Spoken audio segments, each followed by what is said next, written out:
No content. No content. The system voice echoed in his mind. All members of Dorm 701 have completed the transmigration. Welcome to the wooden bed survival world. Hao Chen slowly opened his eyes. What met his eyes was not the familiar studio or classroom, but a dim, dilapidated, abandoned dormitory. The plaster on the walls was peeling off in places. The air was filled with a musty smell. 36 old wooden beds were crammed into the space, making it even narrower. Some of the boards even had mushrooms and mold growing on them. Bro, how did I end up here? I was about to conquer 81 girls and unlock a hidden story. As Hao Chen finished speaking, he turned his head to the side. When he saw what was there, his pupils suddenly contracted. On each bed lay a female classmate, all wearing simple clothes. There was class monitor Tang Kiki, sports committee member Zhang Yaya, English teacher Qin Mingyao, and the proud campus belle Yi Bingbing. They were all wearing simple clothes, their outer garments gone, but they were covered with blankets or sheets. In the dim dormitory, the girls' silhouettes were visible beneath the blankets. Then Yi Bingbing, who was nearest to him, slowly opened her eyes. Her beautiful eyes were first confused, then focused on Hao Chen in front of her. Their eyes met at that moment. Hao Chen took the opportunity to quickly glance at Yi Bingbing's graceful figure. She was well-proportioned and graceful. Yi Bingbing screamed, her voice almost lifting the roof. She quickly covered her chest with both hands and shrank back. Pervert! Hao Chen, what are you doing standing in front of me? Are you trying to do something weird? Yi Bingbing's scream was like a switch. The other girls on the surrounding beds also woke up. Where is this? Why am I not wearing my clothes? This bed is so broken. How many hands has it been through? Zhang Yaya, the sports committee member, jumped up from the bed and instinctively assumed a fighting stance. Who is it? Who kidnapped us here? When Zhang Yaya looked down at herself, her face immediately flushed. She was also wearing only a simple tank top and shorts. She subconsciously covered her private parts with her hands and couldn't help glancing at Hao Chen. Is this a group transmigration? In the corner, a short-haired girl sat up casually. She was Jiang Nan, Hao Chen's good buddy. She scratched her head, looked around, then her gaze fell on Hao Chen. She rubbed her eyes to make sure it wasn't an illusion. Bro, you. Jiang Nan opened her mouth, her face actually turning red. She rarely looked away. Hao Chen, you're quite impressive. Hao Chen puffed out his chest upon hearing the compliment.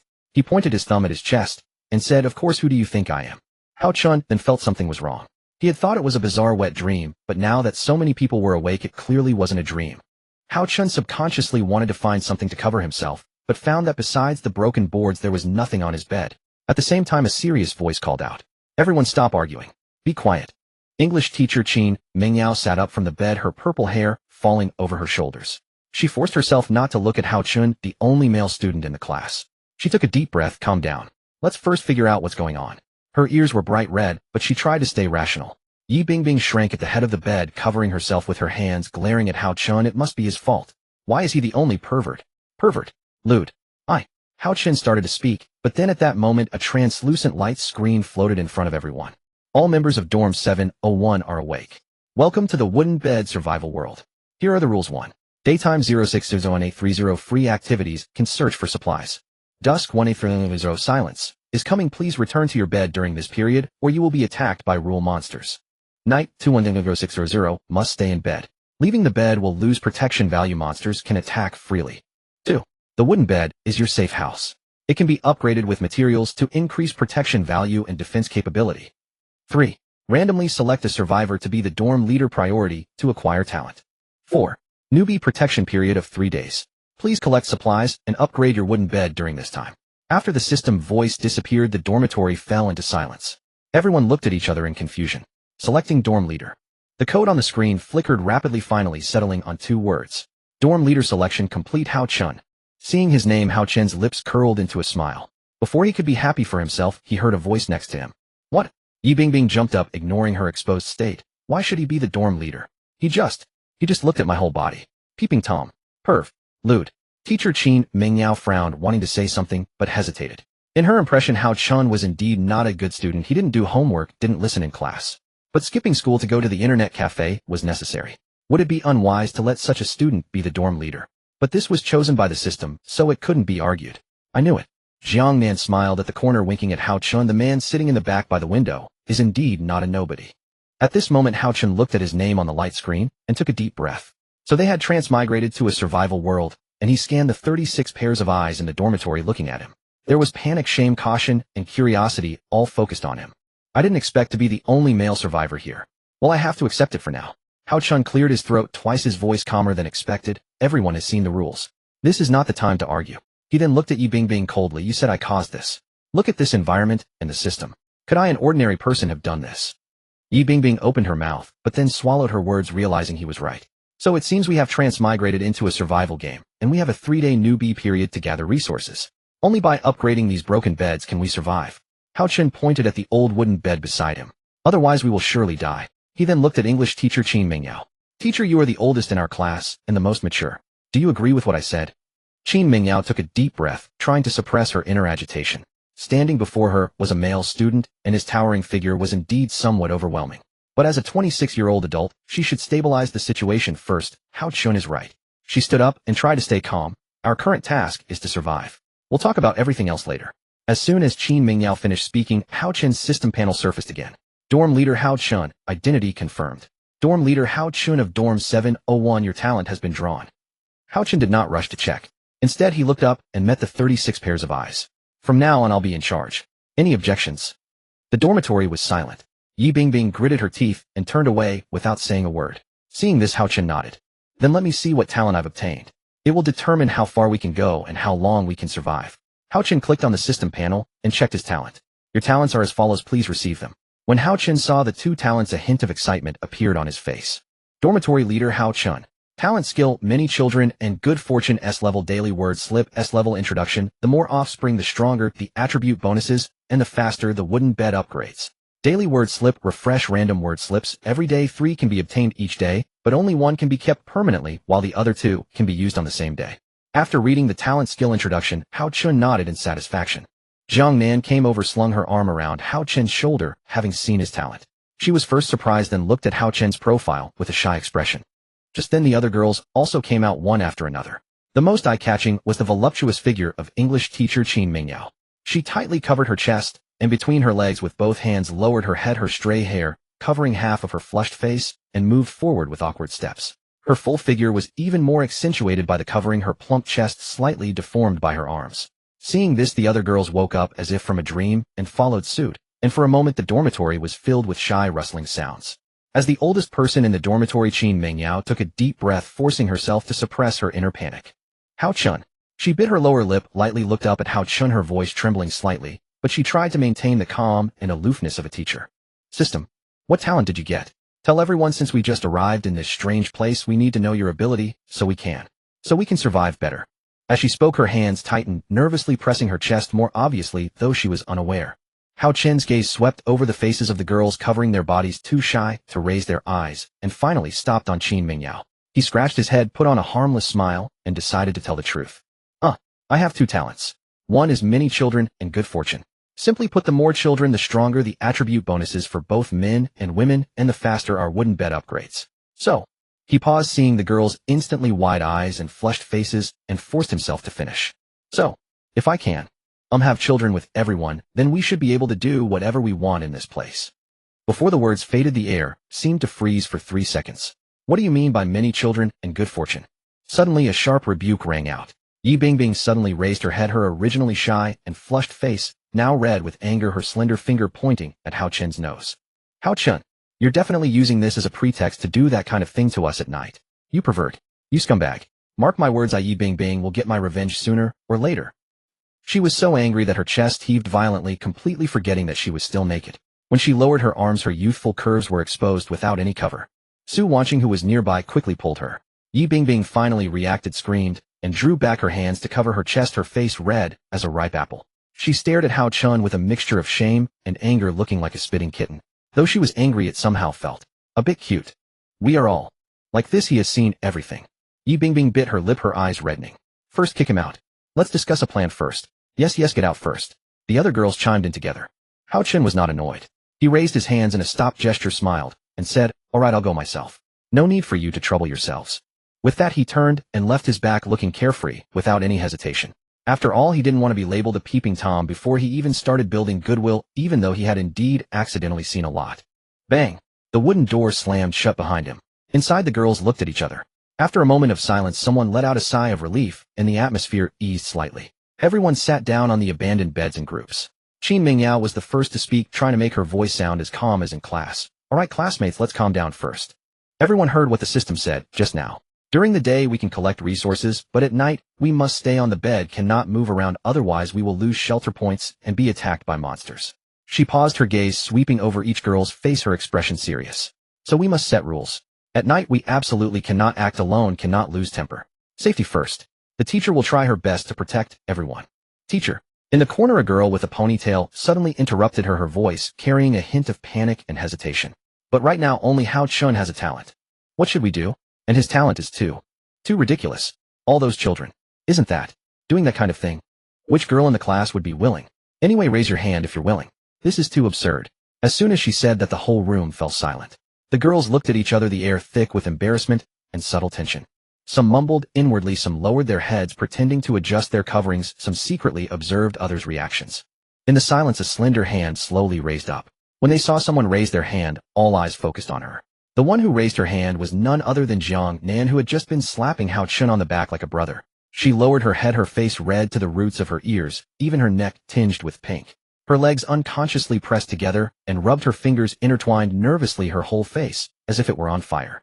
Zhang Yaya, the sports monitor, was closest to her. Seeing this, her eyes widened, her mouth formed an O and a gossipy, I found a big secret expression appeared on her face. Jiang Nan, you're too clever. Zhang Yaya gently poked Jiang Nan in the side with her elbow, grinning mischievously. You're always joking around with him like a brother, but when it comes to the critical moment, you're the first to raise your hand. Come on, have you been eyeing Hao Chen's good physique all along? You? What nonsense are you talking?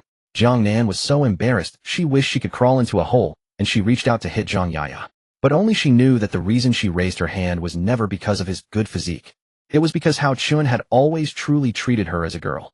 The kind who would subconsciously block a boy's joke for her, would remember that she didn't drink cold water, and would kindly put a bag of brown sugar in her backpack during her period. The kind of treating her as a girl. Although she kept her hair short like a tomboy, she had no less of a girl's feelings. Seeing no one raise their hands, she panicked and impulsively raised her own. Yi Bingbing stood with her arms crossed, watching coldly, a disdainful smirk on her lips. Beside her, Su Wanqing leaned in and asked with a light laugh, Miss Yi, why didn't you raise your hand? Yi Bingbing, like a cat whose tail was stepped on, immediately bristled. Me? Raise my hand. That Hao Chun flaunting his pathetic talent everywhere, thinking he's a hot commodity. I'm not falling for that. Win me over. I'll wait another 20,000 years. She snorted coldly, lifted her chin, and looked down her nose. Yi Bingbing will say this now, even if I jump from this building and die outside, I will never give myself to Hao Chun. I mean it. Su Wanqing looked at her, her smile deepening, instead a meaningful glint flashing in her eyes. Outside the dormitory door, Hao Chun was leaning against the wall, surveying the unfamiliar surroundings. It was a dilapidated dormitory building with peeling plaster and a dim corridor. It had 7 floors, and they were trapped on the top floor. Looking out the window, one could see a sizable campus area with a playground, teaching buildings, and a canteen faintly visible. At least resource gathering shouldn't be too hard, he murmured. Just then a translucent blue panel suddenly appeared before him. Daily word slip refresh, and today's random word slip is being drawn. Seeing this, Hao Chen's eyes lit up with interest. First day. Let me see what surprises it brings. Daily talent extraction, successful D-grade trait, hardening effect makes the host's body rigid. With a bronze head and iron arms. A defensive skill with a decent trait. F-grade trait, minor healing effect, heals wounds slightly. S-grade trait, attribute stacking effect, when sharing a bed with a kindred spirit of the opposite sex, both parties gain 10 points to all attributes. Hao Chen's eyes gleamed as he perused the options. He stroked his chin, a faint smile curling at the corners of his mouth. Not bad. The first 2 traits are mediocre. Bronze head and iron arms is not a worry, I just need to focus on upgrading the wooden bed. The minor healing is too low tier to consider.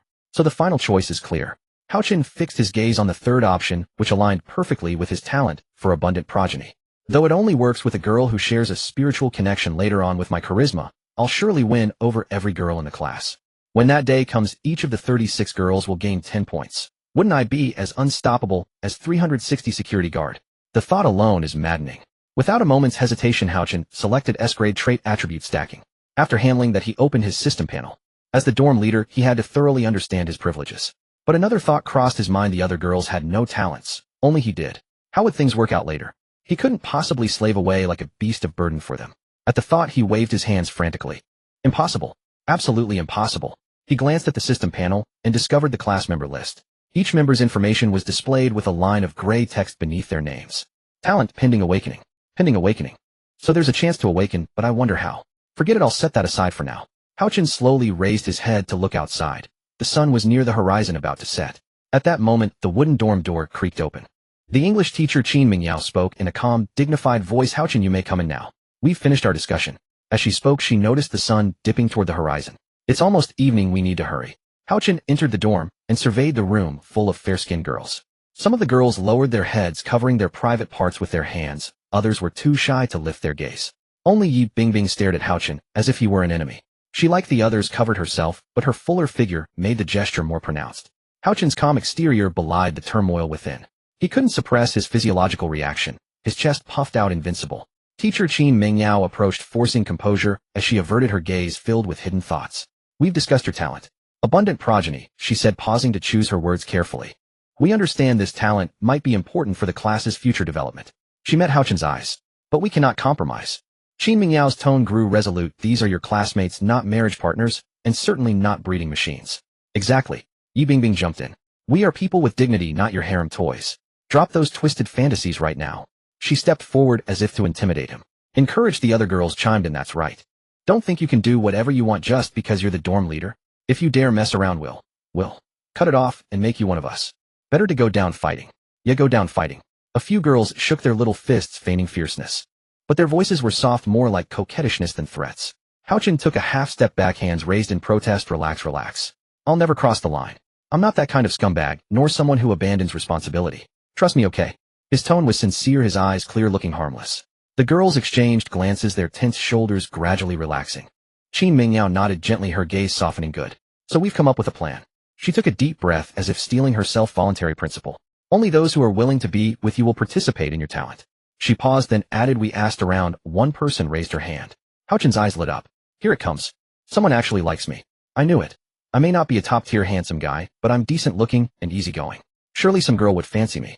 He cleared his throat, trying to look modest. Then, who is it? The moment he spoke, a warm body pressed against his back. Soft. Fragrant. Two arms wrapped around his waist from behind, a chin resting on his shoulder, breath warm against his ear. It's me. A familiar voice. Hao Chen froze. He turned his head mechanically to meet a face inches away. Short hair, spirited brows, a sly smile at the corners of her mouth. What the? Hao Chen blurted out. Jiang Nan. You. Jiang Nan's eyes crinkled with laughter. She released him, stepped in front, and poked his nose. What, surprised? No, but you. Hao Chen's tongue tied. You're a girl, sure, but aren't we bros? What's wrong with being bros? Jiang Nan tilted her head, eyes sparkling with mischief. Can't a bro turn into a wife? She reached out and patted his shoulder, just like when they were buddies. Since no one likes you, I'll reluctantly throw myself at you. What, not happy? Hao Chen opened his mouth at a loss for words. Jiang Nan leaned in, lowering her voice to a whisper only he could hear. I'm volunteering. They can't stop me. Hao Chen stared into her eyes, so close, and suddenly realized how beautiful they were. Why hadn't he noticed before? Long curled lashes, light brown irises, and when she smiled they curved into crescent moons. Her features were delicate, but she always dressed like a tomboy and acted carefree, making people overlook her gender. But now she was so close he could see the fine down on her face. She carried the faint scent of body wash mingled with a girl's natural fragrance. Her lips parted slightly, revealing a hint of white teeth. Her lips were full and a soft pink. Hao Chen's Adam's apple bobbed. After all, she had everything the other girls had. But what surprised him most was that the buddy he'd always joked around with had suddenly become his wife. What kind of absurd cosmic joke was this? Too ridiculous. But there was a silver lining. It would let him test the newly acquired trait to see if it really gave both parties 10 points to all attributes. The next order of business was bed assignment. Each girl could choose a bed. Though they had no clothes or blankets, at least they could lie down comfortably. Since Hao Chen was the dorm leader, his bed was a double, big enough for 3 people, unlike the single beds for the girls. Just then the tall, curvaceous English teacher Qin Mingyao walked over slowly. Her face, usually stern in class, now bore a faint blush and hint of shyness. She bit her lip, nervously stared at the floor, and covered her voluptuous figure with her hands. Hao Chen. She paused, then continued, can I squeeze in with you tonight? Hao Chen quickly scanned the voluptuous figure of teacher Qin Mingyao. To be honest, during teacher Qin Mingyao's classes, Hao Chen was always wide awake, since he skipped every single lesson. Now facing teacher Qin Mingyao's plea, Hao Chen naturally had no reason to refuse. Of course, no problem, teacher. I'm always happy to help. Don't mind my poor grades. I'm a true good Samaritan. Jiang Nan, move over so teacher Qin Mingyao can sleep beside us. Jiang Nan then shifted to the middle of the bed, making room for teacher Qin Mingyao. By now the sun had fully set and darkness was gradually descending. The female students in the class had all found their wooden beds and were lying on them. Hao Chen asked softly, teacher, is there something wrong with your bed? Faced with Hao Chen's question, Qin Mingyao nodded gently, and then said, my bed. The wooden planks are covered in mushrooms, and there are black spots on them. This is really too embarrassing for me. Qin Mingyao stopped there, unable to continue. Hao Chen naturally understood. Fortunately, his double bed could fit 3 people, and if they squeezed a bit, they could barely manage 4. Just then, everyone's system panel popped up, displaying the protection value of their individual basic wooden bed. Basic wooden bed protection value 100. Note, the higher the protection value, the stronger the safety. Hao Chen looked at the information displayed on the system panel and frowned. The basic wooden bed had a protection value of 100, but it was still unknown what these rule-based monsters really were. Moreover, their attack power and how much protection value they could deduct each time remained a mystery. If there were many of them, and they were strong, they might not even survive the first day. But since it was the beginner's protection period, the attacks of the rule-based monsters should not be too strong. After pondering this, Hao Chen began to check other things. Let's take a look at the personal panel first. Hao Chen opened his personal panel, and his attributes were displayed above. Hao Chen attack, 10-20 defense, 10-20 spirit, 10-20 title bonus. When sharing a bed with a girl who is spiritually connected, all attributes are increased by 10 points. Physical status, the host currently has no symptoms and is safe. Seeing this, Hao Chen nodded with satisfaction. It seems the title bonus has taken effect. All base attributes are 10, and now I'm a notch above the others. That's good news. Just as Hao Chen was thinking, Jiang Nan placed her slender hand on his chest. Jiang Nan's slightly husky voice whispered in his ear, Hao Chen, what's your plan for tonight? Do you want to devour me now or wait a while? If you want to wait, I'm willing. After all the girls in the class are here, and the teacher is beside us. It might be inconvenient. Teacher Qin Mingyao, lying on the same bed, naturally overheard their whispers. Qin Mingyao put her finger to her lips, shyly turned her head away, trying to give them some privacy. As a teacher, I should stop students from doing that kind of thing. But given the circumstances, I can't decide. And I'm completely naked now. And I've been seen naked by my own student. Oh, what a mess. I've been taken advantage of. Speaking of which, Teacher Qin Mingyao looked at the moonlight outside the window, her blush deepening. She stealthily glanced at Hao Chen's profile in the moonlight, then quickly looked away, as if scalded. Hao Chen's blessings of many children talent. Could he possibly have thoughts about me too? What if he holds a grudge against me for making him stand in class, and calling his parents back then? Would he then? Some unspeakable images flashed through her mind. Qin Mingyao suddenly covered her burning cheeks with both hands. No, too violent. And with his physique like a European model, my little body can't possibly take it. Before Teacher Qin Mingyao could finish her thoughts, the door to their dormitory opened, with a creaking sound. Then in the darkness, dozens of blurry shadows drifted in. They had no solid form, no limbs, just writhing masses of darkness with only pale faces displaying hollow facial features. Up! Jiang Nan screamed, instinctively wrapping her arms around Hao Chen's neck, curling up into his embrace. Qin Mingyao also trembled with fear, her slender fingers tightly gripping Hao Chen's arm, her nails almost digging into his flesh. What is this? Qin Mingyao's voice trembled. Like souls. She frowned, panting, her eyes filled with terror at the unknown before her. She had heard of ghosts, but seeing them in this soul-like state was still too terrifying. Just then, everyone's system panel popped up, displaying the monster that had appeared. Low-level monster wanderer. Behavior: wanders aimlessly. Deducts protection value when colliding with beds. Countermeasure: as long as the bed is sturdy enough, they cannot break in. Everyone breathed a sigh of relief after seeing the countermeasure.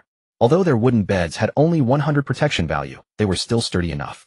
As long as they kept reinforcing the beds to make them as solid as rock, they could temporarily ignore the attacks of the wanderers.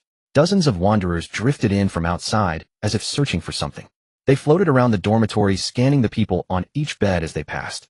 During this time, one wanderer touched Yi Bingbing's bed, and her bed's protection value dropped from 100 to 98. Protection value -2. Yi Bingbing's face turned pale, a few tears forming in the corners of her eyes. Her legs trembled uncontrollably from fear. You? Get away from me. Get lost. Yi Bingbing curled up completely on the bed, staring at the wanderer in front of her with terror. When the wanderer in front of her realized that the bed was sturdy and her protection value was high, it chose to leave and look for the next target. Even after the wanderer left, Yi Bingbing's tense shoulders did not immediately relax, as she remained in a state of extreme panic. Sports committee member Zhang Yaya was not as lucky. 2 wanderers successively crashed into her bed. Protection value -2, protection value -5. How could this happen? Zhang Yaya stared at the plummeting numbers on the panel, her voice choked with tears. The first time deducts 2 points, the second time deducts 5 points. If it happens a few more times, won't it? Like the other girls, Zhang Yaya curled up on the bed. They had no blankets, no soft mattress beneath them. Only the hard, unyielding wooden planks. After the dozen wanderers left the dormitory, the girls in the class finally breathed a sigh of relief. Even Yi Bingbing's tense shoulders relaxed at that moment. But they still couldn't get off the bed. They had to stay on their beds at night. If they left their wooden beds recklessly, the rule-based monsters would attack immediately.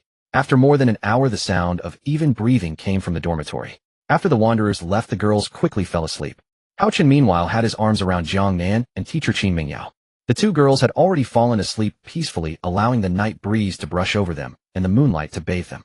During this time, Hao Chen glanced at Qin Mingyao and Jiang Nin beside him. When the breeze blew, he could even smell the unique fragrance of the girls in the class. There were scents of mint, vanilla, and strawberry. I didn't expect to smell such a light fragrance. It's really straight. Qin Mingyao buried her face deep into Hao Chen's shoulder, her hands unconsciously gripping his arm. The spine that was always held perfectly straight was now completely relaxed, her curled-up form revealing a rare softness. The morning light fell upon her profile. The Qin Mingyao now before him was no longer the cold, unapproachable figure from the classroom. She appeared as quiet and innocent as a child who had done something wrong and finally found someone to lean on. On the other side, Jiang Nin slept in the most ungraceful manner with one leg nearly draped over Hao Chen.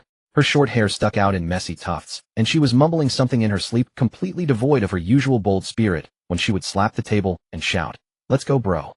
Hao Chen was sandwiched between them, unable to move. The warmth from both girls' bodies seeped through their skin, mingling with different scents. On Qin Mingyao lingered a faint, delicate fragrance like mint tea, while Jiang Nin smelled of sun-dried cotton, clean and warm. When he opened his eyes, this was the scene that greeted him. Qin Mingyao's long hair lay scattered across his chest, rising and falling gently with each breath. Jiang Nan's face was extremely close to his, her eyelashes casting small shadows beneath her eyes, and a string of drool still dangling from the corner of her mouth. Just as Hao Chen tried to pull his arm free, he realized both hands were trapped beneath the two girls, completely immovable. He turned his head and his field of vision was filled with delicate skin and undulating curves. Holy! Hao Chen felt his face instantly ignite. This scene is the dream of countless young men across billions of worlds. The English teacher who always stood at the podium, perpetually dressed in impeccable suits with an impassive expression that kept everyone at a distance, now curled against him like a docile kitten, completely unguarded. Those eyes that always carried a scrutinizing gaze were now closed, her lips slightly parted, as she slept so deeply, so peacefully. The tomboy who would throw her arm around his shoulders slapped the table with laughter and relentlessly chase after him with cries of, "Hao Chen, you stop right there." That very Jiang Nin had put away all her ferocity, becoming unbelievably serene. Her hand still rested upon his abs, those well-defined fingers somehow appearing rather delicate in this moment. What was even more dangerous was that all three of them. Hao Chen swallowed hard, then quickly turned his gaze to look at the other female classmates on the other beds. Just as Hao Chen was still savoring the moment, his daily word selection was completed. Today's word list contained no S rank, though they were all practical B rank selections. B rank word blade of light, B rank word turn waste in a treasure, B rank word pickpocket. The first word was exactly as it sounded. He could use blade of light 3 times, and the damage was considerable, making it an offensive type word. The second leaned more toward farming and crafting applications. For instance, if he picked up a scrap of cloth and used this word's ability, he could restore it completely, turning the tattered piece into whole cloth. Of course, there were limitations, 1 use per day. As for the third, reading its description, Hao Chen found it rather interesting. It allowed him to steal items from monsters. Though not 100 successful, what if he managed to steal something good? However, Hao Chen thought it over. For the current situation, supplies were actually the most important. Therefore, he did not choose pickpocket nor blade of light, but decisively selected turn waste into treasure. Supplies were the true king of the realm. 9:00 a.m. By this time, all the female classmates had awakened. Some leaned against the wall, drowsing off, while others yawned with their hair disheveled, like a puffed-up kitten. Hao Chen then informed all the girls about how he had thoroughly studied the system panel yesterday. He gently raised his head, then gazed at the unobstructed, fully exposed female classmates before him. Yesterday we successfully passed the first day. It went rather smoothly. Everyone has recovered much of their stamina and spirit. So today's task is to find more materials and edible food, laying the groundwork for survival ahead. By the way, everyone can open your system panel, and you'll see your inventory and crafting list. Currently, the system granted inventory only has 10 slots. 1 book takes up 1 slot, 1 piece of wood takes up 2 slots. If we want to upgrade the inventory, we'll need to consume 5 pieces of cloth and 3 pieces of rope.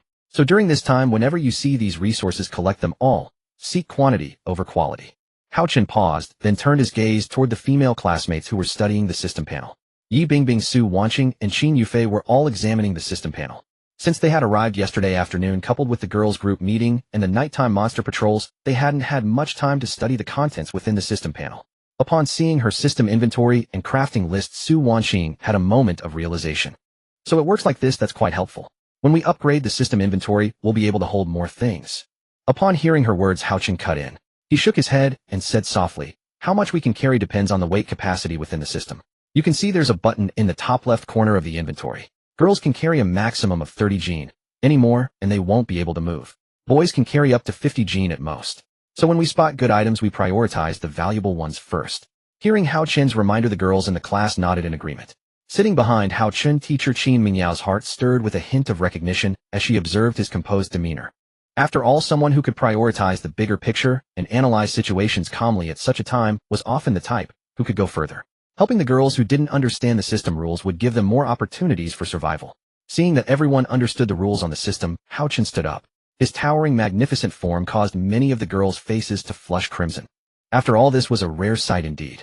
Meanwhile, a certain girl gazed at Hao Chen shyly. The bed next to Yi Bingbing belonged to the class cultural committee member Lin Nuanyuan. She had a baby face with large eyes. Though standing at only 158 centimeters, her voice carried a natural milky tone. Her gentle and considerate personality made her the class favorite. When Lin Nuanyuan once again directly witnessed Hao Chen in this state, she shyly covered her eyes with her hands. After a moment's hesitation, she parted her fingers, slightly revealing a narrow gap, through which she gazed at everything unfolding before her. Alright, since everyone understands the rules, let's set out to explore this dormitory building. We're currently on the 7th floor. We can search from top to bottom, and whatever materials we find will synthesize together when we return in the afternoon. Hao Chen paused once more, his gaze sweeping over the girls in the class, as well as Jiang Nan and Qin Mingyao behind him. Also, food takes priority. We must prioritize finding food. Without eating, we simply cannot travel that far. Alright, let's move out. The moment Hao Chen's words faded, he opened the dormitory door, then glanced toward the end of the corridor. There was an abandoned dormitory, identical to theirs. Perhaps they could find some materials there. Hao Chen walked at the front of the group, while the girls behind followed in formation. A row of pale forms, and as the sunlight struck them, their delicate shoulders reflected a soft gleam. English teacher Qin Mingyao's expression was especially vivid. Her persona had always been extremely cold and aloof. During her first year as a teacher, her gentle and considerate approach had resulted in her class ranking last in English scores. In her second year, she chose the cold and distant route, and this time she had chosen correctly. It worked. She had always been called the Ice Queen by students at the school. But now, here she was completely exposed, walking through the student dormitory corridor, fully visible, abundantly endowed. Where was her dignity supposed to go? How mortifying, appearing like this before my own students. I'm such an unworthy teacher. Lin Nuanyuan was equally embarrassed. She was far more well-endowed than the other girls. With that baby face, her petite height, and her cow-like figure. In the girls' dormitory, someone was always reaching out for a pinch. At that moment, they had arrived at the door of another abandoned dormitory. Coincidentally, this room wasn't locked, and the wooden door appeared relatively new and in decent condition. Under the watchful eyes of the girls, Hao Chen gently pushed open the dormitory door. At that very moment, dust billowed forth from within, accompanied by a whiff of deathly aura. Hao Chen waved away the dust rushing at his face, then slowly opened his eyes. Meanwhile, the girl behind him instinctively took a step back. Some bit their lower lips tightly, others covered their mouths with their hands, afraid of making any sound, while still others trembled all over their ponytails, swaying gently with their shivers. Jiang Nan's hand gently rested on Hao Chen's shoulder, her fingertips slightly cold. She took a deep breath, striving to keep her voice steady despite the slight tremor. Hao Chen, look inside. Raising her other hand, she pointed toward the dark floating mass deep within the abandoned dormitory, her voice dropping even lower. It seems it's that wanderer from last night. Hao Chen followed her gesture and gazed in that direction. At the center of the dormitory, a vague human silhouette floated in midair, wrapped in a faint black mist. Its head hung low as though in slumber, yet even motionless, it exuded an oppressive presence that stole one's breath.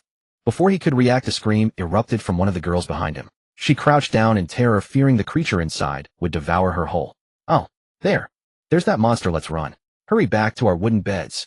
Prompted by the girls' warning, many of them began retreating to their dormitories and wooden beds.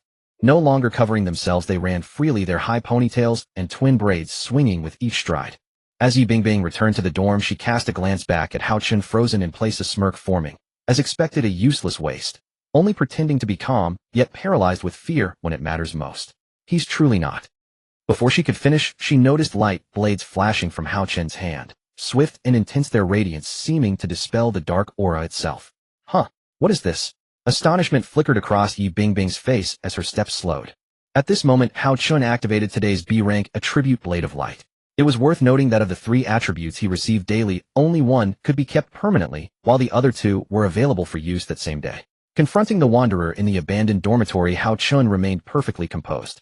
After all, for such a low-level monster, Blade of Light could dispatch it effortlessly. The wanderer's body was severed completely by the blade, dissolving into a wisp of black smoke that vanished into the air. When Jiang Nan realized the wanderer had been eliminated by Hao Chen, a subtle expression of excitement and admiration appeared on her face. She embraced Hao Chun tightly, then looked up at his profile. I didn't expect I'd have to rely on you at the critical moment, my husband. As she spoke those last two words, she pressed her finger to her lips, her gaze exuding a hint of charm. Teacher Qin Mingyao, standing beside Hao Chun, was equally pleased with his display. She instinctively stepped half a pace closer to him, then seemingly remembered herself, and quietly retreated, a faint blush coloring her cheeks. Hao Chun breathed a sigh of relief, unaware of the subtle expressions shared by the two girls nearby. Good thing I could use the refreshed attribute today. He surveyed their surroundings. It seems there's only one wanderer in this abandoned dormitory. Hao Chun turned to the girls who had fled and called out, "It's safe now. You can come back and continue searching." Upon hearing his encouraging words, Zhang Yaya and Lin Wanwan poked their heads out from the dormitory entrance. That monster has been eliminated. Is that really true? Zhang Yaya patted her chest and exhaled deeply, her eyes now filled with newfound respect. I didn't expect Hao Chun to be quite capable. Meanwhile, Yi Bingbing slowly approached English teacher Qin Mingyao, her hands still covering her chest and private areas. When she saw the creature had vanished, her expression held no appreciation for Hao Chun, only a touch of proud defiance. Just a low-level monster. If I had talent, I could handle it just as easily. Teacher Qin Mingyao waved her hand, coolly maintaining her usual composure. Everyone may return now. Begin searching for supplies. There's no need to panic. The creature has been eliminated. At the teacher's instruction, the class girls finally gathered back around Hao Chun. Next came the search phase.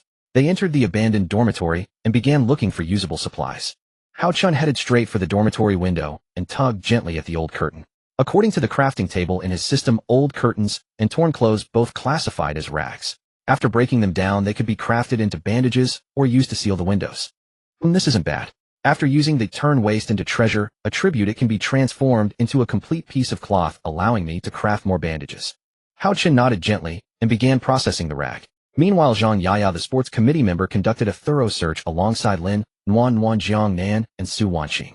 Zhang Yaya discovered 5 sets of worn desks and chairs scattered throughout the abandoned dormitory. Additionally, Hao Chun had briefed them on the crafting table before they set out.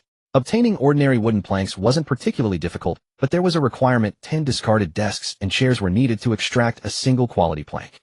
What a hassle. 10 discarded desks and chairs just for one good plank. And if we start dismantling them by hand, it'll definitely drain our stamina. No, we don't have tools yet, but we can temporarily move these items back to the dorm.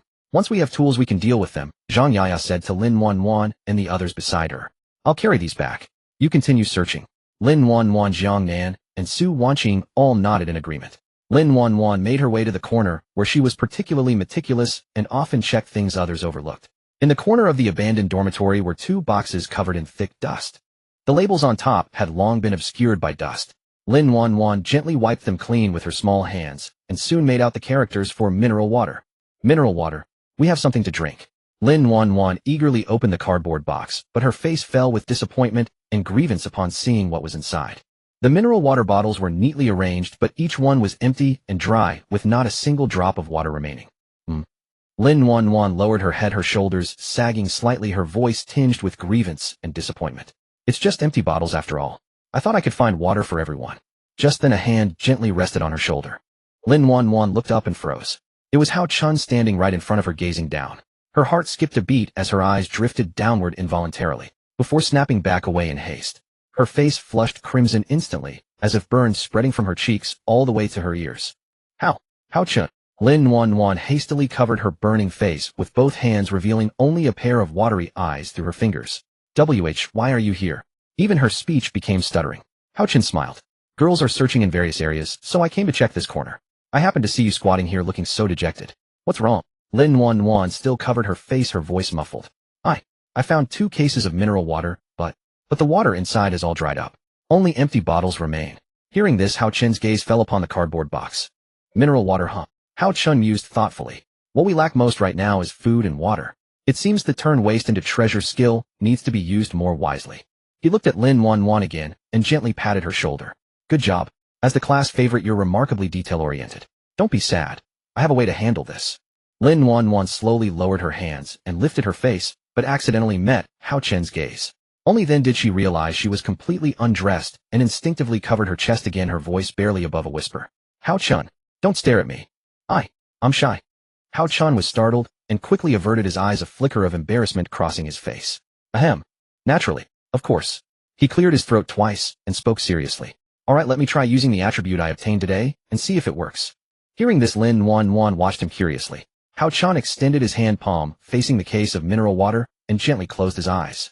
As the transform waste into treasure skill activated, the empty mineral water bottle before them miraculously began to fill with clean water. Lin Nuanyuan's eyes widened instantly at the sight, a faint smile appearing on her lips. How magical! Hao Chan, I never expected your daily skill to be so useful. It can restore a completely dried mineral water bottle back to its original state. This ability is incredibly useful. Lin Nuanyuan turned to him with a gaze full of admiration and reverence. In Hao Chan's sight, an affection value began to materialize above her head. After all, his first innate talent was many children, many blessings. With this ability, he could see the affection levels each girl felt toward him. Lin Nuanyuan 75-inch 75%. I didn't expect the affection value to rise so much, Hao Chan thought. But then again, we did spend a lot of time together back at school. Even though my grades were poor, I had quite a few talents. Besides, she was the arts commissioner, so I probably wasn't too bad in her memory. 75% seems reasonable. He cleared his throat softly and said, Excuse me, Arts Commissioner Lin, could you please distribute 1 bottle of water to each of them? There are exactly 36 bottles here, enough for everyone.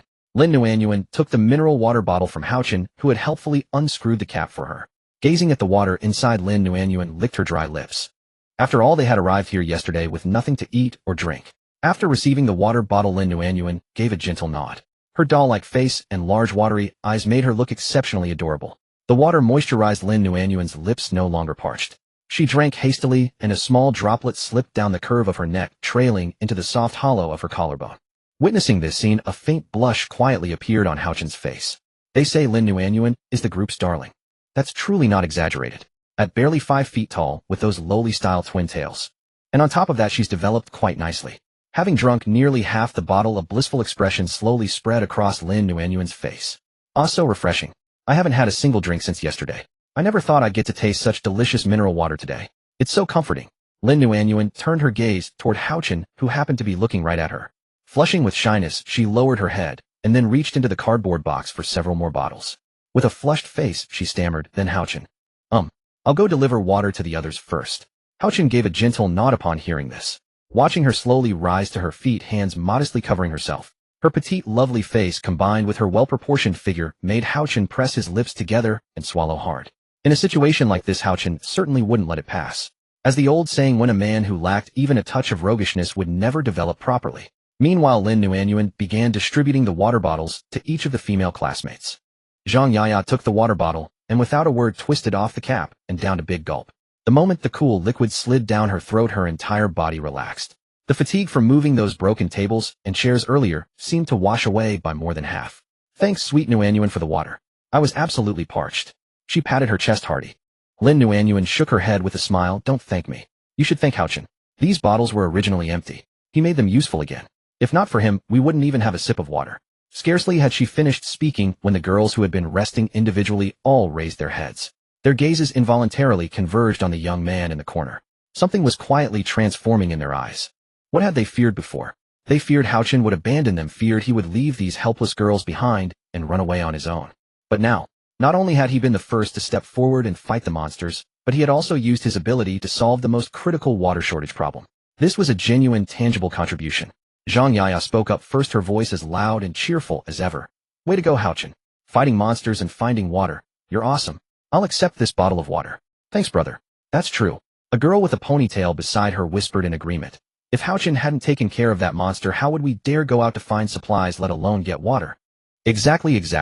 Another girl nodded repeatedly. Thinking about it now, I really should have raised my hand back then. Jiang Nin has such sharp eyes. She got ahead of everyone and latched onto the right person early on.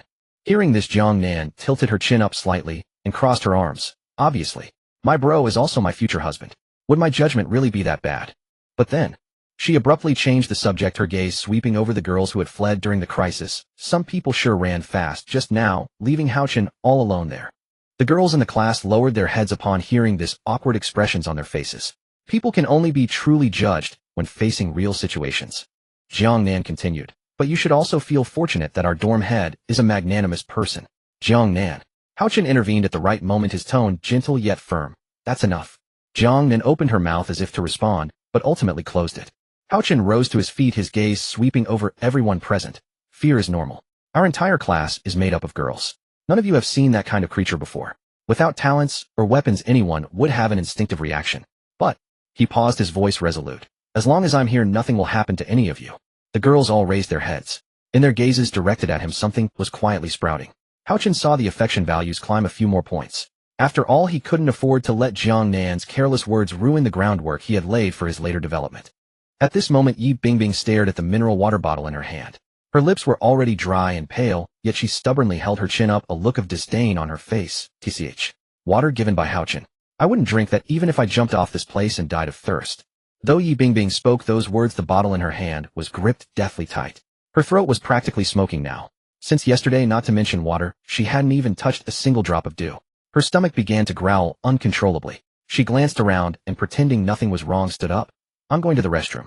Her pink soul stepped onto the rough concrete floor as she inched toward the restroom direction step by step. After a few steps, she would look back to check if anyone was watching. Only when she confirmed no one was paying attention did she quicken her pace. Arriving at the corner near the restroom, she cautiously looked around. Confirming no one was present, she quickly unscrewed the bottle cap. The moment the cool water finally touched her tongue, Yi Bingbing felt completely revived. Phew, not bad at all. Yi Bingbing gently wiped the water from the corners of her mouth. A blush, one she didn't even notice herself, slowly appeared on her face. Ow. Anyway, Yi Bingbing muttered softly to the empty corner. Anyway, once it's in my hands, it's mine. If I want to drink it, I'll drink it. What does it have to do with Hao-Chen? Having said that, Yi Bingbing guiltlessly downed another big gulp. And this entire scene was witnessed by Hao-Chen, who was hiding at the entrance of the abandoned dormitory. After all, as the dorm head, he needed to protect the safety of the girls in his class at all times. Upon noticing Yi Bingbing stop at a distance and begin drinking the mineral water, a faint smile appeared on his face. Though she was being tsundere and stubborn with her words, her body was remarkably honest. After half an hour of searching, they had finished combing through the abandoned dormitory next door. They had found 4 old curtains, 2 boxes of bottled water, 5 sets of discarded furniture, and 10 blankets. As for the wooden planks from the beds, they currently lacked the necessary tools to dismantle them, requiring at least a hammer to pry them loose. They had water but no food, and more than a few girls' stomachs were growling loudly. After all, they hadn't eaten a single bite since yesterday, truly famished. And they didn't even have a single piece of clothing. The most pressing matter was finding clothes and food. Each floor of this dormitory building only had 2 rooms, and they weren't certain whether rule monsters lurked within them, so they chose not to split up, but to move together as a group. After moving all the salvage supplies back to the dormitory, Hao-Chen led everyone to the next floor. Fortunately, luck was on their side this time. The first abandoned dormitory on the 6th floor contained no rule monsters, though supplies were scarce with nothing of use. Only the empty dormitory space remained, along with those silent wooden beds. It seems this first room won't do. The supplies in this dormitory building are simply too scarce. The basic resources are only old curtains and wooden beds.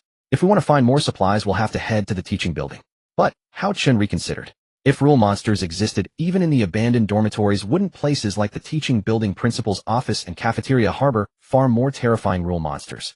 If we act recklessly, we'll surely come to grief. But right now we have no other choice. If we want to survive, we must risk it all. Besides, I can still use my skill light blade, usable 3 times per day. I've already used it once, leaving me 2 chances. And we're still in the first day of the newbie welfare period. The only rule monsters we've encountered so far are wandering ones. Forget it. Fortune favors the bold, and the timid starve. Hao-Chen came to a halt at that moment, then turned to look at the girls behind him. This dormitory building doesn't have much in the way of supplies. I'm sure you've all noticed. There are only broken windows and those wooden beds. What little food and drink we can find is truly scarce. So while we still have time, let's explore other areas. After all, everyone is currently naked, and we haven't eaten since yesterday. Finding clothes and food is our top priority. The moment Hao-Chen finished speaking, skeptical voices arose from the crowd. Hao-Chen, what? What about those monsters? What if the area we explore has those monsters in it? Some girls hadn't exercised regularly in daily life, so naturally, they weren't nimble runners. That's right. What if we encounter those monsters? Right now, only you have a talent. We're just helpless little weaklings with no weapons. What if we can't outrun them? Wouldn't that mean we'd die a horrible death? Especially Li Qingke. Mining every day has left her body completely depleted. How could she possibly outrun anything? Ha, Song Jia, if you dare speak ill of me again, I'll scratch you to death when we get back. Look, she's getting riled up. I told you so. Mining every day and not admitting it. Li Qingke is literally a gold miner. Naya. Just then, Lin Nuanyuan stepped out from the crowd, her expression somewhat grave. It was unclear whether it was good or bad news. She spoke softly, her voice carrying a slight tremor, but this time it wasn't from fear, I think. I just awakened a talent. What? The surroundings fell silent in an instant, then erupted into chaos. What? Nuanyuan, you awakened. Is it for real? Let us see. How did you awaken? Tell us. Lin Nuanyuan was surrounded in the center, her cheeks slightly flushed. She pressed her lips together and opened her system panel, displaying it before everyone. Name Lin Nuanyuan Talent Life Perception A rank effect can detect living beings within a 100-meter radius, including humans and rule monsters. I don't know what happened either. Her voice was soft, tinged with confusion. I suddenly felt a bit dizzy just now, and then the system notification popped up. Hao Chen's gaze subtly sharpened. He opened the class member information panel, found Lin Nuanyuan's name, and studied it carefully. Awakening method: emotional stimulus, fear, tension, excitement, despair, and other extreme emotions. So that's how it works. Hao Chun recalled the screams from last night, remembering how those girls had trembled in terror. He also remembered how when everyone had been huddled together naked in the corridor earlier, Lin Nuanyuan had averted her gaze, her ears flushed red. Though it seemed somewhat absurd, it actually made perfect sense. Lin Nuanyuan isn't lying. Hao Chun raised his head, looking at the girls surrounding Lin Nuanyuan. Awakening does have a probability of occurring and requires emotional stimulation. It could have been yesterday's fright, or perhaps the shame of everyone being naked right now. Hao Chun paused, choosing not to elaborate further. In any case, Lin Nuanyuan was simply fortunate. Wow! The girls immediately cheered, swarming over in a tangle of limbs. Some pinched Lin Nuanyuan's cheeks, others ruffled her hair. As expected of our class mascot. So cute and so lucky. Nuanyuan, you're amazing. The second person in our class to awaken a talent. Lin Nuanyuan was knocked about this way, and that yet she still tried to stand firm, her small face bearing an embarrassed smile. She scratched her cheek with her fingertips, her voice soft-eyed. I'll use my talent well, I promise to protect everyone dutifully. Hao Chen glanced up at the sky. The sun was directly overhead. 10:30. Though they had wasted some time, they had gained a talent. One that happened to be exactly what they needed most right now. Moreover, Lin Nuanyuan's life perception talent could assist in detection. If they wanted to search a certain area, they could first have Lin Nuanyuan scout ahead. Once she confirmed it was safe, they could then proceed inside to search. This would not only protect the girls, but also help them acquire supplies. A perfect solution. Could it be any better? All right, everyone. Hao Chen gently clapped his hands. Let's move out. With Nuanyuan's perception, our exploration will be much safer. Let's solve today's food and clothing problem as quickly as possible. Go, go, go. A girl raised her fist, the first genuine smile finally appearing on her face today. With Nuanyuan's skill, we finally don't have to be on edge all the time. Truly. Seek, and you shall find. He. Building 1 teaching complex. The campus was vast. They had walked a full 10 minutes just to reach building 1 of the teaching complex. And at a glance, if they wanted to get to the cafeteria, it would probably take another half hour. Gazing at the withered trees and fallen leaves around them, and the eerily silent teaching building ahead, Hao Chun turned to Lin Nuanyuan. Lin Nuanyuan, use your ability first. Check if building 1 is dangerous. If it's safe, we can start searching for supplies. Lin Nuanyuan nodded gently, then began to activate her A-rank talent life perception. Using Lin Nuanyuan as the center, she closed her eyes and released waves of perceptual energy. At that moment, she detected several red dots within building 1. These red dots were rule monsters. However, the color of the dots wasn't intense, they were quite faint.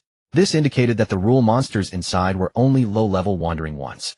In the next instant, Lin Nuanyuan slowly opened her eyes. There are some inside, but not many. They're all low-level wandering ones. Our current abilities are sufficient to defeat them. Upon hearing Lin Nuanyuan's report, Hao Chen nodded. At that moment, both Jiang Nan and Qin Mingyao stood close beside him, awaiting his command. The danger level is low. Everyone can search with peace of mind. If there are monsters, I will eliminate them immediately. I'm handling everything. There's no need to panic. But remember, don't leave my side until I've cleared all the monsters. The 1 teaching building is divided into classrooms, teacher offices, small meeting rooms, laboratories, equipment rooms, and even a library. There are many places to search, but how many useful resources they can find depends on their luck. The first floor has 4 classrooms and 1 teacher office. Fortunately, there are no traces of rule-based monsters on the first floor. Everyone can search with confidence. Su Wanqing was leading half of the girls to search the first classroom. Su Wanqing possesses both personal charm and appeal, being a school belle alongside Yi Bingbing and Qin Yufei. She is not only the board chairman's daughter, but also has fair, delicate skin with long black hair, standing at 172 centimeters tall, deeply beloved by the girls on campus. This classroom has many abandoned desks and chairs. If there were tools or demolition-type talent skills, these desks and chairs could be converted into more materials. After all, materials are everywhere, but currently there is nothing to dismantle and decompose, which is indeed a headache. Sister Su, come quick. The girl with a ponytail came running while cradling something, her eyes sparkling. 5 school uniforms. All in our size, no musty smell at all like new ones. Oh wait, there's something in the pockets. She carefully pulled an energy bar from the school uniform pocket, treating it like some precious treasure. Not expired. Really not expired. Su Wanqing examined the energy bar, a faint smile unconsciously forming at the corner of her mouth. She patted the girl's shoulder. Great job. Keep searching, take everything useful. Remember, the system backpack has a 30 gene limit, so pick high-value items. Prioritize medicine, food, and tools. Got it. After the girls dispersed, a rustling sound of searching came from the storage cabinets. Soon someone stood up holding several pieces of sportswear, but made a face while tugging at the collar. This fabric is so rough. It itches against my skin. If only there was something to wear underneath. The girl next to her who was trying on the school uniform rolled her eyes. Be grateful you have something to wear. You still complaining? At least it's better than being naked, right? You haven't seen how Hao Chun looks every day, so energetic like something. I saw. Another girl leaned in closer, lowering her voice with a mischievous glint in her eyes. Much better than my new energy type ex-boyfriend. Hey sisters, do you think I should go apologize to him tonight? And before she could finish, someone poked her forehead. Don't even think about it. Forgot how Jiang Nan cursed at us today? She abandoned him and ran. Now do you have the face to go back to him? You're right. The girl rubbed her forehead and awkwardly shrunk back. Alright, let's focus on finding things. Time is of the essence. The entertainment topic ended here as they quickly dove into the search. Through Lin Nuanyuan's detection skill, this floor has a wanderer, but currently they do not know where it is. Hao Chun walked at the front, condensing a light blade in his hand. He walked carefully, occasionally looking back at the girls behind him. Everyone stay quiet, do not worry, I am here. Teacher Qin Mengyao nodded slightly and closely followed behind Hao Chun. When they reached a corner and passed the teacher's office, they saw through the window the wanderer floating inside. At this moment, the wanderer was not in a dormant state. It was freely floating inside. When it spotted the humans outside the window, it charged forward with full force. Dark aura constantly floated behind it. Its face was expressionless, pale as death. Many girls, upon seeing it charging toward them, desperately clung to Hao Chun as if grasping at a lifeline. The next second, Hao Chun's light blade calmly swung out. As a beam of light pierced through its chest, the wanderer instantly dissipated into a wisp of black smoke. This whole process was resolved in less than 5 seconds. When teacher Qin Mengyao opened her eyes, she realized the wanderer that had been charging toward them had already vanished. Only Hao Chun's steady, reassuring voice remained. Do not worry, it is taken care of. The B-rank word skill light blade can easily defeat it. Seeing this, the tense shoulders of the girls in the class slowly relaxed. At this moment, Hao Chun realized he was surrounded by beautiful women on all sides, unable to move. Soft, fragrant, tender. The air was filled with the unique scent of young girls. Something is poking me. As soon as these words left his mouth, the girls immediately turned their gazes. And Hao Chun at this moment shifted his gaze to the ceiling, pretending nothing had happened. When the girls in the class saw Hao Chun's appearance, embarrassment now displayed on their faces. Even the usually cold and aloof teacher Qin Mingyao's face had turned red. They were simply too close, and for a moment they had forgotten Hao Chun was a boy. Sorry, this cannot be blamed on me. Hao Chun paused, then coughed twice. Alright, instead of discussing such matters, let us focus on finding supplies. The second floor has been cleared. We can explore for now. Hearing Hao Chun's command, the girls reluctantly let go of his hands and stepped away. At this point, Jiang Nan giggled. Solved in 1 second, as expected of my good brother and husband. Let us go search for stuff. With a smile on her face, Jiang Nan draped her arm over Hao Chun's shoulder, leaning in close. Teacher Qin Mengyao entered the office first, then began searching. After all, she had been a teacher before, so naturally she knew where things were stored. The desk in this office was covered in dust, with iron storage cabinets nearby and some books on each teacher's desk. She pulled open the iron storage cabinet and the drawers. Inside was a relatively intact coat and t-shirt. While relatively thin, at least it was wearable, and in the drawer was a pencil skirt plus a pack of brand new unopened purple stockings. This. Cannot you find something more proper to wear? What if it gets cold later? Wearing a pencil skirt and stockings will not keep me warm. Even a pair of jeans would do. There is no undershirt either. If I wear this pencil skirt and stockings, what is the difference from not wearing anything? Qin Mengyao looked at the pencil skirt and stockings in her hands, her face full of embarrassment. Forget it. For now, let us just accept it. Although there is no bra or panties. But having clothes is better than having nothing. Qin Mengyao, blushing, carefully unwrapped the unopened stockings and slowly put them on. Her healthy pink toenails peeked through the stockings, making her feet appear even more alluring. After putting on the pencil skirt, her full hips were prominently displayed. Although there was no undershirt from the outside, it looked no different from usual. But if one crouched down, that scene would be visible. On the other side, Hao Chun, Jiang Nan, and the other girls were searching this classroom. This classroom, like the first floor, had several school uniforms, and they also found some shorts. Hao Chun pretended to search, while subtly glancing at the girls changing clothes. The shorts and coats gave them a little more sense of security. At least they no longer had to walk naked through the campus and dormitory corridors. Although the clothing found so far was limited, at least they had stepped out of the primitive state. In the corner, while searching, Hao Chun's grin nearly reached from ear to ear. What a view! I call this scene an AA-level scenic spot. After Lin Nuanyuan put on the shorts, her full hips were prominently displayed, and her fair short legs appeared especially alluring. However, when she tried to zip up the coat, it got stuck. Too well developed. This coat is a bit tight. Cannot get the zipper up. Lin Nuanyuan tried again with all her strength, but to no avail. If forced, it might burst open soon. Fortunately, another girl swapped coats with her. This time Lin Nuanyuan finally managed to zip it up. Just as Hao Chun was enjoying the view from the position of the second-floor staircase and bathroom, came a girl's scream. "Ah, help!" And that girl was Li Chinka, who had been teased for always mining. She originally wanted to go to the bathroom, but discovered a wanderer floating inside. "Help! Help! Who? Who can help me?" Li Chinka fell to the ground in fear, looking desperately at the wanderer drifting toward her. The wanderer extended its hands, slowly approaching Li Chinka. Sliding to the ground in panic, Li Chinka could only watch the wanderer in despair. She was utterly defenseless, like a helpless chicken, and now far from the wooden bed with no protection value, and Hao Chun not by her side. She could only wait for death. I don't want to die. Who can save me?" Tears welled up in Li Chinka's eyes, her face turning pale with terror. Just then 2 sharp blades of light cut through the air with a piercing sound. Just as the wanderer was about to touch Li Chinka, the 2 blades of light, like heavenly punishment, pierced its body and annihilated it into nothingness. The wanderer's face gradually contorted, then turned into a puff of black smoke, dissipating into the air. Seeing the wanderer vanish, the fear on Li Chinka's face subsided slightly, but her heart still raced. Hao Chun's footsteps came from behind her. Li Chinka gently lifted her head to look back. Hao Chun crouched slightly, extending his hand. "Are you hurt? If you feel unwell, tell me. That monster is dealt with, don't worry." Li Chinka nodded gently, a faint blush coloring her cheeks, and placed her hand into Hao Chun's palm. Hao Chun's palm was warm and reassuring. After being helped up, Li Chinka patted the dust off her clothes. Meanwhile, many girls hearing the commotion came running over. Song Jia, seeing Li Chinka's state, couldn't help covering her mouth and laughing. "Li Chinka, you weren't hiding in the restroom to mine again, were you? Hao Chun told you not to go so far. Why don't you listen? If it weren't for Hao Chun, you'd be dead now." Hearing Song Jia's teasing, Li Chinka's face flushed with anger, and she waved her hand in warning. "Song Jia, at a time like this you're still joking. Just wait, tonight you'll get yours."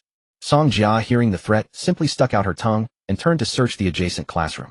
The girls from the class, seeing Li Chinka safe, returned to the classroom to continue searching for supplies. At this moment at the stairwell, only Hao Chun and Li Chinka remained. Hao Chun could see the affinity value floating above her head. 65, 68, 70. The affinity value was steadily rising. I didn't expect saving her would make the affinity value skyrocket. At this moment, Li Chinka gently raised her head and looked at Hao Chun shyly. Seeing her clasp her hands behind her back, her toes constantly fidgeting on the ground. Thank you, Hao Chun. If there's anything I can do in the future, just call me. I'll do my best to help you. After all, you saved my life." With her face flushed, Li Chinka finished these words and then ran off shyly. She covered her burning cheeks with both hands and entered the classroom, trying to quickly blend into the search team. As she left, Hao Chun could still see the affinity value above her head rising. Just a few words, and it directly jumped to 80. Wow, the hero saving the damsel in distress routine adds this much affinity. Actually, Li Chinka isn't bad either. She's well developed and her looks are no worse than Yi Bingbing and the others. She's just often teased as the mining girl. So don't worry, with Big Brother here you won't need to mine anymore. Hao Chun puffed out his chest, savoring the moment of glory. For the remaining time, Hao Chun did not proceed to the 3rd floor first, because his light blade skill had been used up. If he encountered another wanderer with no means to eliminate it, that would be a suicide mission. On the other hand, the supplies everyone had collected were almost filling their bags. The clothes they wore and the materials they collected were all placed in the system backpack. This trip, though somewhat perilous, was fortunately quite fruitful. Not only did they gather supplies, but Lin Wan from the class also awakened her talent skill. This was enough. The remaining time would be spent back in the dormitory, synthesizing materials to enrich their current lives. Su Wanqing on the 1st floor led half of the girls from the class to search for classrooms. In total, they obtained 60 school uniforms and 30 shorts, and also collected 30 chocolate energy bars. Food was temporarily settled, though scarce, but better than nothing. Chocolate energy bars are high in calories and provide good nutrition, but the only drawback is that the quantity is too small, not enough to eat. Next, regarding clothing, although there were no inner layers, they found jackets and shorts. Everyone could wear the jackets to sleep at night, providing some protection against the cold wind. The rest were miscellaneous materials. For example, empty bottles could be used to hold water, and textbooks could be used as fuel for fires when it gets cold to warm up. Also, the old curtains in the classrooms could be decomposed into bandages or used to block the dormitory windows, preventing some unknown dangers. Half an hour later, everyone had gathered on the 1st floor of Teaching Building No. 1. Each of them had put on school uniforms and shorts. The most dazzling was Teacher Qin Mingyao. Her long, beautiful legs paired with a pair of stockings were simply perfect. Plus the hip-hugging pants, which made her body curves appear even more voluptuous. Without an inner layer, Qin Mingyao always felt a breeze passing through. Chilly. Hao Chun, seeing everyone dressed and smiling, said, "Let's head back first. For the remaining time, we'll organize the materials and synthesize to get our rhythm on track as soon as possible." The girls all nodded in unison, showing their approval. The way they looked at Hao Chun now was different from when they first arrived. especially Lin Wanwan and Li Chinka. Both had received Hao Chen's attention.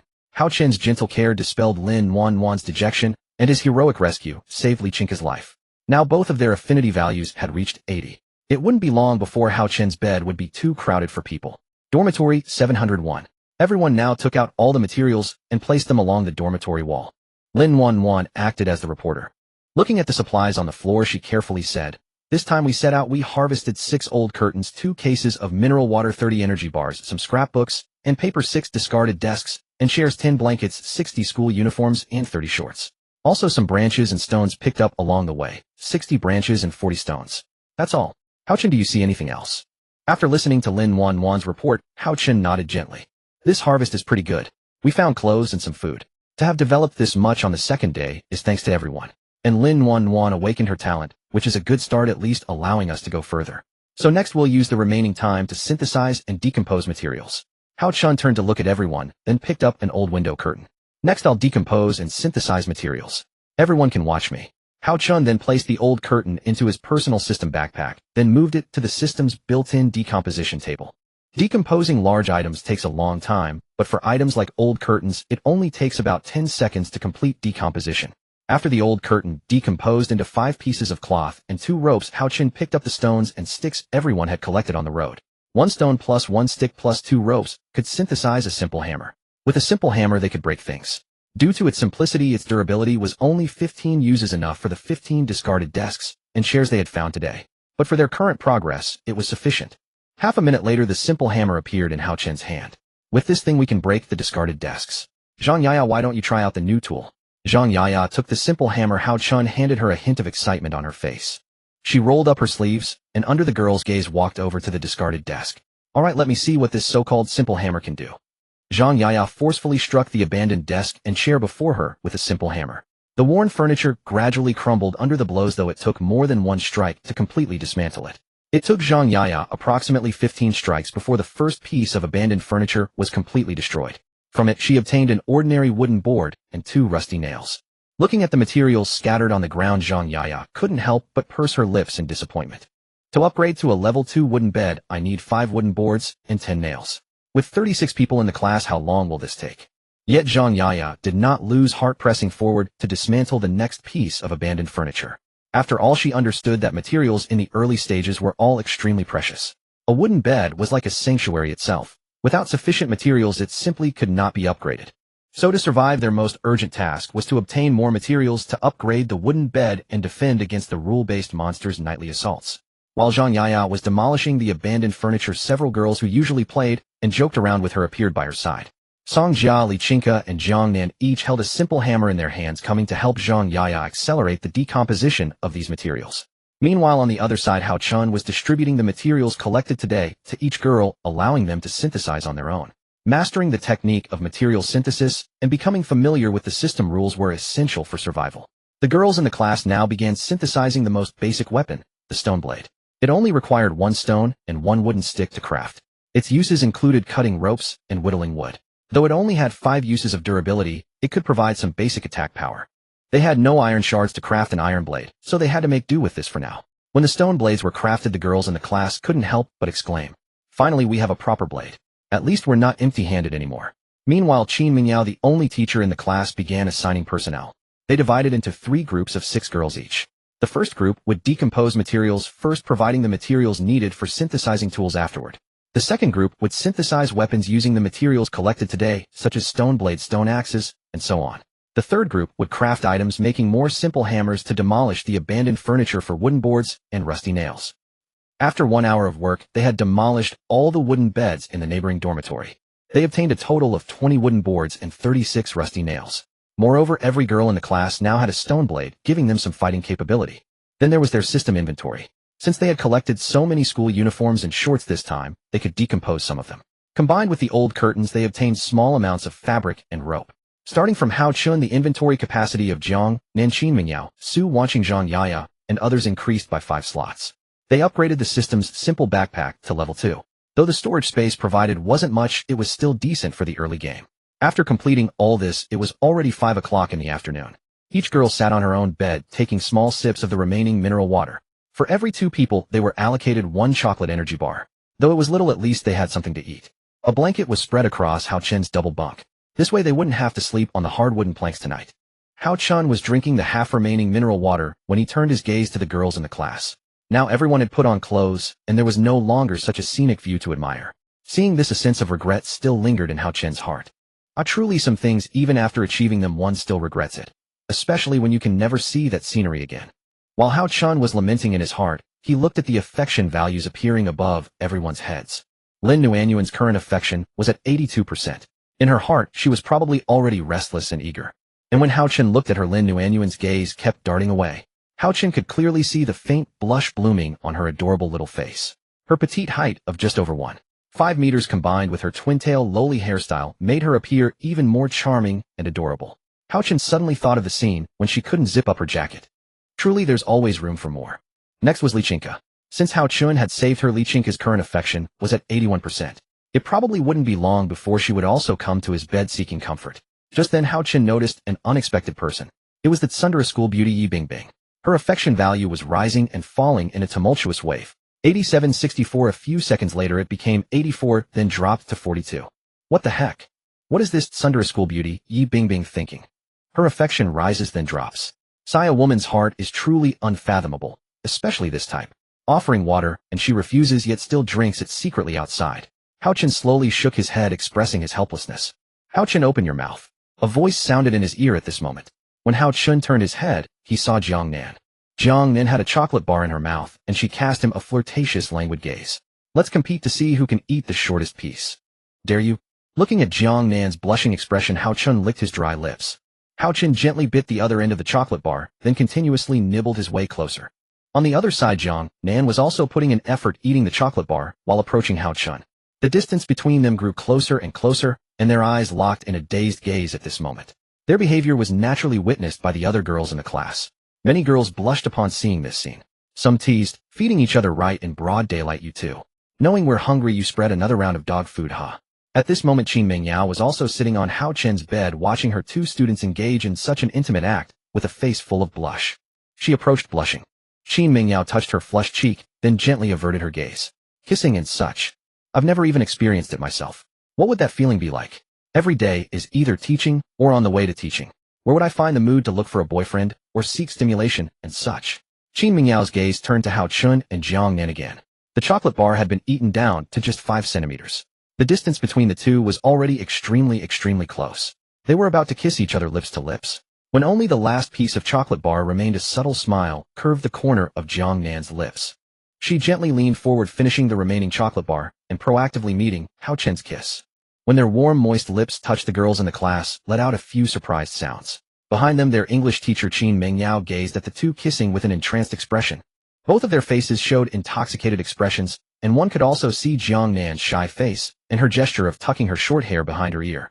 Jiang Nan pressed Hao Chen against the bed frame, kissing him in a dominant posture, savoring this moment of intoxication. Before the two could proceed to the next step, the system's voice suddenly rang in their minds. Tonight's special attention bed position has been locked. Survivors on this wooden bed, please exercise extreme caution. There is a very high probability of being struck by wanderers multiple times. After this message disappeared, a faint glimmer of light illuminated the dormitory. The person who had been locked on was Lin Nuanyuan, the class's literary secretary. After Lin Nuanyuan saw a faint glow emanating around her wooden bed, the blush that had tinged her cheeks upon witnessing Hao Chen and Jiang Nan kissing instantly froze. Locked? What does that mean? There's a high probability of being attacked by wanderers. Lin Nuanyuan's face showed panic, and she began to cry. She had no idea what to do now. If she stayed on her bed, she would suffer their assault tonight, just as the system had warned. At that point, her shelter value would completely collapse, leaving her vulnerable to the relentless attacks of the rule-based monsters. Besides, her talent was not offensive, it was merely a scouting skill. Facing over a dozen wanderers, she had no means to fight back, nor could she expel them with the help of her classmates. Panic and grievance erupted within Lin Nuanyuan's heart. At that moment, she curled up on her bed, hugging her knees and gazing in Hao Chen's direction. Hao Chen, of course, would never abandon any female classmate. As the dormitory leader, he naturally had to shoulder this responsibility. Currently, there were 3 people on his bed: Qin Mengyao and Jiang Nan. Teacher Qin Mengyao's wooden bed was covered in mold and mushrooms, making it utterly unsuitable for sleep. As for Jiang Nan, she originally had her own bed, but due to her talent for multiple offspring, she chose to sleep on Hao Chen's bed. Hao Chen looked at Jiang Nan, a trace of tenderness in his eyes. Jiangnan, for tonight, I must ask you to return to your own bed. We can start the matter of procreating and increasing offspring in a few days. For now, protecting our classmates is the priority. Jiangnan listened to Hao Chen's words and nodded. Then you must keep your word. In a few days we'll start that. Once it happens, we'll be able to survive better here. With that, she cast a flirtatious glance, left Hao Chen's double bed, and under his watchful gaze returned to her own wooden bed. Meanwhile, Hao Chen waved toward Lin Nuanyuan. There's only space for one person on the other beds in the class, and only my bed can accommodate 2 or 3. Since your wooden bed is locked tonight, and you can't stay there, if you don't mind, you can sleep with me tonight. As soon as Hao Chen finished speaking, Lin Nuanyuan's toes were already touching the ground. She took small steps and arrived at the edge of Hao Chen's bed. From Hao Chen's perspective, before him stood a girl with a voluptuous figure and fair gleaming legs, her hands clasped behind her back, a shy blush coloring her cheeks. Then I'll trouble you tonight, Hao Chen. After saying this, Lin Nuanyuan gently placed her hand on Hao Chen's bed and climbed up. Her twin ponytails cascaded down like a waterfall. Bathed in the setting sun's rays, Lin Nuanyuan's face appeared flushed and lovely. Now lying beside Hao Chen, Lin Nuanyuan's heart pounded violently. She never imagined that one day she would be sleeping next to Hao Chen, and that he would always be the first to help her when she was in trouble. It was hard for a young, innocent girl not to fall for him. Hao Chen turned to look at Lin Nuanyuan lying beside him. Her face was flushed crimson, and she looked nervous. Her tense thighs rubbed against each other, the fair skin reflecting a faint sheen under the sunset. What's wrong? Are you feeling unwell? If you're thirsty, I still have half a bottle of water here. In response to Hao Chen's caring words, Lin Nuanyuan shook her head. She stammered, "This is the first time I've slept in the same bed as a boy, and it's with you, Hao Chen." After saying this, she covered her burning cheeks with her small hands, unable to meet Hao Chen's gaze. Hao Chen smiled faintly and lay down as well. After a long day of toil, it was truly delightful to lie down comfortably, especially with a shy girl and a voluptuous teacher by his side. I understand it's your first time sleeping with a boy, but what do you mean by that last part? Lin Nuanyuan didn't dare speak loudly. Instead, she leaned close to Hao Chen's ear and whispered in a voice just loud enough for him to hear, because I like you too. After saying this, she bit her pink lips, uncertain whether her direct confession was right or wrong. But having spoken her heart, the weight on Lin Nuanyuan's chest finally lifted. She liked Hao Chen not because of his physical attributes, but because of his actions at school and today. She had harbored a secret admiration for him for a long time. Whenever there was a performance at school, Hao Chen was always the first to sign up, saving her from the embarrassment of having no participants. Moreover, his understanding nature. Whenever she felt discouraged or disheartened, he would comfort her in his own way. All of these things made Lin Nuanyuan deeply interested in and fond of the boy before her. Hao Chen was momentarily stunned by her confession, then a faint smile curled at the corners of his mouth. "Thank you for liking me. So, what are your intentions?"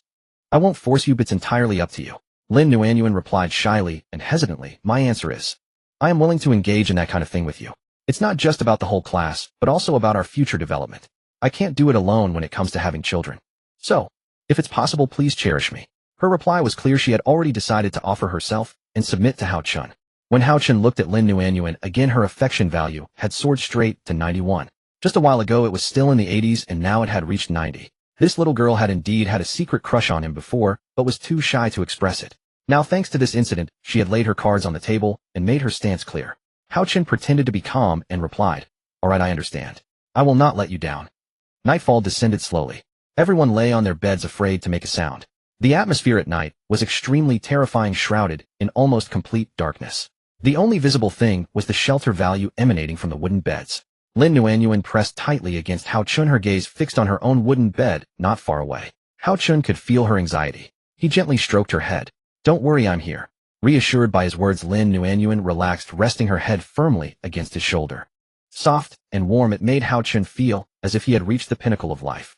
Teacher Qin Mingyao was also leaning against him, though not as closely as Lin Nuanyuan, yet she still appeared to be seeking shelter. Unfortunately, Teacher Qin Mingyao's affection value was only 60. To win her over, he would need to perform even better. He had to achieve the multiple offspring goal to get the desired effect. After all, talents should not be wasted. Only by using them skillfully could one gradually grow stronger. Bang! At that moment, the wooden door of their dormitory was violently kicked open, and at the entrance appeared over 20 wanderers. The number was even greater than on the first day. After the wandering ones entered the dormitory, everyone's eyes turned to the floating creatures. All of them covered their mouths, doing their utmost to remain silent, fear evident in every gaze. When the wandering ones reached Lin Nuanyuan's wooden bed, they began to attack mercilessly. A dozen or more of the creatures took turns battering the bed, and its shelter value plummeted from 100 to 35, then dropped to 0. Once the barrier of the shelter value shattered, the wandering ones swiftly dismantled Lin Nuanyuan's bed entirely. Their sole purpose was to destroy the wooden beds, leaving more survivors without shelter at night and turning them into prey. From Hao Chen's bed, Lin Nuanyuan watched her wooden bed being dismantled, her face twisting with distress. My wooden bed. Just like that. Gone. Where am I supposed to sleep from now on? Lin Nuanyuan's pitiful expression instantly stirred Hao Chen's sympathy. Hao Chen stroked her head once more, leaning close to her ear and whispering softly, "Don't worry. From now on you can sleep here as long as you like. I won't mind at all. Once I gather more materials, I'll help you craft another wooden bed." Hearing Hao Chen's comforting words, Lin Nuanyuan turned her gaze toward him. She nodded gently like a kitten being soothed. Meanwhile, the other girls huddled in their beds, their eyes fixed unwaveringly on the wandering ones floating back and forth. During this time, the wandering ones collided with some of the girls' wooden beds. Fortunately, the shelter values only decreased slightly, remaining far from dangerous levels. After half an hour, the 20-plus wandering ones departed the dormitory in unison. Although the girls' wooden beds had not suffered severe shelter value depletion, one bed had been lost. But there was nothing to be done about it. Lin Nuanyuan's bed had been marked. It seemed that for the time being she would have to sleep with him. However, judging by her current demeanor, Lin Nuanyuan showed no sign of reluctance whatsoever. She lay quietly in his embrace like a docile cat, breathing evenly as she slept peacefully. The faint fragrance on her body, reminiscent of milk, drifted gently into Hao Chen's nostrils. He had now confirmed that Jiang Nan and Lin Nuanyuan were both willing to share the multiplying offspring talent with him. Once they conceived offspring, the speed at which the wooden beds could be upgraded would accelerate dramatically, bringing even greater attribute bonuses. It seemed that his immediate priority was no longer solely about finding supplies and upgrading wooden beds. He also needed to engage in that fundamental life event with his young female classmates. The second night passed quickly, and everyone drifted into peaceful slumber. The wandering ones patrolled for only 30 minutes, causing no significant losses. Third morning. Hao Chen woke from his sleep, and the instant he opened his eyes, he noticed something vigorous before him. The surging, pulsating presence continuously expanded and contracted, changing with each breath. At that moment, Lin Nuanyuan's sleeping form was utterly adorable. She rested one foot lightly on Hao Chen's thigh, her arms unwillingly wrapping around his waist. She pressed extremely close, practically inseparable, and on the other side, Teacher Qin Mengyao mirrored the same posture. The two of them curled around him in identical fashion, enveloping him completely at the center. Do girls always prefer to hold something while they sleep? Why was he every morning treated like a giant stuffed toy embraced at will by them? When Hao Chen tried to extract his arms, just like the first night, he was firmly locked in place again. Sigh. Hao Chen let out a helpless sigh and could only stare at the ceiling. After all, if he woke them now, they might grow angry. Besides, the girls had exerted themselves quite a bit the day before, so letting them rest a little longer was reasonable. After quite some time, the two girls finally slowly released their grip, giving Hao Chen some room to move. Sunlight bathed Lin Nuanyuan's figure. The warmth radiating from the sunlight made her feel utterly comfortable, and with the fur blanket spread beneath Hao Chen's bed, the experience was simply sublime. By now, Hao Chen had stepped into the corridor. The time was 7 in the morning, and the girls in class were still resting. Hao Chen gazed toward the distant cafeteria and various buildings, his brows knitting together involuntarily. Food and water are still insufficient. Mineral water processed through recycling can only provide temporary relief, but it remains inadequate. Furthermore, the materials available are still very basic. We must acquire more materials urgently. Just as Hao Chen was deep in thought, the daily blessing refreshed at that very moment. A-rank blessing reinforcement expert effect reduces materials required to upgrade wooden beds by 50. A-rank blessing battle frenzy effect restores 10 shelter value for every monster killed. Effective across the entire area. B-rank blessing monster whisper effect allows you to understand what monsters are saying. Occasionally you may glean special intelligence or information about incoming attacks. Hao Chen glanced at the 3 blessings refreshed today and couldn't help but pause. The blessings refreshed today were quite interesting, especially the last one, monster whisper. It allowed him to hear what the monsters were saying. If we can overhear the information the monsters exchange, that would be a decent source of intelligence. Perhaps we could discover more supplies. Hao Chen nodded approvingly, then turned his attention to the other 2 blessings. Reinforcement expert. This one is also excellent. Reducing the materials needed to upgrade wooden beds by 50.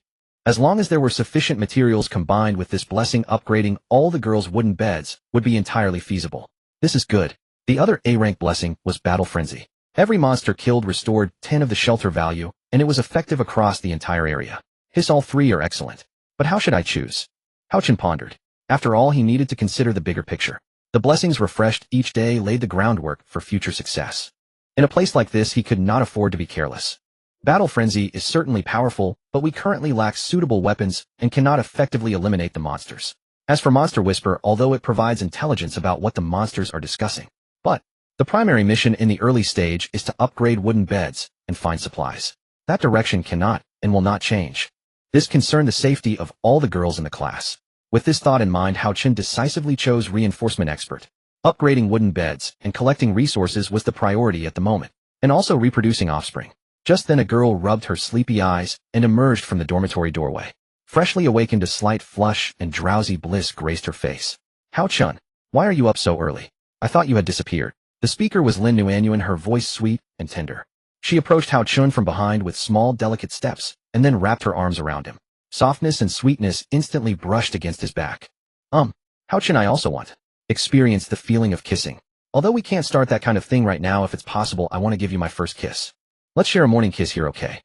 Faced with Lin Nuanyuan's morning invitation, Hao Chen hesitated. He watched as she closed her eyes and stood on tiptoes, then licked his dry lips. Lin Nuanyuan was indeed adorable, not only speaking in a sweet milky tone, but also appearing perfect in every way. At this moment, she stood on tiptoes, tilting her head as if waiting for his response. The two standing in the hallway were unaware that their dorm mates had already woken up. Zhou Xiaoxiao quietly poked her head out, not revealing too much of herself, but pressing against the wall to eavesdrop. Zhou Xiaoxiao was known as the gossip queen of the class. She had the most up-to-date information and was always the first to know everything. Not only was she extremely sociable and talkative, but she also loved shipping couples. When it came to gossiping, her nose was sharper than a puppy's. At this moment, an ambiguous atmosphere was brewing between Hao Chen and Lin Nuanyuan outside the corridor. Many female classmates, seeing Zhou Xiaoxiao's expression, knew there was juicy gossip. They tiptoed over and asked softly, "What's up?" "A big scoop." Zhou Xiaoxiao cautiously put her index finger to her lips. "Chill. Quiet. Our dorm leader Hao Chen and the cultural committee member Nuanyuan are outside in the hallway. It looks like they're about to kiss." When many girls heard the word kiss, a hint of excitement appeared on their faces. And when they learned the girl was Lin Nuanyuan, a smile couldn't help but curl on their lips. Even before they had transmigrated into this world, they could tell that Lin Nuanyuan had a crush on Hao Chen. And every time there was an activity, Hao Chen actively participated, never letting Lin Nuanyuan get into trouble. It was hard not to think that the two were secretly in love with each other. The current scene only reinforced their belief. Something's definitely going on. Lin Nuanyuan does like Hao Chen, and she seeks a kiss for comfort early in the morning. Oh my god, what a scoop. What a scoop. Seeing Hao Chen not reacting, Lin Nuanyuan reached out her arms for a hug. Actually, I don't mind. If you don't want to now, that's fine too. In short, I will participate in your duozi duofu blessing of prolific offspring talent, and I will do my best to help you resolve it. So your answer is? As soon as Lin Nuanyuan finished speaking, she felt a warm sensation on her lips. It was Hao Chen. His arms had already firmly wrapped around her, their lips touching the warm, moist sensation, instantly stimulating Lin Nuanyuan's nerves. Lin Nuanyuan was stunned by the sudden kiss, but in the process, she felt a sense of intoxication. Very warm and comfortable. When the two were embracing and kissing, Zhou Xiaoxiao gently poked her head out. When she saw the two kissing passionately, she covered her mouth with a blushing face. This scene was simply too hot. Zhou Xiaoxiao quickly pulled back, then looked at the surrounding girls waiting for gossip with an excited face. Sisters, these two are kissing. And they're kissing passionately. Also, I just heard Lin Nuanyuan will participate in Hao Chen's duozi duofu talent from now on. It looks like they've confirmed their relationship. Jiang Nan ranks first, Lin Nuanyuan ranks second. Oh my god, I never expected Hao Chen to have won over two girls in such a short time. What a lucky guy. Zhou Xiaoxiao's excited words immediately reached the ears of the girls. They also reached the ears of Jiang Nan, who had just woken up. Kissing. Nuanyuan seeking comfort in the morning. Jiang Nan was first stunned, then a trace of anger appeared on her face. Her anger was not because Lin Nuanyuan had taken her man. After all, Hao Chen's duozi duofu could not be carried out with just one person. But how could she miss out on the morning kiss? Jiang Nan walked with steady steps, passing the gossiping girls. Zhou Xiaoxiao, the gossip queen, seeing Jiang Nan's expression, knew there was another big scoop. Judging by this, it seems Lin Nuanyuan is in trouble. Is it a rivalry between two women, or? After Zhou Xiaoxiao finished thinking, she saw Jiang Nan had already walked out of the dorm and approached Hao Chen. Let me see what will happen. Zhou Xiaoxiao had expected to see a scene of two girls jealous of each other, but she never expected Hao Chen would handle both. Hao Chen temporarily left Lin Nuanyuan, then kissed Jiang Nan. Now this scene was simply like a king. Left arm one, right arm one. Holy crap. Zhou Xiaoxiao's eyes were full of shock. Although she didn't see the scene she wanted, she saw a fiery one. At this point, the gossiping crowd no longer hid. They all gathered at the dormitory door, boasting to each other. The dorm leader's life is really comfortable. Yeah, Hao Chen in front of you is a tomboy and a gentle, considerate cultural committee member. If these two take turns, wouldn't that be? Hao Chen, a man can't say he's not up to the task. You have to work hard. The girls' laughter and cheerful words came through, some shyly and jokingly watching the scene. When Lin Wanwan saw the dormitory door crowded with girls' gossipy faces, she shyly buried her head into Hao Chen's shoulder looking bashful. As for Jiang Nan, who was a good buddy, she ignored the crowd's teasing and boasting. She used her hand to adjust Hao Chen's chin, trying to align it with her lips. Sorry sisters, I'll enjoy first. After a smile appeared on Jiang Nan's lips, she kissed Hao Chen again. By the time Hao Chen finally managed to break free from the two girls' embrace, it was already 8 in the morning. He wiped his lips, which still bore 2 different sensations: Jiang Nan's passion and Lin Wanwan's tenderness. Alright, if we keep kissing we won't get any work done today. Hao Chen coughed and began distributing supplies and assigning tasks. He used the turning trash into treasure trait to restore the second box of empty water bottles he had found yesterday to their original state. After the trait's effect took place, fresh water gushed out of the empty bottles. Hao Chen handed one to each female classmate. When every female classmate was comfortably enjoying the hard-won water on their beds, teacher Qin Mingyao walked over. She looked at Hao Chen and said calmly, "What are your plans for today? Are you going to search for supplies, or?" Hao Chen smiled, but did not answer immediately. After all, he had already thought of a strategy last night. The abandoned dormitory on the 6th floor has old wooden beds, and we currently have materials to make simple hammers. So today's task will be carried out in 2 groups. The first group of girls will handle the abandoned dormitory on the 6th floor. The 6th floor has been checked, and there are no rule-based monsters, so they can safely break things. The other group will follow him. Today they will still head to Building 1. Yesterday they only searched 2 floors, and the 3rd and 4th floors remain unexplored. Moreover, yesterday, he had kept a cautious mind. The 3rd floor was somewhat special as there were several large characters at the corner of the stairs. Please stop here. Due to yesterday's light blade having used up its charges, Hao Chen did not choose to proceed further. But today, everyone has a weapon and can fight monsters. Moreover, the team has Lin Wanwan's detection skill plus his own daily trait. As long as the mission goes smoothly. Before tonight, at least half of the people can upgrade to level 2 wooden beds. Alright, let me see what's on the 3rd floor. Beneath the dormitory building, Hao Chen stood facing the female students from his class. Their eyes no longer carried the panic from before, but instead showed earnest compliance with his commands. After all, without having awakened any talents, yet if they wanted to survive they had no choice but to cling closely to Hao Chen and Lin Nuanyuan. Everyone take a stone axe and stone blade. These can be used for self-defense. Based on yesterday's experiments, low-level wanderers don't have much health, and you can see the stone axe's durability and attack power. However, don't get overconfident. Since it's morning, the wanderer's abilities are somewhat restricted. Once night falls, they become more active, and their desire to attack intensifies. Hao Chen gazed solemnly at the female students behind him, issuing yet another warning. So everyone must stay close to me this time. I don't want any girl to get hurt during this, and I absolutely cannot allow another dangerous situation like what happened with Lichinka. If anyone needs to use the restroom, or anything, you must report it to me. The moment Hao Chen finished speaking, the female students before him nodded in agreement.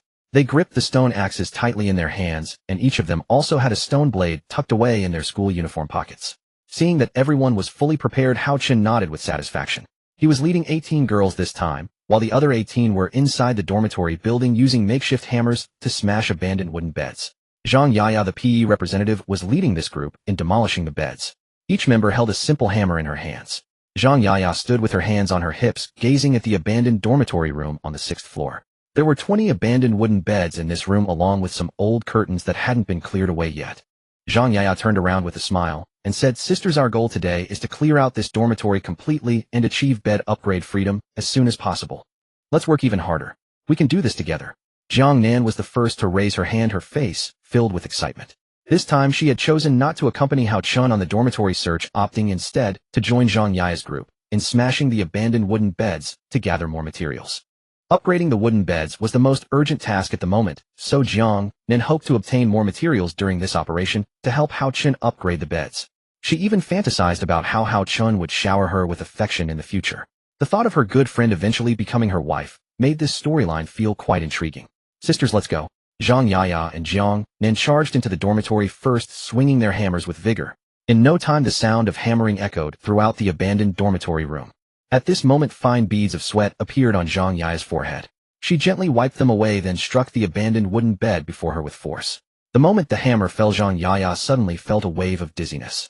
She felt darkness closing in and a ringing in her ears. If she hadn't instinctively gripped the bed frame, she would have fallen. When her vision cleared and focused again, a system panel had appeared before her eyes. What displayed above was the talent she had just activated. Name: Zhang Yaya. Talent: Demolisher B rank. Effect: all demolitions become twice as effective, reduce physical exertion and increase speed, with a 50 chance of doubling loot drops. After seeing her talent, Zhang Yaya didn't feel disappointed at all. Instead, a spark of excitement appeared. While it wasn't a powerful offensive or reconnaissance talent, this was quite valuable.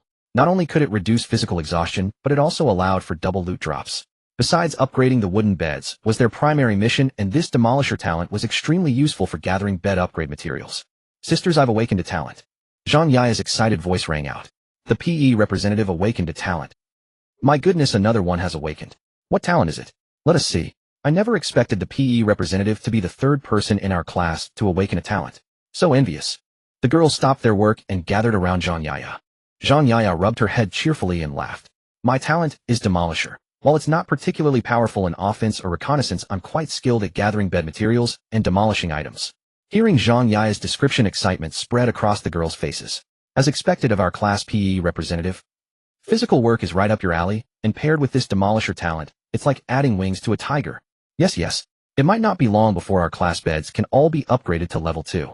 Yet just thinking about it is exciting. Listening to the girls' cheerful words, Zhang Yaya's mood became even brighter. Just then Jiang Nin gently patted her shoulder and smiled. Zhang Yaya, how did you awaken this talent of yours? Don't tell me you awakened it just by smashing things. When Zhang Yaya heard this, she wasn't entirely sure herself. But it did seem to be the case. When she was smashing the abandoned wooden bed, she felt a sudden dizziness, and then this talent awakened. Possibly, but I'm not sure yet. I'll tell Hao Chun when he gets back, since he can view our class's personal information and awakening methods. But don't lose heart, everyone. Maybe you'll awaken a talent like mine by just keep smashing. Listening to Zhang Yaya's words, everyone felt their spirits surge. Yes, I need to work even harder. I want to awaken a talent too. Upgrade my little wooden bed to a luxurious one as soon as possible. Go, keep going. The girls picked up their simple hammers once more, their faces filled with radiant smiles and passionate drive. The first teaching building gradually came into view ahead. From a distance, nothing seemed amiss. The 4 classrooms on the first floor all had their doors open, and everything worth scavenging inside had already been taken. At this moment, Zhou Xiaoxiao quietly approached Lin Nuanyuan and gave her a gentle nudge. Zhou Xiaoxiao whispered in her ear, Nuanyuan, how did that kiss this morning feel? I also heard you say you'd participate in Hao Chen's many children much blessing talent. Is that true? Zhou Xiaoxiao wore an expression of pure gossip, a smile curling at the corners of her lips as she waited for the response. Hearing this, Lin Nuanyuan gently lowered her head. Her blushing face, half hidden by delicate strands of hair, appeared especially adorable. Lin Nuanyuan wasn't skilled at lying, for the flush on her cheeks already told the whole truth. Lin Nuanyuan's fingers twisted together nervously as she softly replied, Yes, that's true. I've made my decision, since it's not just that I like Hao Chun, but also because if I can bear children, it would greatly speed up our bed upgrade progress. Hearing Lin Nuanyuan's direct, yet sweet voice, Zhou Xiaoxiao's cheeks also flushed slightly, a smile spreading across her face. As expected of our class's beloved, you're so adorable, and you're always thinking about the class. We love you so much, Nuanyuan. Zhou Xiaoxiao nuzzled her face against Lin Nuanyuan's cheek. Just then Hao Chen gently took Lin Nuanyuan's small hand and said, Nuanyuan, use your detection skill to check if there are still monsters in the first teaching building today. Feeling the warmth from Hao Chen's palm, Lin Nuanyuan finally came out of her flustered state. She met his gaze and nodded hastily, okay. In the next instant, Lin Nuanyuan closed her eyes. An invisible ripple seemed to spread outward from her into the air. 1 second, 2 seconds.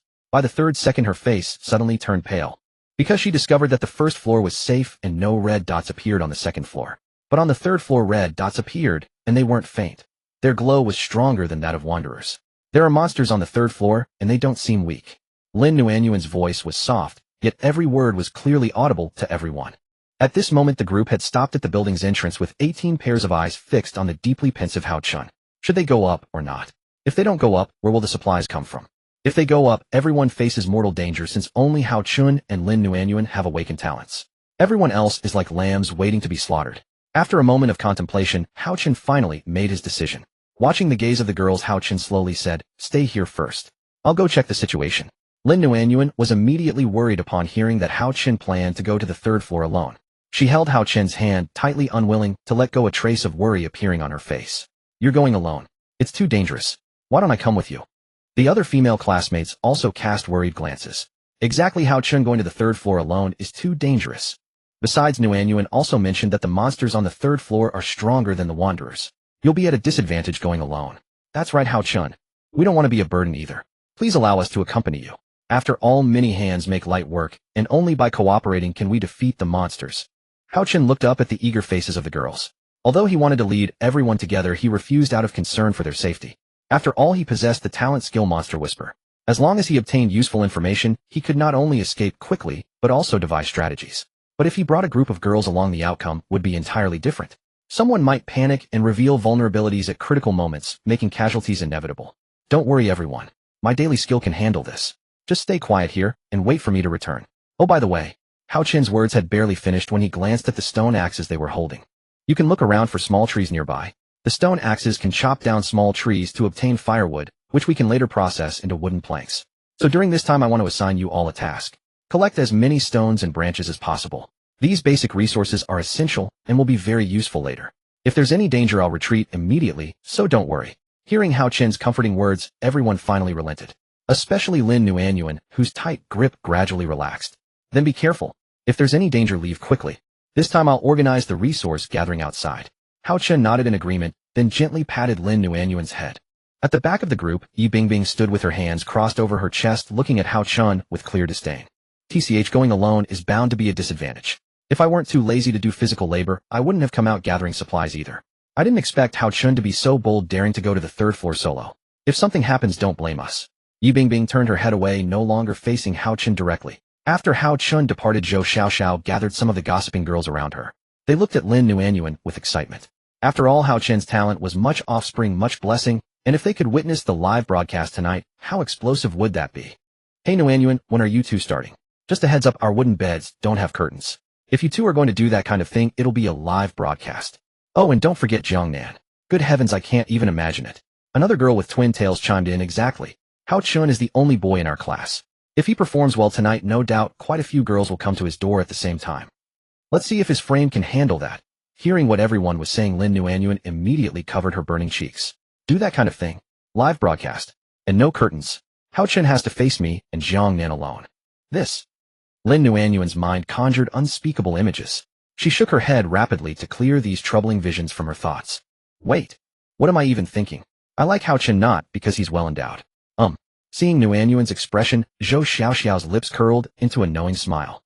Nuanyuan, look, your face is blushing, you'd better be prepared. Xiaoxiao, stop teasing me, I'm shot. Zhou Xiaoxiao patted Lin Nuanyuan on the back and smiled, saying, don't worry, we'll just watch then. We definitely won't do anything weird. Lin Nuanyuan gently punched Zhou Xiaoxiao with her small hands and said coquettishly, alright, cut it out. You're so bad.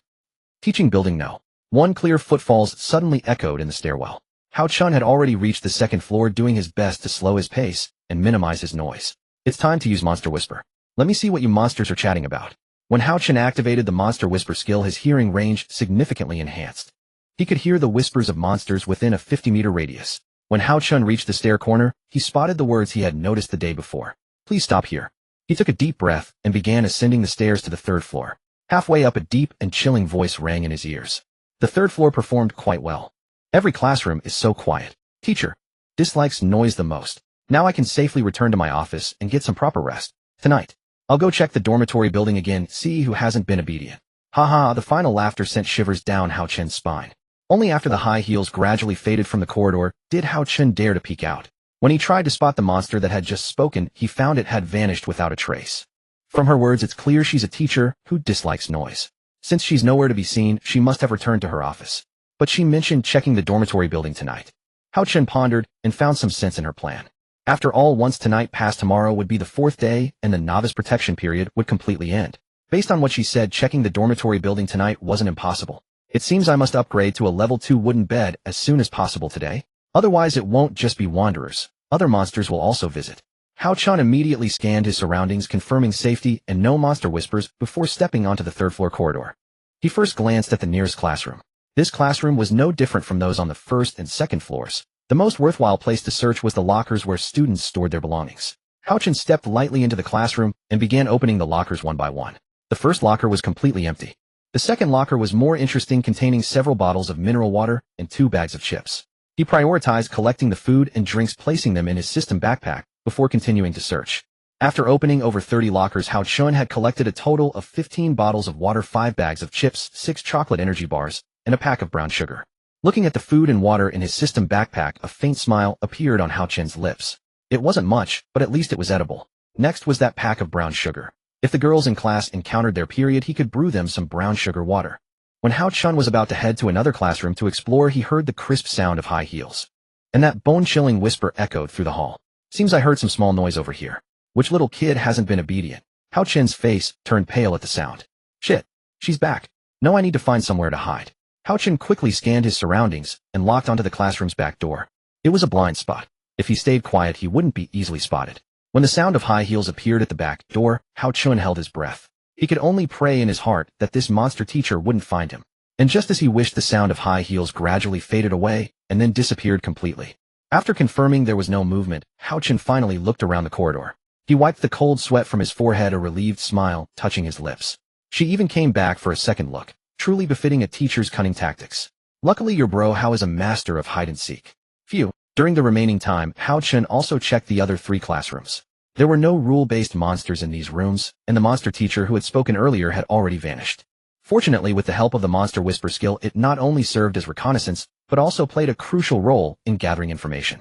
Whenever Hao Chen heard the monster's whispers, he would quickly find a place and hide. Fortunately, during the search, he didn't hear any more movements. After clearing out the lockers in all 4 classrooms, Hao Chen's system backpack was completely full. Mostly food and mineral water, which temporarily solved the problem of insufficient supplies. Meanwhile, on the other side, the girls, led by Lin Nuanyuan, were collecting resources. They had gathered all the small stones they could find nearby and collected many branches. Unfortunately, the trees around them were all thick and large, and they couldn't find the small trees Hao Chen had mentioned. So after gathering the stones and branches, they rested in place to conserve their energy. Half an hour had passed, and seeing Hao Chen hadn't returned, yet everyone's faces showed concern. Lin Nuanyuan looked worriedly at the teaching building in front of her, her fingers nervously intertwined. Meanwhile, another person who appeared somewhat worried was rather unexpected.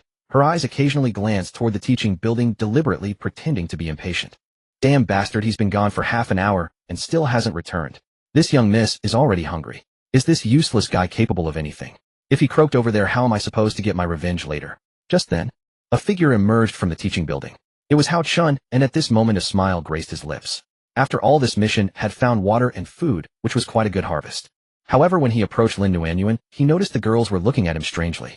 Especially Lin Nuanyuan. Whenever their eyes met, she would hastily lower her gaze, and her face turned red again. What's wrong? Hao Chen asked in confusion. No. Nothing. Lin Nuanyuan quickly replied.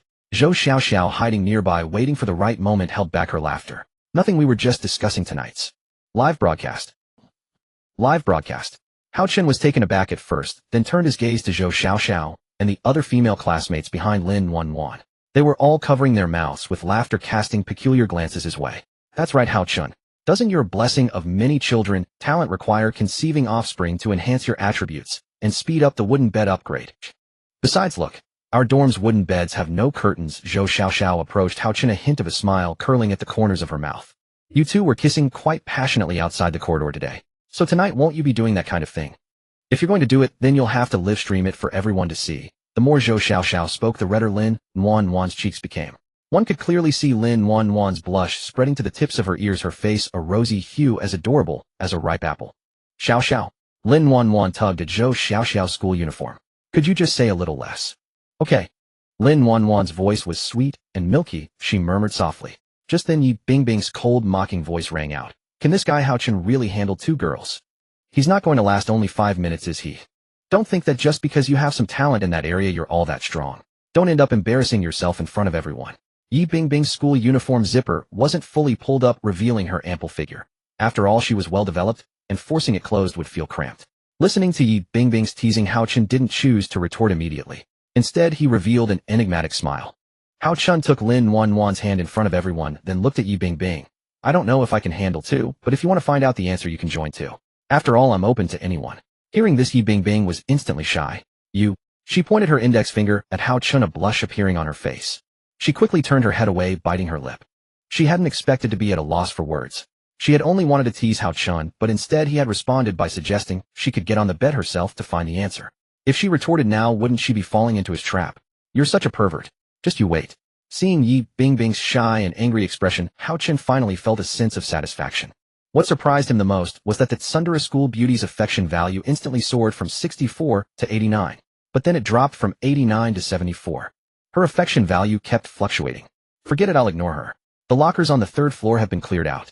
I got some food and water, enough for a day and a half. Hao Chen looked at the girls in front of him and said calmly, I scouted the area. I checked out the most worthwhile lockers on the 3rd floor and found some potato chips, chocolate energy bars, and bottled water. Didn't find much else, but food is still good. As soon as he finished speaking, he distributed the chocolate bars he had collected to each girl. When he reached Yi Bingbing, she kept her arms crossed, and her face turned away. Do you want some or not? If you don't want it, I'll give it to someone else. Yi Bingbing's eyes swept briefly over the chocolate bar in Hao Chen's hand, then she swallowed. But her stubborn character commanded her not to take it. I don't want it anyway. I'm not hungry. Give it to someone else. Seeing Yi Bingbing's stubborn attitude, Hao Chun didn't say anything more. After all, when she got hungry, she would come looking for him. I don't believe you won't get hungry. There's not much food now, and you're refusing. Just wait, I'll see when you come begging me for food. Hao Chun passed by Yi Bingbing and distributed the chocolate bars to the other girls. After that, they returned to the dormitory. On the other side, Zhang Yaya and the others had already moved all the collected materials back to their dormitory. Jiang Nan, Song Jia, and the others wiped the sweat from their foreheads, looking happily at the materials they had gathered. Seeing the small pile of materials before them filled them with a sense of class pride. Not bad, Zhang Yaya said, hands on her hips, a smile spreading across her face. This talent is practically made for me. I dismantled over a dozen abandoned wooden beds, and thanks to the talent's drop rate, I got an extra 6 ordinary wooden planks and 12 rusty nails. Added to the 20 planks we had before, we now have 40 in total. Not bad. With a little more effort, we'll upgrade our wooden beds sooner or later. Just then Li Chinka ran over and looked at the English teacher Qin Mingyao. Teacher, I've cleaned all the mushrooms off your bed and the mold. I scraped off most of it with a stone knife. It looks safe to sleep on now. Qin Mingyao's face lit up with surprise and joy upon hearing Li Chinka's good news. Really? Li Chinka nodded affirmatively. Qin Mingyao then walked over to her wooden bed. When she saw that the mushrooms were gone and most of the mold had disappeared, a smile beamed across her face. Although Hao Chen's double bed was spacious and comfortable, squeezing together with him every day always made her feel a twinge of guilt. Especially since Hao Chun had his own tasks to accomplish. He not only needed to use the blessing of many children talent with the girls he liked, but also required a spacious area for intense activities. Her presence would definitely hinder Hao Chen's operations. Although Hao Chen's talent required him to engage in that kind of activity with the girls in the class, including herself. But because she was a teacher, there was a barrier in her heart. It always made her feel somewhat inappropriate. Is it really okay to be with one's own student? I'm 26 and still a virgin. If they found out, would they laugh at me? I don't know how Hao Chun would see it either. Anyway, it's so embarrassing. 2 or 3 people doing that kind of thing on a big bed at the same time. No. Qin Mingyao patted her flushed cheeks, trying to suppress the turmoil in her heart. Hao Chun is indeed impressive in that aspect. Can I really withstand it? If only I hadn't punished him so much in the past. When the time comes, he'll definitely punish me severely. Li Chinka, seeing teacher Qin Mingyao's shy expression, asked in confusion, Teacher, what's wrong? Why is your face so red? Are you running a fever? Hearing Li Chinka's words, Qin Mingyao snapped out of her inner world. It's nothing, I'm fine. I was just thinking about some trivial matters. And thank you, Xiaoka, for cleaning my bed. Li Chinka smiled briefly and said, it's my duty. I'll go help them organize the materials we collected today. She waved her hand and walked over to Zhang Yaya and the others, leaving only the English teacher Qin Mingyao, standing there stunned with a rosy complexion. Just then the dormitory door was suddenly pushed open. In came Hao Chun and the others. When he entered, his eyes met teacher Qin Mingyao's. Hao Chun noticed that the mushrooms on the English teacher's wooden bed had disappeared, and even the mold on the bedboards had mostly vanished. Hey teacher, your bed is cleaned up. Then tonight. Hao Chun paused as if searching for the right words. Qin Mingyao's heart skipped a beat. Tonight? What about tonight? What did Hao Chun want to say? Was he asking me to sleep with him again tonight? Or was he inviting me to do that kind of thing? No. This kind of thing needs to be taken slowly. I'm not mentally prepared yet. Just as Qin Mingyao was speculating, Hao Chun smiled and said, tonight you won't have to squeeze together. Get a good rest. Hearing this, Qin Mingyao stood frozen, a strange and indescribable sense of loss welling up in her heart. So it's just about rest. Meanwhile, Zhou Xiaoxiao leaned in close to Lin Wanwan's ear. Hey, when Hao Chun held your hand just now, how did it feel? Did your heart race? Xiaoxiao, stop talking. Alright, I won't say anything more. But I'll be watching tonight. As Zhou Xiaoxiao left, she cast a meaningful glance. And Lin Wanwan's face once again showed that maidenly blush. Could it be that tonight we're going to? Lin Wanwan looked at Hao Chun's broad back, and an inexplicable thrill rose in her heart. Hao Chun looked at the materials collected by Zhang Yaya and others, and a wave of excitement rose in his heart. Currently, their collection of ordinary wooden planks and rusty iron nails had been going well. Upgrading to a second-tier wooden bed was not difficult in terms of conditions. The challenge lay in the quantity. After all, with 36 people in the class, each person needed 5 planks and 10 nails for their bed. Such a massive number was truly overwhelming. Fortunately, Hao Chun had chosen the reinforcement expert talent today. The effect of this talent was now revealed. Materials required for upgrading wooden beds reduced by 50. This solved the problem of needing numerous materials for bed upgrades given the large number of people. Hao Chen calculated that thanks to the talent's effect, upgrading one wooden bed required only 5 planks and 5 nails. With 36 girls in the class, they could upgrade a total of 12 beds. Although it was less than half, it was already quite good. Hao Chen stood up and patted Zhang Yaya on the shoulder. You did a great job this time. At least 12 wooden beds can be upgraded. Don't worry about the rest. Once we gather more materials, I'll help upgrade them too. After receiving encouragement, Zhang Yaya scratched her head, and a smile appeared on her lips. By the way, Hao Chen, I have some good news to tell you. Oh, what is it? Hao Chen looked at Zhang Yaya's excited face and asked curiously. Zhang Yaya opened her system panel and displayed her talent ability. Name: Zhang Yaya. Talent: Demolition Expert, B rank. Effect: demolishing any item is twice as effective, reduces physical exertion, and increases speed. There is a 50% chance to drop double resources. I accidentally obtained this talent ability while dismantling the abandoned wooden beds today. Although I do not know how I awakened it, this is great news for our current situation. Could you help me check how I awakened it? Your personal system should have the explanation. Hao Chen looked at her talent and its effects, then nodded satisfied. Twice as effective, reduced exertion, and a chance for double drops. This is simply one of the most needed talents for early-stage material collection and bed upgrades. Zhang Yaya, your talent is incredibly useful. I will help you check how you awakened it later, so do not rush now. Hearing Hao Chen's encouragement, Zhang Yaya's cheeks turned slightly rosy. She rarely received praise from boys, especially genuine praise like this. It is my duty. Zhang Yaya continued to smile. Alright, let me help some classmates upgrade their beds first. After tonight, the newbie protection period will end. Hao Chen now faced the girls Qin Mingyao, Zhou Xiaoxiaosong, Jia Lin Nuanyuan, and others. Prioritizing upgrades based on contribution. Lin Nuanyuan's life perception talent has brought tremendous value to the team. Su Wanxing previously directed some girls to reasonably arrange time and personnel, searching for classrooms and finding many supplies. Zhang Yaya led the team to dismantle wooden beds, obtaining a large amount of materials, which played a huge role in today's bed upgrades. So I am announcing that some girls who explored the teaching building with me today will get upgrade opportunities along with the girls Zhang Yaya led. Although we cannot upgrade all 36 beds at once, do not lose heart. As long as we work hard to find materials, we can safely get through this danger. So do the other girls have any suggestions? If so, please speak up. Hao Chen's calm analysis made the remaining girls nod in agreement. After all, this was based on contribution. The more contribution, the more rewards. But Hao Chen had also said it was only because materials were not enough now. Otherwise, everyone would be upgraded together. Upgrading beds later was just a matter of time, no need to worry. Class committee member Tang Kiki spoke first. I agree with Hao Chen's arrangement. Since it is based on contribution, this is undeniable. I agree too, I agree. Zhou Xiaoxiao raised her hand, her face full of smiles. The dorm leader Hao Chen's bed definitely needs to be upgraded too. Only when his bed is sturdy enough can his multiple offspring talent develop better, and we can also better watch the drama. Oh, I mean become stronger. Zhou Xiaoxiao seemed to misspeak, but her inner thoughts were quite calculating. Hearing everyone's agreement, Hao Chen nodded with satisfaction. Hao Chen moved the materials to the front of specific girls' beds. When the beds sensed the required materials were complete, a panel appeared. Hao Chen only needed to submit the materials. When Zhang Yaya's wooden bed sensed the materials, it emitted a faint blue light. Immediately, the bed underwent a subtle transformation. It was no longer a dilapidated bed, but became a standard wooden bed. The planks on the bed became clean and neat, and even the rust on the bed edges disappeared, looking brand new. Notably, the second-tier wooden bed gained 100 shelter value and slight resistance to impacts. Now Zhang Yaya's bed had a total shelter value of 200, capable of withstanding more attacks and impacts from wanderers. Plus, lying on it felt comfortable. The wooden bed no longer creaked, but became steady. After upgrading Zhang Yaya's bed, Hao Chen proceeded to upgrade the others. After a while, everyone looked at their newly upgraded beds and felt more secure. Higher shelter value meant safety and the ability to withstand more attacks. However, there was one drawback. They currently had no blankets or pillows, so sleeping at night felt a bit bare. But with scarce materials in the early stage, this was understandable. Alright, I have finished upgrading everyone's beds. You can go up and try them. As soon as Hao Chen finished speaking, Zhang Yaya was the first to sit on her bed. She first shook it slightly, and upon realizing there was no creaking sound, a smile appeared on her face. No more noises. The bed is much sturdier. Finally, I will not be woken up by these creaking sounds at night. Hard work does pay off. At the same time, Jiang Nan wrapped her arm around Hao Chen's neck as usual. My wooden bed does not need to be upgraded for now. Since the teacher has cleared everything off her bed, I can share a bed with you, so let us save resources. You understand what I mean, right? As Jiang Nan spoke, she pushed Hao Chen onto the bed. Actually, Jiang Nan did not know where her courage came from, but seeing Hao Chen's face and his daily care for her, the excitement in her heart surged at that moment.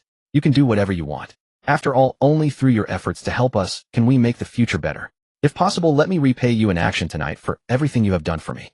Hao Chen looked at Jiang Nan's shy face and passionate gaze. Not far away, teacher Qin Mingyao saw this scene and lowered her head, her fingers tightly gripping the corner of her clothes, saying nothing. But her flushed earlobes betrayed her current mood. Zhou Xiaoxiao, watching from the corner, showed an excited expression. Hao Chen, what is your answer? Will you accept Jiang Nan's request, or refuse? This is going live, so you had better think carefully. At the same time, Lin Nuanyuan also stood up. A blush appeared on her face along with hesitation. After all, if things were to begin, she would have to face the other girls in the class and do those embarrassing things. Although she verbally agreed, her heart was still tangled with shyness. After a moment of thought, Lin Nuanyuan gathered her courage and approached Hao Chen. Her big, watery eyes and cute face were increasingly captivating. Hao Chen, my wooden bed was destroyed by them. So can I still sleep with you tonight? Hao Chen, what is your answer? Will you accept Jiang Nan's request, or refuse? This is going live, so you had better think carefully. At the same time, Lin Nuanyuan also stood up. The gaze of every female classmate in the class had fallen upon Hao Chen. After all, two girls had extended their enthusiastic invitations to him right there. Zhou Xiaoxiao, the seasoned gossip enthusiast, watched with unwavering attention. Qin Mingyao, who was usually the aloof and cold teacher, now watched the scene unfolding before her with a shy expression. They all awaited Hao Chen's response, wondering whether he would proceed tonight or postpone. Hao Chen gazed into those two fervent eyes and understood immediately.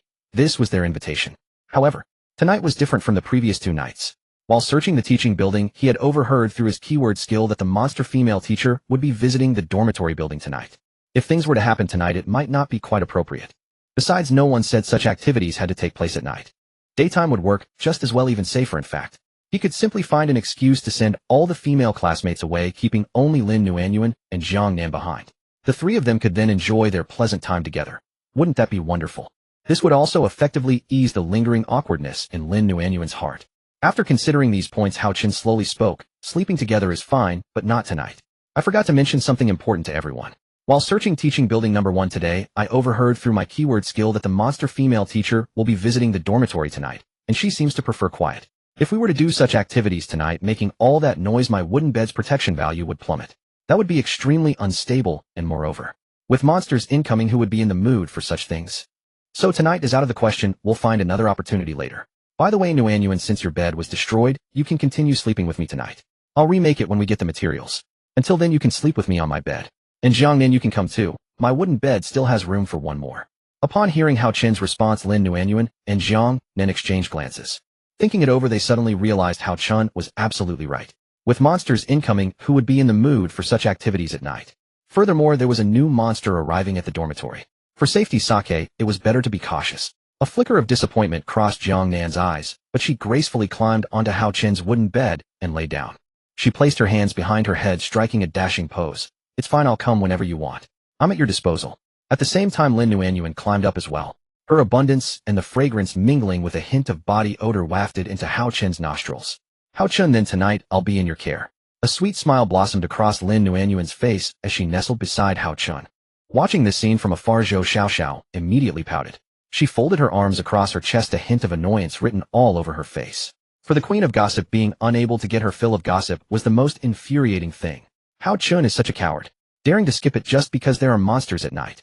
Our current wooden bed is level 2, so what are we afraid of? And besides, the girls came knocking on his door offering themselves. How can he be so dense? With that, Zhou Xiaoxiao tore open a bag of chips Hao Chen had given her and began eating.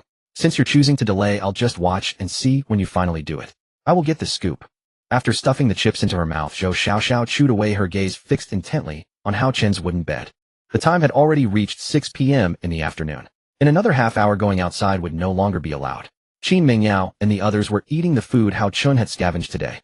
The salty, sweet flavor of the chips made them cherish each piece dearly, even biting into a single chip 3 times. Lin Nuanyuan tore open the chip bag, then picked up a piece and slowly brought it to Hao Chen's mouth. Hao Chen, open up, you worked hard today. Gazing at Lin Nuanyuan's adorable face, Hao Chen gently opened his mouth. When the chip was placed into his mouth, Hao Chen began chewing, savoring this hard-won food. Jiang Nan also offered him a chocolate stick at that moment. Faced with the warm hospitality of these two girls, a smile curved at the corners of Hao Chen's mouth. Being accompanied by beauties and fed by them, this was every young man's dream. Although I can't proceed with the multi-son, multi-blessing, yet being waited on like this feels wonderful. And they're two beauties at that. Just as Hao Chen was thoroughly enjoying himself, a rumbling sound of hunger reached his ears. And it came from none other than that Sunday school beauty Yi Bingbing. While everyone else was eating, Yi Bingbing sat alone at the foot of her bed, silent, arms wrapped around her knees. When the rumbling sound escaped her stomach, her eyes couldn't help but drift toward Hao Chen, afraid that he might have heard her stomach's protest. But the unexpected happened. Hao Chen's gaze met Yi Bingbing's at that very moment. When Yi Bingbing realized Hao Chen was looking at her, she immediately buried her face into her knees, blushing with embarrassment. Annoying Hao Chen, why are you looking at me? Could it be that he heard my stomach growling from hunger? So what if he did? I'm not going to eat anything he gives me anyway. Peeping Tom. Total pervert.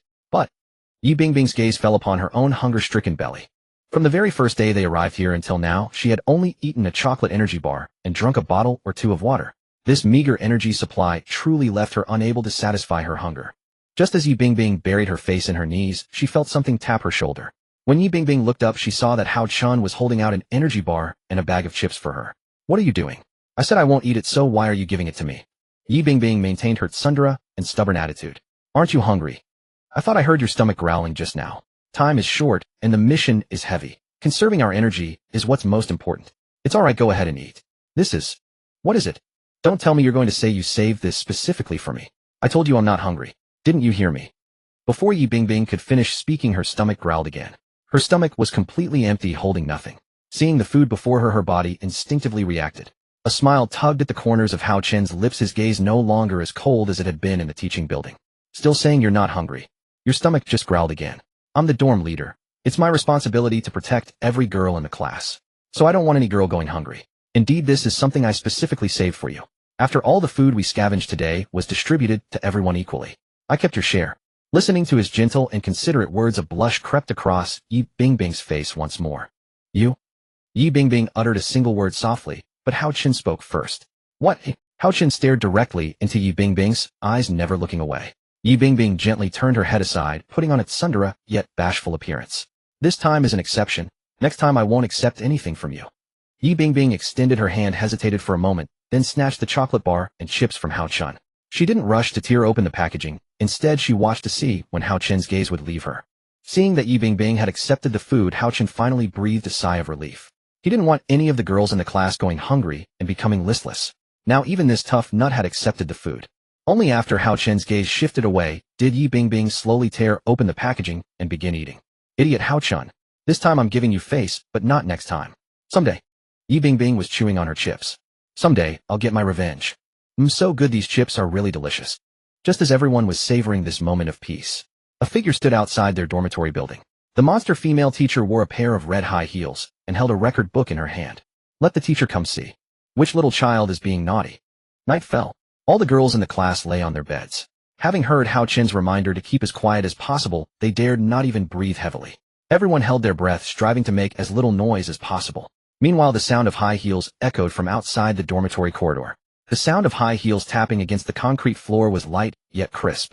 Ding, ding, ding. The eerie atmosphere of the falling night, combined with these inexplicable high heel sounds, made the female students even more terrified.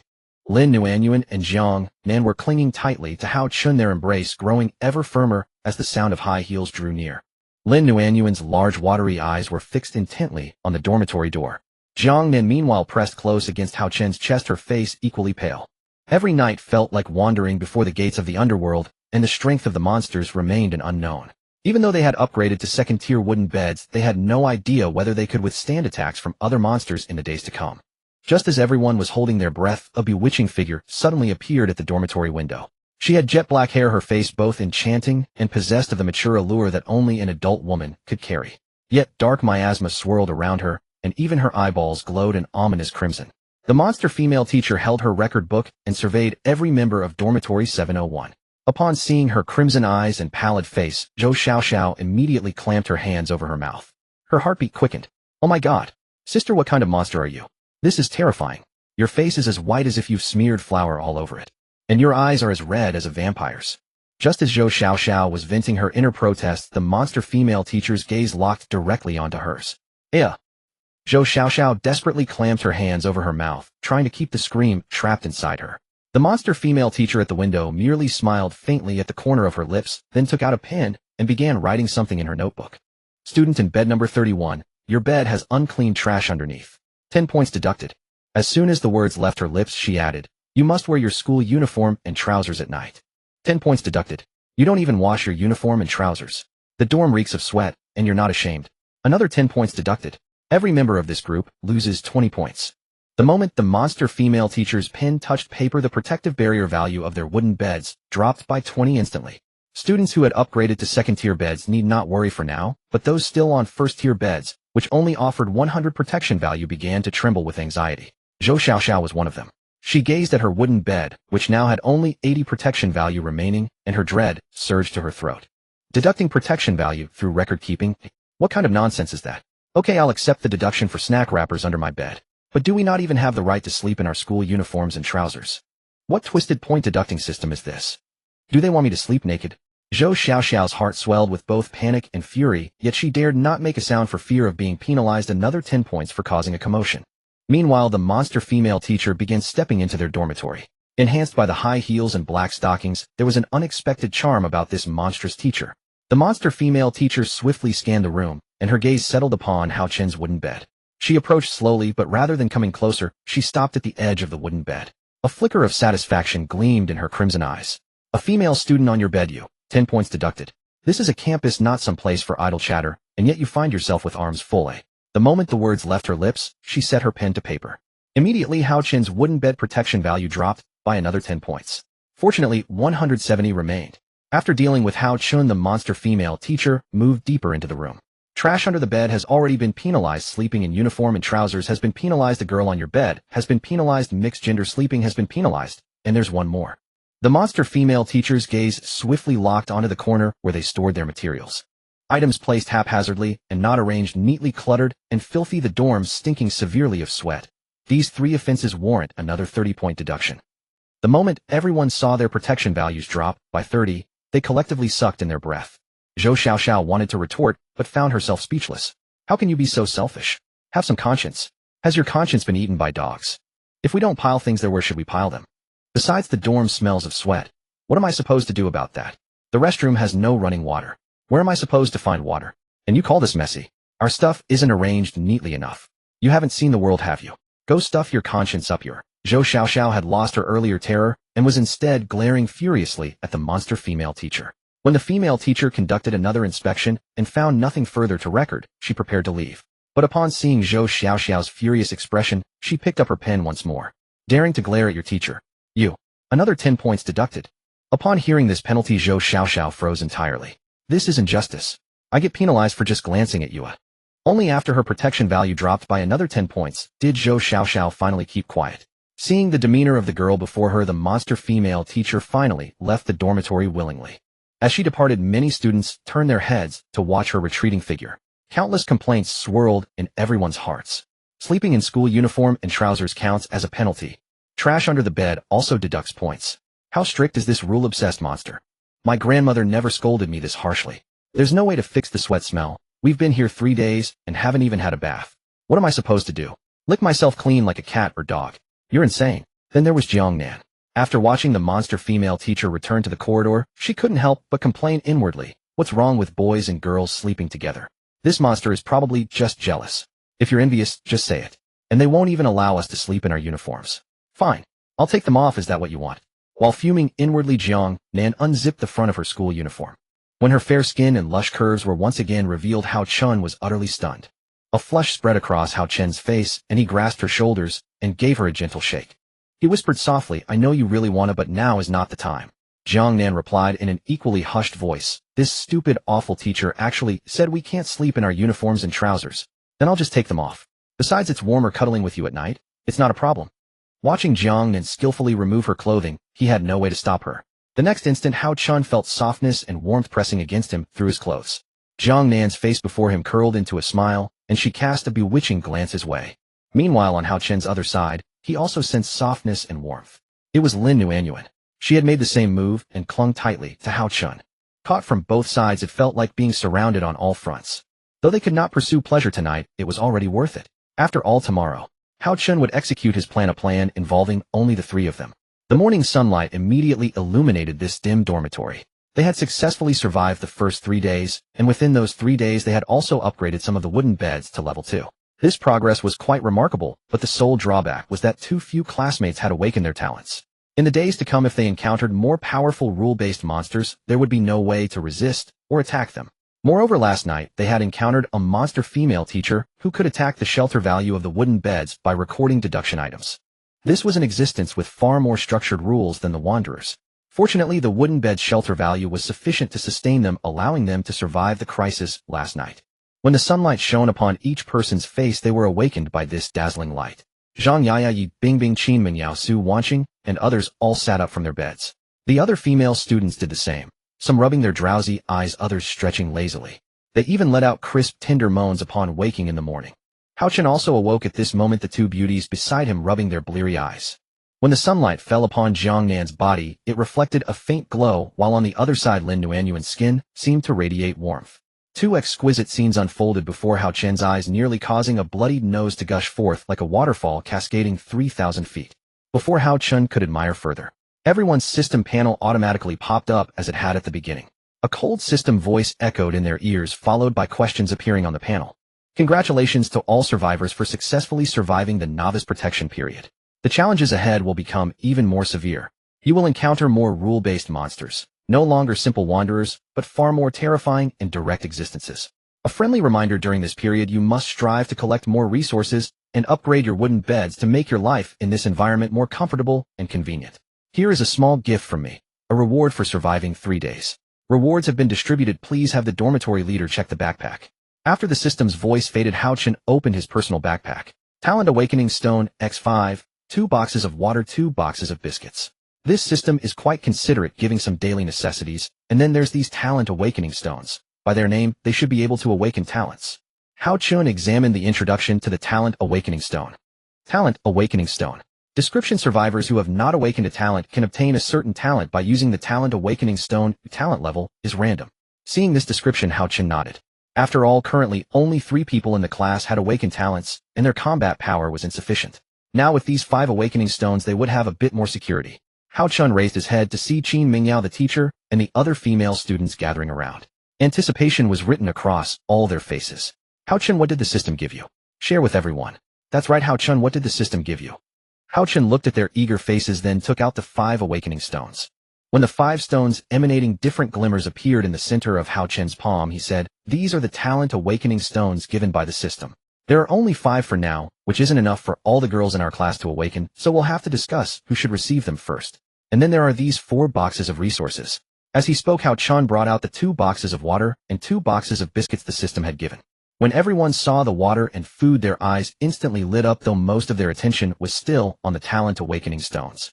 After all, everyone understood that possessing a talent was the only way to survive better in this world, to avoid becoming a helpless weakling.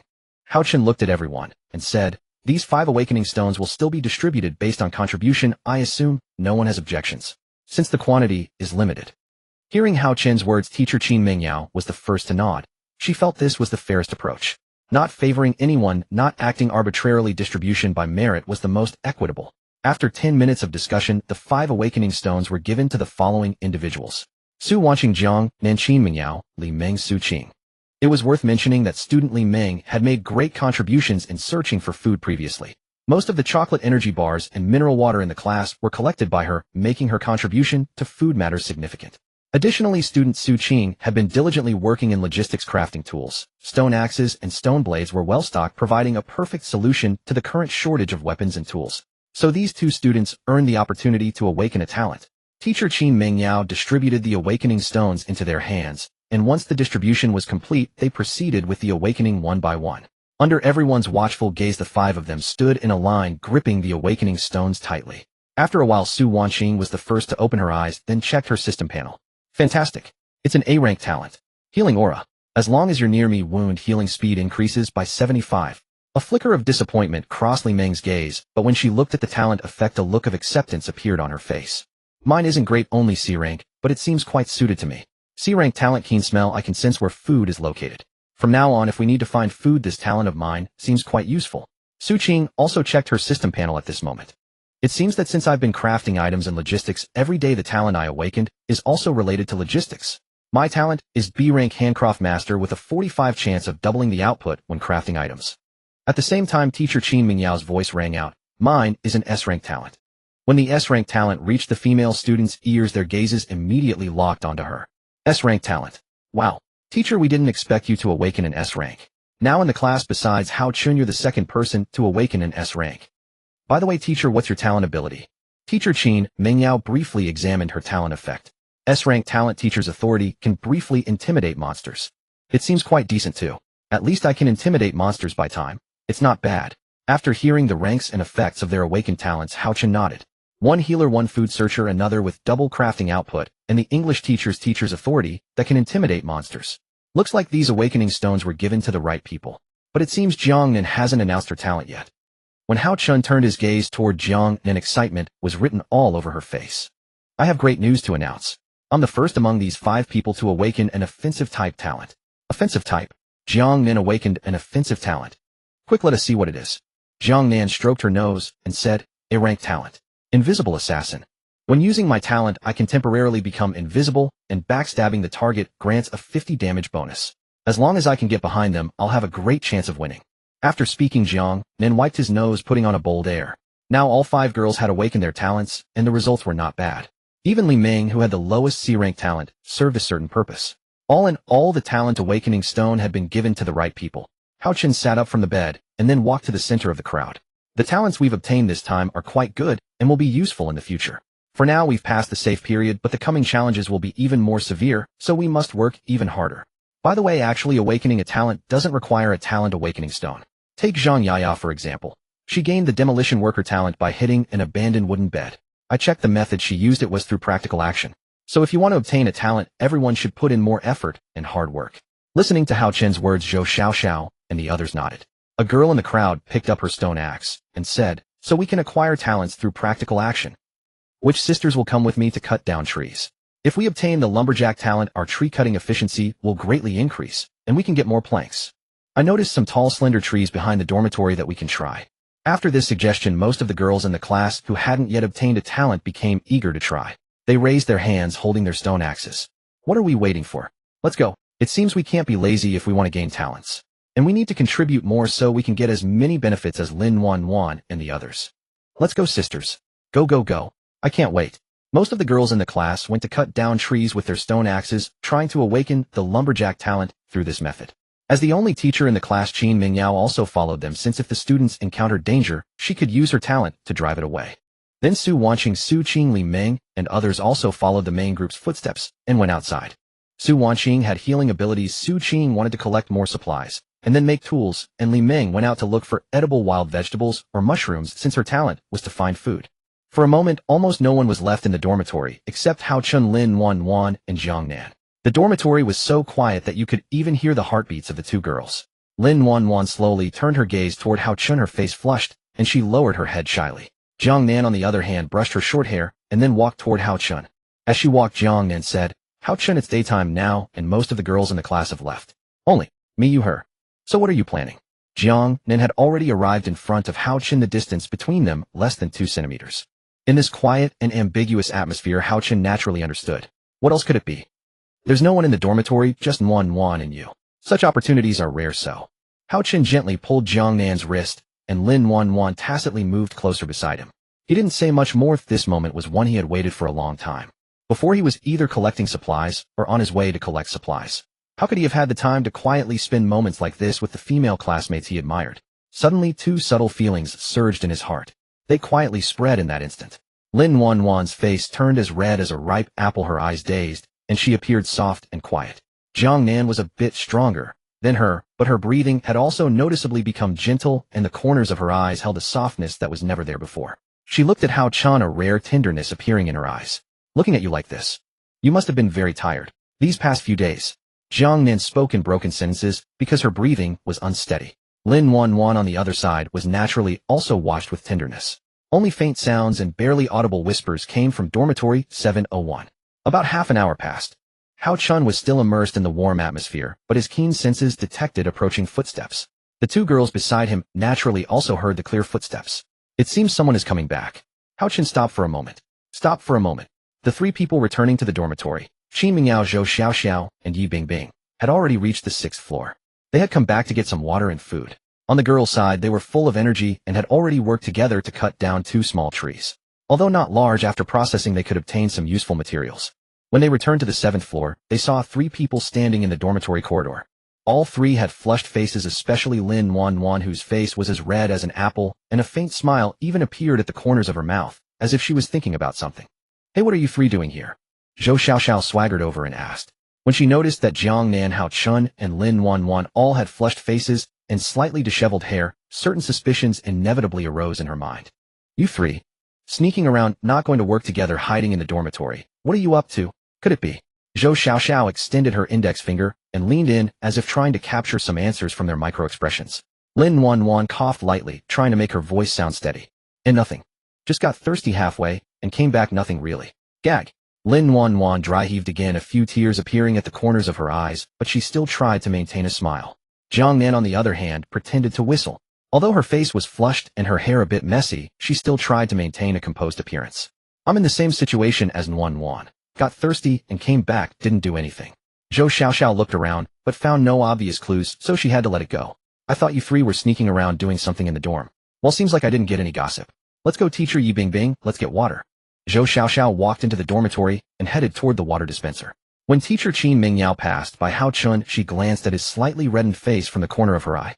As a teacher, she understood a bit, but to leave the children some private space, she decided not to say anything. When Yi Bingbing walked past, she noticed Hao Chen's unusually flushed face and frowned slightly. She didn't know why, but she suddenly felt an indescribable feeling in her heart, but she quickly shook off the thought. Whatever, it's none of my business. Yi Bingbing didn't bother further and followed the teacher into the dormitory. Watching the three enter the dormitory to get things, Hao Chun turned his gaze to the two girls beside him. Their faces also showed relief at not being discovered. Lin Wanwan leaned closer to Hao Chun and whispered after they leave. She didn't finish, but her face was already red to the ears. On the other side, Jiang Nan softly replied, We weren't done yet, were we? Hao Chun looked at the two and a smile appeared at the corners of his mouth. Indeed, that was just the beginning. Ha ha ha. Lin Nuanyuan was struggling to steady her breathing. She fanned her face with her palm, trying to cool her flushed cheeks. On the other side, Jiang Nan lay sprawled across her wooden bed without a care. Her chest rose and fell with each breath. When both girls turned their gaze to Hao Chun, their eyes were filled with a hint of satisfaction and excitement. Hao Chun had not disappointed them. Though there was a small hiccup in the middle, they managed to pick it up again. Lin Nuanyuan unscrewed a bottle of mineral water and took a few small sips. I almost choked just now. I'm still not very good at it. Hao Chun, can you not be so excessive next time? I wasn't mentally prepared yet. Seeing Lin Nuanyuan's shy face and her sweet milky tone, Hao Chun nodded. He smiled awkwardly and replied, It was my oversight, but there's no helping it. Jiang Nan, who was nearby, gave a faint smile. Hao Chun, I underestimated you. I didn't expect you to surprise me so much. Of course, Nuanyuan and I are really looking forward to the next time this happens. I hope you can surprise us again. Before Jiang Nan could finish, she also retched. Ugh.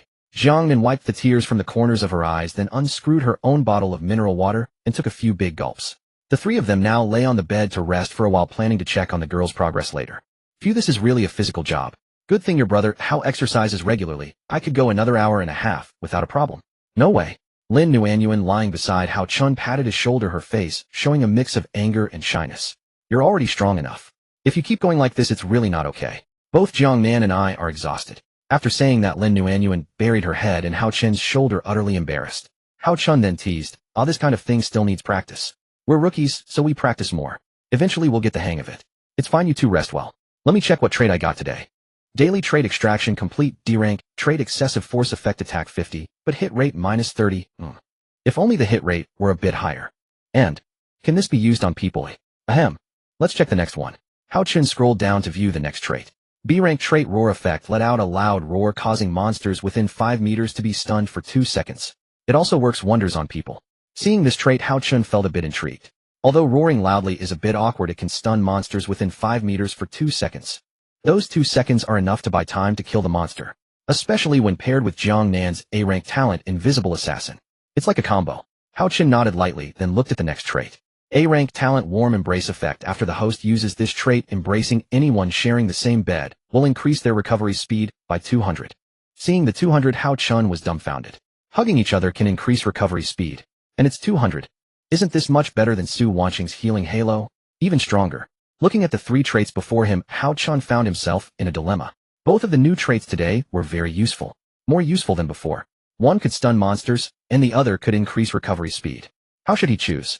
Currently, upgrading the wooden bed and finding food are top priorities, but whether we can deal with monsters is still a problem. We can't always be lambs to the slaughter, right? Although the 200 recovery boost is strong, we still lack attack power right now. Besides, I've drawn very few offensive traits so far, and I can't guarantee I'll get a stronger one tomorrow. So, Hao Chun glanced once and decisively chose the B-rank trait. Working together, creating combos, and forging an offensive path is also one of our current tasks. As long as we can deal with monsters, we can explore more areas and collect resources. At least during the day, we won't have to be on edge. After selecting the trait, Hao Chen sat up from the bed and stretched. He looked at Lin Nuanyuan beside him and Jiang Nan lying on his bed. Everyone, have you rested enough? It's time for us to set out and check on their progress. Hearing Hao Chen's words, Lin Nuanyuan and Jiang Nan sat up from the bed, tidied their messy hair and clothes, and then set off together to see how the others were doing. Behind their dormitory building was a hillside, and the deeper one went the larger and older the trees became. Currently, many girls were swinging stone axes, chopping away enthusiastically. Though they didn't look very professional, it was at least effective. In no time, another small tree was felled. So far, they had cut down 5 trees. Teacher Qin Mingyao was in charge of logistics. She had the other girls work together to process the felled trees. Twigs. Another 2 twigs. Zhang Yaya held 2 branches in her hands, which she had processed into slender sticks. On the other side, Su Qing took the empty mineral water bottles the girls had used and began extracting resin from the tree trunks. It's sticky. Su Qing was a bit disgusted, but thinking that these were all materials, she had to bear it. The girls were currently full of energy, each one drenched in sweat, a stark contrast to their laziness on campus. Meanwhile, Li Meng had circled the area and returned. On her way back, she was holding some mushrooms and wild vegetables. Thanks to her talent, she had discovered that there were some edible wild vegetables and mushrooms in the mountain behind the dormitory. When Hao Chen arrived with Lin Nuanyuan and Jiang Nan, he was satisfied with what he saw before him. It seems every girl has found her task, and Teacher Qin Mingyao's command skills are pretty good. She can arrange logistics and work personnel reasonably. Success naturally depends on everyone's self-discipline and cooperation. Hao Chun then walked over to Teacher Qin Mingyao, opened his system backpack, and took out a box of mineral water and a box of biscuits. Teacher, you can let everyone rest a bit. They don't need to work so hard. I brought water and biscuits to boost their condition. Qin Mingyao's first glance at Hao Chun was not at his eyes, but at his messy hair and clothes. What were you doing in the dormitory? Faced with Teacher Qin Mingyao's questioning, Hao Chun found it hard to answer. After all, he couldn't very well say he was fooling around with 2 girls in the dormitory. That would be too direct. Nothing much. I just rested in the dormitory and then came over. Rested? It's been an hour. That long. Teacher Qin Mingyao's eyes showed a hint of disbelief. After a moment, seeing that Hao Chun didn't reply, Teacher Qin Mingyao leaned close to his ear and said, next time pick a reasonable time. It's too blatant in the dormitory. Your poor acting can't fool me. Although you're the dorm head, Nuanyuan and Jiang Nan are girls and need some face. So be more careful next time, got it? Hearing Teacher Qin Mingyao's words, Hao Chun nodded. Indeed, nothing could be hidden from Teacher Qin Mingyao. As Hao Chun turned around, he saw Zhou Xiaoxiao had somehow come over. She squinted her eyes, a meaningful smile on her lips. Hao Chun, what secret did the teacher just tell you? Is it about what happened in the dorm? Hao Chun remained expressionless. Nothing. Oh, nothing. Zhou Xiaoxiao drew out her words. Then why is your face still so red? And when Lin Nuanyuan and Jiang Nan walked over just now, their legs were a bit weak. Seeing Hao Chen's silence, Zhou Xiaoxiao was convinced of her suspicion. The next second, she leaned close to his ear and lowered her voice. I don't care what you guys do in the dorm, but... She paused, her expression turning serious. Can I watch next time? I promise I won't make a sound. Okay. Seeing her like this, Hao Chen couldn't help but smile. So eager to eat gossip. It would be interesting if you ended up being the gossip yourself. Where you could join and not just watch, but actually participate. How about that? Zhou Xiaoxiao's face suddenly flushed red at Hao Chen's words. I just want to watch. What are you talking about? Really? Nuan, why are your legs trembling? Su Wanxing set down the biscuit in her hand and looked over with concern. Are you feeling unwell somewhere? I can help treat you. Lin Wan's face flushed crimson, and instinctively, she squeezed her legs together while fanning herself even more vigorously. And no, it's just, the weather is a bit hot. Su Wanxing glanced at the gloomy sky in puzzlement. Strange, the sun isn't even out today. Huh. With this thought, Su Wanxing didn't continue asking. Lin Wan was working hard to fan herself with her palms, a subtle smile appearing at the corner of her lips. She knew exactly why her legs were trembling. After all, it was all thanks to Hao Chun. Recalling the earlier images and scenes made Lin Wan's heart fill with agitation. The moment she stepped out of bed, she had even steadied herself against the wall. At this moment, Hao Chun approached, accompanied by Teacher Qin Mingyao. Only Teacher Qin Mingyao's voice could be heard calling out. Everyone worked hard today, chopping trees and diligently handling logistics work. The teachers have seen all of this. Currently, Hao Chun wants to explore building too. For efficiency and convenience, he wants to form an exploration team, prioritizing students with talents first. Who wants to join? Upon hearing Teacher Qin Mingyao's words, Jiang Nan was the first to raise her hand. Me? I'll go with Hao Chun. I can test out my invisible assassin talent. Not only can I become invisible, but I can also backstab. I'm definitely an offensive type player. You can't leave me behind. As Jiang Nen finished speaking, she naturally walked over to Hao Chen's side, skillfully linking her arm through his and leaning against his shoulder. Another member was Li Meng. I want to go too. Now that I've awakened my talent, it would be very useful for finding food during exploration. And look here. As Li Meng spoke, she placed all the wild vegetables and mushrooms from her system backpack onto the ground. These are edible vegetables and mushrooms I found just now. As long as we find an iron pot, we can have a good meal tonight. Supplemented with vitamins would be great too. Indeed, bringing Li Meng along during exploration would not only help fill gaps, but also make finding food much smoother. She was an excellent choice for the current food-seeking situation. Surely Meng, come over. We still need 2 more people. A group of 5 is sufficient. Hao Chen's gaze turned to sports committee member Zhang Yaya. Zhang Yaya, do you want to go? At this moment, Zhang Yaya sat in place and shook her head. I won't go. My abilities aren't really suitable for this, and the girls in class need someone with physical labor skills. Me staying here to help process wood is the wisest choice. So I'm sorry, Hao Chun, I won't be able to accompany you this time. Upon hearing this, Hao Chun nodded in agreement. On the other side, Lin Wanwan walked over on her own. The blush on her face had not yet faded and her legs still trembled slightly as she walked. I'm going too. I can help everyone detect danger, so I'm an essential member too. Hao Chun stroked Lin Wanwan's head and allowed her to join. After all, the team needed a reconnaissance-type member. This would not only ensure safety, but also effectively help avoid monster ambushes. There were already 4 members, and 1 more was needed. Su Wanqing, Qin Mingyao, and Su Qing all stood there in a daze, having made no plans. Upon reflection, there was already a detection team. During exploration, they could evade dangers and reduce injuries. So Su Wanqing would stay here just in case. If anyone got injured, she could provide immediate treatment. Teacher Qin Mingyao also chose to stay and oversee logistics work. As for Su Qing, her talent had no offensive capability and belonged in the support department. Looking at it this way, there was no one else. Just as Hao Chun was about to plan their strategy, Yi Bingbing slowly walked over. Her expression was complex, carrying a hint of pride and disdain. Yet on her beautiful face, there was a trace of blush. Hao Chun, I'm going too. Hao Chun looked up at Yi Bingbing, feeling somewhat surprised.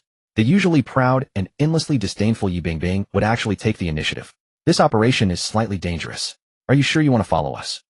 Even though Wan is here, I can't guarantee no accidents will happen. Hao Chun looked at Yi Bingbing while Yi Bingbing stared at the floor, her shy face adding a hint of stubbornness. That's none of your concern. I'm perfectly capable of protecting myself. Besides, I'm not a 3-year-old. Going with you is just because I want to contribute my share. Upon hearing this, Hao Chun nodded slightly. At the very least, he saw Yi Bingbing's determination and willingness to contribute. Alright, but you must stay close to me. If anything happens, remember to report to me. Alright, without further delay, let's set off now. Teacher Qin Mingyao watched the 5 members leave. Then she directed all her attention to the logistics department. It was already the 4th day. Unlike the safe first 3 days, no one knew what kind of rule-based monsters would appear at night. Qin Mingyao's gaze fell upon the girls working diligently, her eyes flickering with worry. After passing Building 1, they walked another 5 minutes before reaching Building 2. Compared to Building 1, Building 2 was larger in scale, and there were many places to search. This was no longer a place for classroom teaching, but a place for learning technical skills. From the first floor, those large characters could be seen. Culinary classroom, through the glass, the pots, pans, and kitchenware arranged inside could be seen. Upon seeing this, Li Meng was the first to activate her talent skill. For a place like this, she had a strong premonition that food could be found. Li Meng's sense of smell instantly multiplied several times. She could clearly smell that there was abundant food in the first floor classroom, and quite a lot of it. In the next moment, she sniffed carefully again and actually detected a strange smell. Li Meng first pointed to the classroom ahead and said, "There is abundant food in the classroom ahead. Potatoes, tomatoes, and it seems there are also radishes. Wait, I smell something else." Everyone listened to Li Meng's report. Li Meng opened her eyes at this point and furrowed her brow. Fishy smell. Li Meng sniffed again, her face innocent. Strange, there are no fish here. Hearing her report, a slight twitch appeared at the corner of Hao Chen's mouth. Lin Wanwan's face swished, red to her earlobes, wishing she could find a crack in the floor to disappear into. Jiang Nan was equally flushed. She of course knew where this fishy smell came from. I must have smelt it wrong. Never mind, it doesn't matter. In any case, I'm certain there are vegetables inside. Although I didn't smell any meat, we can go explore first. Li Meng immediately turned her gaze to Hao Chun. Dorm leader, so what is our next plan? Hao Chun snapped back to reality. Oh, the plan. Of course we must explore first. Let's have Wan check first. If there are no monsters on the first floor, we search safely. If there are, we fight. While Hao Chun spoke, Lin Wan had already consciously activated her talent. Ripples spread outward from her body. Then she surveyed the teaching building before her. When she discovered that the red dots this time had the same brightness as the one she detected on the 3rd floor, before a hint of panic appeared on her face. She slowly opened her eyes and softly said, There is a monster on this floor, and it's not weak." Gazing upon the classroom on the 1st floor, Hao Chun began formulating his plan within his mind. He turned to face Li Meng Lin Nuanyuan and Yi Bingbing. You three wait here for a moment. Jiang Nan and I will take care of that creature. Upon hearing that Hao Chun and Jiang Nan intended to take such a reckless risk, a trace of worry flickered across Yi Bingbing's face. But soon that concern swiftly transformed into teasing. Just the two of you? Can you really handle it? Nuanyuan mentioned its strength is no weakling. I think it's rather unsteady with just two people. In short, if anyone's going, everyone should go together and eliminate the monster as a team. The moment Yi Bingbing finished speaking, Hao Chun immediately retorted. Going together won't work. Do you know why I called everyone else over? It's because each person has their own abilities to handle their designated tasks. Nuanyuan is responsible for reconnaissance, Li Meng for finding food, and Jiang Nan and I are in charge of the killing. Everyone has their own tasks to handle, and among the entire team, only you possesses no innate talent. Furthermore, the other members don't have offensive-type talents either. Going together is definitely unsafe. Besides, I'm the dorm leader. I can't just watch you all get injured, can I? Listening to Hao Chen's words, a flash of approval flickered in Yi Bingbing's eyes. Especially that last sentence of his, not wanting to watch his teammates get hurt.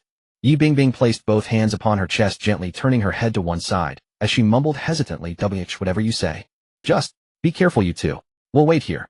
After giving his instructions, Hao Chun took Jiang Nan's hand and gradually approached the classroom before them. In Jiang Nan's hand, she gripped two stone axes. With these dual weapons paired with her talent, she could move like a ghost. When the two of them gradually drew near the teaching building, they heard the sound of a cleaver. Thud, thud, the sound of the cleaver striking the cutting board again and again with an utterly eerie rhythm. Hao Chun immediately gazed toward the door of the culinary classroom. Through the crack, he glimpsed a figure in an apron bustling about at the stove. The figure was rather portly, and wisps of black smoke drifted around it. With each downward strike of the cleaver, the fatty flesh on its face quivered in unison.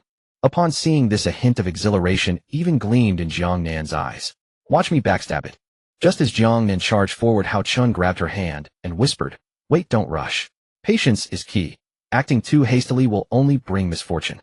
The moment Hao Chun finished speaking, the figure inside the classroom ceased its movements. It slowly turned its head, gazing at the two figures outside the window. Its gaze was hollow, its face streamed blood from all 7 orifices. The crimson droplets fell onto its pristine white apron. New South Culinary Academy's class, and you actually dare arrive late. Then don't blame me for being merciless. With a low roar, the monster clutched its cleaver and came rushing over. Hao Chun did not speak further. Instead, he exchanged a glance with Jiang Nan and nodded, confirming the plan in his heart. The monster brandished its 2 cleavers and charged forth with menacing ferocity. As it ran, the excess flesh on its body quivered and jiggled with every step. Hao Chun stood before it unhurriedly, awaiting its arrival. Upon witnessing this scene from afar, the 3 female classmates' legs instantly turned to jelly from sheer terror. What is Hao Chun doing? The opponent is wielding a cleaver. Stone axes and stone blades can't possibly block that. Why isn't he dodging? This is driving me crazy. Worry etched itself across Lin Nuanyuan's face. She was so anxious that she began stamping her feet. Yi Bingbing harbored the same worry. The same expression of concern manifested on Yi Bingbing's face. Her gaze was fixed upon Hao Chun standing in the corridor outside the classroom. And less than 10 meters away from him stood the monster teacher, clutching its 2 cleavers. What are you still waiting for? Strike back already. You're the only guy in the class, and you're the dorm leader too. If you die, what happens to everyone? Yi Bingbing anxiously gnawed at her lip, even furrowing her brow in distress. Just then, Hao Chun activated the title he had drawn today. He gazed at the teacher charging toward him with a cleaver, then bellowed with all his might. Get lost. After Hao Chun's roar erupted, the teacher, brandishing the cleaver, froze in place, utterly dumbfounded. As if time had stopped, its movements ceased entirely. Witnessing the monster's paralysis, Hao Chun promptly signaled to Jiang Nan, who was lying in wait. Jiang Nan. Now, Jiang Nan received the signal and immediately activated her A-rank talent, Invisible Assassin. Her form gradually became translucent, then vanished entirely. Swiftly she circled behind the monster, both stone axes gripped tightly, as she struck with tremendous force. The sinking of the stone axes drew an agonized howl from the monster. Moreover, attacking from behind granted a 50 damage bonus. The damage from both stone axes was instantly amplified. Gazing upon the dying monster before him, Hao Chun also hurled his stone axe at lightning speed, striking true directly at its heart. The stone axe sank completely into the creature's skull. After sustaining fatal wounds combined with Jiang Nan's talent damage bonus, the monster dissolved into a plume of black smoke and vanished. The entire sequence transpired with incredible swiftness, nearly in the span of a single blink. Watching that wisp of black smoke depart, only then did Hao Chun's heart truly set at ease. Had it not been for possessing the B-rank title Roar, that cleaver might truly have come to blows with him. At that moment, 2 diminutive, mysterious crystals began to glimmer and shine upon the ground. Jiang Nan scooped them up and placed them into Hao Chun's hand. Hao Chun, what are these things? They seem to have dropped from that monster. Gazing at the two mysterious crystals in Jiang Nan's palm, Hao Chun furrowed his brow. Never seen it before. Let me take a look. The moment Hao Chun placed the mysterious crystal in his hand, a system panel automatically materialized. Item: Mysterious Crystal. Source: Random drop, from defeating elite monsters. Drop rate 10. Usage can be exchanged for items. Staring at the usage description of the mysterious crystal, Hao Chun creased his brow. You say it can be exchanged, I get that much. But with whom to exchange, or where to exchange, it doesn't say a thing. Honestly, this is ridiculous. Whatever, I'll just store it away for now. It'll definitely come in handy later. After all, elite monsters only have a 10 chance to drop these. Obtaining 2 is already quite something. After storing the mysterious crystals away, Hao Chun turned his gaze toward the 3 people hiding in the distance. Everyone can come over now. The first floor currently has no monsters. You may search with peace of mind. The instant Hao Chun finished speaking, Lin Nuanyuan, who had been hiding behind cover, rushed over first. She flung herself into Hao Chun's embrace, her face still bearing traces of worry. Hao Chun, you nearly scared me to death just now. You stood there motionless and I thought you. Lin Nuanyuan chose not to continue speaking. Instead, she pressed herself tightly against Hao Chun's chest, refusing to let go. Yi Bingbing also walked over at this moment.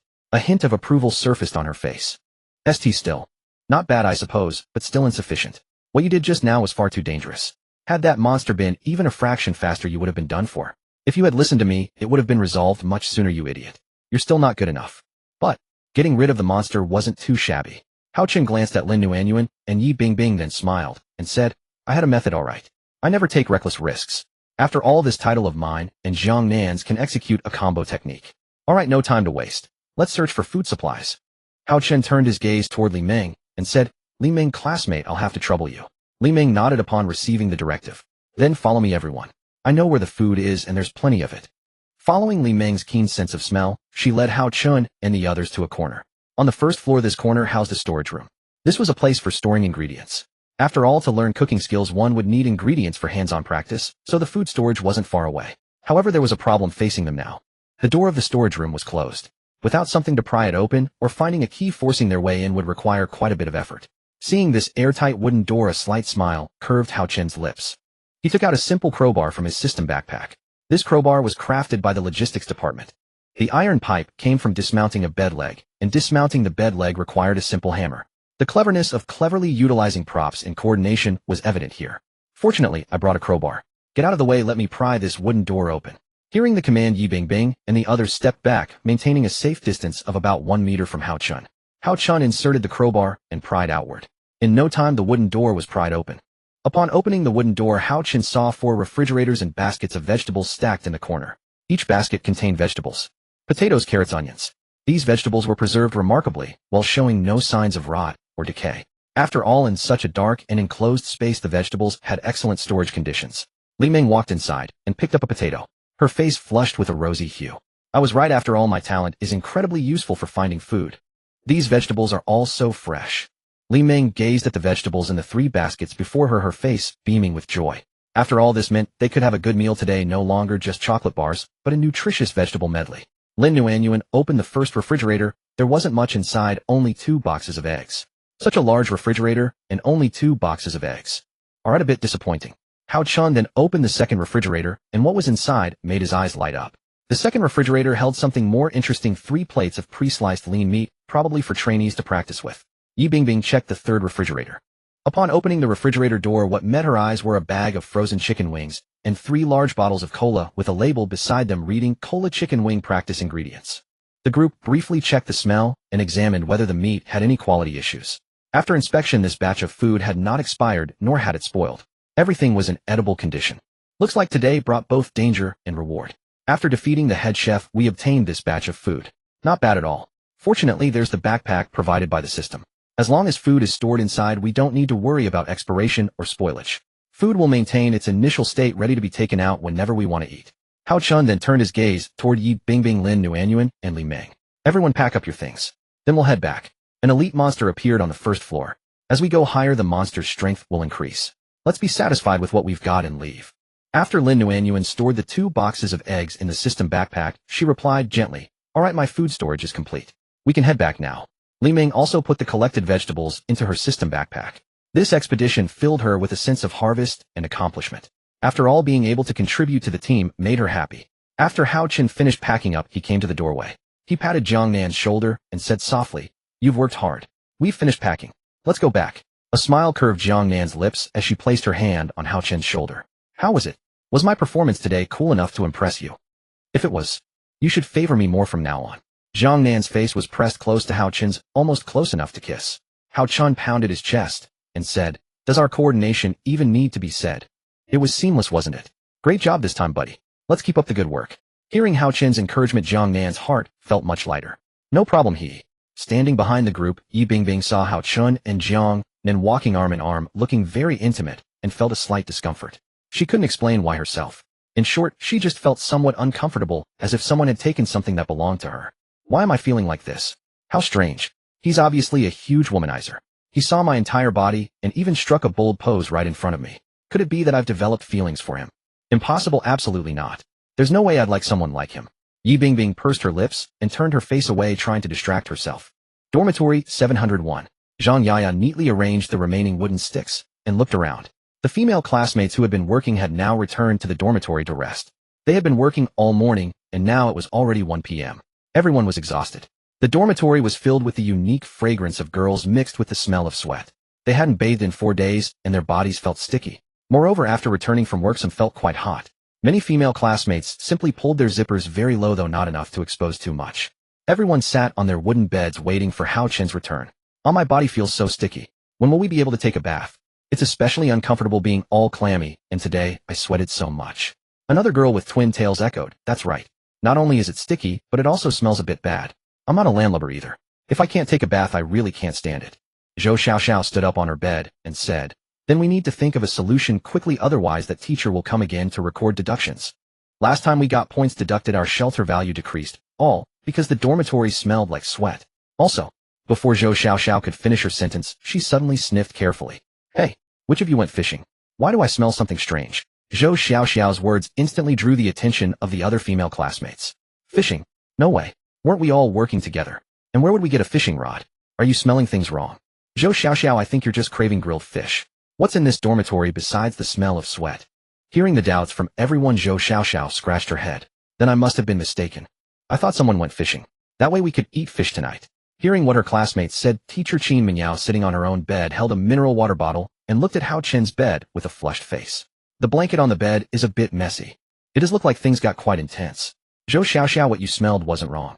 Just as Qin Mingyao was gazing shyly at Hao Chen's bed, the sound of footsteps echoed outside the dormitory. The sound of footsteps gradually approached the dormitory, followed by the opening of the wooden door. The one who appeared was not a monster, but Hao Chen and his group. Hao Chen had finished packing up and successfully made his way back. The spoils from this expedition were quite satisfactory, enough to fill the girls in the class with nourishing meals. Moreover, Li Meng was carrying 2 stainless steel pots in her hands, salvaged from the cooking classroom, where only these 2 remained in decent condition, while the others were either rusted through or too small. At the sight of Hao Chen's return, teacher Qin Mingyao rose to her feet and walked toward him. "How was the harvest this time? Did anything unexpected happen?" In response to teacher Qin Mingyao's inquiry, Hao Chen nodded. "Not bad. We gathered quite a lot of vegetables and edible supplies, plus those 2 iron pots. Perfect for cooking something to fill our stomachs." No sooner had Hao Chen finished speaking than Li Meng behind him began laying out the items from her system inventory. Plump potatoes, vivid red carrots alongside onions. These appeared before everyone's eyes. They had been here for 4 days now, yet this was the first time they laid eyes on fresh vegetables. These were far superior to the wild herbs and mushrooms gathered from the back mountain. Upon seeing the fresh produce, many of the girls' eyes sparkled with delight. "Wow, fresh potatoes. And carrots too. We can finally have something fresh to eat instead of those dry chocolate bars. This is wonderful. I can't wait any longer. Let's get the fire started. We happen to have gathered plenty of materials today, plus that box of matches I found earlier by chance, so there's no need to worry about starting a fire." Watching the girls begin preparing dinner, Hao Chen nodded in satisfaction. Meanwhile, Zhang Yaya walked over and pointed to the materials collected that day. "Hao Chen, the saplings we chopped down today have been processed into usable materials. You can take inventory." Upon hearing this, Hao Chen walked over. The materials before him were impressive. At least 60 wooden sticks lay on the ground, along with 15 planks they had processed from the saplings. While not an overwhelming amount, it was certainly better than nothing. 60 wooden sticks and 15 planks. That's more than enough to craft a low-level crafting table. As long as we have the crafting table, we can create even more items. With that, Hao Chen set to work. The materials required for the low-level crafting table weren't many, though it needed an abundance of wooden sticks. Merely 5 planks and 20 sticks.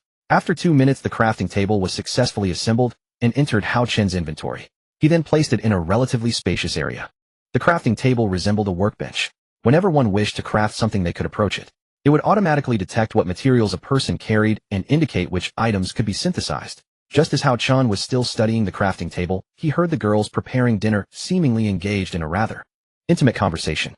Zhou Xiaoxiao pulled Lin Nuanyuan's hand close, gazing at her with an expression of someone savoring delicious gossip. Nuanyuan, just come clean. You can tell me. I won't tell anyone else. You see, when I passed by each girl earlier, I may have taken a little sniff around. And guess what? A cunning glint appeared in Zhou Xiaoxiao's eyes as she covered her mouth and giggled. On you I caught a faint whiff of Hao Chen's scent. So that gesture of yours, standing in the corridor and fanning the air with your hand, wasn't just idle nonsense, was it? You two have already done that, haven't you? Facing Zhou Xiaoxiao's questioning, Lin Nuanyuan, never skilled at lying, blushed first, her cheeks flushing crimson. I knew it. I was right after all. While we were out working, the three of you sneaked off and did that sort of thing up there. Come on, tell us. What was Hao Chen's performance like? As Zhou Xiaoxiao spoke, more girls gathered around, eager for the juicy details. That's right, Nuanyuan. How was Hao Chen's performance? I heard Yi Bingbing say before that he probably couldn't last 5 minutes. Is that true? If so, Hao Chun is really quite weak. Oh, stop it, you all. Listen to what Nuanyuan has to say. Look how red her face is right now. Lin Nuanyuan looked down at the eager faces of the girls surrounding her. Her face was so flushed it seemed ready to bleed. Facing their questions, she softly replied, Hao Chun is very strong. And I'm quite satisfied. Plus he can work without stopping for about an hour. Not bad at all. As she spoke, Lin Nuanyuan turned her face away, her lips pressed into a thin line. Her shy countenance, bathed in the glow of the setting sun, appeared impossibly endearing and beautiful. Goodness me. A whole hour. That's impressive time. So the two of you must have. An hour is really no joke. My goodness, Hao Chen's stamina is quite remarkable. Nuanyuan and Jiangnan sure got lucky. At the edge of the crowd, Yi Bingbing sat with her knees drawn up, pretending to be indifferent as she listened. An hour. Yi Bingbing murmured softly to herself, then quickly buried her face between her knees. Her ears burned bright red as if deep in thought. Hao Chen observed both the girls' enthusiastic praise and Lin Nuanyuan's bashful reactions. Listening to their compliments, Hao Chen couldn't help but puff out his chest with an air of pride. After the girls' teasing, it was time for dinner. Everyone sat together, enjoying cooked potato slices, tender carrots, and a hearty meat broth. Seeing everyone smile with contentment as they ate these nutritious meals, Hao Chun felt a warmth in his heart. These resources could only be obtained through exploration. It seemed they couldn't remain confined to the teaching building any longer. Gazing at everyone gathered together enjoying the meat broth, Hao Chun thought silently to himself. If tomorrow's title grants offensive abilities, I could lead the girls to explore more unknown regions. Right now I already have an advantageous condition. I can control monsters for 2 seconds. This is a rare opportunity for attack. The supplies in the teaching building were simply too scarce. If they had to provide for 36 girls in the class, it wouldn't nearly be enough. The food gathered today could last at most 2 days, and after that the food shortage would remain critical. Furthermore, Hao Chen took a moment to sniff the air inside the dormitory. Furthermore, everyone has been complaining to me. It's been too long since they've bathed, their bodies feel sticky and smell of sweat. It seems we not only need to survive, but also try to meet their daily living needs as best we can. Otherwise, if this continues, they'll inevitably fall ill. Hao Chun drained the last of his meat broth and gazed at Lin Nuanyuan and Jiangnan. The battle this morning was indeed satisfying. It was just unclear whether he could give them children. After all, such matters don't succeed with just one attempt. It seemed he would need to work much harder. It looks like early tomorrow morning, before we set out, I'll need to work even harder at that. The dormitory definitely won't do for that. I'd better find somewhere more secluded. Most of those who arrived at the dormitory last night were wanderers. Fortunately, there was no monster female teacher, otherwise there would have been several more deduction items. Wanderers were low-level monsters, not very harmful, and there was no system notification of special attack targets, so they slept peacefully last night. Moreover, the female classmates in the class all had a full complexion. Yesterday's dinner was the best they had ever eaten in this world. Need vegetables, there were vegetables. Need meat soup, there was meat soup. After eating and drinking, they quietly waited in bed for nightfall, then survived the crisis. At this moment, the sky had just brightened and 3 figures appeared at the dormitory door. It was clearly visible that 2 girls had blushes on their faces. Then the 3 of them walked out of the dormitory with light steps. And they were gone for 2 hours. Although some cries could be heard, the girls in the class were currently sleeping and no one noticed. At the stairway, the 3 figures appeared again. The 2 girls' faces were flushed and their hair was disheveled. 2 strawberry marks were printed on Hao Chen's neck. His hands were holding the small hands of Lin Nuanyuan and Jiangnan. When the 3 returned to the dormitory, satisfied smiles appeared on their faces. The happiest was Hao Chun. Because of this morning's effort, he had achieved 2 goals. Post Hao Chun talent ability, many children, much blessing, current stage 2 goals completed. Effect class wooden beds will receive 20 slow upgrade unconditionally, and all shelter points increase by 20 points. Can be permanently stacked. Looking at the effect displayed on the system panel in front of him, Hao Chun wiped the fine sweat from his forehead. Hao Chun said to the shy Lin Nuanyuan, who it wasn't in vain. After 2 hours of effort, I finally helped Lin Nuanyuan and Jiang Nan. Then he said, Nuanyuan, don't worry. I'm not the kind of person who just takes off his pants and doesn't acknowledge. I will try my best to be a good dormitory leader, and he paused, then leaned close to her face and said, and a competent father. Lin Nuanyuan heard this, rubbed her thighs excitedly, and shyly lowered her head, her long eyelashes fluttering. Hao Chun, I trust you. If you need anything in the future, I am willing to serve. After all, now you are not only my boyfriend, but also my husband in the true sense. And it evolved from classmates. I will cherish this memory and this morning's passion. As she spoke, she buried her head in Hao Chun's shoulder. Jiang Nan on the other side was the same. Their faces were filled with radiant smiles and satisfied eyes. Early this morning, Hao Chun woke them up, although it was a bit hurried. But seeing Hao Chun's rough and direct gesture, Lin Nuanyuan covered her burning cheeks, then gently got out of bed and followed Hao Chun to the mysterious location he had found. And the other girl, Jiang Nan, was even more direct. When she saw Hao Chun wake her up, she threw herself forward and kissed him, giving him a passionate morning kiss. The story afterwards was as described above. After some effort, they returned cheerfully. It was around 8 in the morning, and the girls in the class were still sound asleep. Some girls, feeling hot and sticky, simply took off their clothes. They had no short sleeves, only thin coats and nothing inside. As soon as Hao Chun returned to the dormitory, seeing the chaotic peaks, the restlessness in his heart ignited again. But the two beauties, having just finished their exertions, seemed somewhat indifferent to the scene. Hao Chun lay on the bed with Lin Nuanyuan and Jiang Nan beside him. As soon as the two girls lay down, they closed their eyes tiredly. After only 5 minutes, they fell back asleep. Looking at the sleeping girls beside him, Hao Chun slowly shook his head. Hao Chun said, indeed, the strong are too lonely. Forget it, let's look at today's affixes. Please give me an offensive one. Hao Chun made a prayer gesture, trying to beg for a better affix today. Currently, Hao Chun has saved 4 affixes. Roar, attribute, stacking, reinforcement, expert, waste to treasure. None of these 4 affixes are offensive. Only Roar can be considered a control affix. Daily affix drawn, please host sign for it. Looking at the draw complete text on the system panel, Hao Chun always felt like opening a blind box. Hao Chun said, after all, whether he could survive longer depended on which affixes he could draw. Give me a golden legend. Hao Chun excitedly scrolled down and began to read today's affixes. A-level affix, Master Locksmith. Effect, using this affix can open any lock. Interesting. If I use this affix, I can solve some doors that can't be opened with a simple crowbar. Maybe there are rich supplies inside. Not bad, let's see the next one. B-level affix, Eagle Eye. Effect, see extremely far. The effect of the B-level affix Eagle Eye is very brief, but it's not wrong. Hao Chun said, ordinary. This Eagle Eye is also a reconnaissance affix. He then continued to scroll down to check the third one of the day. He could only pin all his hopes on the third affix. If he could get one that was more beneficial to the current situation, he would be overjoyed. B-level affix, Iron Fist. Effect, unarmed attack, power 100. Seeing the last affix, Hao Chun was somewhat disappointed. After all, there was no S-level affix today, and there was no more exaggerated offensive or construction nature. Hao Chun said, Iron Fist. Eagle Eye. Master Locksmith. I can only choose from the highest level. Master Locksmith is very beneficial in the early stage, can solve those airtight or keylock doors, providing more search opportunities. As for Iron Fist, attacking monsters with bare hands, although the attack power is increased by 100, it's still not very safe. An Eagle Eye, a reconnaissance affix, is quite good, but considering practicality, I have to go with Master Locksmith. Hao Chun smiled and confirmed the Master Locksmith affix. Hao Chun had already thought of today's goal, the swimming pool shown on the campus map. It might allow the girls to have a hearty swim and wash away the sweat and smell. Besides, he hadn't bathed in 5 days, so it was time to relax. Campus swimming pool. At the entrance of the swimming pool stood a sign. On that modeled sign were written several rules. Swimming pool usage rules: 1. Must shower before entering water. 2. No diving in deep water area. 3. No lingering after closing. But the 4th rule was damage. The handwriting was already illegible, but the scratches on it were horrifying. Strange. Why does my wooden bed display that it is slowly upgrading despite lacking materials? And the protection value of my level 1 wooden bed has actually increased by 20 points. Is anyone else experiencing the same thing? Zhou Xiaoxiao gazed at the panel hovering above her wooden bed, confusion clouding her expression. By now all the students in the class had awakened and were having breakfast.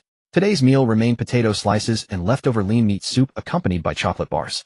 Su Wanxing had also noticed her wooden bed displaying a slow upgrade notification. Mine too. I have no idea why, but my protection value also increased by 20 points. Same here, same here. Me too.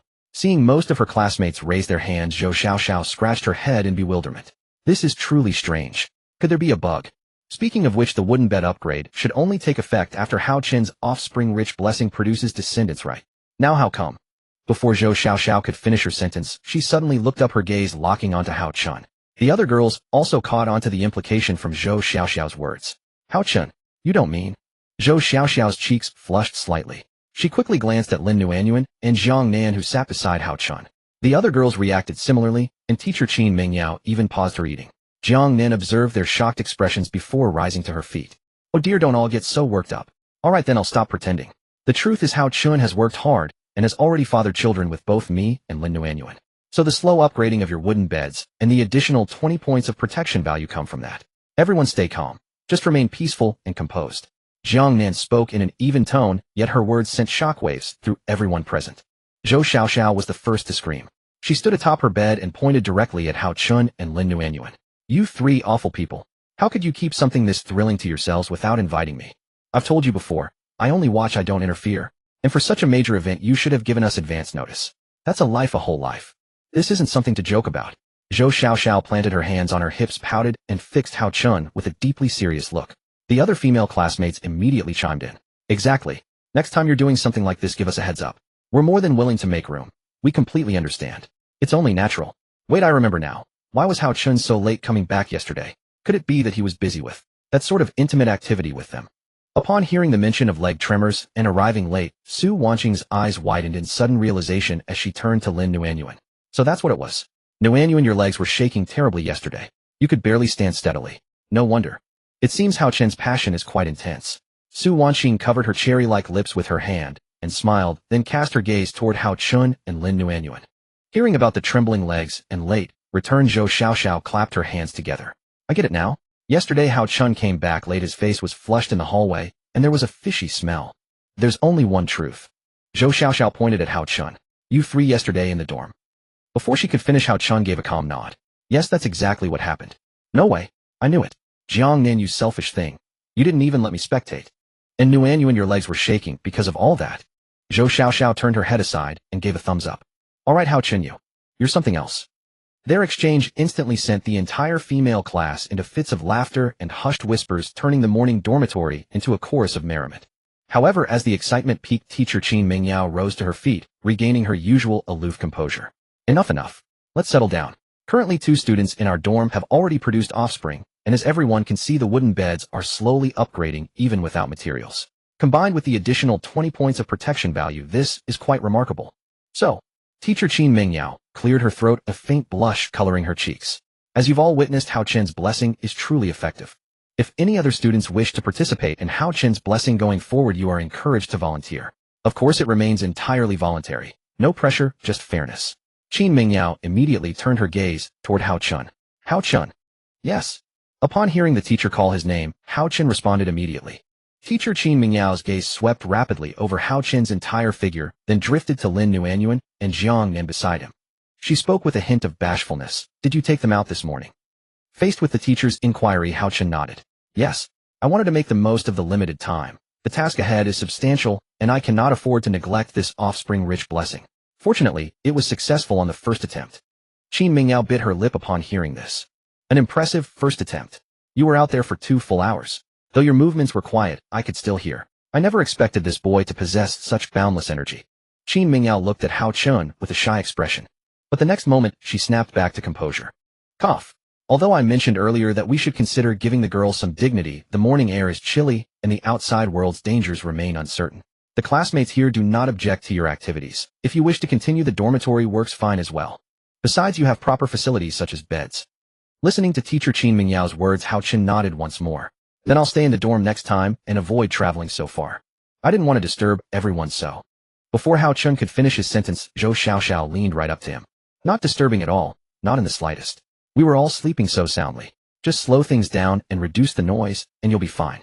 Hao Chun, you're simply too eager. Hearing both teacher Qin Mingyao and Zhou Xiaoxiao's words, Lin Nuanyuan had already collapsed into Hao Chun's embrace, overcome with shyness. Her face burned crimson like a perfectly ripe apple. From Hao Chen's recently upgraded wooden bed, Yi Bingbing watched the entire scene. She sat curled on her bed with her knees drawn to her chest, gently biting her soft pink lips, a hint of discontent in her eyes. Offspring. Nuanyuan and Jiang Nan already have them. This kid Hao Chun truly knows how to Make use of things. After watching everyone finish eating and drinking their fill, Hao Chen approached and surveyed the female students in the class. He began outlining today's plan. Several classmates reported earlier that the restroom on our 7th floor has no running water.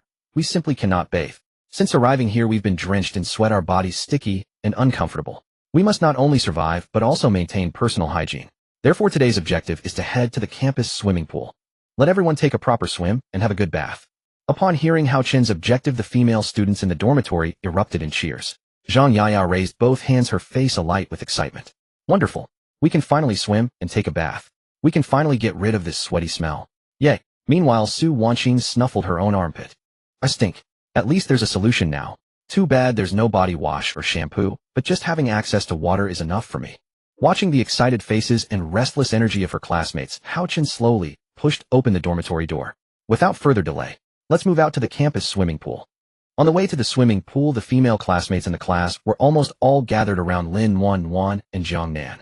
After all, bearing children is no trivial matter, and besides, Wan is the art's representative and the class's beloved pet.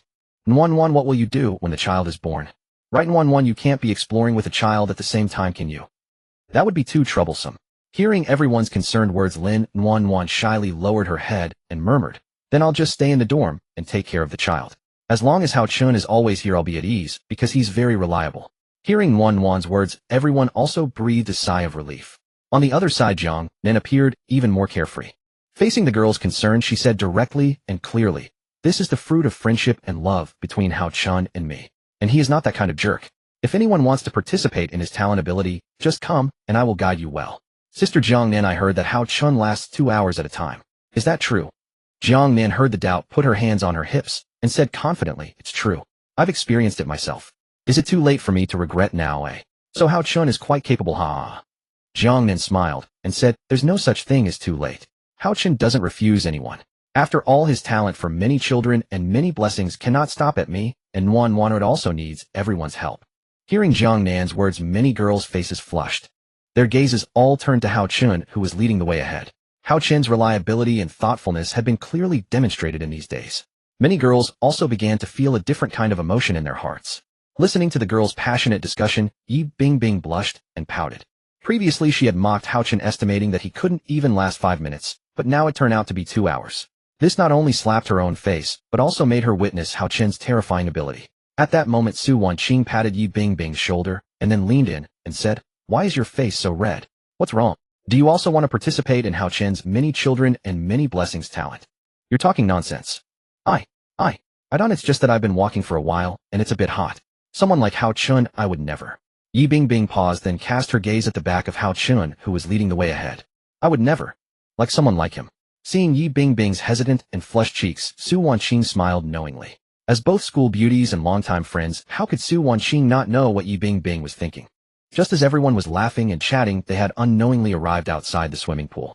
Hao Chen looked at the huge swimming pool before him and nodded. I didn't expect this swimming pool to be so big. It's probably the size of 3 basketball courts combined. Not bad, but I wonder if the water inside is clean. Hao Chen then turned around to look at Yi Bingbing, Zhang Yaya, and the others behind him. Everyone quiet down. We have arrived at the swimming pool now. My rules are the same as before. Try not to run around, stay close to me, and don't leave until we have dealt with the monsters. As soon as Hao Chen finished speaking, he turned his gaze to Lin Wan. Wan, you check it out. See if there are any monsters inside. Lin Wan nodded at the instruction, a smile appearing on her face as she came to Hao Chen's side. Then Wan closed her eyes, trying to sense everything around. When Lin Wan's detection skill penetrated the swimming pool, she sensed 3 red dots. Moreover, the brightness of these 3 red dots was not weak, probably elite monsters. Lin Wan slowly opened her eyes and then reported truthfully. There are 3 inside, all appear to be elite monsters. We need to be careful. Staring at the information reported by Lin Wan, Hao Chen nodded. 3. Previously dealing with 1 was already somewhat difficult, and now there are 3. However, Hao Chen glanced at the female classmates behind him with his peripheral vision. But now I have a control trait. Plus, so many female classmates in the class. As long as we work together, we have enough chance of victory. Just as Hao Chen was still pondering, teacher Qin Ming Yao brought back a piece of bad news. Hao Chen, the door to the swimming pool is locked, and it's an iron door. With our current tools, simple crowbars, we simply can't get in. Hearing teacher Qin Ming Yao's report, Hao Chen's face showed no anxiety, but rather a calm and unhurried expression. An iron door. Nothing difficult. Leave it to me. Qin Ming Yao thought Hao Chen hadn't listened, so she said again, we currently have no tools. Simple crowbars won't work. They only work on wooden doors. Moreover, this is an iron door. Hao Chun didn't reply, but under the gaze of the female classmates and Qin Ming Yao, he used the lockpicking master trait he had selected today. After using this trait, any lock was a joke to Hao Chun. With a click of the iron door, Hao Chun gently pushed it open. Seeing the iron door open, teacher Qin Ming Yao's face showed surprise at first, but after a moment, she returned to calm. Hao Chun turned to look at teacher Qin Ming Yao and said, "I only choose traits that are beneficial to us each day, so don't worry." Hearing this, Qin Ming Yao felt more approval in her heart. In Hao Chun's perspective, teacher Qin Ming Yao's favorability had skyrocketed to 80 already. It seems that soon the teacher will also obediently come to me. Qin Ming Yao looked at Hao Chun's gaze, a faint blush appearing on her face. She quickly averted her eyes and tried to calm her inner agitation. Well, since the iron door is already open, everyone can come in. Zhang Yaya held a stone axe in her hand and said confidently, "Sisters, take the stone axes in your hands. When you encounter monsters, we'll chop them to death. With so many girls, why should we fear them?" Hearing Zhang Yaya's morale boost, the girls behind her all produced stone axes in their hands. In order to get a chance to bathe this time, they were determined to deal with the monsters in the swimming pool. When everyone rushed into the swimming pool, they immediately noticed that the water in the pool was crystal clear, as if it had been regularly cleaned. There was not a trace of impurities in the water, very clean. But before they could admire it further, Lin Wan's warning voice rang out, "Target approaching." 3 of them coming together. Just around the corner ahead. As soon as Lin Wan finished speaking, 3 figures emerged from the corner. These 3 figures were all teachers from the school's swimming pool. But their eyes were hollow, having already turned into monsters, becoming creatures with strong limbs and simple minds who only regarded survivors as nourishment. Trespassing into the swimming pool, you won't be able to leave alive. You will stay here forever. At the sight of these 3 monsters before them, Li Chinka and the other girls' legs trembled involuntarily. Clutching their axes tightly, they fixed their gazes on Hao Chun. Zhou Xiaoxiao, even more frightened, leaped directly behind Hao Chun, her hands gripping his shoulders as she peeked out cautiously. "Hao Chun, hurry and take them down. They're neither human nor ghost." Hao Chun first glanced at the female classmates behind him, then turned his gaze to Zhang Yaya beside him. "Zhang Yaya, I'll create an opportunity for you all. Then you give the command. Everyone hurl your axes at them. Chop them into mincemeat." Hearing Hao Chun's command, Zhang Yaya nodded, gripping her stone axe. "Understood." Once everything was ready, Hao Chun strode forward without hesitation. Following closely were Qin Ming Yao and Jiang Nan. The 3 monsters before them extended their sharp claws, their postures twisted, accompanied by the ominous sound of cracking bones. In an instant, the 3 monsters charged straight ahead. They wasted no words, no hesitation. They dashed toward the trio at breakneck speed. Witnessing this scene, Zhou Xiaoxiao, hiding in the distance, found her legs trembling uncontrollably. Su Wanxing also broke out in a cold sweat for Hao Chun at that moment. Yi Bingbing, watching the charging monsters, felt equally tense, fearing that something might happen to Hao Chun. After all, he was the only boy, and without him, they wouldn't get far. The next second, Hao Chun's eye sharpened as he let out a thunderous roar. "Stop right there, you bastards." With Hao Chun's bellow, the 3 monsters froze instantly. Seeing this, Jiang Nan wiped her nose, then gripped her dual stone axes and vanished in an instant. The next moment, Jiang Nan had stealthily appeared behind them. She drove her stone axes deep into their bodies, following up with several rapid horizontal slashes. As Jiang Nan launched her assault, Hao Chun called out to Zhang Yaya behind him, "Now, hit them all with your stone axes." Zhang Yaya swallowed hard, gripping her stone axe tightly. She was the first to charge forward. She aimed her stone axe at the 3 monsters and hurled it with all her might. It struck the bullseye, directly piercing into the chest of one monster. At the same time, more girls joined in. Yi Bingbing, Su Wanxing, and others threw their stone axes and stone shards with all their strength. Though their accuracy was low and they failed to hit vital points, they still managed to inflict some effective damage. The monsters, overwhelmed by excruciating pain, let out blood-curdling screams. The 2-second stun wore off, and the monsters turned to glare at Jiang Nan. A trace of worry flickered in teacher Qin Ming Yao's eyes. "Jiang Nan. Dangerous. Get out of the way. No, I have to lend a hand too." Just as the 3 monsters were about to attack, Qin Ming Yao activated her innate skill, teacher's authority. As the aura of authority spread, the 3 monsters before Jiang Nan felt a chill run down their spines. They all halted their offensive urges, and in that brief window, Jiang Nan was able to vanish again and deliver a backstab. Jiang Nan smirked confidently, then disappeared once more. The next time she appeared, she was behind them. "Still trying to attack me? You're 10,000 years too early." After Jiang Nan's second backstab, the 3 elite monsters dissolved into a plume of black smoke and vanished completely. Once the monsters dispersed, Lin Wan activated her reconnaissance skill again to check for any potential threats. After scanning and finding no red dots, she let out a sigh of relief. No danger nearby. Everyone can relax. It seems the swimming pool was guarded by only these 3 monsters with no other latent threats. Hearing Wan's report, Zhou Xiaoxiao collapsed onto the ground. That scared me to death. Thank goodness Haochen teacher Qin Mingyao and Jiang Nan were here. Otherwise I don't know how we'd have handled it. Meanwhile Jiang Nan walked up to Haochen, looking quite pleased with herself. How was that? My performance this time? Haochen patted her head, but offered no excessive praise. That was a bit dangerous. You haven't fully mastered your talent yet. After your first attack, when they spotted you, you should have vanished again and waited for another chance to backstab. But thanks to your damage bonus we succeeded. Keep it up. Hearing Haochen's critique, Jiang Nan pouted, looking a little cute. Oh okay. Zhang Yaya, the sports monitor, gazed at the crystal-clear swimming pool before her excitement spreading across her face. It's been ages since I swam. I can finally have a good splash. With that, Zhang Yaya began to take off her clothes. As she gently unzipped her school uniform, Zhou Xiaoxiao reminded her from the side. Zhang Yaya, don't forget Haochen is still here. We don't have any undershirts. If we take off our uniforms, our upper bodies will be completely exposed. Aren't you afraid of him staring at you like that? Hearing Zhou Xiaoxiao's reminder, Zhang Yaya scratched her head awkwardly. Right. I almost forgot Haochen was here. The other girls also hesitated, their hands paused on their zippers, wondering whether to strip off their clothes. When Haochen turned around, he saw them standing by the pool, dazed, each face flushed with shyness and indecision. What's wrong with you all? Isn't this the chance to bathe and swim you've been longing for? Why are you just standing there frozen? Hearing Haochen's words, Yi Bingbing stammered. Do you even need to ask? Of course we want to get in. It's just, you're here, you know. To swim we have to take off our clothes. We're girls. We're bound to be a little shy, you idiot. Haochen smiled helplessly at her remark. Back when we first arrived, we all saw each other completely. You got an eyeful too, you saw me as well. So I'll go first and set an example. With that, Haochen stripped off his school uniform, revealing his six-pack abs, then dropped his shorts, standing before them without a stitch. Yi Bingbing glanced at him shyly, occasionally looking away, but then sneaking a curious peek.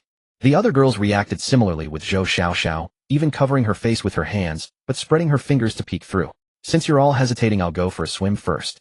As soon as he finished speaking, Haochen executed a perfect dive. The next second, the pool water erupted in splashes.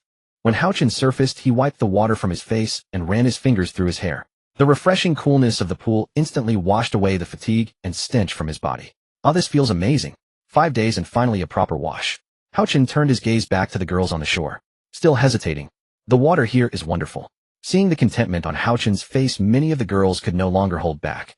The next second, the pool water splashed again.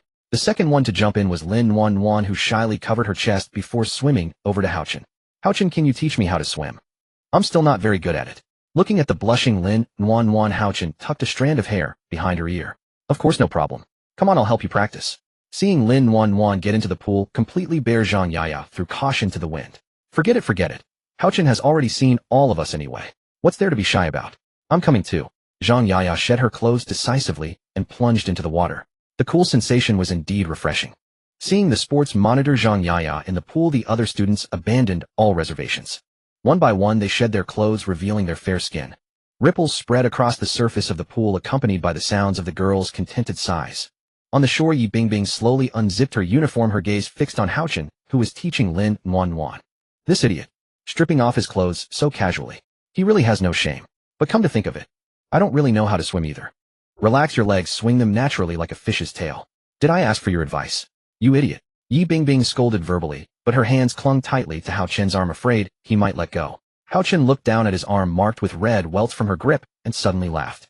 Miss Yi, are you learning to swim or trying to strangle me to death? I didn't. Yi Bingbing's face flushed even redder, realizing she had indeed been gripping too tightly. At this moment, Lin Wanwan was sitting at the edge of the pool. She was playfully splashing water with her small feet, her healthy pink toes appearing crystal clear. Under the sunlight, Lin Wanwan's voluptuous figure and fair skin were exceptionally striking. Jiang Nan, on the other hand, was playing and laughing with Zhang Yaya and the others on the other side. This beautiful scene made one's nose bleed. Alright, you should be fine on your own now. You probably don't need my guidance anymore. Haochen then gently released Yi Bingbing's hand, trying to let her get used to the feeling. The moment he let go of her hand, Yi Bingbing's expression quickly turned panicked. She seemed unable to find her rhythm. Even the movements of her legs behind her became frantic. I'm not practiced yet, you idiot. Yi Bingbing tried to reach down, but found she couldn't touch the bottom. Only then did she realize she had drifted into the deep end. Just as she was about to choke on water, Haochen steadied her again. At that moment, their skin came into intimate contact. Yi Bingbing, seeing Haochen holding her hand and standing so close, blushed crimson. I've told you stay away from me. Or don't blame me for being rude. Haochen smirked slightly and wrapped his arm around her waist. Yi Bingbing felt the touch on her waist and was instantly overcome with shyness. She had never been treated like this by any boy before, let alone by Haochen. The same Hao Chun who had seen her entire body. But right now we're in the deep end. Without my help you can't go back. It's okay, use this time to get used to the feeling. Yi Bingbing wanted to retort, but found no reason, so she suppressed her inner agitation and focused on learning. But every time Hao Chun touched her, her heart raced uncontrollably. Yi Bingbing didn't understand why she who had originally disliked Hao Chun now looked forward to every contact with him. Watching him patiently teach her how to swim, her cheeks flushed red against her will. Time flew by, and before they knew it 2 hours had passed. The girls in the class searched the swimming pool area and found some spare towels. They also found some snacks at the counter, though not many, at least edible. Teacher Qin Mengyao was drying her hair with a towel, her plump figure wrapped in a white bath towel. Su Wanqing, Lin Wan Jiang, Nen Yi Bingbing, and others were also wrapped in towels, their figures now on display. It was already noon. After swimming, everyone felt refreshed, their body odor gone, and their mood greatly improved. Hao Chun watched everyone change back into their clothes with refreshed expressions and said, "Let's stop exploring for today. Let's go back, get something to eat, make some tools, and then get some rest." Hearing this, Zhang Yaya and the others nodded. There was no need to worry about food and water for now. After Hao Chun used the turning waste into treasure skill, he could restore them to their original state. Next were tools. The logistics department's toolmaking was handled by Su Qing. Weapons and tools were not lacking for now, but what was missing were sleeping items. No mattresses, no pillows, no blankets. Sleeping on the wooden boards every day made their backs ache. So Hao Chun's next goal was to improve their current living conditions. His dream was not only to lead the girls in his class to victory, but also to make their current life more comfortable than ever before. Most of the girls in the class went to prepare dinner. Hao Chun, meanwhile, went to the primary synthesis table. He first checked the materials needed to make a pillow. Simple pillow. Crafting materials: rag X5 or rope X2. The materials are easy to obtain, and I have them on hand. Let me see what this simple pillow is all about. Hao Chun then gathered the materials and returned to the synthesis table. When the synthesis table detected sufficient materials, it displayed a craftable item. Host has materials to craft a simple pillow. Proceed with crafting. Hao Chun clicked yes, without hesitation. After the selection, the materials automatically disappeared from Hao Chun's possession, and a faint blue glow shimmered in front of the synthesis table. When the blue light faded, a simple pillow appeared on the table. Hao Chun reached out and squeezed it, testing its softness. Surprisingly, it was extremely comfortable. A pillow crafted from such minimal materials could actually achieve the effect of a home-quality pillow. But it was still lacking something. If he had cotton, he could craft a higher-quality pillow, and the comfort would be even greater. Not bad. I'll find more opportunities to gather materials and craft more, so I won't have to sleep on the hard wooden boards. Hao Chun placed the pillow on his wooden bed and stretched. It's a shame that the quilt requires too many materials and can't be mass-produced. It needs 2 whole pieces of cloth. But it's okay. As long as I have my skill, I can turn old curtains into new ones, then decompose and synthesize them to get whole cloth. It's just a matter of time. After finishing this, Hao Chun went to where the girls were cooking. Dinner was ready, and Zhang Yaya and the others had already started eating. Lin Wan came over with a disposable bowl and handed it to Hao Chun, flashing a sweet smile. "This is yours. I saved it for you. Eat it while it's hot." Looking at the potato chunks and carrots in the bowl, Hao Chun smiled and patted Lin Wan's head. "Thank you. As expected, you're thoughtful and virtuous, Wan." Hearing his praise, Lin Wan smiled contentedly, the blush on her dimples revealing her mood. After everyone had dinner and returned to their beds, night slowly descended.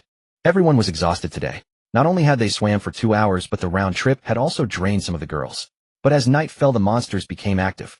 Yi Bingbing was lying on her bed. She gently pulled the zipper down a bit to keep her chest from feeling too stuffy and to feel a little coolness. Looking at Hao Chun's bed and his profile, Yi Bingbing's cheeks flushed slightly. Thinking back to today's scene of Hao Chun teaching her how to swim with intimate contact, Yi Bingbing felt a wave of heat. Clearly I hate him. So why do I long for contact with him so much? Yi Bingbing, what are you thinking? She gently shook her head, trying to shake off these thoughts. Just then, Yi Bingbing felt something grab her bed frame and her wrist. She quickly looked at the edge of the bed, and what she saw made her face turn deathly pale. "Aunt!" Yi Bingbing's scream immediately drew the attention of the other classmates. "Aunt!"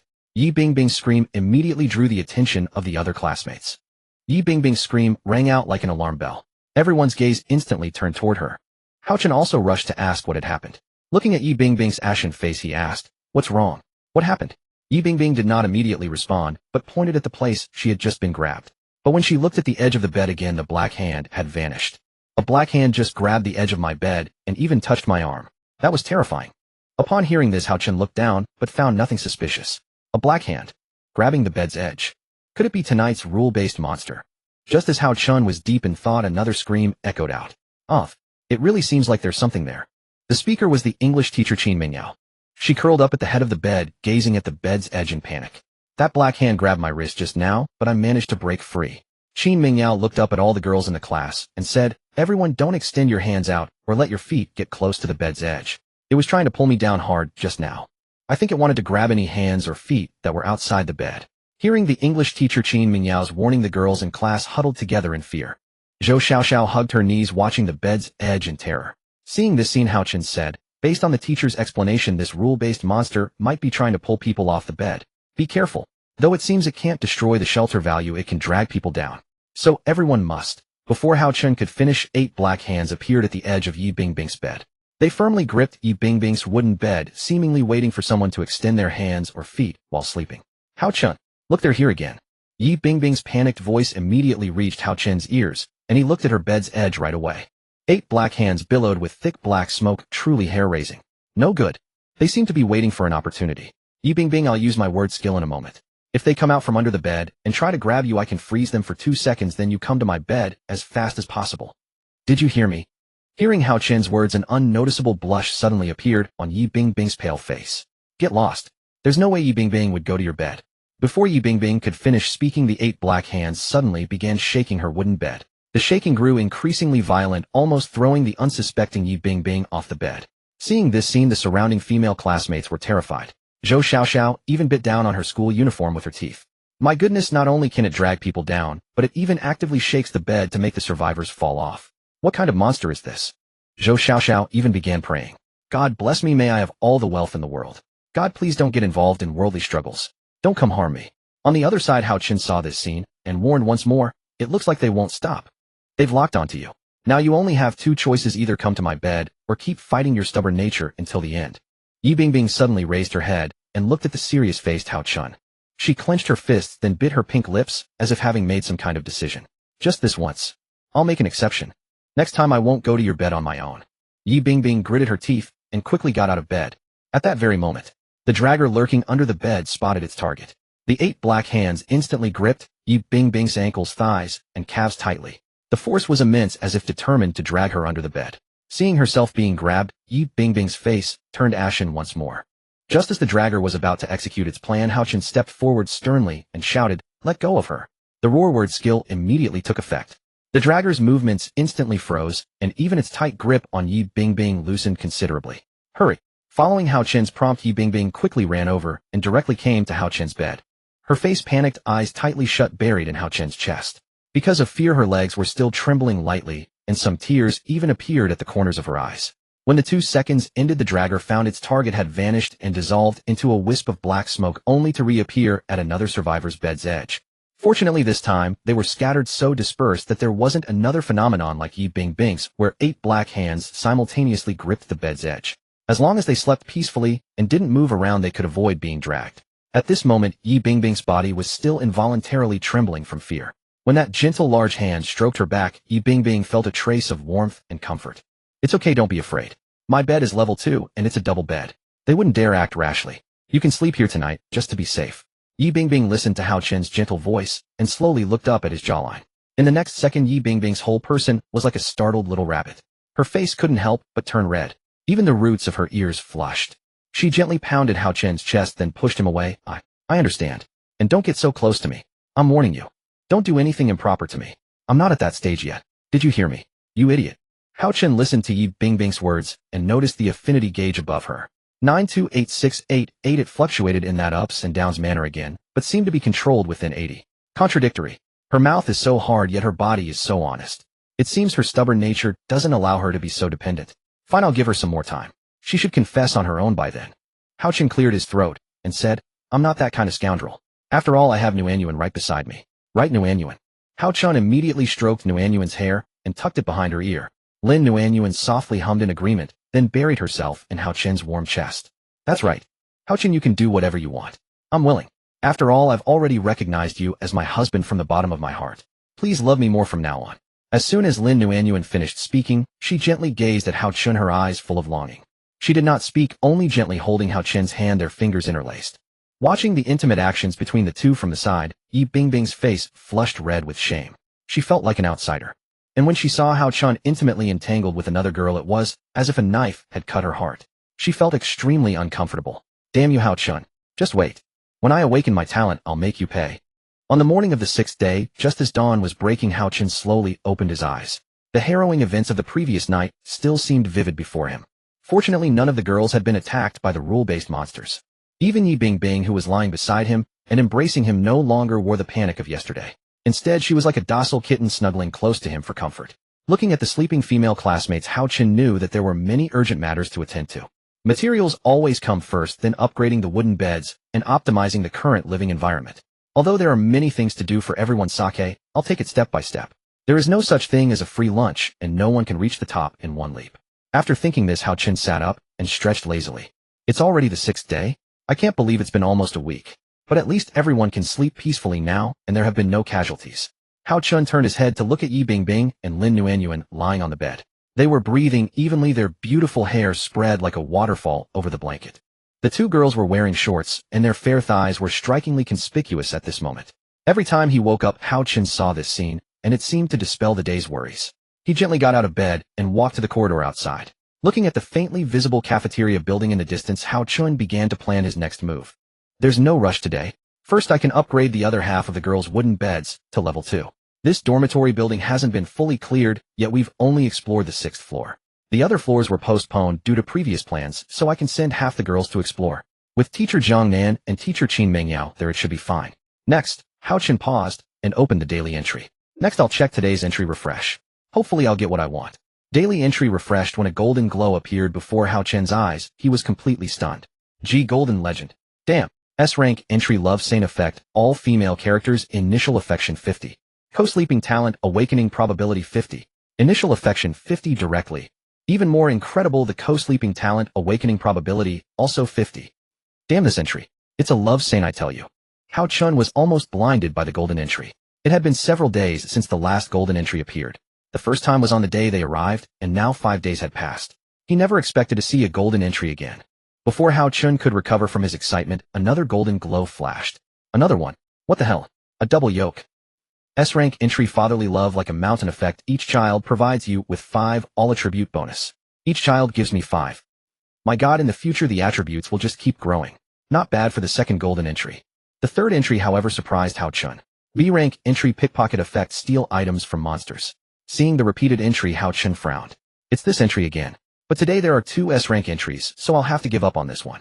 As soon as he finished speaking, his gaze shifted to the 2 S-rank entries. One increases affection by 50 and talent awakening probability by 50, which helps solve the current problem of too few awakened talents. The other provides me with all attribute bonus. Hao Chen was caught in a dilemma. After all, these were 2 S-rank entries. If he missed them, he didn't know when the next S-rank entry would appear. But Hao Chen turned to look at the sleeping girls in the dormitory. Without talent abilities, there's no way to survive in this world. Everyone must have the means to protect themselves or their own development paths. The awakening stones I gave out earlier were only 5, far from enough. Moreover, currently only 2 people can share the many children much fortune talent with me. After much deliberation, Hao Chen decided to choose Love Saint. After all, if he could awaken more talents for the class's role as dormitory leader would be easier. Moreover, the hard condition is co-sleeping. What if a girl already has 50 affection and I add another 50? Wouldn't that be? Thinking of this, Hao Chen coughed lightly. It seems choosing the Love Saint entry is the right decision. For everyone's sake, I'll go through fire and water. Even if I exhaust myself, I won't mind. Yes, that's it. Hao Chen resolutely chose the Love Saint entry. After doing this, he returned to the dormitory. Everyone was still asleep, so he climbed back onto his bed and lay in the middle of the wooden bed. As soon as he got back to bed, Yi Bingbing's hands became restless. She first touched his firm chest, then buried her face into his shoulder. He could even hear Yi Bingbing mumbling in her sleep. Hao Chen, you jerk. Don't do that. You pervert. Yi Bingbing's face turned slightly red and the corners of her mouth curled up slightly. It seemed she was having an illicit dream. Hearing her sleep talk, Hao Chen looked at her with some surprise. What is this tsundere school beauty dreaming about? Her face is so red. Hao Chen tried to move, but Yi Bingbing held him tightly. Her face remained pressed against his chest, refusing to leave. Honestly, if I had a phone now, I would definitely record this scene and show it to her when she wakes up. But unfortunately, if I wake her up now, I'll probably get a scolding first. Hao Chen could only sigh helplessly and close his eyes.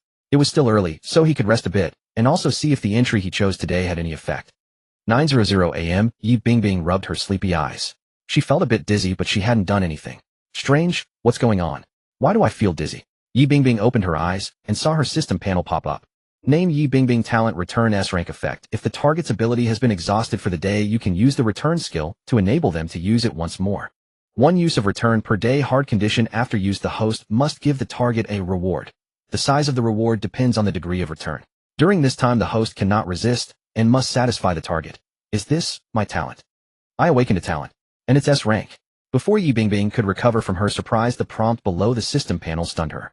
Bound person Hao Chun. Note this talent can only serve one person and cannot benefit everyone. The bound person is Hao Chun. What's going on? The news of Yi Bingbing's talent awakening instantly spread throughout the dormitory. The girls had barely woken up when they heard Yi Bingbing's shriek. Many female students crowded around, and even teacher Qin Mingyao, who had just risen from sleep, did the same. Yi Bingbing, what talent did you awaken? Zhou Xiaoxiao immediately rushed to Yi Bingbing's side, asking curiously. However, Yi Bingbing did not immediately tell them. Instead, she turned to look at Hao Chun, who was sitting on the bed. She simply could not understand why her talent did not activate naturally, but instead required binding to someone else. And that someone happened to be Hao Chun. Could her talent awakening be connected to Hao Chun? Yi Bingbing felt frustrated. She couldn't figure it out. But upon examining her talent's effects, it wasn't entirely terrible. At the very least, she could refresh Hao Chun's usage opportunities once more. But what exactly did the rigid condition reward mean? Yi Bingbing sighed heavily, then turned to face the crowd, asking about her talent. It's an S-rank talent called Return. The effect allows me to help someone refresh their usage opportunities once more, but I'm sorry, I have a rigid condition. And it has already bound me to someone else. Teacher Qin Mingyao asked curiously, a rigid condition. And binding? Then, who is that person? Yi Bingbing did not reply. Instead, she turned to look at Hao Chun, who sat leisurely on the bed. Seeing this scene, Hao Chun stopped pretending. He faced them and said, her binding person is me. It seems that once I use up all my word category chances, having Yi Bingbing help me can refresh them for another use. Oh, I forgot to tell you. Hao Chun immediately opened his system panel and searched for the member information. Why are you able to awaken a talent? Half of the credit goes to me. Today's word category I drew was S rank. As long as you sleep in the same bed as me, you get a 50 increased chance of awakening. So under the effect of my word category, you awakened your talent. With these words, everyone finally understood everything. It turned out that Yi Bingbing had slept with Hao Chun, and under the effect of the word category, she had awakened her talent ability. After hearing about Hao Chun's word category effect, Zhou Xiaoxiao walked up to Hao Chun. Hao Chun, since you can awaken talents, would you mind if I slept with you tonight? If you do, things. With Nuanyuan, I definitely won't cause any trouble. I'll just watch silently and borrow your word category's effect. Many girls' hearts began to stir with desire. Upon hearing that sleeping with Hao Chun could increase the chance of awakening talents. Although feeling somewhat shy, they had mentally prepared themselves. Class committee member Tang Kiki walked over, her face flushed with red. She bit her pink lips, and with her high ponytail of black hair, she appeared exceptionally beautiful. She said shyly, Hao Chun, can I squeeze into your bed tonight? Upon hearing Tang Kiki's request, Zhou Xiaoxiao rolled her eyes. Class committee member, but I was here first. Tonight is my turn with Hao Chun. You can have tomorrow. Tang Kiki immediately retorted, that's not for you to decide. Go ask Hao Chun and see if he agrees. The double bed can squeeze in at most 3 people anyway. Nuanyuan's wooden bed has been destroyed, so she can only sleep with Hao Chun. So the last spot is still undecided. Don't get too cocky. Zhou Xiaoxiao gnashed her teeth and clenched her fists. She pouted at Hao Chun, and Tang Kiki did the same on the other side. The scorching gazes of both girls fell upon him. Their eyes seemed to say, pick me, pick me. Just as everyone was arguing endlessly, a strange knocking sound suddenly echoed from the dormitory's wooden door. Knock, knock, knock. But all the class members were present. No one had gone out. Who on earth was this inexplicable knocking from? Everyone's gaze immediately turned to the dormitory door. Even Tang Kiki and Zhou Xiaoxiao, who had just been competing for a spot, stopped. They all stared at the dormitory door, their faces slowly turning pale. The next second, a cold voice came from outside the door. Students of dormitory 701, it's time for breakfast. The cafeteria is open for business today. As soon as these words finished, silence returned outside the door. Even in the silence, no one in the dormitory dared to move. Zhou Xiaoxiao pressed herself closer to Hao Chun, her voice trembling. The cafeteria came to invite us to breakfast. This is too eerie, right? Hao Chun stared at the door, gripping his stone axe tightly in his hand. Everyone stay quiet. That gentle female voice rang out again from outside the door. Children who don't come eat breakfast will be marked. Be careful, someone might come find trouble with you tonight. The moment the voice finished, everyone saw a wisp of black smoke drifting away from the window. After waiting for a while to confirm there were no more movements, Zhou Xiaoxiao was the first to speak. What's going on? Why would the cafeteria actively invite us? Isn't there something fishy about this? Or perhaps there's a monster waiting for us. What if we're not going? It will come attack the dormitory tonight. Teacher Qin Mingyao walked over at this moment, trying to stabilize the situation. Everyone, please don't panic. Since this special situation has occurred, we must stay calm. No one knows what will happen next. Let's hear what Hao Chun has to say first.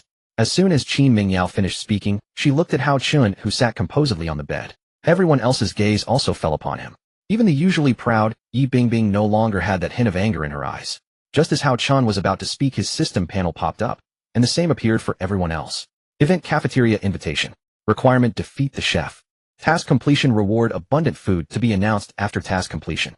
Remaining time: 45 minutes. If you do not go, you will face severe punishment from the chef tonight. Looking at the notification above, Hao Chun finally sorted things out in his mind. He looked at the tense faces of everyone, then calmly said, "I'm sure you've all seen the text above. The requirement is for us to defeat the chef, and the reward is abundant food. It seems there's no way to skip this. Otherwise we'll face severe punishment tonight." After all, some of the girls in our class currently only have a protection value of 120, which hasn't reached the level required for a second-tier wooden bed. So this is non-negotiable. However, don't panic. As long as I'm here, nothing unexpected will happen. Under everyone's gaze, Hao Chun got off the bed and headed to the logistics department. He looked at the neatly arranged stone axes and stone knives on the ground. Everyone take all the tools that can be used, and all offensive weapons. This time with Yi Bingbing providing refresh support plus my roar word category, which can be used twice daily, that gives us a total of 8 seconds of control time. Hao Chun paused, then said with confidence once more, "This time victory is within our grasp, and I will not allow any girl to come to harm." Hao Chun's words were like a stabilizing elixir, completely calming the girls' nervous hearts. Seeing this, teacher Qin Mingyao felt a surge of approval welling up inside her. Hao Chun's calm analysis and execution combined with his ability to eliminate tension for the team. Such a person deserves to be a leader. Seeing the fighting spirit rekindled on the faces of the girls in the class, Hao Chun smiled with satisfaction. Because he also saw something that pleased him greatly: the affection values of the entire class. Everyone's affection value had increased at this moment. Even the aloof teacher Qin Mingyao's affection value had risen to 89. After everyone had grabbed their weapons, Hao Chun gently pushed open the dormitory door, glancing back at Yi Bingbing and the others with the corner of his eye. "Let's move.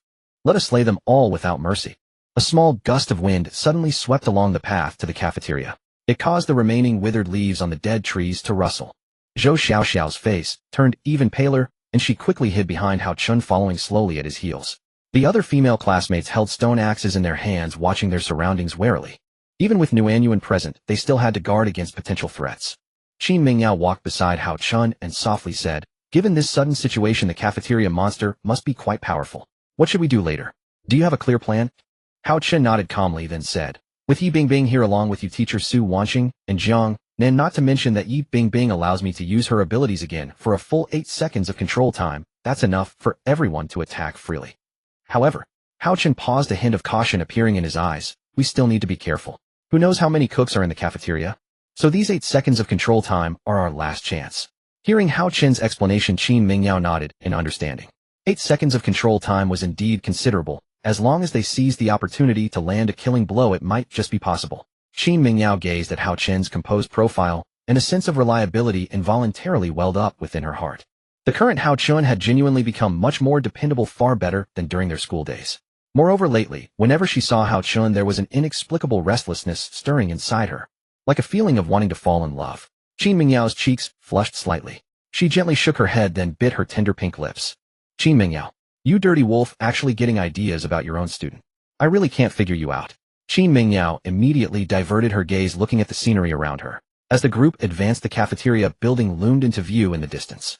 The closer they drew to the cafeteria, the more intense the tension among everyone became. Lin Nuanyuan pressed close to Hao Chun at this moment, not wanting to be separated for even a moment. Jiang Nan was the same. She walked ahead of Hao Chun, presenting a bold and spirited demeanor. Her expression seemed to bear the words, "Dare to touch my brother and see what happens." Then, the cafeteria doors were wide open. The seats inside were completely empty, yet the tables were laden with an abundance of breakfast. Delicious cheeseburgers, fragrant steaks, fizzy cola, and to make matters worse, there was even a divided hot pot. This was by no means an ordinary campus cafeteria. It was practically paradise.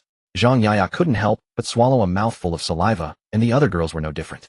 Hao Chun walked at the front of the group, being the first to enter the cafeteria. The interior of the cafeteria was deathly silent, as if there were no danger whatsoever. Only the lavish breakfast on the tables appeared conspicuously out of place. Once everyone had entered the cafeteria, they cautiously hid behind Hao Chun. Zhou Xiaoxiao whispered, "Where's the cook? Didn't they say defeating the cook would end the mission? Where did he go? There's something fishy about this, definitely something fishy."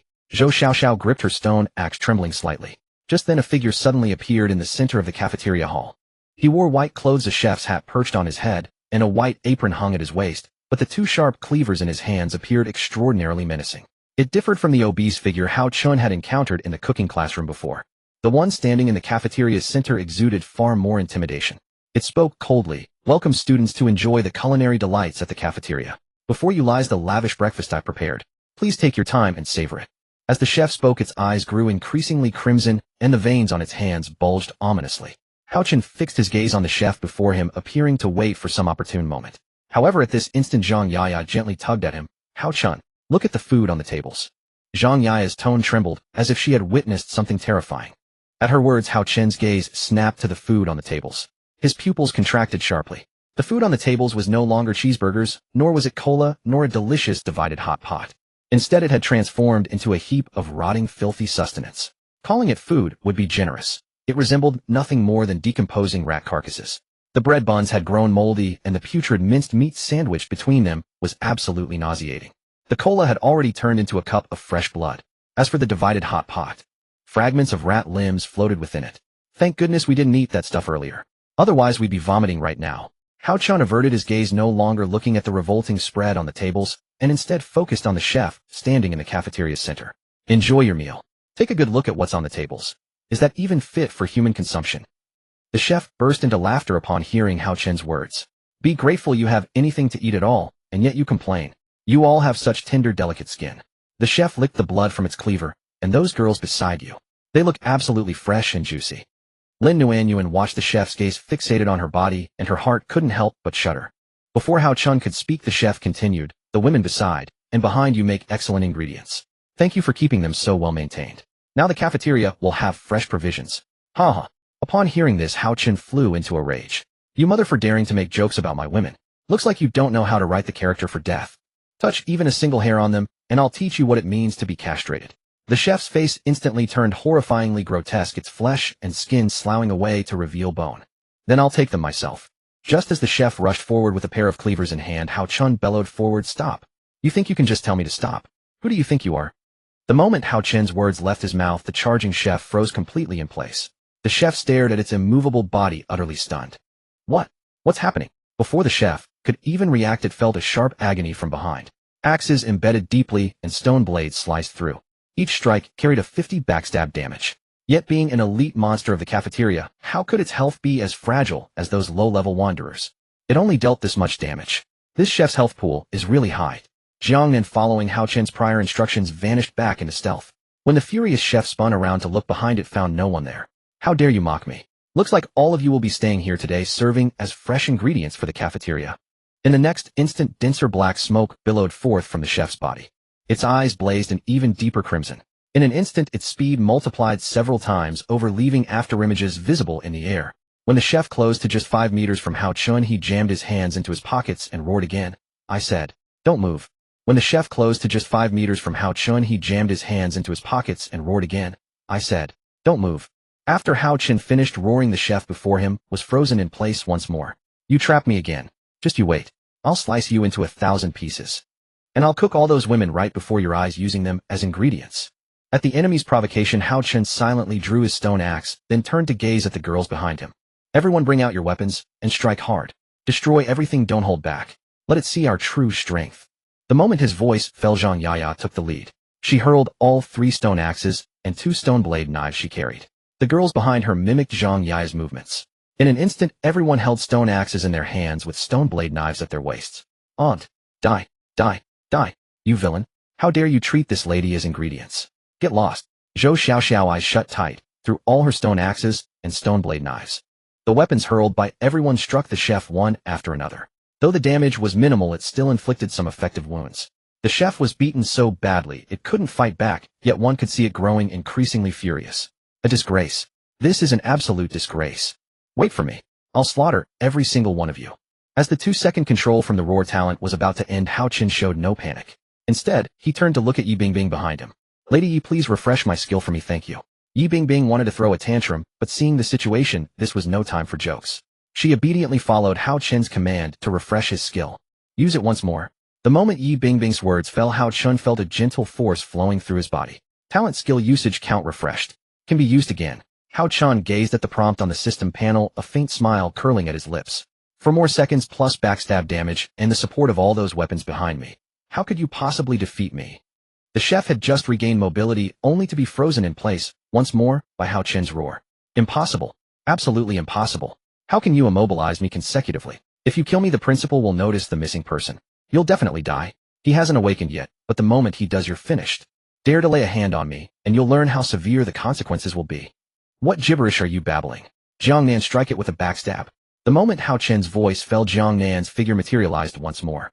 She appeared behind the chef, then swiftly slashed horizontally with her stone axe. Under the 4-second hard control, Jiang Nan was able to deal numerous backstab damages. If one backstab only deals 20 health damage, what if there are several backstabs? The more she swung her stone axe, the more Jiang Nan felt the thrill of battle. Listening to the chef's anguished cries, her fighting spirit was ignited at this very moment. Dare to use us as ingredients. Don't you know your place? My husband Hao Chun is no ordinary man. When the chef looked up and saw 6 or 7 stone axes flying toward itself, despair filled its face. Adding the searing pain from behind it was agony. It had thought it could easily defeat this group, never expecting to drive itself into the realm of Yama. When Jiang Nan struck the chef's back once more, it let out a tremendous wail. Then its bones crumbled throughout its body, turning into a wisp of black smoke that dissipated into the air. When everyone saw the chef defeated, relief flooded their hearts. Especially Zhou Xiaoxiao. She placed her hands on her hips, gazing triumphantly at the bones on the ground. Look at you daring to set your sights on Sister Zhou. Can't you even see yourself clearly? Humph. After the chef was defeated, everyone's system panel flickered to life. Monitoring target chef has been eliminated. Mission progress complete. Rewards: 2 boxes of self-heating hot pot, 2 packets of random fresh vegetable seeds, 1 box of beer, half a basket of tomatoes, 2 boxes of eggs. Rewards have been sent to the dorm leader's system inventory. Remember to collect them. Gazing at the rewards, joy blossomed across everyone's faces. Hao Chun immediately opened his system inventory. The food had all been delivered. 2 whole boxes of self-heating hot pot, and 2 packets of vegetable seeds, tomatoes and eggs, and beer too. Wow, these rewards are fantastic. A flush of excitement appeared on Hao Chun's face. Fortunately, I chose the roar talent earlier. This hard control skill truly is remarkable, combined with Yi Bingbing's refresh ability. As long as we upgrade our weapons later and increase our attack power, we'll be unstoppable. It seems everything is progressing toward a brighter future. Hao Chun dismissed the system panel and turned to look at the girls who were slowly recovering from their panic. Everyone, don't rush. Since we've come here, let's accept the gifts the chef left behind. I've always wanted to explore the cafeteria before, but I lacked the strength, so I never could. I never expected it to invite us instead. As the old saying goes, since we've come, we might as well settle in. Let's accept its gift and explore the cafeteria first. Let's see if we can find more edible ingredients. Hearing Hao Chun's words, Zhou Xiaoxiao excitedly said, great. If we can find more food, we won't have to worry about eating from now on. Sisters, follow me to explore the back kitchen. Let's see if there's anything else edible. Zhou Xiaoxiao then led a dozen or so girls to the cafeteria's back kitchen to search for food. Zhang Yaya, the sports committee chair, noticed something else, such as the intact dining tables before her and some discarded cabinets piled in the corner. In her eyes, all of these were materials. Lucky me, I have my stone axe and simple hammer. I'll gladly take all of this. Tear them all down and convert them into materials. Zhang Yaya turned to look at the members she worked with daily. Jiang Nan, Li Chinka Song, Jia Tang Kiki, and Su Qing, follow me. And you. All of you with stone axes and simple hammers. Let's gather some materials. Hearing Zhang Yaya's words, excitement already filled Jiang Nan's face. What are we waiting for? Let's go. Let's show that chef the consequences of crossing us. Not just death, but we're also going to demolish its home. With great enthusiasm, they walked toward the discarded cabinets in the corner and began smashing them apart with their stone axes, collecting the materials. From the discarded cabinets, they could obtain iron sheets, which were also the core material for crafting iron blade knives. As long as Zhang Yaya could obtain more iron sheets, their weapons could be upgraded, from simple stone blade knives to more powerful iron weapons. Watching everyone busy at work, a smile also appeared on Hao Chun's lips. Fortunately, I didn't choose the wrong talent skill. Otherwise, there wouldn't have been today's result. Hao Chun suddenly turned to look at Yi Bingbing behind him. She hadn't chosen to explore with the others, but instead followed Hao Chun. Thank you, Lady Yi, for refreshing my skill. Today's victory over the chef has your share of credit. Hearing Hao Chun's praise, Yi Bingbing's cheeks flushed red at that moment. I suppose you have some sense. If not for me, how could you have controlled it for so long? So, why don't you thank me again? Gazing at Yi Bingbing with her arms crossed and her face turned away in embarrassment, Hao Chun spoke once more. All right, thank you, Yi Bingbing. Come on, let's go see what's happening with the others over there. When Yi Bingbing heard Hao Chun's gratitude, a faint, barely perceptible smile appeared at the corner of her lips. That's more like it. Just then, Zhou Xiaoxiao shouted loudly through the glass window, toward Hao Chen's direction. Hao Chen, hurry over here. We need you. Quick, don't dawdle. Upon hearing Zhou Xiaoxiao's call, Hao Chen walked over. When he arrived at the kitchen, he found Zhou Xiaoxiao and the others standing beside the iron door. Hao Chen, this iron door won't open. We don't have a key, and even the makeshift crowbar can't pry it open. Don't you have that skill from your trade? Hurry and help us. Li Meng says there are plenty of food supplies inside. Li Meng nodded and added, that's right. I used my talent to sniff it out. There are meat ingredients in there. I'm absolutely certain. There are roughly 2 types of meat, beef and chicken, and there seems to be quite a lot of it. Upon hearing their report, Hao Chen nodded. No problem, watch this. Hao Chen extended his hand and activated his master lockpicker trait skill. Click. The iron door swung open. Seeing the door open, a flush appeared on Zhou Xiaoxiao's face. She licked her dry lips, already unable to contain her eagerness to gather the supplies inside. When they pushed open the iron door, they discovered refrigerated food. Inside the freezer were 2 bags of frozen beef and 2 bags of chicken. Moreover, within the refrigerator, they also found fresh milk and beef balls. Oh my god, so much food. We truly won't have to worry about eating anymore. Our bitter days are finally coming to an end, and our life of hardship ends right now. We're finally turning things around. Zhou Xiaoxiao immediately picked up a bag of beef, a slightly fierce expression on her face. It's pretty heavy. As long as I store it in the system inventory, it'll be fine. Meanwhile, Li Meng placed the fresh milk into the system inventory, and the other female classmates busily gathered food. Behind them, it was teacher Qin Mingyao's team searching the kitchen. They gathered some cooking equipment such as flat pans, spatulas, spoons, chopsticks, and a large number of disposable bowls. This harvest far exceeded their expectations. They had assumed it would be a perilous challenge, yet unexpectedly managed to complete it with ease within Hao Chen's 8-second control window. By now the female classmates harbored immense fondness for Hao Chen.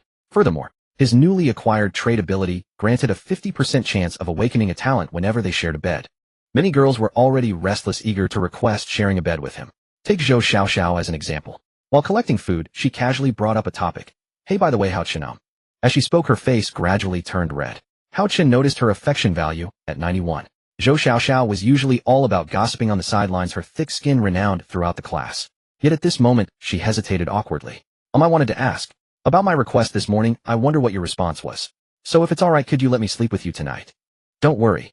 I absolutely won't disturb you and Wan when you're doing that. Seeing Zhou Xiaoxiao's flushed face, Hao Chen smiled slightly. Most of the class hasn't awakened their talents yet. It's my responsibility to help everyone awaken. But the ever-gossip-loving Zhou Xiaoxiao, why is your face so red? Zhou Xiaoxiao was taken aback by his question, her blush deepening all the way to her ears. I've never slept with a boy before, so I'm a bit unaccustomed to it. Besides, I've never even had a boyfriend. Just suddenly sharing a bed with a classmate. As a girl, I'm bound to feel shy. Hearing her explanation, Hao Chen couldn't help but chuckle inwardly, for her affection value above her head was no joke. It is possible I won't refuse, but... Upon hearing Hao Chen's consent, Zhou Xiaoxiao excitedly replied, that's great, so what's the but? Hao Chen looked into her eyes and replied softly, but currently our shelter value is still rather low.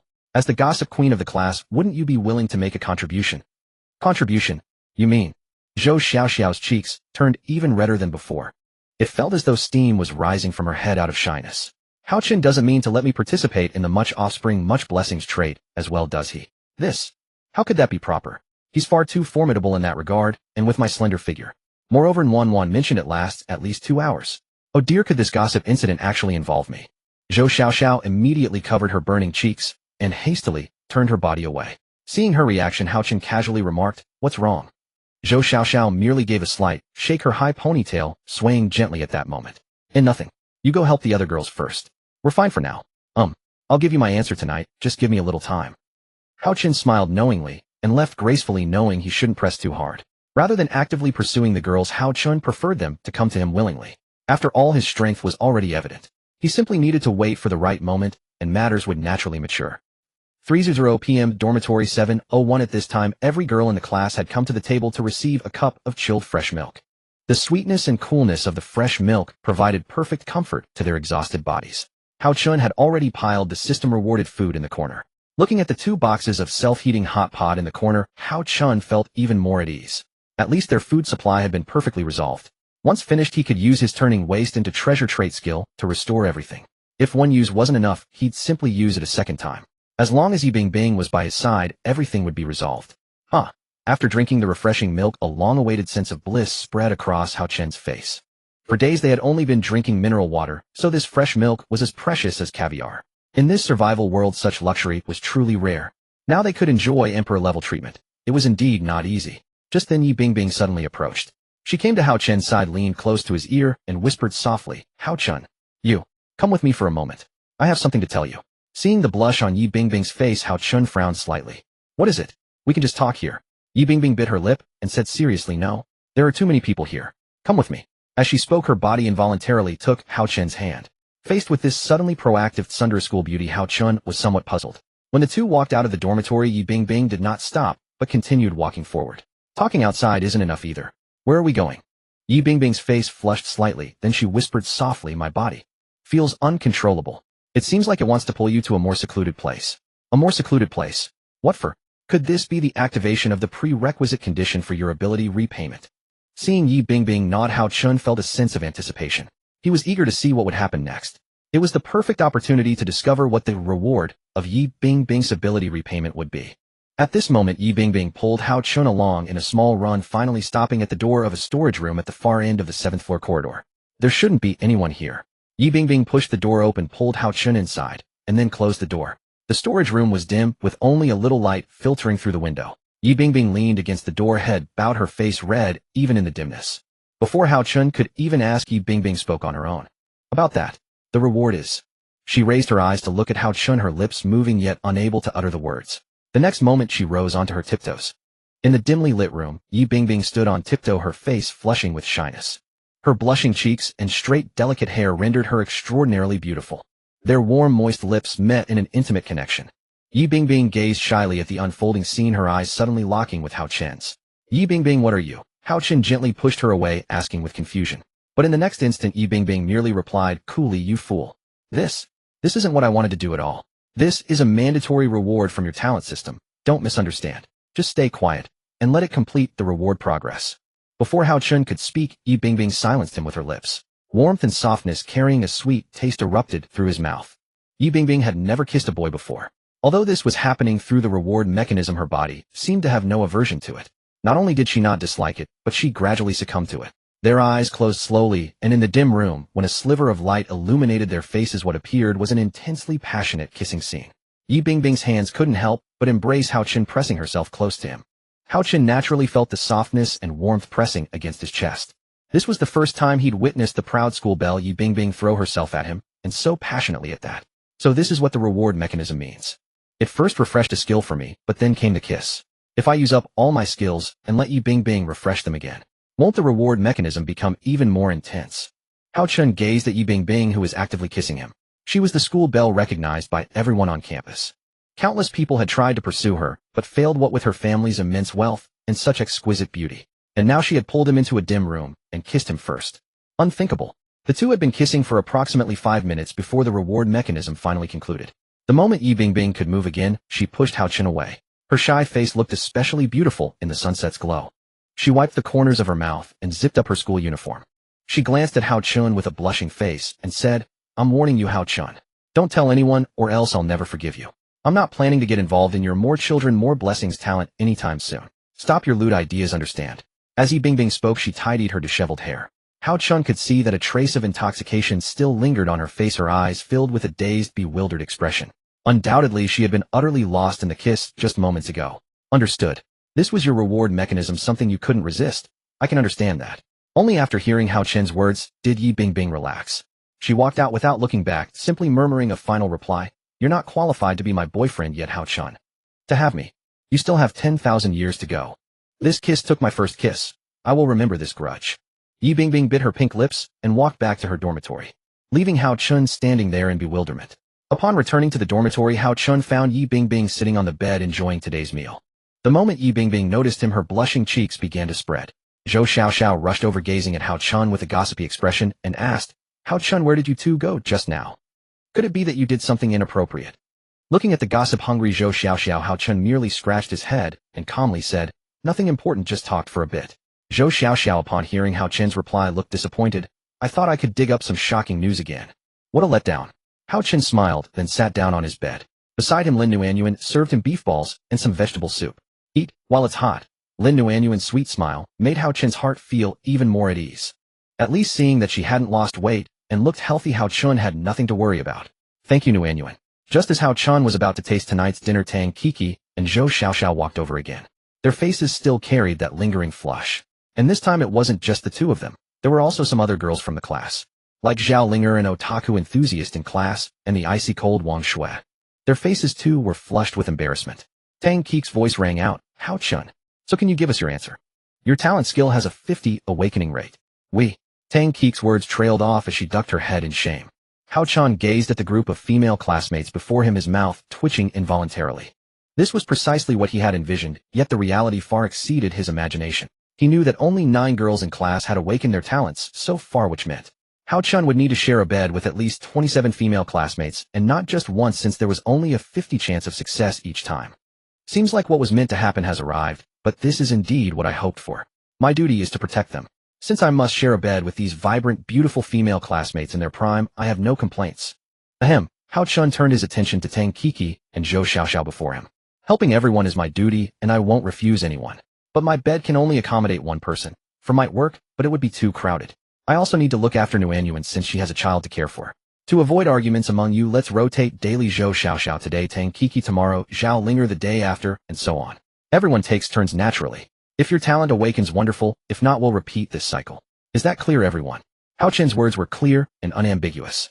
Upon hearing that she was first today, Zhou Xiaoxiao's face lit up with excitement and pride. She glanced triumphantly at Tang Qiqi. You hear that, Qiqi? Today's my turn. You just wait until tomorrow. With that, Zhou Xiaoxiao climbed onto Hao Chun's bed without hesitation, settling beside him with an air of smug satisfaction. Seeing Zhou Xiaoxiao's triumph, Tang Qiqi could only purse her lips in annoyance. Don't get too cocky. Whether your talent awakens remains to be seen. We'll see whose talent awakens first. Humph. Tang Qiqi walked back to her own bed without looking back. Hearing Hao Chun's arrangement, the other girls also returned to their respective beds. After all, night was falling and the scheduled monsters of the evening were about to emerge. Hao Chun turned to Zhou Xiaoxiao beside him and teased Zhou Xiaoxiao. Have you thought this through? Hearing Hao Chun's question, Zhou Xiaoxiao's cheeks flushed again. She stared at Hao Chun's handsome profile and softly replied, since it's come to this. Then, Hao Chun, do as you wish. My first kiss and everything else, I'm giving it to you. Please be gentle with me. Zhou Xiaoxiao closed her eyes, her heart pounding wildly. Here it comes, here it comes, here it comes. Zhou Xiaoxiao, the queen of gossip, is about to become the gossip herself tonight. This moment she had been waiting for arrived. 3 seconds passed. 5 seconds. 10 seconds. 10 seconds elapsed, yet nothing occurred. Zhou Xiaoxiao opened her eyes to find Hao Chun gazing out the window, his expression grave. Hao Chun, what's wrong? Hao Chun didn't turn around, only murmuring softly, quiet. I hear footsteps on the stairs. Tap, tap, tap. The sound of footsteps gradually approached their dormitory. Zhou Xiaoxiao's face, which had been flushed a moment ago, instantly turned pale. She quickly pressed against Hao Chun, holding him, just like Lin Wanwan did. Just then the beam of a flashlight illuminated the dark corridor. When the silhouettes of 3 figures appeared at the dormitory window, Zhou Xiaoxiao nearly screamed. In their field of vision, the person holding the flashlight wore a dormitory attendant's uniform, but it had no facial features. Its entire face was wrapped in flesh, appearing horrifying. The 3 inspectors, flashlights in hand, pushed open the dormitory door, sweeping the beams over every student. Everyone held their breath, afraid to make a sound. Zhou Xiaoxiao buried her head in Hao Chun's shoulder, pretending to be asleep. The monsters that had come this time were the dormitory inspectors. They only checked for violations such as broken beds exceeding the occupancy limit or people not covering themselves with blankets. After a round of inspection, they found that the wooden beds of Hao Chun and his group were in good condition, not damaged. The bed check was just one part, the other was the bed's occupancy exceeding the limit. The 3 dormitory inspectors discovered that there were 3 people on Hao Chun's bed. According to their rules, a double bed could only accommodate 2 people, a third was not allowed. They shone their flashlights on Hao Chun and then furiously pounded on the protective barrier. The barrier's durability gradually dropped under their relentless attacks. But remember, Hao Chun's wooden bed was at level 2, providing 100 more durability points than a level 1 bed plus the 20 points from his offspring. It was as solid as a fortress. Overcrowding. You're in violation. Watching the durability drop, Zhou Xiaoxiao was on the verge of tears. I was all prepared, and now this. What kind of mess is this? Just as Zhou Xiaoxiao was terrified, Hao Chun sat up from the bed and roared, haven't you caused enough trouble? This roar momentarily stunned the 3 dormitory inspectors. Hao Chun quickly retrieved the iron blade he had made today from his system backpack. This weapon had far greater attack power than a stone axe. With the targets right in front of him, taking their lives was easier than climbing a ladder. Swift as lightning, Hao Chun slashed their throats with the iron blade and stabbed into their brains. This strike was cold and cruel. Under the gaze of the entire class, Hao Chun completely killed the 3 dormitory inspectors. It was the first time since they had arrived in this world that they had actively fought back at night. Hao Chen's actions instantly deepened Jiang Nan's admiration for him as she lay on the bed. Blah blah blah. I'm the dorm leader. It's none of your business how many people I arrange on my bed. Just rest well at night. Why are you destroying my barrier's durability? After the 3 black smoke plumes drifted away, Hao Chun put away his iron blade with relief and laid back down on the bed. Finally dealt with. Don't worry, Hao Chun said, looking at Lin Wanwan and Zhou Xiaoxiao beside him, a calm smile on his face. Lin Wanwan wrapped her arms around Hao Chun's, pressing close to him. Hao Chun, do you think it will be a boy or a girl? What name should we give them? Hearing Lin Wanwan's words, Hao Chun smiled. No need to rush. There's still plenty of time. Rather than the child's name, I'm more concerned about taking care of you. Just eat and drink well, you'll leave the rest to me. Before Hao Chun could finish, he felt a soft, warm presence on the other side. He turned his head and saw Zhou Xiaoxiao. She had imitated Lin Wanwan, wrapping her arms around his and pressing close. Hao Chun, what about me? I've already. Zhou Xiaoxiao found it difficult to say, but she decided to go for it. I'm ready. Just come at me. Challenge me with your delicate body. Zhou Xiaoxiao closed her eyes tightly and leaned her head toward Hao Chun as if seeking a kiss. Seeing her initiative, Hao Chun smiled knowingly. The fact that she came to him without needing any effort gave Hao Chun a secret thrill. In the next moment, Zhou Xiaoxiao felt a soft, warm sensation on her lips. This tingling numbness sent her entire nervous system into an unprecedented state. She used to laugh at others at school for kissing all the time, mocking what was so great about it. But now that she had experienced it herself, she found it truly addictive. Hao Chun gave her a symbolic kiss and stroked her head. Let's rest first. We'll talk about everything tomorrow. His withdrawal left Zhou Xiaoxiao reluctant. She touched the lingering warmth on her lips, a faint smile spreading across her face. Then we'll continue tomorrow. Wanwan can join too, but I'm telling you, be gentle, or I won't play with you anymore. Hearing her coy tone, Hao Chun nodded. Not far from Hao Chun's wooden bed, Yi Bingbing witnessed this scene and gritted her teeth. She had thought that only she would get to kiss Hao Chun today, but now Zhou Xiaoxiao had joined in. This damn reward system. Making me do such things. Unforgivable. After thinking this, Yi Bingbing also touched her own soft pink lips. Recalling the passionate kiss between them in that dim room, a smile crept onto Yi Bingbing's lips. But soon she shook her bewildered head, covering her flushed cheeks in shyness. That idiot Hao Chun's so skilled at kissing. Such a big pervert. Humph. Meanwhile, on the other side of the campus, a pair of eyes slowly opened. A hoarse voice echoed in the dark room. 3 dormitory inspectors dead. How interesting. Who dares to kill our people at night? As a dorm supervisor, I cannot stand idly by. But the time is not yet ripe, and my body still needs some time to recover. However, you just wait. I will take your lives and turn you into our nourishment. An eerie laugh echoed from the dim room. Alright Hao Chun, you can stop now. I can't take it anymore. Zhou Xiaoxiao leaned against the wall with a shy expression, feeling everything. As expected, you're too vigorous. At that moment, she felt a slight burning sensation on her face. The next moment, she quickly opened her eyes. She jolted awake from the dream. Hey, have you had enough touching? If you keep this up, I won't be able to sleep properly. Zhou Xiaoxiao's gaze shifted to Hao Chun's abdominal muscles. Her slender hand was still stroking them incessantly. Weren't we just doing that kind of thing? I think you were having a wet dream. It's only 6 in the morning. I was wondering why my stomach felt a little itchy. Turns out it was you causing trouble. Zhou Xiaoxiao wiped the drool from the corner of her mouth and said shyly, isn't it, because I dreamed of doing that with you? Maybe. My body couldn't help it. And just did that. Hao Chun looked at the grinning Zhou Xiaoxiao and laid his head back on the pillow. Now that you're awake, do you want to sleep? Or? Hao Chun didn't finish, waiting to see how she would respond. Zhou Xiaoxiao recalled the scene in her dream, and her heart began to race with restlessness. Luckily, everyone else was still asleep. Perfect for doing that kind of thing. Zhou Xiaoxiao whispered softly into Hao Chun's ear, how about we go outside? What if we wake someone up? Hao Chun smiled at her cautious expression. I seem to recall someone saying before that the dormitory would be fine too. As long as we move slowly and don't make any noise. Strange, I can't remember who that was. He put on a thoughtful look which naturally made Zhou Xiaoxiao's face turn crimson.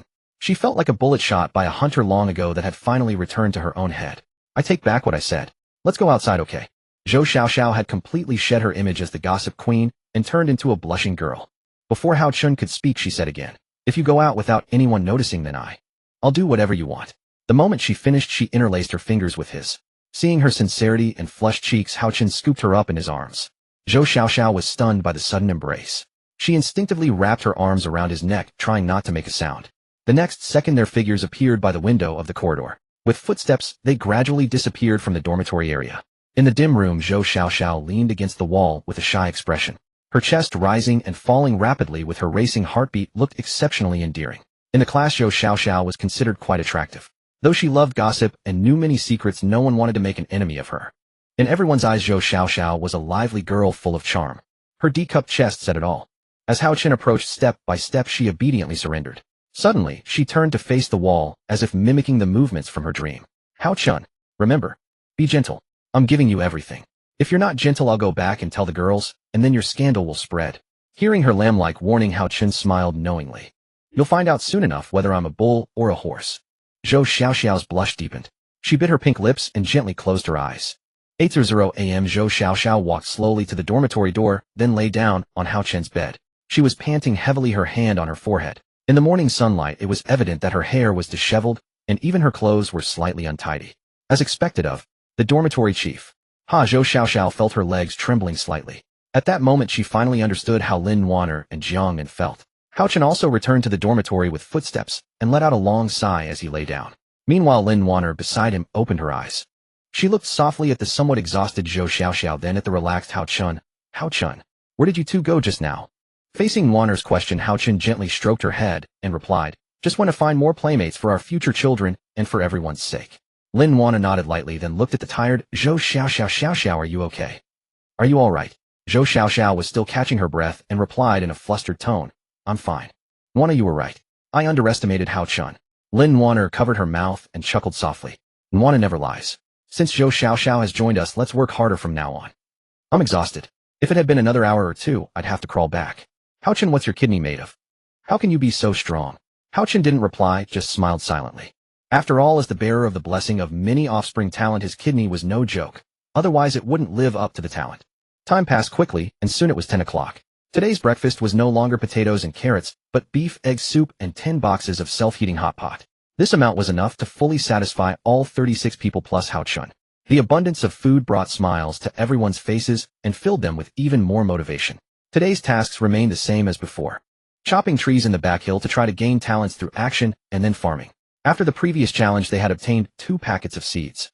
Hao Chen inspected them afterward and found that both packets had additional attributes. One was fast-growing cabbage seeds, and the other was fast-growing potato seeds. The growth cycle was 10 days, yielding 1 harvest. The food problem was now completely resolved enough to sustain the entire class. The next issue to consider was upgrading the wooden beds and crafting weapons. I'll leave the farming task to our most dexterous classmate Bai Lu. Although Bai Lu is usually frail and sickly, her meticulousness has always been top-notch in the teacher's eyes. Miss Bai Lu, take these. They're from Hao Chen. Bai Lu, 154 centimeters tall with twin ponytails and a youthful face that could be mistaken for a middle schooler, was actually already 19. Though her chest was flat, it didn't diminish her cuteness. Bai Lu took the seeds, a sweet smile spreading across her face. I will definitely complete the task assigned by the dormitory chief and fulfill the expectations of the teacher and classmates. Leave the farming to me. Bai Lu accepted the seeds and walked cheerfully to the planting area that Zhang Yaya had just prepared for her. Though it was simple, it was at least usable for planting. The fertilizer was farmyard manure. At this point, no one was complaining. Meanwhile, the exploration task was handled by Hao Chen. This time, Hao Chen and his team were heading to the No. 3 teaching building. And on this occasion, Hao Chen discovered something interesting. After the 5 of them passed by building No. 2, they came to a halt. Li Meng, through her ability, sensed that there was still food in the building that had not been searched, so she wanted to ask Hao Chen whether they should continue exploring. However, Hao Chen replied that their food supplies were currently ample, and there was no need to worry for now. Their immediate goal was to explore more unknown areas and gather additional supplies. After all, this campus was quite large. It had already taken them half an hour just to walk to the cafeteria. Upon hearing Hao Chen's response, Li Meng obediently nodded. Building No. 1 was for regular classrooms, and Building No. 2 was for vocational cooking courses. What would Building No. 3 be? Holding this question, Hao Chen couldn't help but gaze toward the distance. But when the 5 of them arrived at Building No. 3, they discovered that it was surprisingly different from the previous 2 buildings. It did not have floors like the first 2 buildings, but rather resembled a small shop. Or perhaps more accurately, an unmanned store. Strange. The school map shows this as Building No. 3, so how did it turn into an unmanned shop? Hao Chen immediately turned his gaze toward Nuan Nuan and said, Nuan Nuan, use your reconnaissance ability to check for any lurking dangers. Upon hearing this, Lin Nuanyuan closed her eyes and began sensing everything around her. After 2 seconds, she opened her eyes. There was neither too much surprise nor pallor on her face, as she looked as calm as usual. Nothing. There are no red dots ahead in that building, nor any rule-based monsters. Hearing Nuan Nuan's report, Hao Chen furrowed his brows. Why would a perfectly fine Building No. 3 be replaced by an unmanned shop? Since there are no rule-based monsters, let's go take a look. Upon entering the unmanned shop, Hao Chen found no signs of life inside, yet shelves were stocked with numerous items. There was food, drink, seeds, and even weapons. Jiang Nan spotted a light blade, whose attack damage reached a staggering 30 points. Good heavens, have we found a treasure?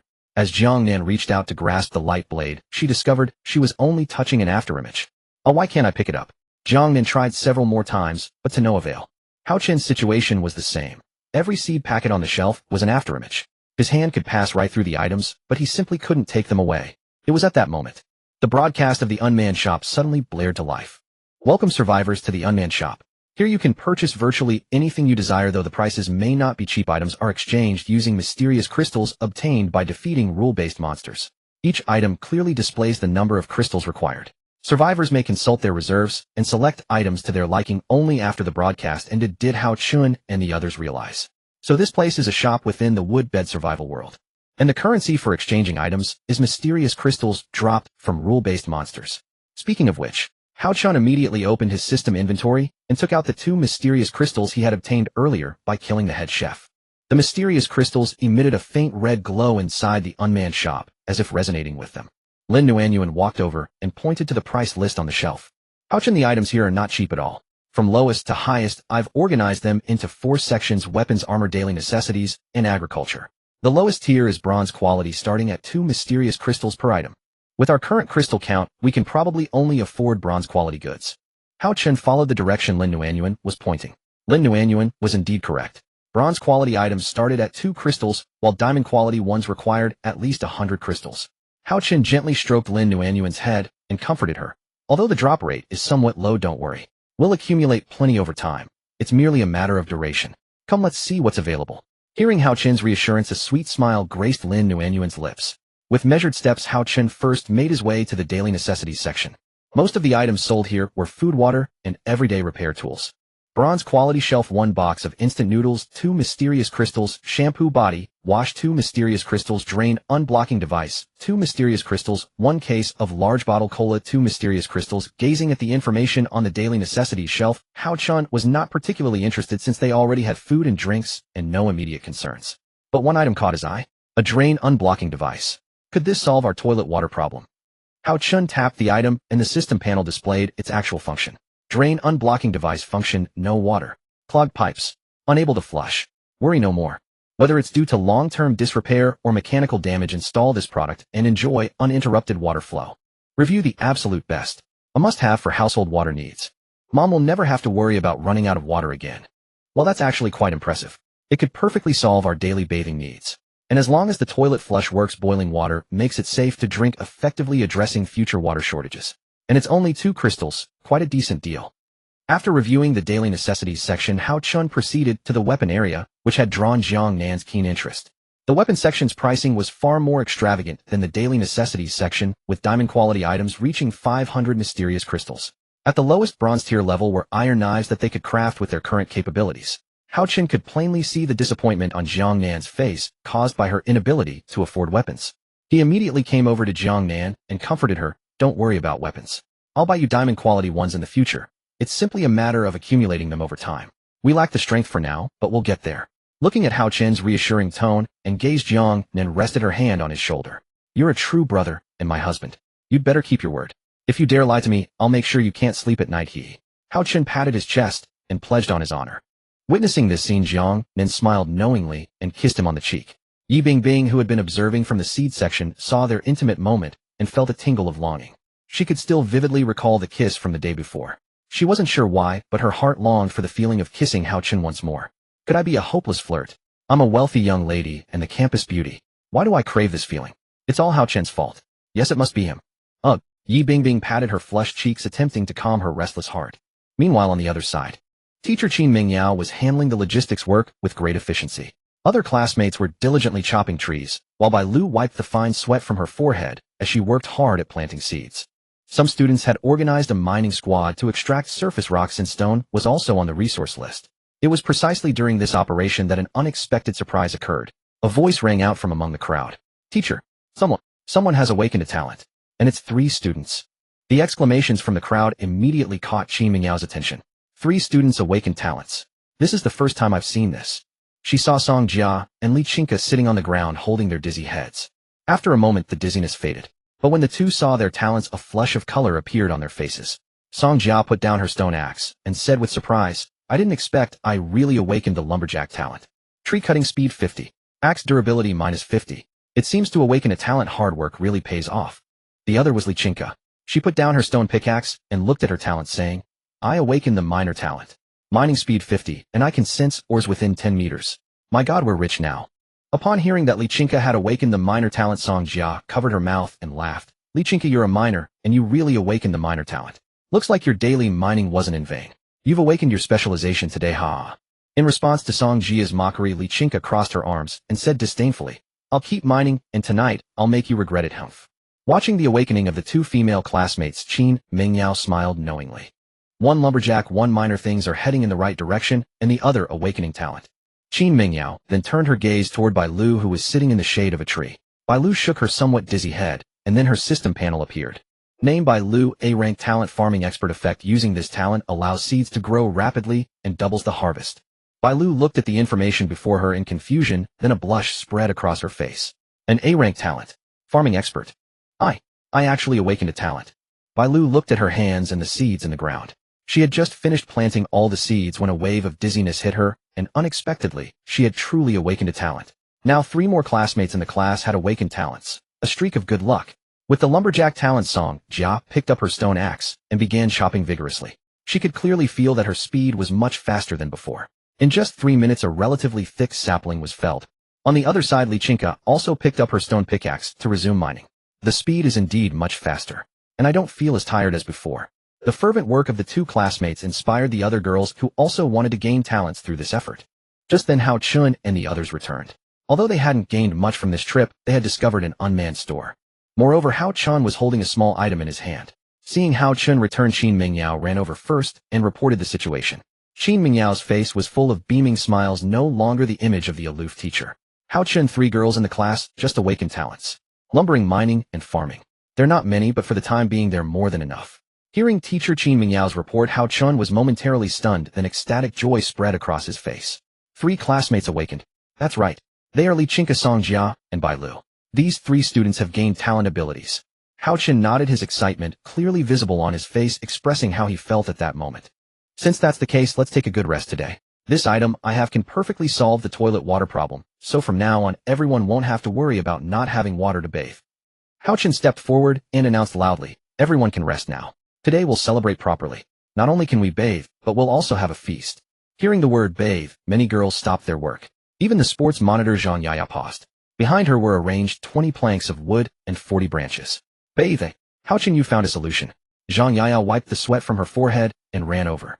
Hao Chun looked at the excited faces of the group and said calmly, when we went to teaching building no. 3 we found it had been replaced by an unmanned store with some good items for sale. But with our current finances we could only afford this one thing. With it we won't have to worry about water resources anymore. As soon as Hao Chun finished speaking, he looked again at the girls wiping their sweat. Let's take a break today, have a good meal to reward ourselves. I see we've collected quite a bit of wood, and the farming task has been handled well by Bai Lu. So for the remaining time, everyone should rest and adjust. At that moment the girls in the class looked at each other, eyes meeting. Then blushes and smiles appeared on their faces. Great. We have water to bathe. Finally we can get rid of the sweat. Long live the dorm leader.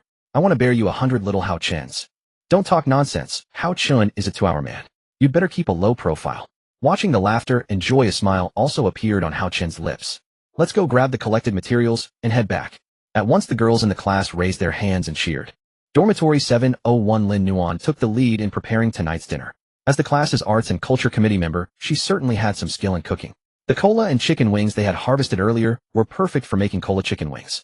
Also her specialty was beef patties. Although materials were limited, at least she could make something to eat. On the other side, the task of upgrading wooden beds with materials was handled by Zhang Yaya. During today's mission in the back mountain, Zhang Yaya led the team to scavenge the dormitory building, first collecting many rusty iron nails. Combined with the wood they had collected, it was now enough to upgrade all the beds in the class to level 2. Zhang Yaya laid out the materials, waiting for Hao Chun to use his traits to upgrade, which would reduce material consumption and double the efficiency. In the bathroom on the 7th floor, Hao Chun had successfully installed the device. With its effect, the bathroom on the 7th floor finally had running water. Hao Chun turned on the faucet, and as the clear tap water flowed over his hand, he could finally breathe a sigh of relief. The days of trouble and frustration were finally resolved at this moment. Finally, we've reached this point. Now water resources are secured. In the evening we can boil water to soak our feet. The next goal is to try to kill more elite monsters and obtain their mysterious crystals. As soon as Hao Chen finished speaking, he looked at 3 C-rank traits. Increase walking speed by 10, never choke while drinking water, no snoring while sleeping. These traits, are you kidding me? It seems today really isn't my day. After the double yoke yesterday, I feel like I've used up all my luck. Today's traits are all C-rank and quite bizarre. Oh well, since 3 female classmates awaken talents, rewarding everyone isn't a bad thing. Having finished everything, Hao Chen walked back to the dormitory with a smile still on his face. But he didn't know that on the other side of the school a pair of dim pale eyes opened once again. It looked at the 10 rule-based monsters before it and said softly, "A few days ago 3 dormitory inspectors were killed in the dormitory building. Tonight go check the situation. If possible, turn those people into nutrients on the spot." As its voice fell, the 10 rule-based monsters bowed and nodded. Hao Chen wiped the fine sweat from his forehead, then rose to his feet. Finally done. Every student's wooden bed in the class has been upgraded to level 2. The remaining materials are even enough to upgrade my own bed to a level 3 wooden bed. Hao Chen glanced at the 36 wooden beds before him, all now boasting 220 protection points, and let out a relieved sigh. The higher the protection points, the more damage it can withstand. All this effort was not in vain. Fortunately, I selected the attribute that reduces material consumption. Hao Chen then cast a glance at his own double wooden bed. After upgrading to level 3, the capacity of his double wooden bed had expanded. Normally, it could only fit 3 or 4 people, but now that it had grown both wider and longer, it could accommodate up to 5 people. Worth mentioning is that the level 3 wooden bed added a full 150 protection points. This meant Hao Chen's wooden bed now possessed 370 protection points, making it virtually impregnable within the dormitory. Just then, most of the female students emerged from the restroom, wrapped in white bath towels they had brought back from their previous trip to the swimming pool. Those full figures appeared exceptionally beautiful beneath the towels. Yi Bingbing's long snow-white legs were particularly captivating in the evening sunlight. After all, as the campus beauty, her figure and looks were no ordinary thing to take lightly. Suddenly her gaze fell upon Hao Chen, who had just finished upgrading the wooden beds in the dormitory.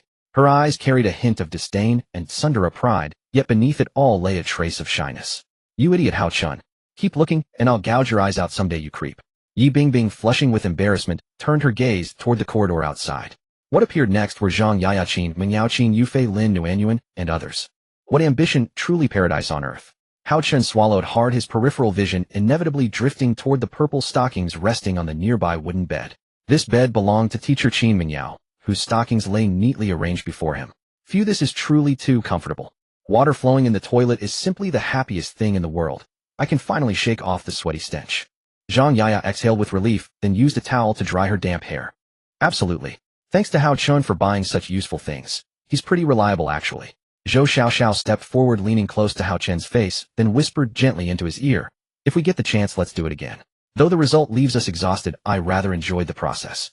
Besides, since the protection points haven't increased, it seems we need to work harder, understand? Did you hear me, Hao Chen?" Hao Chen did not respond immediately, but instead offered a thought-provoking smile. "Alright, next time we'll start with 3 hours minimum. I'll make sure you're fully satisfied." "Bad man. 3 hours is far too long. At most 1.5 hours, or I won't play with you next time." Zhou Xiaoxiao shyly tapped Hao Chen's shoulder. "Fine then, 4 hours." Upon hearing 4 hours, Zhou Xiaoxiao's eyes widened in disbelief, her lips pouting. "I said 1.5, and you're adding charges, aren't you? Idiot, I'm going to eat now, we'll talk about it next time." Watching Zhou Xiaoxiao's retreating figure, Hao Chen helplessly shook his head. Facing the 36 female students in the class, his mission remained quite considerable. Just as Hao Chen was lost in thought, Qin Mingyao shyly approached and sat upon the bed. She was still drenched from head to toe, her hands holding a towel as she wiped her hair. Qin Mingyao gazed at Hao Chen beside her bed and softly murmured, "Hao Chen, could you help me put on my stockings? I'm a bit short on time right now." Beholding the beautiful and enchanting Qin Mingyao before him, Hao Chen naturally found no reason to refuse.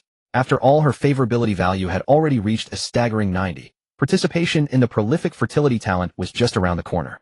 "No problem, teacher. Let me help you put them on." Hao Chen picked up a pair of purple stockings. He first gently slipped them onto the teacher's healthy rosy toes, then worked his way up to her calves and finally to her thighs. There was inevitably skin-to-skin contact throughout the process, and each of Hao Chen's touches made Qin Mingyao feel increasingly shy. By the time the stockings were fully dressed, Qin Mingyao face had already flushed crimson. She looked at Hao Chen before her with a shy expression, just about to speak when a voice interrupted them. "Hao Chen, tonight's dinner is ready. Come and eat." Lin Nuanyuan's milky sweet voice rang out, and upon hearing it, Hao Chen gave a gentle nod. "Teacher, let's go eat first. Let's properly relax today." Qin Mingyao nodded softly, her gaze falling with visible disappointment as she watched Hao Chen's retreating silhouette. She bit her pink lips as if swallowing back some important words. During dinner, Zhang Yaya lifted a bottle of beer and began drinking the bitterness and distinctive flavor of the beer, bringing her satisfaction. So comfortable. To think there'd even be beer to drink in a place like this. I never expected it.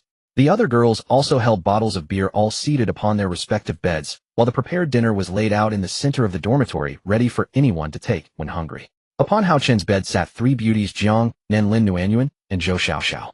They huddled closely around Hao Chen, pressed tight against him. Observing everyone's joyful faces, Hao Chen spoke slowly. Currently the water issue has been resolved, and the food problem is also settled.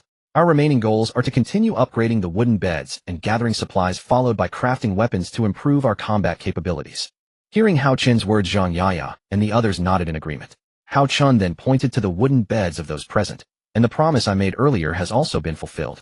As you can see, the level 1 wooden beds have now been upgraded to level 2. All beds in our dormitory have reached level 2 status, capable of withstanding far greater damage. Upon hearing Hao Chen's reminder, female students such as Li Qingke and Song Jia inspected their own wooden beds. Indeed, the bed levels had now become level 2, and the protection points had increased by 100. It's really true. My protection points increased by 100. I won't have to live in fear at night anymore. The dormitory head is truly reliable. Hao Chen, I love you, like a mouse loves rice. Thank you for helping with the upgrades. Thank you, Hao Chen. Hearing the female students' expressions of gratitude, Hao Chen waved his hand. This is all merely what I should do. After all, I don't make empty promises, I deliver on my word. Moreover, I cannot bear for any of you to come to harm. So tonight eat and drink to your heart's content, and rest well. We'll discuss tomorrow's matters tomorrow. For a moment, the female students of the class raised their beer bottles. Then let us celebrate today's achievements. All level 2 wooden beds. Water flowing in the toilets.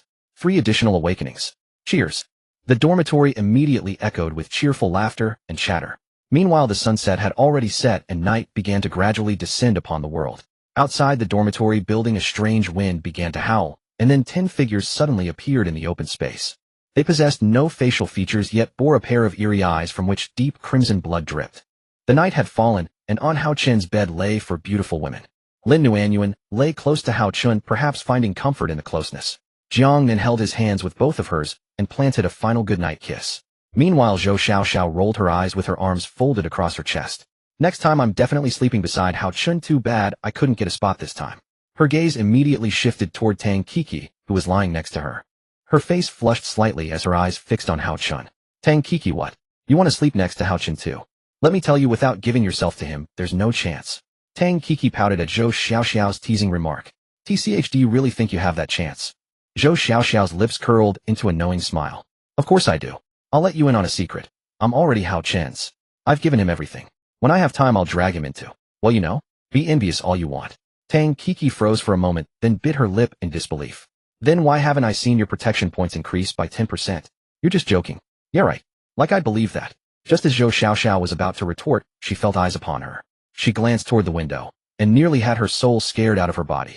Oh! Zhou Xiaoxiao's scream echoed through the dorm. Before anyone could ask, her finger pointed at the window. There are 10 pairs of eyes watching us. It's too terrifying. Hearing the commotion, Hao Chen turned his gaze toward the dorm window. 10 blood-red eyes blinked from the window. Night had already fallen, casting everything in darkness, and the silence outside made the sudden appearance of those crimson eyes truly chilling. Whether it was Zhou Xiaoxiao's commotion or Hao Chen's gaze that drew their attention, those 10 pairs of eyes locked onto Hao Chen at once. And with that came a rapid drop in protection points. Hao Chen noticed that whenever those eyes watched him, his protection points decreased accordingly. Protection points -20, protection points -50. In just 2 seconds, I've lost 70 protection points. What the hell is this thing? Witnessing this, everyone held their breath, afraid to make any loud sounds. At that moment, Zhang Ye accidentally knocked over her beer can by the bedside. As the crisp sound hit the floor, all 10 pairs of eyes instantly focused on her. Zhang Ye looked at those 10 blood-red eyes outside the window, and her face turned pale with terror. She curled herself into the smallest ball she could and covered her mouth. Protection points -40, protection points -20. Zhang Ye watched her protection points plummet, but dared not say a word. Just then, everyone's system panels popped up. Peeping Toad behavior stares at people on the bed. The longer the gaze, the faster the protection points drop. Solution: block the window with cloth or upgrade the bed's privacy level. So being watched by them reduces protection points. And the damage is significant. In the blink of an eye, we've lost so much. This monster is no ordinary creature. Just as Hao Chen was pondering, Lin Nuanyuan leaned close to his ear and whispered, Hao Chen, I've scouted outside. There are 10 of them in total, and they're all elite monsters. Hearing Lin Nuanyuan's reminder, Hao Chen nodded gently. Even though they were quiet now, those 10 pairs of eyes at the window remained fixed on dorm 701, trying to detect any suspicious movement or sound. No. If they don't leave, we won't be able to sleep tonight. Any sudden movement, or even snoring, will make these monsters watch us and drain our protection points. If we don't deal with them, we simply can't sleep. Hao Chen immediately turned his gaze toward Jiang Nen beside him. Jiang Nen was already gripping 2 iron cleaver blades in her hands, waiting for Hao Chen's command. Seeing Jiang Nan's determined and competitive eyes, Hao Chen smiled faintly. 8 seconds of control time plus the teacher's authority and Yi Bingbing's refresh should be enough to handle 10 elite monsters. But what worries me most is whether moving around at night will attract more rule-based monsters. Even if there are, I can still control them forcefully. I'll definitely buy enough time to kill and return. After finishing his thoughts, Hao Chen tightly grasped Jiang Nan's small hand and leaned close to her ear, explaining the plan in detail. Listening to Hao Chen's plan, Jiang Nan nodded gently and cast her gaze toward the blood-red eyes outside. Once everything was explained, Jiang Nan tightly gripped her 2 iron cleaver blades and used invisibility to vanish from Hao Chen's bed. Naturally, this scene drew the attention of the monsters outside, who noticed someone missing from the wooden bed. All 10 pairs of eyes began scanning rapidly, trying to locate the disappeared Jiang Nan. But they failed to notice that Jiang Nan, using her invisibility, had already gotten off the bed and exited the dorm. Just then, Hao Chen stood up from his bed and shouted loudly toward the window outside. Can you see now? In an instant, those 10 pairs of eyes froze motionless. And this precious 2 seconds naturally gave Jiang Nan an opportunity to attack. In the earlier plan, Hao Chen had explained Jiang Nan only remembered one sentence. That was to eliminate their eyes by any means possible. Although they were elite monsters, once their eyes were gone and they could no longer stare, they would be useless. Jiang Nan had already reached the monster's rear. She discovered that the creature before her had no facial features at all, only a single pair of eyes. Its white rotting body was terrifying, and she could clearly see fragments of white bones protruding from its decaying flesh. Gritting her teeth and suppressing her fear, Jiang Nan slashed at one of the monster's eyes with her iron cleaver blade. After all, during this 2-second deadlock, she could only take out one at a time. After the 2 seconds almost passed, Hao Chen noticed that 2 pairs of eyes had already dimmed, knowing Jiang Nan had succeeded. To buy more time, Hao Chen roared again. Since you're here today, don't expect to leave. The monster barely had a chance to move when it was stunned again. Naturally, Jiang Nan would not let this opportunity slip away. Her hand rose and fell swiftly and directly, each strike hitting its mark. 3, 4, 5. Jiang Nan went on a killing spree, a murderous smile appearing at the corners of her mouth. When half the eyes at the window were gone, Hao Chen finally breathed a sigh of relief, but he didn't completely relax. Instead, he turned his gaze toward Yi Bingbing lying on the bed. Hao Chen didn't say much, merely giving Yi Bingbing a glance.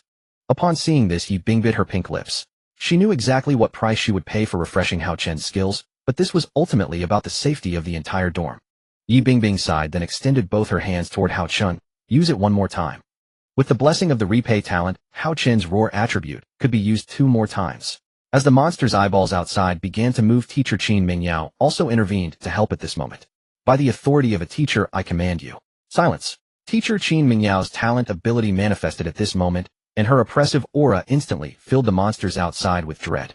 With the help of teacher Qin Mingyao and Hao Chen, all 10 pairs of eyes outside had completely dimmed and then vanished into the night. At the same time, Jiang Nan's figure had silently appeared beside Hao Chen's wooden bed. She calmed her racing heart before getting back onto the bed. What had just happened was terrifying. Without the teacher and Hao Chen's perfectly timed assistance, they might truly have given the monsters a chance to counterattack. But what was fortunate was that not only had she not been injured, but she had also accidentally found the enemy's weakness. Saying it was accidental wasn't quite right. It was more like the plan Hao Chen had provided. After all, Hao Chen had said to attack their eyes, and those elite monsters' weakness was precisely those eyes. Jiang Nan's face was still pale, but after lying beside Hao Chen, she felt a sense of security. Thank goodness it's all over. Let me tell you, that was really thrilling. If you and the teacher hadn't controlled them in time, I would have been attacked. Scary. Jiang Nan hugged Hao Chen, seeking comfort. Hao Chen stroked Jiang Nan's head and comforted her. You did well this time. It seems their weakness is their eyes. After you destroyed them, they lost both their value and their means of attack. Jiang Nan, you did great today. Hearing Hao Chen's words of encouragement, a smile appeared on Jiang Nan's lips. Hao Chen, must we really do this in front of the entire class? Teacher is quite shy. Oh, and remember to be gentle. Teacher is actually still a virgin. As she looked at the tall and straight Hao Chen, Qin Mingyao shyly opened her arms, presenting everything she had before him. Watching Hao Chen's body gradually approach, her heart pounded wildly. Finally, it's come to this. This shouldn't count as an older woman taking advantage of a younger man, right? Just as the two were about to proceed to the next step, Qin Mingyao suddenly heard a scream from beside her ear. Aya, I've awakened my talent. The one who screamed was Zhou Xiaoxiao. She rubbed her bleary eyes upon waking in the morning and saw her system panel pop up. Name Zhou Xiaoxiao B-grade talent sharp ears effect can hear any sound within 100 meters, including the slightest movement and monster conversations. Zhou Xiaoxiao stared at her talent with immense excitement. She didn't pay attention to the B-grade, instead she focused on the effect of the talent. I'm already the gossip queen. With this talent I can not only hear everyone's whispers, but also serve a certain reconnaissance function. Perfect, I've awakened to my specialty. Tang Kiki also woke up then, but she hadn't awakened any talent. Zhou Xiaoxiao said in a smug tone, Tang Kiki, I'm the first to awaken, looks like you lost, haha. Tang Kiki upon hearing this crossed her arms and let out a soft humph. Teacher Qin Mingyao, who had been having a sweet dream, but was awakened, furrowed her brow. She first looked around, then realized that what she had just experienced was a dream. How strange. I'm already 26, oh puberty long past, why am I still having erotic dreams? And the person was Hao Chun, the only male student in the class. Qin Mingyao immediately covered her burning cheeks, feeling deeply embarrassed. At this moment Zhou Xiaoxiao was showing off her talent to the girls in the class, while on the other side Hao Chun had already started using the turning waste into treasure skill to restore the food they had eaten yesterday. As long as the turning waste into treasure skill remained active, the food would be inexhaustible. Unfortunately, this skill could only be used once per day, so to refresh it, he still needed Yi Bingbing's help. After finishing half of the work, Hao Chun walked up to Yi Bingbing and said softly, help me refresh the skill. Ooh, I've restored the food we ate yesterday. Yi Bingbing looked up at Hao Chun, a trace of reluctance appearing on her face. The reward from helping you yesterday hasn't been settled yet. If I use it again, now the reward pool will stack. Who knows what will happen then? Hao Chun didn't waste words, he directly leaned in front of Yi Bingbing. So what if it stacks? Seeing your blushing cheeks, it's hard for me not to suspect you have a crush on me. Yi Bingbing upon hearing this gently pushed Hao Chun away with her hand. She turned her head aside shyly, then used the return talent to refresh Hao Chun's skill. You? Get away from me. Getting this close, do you think we're flirting? Hurry up and do your thing. When you're done, then we can settle the reward. Hao Chun saw that the skill had been refreshed as he wished and nodded. Then wait for me, I'll be right back. Go as far away as possible. I can't be bothered to see you humph. Watching Hao Chun's departing back, Yi Bingbing already felt her body starting to grow uncontrollable. Last night she could still endure, but today, she helped Hao Chun again, and with the rewards stacking wildly, her body was no longer under her control. The next second, Yi Bingbing involuntarily stood up. She wanted to control herself, but was powerless. Meanwhile, Hao Chun had also finished refreshing today's ingredients. I'm done. No worries about food today, not even tomorrow. But there's one thing worth noting. The peeper from last night. Looks like we need to take some measures. I need to find some fabric to seal up our windows. That will be the countermeasure. Hao Chun clapped his hands in agreement and confirmed today's plan. Today we'll search for fabric and other items. The extras can be used to make some pillows and blankets. Just as Hao Chun was about to inform the girls in the class, he felt a soft and warm sensation behind him. At first Hao Chun thought it was Lin Wanwan. Wanwan, don't be anxious. I'll attend to you later. Finishing today's tasks so we can live comfortably in the future is the key. Just as Hao Chun turned around, he saw that the person before him was not Lin Wanwan, but the Tsundere school beauty Yi Bingbing. Yi Bingbing was pouting at him. Then she grabbed Hao Chun's hand and wouldn't let go. Yi Bingbing, what are you doing? Could it be that the reward has taken effect? Yi Bingbing's mouth was the only part with self-awareness. Her body was long out of control. Nonsense. Would I have voluntarily hugged you under normal circumstances? Seriously, why is it taking effect now? Under everyone's gaze, Yi Bingbing pulled Hao Chun's hand to the bedside. The next second, she pushed Hao Chun onto the bed. Then Yi Bingbing slowly unzipped her school uniform in front of everyone. Seeing this fiery scene, Zhou Xiaoxiao was the first to jump out. What a... She held her head with both hands, staring in astonishment at the scene before her. That Tsundere school beauty, Yi Bingbing, actually throwing herself into his arms. What a shocking piece of gossip. Wow. Yi Bingbing had already taken off her jacket, and then shyly placed her hands over her chest. Pushed onto the bed, Hao Chun shook his head to clear his vision and see what was happening. This reward stacking is too intense. Before it was a kiss, now could it be? Before Hao Chun could react, Yi Bingbing had already pounced on him. Yi Bingbing sat on top of Hao Chun, her face flushed with shame. Everyone, don't look at me. This isn't voluntary. It's the reward. I'm so embarrassed. Although Yi Bingbing said that all the girls in the class were staring at the two on the bed, Lin Wanwan was even more shy, covering her face with her hands, but secretly parting her fingers. She had done those kinds of things with Hao Chun before, but always in secret. She never expected Yi Bingbing to be so bold. Teacher Qin Mingyao looked at the fiery scene before her, forcing herself to suppress the heat in her heart. Classmates, give them some space, don't disturb them. Let's go out first. Next I'll take command. Some students will go logging and mining. Same arrangement as before, each doing their own tasks without interfering. Now everyone get out immediately. Qin Mingyao's stern voice rang out. Zhou Xiaoxiao, the gossip queen, showed a look of regret on her face. Not being able to witness this fiery scene in person was truly a pity. After all the dormitory occupants had gone out, teacher Qin Mingyao looked at the two rolling around on the bed. Hao Chun, I'll close the door for you. Remember to come to the back mountain when you're done. Hao Chun wanted to reply, but his mouth was sealed by Yi Bingbing's passionate kiss. Watching Hao Chun in this situation, Qin Mingyao could only bite her pink lips and slowly leave. As she left, she kept glancing back from time to time. The shyness on her face and the envy in her eyes fully expressed her feelings at that moment. Yi Bingbing was sitting on the bed, then picked up the school uniform that had been thrown aside and put it on. She covered her chest, looking at Hao Chun with a mixture of shyness and anger. You big idiot. Even if it was a reward, you should have resisted. My body wasn't under my control, so why didn't you refuse at all? Do you know the consequences? The consequence is that I'm very angry. Yi Bingbing gently zipped up her uniform, then picked up a headband and tidied her disheveled hair. Hao Chun looked at Yi Bingbing helplessly, then touched the 2 hickey marks on his neck. And you're blaming me. With the rewards stacking up, you kept clinging to me, and I had no choice but to accept.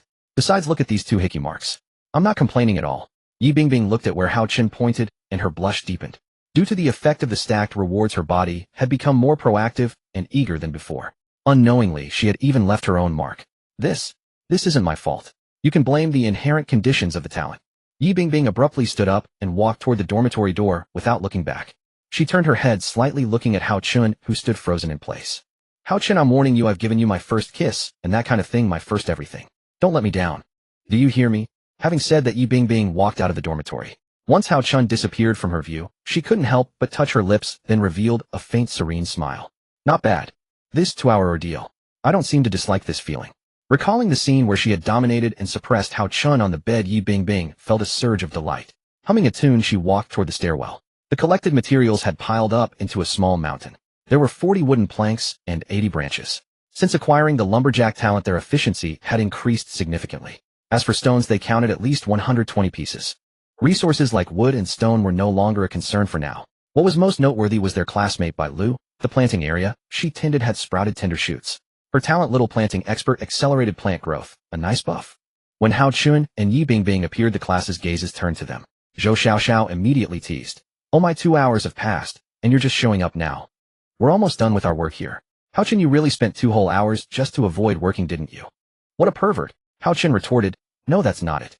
But before he could finish, he noticed Yi Bingbing's fierce glare. That look seemed to tell him if he dared to say anything, his future would be doomed. So Hao Chun simply shut up and let everyone speculate. He walked over to the girls in the class. Today we'll continue gathering supplies and look for more materials, same as before with the team. So we can set off now. Oh, and Zhou Xiaoxiao, you can come too. Your talent is reconnaissance, which can help us avoid more danger. Just as Zhou Xiaoxiao stood up, her face brimming with excitement, their system panels suddenly appeared. But this time the system panel was different from usual. The color that appeared was not blue, but a faint red. First cycle completed. Congratulations, survivors, for reaching the 2nd week, thus beginning the 2nd cycle challenge. I really didn't expect you all to survive this long. I thought you'd only last 1 week. But to my surprise, no one died, and you even managed to conceive 2 offspring. Truly commendable. So for this 2nd cycle, I plan to take it easy on you. To make the survival game more entertaining, here are the new rules I've set. Listen carefully. 1. Random dungeon challenges. Activated every 30 days. Monster stats will stack. 2. After clearing the 1st cycle, you might encounter other survivors who have also been transported into this survival game. Who knows how much bloodshed it will cause? Exciting. Surprising. Feeling thrilled to meet new faces. Exciting my ass. Who knows if those strangers will burn, kill, and loot? And surprise. Get lost. Jiang then crossed her arms, glaring fiercely at the arrogant and mocking tone of the system. 3.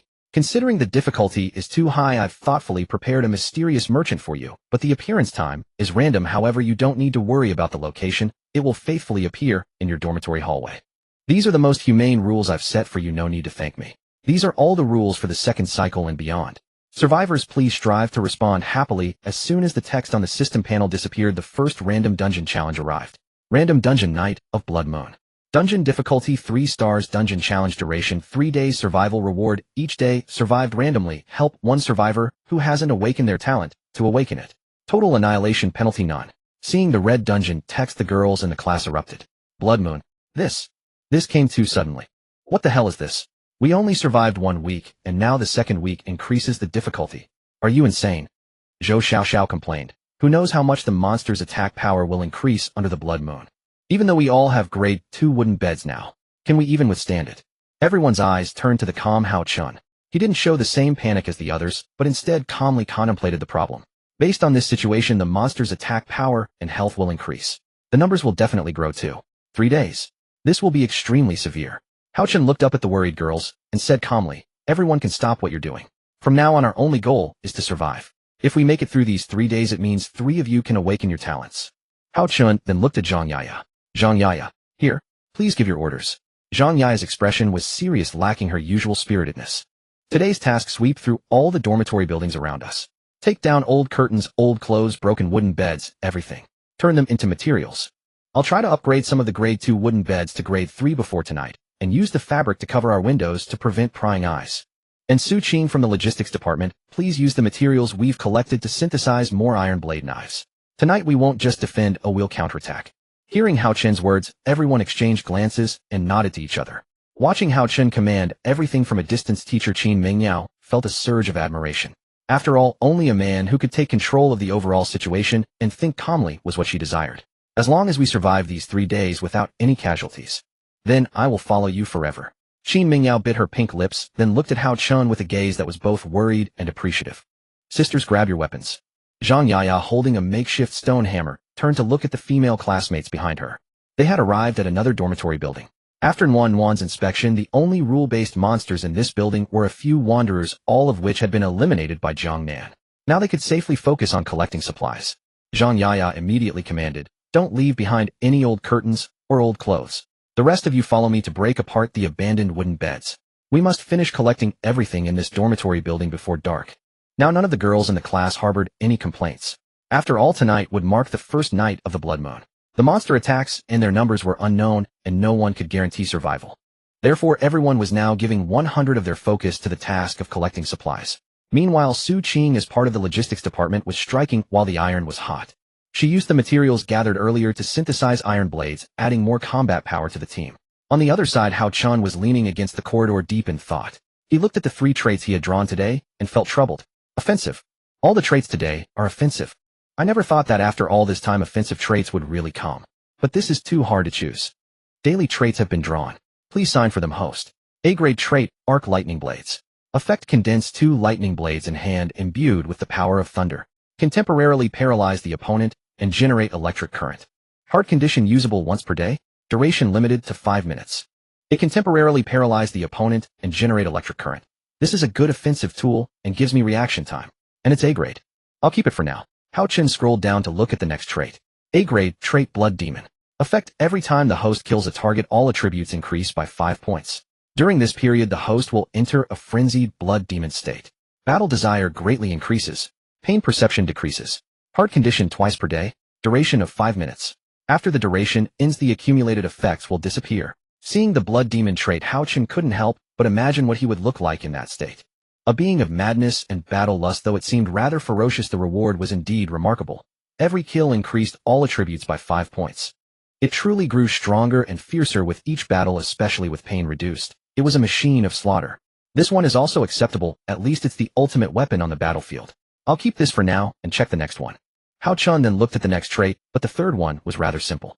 B-grade trait, throwing pebbles. Effect: increases the damage of thrown pebbles by 50. The effect of the third trait was very short and straightforward, but the method of throwing pebbles was too ridiculous. Even though the attack damage could be increased by 50, whether it could kill instantly was still a question. It seems I have to choose between the first two. The lightning power is good and gives me a chance to react, but it has no bonus effect. Blood demon, on the other hand, catches my eye. At least every kill increases all attributes by 5 points. Moreover, the team has Su Wanqing, who can heal me, and Yi Bingbing, who can help refresh my skills. I can use the blood demon effect 4 times a day, enough to carve a bloody path. Having made up his mind, Hao Chen decisively chose the blood demon trait. Regardless of whether it drives me mad, only by cutting a bloody path can I survive in this world. 3:00 p.m. Hao Chen was now using the materials collected by Zhang Yaya to upgrade 6 wooden beds in the class to 3rd level wooden beds. Although he had trait bonuses, the materials required for a 3rd level wooden bed were truly too many. He could only upgrade 6 beds, but it was better than nothing. Zhang Yaya had just hung the dormitory curtains and pulled them tight. Not bad, they completely cover the windows. Now we don't have to worry about the watcher's gaze tonight. After everything was done, everyone finally had a chance to rest. Zhou Xiaoxiao looked at the shelter value 220 on her wooden bed. The 20 points were provided by Nguyen Nguyen and Jiang Nan. And since she was now one of Hao Chen's harem, if she could provide everyone with 10 shelter points, it would mean resisting some damage. Although she knew that now might not be the time since things had come to this, being able to do more for everyone was still good. The next second Zhou Xiaoxiao got off the bed. She walked with steady steps to Hao Chun and took his hand. Before Hao Chun could react, Zhou Xiaoxiao pulled him out of the dormitory corridor. Looking at her serious face, Hao Chun asked in confusion, "What's wrong?" In response to Hao Chun's confusion, Zhou Xiaoxiao bit her pink lips and replied softly, "Last time we did that, I didn't get pregnant. I wonder if it will work this time. So Hao Chun, can you help me again? This is not just for you, but for the whole class. As long as I conceive a child, I can provide 10 shelter points for everyone in the class. I understand that much. Besides, tonight is the blood moon, and everything is unknown. What if these 10 shelter points can save a life? What if they can protect everyone? So please help me again. After all, I'm just a girl. How could I conceive a child for no reason? So ultimately, it still requires your help." Looking at Zhou Xiaoxiao's shy face, Hao Chun did not refuse. As long as she wanted it, he would do it. If he could help Zhou Xiaoxiao conceive, then not only would the wooden beds in the class slowly upgrade, but they would also gain 10 shelter points. Seeing that Hao Chun hadn't replied, Zhou Xiaoxiao took the initiative to press her lips against his. "Although I know this isn't the best time. Please don't reject my goodwill, okay?" Hao Chun felt the softness and moisture of her lips, then gently lifted Zhou Xiaoxiao into his arms and walked toward the depths of the corridor. They soon disappeared from the other's sight. When they entered the dim room, Zhou Xiaoxiao took the initiative to unzip her school uniform, revealing her fair skin and voluptuous figure. Her pale thighs and graceful posture stirred Hao Chun's passion. "It seems we need to hurry, so I'll have to resort to some measures. I hope you can endure it." What measures? Zhou Xiaoxiao shyly covered her chest and private parts, looking at Hao Chun with a bashful expression. The next moment, the effect of the blood demon trait manifested on Hao Chun's body. Faint blood-red runes appeared on Hao Chun's body, and a weak red aura emanated from him. Even his pupils turned from brown to blood red. Seeing this, Zhou Xiaoxiao felt a hint of fear. "Hao Chun, you." Hao Chun did not reply. He felt the restless power and battle lust surging within him, and then he pushed Zhou Xiaoxiao against the wall, pinning her there. Can you be gentler? You're hurting me." Zhou Xiaoxiao shyly looked at Hao Chun, who seemed more imposing than usual. "This trait gives me a stronger battle drive, so to speed things up you'll have to endure." Stronger battle drive. No, that won't do. Before Zhou Xiaoxiao could recover from her shyness, Hao Chun had already made his move. With a few cries escaping her lips, the two prepared for the blood moon tonight. All wooden beds obtained triple slow upgrade. Additional 10 protection points. The moment the system panel popped up, the girls stared at the numbers before them, utterly stunned. But having witnessed the earlier scene, they quickly grasped the significance of those 10 protection points. After all, just an hour ago, Zhou Xiaoxiao had grabbed Hao Chun's hand and left the dormitory without looking back. The answer to what happened during that hour was written in the numbers before them in the slowly ticking upgrade progress on the wooden bed. Teacher Qin Mengyao bit her pink lips, her gaze drifting unconsciously toward the window. Her fingertips brushed gently against the lesson plan, her heart inexplicably skipping a beat. Hao Chun and Zhou Xiaoxiao went to do that kind of thing. She murmured softly, a faint blush spreading across her cheeks. Still thinking about the class members at a time like this. Amidst her tangled thoughts, the dormitory door slowly swung open.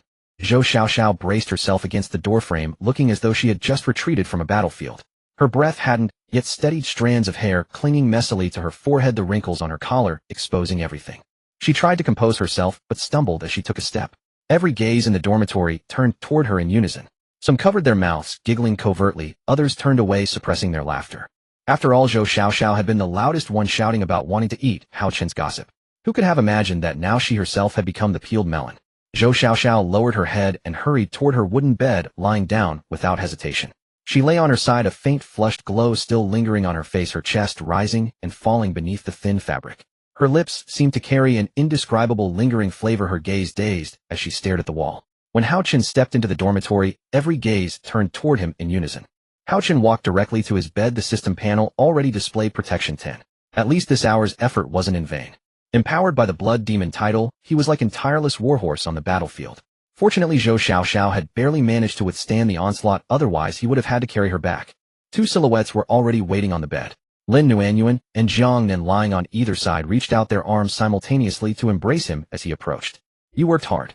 Lin Nuanyuan's gentle voice lingered in his ear, carrying a subtle warmth. Her hand softly encircled Hao Chun's arm, her cheek pressed against his shoulder. Jiang Nan leaned in directly, placing a light kiss on his cheek, her lips lingering for a moment before reluctantly pulling away. Hao Chun gazed at the two girls nestled beside him, and the fatigue from moments ago instantly dissipated. Night deepened, and everyone had already eaten dinner, waiting quietly for darkness to fall. Fortunately, now each person had an iron blade knife in hand, granting them some means of self-defense in this precarious apocalyptic world. Darkness descended, the sunset fading completely. Even through the fabric barriers, the interior of the dormitory was still bathed in a faint crimson hue. The moonlight overhead had already been dyed red. From tonight onward, the monsters outside would grow increasingly fierce, and their numbers would exceed anything before. At that moment, 50 wanderers suddenly appeared on the flat ground outside the dormitory building. But this wasn't even the most extreme part. Just 1 second later, another 50 wanderers materialized. Meanwhile, 20 grotesque creatures suddenly appeared on the 7th floor corridor. They were tall in stature, their faces twisted beyond recognition, as if they had been put through a blender. Everyone inside the dormitory held their breath, their faces filled with fear and pallor. Lin Nuanyuan's reaction was particularly pronounced. She first used her detection skill to scout the surroundings, but the results made her gasp in horror. 150 targets. And 50 of them are elite monsters. Hearing Lin Nuanyuan's whispered words, Hao Chen's heart also trembled. 150. This was a quantity they had never encountered before. And on top of that, 50 elite monsters. Just as Hao Chen was deep in contemplation, a knocking sound came from their dormitory window. Chaotic and frantic voices rang out from outside. "Let me in. Please.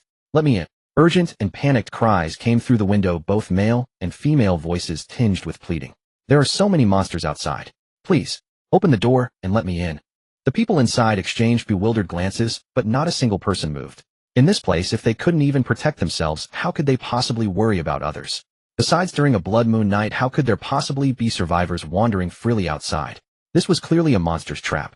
Seeing no response, the knocking outside became even more frantic, the crying and pleading growing increasingly mournful. "Please open the door. It's so cold outside. They're coming. They're really coming." Knocks echoed in everyone's heart like a drumbeat. Lin Nuanyuan huddled tightly in Hao Chen's arms, not daring to look toward the window. She was terrified that at any moment those things would burst through the window, shatter the protection value, and tear them apart one by one. Bang! The dormitory door was violently pushed open. The one who walked in. No, that was not a person. The figure at the front wore a familiar teacher's uniform, clutching a leather whip in hand. Her lips were painted black lipstick, her figure alluring, but those eyes were crimson red. Hao Chen recognized her immediately as the woman who had used the registration book to deduct their protection points. Behind her came 3 female monsters dressed identically, each holding a leather whip. Empowered by the blood moon, they showed no hesitation, striding directly toward the center of the dormitory and raising their whips, striking violently toward the area where the protection value was displayed. Their eyes were filled with greed, like starving wolves that hadn't fed in 10 days. Sleeping in school uniforms is a violation. The crack of the whip slicing through air. Having girls on the bed is also a violation. Violators shall be punished. Come with us immediately. Protection -10. Protection -20. Hao Chen watched the numbers on the panel plummeting, his fists grinding together audibly. What worried him wasn't just these monster teachers before him, but that the entire dormitory was already filled with the stench of monsters. Outside the window were wanderers, elite monsters roamed the corridor, and who knew what else lurked beneath the beds. Zhou Xiaoxiao curled up at the head of her bed, not daring to even breathe. Suddenly 5 pairs of black hands emerged from the edge of her bed. Those fingers were slender and contorted, gripping the bed frame and shaking it violently. The wooden bed creaked and rattled as if it might fall apart at any moment. Zhou Xiaoxiao gripped the bedsheet for dear life.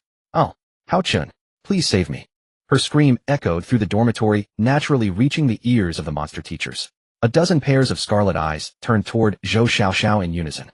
They spoke in unison, their voices eerie and synchronized. "Those who make noise in the dormitory shall be punished." The crack of whips striking the ground echoed, followed by those crimson eyes and the clicking of high heels reverberating through the dormitory. From others' perspective, Zhou Xiaoxiao had completely become a lamb waiting to be slaughtered. She could be ended with just a gentle squeeze. When Hao Chen saw those monster teachers licking their lips greedily as they walked toward Zhou Xiaoxiao, he knew it was time to counterattack. In the next instant, Hao Chen's cold voice rang out from the darkness. "You dare touch what's mine?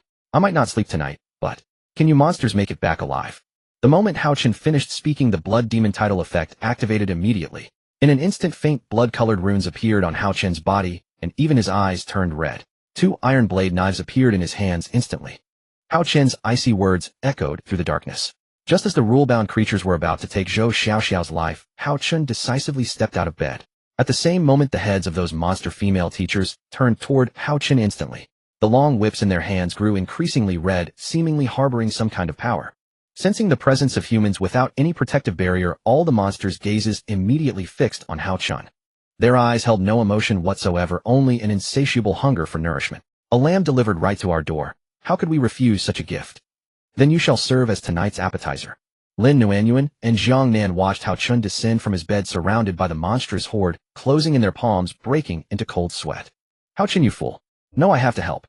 Jiang Nin did not hesitate. She gripped twin iron blades and activated her stealth ability in an instant. Faint crimson battle runes flickered across Hao Chen's body, his fighting spirit surging, pain perception dropping. Each creature he slew would grant him a 5-point boost across all attributes. Watching the wanderers surging forward, Hao Chen only smiled faintly at the corners of his lips before his entire being descended into frenzy. I will slaughter every last one of you. Anyone who dares lay a single finger on them will answer to me. Hao Chen quickly shifted into combat mode, wielding his iron blade to ruthlessly dispatch the approaching wanderers. Low-tier wanderers possessed negligible health and lacked the ferocity of elite monsters, so his immediate priority was to eliminate enough of them to stack those attribute bonuses. But over 20 wanderers had already flooded in from every direction, and the monster female teacher before him wielded her leather whip, ready to strike. Yet he had not forgotten that among his permanently preserved modifiers was a control-type ability. You think you can stop me, eh? A roar erupted from Hao Chen, and every monster before him froze solid. That crucial 2-second window of immobility was all he needed. Empowered by the Blood Fiend modifier, Hao Chen became completely unhinged, like a wild horse unleashed. Within that confined space, every strike he landed found its mark with surgical precision, each one claiming a life. 5, 7. With each blow, tendrils of black smoke dissipated into the darkness. His stats surged wildly at that moment. Just as those 2 seconds expired, the monster female teachers swung their leather whips toward Hao Chen. And at that exact moment, Qin Mingyao rose from her bed and activated her innate ability. Every monster on site suddenly felt an oppressive pressure radiating from a teacher. Even the monster female teachers and wanderers were affected by this presence. After all, the authority of a teacher is something everyone has experienced. Though they appeared as monsters now, they were fundamentally twisted beings that had once been human, and even monsters could not escape the most fundamental rules. The sound of leather striking flesh echoed as the whip lashed across Hao Chen's body. The uniform on Hao Chen's back tore open, blood staining the darkened whip. Yet he seemed to feel no pain, gritting his teeth as he turned his head sharply to look back. The crimson in his eyes reflected both his fury and excitement. While Jiang Nan fought off the lower-tier wanderers on the other side, Hao Chen intended to face these monster teachers himself. When 4 or 5 whip strikes landed without a trace of pain crossing his face, a chill ran down the monster teacher's spines. How fascinating. Such a resilient body would make excellent nourishment. I'll take your body. It must be tender and full of juice. The female teacher in red high heels snarled, then swung her whip back and forth with ruthless force. The whip sliced across Hao Chen's shoulders, chest, even his abs, blood painting his face, yet his drive to advance never wavered. Strange. Why isn't this working? Our weapons have absolutely no effect on this person. Doesn't he feel any pain? One of the monster female teachers sensed something was wrong, but before she could warn the others, a chilling sensation pierced her throat. She dissolved into black smoke, vanishing midair. Hao Chen raised his silver gleaming blade before his eyes, his crimson gaze steady, as he spoke calmly. 3 teachers remain. None of you are leaving tonight. Before his roar even faded, the remaining monster female teachers froze once more. They tried to move, but couldn't. They attempted to swing their whips, but remained trapped in that paralyzing stasis, utterly helpless. While eliminating the lower-tier wanderers earlier, Hao Chen's stats had already multiplied several times over. Each monster granted 5 points across all attributes, and he had already slain 20 low-tier wanderers, plus 1 elite monster female teacher. In summary, Hao Chen's current strength, defense, and mental power far exceeded those of his peers. Attack 145, defense 145, mental power 145. What do you have to compare against my frenzied state now? Before the words finished leaving his mouth, his speed had already surpassed anything he'd shown before. Veins erupted across his arms as his iron blade gleamed with a faint light. Then, with rapid, precise strikes, the monster female teachers before him felt that familiar chilling sensation at their necks. If an elite monster's HP stood at 100, then, at his current state, Hao Chen could dispatch 1 with each strike. The girls seated on their beds watched as Hao Chen single-handedly eliminated 4 elite monster female teachers, their faces lighting up with excitement. Even Yi Bingbing, who had always been so haughty and proud, was utterly stunned at that moment. Watching Hao Chen charge forward invincibly, showing no signs of pressure, Yi Bingbing found her heart racing faster than usual for reasons she couldn't explain. And a faint light sparkled in her eyes. So incredibly strong. I never thought he could dispatch 4 elite monster female teachers so quickly. This guy's not bad at all. To her own surprise, Yi Bingbing actually found herself complimenting him internally. After all, watching the monsters in the dorm gradually dwindle brought her a sense of relief. Zhou Xiaoxiao, who had been on the verge of being swarmed, looked at Hao Chen with growing admiration as he eliminated the threats directed at her. Whether to watch the drama unfold or stay out of it no longer mattered to her now. What she wanted most was simply to thank Hao Chen for saving her wretched life. This gratitude might be impossible to repay with her body alone. Hao Chen, you're truly wonderful. You've saved my life again. I wanna bear many little Hao Chens for you. Zhou Xiaoxiao covered her mouth, a single tear forming at the corner of her eye. Qin Mingyao, seated on her bed, watched Hao Chen fight with such ferocious brilliance that even this 26-year-old maiden felt a flutter in her chest. Hao Chen had rescued them time and time again from danger, and honestly this went beyond anything that could be repaid through physical intimacy. Qin Mingyao bit her lip, her hand pressed nervously against her chest as she gazed at the wounds covering his body, yet he continued to fight relentlessly, a sight that brought her a pang of heartache. All the monsters in the dorm had now been eliminated. Jiang Nan panted heavily, leaning weakly against Hao Chen. She had used her stealth ability too excessively and now felt drained. If she kept fighting, she risked exhausting herself completely. At that moment, Hao Chen gently touched her shoulder and said coldly, "Go back first. I'll handle the rest." Before the words had fully left his mouth, he turned and walked out of the dorm without looking back. When Hao Chen's shadow appeared in the hallway, the dozens of window-tapping creatures froze in shock. They weren't stupid. Being monsters, they could naturally sense the killing intent and bloodlust radiating from Hao Chen. He was the picture of someone carving a bloody path through certain death. When his crimson eyes locked onto them, the monsters shrank back half a step in terror. Before Hao Chen could even make a move, they scattered and fled in a panic. "Cowards! If you've got any guts, come at me. I haven't killed nearly enough." Hao Chen immediately pulled down his school uniform, revealing his scarred torso and muscular frame. Fortunately, thanks to this modifier, my stats have surged and pain perception has dropped significantly. This was definitely the right choice. If they dare come back, I'll slaughter every last one of them. Without hesitation, Hao Chen dropped the tattered uniform on the ground and strode back toward the dorm without looking back. But let us not forget, the Blood Moon Festival lasts for 3 days. Although the threats from the first day had been dealt with, the second and third days would prove far more dire. And there remained another lurking danger. The dormitory supervisor on the opposite side of campus had fully recovered her form. She was absorbing the essence of the Blood Moon Festival. It seemed she was preparing for something significant. Hiss! Hao Chen slowly opened his eyes. The pain of his wounds abruptly jolted him awake from his slumber. It was already dawn, and the first day of the blood moon had passed. Under the sunlight, his bare upper body displayed clear wounds. Yet the softness and tenderness of the two girls brought a trace of comfort to Hao Chen. Lin Nuanyuan was tightly embracing him, while Jiang Nan had her arm linked with his. Her soft, fine hair spread over the blanket, exuding the unique fragrance of a young girl. It hurt so much. Hao Chen sat up from the bed and looked at the wound on his chest. A mere touch sent a sharp, flesh-tearing pain through him. Hiss. After using the trait, my pain perception decreased, but now that it's worn off, I feel the full agony. It seems I really shouldn't push myself too hard. Just as Hao Chen was examining his wounds, a figure gradually approached him. "Hao Chen, are you alright?" The next second, Hao Chen looked up and saw that the person approaching was none other than Qin Mingyao. "Yes. Don't worry, teacher. It's just a little pain." Hao Chen scratched his head, awkwardly forcing a faint smile onto his face. Qin Mingyao looked at the wounds covering Hao Chen's entire body, her heart aching, as if bleeding. "How can it be nothing? Look at your injuries. Stop putting on a brave face at a time like this. Come, let me take a look." He watched as Qin Mingyao bent down and began to examine his wounds. The scent of Qin Mingyao's body and her mature charm instantly gave Hao Chen an unprecedented sensation. After all, this was something a young girl could not offer. "I've counted 12 wounds. If we don't treat them soon, they might get infected. Luckily, I found some anti-inflammatory powder earlier. Come with me, I'll get it for you." With these words, Qin Mingyao took Hao Chen's hand. At this moment, the girls in the class were still fast asleep, leaving only the two figures and their whispered voices. Adjacent, old dormitory. Qin Mingyao was now holding the anti-inflammatory powder, carefully applying it to each of Hao Chen's wounds.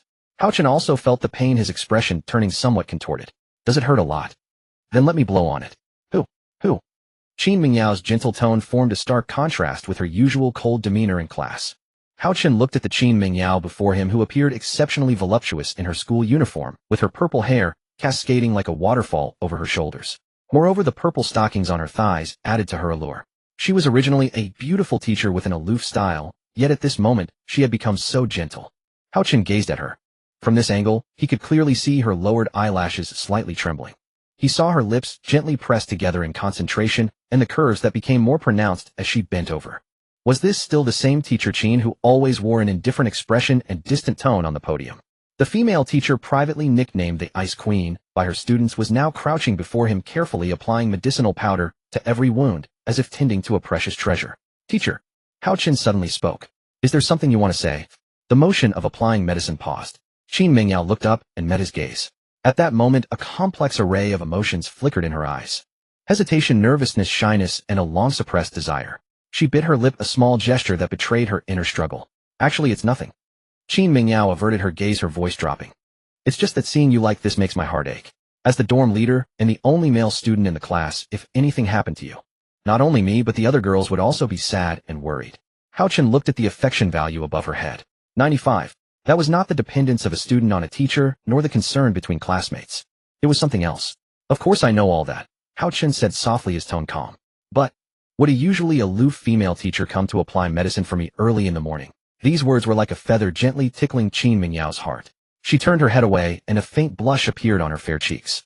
In the morning light, that blush resembled a ripe apple. There's something else I want to tell you. Hao Chen nodded. Teacher, please go ahead. Qin Mingyao opened her mouth, then closed it again. She tightened her grip on the cotton swab. Then she finally spoke. Currently there are 4 girls in the class who have done that kind of thing with you, right? Her voice was very soft, as if afraid to disturb something. And 3 of them have already conceived offspring. Hao Chen nodded. Yes, Nuanyuan and Jiang Nan, as well as Zhou Xiaoxiao and Yi Bingbing. Currently, except for Yi Bingbing, the other 3 are pregnant. What's wrong, teacher? Qin Mingyao took a deep breath and set the cotton swab aside. She stood up, then crouched down again, bringing her face close to his. Close enough that he could feel her breath. Close enough that he could clearly see his own reflection in her eyes. From this angle, the rise and fall of her chest was fully visible. The faintly visible deep cleavage beneath her uniform collar radiated warmth mixed with her unique fragrance. Teacher, actually. Her voice trembled. I am still a virgin. I hope you don't mind. And this is also my first kiss. She paused, as if gathering her last bit of courage. Consider this first kiss as a reward for keeping the students and me alive for so long. With those words, she closed her eyes and leaned forward. Her warm, soft lips pressed against his. At that moment, sunlight streamed through the crack in the window, falling upon them both. Her lips trembled, slightly clumsy yet tender. After a minute, or perhaps longer, she slowly pulled back, wiping the lingering moisture from the corner of her mouth with a hint of reluctance. The blush had spread from her cheeks to the tips of her ears. Qin Mingyao lowered her head, not daring to meet Hao Chen's eyes. Her voice lost its usual coolness, becoming soft and shy. So, do you despise your teacher for being 26 years old and still a virgin? I've always been afraid to express my feelings to you, worried that the other students would think I'm an old cow eating tender grass. Just as Qin Mingyao was about to continue, Hao Chen interrupted her. Teacher, that's not right. What do you mean by despise? I have never despised you. Moreover, in your classes I have never once slept. Do you know why? Why? Qin Mingyao was puzzled. The next second, Hao Chen pointed downward to indicate the answer. Seeing this scene, Qin Mingyao's pupils contracted. She was so surprised that she couldn't speak, only feeling her face burning. Then Hao Chen spoke again. The whole old cow eating tender grass thing doesn't exist at all. You did this for the sake of the class, didn't you? As long as I help everyone conceive offspring, the protection value will increase. So I am very grateful that you expressed your feelings to me at this moment. Hao Chen's answer satisfied Qin Mingyao. All right, I promise you. After the blood moon ends, I will do that kind of thing with you. You can do it as many times as you want. I will always be by your side. As soon as Qin Mingyao finished speaking, a blush appeared on Hao Chen's face. Then, teacher, can you help me solve this? Seeing Hao Chen like this, Qin Mingyao blushed and said, I haven't practiced this. If I mess up, don't scold me, okay? After saying this, she slowly stood up, a relieved smile appearing at the corners of her mouth, and then she gently closed the back door of the dormitory. Qin Mingyao sat properly on Hao Chen's bed, her face blushing with embarrassment as she tightly pressed her thighs together, a faint flush spreading across her cheeks. At the same time, her tongue constantly licked her moist lips. During the morning, Qin Mingyao experienced a different sensation, a feeling she couldn't quite describe. Meanwhile, a satisfied and contented expression spread across Hao Chen's face. Now everyone had finished breakfast and was resting on their beds. Zhou Xiaoxiao, without bothering to put on her shoes, rushed to Hao Chen's side. She immediately gave him a big hug. Sob, thank you, Hao Chen, for last night. If it weren't for you, I might not have survived. Once we get through this crisis, I'll give birth to 100 little Hao Chens for you.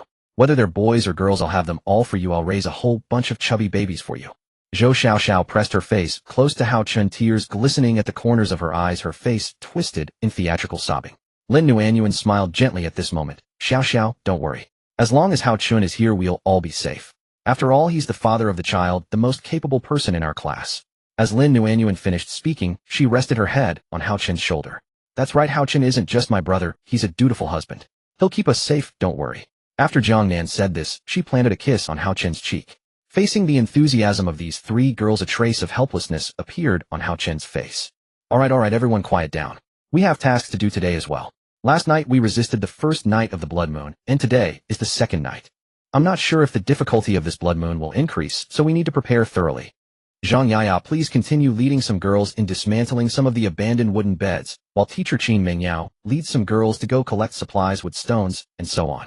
Before Hao Chen could finish speaking, Jiang Nan hooked her arm through his shoulder and said, "So Hao Chun, what is our task for today?" Hearing this, Hao Chun took out the items from his system inventory. 6 mysterious crystals appeared in his palm. These 6 mysterious crystals dropped from those monster female teachers yesterday. Let's go to the store today and see if there's anything we can exchange for. Listening to Hao Chen's plan, Qin Mingyao stood up. She glanced at Hao Chen's handsome profile, then a smile curved her lips.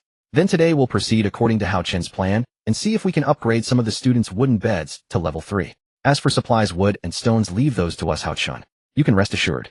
Looking at the mature and voluptuous teacher Qin Mingyao, Hao Chun smiled knowingly. When she noticed Hao Chen's gaze, a faint blush appeared on her face. Meanwhile, on the way to the mysterious store, Hao Chun took a brief look at the skills he drew today. Stamina reduction 50, iron head, steel body, eagle eye. All B-level skills, none with offensive capability. However, iron head, steel body, and eagle eye aren't bad. Currently lacking in defense, so iron head, steel body is a good choice. As for eagle eye, it's not needed for now. At that moment, Hao Chun decisively chose the iron head, steel body skill. With this skill, Hao Chun could block 1 lethal attack, though unfortunately, it can only be used twice a day. But with Yi Bingbing around, he could block 4 times. Today, only 4 people went out. Li Ming chose to join everyone in collecting supplies, saying she wanted to gather more wild vegetables in the back mountain to increase food reserves, so she didn't come along. At this time, Zhou Xiaoxiao held Hao Chen's hand and swung it back and forth, and on the other side was Lin Nuanyuan. Both of them had smiles on their faces. Now the campus was bathed in bright sunshine, no longer as terrifying as at night. The 2 girls hummed little tunes, seemingly enjoying this brief, peaceful moment. Lin Nuanyuan spoke softly. "I already thought of names yesterday. If it's a boy, I'll call him Hao Xiaoyu, and if it's a girl, I'll call her Hao Xiaoxian. What do you think? Hao Chun, does it sound nice?" Before Hao Chun could respond, Zhou Xiaoxiao happily said, "Nuanyuan, you know what, I've also thought of one. If it's a boy, I'll call him Hao Zishuan, and if it's a girl, Hao Yiyu. What do you think? I think the names sound nice, right?" Lin Nuanyuan's face broke into a happy smile. "Of course they sound nice. Any name would sound good to me. After all, we're family." Hearing the cheerful chatter of the 2 girls, a smile unconsciously tugged at the corners of Hao Chen's lips. With each step forward, everyone returned to the mysterious store once more. Stepping into the store, Hao Chen first noticed the price list and items. Fortunately, none of these had changed, and even the devices purchased last time had been refreshed. 6 mysterious crystals, let's see what we can exchange these for. Hao Chun wandered between the weapons area and daily necessities area, trying to find something more useful. At this moment, Hao Chun noticed an important issue. Such a large mysterious store, only these few areas. Wouldn't that be wasting the rest of the space? Could there be other areas? This store is so big it's impossible for it to only have these few places, right? With this thought, Hao Chun began to explore every corner. When he came to a corner, he noticed that one wall next to the shelves looked different from the others. Its color was darker. Hao Chun pushed gently, and it opened smoothly, without any resistance, no lock, no hesitation, just as smooth as could be. When this small door opened, the items inside were revealed. There was a resource area selling wood and ores, and a food area selling chocolate, energy bars, mineral water, and instant noodles, among other things. Furthermore, there was another place that caught Hao Chun's attention the most. At the innermost part were items for adults. Things like stamina enhancers, passionate fragrances, and other endurance products, or some sensual lingerie. Everything in this small room started at 1 crystal. Looking at the items sold at the innermost part, Hao Chun licked his dry lips. Just imagining the gentle and considerate Lin Nuanyuan wearing something like this, how sexy would she be? And not to mention the voluptuous and mature teacher Qin Mingyao. Paired with this plus those alluring purple stockings, it's simply unimaginable. Ahem, a hero loves beauty, it's only natural. Let's look at other things first, we'll deal with these later. Hao Chun then began examining the wood and food supplies. At this moment, the 3 girls also walked over, and they naturally noticed the things inside. When Lin Nuanyuan saw the stamina enhancers and passionate fragrance products, she said somewhat shyly, "Hao Chun, what are your plans?" At first, Hao Chun didn't notice Lin Nuanyuan's gaze focused as he was on the food area before him. "I don't want to sleep tonight. I've decided to go all out tonight. So everyone needs to stay alert tonight, let's do this together." When the 3 girls heard what Hao Chun said, their faces immediately flushed red. After all, they weren't on the same wavelength. Go all out, not sleeping. So tonight, not only do we have to eliminate monsters, but we also have to keep doing this until dawn. That's too crazy. Spare no effort. No sleep tonight. Lin Nuanyuan blushed and whispered then should we go shopping now? Hao Chun was startled by what? Just those things. Lin Nuanyuan pointed to the shelf at the farthest end. Valiant ambition and such. Didn't you say we'd go all out? Then, we need to prepare thoroughly. At that moment, he looked in the direction Lin Nuanyuan pointed and froze. Hao Chun glanced at the shelf, then back at the blushing faces of Lin Nuanyuan and the others. He suddenly realized they had misunderstood. Hao Chun was about to explain when Zhou Xiaoxiao had already run over. 2 bottles of Valiant Ambition. 1 bottle of Spring Breeze. Oh, and this kind of outfit. Nuanyuan, do you think I'll look sexy in it? Yi Bingbing also approached, arms crossed, her face cold, but the blush on her cheeks betraying her. Tonight's battle, I'll definitely help you refresh the trait skills. Hao Chen, pay attention. If the reward mechanism gets too intense, you'd better hold back some. As Yi Bingbing finished speaking, she looked at the items on the shelf with a shy expression. Ahem, Zhou Xiaoxiao, get one more bottle. Since we're going all out, let's hold nothing back. Got it. Zhou Xiaoxiao grabbed another bottle of Valiant Potion. Watching the three girls with flushed faces, Hao Chen rested his hand on his forehead and let out an awkward chuckle. But he didn't interrupt their pleasant mood. After all, he had 6 mysterious crystals on hand, and those 4 bottles of potion cost only 1 crystal each, so he could afford them. Though such things were neither here nor there, if they wanted them, he would do his best to satisfy them. Ahem, let's take them then. I'll buy some cotton to make quilts and pillows later. As for the rest, we'll get them when we have more crystals. Hao Chen stood up, holding 3 caddies of cotton in his hands. When they reached the checkout counter, the mysterious shop system automatically identified the items in their hands and settled the crystals. 6 crystals, exchanged for 4 invigorating potions, and then 3 caddies of cotton. Indeed, to please those charmingly mature young ladies, money is a must, and a strong physique is essential. Otherwise, how could one satisfy them? Luckily, I'm already robust. With these, it's like adding wings to a tiger. A faint smile curled at the corners of Hao Chen's mouth. As he imagined the fiery scene with the 3 girls, a surge of heat stirred within him. Ahem, this isn't the time for that.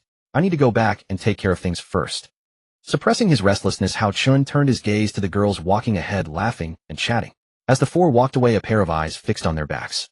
He stepped out from behind a tree, a grim smile spreading across his face, as if he had found some useful clues.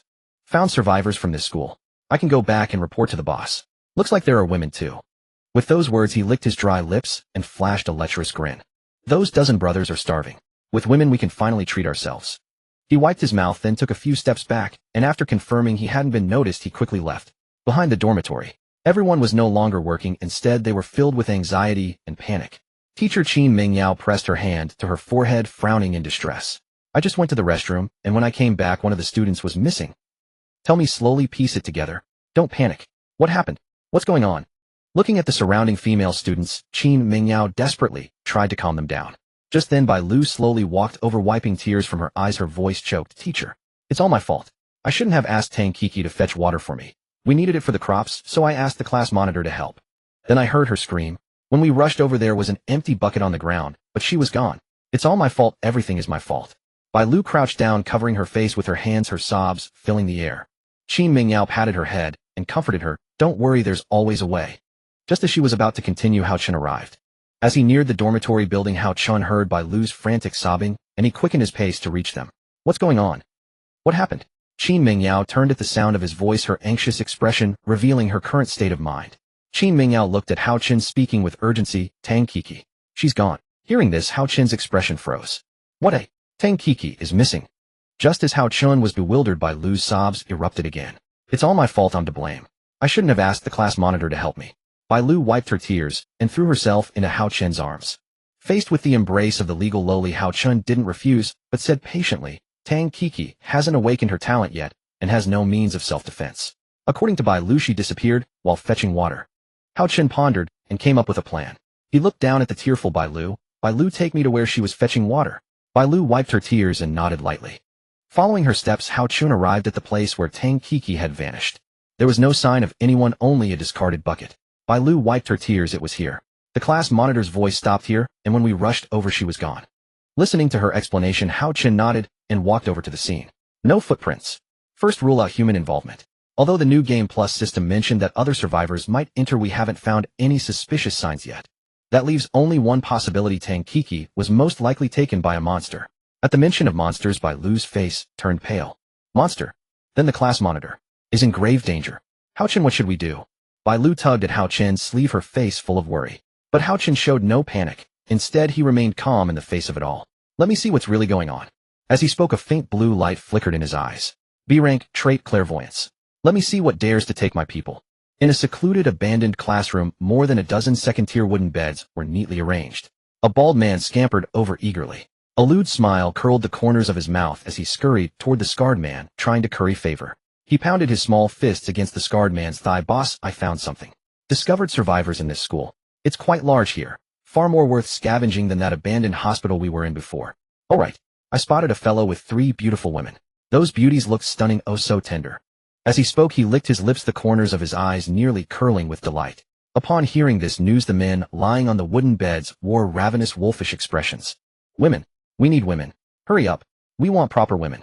Boss, let's move quickly. The voices around them were all oddly accented dragon country speech. The scarred man slowly opened his eyes and glanced around with disdain. There were 12 of them in total. 10 hailed from Sakura country. Only he and the bald man before him were from dragon country. This squad had originally been working construction repairs in Sakura country when inexplicably they were dragged into this wooden bed survival game. After days of hunger and hardship barely making it through the second cycle, they had inexplicably teleported from that abandoned hospital to this very school. Hearing the Sakura country men clamoring, the scarred man roared in fury. What's all this noise about? Don't forget, I'm the dorm leader. Out of 12 people, only 5 have awakened talents. If not for my S-class combat talent, would you lot still be alive? Want women? Let me taste first, and only then will I share the leftovers with you. As soon as the scarred man finished speaking, he rose to his feet and turned toward the groveling bald man. Lu Yong continued keeping watch. Report anything you find immediately. The rest of you come with me to search for food. Lu Yong nodded rapidly upon hearing this. Yes, Lord Chen Feng. Meanwhile, on the other side, Hao Chen, aided by his clairvoyance trait, had finally uncovered some faint traces. Through the school infirmary entrance, he spotted Tang Keek's shoes. After a moment, he located another one. Looks like the class committee left us a trail. Hao Chen blinked gently and deactivated his clairvoyant skill. Did you find clues left by the class monitor? Bai Lu's face was etched with anxiety and worry. Hao Chen nodded and gently took her hand. The unexpected contact made her heart skip a beat. Hao Chen, you. Hao Chen turned around upon hearing the commotion. What's wrong? And nothing. Bai Lu pressed her hand to her chest, bit her lip, and replied softly. With steady steps, Hao Chen guided Bai Lu back to the group. Teacher Qin Mingyao was the first to rush forward.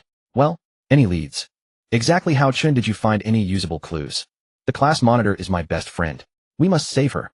Our lovely class monitor can't just disappear. Facing everyone's anxious expressions, Hao Chen remained calm. Everyone, set aside what you're doing, grab your weapons.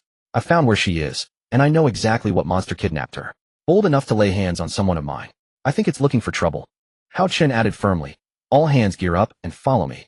Even the timid and bashful Bai Lu picked up an iron shard at that moment. I'm coming too, Bai Lu. To rescue the class monitor, I won't be afraid. Bai Lu's delicate legs trembled, yet her eyes burned with unwavering determination void of fear.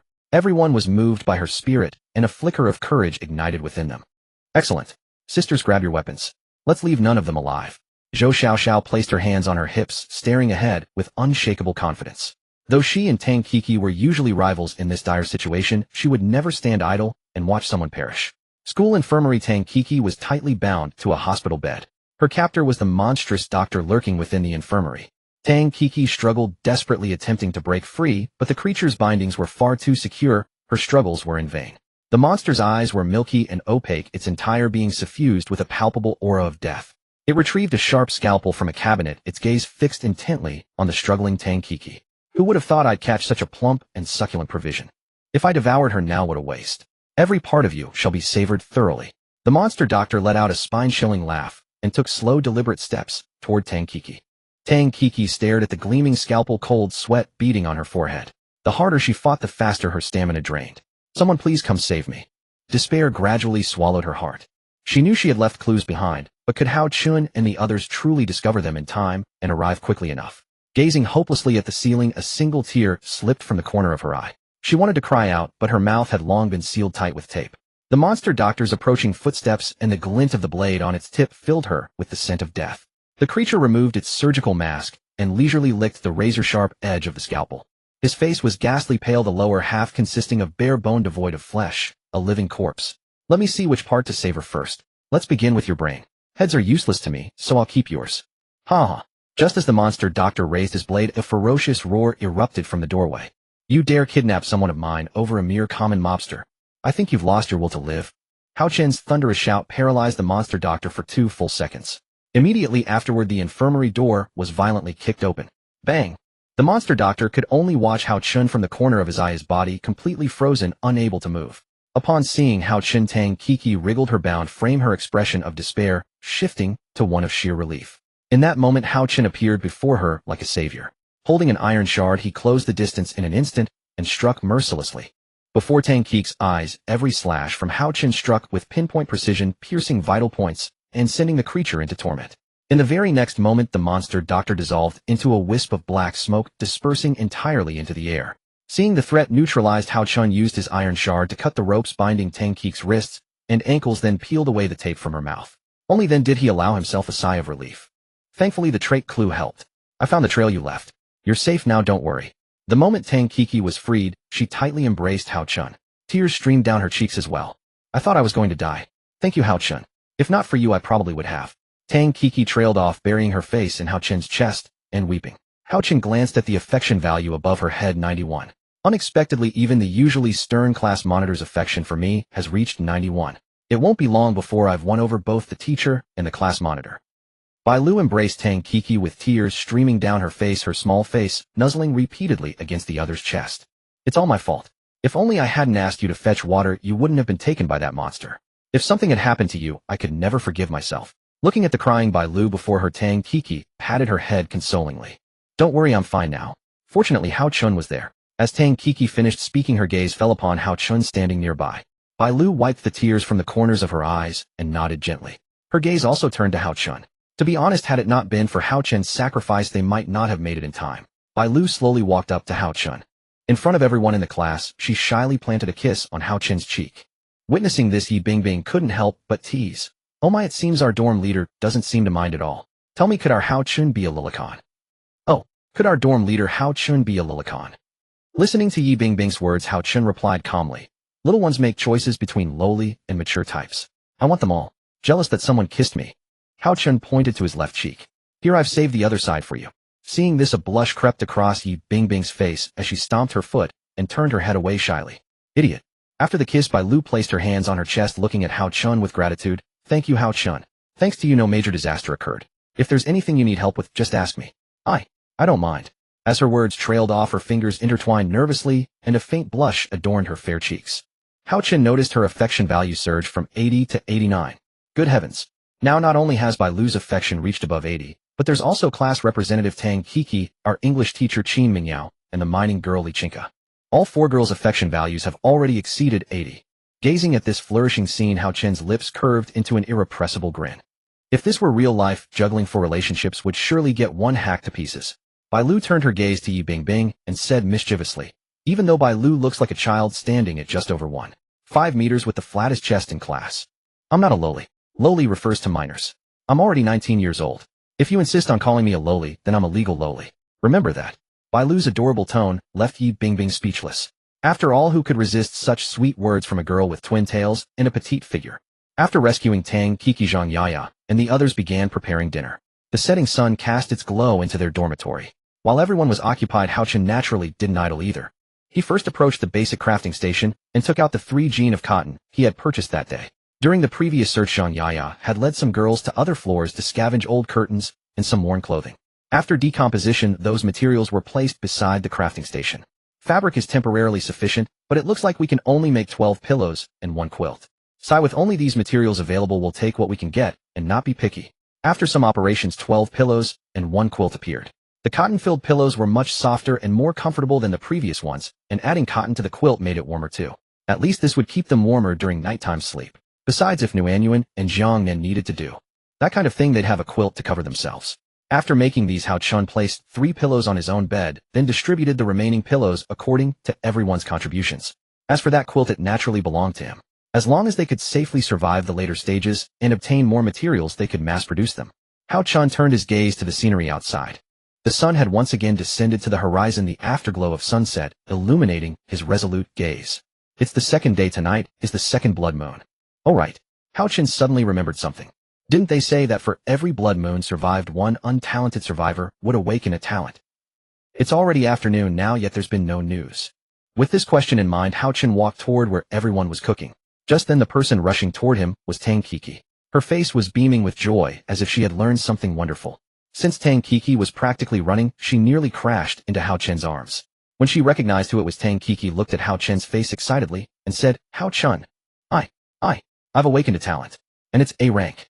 Hearing the good news, she reported. Hao Chun's furrowed brow finally relaxed. Fortunately, Tang Qiqi came to report to him. If no one had reported the awakening news, Hao Chun would have suspected whether this system reward was even real. A rank, not bad. What's the talent? Let me show you and you'll understand.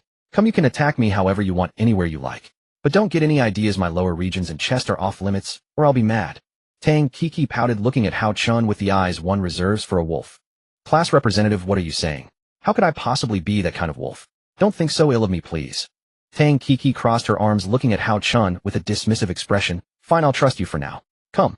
You can attack me anywhere at all. Following her words, Hao Chun decided to comply. He first threw a punch, aiming forcefully for her forehead, but released his strength at the last moment, wanting to give her a scare. But something strange happened. When the fist was only 5 centimeters from her forehead, Tang Kiki seemed to have predicted it. Without making any large movements, she gently twisted her body, perfectly dodging the sudden punch. Seeing this, Hao Chun refused to accept it. You dodged that too. What about the monkey stealing a peach? As Hao Chun reached out, Tang Kiki dodged at lightning speed, then gently pushed his chest. You're impossible. I told you the top and bottom are off limits. Witnessing her agile movements and predictive reactions, Hao Chun returned to his usual self and smiled gently. I had to use extreme methods to figure out your talent, right? Let me guess. You can predict my next move, can't you? Hearing Hao Chun's words, a flash of surprise appeared in Tang Kiki's eyes. You figured that out. You're right. My talent is A-rank danger foresight. I can predict danger 3 seconds in advance. Anything dangerous, I can foresee it. And this talent isn't just for me. I can also use it on others to see what kind of injury they'll receive in 3 seconds and try to help them avoid fatal damage. A pretty useful foresight talent. Hearing what class representative Tang Kiki said, Hao Chun nodded with satisfaction. Predicting 3 seconds of damage. This is indeed an excellent talent skill. If we encounter any danger in the future with this foresight ability, we can avoid much more harm. It seems the talents awakened during this blood moon period aren't too bad after all. Night had already fallen. Everyone in the class lay quietly on their beds, as usual, trying their best to remain silent, so as not to attract the monster's attention. On Hao Chun's bed, 3 beautiful girls were tightly embracing him. Covered by the blanket, the 4 of them felt warmer, with several pairs of fair legs entwined around Hao Chun. Zhou Xiaoxiao pouted and whispered, the monsters targeted me last night, so I'll come to Hao Chun's bed tonight. Let's see how they dare. Humph. Before the monsters arrived, Jiang Nan's little hands grew restless and began to grope around, as if about to do something unspeakable. The next moment, Lin Nuanyuan's face flushed red. She let out a soft moan, then said shyly, Hao Chun. What are you doing? Don't touch me. Hao Chun looked bewildered and said, it's not me. Today is the blood moon, how could I have time for that? Hearing Nuanyuan's shyness, Jiang Nan said awkwardly, oops, sorry, I touched the wrong person. I was trying to touch Hao Chun. Sorry, Nuanyuan. Lin Nuanyuan looked slightly disappointed and said, It's okay, Nuanyuan. What exactly are you disappointed about? Zhou Xiaoxiao teased with a laugh. After a bit of fuss, the crimson light of the blood moon shone on the dormitory curtains. Immediately, the surroundings were filled with the low growls of numerous monsters. Lin Nuanyuan, just like the previous night, first used her detection skill to survey the number of monsters around. The number tonight is less than last night. After scanning, there are only 100 monsters, and only 10 elite monsters. The rest are normal and low level. Hearing Lin Nuanyuan's words, Hao Chun calmly nodded. Just then, knocking sounds came from outside the door. Soon after, cries for help rang out again. Upon hearing this, Hao Chun immediately sat up from the bed. Oh, you were scared and ran away last night, yet you dare to come tonight. You won't shed tears until you see the King of Hell. And those low-level and normal monsters, I'll finish them all tonight. Hao Chun immediately turned his head to look at Qin Mingyao, Jiang Nantang, Kiki Yi Bingbing, and the others. Without uttering a single word, a mere exchange of glances was enough for them to understand his intent. Seeing a faint red glow emanate from Hao Chun's body, Jiang Nan twisted her sore neck and held 2 iron blades in her hands. After all, the slaughter tonight had just begun. As the saying goes, constant defense only leads to defeat. Offense is the best defense. Hao Chun first dashed to the corridor outside the dormitory at lightning speed. With a fierce expression, he glared at the monsters knocking on the windows, then charged forward with twin blades. Meanwhile, he also used the roar skill to stun the monsters and seize the initiative in the attack. Jiang Nan was like a Valkyrie in battle. Seeing Hao Chun immobilize the monsters, she went straight in and delivered 2 swift slashes, ignoring everything else and aiming solely at the vital points of the enemies. After the backstab, she immediately turned invisible again to seek the next target. There was no need to go out looking for targets during the attack, as the monsters would quickly rush over upon hearing any noise at night, especially during the blood moon phase, when their aggression was stronger than ever. The 2 in the corridor were now in a killing frenzy. With every strike, Hao Chun easily dispatched low-level wanderers, and after each kill, his all attributes increased by 5 points. Under this enhancement, his physical capabilities, attack power, and defense all surged dramatically. The reason there were fewer monsters tonight was that another group of survivors was on the other side of the campus. They were also fighting the monsters, but remember, among their group was a survivor with an S-level combat talent, Chen Feng. As long as he didn't face a mini-boss level monster, he could dispatch them with almost no effort. Unfortunately, their wooden bed was only level 2, and they had no survivor with a material-type talent, making it extremely difficult to obtain resources. A translucent armor seemed to form around Chun Feng's body, tinged with blood red, and the armor's arms bore 2 sharp blades. Surrounded by numerous low-level wanderers and monster female teachers, Chun Feng's lips curled into a provocative smile. He stood openly at the entrance of the abandoned classroom, gazing at the monsters in the open space. A bunch of small fries dare to act arrogant in front of me. Do you really think my S-level talent bloodthirsty armor is just for show? I didn't expect the monsters to differ by area. Previously we encountered some crazy nurses and then reanimated corpses. In this damn place we actually meet monster female teachers and these wanderers of various forms. How interesting. Chun Feng slowly raised his head. Watching the monsters charge, he took on the thousands, all by himself. The more monsters he killed, the faster Chun Feng's health recovered, and his talent also had an attack-enhancing effect, very similar to Hao Chen's blood demon skill. Just as Hao Chun and the others were dealing with the monsters, a fat figure appeared in the open space, not far away. It stared at Hao Chun with a grimace, its smile causing the fat on its face to form several layers. Not bad, not bad. Strong fighting spirit, it said, slowly licking its pale lips. Let me see what abilities you have. Let's play a game of cat and mouse. As soon as it finished speaking, it raised its hand. Immediately dozens of monster female teachers appeared on the open space along with a security guard in a uniform wielding 2 iron clubs and sporting extremely muscular build. The monster dormitory matron said softly, "Go, let me see what that kid is capable of." As she spoke, the dozen monster female teachers' whips were already itching for action. Even more exaggerated was the security guard, as the 2 electric batons in its hands were clearly crackling with blue electric arcs. In the dim corridor, Hao Chun was continuously swinging the iron blade knife in his hand. His stats had all reached over 100. He only needed to slay a few more low-level wanderers to elevate his attack power to another level. Beside him, Jiang Nan was gasping for breath. Due to overusing stealth and backstab, her stamina was severely depleted, and she could no longer continue her talent. "Hao Chun, I'll go back to rest first. Leave the rest to you," she said. As soon as the words left her mouth, 3 more wanderers charged at them. At that moment, Hao Chun, with swift hands and keen eyes, quickly cut down the 3 wanderers. Watching the 3 wisps of black smoke dissipate into the night, he turned back and looked at Jiang Nan with a deep crimson glint in his eyes. "Go back, leave the rest to me. Be careful." Jiang Nan pressed her chest, which felt heavy, a hint of relief appearing on her face, then she retreated to the dormitory. Inside the dormitory, Tang Kiki closed her eyes and projected her gaze onto Hao Chun.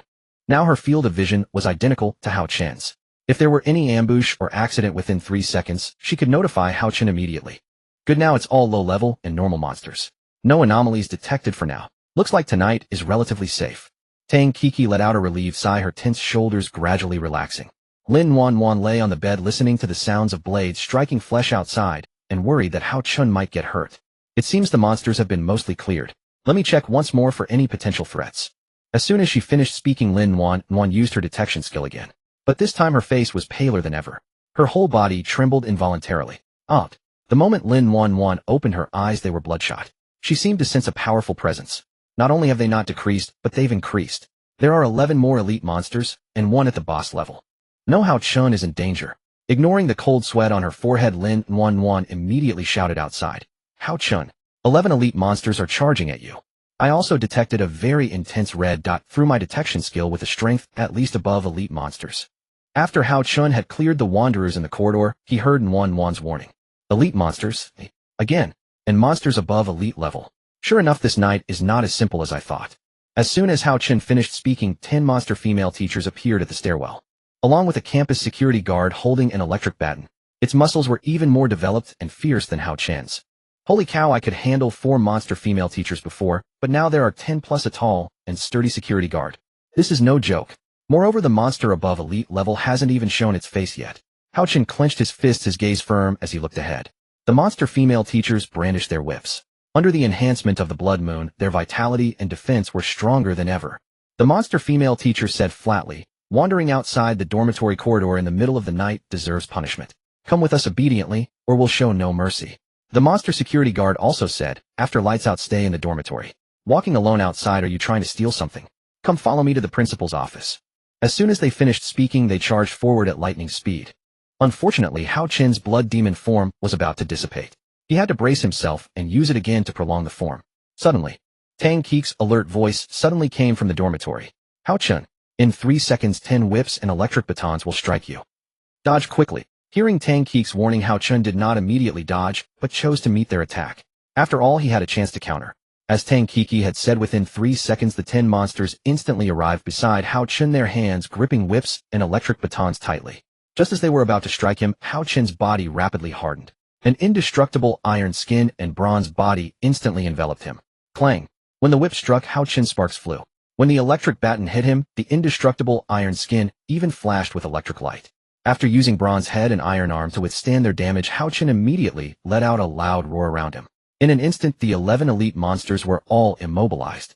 Looking at the immobilized monster female teachers and monster security guard, Hao Chen wiped a trace of blood from the corner of his mouth. Now, it's time to switch offense and defense. My stats are all over 100. As long as you give me one chance then. Sorry, this time I win. With his attack power over 100 and the iron blade knife, plus today's trait of reduced stamina consumption, Hao Chen moved like a dragon among the 11 monsters, constantly weaving around them. When the iron blade knife sliced across their necks, black blood gushed out. The red aura in his eyes made Hao Chen seem like an assassin. In just 2 seconds, the 11 elite monsters in front of him fell to the ground motionless. Accompanying that were wisps of black smoke gradually dissipating in the air. At this moment, 4 mysterious crystals lay on the ground. Looking at the 4 mysterious crystals, a slight smile curled at the corner of Hao Chen's mouth. Elite monsters really deliver. Adding those from the normal and low-level ones plus these, I have 8 in total. Still too few. I need to find time to collect more. After picking up the mysterious crystals, Hao Chen still did not let his guard down, quickly scanning his surroundings. After all, the monster above elite level that Wan had mentioned had not yet appeared. Not far away, the dormitory ant who had been watching the whole scene had her facial loose skin trembling slightly. It was not fear, but she let out a faint laugh. Very good, very good. Not only can you eliminate my people in an instant, but you can also make judgments in such a short time. You are indeed a very good piece of nourishment. It's a pity that you can only survive tonight. Tomorrow I will come to take your life. And also collect the little pets you've raised for me. After letting out a sinister laugh, the dormitory ant retreated into a black mist and disappeared. Meanwhile, Hao Chen returned to the dormitory door and glanced at Lin Wan from the corner of his eye. Wan, check again. That monster hasn't shown up yet, and I can't figure out its direction. Although I have clairvoyance, if I use the trait skill and it uses this opportunity to attack me, I'll lose more than I gain. To be safe, let's check first. Lin Wan gave a soft in response. Then she checked again whether there were any dangers around. After 3 seconds, Wan opened her eyes again. This time there was no surprise or panic on her face. The target has disappeared. It's gone. Probably it has left. It's safe for now. Hearing Lin Wan's words, Hao Chen let out a sigh of relief. Then he deactivated the blood demon form. Thump. Hao Chen collapsed onto the bed with a look of exhaustion, the after effects of using the trait skill flooding over him. Pain and exhaustion nearly suffocated Hao Chen. The 3 traits, blood demon, bronze head, and iron arm and roar, have been used up, and it's still the blood moon phase. Although most monsters have been cleared, safety is not guaranteed. Hao Chen wearily turned his head to look at Yi Bingbing. Yi Bingbing, please refresh my skills. If there's any danger later, I can fight immediately. Yi Bingbing, hearing his exhausted tone and seeing his injured body, felt a pang of pain in her heart. You idiot. Do you have to push yourself this hard? The wounds that just healed are back again. I'm so done with you. Although Yi Bingbing scolded Hao Chen, the next moment, she refreshed his skills. This time she had returned 3 traits, and the reward accumulation was continuously rising. Yi Bingbing bit her pink lips, then lay on the bed with a shy expression. I don't want any rewards. It's not like I wanted to. It's all that idiot Hao Chen's fault. Pervert lecher. Who knows what tomorrow's reward will be? The next morning, when Hao Chen had just awakened, he saw Yi Bingbing standing by his bedside gazing at him. The 3 girls beside him lay snugly beneath the covers, warm and content. Each of their faces displayed a serene expression. Yi Bingbing, are you up this early? Before Hao Chen finished speaking, Yi Bingbing slowly pulled down the zipper at her chest. She glanced at Hao Chen with a shy expression, then turned her head away. You be quiet for me. After speaking, Yi Bingbing gently stepped onto Hao Chen's wooden bed. Watching Yi Bingbing throw herself into his arms, Hao Chen did not refuse. Instead, he lay honestly on the bed, waiting for her to come. When the softness and warmth pressed against his body, Yi Bingbing could not help but let out a soft moan. Her little face had become even rosier than before. Hold me quickly. Are you sure? When the reward ends, you won't hit me, will you? After hearing this, Yi Bingbing used both hands to grasp Hao Chen's shoulders. I will definitely hit you, but whether I use force depends on your discretion. As soon as Yi Bingbing finished speaking, her body instinctively embraced Hao Chen. Hao Chen gazed at the beautiful Yi Bingbing before him. Her cold and proud face had transformed into an expression of shyness. Lin Nuanyuan and the others lying on Hao Chen's bed were sleeping on their sides, having all made some space. Yi Bingbing looked at Hao Chen lying on the bed, then couldn't help but turn her head away, biting her pink lips. The next reward is this. As soon as she finished speaking, she pressed her lips against Hao Chen's neck. Hao Chen only felt a suction force followed by a scorching sensation on his neck. After a while, Yi Bingbing finally let go. In her view, 2 red love marks had already been left on Hao Chen's neck. This isn't something I wanted to leave, it's the reward for you, don't misunderstand. Now don't talk, be quiet for me, quickly finish the reward progress while everyone is asleep. Yi Bingbing licked her lips, then proactively met Hao Chen's lips. When the morning sunlight shone on both their faces, a passionate kissing scene unfolded. Hao Chen's hands could not help but rest on her smooth back. He only felt Yi Bingbing's hair brushing across his face, and her body fragrance was like jasmine tea, sweet and fragrant. Yi Bingbing kissed for about 2 minutes. The moment she pulled away, there was still a hint of confusion in her eyes. Should it be over now? Hao Chen looked at her intoxicated expression and asked gently. Yi Bingbing slowly shook her head. She first stood up, her body's glow appearing exceptionally graceful under the sunlight.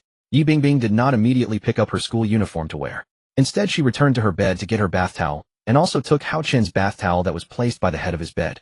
She gently took Hao Chen's hand and said shyly, "This should be the last reward. It seems to want me to help you take a bath." "Sure, I have no objections." A smile appeared on Hao Chen's face. "But as you know, if I don't do it voluntarily, the reward cannot be completed, and you will be trapped in this reward mechanism forever. So only when both of us are willing to contribute can we consume this reward. The only thing I want to say is after doing these things, you must not hit me. After all, I'm not some lecherous person.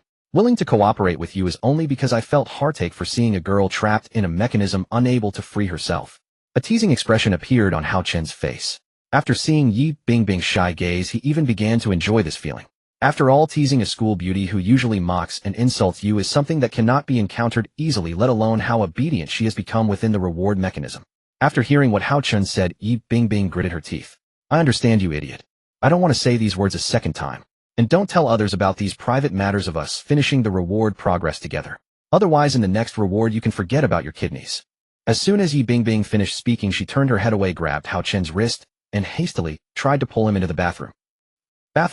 Inside the bathroom, Hao Chen was sitting on a stool, and Yi Bingbing was wrapped in a white bath towel. Her voluptuous figure was immediately revealed at this moment. There was no bath scrubber here, nor was there any body wash. Normally one could only use their fingers to scrub. Yi Bingbing's delicate hands were constantly touching Hao Chen's back. At first she was still shy, after all it was her first time touching a boy's back over such a large area. Just as Yi Bingbing was bathing, Hao Chen raised a question. "Hey Yi Bingbing, why don't your right middle finger and ring finger have nails? I saw that you painted manicures on your other fingers, why are these 2 places missing?" Hearing Hao Chen's question, Yi Bingbing looked at her right hand. At the same time, the blush on Yi Bingbing's face gradually spread to her ears. "Don't ask if you don't understand. You idiot, in the future you can ask someone else, don't come ask me." After hearing this, Hao Chen teased him. Could it be for mining? Worried about nails falling inside or getting injured? Hao Chen's response instantly made her face blush immensely. After all, Yi Bingbing was also a girl, she also had physical needs. When she had not found a boyfriend or purchased any new energy, she would take care of herself. You know, and still say it. You really have no shame." At this moment, Yi Bingbing's bathing intensity gradually increased, seemingly wanting to use this method to get revenge on Hao Chen. "Hiss. If you can please be gentler, I still have wounds on my back." When she touched Hao Chen's back wounds, she stopped. Looking at the injuries all over Hao Chen's body, Yi Bingbing somehow felt a pang of heartache. The force she just increased also gradually decreased at this moment. "Are you okay? My force was indeed a bit big just now." Hao Chen slowly shook his head honestly, saying, "It's okay, not too painful. If we're going to continue bathing later, try to avoid those wounds, please. When Suwan wakes up, I'll have her treat me." Listening to Hao Chen's sincere words without provocation, Yi Bingbing gently stroked his injured back. At this moment she slowly said, "Don't push yourself so hard next time. If you die, what about everyone? What about Nuanyuan and Jiangnan? And Zhou Xiaoxiao, they all have children. Yi Bingbing hate people who abandon their wives and children the most. So if you really can't do it, don't push yourself. Did you hear me?" As soon as Yi Bingbing finished speaking, Hao Chen glanced at her face. "I didn't expect the proud Yi Bingbing to actually care about me. That's quite unexpected. But thanks, I remember your words. Don't worry, I won't let everyone down. After all, my mission is not only to protect everyone, but also to protect you." Listening to Hao Chen's words and looking at his back, Yi Bingbing developed a different feeling in her heart. Her lips slightly curled into a smile, but she tried not to let Hao Chen discover it. Hao Chen noticed Yi Bingbing's bathing movements had stopped, so he asked confusedly, "You can continue, why did you stop?" The next second, Yi Bingbing came in front of Hao Chen and cleanly removed the bath towel from her body. That white and flourishing posture was perfectly displayed before Hao Chen's eyes. The last reward. This should be the last reward. Be quiet, don't talk. Yi Bingbing pressed her index finger against Hao Chen's mouth, then sat on Hao Chen's lap. Yi Bingbing's face was slightly flushed, but she tried to maintain her usual proud demeanor. "Remember this for me. Try to make as little noise as possible. If we're discovered, I won't let you off. Ha ha ha, stop it already. Okay, you stop now. Did you hear me? You idiot, stop it. The reward is over, I can move now. Yi Bingbing gasped with a flushed face, pounding heavily on Hao Chen's back to signal him to stop. Get ready, wait a moment. How much longer do I have to wait? I can't take it anymore. In the next second, a crisp cry echoed from inside the restroom. Dormitory. All wooden beds received a slow upgrade. Shelter value increased by 10 points. Restore 2 points of shelter value per minute. Zhou Xiaoxiao was eating today's breakfast when she looked up and noticed her wooden bed now had 240 points of shelter value. The female classmates around naturally noticed this. Another 10 points. Which girl is Hao Chen doing that kind of thing with again? Yeah, which girl is it? I see Zhou Xiaoxiao and Nuanyuan are both here, and they already have offspring. So who could it be? Su Wanqing's gaze immediately fell on Yi Bingbing's bed. She noticed that besides Yi Bingbing, everyone else was in the dormitory. There was only one answer. Yi Bingbing was also pregnant with offspring. Su Wanqing gazed at Yi Bingbing's bed, a faint smile curling at her lips. Recalling when they first arrived in this world, when Yi Bingbing declared that she would rather jump off the building than like Hao Chun and would never let him touch her or do such things. And now, under this reward mechanism, she was still obediently devoted to Hao Chun, wasn't she? What a stubborn girl. Su Wanqing shook her head and continued eating. Just as everyone was still guessing, a figure walked through the dormitory door. Yi Bingbing was tidying her disheveled school uniform. The flush on her face had not yet faded. The way her chest rose and fell with each breath made her appear somewhat flustered. When everyone saw Yi Bingbing in this state, they immediately had their answer. I didn't expect our Miss Yi to also join Hao Chen's More Children More Blessings talent, contributing 10 points of shelter value for us. Thank you, Yi Bingbing, our school belle. Miss Yi is so impressive, making a fortune quietly while we were all asleep, ha. Hearing their teasing, Yi Bingbing shyly turned her head away. She unhurriedly zipped up her school uniform and, facing everyone softly, said, since it's come to this, I have nothing more to say. This day was always going to come eventually. In any case, I've already made my preparations. The moment Yi Bingbing finished speaking, Zhou Xiaoxiao's gossipy tone resounded throughout the dormitory. But I remember someone who kept making things difficult for Hao Chun and mocking him, going so far as to say she'd rather jump off the outside than like him. Who would have thought she'd be pregnant with offspring now? Can you believe this? Zhou Xiaoxiao placed her hands on her hips, a mischievous grin spreading across her face. After hearing this, Yi Bingbing stammered in reply, that was in the past. It's not the same as now. I said things that have since expired. I never liked Hao Chun in the first place. It's just that he what? Zhou Xiaoxiao immediately leaned in, gazing at Yi Bingbing with that same mischievous smile. It's fine, Yi Bingbing. Just say it boldly. We're all girls here. Besides, I've experienced it too. He's quite extraordinary in that department. And I did it while under the blood demon trait skill state. Honestly speaking, if it had gone on for another hour or two, I would have been completely exhausted. So are you trying to say that his equipment is just too extraordinary, something you can't forget and can't stop thinking about? Don't worry, I understand. Zhou Xiaoxiao gently patted Yi Bingbing's shoulder, an expression of knowing understanding appearing on her face. Yi Bingbing, her face flushed red, explained, no, it's not like that. Oh, stop explaining already. Since you're carrying his offspring now, we're all family from here on out. Just call on me if you need anything. Yi Bingbing looked at Nuanyuan and Jiang Nan sitting on their beds. Their expressions were calm, carrying a hint of gentleness. At this point, Yi Bingbing had no strength to argue. She could only swallow this frustration back down into her heart. I don't like that guy at all. But as Yi Bingbing thought carefully, Hao Chun had indeed put in a lot of effort for all of them. The scars on his back, the daily trait choices, the exploration for food resources. Every step he took was so cautious. If not for him, she might have died on some ordinary night long ago. Yi Bingbing tightly gripped the hem of her school uniform. Her thoughts couldn't help but drift back to what Hao Chun said in the restroom just now. He not only wanted to protect everyone, but also himself. This thoughtfulness instantly touched the strings of her heart. Fine. You big idiot. If you don't properly fulfill your duties as a father later on, Yi Bingbing will never let you off the hook. Though her words were fierce, a smile unconsciously appeared at the corners of her mouth. She then calmly returned to her bed and tidied her disheveled hair. Outside in the corridor, Hao Chun was listening to the girls' conversation inside the dormitory. He did not choose to go in, because today's traits had surprised him greatly. A-rank trait retaliation and blood, A-rank trait exposed weakness, A-rank trait disarmament. The three traits before him each had their own advantages and would be very useful for the future. Retaliation and blood could exchange self-inflicted damage for extremely high attack power and deal the most authentic damage. For thick-skinned or highly defensive monsters, this move would be most effective. Next was exposed weakness, which could reveal the enemy's weak points, allowing precise strikes to deal additional damage. Finally, disarmament, which had a 30% chance to disarm the enemy's weapon and turn it for one's own use. No, all three traits are very useful, and they can be used twice daily. Making a decision now might put me at a disadvantage. After all, it's only the third day. As long as I survive tonight, things will get easier afterward. So these three traits will be put on hold. I'll decide after using them. Hao Chen put away the system panel and gently enjoyed the morning breeze blowing against him. Today's task would temporarily not involve exploring new areas. It was the final day of the blood moon. Who knew how many lurking monsters were waiting in ambush? So for safety, Hao Chen needed to rest well and prepare for tonight's battle. At that moment, Zhou Xiaoxiao walked out and gently patted Hao Chen on the back. You're quite something, kid. Didn't expect you'd actually win over the Tsundere school belle Yi Bingbing. She's from an incredibly wealthy family, a proper young lady. Now that you have a child with her, just convince your father-in-law, and you'll be living in luxury. Not bad, kid. Zhou Xiaoxiao said this on the surface, but her words carried a hidden meaning. How could Hao Chen not understand what she was trying to say? Wasn't she worried that he would later favor Yi Bingbing because of her family's circumstances gradually drifting away from everyone else? As long as they could survive and leave this place, returning to the original world, reaching the pinnacle would merely be a matter of time. Then what about the other girls who were pregnant with his offspring? Were they going to be abandoned? Hao Chen gently shook his head and said, don't beat around the bush with me. The guarantee I can give you is that I've never been the type to abandon people after getting what I wanted. Whatever Hao Chen does, Hao Chen takes responsibility. I won't abandon anyone or play favorites. I treat everyone equally, so don't worry. As Hao Chen spoke, he gently stroked her head, then gazed at Zhou Xiaoxiao. Be it Yi Bingbing, Nuanyuan Jiangnan, or you. Hao Chen's warm and caring words instantly illuminated her innermost being. Glad you know better. A sunny smile finally appeared on Zhou Xiaoxiao's face. Just as the two were still in cheerful conversation, Zhou Xiaoxiao's ears suddenly caught some subtle sounds.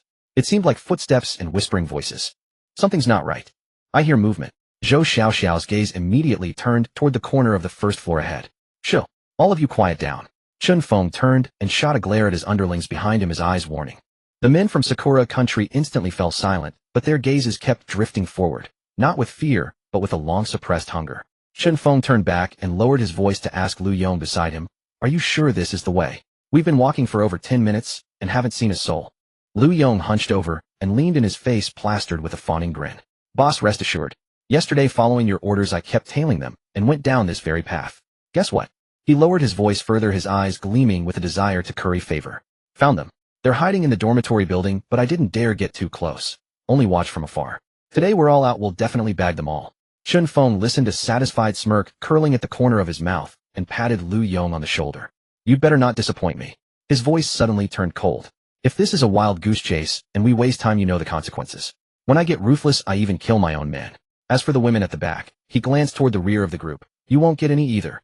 Lu Yong's smile froze for a split second, then he bobbed his head and scraped his posture even lower than before. The group continued forward and arrived at a corner. Lu Yong raised his hand to signal everyone to tread lightly, then whispered to Chun Feng. Boss, just ahead another dozen meters, and we'll see the dormitory. Yesterday I scouted. They're on the 7th floor. I'm not sure how many, but I'll stake my life on it, they're right there. Chun Feng nodded, halted the group, and pressed himself against the wall to peek around the corner. Then he froze. Dozens of people stood in neat rows as if they had been waiting for him. At the front was a young man standing in the center of the crowd, staring at him with an indifferent expression. Surrounding him were dozens of girls, arms crossed, their gazes cutting like knives. Not the look one gives a person, but a thief who has trespassed into their territory. Further away, another group of girls was quietly circling around, led by a short-haired girl. Hao Chen sized up the furtive man before him and spoke slowly. So it seems in this second playthrough there really are other survivors. His eyes swept over the others' attire, his tone laced with amusement. Sneaking around like that doesn't look like you're up to any good. Spill it. What's your purpose? If you explain clearly, maybe we can be civil. Chun Feng was stunned for a second, then laughed. He swaggered out from behind the corner, and his underlings followed suit. As an S-rank combat talent possessor, how could he be intimidated by such a scene? A dozen or so girls, and you're the only guy. Chun Feng looked around, finally fixing his gaze on Hao Chen, a meaningful smile hanging on his lips. Kid, looks like you're living the good life. All these women taking turns serving you. Must be fucking heaven, right? He took a step forward, his smile growing more provocative. How about letting us brothers have a taste too? The moment the words left his mouth, the group behind him stirred. Flower girls. Big, beautiful flower girls. Boss Chun Feng will triumph. Long live the boss. So many beauties. We're in for a treat this time. Lu Yong rubbed his hands together and couldn't help licking his dry lips, his eyes filled with impatience. Hao Chen's expression turned cold. As the dormitory leader, protecting the girls in his class was his bottom line. Anyone who crossed that line was treading on his head. Say that again. His voice was soft, yet it seemed to drop the temperature around them. Relying on his S-rank talent, Chun Feng dismissed the other entirely. He spread his arms, his smile even more arrogant. I said all these women. What's wrong with letting us brothers have a taste? They look pretty tender student girls, right? Before he could finish, a scream rang out from behind. Off. Chun Feng whirled around to see one of his Sakura country underlings already on the ground. Blood gushed from his back, the blade having pierced a vital point precisely. The man twitched twice, and then fell still. The one who had struck was a short-haired girl, both hands gripping a blood-dripping iron blade, a mocking smile on her face. She met Chen Feng's gaze, and in the next second, she vanished into thin air. Fuck your mother. Chen Feng's eyes instantly turned bloodshot. You dare kill my man. Hao Chen picked his ear with his pinky, looking utterly nonchalant. Killed him, so what? What are you going to do about it? The corner of his mouth lifted slightly, and that smile to Chen Feng was infuriatingly smug. This is our turf. You came sneaking over here to die. Who's to blame? If I don't show you some color, you'll probably think this place is a public toilet open for anyone to come and go. You son of a bitch. Chen Feng wasted no more words and activated his talent instantly. A bloody radiance exploded from within him, and a set of scarlet armor coalesced in half a breath, wrapping around his entire body seamlessly. Strange luminous patterns flowed over the surface of the armor, exuding a suffocating pressure. Hao Chun raised an eyebrow, then flashed that infuriating smile again. OS rank. He tilted his head and sized him up. Not bad aura, but do you think 1S rank can just swagger around here? Chen Feng, his whole body encased in the armor, spoke in a low rumbling voice. I'll kill you first, then take care of every last woman around you one by one. The brothers have been starving for days. Time to feast.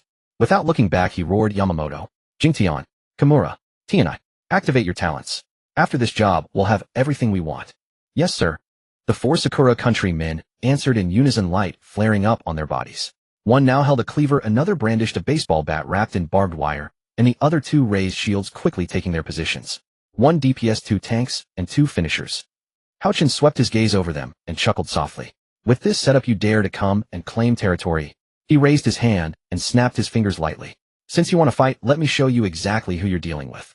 His voice was not loud, yet it pierced clearly into everyone's ears. A Delta prodigy, a crossfire veteran from the Qing dynasty, and he paused for a second, a cold smirk curling at the corner of his mouth. The king of hell who can send you straight to the underworld. The moment the snap fell, Qin Mingyao's teacher's authority erupted fully. An invisible force descended abruptly, pressing down on every intruder's heart. The feeling was familiar yet eerie. Clearly standing before them was a woman in a teacher's uniform, yet what surged up in their hearts was the primal fear of facing a teacher from their school days. A chill ran down their spines, their palms sweated, even their breathing became cautious. Jiang Nin had already slipped to the side, her body slightly hunched, eyes sharp as a blade. No trace of the frail girl she once was. Her stance was that of a hunter ready to pounce and tear out an enemy's throat. Hao Chen looked at the frozen Chen Feng before him, picked up his iron blade, the edge glinting coldly in the sunlight. Now the roles have switched. His voice was low, but it drove into everyone's heart like a nail. Still want to fight? Or do you want to talk a deal with me? Before the words faded, he let out a sudden roar. The sound shook Chen Feng rigid. He tried to move, but found his limbs frozen, completely unresponsive. How could this be? Chen Feng's pupils contracted violently. He was S-rank, an S-rank combat talent user with blood-red armor. How could a single roar root him to the spot? Even more terrifying was that female teacher. Her pressure continued like invisible shackles, draining his will to fight bit by bit. He had come to take over territory, yet now a thought surfaced in his mind. Maybe I should just run. He shook his head violently, trying to expel this absurd notion. But the stiffness in his body was undeniable. Hao Chun, blade in hand, walked slowly closer. The light reflected off the blade fell on Chun Feng's face. Just an ordinary iron blade, yet at this moment it sent a chill down his spine. What's wrong? Is that all an S rank amounts to? Hao Chun stopped in front of him, his tone dripping with undisguised mockery. I thought you could actually fight.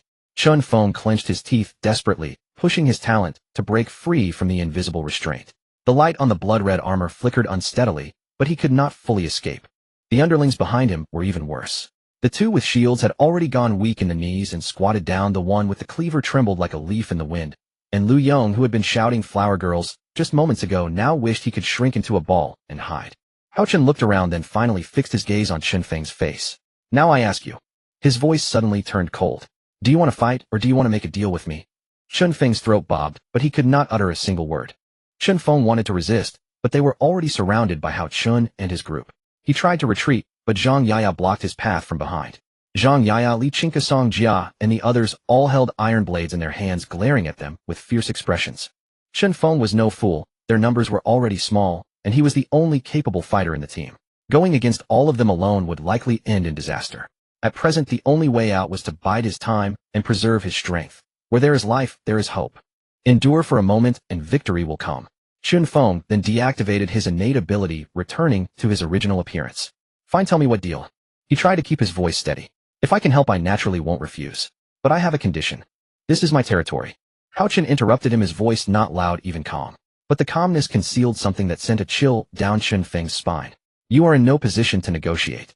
Hao Chen looked at Chun Feng, his gaze like that of appraising a commodity. I spare your life, isn't that enough? Chun Feng clenched his teeth upon hearing this. His fists were so tight that his nails dug deep into his palms. Then tell me what exactly is the deal. Hao Chen spoke unhurriedly, as if stating a trivial matter. You've been through the Blood Moon too, haven't you? Today is the last day. My team discovered a small boss-level monster nearby. If we can cooperate to deal with it, I'll spare your life. How about this deal? Something flickered in Chun Feng's eyes. He didn't answer immediately, but turned slightly and signaled to his people, let me discuss it with my team. With that, he led Lu Yong and 2 others back more than 10 meters, huddling in the shadow of a corner. 11 heads gathered together, their voices lowered, as if afraid the wind would carry them away. Over here, Qin Mingyao frowned slightly and leaned close to Hao Chen's ear. Hao Chen, are you sure you want to spare them? Qin Mingyao's voice was very soft, heard only by the 2. Isn't that like letting the tiger return to the mountain? Yi Bingbing snorted coldly beside them, arms crossed, turning her head away with its Sundara expression. Exactly, after all the harsh words they said, and their sneaky behavior, can you trust them to behave? If you really let them go, you'd be a coward. She didn't finish, but the eye roll she gave said it all. A faint, barely perceptible curve appeared at the corner of Hao Chen's mouth. Who said I'm going to let them go? Hao Chen's voice was extremely low, only audible to the few girls beside him. To dare threaten you, to dare trespass on my territory. That's crossing my bottom line. Whoever crosses it dies. Hao Chen's gaze swept over the group of figures huddled together, whispering. Right now they don't dare to act because they just arrived, haven't collected enough supplies, and have no weapons, while we each have an iron blade. Our attack power far exceeds theirs. Hao Chen paused, and that smile deepened slightly. What I said just now was merely a reassurance pill for them. A successful hunter often disguises himself as prey. Don't be fooled by my talk of a deal. That's just the first step of the plan. Lin Nuanyuan had somehow come over, her hands clasped in front of her chest, tilting her head to look at Hao Chen with eyes full of trust and a hint of worry. So what's our next plan? They're also discussing. Hao Chen didn't answer, instead reaching out and pulling over a girl beside him who had been perking up her ears with a focused expression. Zhou Xiaoxiao stumbled as he pulled her, muttering discontentedly. Hey Hao Chen, don't pull me, I'm listening. What's up? Hao Chen looked at Zhou Xiaoxiao. Did you hear their plan? At this sentence, everyone fell silent, and over a dozen gazes landed on Zhou Xiaoxiao. Zhou Xiaoxiao cleared her throat, a mysterious smugness appearing on her face. She gathered everyone into a tighter circle, her voice nearly a whisper. I heard everything. The leader is Chun Feng, the guy beside him is his lackey Lu Yong, and as for their plan. She paused to make sure everyone was listening intently, then continued. Those people have no good intentions. They'll first agree to cooperate with Hao Chun to fight the boss, and after it's done they'll catch us off guard and kidnap a few girls as hostages. Then they'll threaten Hao Chun to hand over supplies in exchange for the hostages. That's the complete plan they just discussed. As her words fell, a brief silence settled over the scene. After hearing the news, Hao Chen smiled. That smile was very faint, so faint it was almost imperceptible. Just as I expected. Too bad they don't know that among my girls there is one with super hearing. Even whispered words can't escape Zhou Xiaoxiao's ears. As he spoke, his gaze fell on the group, still whispering in the distance. Based on the intelligence Zhou Xiaoxiao had overheard, these people could already be marked as dead. If it weren't for the small boss still not showing up, Hao Chun could strike now.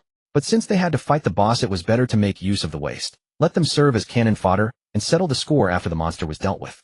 Moreover, the other side had already crossed his line. Once that line was crossed, it must be repaid with blood. Leaving such a threat unresolved would only breed more danger in the future. As Hao Chun was thinking, Chun Feng led his people back. His expression had returned to calm, even with a hint of deliberate friendliness. We've finished discussing. I can accept this deal, but my reward won't be low. Afterward, you'll have to give us some food and drink. After all, we're all survivors of the Blood Moon. You want to live, and we want to live too.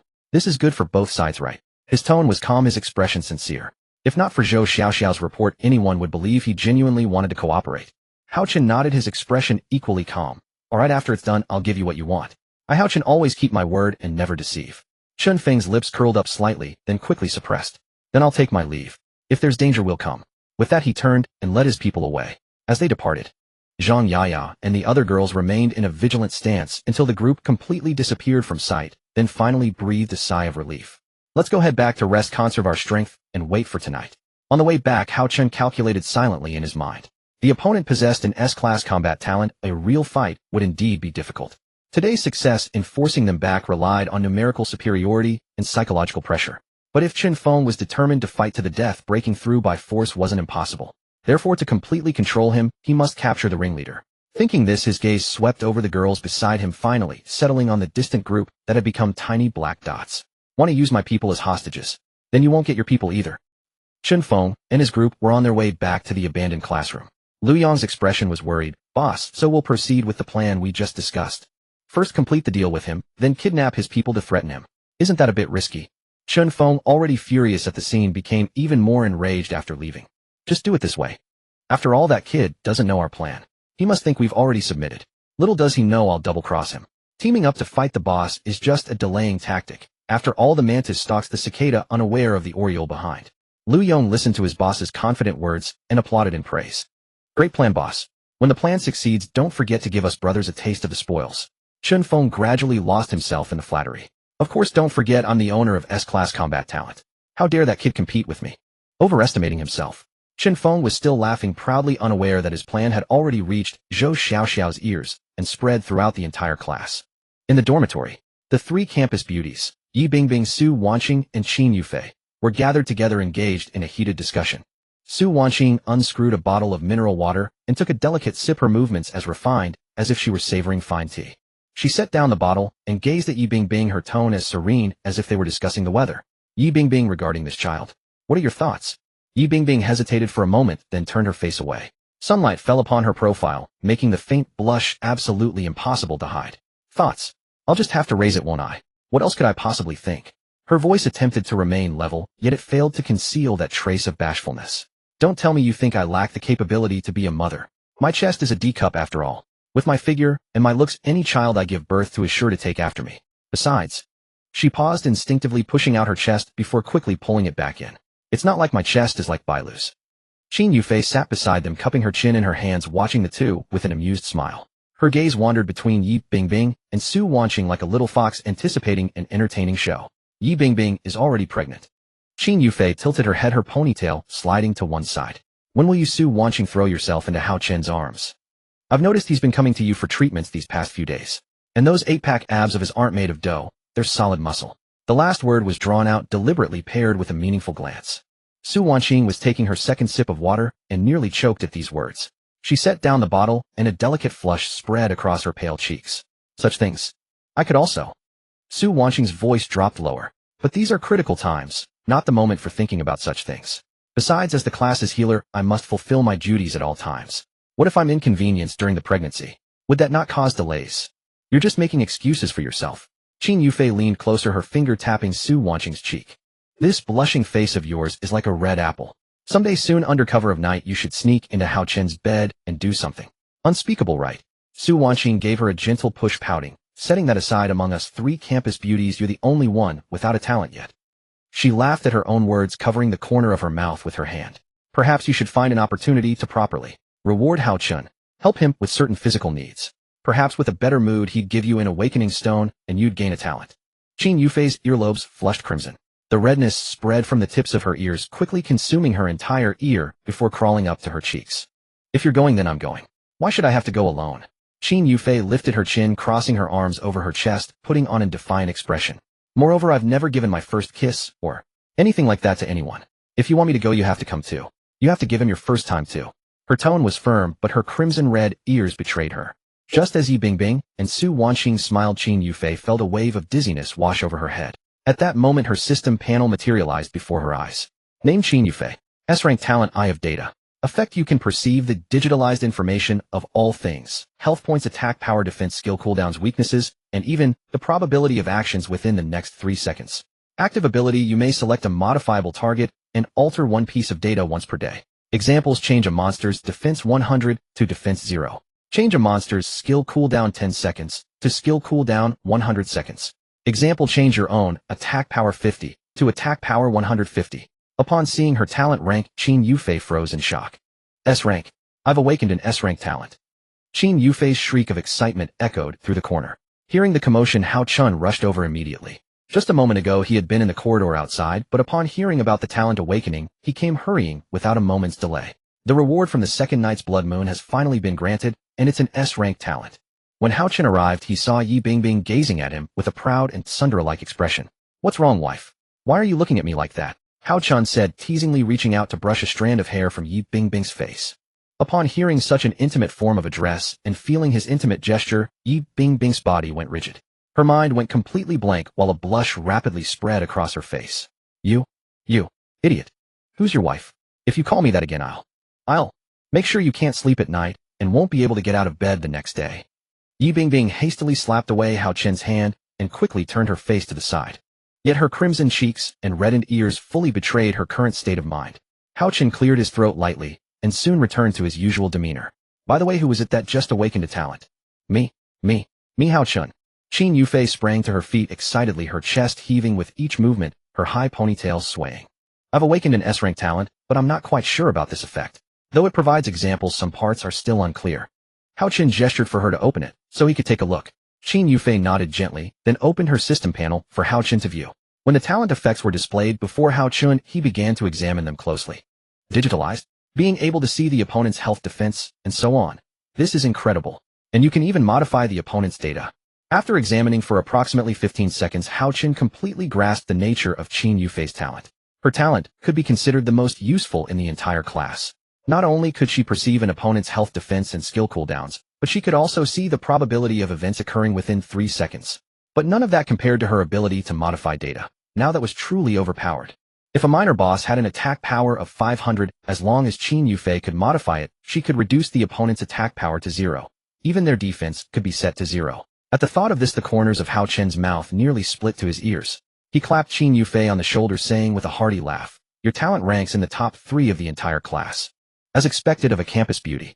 Yi Bingbing has an S rank, you have an S rank, and though Su Wanqing is a rank, her role is far from insignificant. It seems all 3 of you are truly exceptional." That's right. Qin Yufei tossed her head proudly, crossing her arms, her expression one of smug satisfaction. Upon hearing Hao Chen's praise, Yi Bingbing smiled at first, then reverted to her usual cold demeanor. Consider yourself wise enough to know how to speak well. Try saying more of that. Su Wanqing also smiled gently at this moment.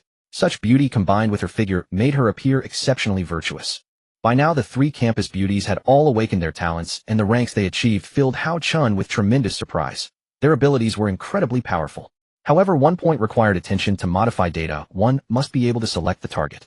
If selection is impossible, then modification is impossible. But Qin Yufei's talent was genuinely overpowered. She could even modify her own attack power. It was difficult to imagine what it would be like if it evolved into an SS-rank talent. Would he then break through the limits of combat power? At this thought, a flush of excitement colored Hao Chen's face. Regardless of who held the S-rank combat talent, regardless of how formidable Chun Feng might be, with just a wave of Qin Yufei's hand, his attack power could be reduced to nothing. And then, he would be nothing more than a lamb awaiting slaughter.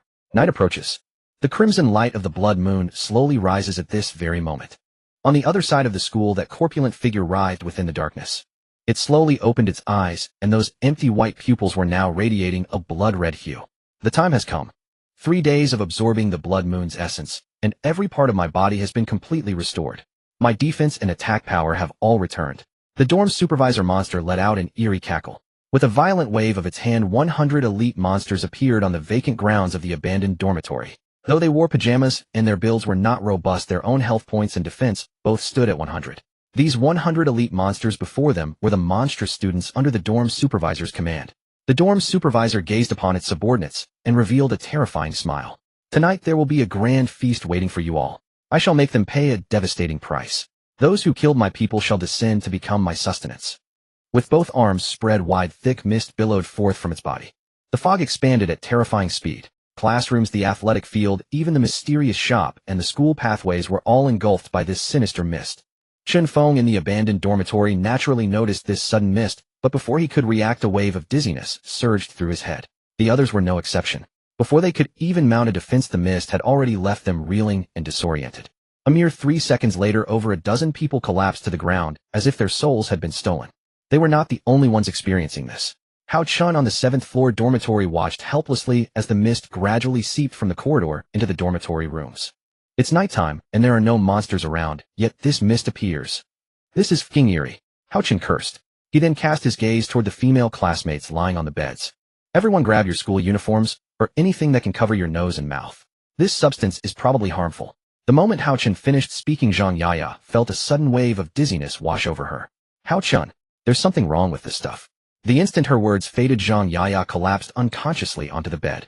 Witnessing this scene, Hao Chen urgently shouted, "Cover your noses immediately, don't inhale this gas." But Hao Chen had underestimated the mist. Even though they covered their noses and mouths at lightning speed, the mist seemed capable of penetrating through fabric. Qin Mingyao, Lin Nuanyuan, and others had covered themselves tightly, yet they still succumbed to unconsciousness. In merely 5 seconds, half of the class had fallen into a deep coma. Even Hao Chun, the dorm leader, felt that peculiar dizziness creeping over him. He watched as every classmate slipped into unconsciousness. He wanted to resist, but even he did not know how to counter this gas. 5 minutes later, school athletic field. Under the crimson glow, the school athletic field appeared exceptionally eerie and sinister. Where the hell did they drag me to this time? Hao Chun abruptly rose from the grass. He gently shook his still dizzy head. At the same time, the others began to awaken as well. Zhang Yaya stared blankly at her surroundings. Isn't this the school athletic field? We were in the dormitory just now. How did we end up here? Lin Nuanyuan woke up beside Hao Chun. She huddled close to him in fear, then gazed in panic at their surroundings. Without the protection of the wooden bed, what are we supposed to do? If we're not in the dormitory, we've completely left the wooden bed's protection. What if a horde of monsters charges at us? Then wouldn't we? The mere thought made Lin Nuanyuan draw a sharp breath. It wasn't only them who awakened. Chen Feng and his group did as well. They too awoke and gazed around in bewilderment. Before either group could voice their confusion, a sinister voice drifted out from the mist ahead. Both parties' gazes instantly locked onto the source of the sound. Immediately after, a corpulent figure stepped out from the fog. Within Hao Chen's field of vision, 100 pairs of crimson eyes gleamed through the mist. What is that? It seems to be wearing the dorm supervisor's clothes. But why does it look so much like the character Pig God from Jackie Chan Adventures? Zhang Yaya was the first to exclaim, her face filled with astonishment as she stared at the rotund figure in the distance. Indeed, after absorbing the blood moon's essence, this monster's body had been completely restored. Even its size had grown several-fold. Welcome to the athletic field. Here you can not only exercise but also indulge in a killing feast.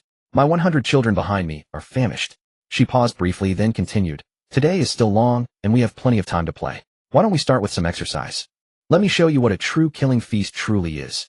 The instant she finished speaking, the 100 elite monsters behind her surged forward. They were no longer merely frenzied. Words could not describe their state. It was as if they had been starved for over 10 days, suppressed beneath the 5 Elements mountain for 500 years without a moment of freedom. They ran with utter madness, their pallid faces seemingly thirsting for flesh and blood. Witnessing this scene, Hao Chen immediately gathered his classmates. Everyone gather here quickly. Form a circle, don't scatter. Healer Su Wanqing stays in the center. Teacher Qin Mingyao will maintain order from the outer ring. Jiang Nan and I will take the initiative to engage. Make sure everyone has an iron blade in hand. If anyone gets injured, seek treatment from Su Wanqing. Whatever you do, don't scatter. Stay clustered together. Hao Chen's commands carried absolute authority. Upon hearing his words, the female classmates instantly converged toward him. Just then, dozens of elite monster students came charging over. Yi Bingbing's position was quite distant, and coupled with her usual lack of exercise, her running speed was naturally much slower. Yet those berserk elite monster students were several times faster than her. Yi Bingbing glanced back. Those monster students were now only 5 meters away. Help! Help! Hao Chun! You idiot, hurry up and save me. You incompetent husband! At the very moment they were about to seize Yi Bingbing, Hao Chun lunged forward with a furious roar. Get lost! The elite monster students froze in place. Seizing the opportunity, Hao Chun grabbed Yi Bingbing's hand. Within those 2 seconds, he pulled her to the base camp. Yi Bingbing collapsed against Hao Chen's chest, her face deathly pale, still seemingly traumatized by the chase. Why am I an incompetent husband? I'll protect both you and our child. I won't let a single person come to harm. Honey, just stay right here and watch me slaughter them all. You only need to do one thing for me. Remember to refresh the page for me. Hao Chen joked, attempting to ease her tension. But Yi Bingbing promptly punched his chest. Hao Chun expected another tirade of scolding, yet the next second, Yi Bingbing showed a moment of tenderness. Then be careful. If anything happens to you, don't you dare come back to see me. Upon hearing this, Hao Chun gave a warm smile. He turned and took Jiang Nan's hand. Jiang Nan locked eyes with him. Both understood the other's intention without a word. In the next instant, Hao Chun charged forward. Blood-colored inscriptions materialized on his body as crimson energy swirled around him. Battle desire, greatly enhanced sense of pain, significantly diminished. At this moment, Hao Chun had completely transformed into an unbridled warhorse on the battlefield. 100 is just enough to help me improve my overall stats. Don't think that just because they're elite monsters I'll be afraid. A faint smirk curved Hao Chen's lips. Within those blood-red eyes, a glint of azure light flickered. Grade A talent, weakness exposure. Before the weakness exposure trait, Hao Chun could clearly see where the weaknesses of the elite monsters before him lay. Some were on the legs, some on the waist, and various other places. As long as he concentrated his attacks there, he could inflict massive damage, even a single fatal blow.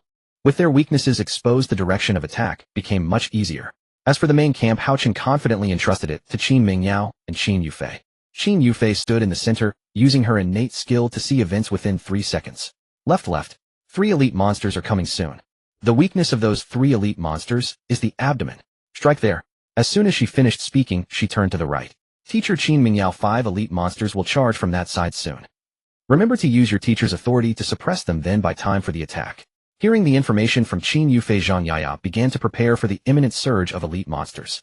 Meanwhile, on the other side, Qin Feng and his group were also in the midst of relentless slaughter. The blood-colored armor made Qin Feng unstoppable on the playground, and the blades on the armor allowed him to easily cut through their vital points, completing the breakout. Seeing her students being killed one after another, the dormitory matron's face darkened. She clenched her teeth and waved her hands again.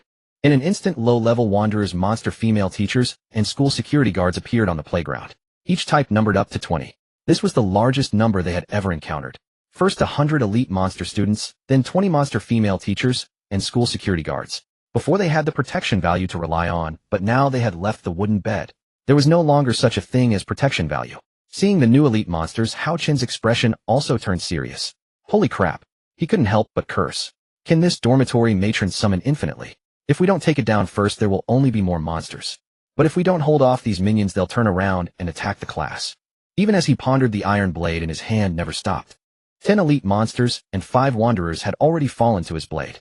With each kill, his stats were soaring rapidly. But it wasn't enough. The iron blade was still too inferior, yet it was the best weapon they could find at the moment. To break the deadlock, he must. Hao Qin caught a glimpse of a school security guard out of the corner of his eye. The monster held dual electric stun batons rushing at extreme speed toward Yi Bingbing and the others. The blue electric light was glaringly bright in the darkness. Give it here. Hao Qin reached out, abruptly activating A-rank trait disarm. 30 probability. First attempt failed. Seeing the monster still holding the baton, Hao Qin gritted his teeth. Again. 60 probability. He refused to believe he couldn't take it. On the second activation, the school security guard felt his hands empty. The dual electric stun batons vanished into thin air, and the next second they appeared in Hao Qin's hands. The monster stood frozen, spinning around in confusion. Its bald head glistened with oil under the moonlight. It scratched its head, seemingly puzzled about where its weapons had gone. A cold smirk curled at the corner of Hao Qin's mouth. This thing is much better than the iron blade.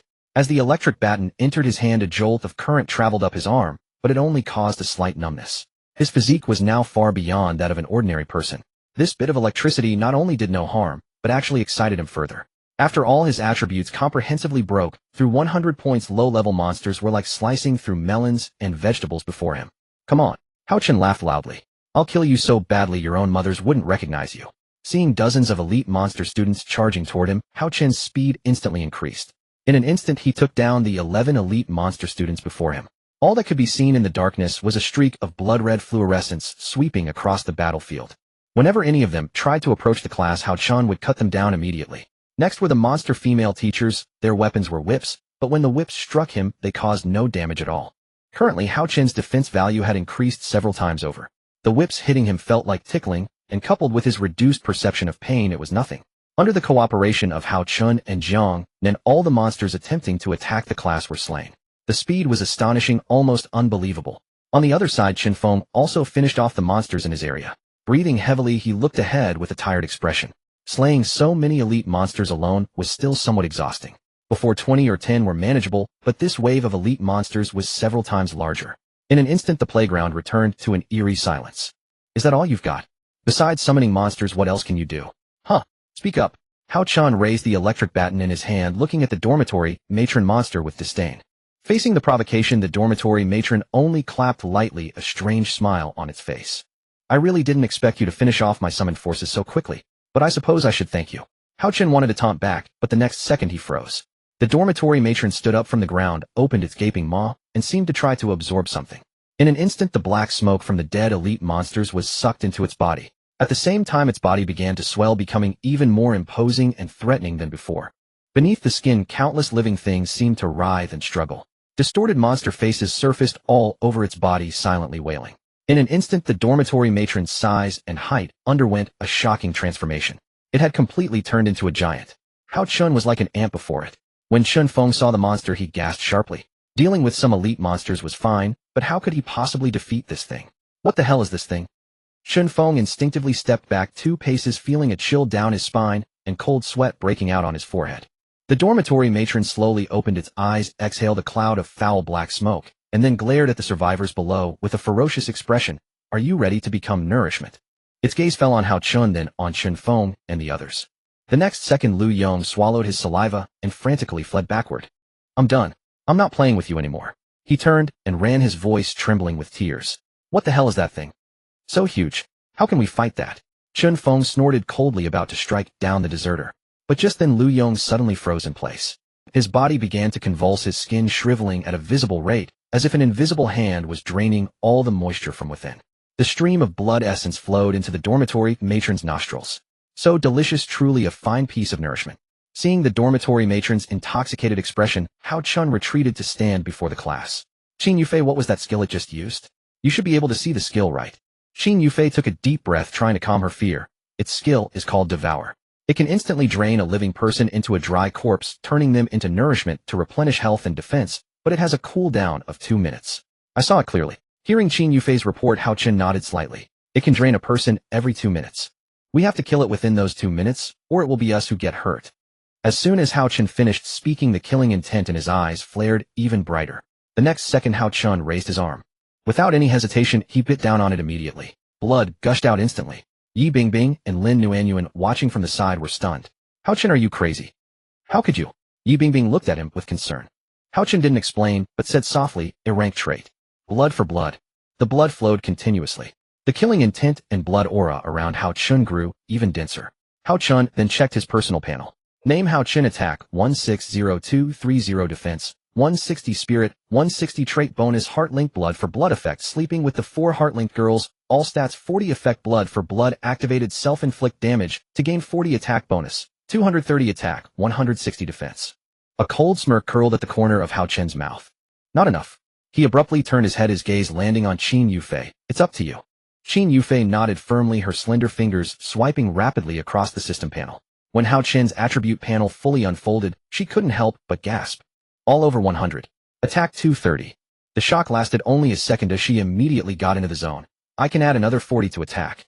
Defense and spirit can be raised to 200. Which do you choose? Attack. Hao Chun answered without hesitation. As soon as he spoke, he bit down hard on his other arm again. Blood spurted and excruciating pains surged like a tide, but his eyes grew even fiercer. On the system panel, the number 230 instantly jumped to 260. 260. Qin Yufei tapped her finger, adding the final 40 points of attack. 300. Hao Chun felt his entire body tremble as a violent surge of power poured into him like a flood. His muscles twitched, his blood boiled, and even his breath carried a scorching heat. 300 attack. Hao Chun slowly clenched his fists. Today it won't leave alive. His gaze was like a blade piercing straight at the obese figure not far away. Health 500, defense 300, speed 100, skill cooldown 2 minutes. Qin Yufei's voice was calm and clear.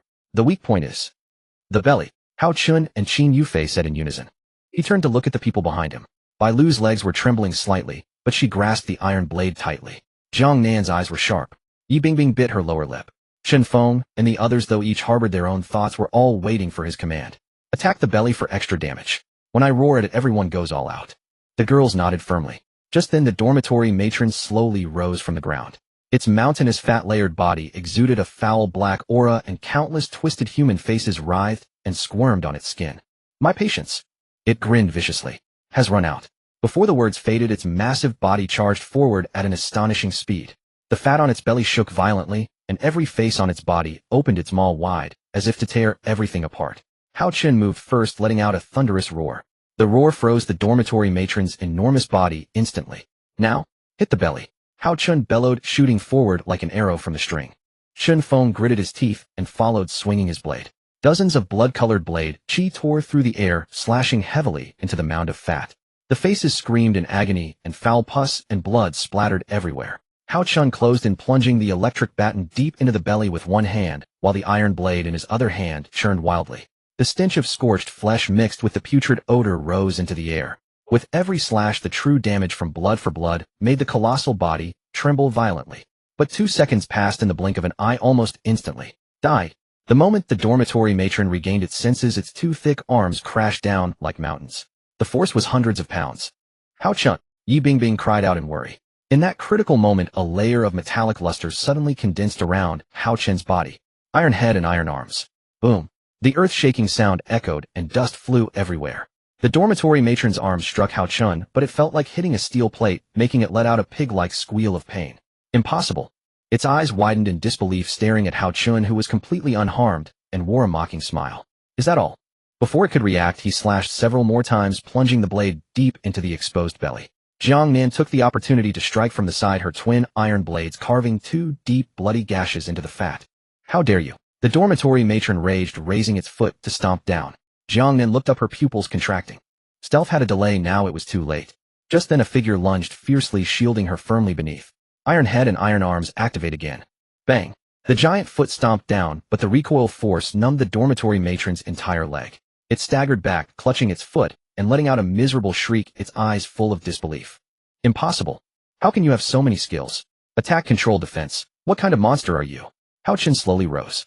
Yi Bingbing. He didn't look back, just bellowed. Refresh. Yi Bingbing heard him, bit her lip, and activated her talent return. In an instant, all of Hao Chun's trait skill cooldowns were refreshed. You? The dormitory matron's pupils shrank in shock. Hao Chun gave it no time to react, immediately using his roar again. This time no one held back. Stone hammers, stone axes, stone picks, iron blades. More than a dozen weapons rained down like a storm, all smashing into the exposed belly. Chun Feng led the charge, unleashing wave after wave of blood-colored blade chi. Bai Lu's hands trembled, but each slash was fiercer than the last. Jiang Nan's twin blades danced, every strike cutting deep to the bone. Countless streams of blood began to flow slowly. The dormitory matron's face was twisted and contorted in agony, as if it were experiencing unprecedented pain. When I can move, I'll kill you first. Hao Chun looked at its arrogant face and taunted again. I'm afraid you won't have the chance. The next second, Hao Chun let out another roar. The dormitory matron froze again. Its health was now critically low, and they had been continuously attacking its belly, dealing extra damage. On the final strike, Hao Chun and Jiang Nan simultaneously plunged their iron blades into the enemy's abdomen, then sliced horizontally across the belly, completely incapacitating it. A painful shriek came from the dormitory matron. Its colossal body finally crashed to the ground. Pus and blood gushed out, and its twisted face gradually dissipated amid agonized howls. The lingering black smoke scattered like dissipating mist, vanishing without a trace in the blink of an eye. Where its physical form had disappeared, there lay a card and 30 mysterious crystals. It's over. Lin Nuanyuan stood frozen in place, watching the turbid black mist rise from the playground. Yi Bingbing's tense shoulders finally relaxed, her expression of worry dissipating as a approving smile gradually appeared. Meanwhile, having dealt with the dorm supervisor monster, Hao Chun was catching his breath heavily.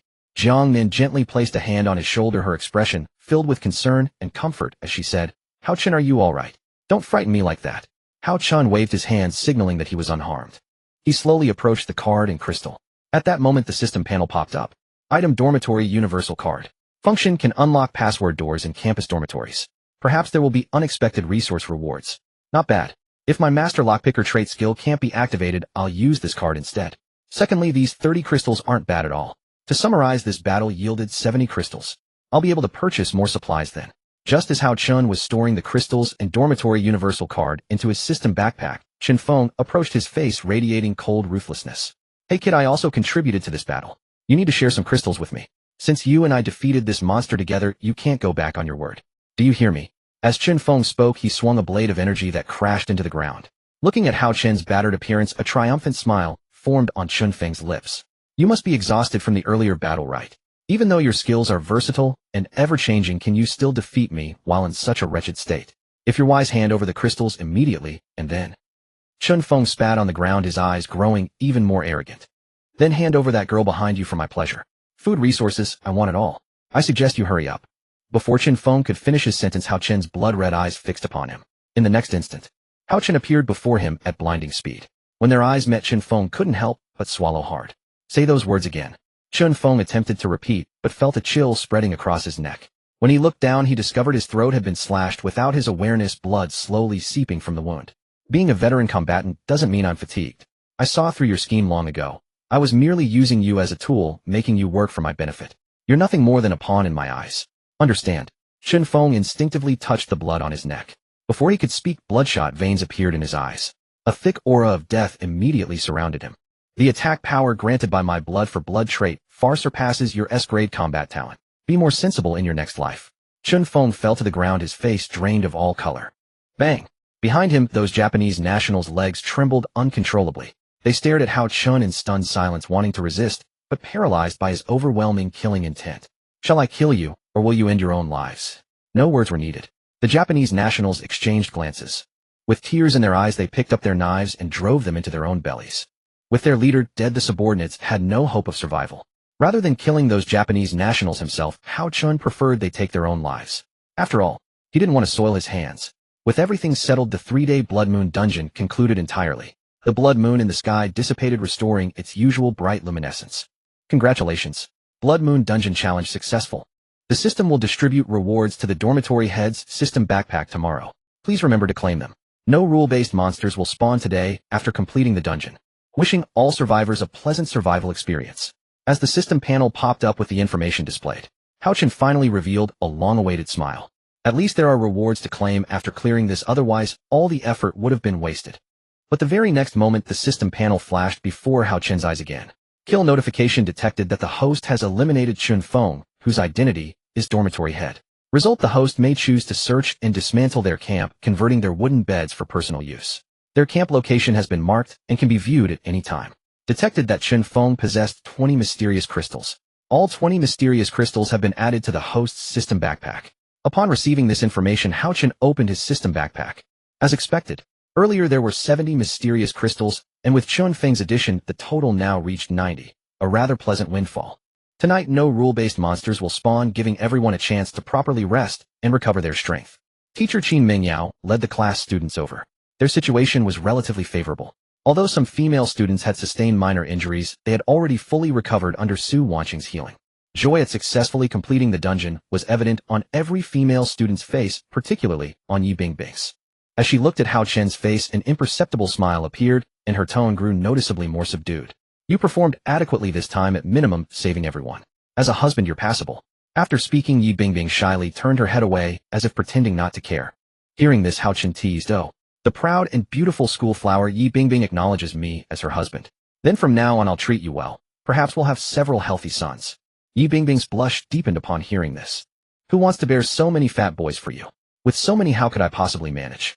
At most I'd accept twins, a boy and a girl. That's the limit. You shameless pervert, you huge lecher." Despite her words, the smile at the corners of her mouth never faded. At this moment Qin Mingyao approached, her expression filled with worry as she looked at the battered Hao Chun. She reached out and touched the obvious scar on Hao Chun's shoulder. "How did you get so many injuries? Be more careful, honestly." Qin Mingyao immediately turned to Su Wanqing. "Su Wanqing, come here quickly and heal him. Injuries can't be delayed. What if something serious happens?" Upon hearing this, Su Wanqing hurried over immediately. Seeing Hao Chun with more wounds than ever before, her heart ached. Without any hesitation, she activated her healing ability. Green light emanated from her palm, continuously soothing Hao Chun's wounds, and the pained expression on his face gradually eased. "Let's head back first. There are no monsters tonight. We should return and rest properly." Hearing Hao Chun's command, Qin Mingyao nodded. Placing her hand over her chest, she said shyly, "If you need me tonight, I can help. I'll honor my promise if you wish." Looking at the previously aloof teacher Qin Mingyao's shy expression, Hao Chun licked his dry lips. After all, who wouldn't want to savor something sweet after a battle? "All right then," Su Wanqing said with a faint smile, gently wiping the cold sweat from her brow. "Your wounds have all been treated. You should be fine now." Hao Chun stretched his arm, feeling the previous sharp pain had completely vanished, fresh tissue already knitting the injuries closed. "Thank you, Su Wanqing." Hao Chun stood bare-chested, his prominent 8-pack abs clearly on display before everyone. A blush spread across Su Wanqing's face as she stammered, "No problem. This is all part of my duty as the team's healer. Treating wounded members is my primary responsibility. I'm just glad you're okay." Hao Chun glanced at her affection value rising from 84 to 90, and a subtle smile curved his lips. After days of relentless effort, the affection levels of Su Wanqing, Bailu, Qin Mingyao, Li Chinka, and Tang Kiki had finally surpassed 90. All that was needed now was the right moment, for many children, many blessings. It was already deep into the night, and most lay in their beds, savoring this peaceful evening free from monsters. Just then Qin Mingyao approached with a bashful expression. Her thighs wrapped in purple stockings appeared exceptionally captivating in this moment. Her legs rubbed against each other continuously, her fingers intertwined. She opened her mouth, then closed it again in embarrassment.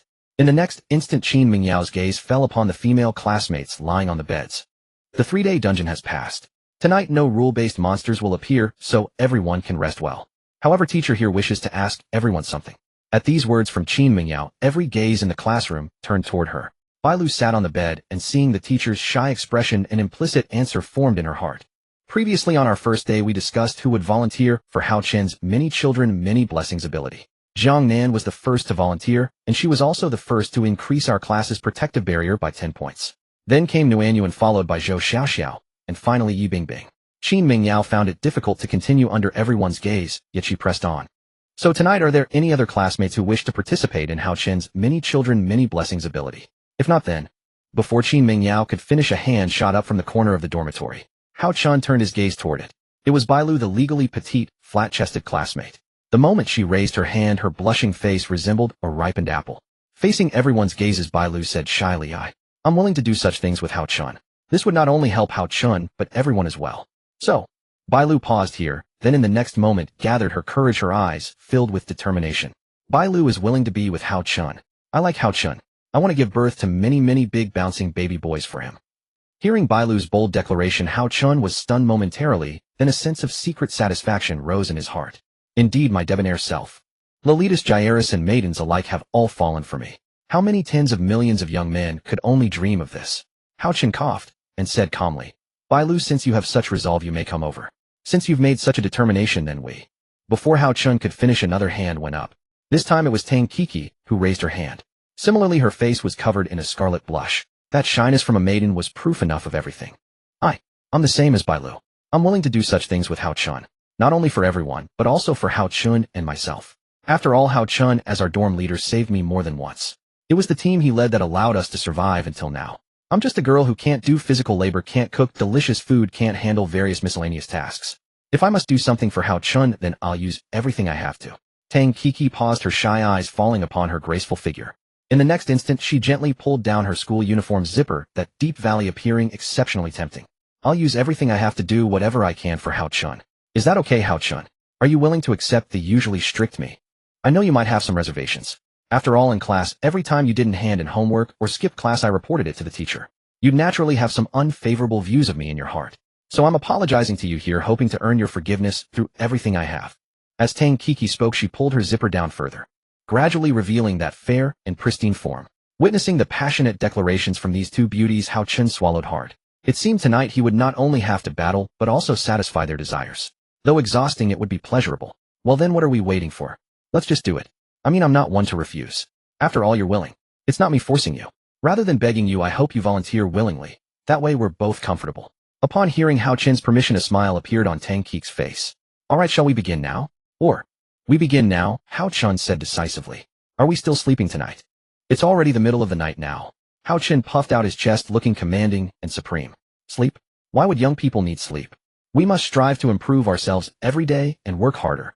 Seeing Hao Chen's expression, Tang Kiki covered her mouth and laughed. But I've never seen you this energetic when studying in class. Honestly, alright, I'm coming over.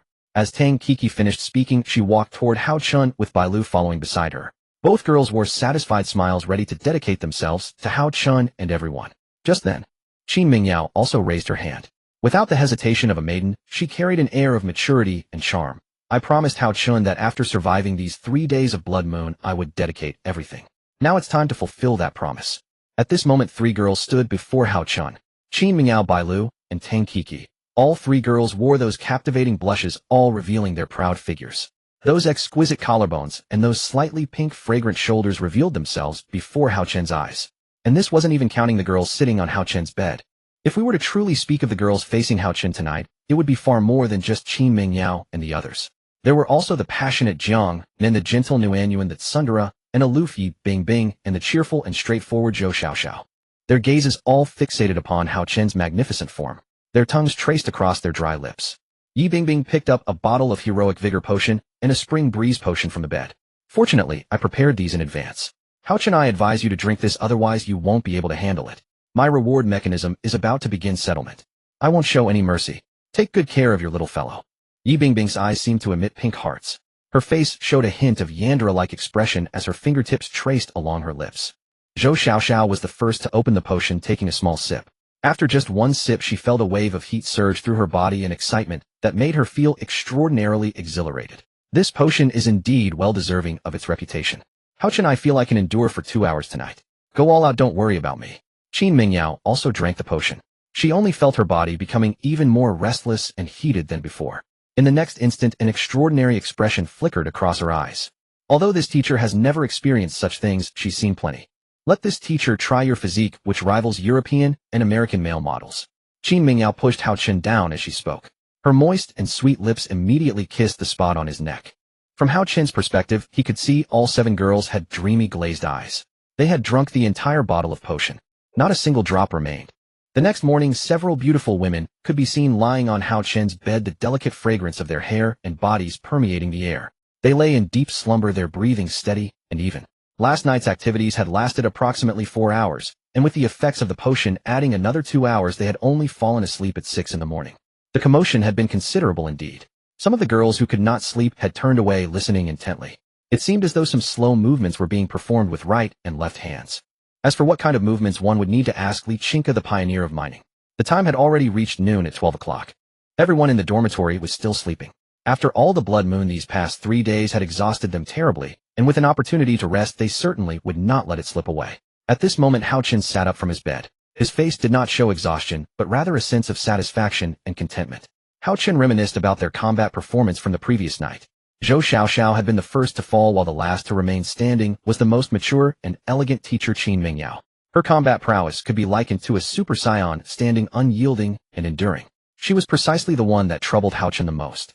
However, there was also good news. Student Bai Lu had successfully become pregnant last night, and while the entire team received a shelter bonus of 10 points, they also gained an intermediate slow growth enhancement. However, there was also bad news. Both Qin Mingyao and Tang Kiki had not become pregnant, so they would need to continue their efforts in the future. While everyone was still sleeping, Hao Chen dressed and came to the corridor, enjoying the warm noon sunlight. By the way, the system's rewards should have arrived. Let's see what they are. Hao Chen gently opened the system panel and then checked the system inventory. Random Skill Book X30 Silver Weapon Military Hatchet Silver Weapon Anesthetic Spiked Club Cotton 5 Gene 2 boxes of compressed biscuits 2 boxes of mineral water 5 pieces of complete cloth 1 box of wine. Seeing the supplies in the system inventory, a faint smile appeared at the corner of Hao Chen's lips. Skill books. And 3 of them quite interesting. However, what truly interests me are the weapons and food. These 2 silver weapons can enhance our attack power, and then there's this food, quite abundant, which can make up for the exhaustion of these past days. No sooner had he finished speaking than Hao Chen took out a random skill book. After all, having been here for so long, he had never heard of such a thing as skill books. Wondering what this random skill book would reveal, Hao Chen noticed a small glowing point in the center of the skill book and clicked on it with curiosity. Soon the skill book was completely activated and the obtained skill was displayed on the system panel. Skill book B rank Flame. Mortal Fire effect. Holding the skill book allows one to release the power of mortal fire. Effect carries burn damage with great lethality against low-level and ordinary rule-based monsters. Note, each release of flame power consumes 5 points of spiritual energy. Please pay attention to the mana bar consumption. After reading the introduction of the skill book, a flush of excitement appeared on Hao Chen's face. After all, this skill book provides not only damage, but also elemental power. It should be known that before they had relied on weapons to kill rule-based monsters, but now with the skill book, it is not only more convenient, but also provides additional self-defense capabilities. Hao Chen suddenly thought of an even greater advantage. If he could obtain more attack-type skill books in the future, would not that solve the disadvantage of talent skills lacking attack properties? By that time, everyone with a skill book could not only attack monsters, but also protect themselves, truly killing 2 birds with 1 stone. Excellent thing. Hao Chen put the skill book away and then opened the remaining 2. B rank, Thunder Mortal Thunder. B rank, Wind, Field Wind Spirit. One was attack type, the other control type. In summary, these 3 skill books were quite good, at least able to increase the team's attack and control benefits. After finishing this, it was time for the daily gacha draw again. Among yesterday's traits, Hao Chen ultimately chose Blood for Blood. After all, the team lacked attack power. As for weaknesses, this could be left to Qin Yufei, who could see the enemy's weaknesses and inform him. As for disarmament, he had tried it last night, and the probability was not high. If it were not for his good luck, he might not have been able to defeat them quickly. But what if he could not obtain it? Would not that mean missing out on a trait skill? Therefore, Hao Chen did not choose to take risks, but rather selected the trait skill that would be most beneficial to him. He did not want to gamble, let alone lose a good trait. Today's trait has been drawn. Please accept host. Hao Chen scrolled down and immediately saw that familiar and dazzling golden light. It's here again. The 3rd golden legend. Who would have thought that surviving a near-death disaster would bring good fortune? Let me see what trait it is. S-rank trait Life Transfer effect. The host can transfer the target's physical perception to an object specified by them. Limitation, twice per day. Duration 5 minutes. Life Transfer. Can transfer the target's physical perception to an object I specify. What does this mean? Could it be? Hao Chen contemplated, then entered the dormitory and came to Yi Bingbing's bedside. A small doll hung beside the bed, which she had found while scavenging for supplies before.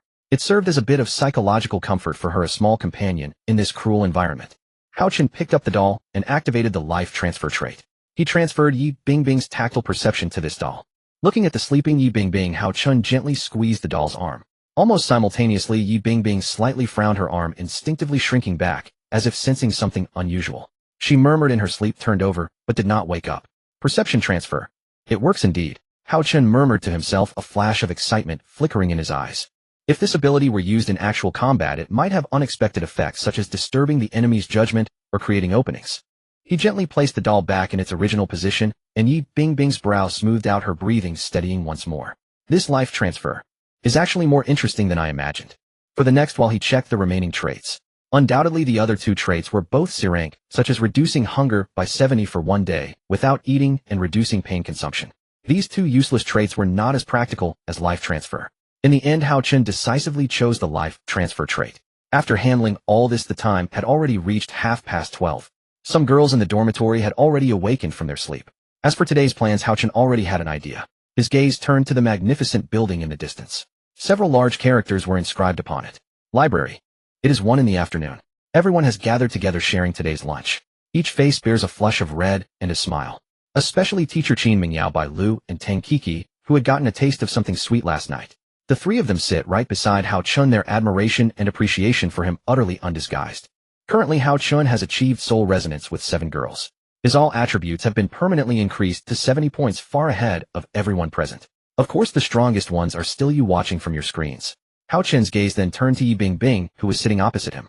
She was casually crossing her fair legs, leisurely eating beef balls. When she noticed Hao Chen looking at her, she shyly turned her head away, trying to maintain that hint of pride. From Yi Bingbing's eyes, one could see a trace of annoyance. After all, last night, she had been busy attending to the teachers and others, leaving her neglected. She was probably sulking to herself. Perhaps he could use this ability to help ease her dissatisfaction. Seeing her like this, Hao Chen gently reached his hand toward his pocket. The moment he touched the doll, Yi Bingbing's fair, delicate face flushed red once more. She quickly squeezed her legs together, her eyes in a panic, then immediately glanced around the room. But then the attack on her weak points grew increasingly intense.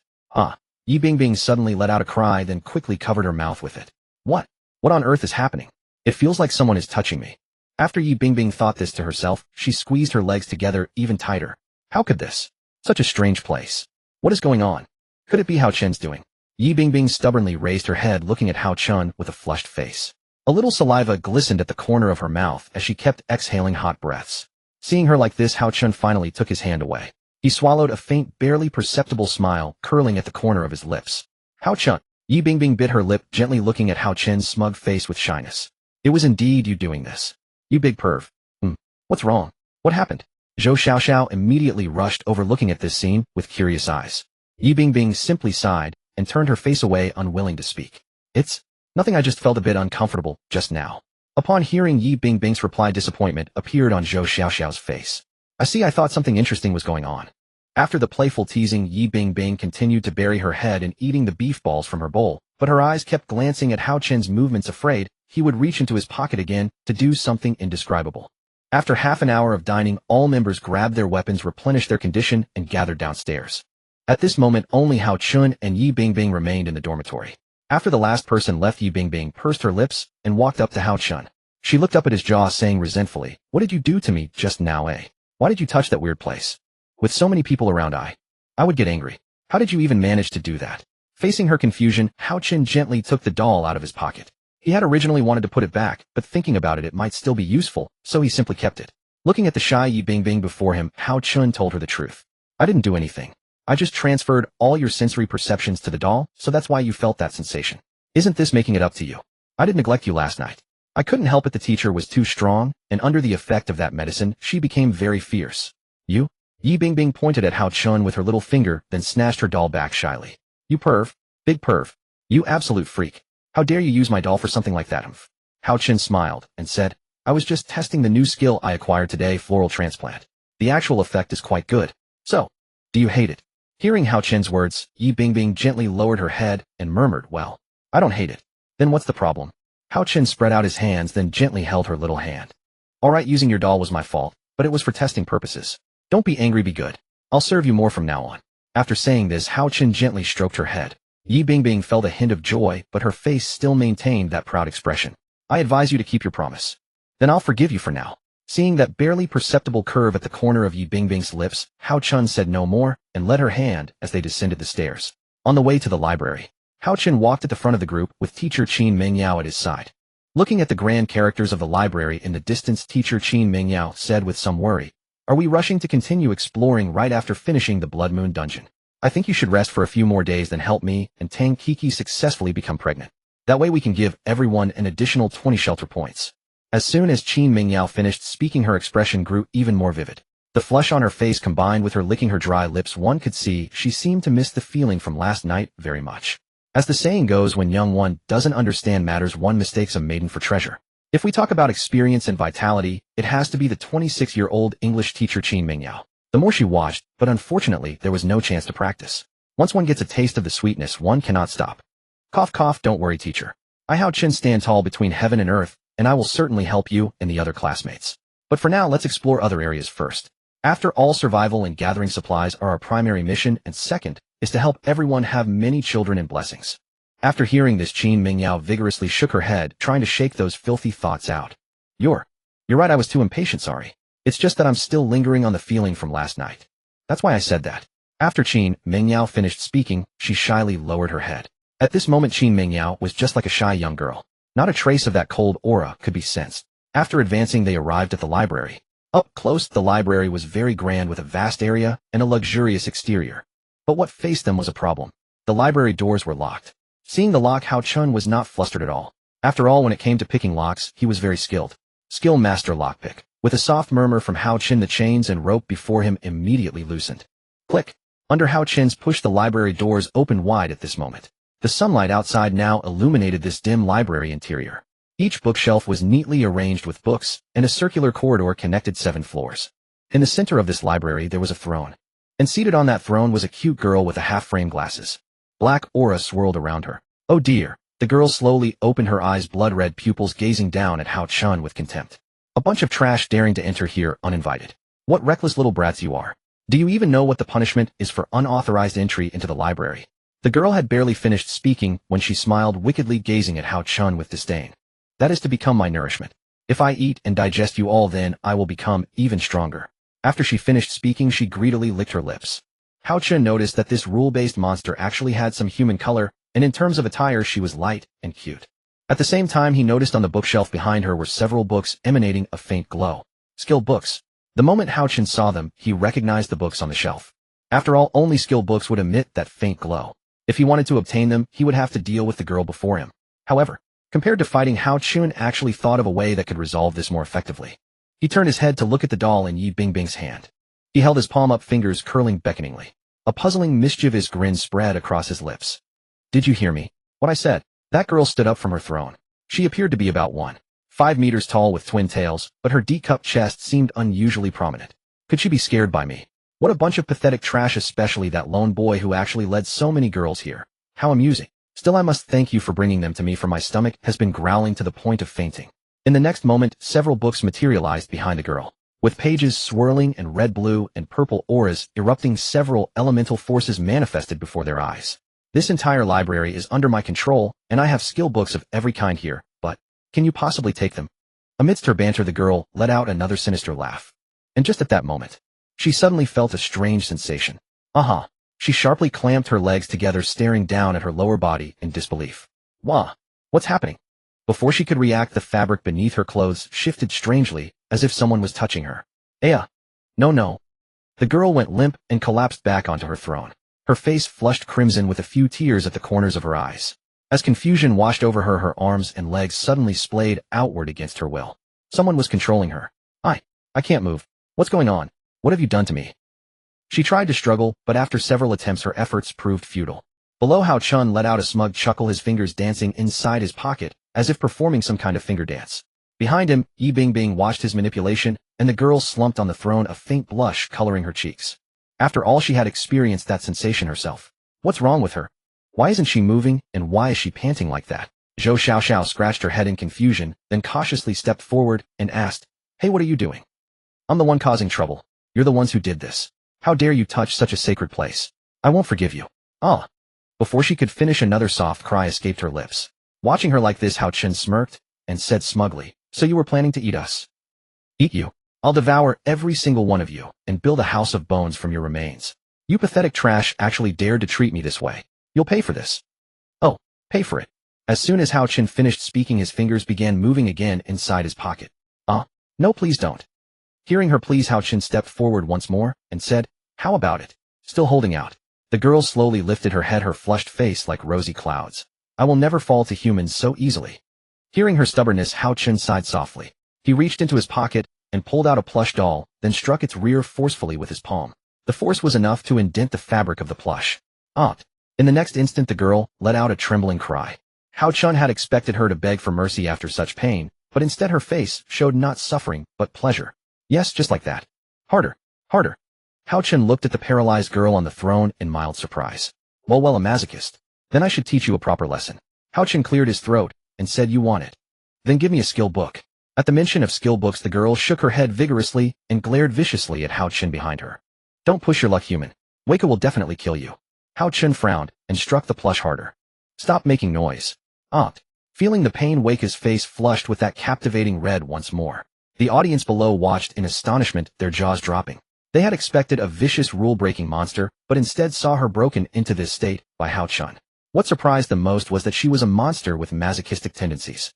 As Hao Chen continued striking the plush to intensify the pain, Weika on the throne let out cries that were both pleasurable and anguished. After the beating, Weika was drained of energy, gasping for breath, completely motionless on the throne. And at this point the control effect had already faded. "How was that experience?" "Weika." Hao Chen crossed his arms and looked down with disdain at the now subdued twin-tailed girl who had been so arrogant moments before.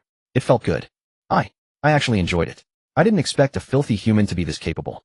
Do you want more in the future?" Facing Hao Chen's question, Weika answered without hesitation, "Yes." "Good, you have courage. Then, give me 2 skill books and I'll help you whenever you want them." Hearing this, Weika struggled to sit up. With a wave of her small hand, 2 skill books emitting faint light appeared in Hao Chen's hands from the bookshelf. "These are 2 skill books. The skills they contain are random, and I can't guarantee." Hao Chen shook his head slightly and tossed the 2 skill books onto the ground.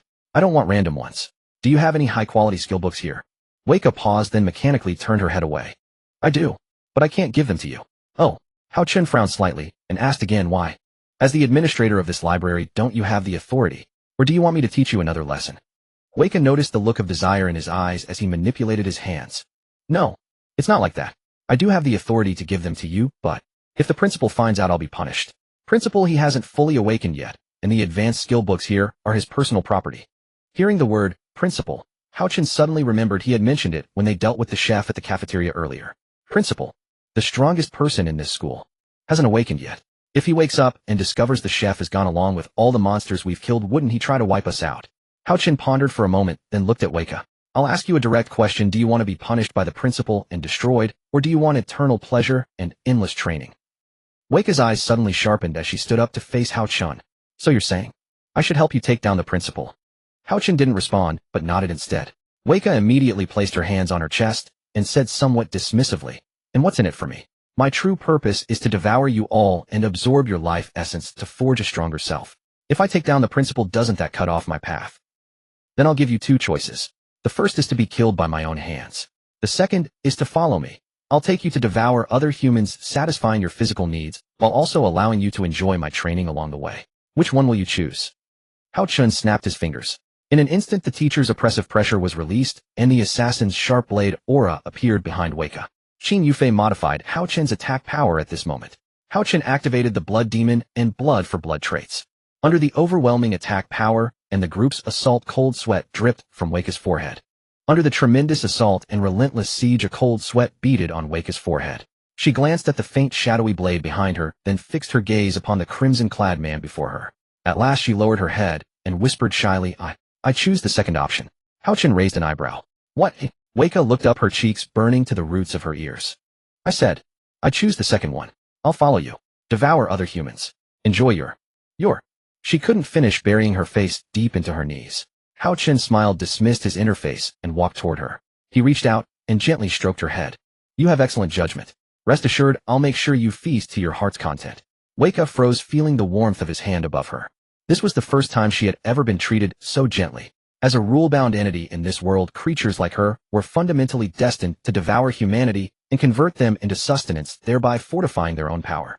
Wei Ke turned to Hao Chen, a faint blush still coloring her cheeks. She murmured, could you press a little harder? Hearing her request, Hao Chen gestured toward the magnificent library behind him. Of course, but first you must give me what I desire, and we must establish mutual terms, for both our sakes. A glimmer ignited in Wei Ke's eyes. Very well. As long as you can defeat the principal and spare me from punishment, that is all I ask. After all, the principal is the most formidable figure in this entire academy. Her voice trailed off, and she simply gave a small wave. Almost immediately, a skill book radiating a soft glow floated into her line of sight. This skill book is named Covenant. It binds two parties together, making it the ideal guarantee between us. My terms are simple: I must not perish at the principal's hands, and I must be allowed to follow you, consume other humans, and evolve. In return, you must also uphold your obligations. Should either party breach the covenant, both shall be reduced to dust and ash. Wei Ke closed her eyes slightly as she finished. At that very moment, Hao Chen voiced his own vow. A gentleman's word is unbreakable. As he spoke, the skill book erupted into a shower of luminous particles and vanished into the air. Simultaneously, Hao Chen's system panel flickered to life before his eyes. Covenant buff activated, successfully forged a pact with a rule-bound entity. Ghost companion acquired. Looks like it worked. Hao Chen nodded, then turned his gaze toward the bookshelves behind her. Then may I now make my request? Bring forth every skill book within this library. Only when we are sufficiently powerful will you be safe from the principal's wrath. Upon hearing Hao Chen's words, Wei Ke nodded and placed both hands before her chest. Her twin tails swayed gracefully behind her. And at that moment, within the grand library, countless books, shimmering with faint light, began drifting toward them. In the blink of an eye, innumerable skill books circled around them, tightly enveloping the pair. At the sight, Hao Chen's smile stretched from ear to ear. He knew full well that merely completing a dungeon yielded only 3 random skill books. But now, by successfully binding the librarian Wei Ke through a covenant, he had gained the opportunity to select skill books at will. Furthermore, there were even higher-tier books. Wow! Zhou Xiaoxiao spun around, her eyes sweeping over the circulating skill books.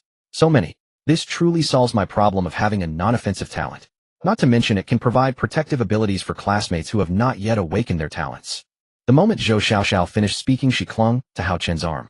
Gazing at Hao Chen's profile with undisguised admiration, she said, "As expected of you, our combat strength has surged dramatically. To reward you, I'll give you even more tonight. I'll drink the remaining potions. Tell me how much you want, and you'll have it all." Zhou Xiaoxiao's lips curled into a seductive smile.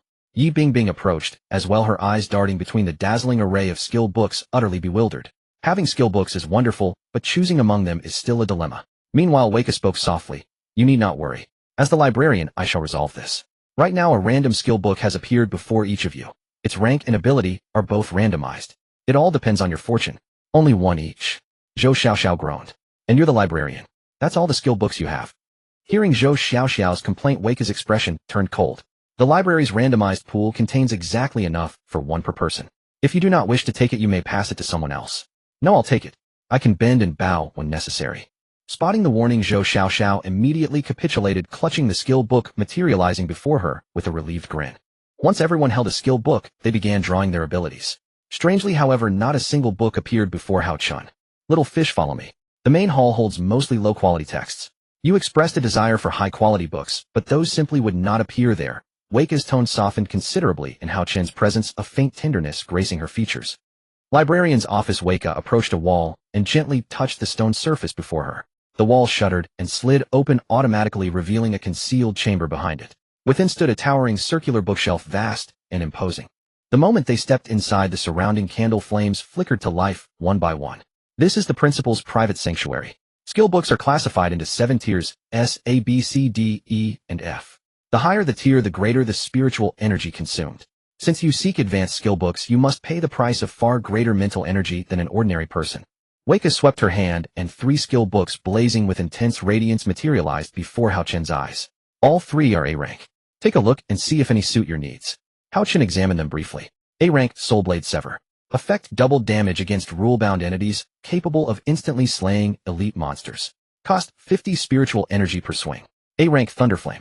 Effect: fire infused with lightning, a dual destructive element dealing devastating additional damage. Cost: 50 spiritual energy per use of Thunderflame. Yet it was the 3rd book that truly caught Hao Chen's eye. This 3rd one is rather intriguing. A rank, Golden Vitality, Eternal. Effect: desire to leave them longing for you, or wish to demonstrate the prowess of a true man. This book is your ultimate choice. Cost: accelerated hunger. With Weka by my side, I need never worry about skill books or survival methods again. But I never expected the principal to possess such a tome. He must be impotent or simply too frail. Hao Chen coughed lightly and asked, "May I come to you daily to collect books?" Weka slowly shook her head. "As I mentioned earlier, this is the principal's private domain. By my authority, I can provide you with only 3 books per week. I apologize, but this is the limit of what I can offer you." Hao Chen stowed all 3 skill books into his system inventory and smiled. "Not at all. You have done more than enough. Naturally, I shall also honor my own promise." No sooner had he spoken than he began closing the distance between them. Weka's small fingers instinctively gripped the hem of her skirt. "Master Hao Chen, please be rough with me."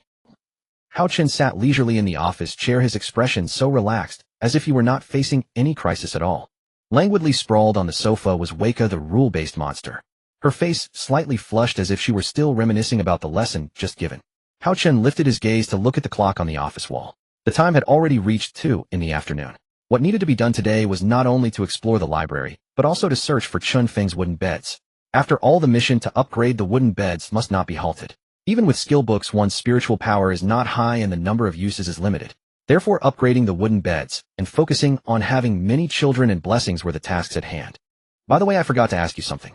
In this school, where are the resources most abundant? I need a large amount of wood boards and iron nails. Weka gently extended her index finger, her eyes dazed a slight twitch at the corner of her lips.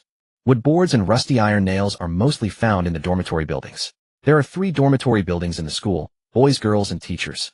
Upon hearing this, Hao Chun gave a slight nod. It seems there are still 2 more dormitory buildings to search. We need not worry about the remaining materials. With a light cough, Hao Chun rose from his seat. All right, I understand. It's getting late, and I have things to attend to. Thank you for the 3 skill books. I'll be taking my leave now. Watching Hao Chen prepare to depart, Weka sat up from the sofa. The look in her blood-red eyes seemed to carry a hint of reluctance to see him go. "Hao Chen, if you ever need my help, feel free to ask. By the way, I'll give you 3 more skill books next week. Just come to the library then." Hao Chen glanced back gently, then said calmly, "All right, but I have a question. When the time comes, how will you be able to leave this cursed place with me?" Weka spoke hastily. "As long as we defeat the principal and destroy the founder of this school, the restrictions can be lifted. So my contract with you isn't as simple as you might think." Indeed, Weka, as the librarian of this library, was bound by restrictions. She could only stay within the school and could not leave. Having been unable to venture out for so long, she was truly bored. Moreover, she could neither devour humans nor evolve herself. And now, having allied with him, a death sentence had already been placed upon her. To escape this, to devour humans, and to receive that special punishment. Hao Chun was her obvious choice. "I understand what you mean. As long as you cooperate and provide the skill books, I will not disappoint your expectations." With those words, Hao Chun walked out of the room. After half an hour of testing and exploration, all 36 girls in the class now had a skill book and had successfully mastered its techniques. Yi Bingbing obtained the Ice-type skill Ice Seal, which could temporarily freeze incoming rule-based monsters. Zhang Yaya obtained Herculean Strength, which allowed her to lift objects twice her own weight, and her power had increased significantly in other aspects as well. Su Wanqing had an even smoother experience. Her innate talent was already healing, and the skill book she drew happened to also be related to healing. The combination of the skill book's healing abilities and her innate talent was like adding wings to a tiger. Gazing at the excited faces of everyone, Hao Chun felt happiness blooming within his chest as well. The next destination was Chun Feng's camp. Dismantling or recycling their wooden beds would be an excellent choice. Moreover, there were still 2 dormitory buildings yet to be searched. Once all these areas were explored, the class's wooden beds should all be upgraded to level 3. "We've arrived." Hao Chun pushed open the door of the abandoned classroom, revealing 12 wooden beds neatly arranged inside. The environment inside was clean and tidy. Beside each bed were some articles of clothing, and beneath each bed stood a small box containing daily provisions. For example, compressed biscuits, soda water, and military canned goods. What a pity. Hao Chun shook his head lightly. The supplies aren't very abundant. I thought that an S-rank combat talent holder would be able to dominate other survivors, then seize more supplies from them. But who would have thought these 2 were just ordinary? Oh well, I'd rather have too little than not have it at all. Hao Chun turned to look at the eager female classmates behind him. "Zhang Yaya, let's get to work. Tell your people to start dismantling this place. Dismantle all 12 wooden beds and turn them into materials. Also take all the fabric from the doors and windows. They'll be very useful for making pillows or quilts later." "Understood, Hao Chun."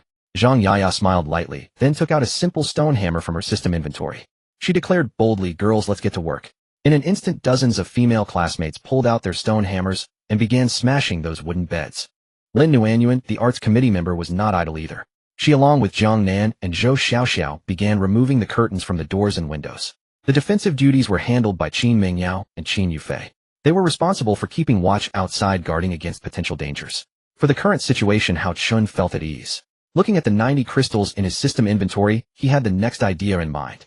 On the way back, I should make a trip to the store to purchase some materials needed for daily life and properly optimize the current living environment. Hao Chun suddenly lifted his head to gaze into the distance.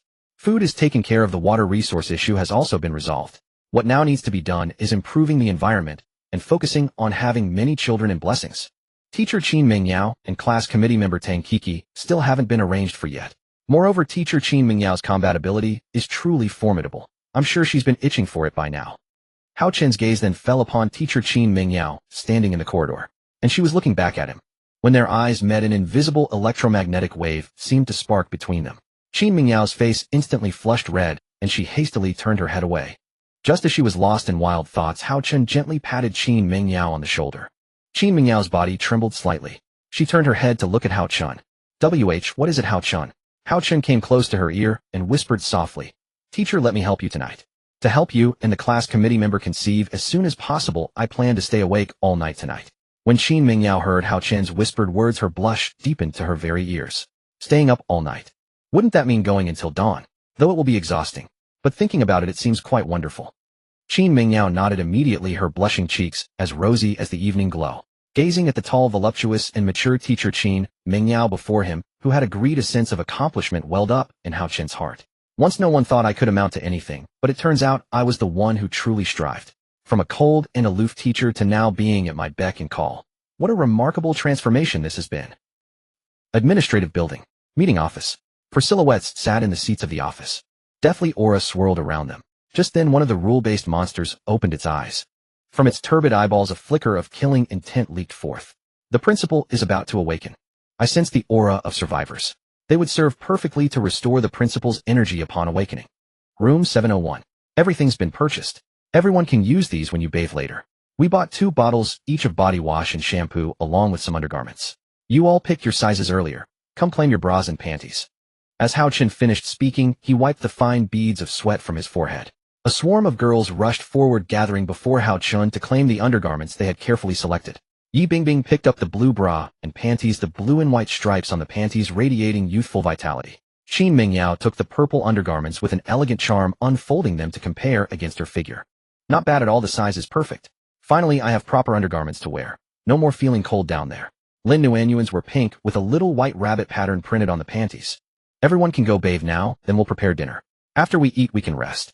Listening to Hao Chun's words, Zhang Yaya and the others all raised their hands in excitement. Blush colored their cheeks as they beamed with joy. Let's go, bath time. Finally, we have shampoo and body wash. I want my body to smell fragrant, so Hao Chun will definitely love me more. Zhou Xiaoxiao hugged herself flirtatiously, swaying back and forth. The blush on her face and the indescribable scenarios playing in her mind made her restless. While everyone went to bathe, Hao Chun examined the materials he had obtained. Upgrading to a level 4 wooden bed requires 1 crystal and 2 energy templates. So the level 4 bed uses special materials. Energy templates aren't sold in the mysterious shop. Where am I supposed to get them? Forget it. Since the level 4 bed doesn't require wood planks or nails, I might as well upgrade the 5 students' level 3 beds first. With that, Hao Chun began using the materials he had obtained to upgrade the wooden beds. The 5 people Hao Chun chose to upgrade were Qin Mingyao Jiang, Nan Qin Yufei, Su Wanqing, and Zhou Xiaoxiao. After all, these few had played significant roles during the Blood Moon days not long ago. Based on their contributions, they deserve priority for upgrades. But as always, as long as the materials are sufficient, Hao Chun won't play favorites with anyone. After completing the operations, Hao Chun straightened his back. Done. Now the 5 beds protection value has reached 350. Plus the 5 offspring, the level 3 beds protection value has all come to 400.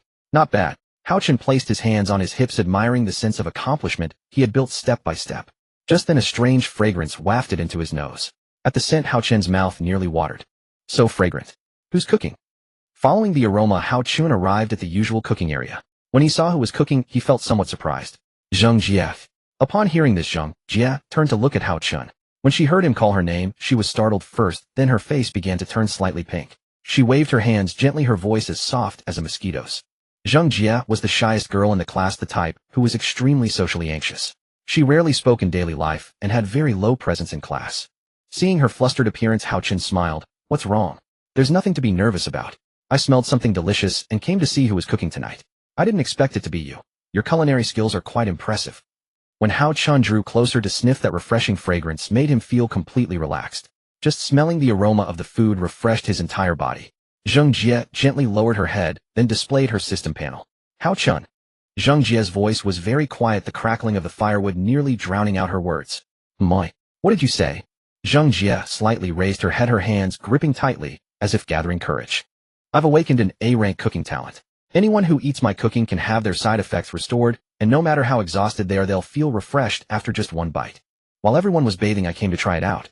Hearing Zheng Jie's shy and soft-spoken words, Hao Chun couldn't wait to pick up a ladle. I didn't expect such a useful talent. Zheng Jie, your talent is quite remarkable.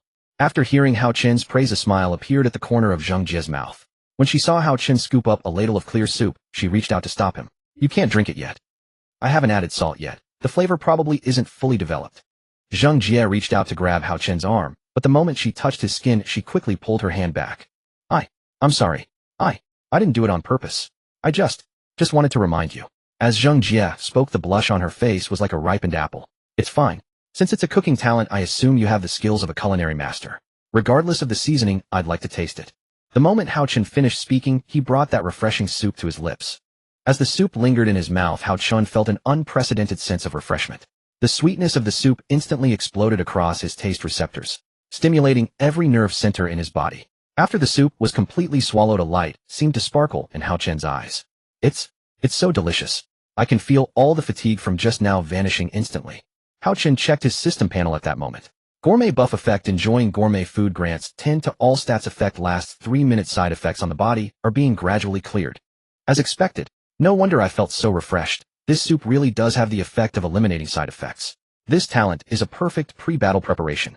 If I eat the food made by Zheng Jie before battle, have Qin Yufei modify my stats, and combine that with my combat skill titles and skill books, I can already completely achieve the effect of killing elite monsters with one strike for a pair. When Hao Chun thought of this, a flush of excitement naturally appeared on his face. Let me see who still dares to say a guy can't survive long leading a group of girls. Not only will I live a long life, I'll live comfortably. Seeing Hao Chun's enjoyment, Zheng Jie also felt warm inside. After all, when someone can taste the delicious food you make as the creator, you can't help but feel happy too. Half an hour later, all the girls in the class had finished bathing. The moment they returned to the dormitory, it was filled with the fragrance of jasmine and the lemon scent of body wash. For a time, the dormitory that once smelled of stale sweat became so fresh and fragrant. Hao Chun took a deep breath, seemingly gathering his chi, but actually savoring this long-awaited little fragrant breeze. As for what that little fragrant breeze is, everyone should know. Just then, Tutor Qin Mingyao removed her bath towel in front of everyone. When the purple undergarments were revealed, her full figure and charm instantly made Hao Chun's heart race. Hao Chun, let's continue tonight then. The teacher can't wait anymore. Qin Mingyao threw the white bath towel onto her bed, then took step after step toward Hao Chun. Teacher, didn't you used to say you should leave some face for others? You can't be so flamboyant. Zhou Xiaoxiao complained from the side. Just as she finished speaking, she also quickly shed the towel wrapped around her body, revealing her light blue undergarments. Qin Mingyao coolly replied, that was for your sake. Teachers have thick faces, so of course we don't need such considerations. As she spoke, Qin Mingyao's still damp hair brushed against Hao Chun's chest. Facing Qin Mingyao, who was like a wolf or tiger before him, Hao Chun naturally couldn't hold back. No wonder they're called mature femme fatale. Completely different from those lowly girls' way of thinking. Having held back for so long, it's time. Hao Chun took the initiative, pressing his lips against hers. When that moist hot sensation touched each other, both sides gradually entered a wonderful state. Hao Chun felt his whole body burning with passion. The satisfaction and energy from the food made him feel he could fight 10 at once. He raised 3 fingers, 3 more. Teacher, why are you in such a hurry, even more so than a monkey? Zhou Xiaoxiao grew anxious upon seeing the two being intimate. She rushed over, attempting to secure a place alongside them. At that very moment, Tang Kiki also came running. Her gaze was fixed on Hao Chun as he tangled with his teacher on the bed. But when the two girls collided, they both suddenly became fierce. Zhou Xiaoxiao seemed to be declaring her sovereignty. Tang Kiki, last night you kept stealing my spot. I was almost up next, and yet you still demanded more time. Tonight, I will not yield an inch. Tang Kiki turned to face Zhou Xiaoxiao. The two pressed close together, their ample bosoms touching, creating a scene of jealous rivalry. To an outsider, a powerful aura seemed to erupt from both of them. You're already pregnant, and you're still greedy. I advise you to lie properly in bed. Tonight, Hao Chun belongs to your teacher and me. Say that again. Zhou Xiaoxiao pressed her D-cup breasts against the other girls. Tang Kiki, I've said I will bear Hao Chun 100 handsome sons. I will not stop until that goal is achieved. Zhou Xiaoxiao, don't think you're the only one with this goal. There's only one boy, Hao Chun. How can he possibly take care of all of us? Do yourself a favor and go back. The two women locked eyes, sparks of hostility igniting between them. Hao Chun looked up at that moment, gazing at the two rivals standing by the bedside. 1 or 2 more won't matter. Come here, all of you. Before his words had faded, Hao Chun reached out and seized both of their wrists. Hao Chun, be gentle. Zhou Xiaoxiao and Tang Kiki were pulled onto the bed by him. Lin Nuanyuan, seated at the head of the bed, watched the scene and smiled knowingly. Seeing everyone vying for Hao Chun's attention, she knew her judgment had never been wrong. The man she had chosen was truly outstanding. As night fell, the rule-bound monsters became active once more. But now things were different from before. The entire class had reached level 2 wooden beds, and everyone possessed skill books. Hao Chun alone held offensive skill books capable of dispatching elite or ordinary monsters in an instant. At this stage, nights could be spent carefree, indulging in the blessing of procreation. Under the moonlight, teacher Qin Mingyao's face glowed like sunset clouds. She panted heavily, her chest rising and falling rapidly. Beside her, Lin Nuanyuan, Tang Kiki, and Zhou Xiaoxiao were in the same state. The way they looked at Hao Chun overflowed with far more admiration and affection than ever before. And Hao Chun stood unyielding. After an hour of activity, he still felt brimming with vitality. You're all exhausted. How can we continue? Hao Chun looked helplessly at the 4 women before him. And not yet. I can still go on. Zhou Xiaoxiao forced herself to sit up, but her arms quickly grew weak. The next moment she collapsed onto the headboard. Tang Kiki, seeing this, panted and mocked. You. Save your strength. Give up after so few rounds. Truly useless. You're one to talk? You've gone at it so many times and still haven't gotten pregnant. Could your constitution be infertile? How pitiful. Even exhausted to this extent, the two spared no mercy in their verbal sparring. Hearing this, Tang Kiki sat up and pressed her moist, warm lips against Hao Chun's in an intimate kiss. I still have energy. Unlike someone. Hao Chun, let's continue. Just as Hao Chun was about to resume, the dormitory door was violently kicked open. 10 dorm supervisors barged in, each wielding an electrified baton. Upon seeing Hao Chun entangled with the female students, they ground their teeth in fury, veins bulging on their hands. This school forbids such indecent behavior. In that instant they charged forward. Hao Chun turned his head coldly. Interrupting my pleasure. Get lost. A thunderous roar erupted. Under the effect of the attribute card, the 10 supervisor monsters were frozen in place. At the same moment, a skill book radiating dark killing intent materialized beside Hao Chun. Get lost. With a single swing, Hao Chun unleashed 6 phantom death blades. The instant the phantom death blades touched the rule-bound monsters, their bodies were scorched, not by fire, but by a suppression inherent to their nature. The blades sliced through their frames in barely a second. The 10 supervisors were cleaved in half. Wisps of black mist drifted into the darkness. A bunch of nobodies dare to bother me. I'm no longer the person I was at the start. Having resolved the crisis, Hao Chun gently brushed Tang Kiki's hair behind her ear. It's over. The danger has passed. Let's continue as we please. Seeing how effortlessly Hao Chun eliminated the monsters, Tang Kiki's face swelled with even greater adoration. Hao Chun, you're amazing. Then she corrected herself. Wait. I shouldn't call you Hao Chun anymore. I should call you husband. Before she finished speaking, she pressed herself against his chest. Ah, yes, you're amazing, Hao Chun. Husbands. Zhou Xiaoxiao placed her hands behind her head and mockingly mimicked Tang Kiki's words in a playful tone. She even stuck out her tongue and made a silly face. Zhou Xiaoxiao, I'll teach you a lesson. Tang Kiki immediately moved beside Zhou Xiaoxiao and slid her hand under the blanket. The arrogant Zhou Xiaoxiao's face just moments before flushed crimson, deeper than the sunset clouds. Tang Kiki, stop it right now. If you keep this up, I'll make Hao Chun deal with you properly. Rather than stopping at Tang Kiki's threats, she only intensified her actions. Who asked you to act so smug? Who asked you? Ah. Zhou Xiaoxiao's cry rang out, drawing soft giggles from Zhang Yaya and Su Wanqing, who had been resting on their beds. Watching the lively scene on Hao Chun's bed, Yi Bingbing's thighs rubbed together involuntarily. A restless heat coursed through her body. She missed that feeling so much. The next moment, Yi Bingbing's gaze fell upon Hao Chun. Should I go find him? Or should I endure it a little longer? But watching them enjoy themselves so much. I can't hold back anymore. No. Yi Bingbing covered her flushed cheeks. Why am I even thinking this way? I swore I'd jump rather than give myself to Hao Chun, didn't I? Why have I become like this? Yi Bingbing turned her gaze back to Hao Chun. Looking at his magnificent form, her impatience only grew. Just as she was about to get out of bed, an extremely powerful tremor surged from beneath her feet. Hao Chun, lying on the bed preparing to resume his business, naturally felt the vibration. What's going on? An earthquake? Did the dormitory building just shake? Could an earthquake really be coming? Oh my, should we hide under the beds? By the way, can the shelter barrier withstand falling debris? All the female students sat up abruptly after feeling the tremor, panic flickering across their faces. Hao Chun clenched his fists. First the supervisors caused trouble, and now this vibration. Let me see who's ruining my fun. I'm merely trying to help some lonely girls. Can that be wrong? Hao Chen now stepped out onto the corridor balcony. Looking down, he spotted a figure standing on the open ground outside the dormitory building. The figure was robust and upright with bulging muscles, and most impressively its pectoral muscles. This outfit, and a whistle around the neck. Could it be a PE teacher? Hao Chen frowned. Before he could finish his thoughts, the PE teacher monster slammed its hands against the ground with force. When it struck the ground again, the entire dormitory building trembled. So this rule-based monster boasts extraordinary strength. Interesting. Hao Chen turned his head slightly to glance at the frightened girls inside the dormitory. If I don't take it down, I won't get any sleep tonight. Hao Chen immediately called out into the dormitory. Qin Yufei, please modify my mental energy. Boost it to the maximum you can manage. I want to make it understand that disturbing our rest is a capital offense. Upon hearing this, Qin Yufei quickly summoned the system panel. Understood, give me a moment. She began manipulating the interface with both hands. 70 points of mental energy. With my current modification limit, I can raise Hao Chen's to 200, an increase of 130 points. Not much, but it should suffice. Qin Yufei curled her lips into a faint smile and clicked the confirm button. Done. Your mental energy is now at 200. Hearing Qin Yufei's report, Hao Chen gave a slight nod. Teacher Qin Mingyao Jiang, Nan, and Qin Yufei, please look after the dormitory. I'll go eliminate that damned creature. It won't take long. With that, Hao Chen thrust his hands into his pockets. At that moment, numerous low-level wanderers appeared on the corridor. Spotting Hao Chen walking alone, they charged at him from all directions.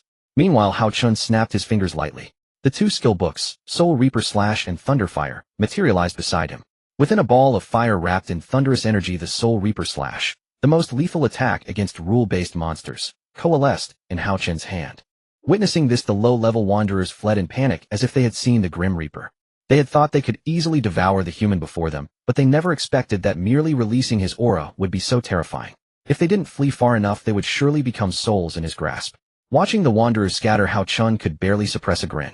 Know what they mean by 30 years on the East Bank, 30 years on the West. Let me grow strong, and even I fear myself. By now, Hao Chen had reached the first floor. When he looked at the PE teacher, he found it seemed to be waiting for him as well. Their gazes locked instantly. The moment the PE teacher saw Hao Chen, its veins bulged. It muttered indistinctly, "Your life belongs to the principal." As soon as it finished speaking, it charged at an astonishing speed. The speed was so great that its original figure became a blur. Interesting, Hao Chen said, watching the PE teacher rush toward him. He let out a low roar, running so fast. Aren't you tired?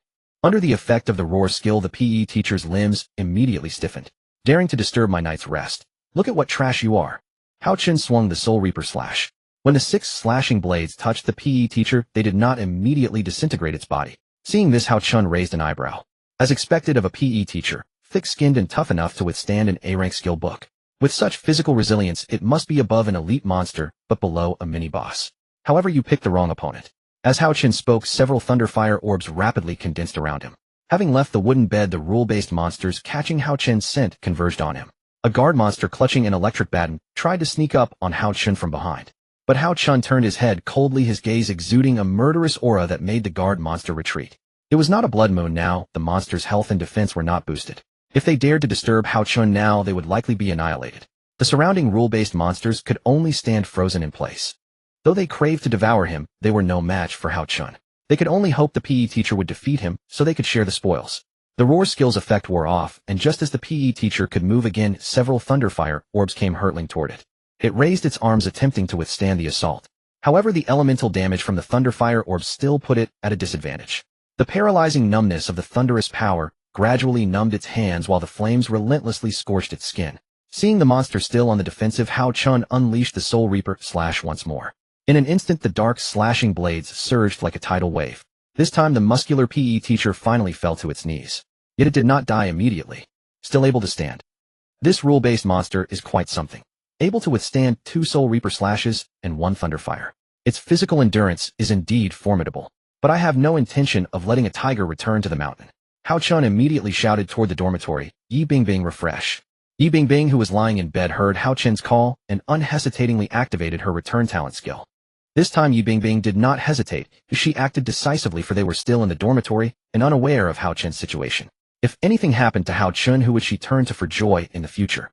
Seeing the skill reset, Hao Chen smiled faintly. Blood Demon. Blood for blood. Roar. Activate all 3 traits. In an instant, a blood-red aura surged around Hao Chen.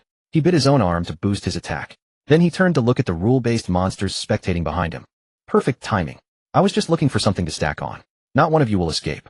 The spectating rule-based monsters, seeing Hao Chun about to go on a killing spree, immediately tried to flee, but the roar trait froze them in place. Hao Chun wielded a military hand axe. Its sharp blade glinted with silver under the moonlight. Hao Chun moved with blinding speed. One swing, one monster. Two swings, two monsters. He instantly turned into a one-man axe gang. The rule-based monsters hiding in the distance could only watch helplessly as their kin were slaughtered one by one. In just 2 seconds, about 20 rule-based monsters were instantly slain by Hao Chun. Letting you watch the show, now you're dead. Hao Chun turned to look at the PE teacher still on its knees. It seemed to be recovering its energy, a faint glow flickering over its body. All 3 of my attributes are now over 100. Killing you is like crushing an ant. Seeing the monster still recovering, Hao Chun dashed toward it at breakneck speed. His crimson eyes gleamed like a killer's in the dark night. In an instant, the robust PE teacher was completely felled by the military hand axe. Its health had already been depleted during the earlier battle. This current state was its passive skill. Given enough time, it would be reborn from the flames. Unfortunately, it still underestimated Hao Chun's strength. As black smoke billowed from the PE teacher's body, it vanished without a trace. In its place lay 20 mysterious crystals and 2 energy templates. When Hao Chun saw the energy templates, his eyes lit up. This is the energy template needed to upgrade the wooden bed to level 4. Looks like I still need to work harder. Hao Chun had his hands clasped behind his back. He gazed out at the sun-drenched morning. After dispatching the PE teacher the previous night, the female students in the class had all fallen into sleep. The rule-based monsters that had appeared were mostly eliminated, allowing them to enjoy a peaceful night's rest. Hao Chun immediately turned his head to look at the 6 beautiful women lying on his bed. Yi Bingbing, Qin Mingyao, Jiang, Nen Lin, Wanwan, Zhou Xiaoxiao, Tang Kiki. Their sleeping expressions were extraordinarily blissful and adorable. I never expected that after an entire night of effort, I hadn't managed to get Qin Mingyao or Tang Kiki pregnant. Yet Lin Nuanyuan succeeded in just a few tries. It must be a matter of constitution. Hao Chun sighed, but instead wore an expression of solemn responsibility. I will take responsibility for their happiness. I will surely fulfill their wishes. As Hao Chun turned his head to admire the scenery outside, a figure suddenly appeared behind him. Arziza. The familiar voice came from behind Hao Chun. Weika, what brings you here? A smile appeared on Hao Chun's face as he began to look the girl up and down. She wore half-frame glasses with her black hair tied into twin tails. What stood out even more was her D-cup chest, and her thick thighs strained against black and white striped stockings appeared exceptionally plump. There's nothing particular. Weika scratched her small face, then gently stepped closer to Hao Chun. I just wanted to ask if you could punish me again. So you came here just for this? Weika, you look so cute and pretty. How can you be such an M? Weika's face quickly flushed red upon hearing this. What? Isn't it normal for me to have a special little hobby? After all, I'm a rule-based monster. I could eat you anytime, anywhere. Weika made a fierce expression, but to Hao Chun it came across as adorably clueless. Alright, no more jokes. I actually have something I'd like to ask you. Upon hearing this, Weika placed her hands on her hips, striking a proud pose. Go ahead, stinky human. Weika the librarian will try our best to tell you. Hao Chun gazed ahead and calmly said, I encountered a rule-based monster last night. Its physical body was incredibly tough, its strength terrifying, and it was a PE teacher. Fortunately, before Hao Chun could finish speaking, Weika interrupted him right then. The PE teacher? You mean the PE teacher with that formidable physique? A look of utter disbelief appeared on Weika's face. That's right, why? Hao Chun furrowed his brows, noticing the dazed expression on her face. The PE teacher is one of the principal's 4 lieutenants. It seems the principal won't be awakening for much longer. Moi. What do you mean by that? Hao Chun placed his hands on his chest and listened intently. The principal's 4 lieutenants consist of 4 individuals: the PE teacher, the dean of students, the school nurse, and the head security guard. All of them are at the mini-boss level. Fortunately, you faced the PE teacher. If you had encountered the dean, it would have been disastrous. The PE teacher is rather sluggish, yet can be defeated through kiting. But the dean is no ordinary opponent. Its abilities are the most outstanding among the 4, and it is also one of the principal's most trusted subordinates. Hao Chun raised his doubt at this moment. Then what is its ability? If I understand it beforehand, I should be able to formulate a plan to counter it. Weika slowly shook her head. I'm not sure. I only know it's the principal's most prized helper. As for anything else, the information just trails off. As soon as Weika finished speaking, she rose on her tiptoes, placed her hands on her chest, took a few steps forward, and looked at Hao Chun with visible concern. Let me warn you here. The PE teacher is already dead, and the remaining 3 will awaken successively. During this period, do not let your guard down. They will capture you alive and sacrifice you when the principal awakens. By then, no one will be able to escape. If he knew I was cooperating with you, even I would be implicated. So, Hao Chun, please don't you dare die on me. Weika blinked her large expressive eyes and looked at Hao Chun with a pleading expression. Understood. I will be extra cautious. Of course I won't break my promise under our contract. Just do your part properly. Hardly had Hao Chen finished speaking when Wei Ke struck a wicked smile. She gently unbuckled the buttons on her chest. Then she licked her dry lips and promptly adjusted her half-frame glasses. So now, could you properly discipline me? I admit your approach is quite effective, but it lacks a certain finish. After unbuttoning her clothes, Wei Ke gradually revealed the alluring cleavage at her chest. Here I was expecting a librarian, but she acts more like a succubus. Her characterization isn't just that of a bratty girl, as she keeps calling me Arza all day long. Being bullied by such a little girl, Hao Chen certainly wouldn't sit idle.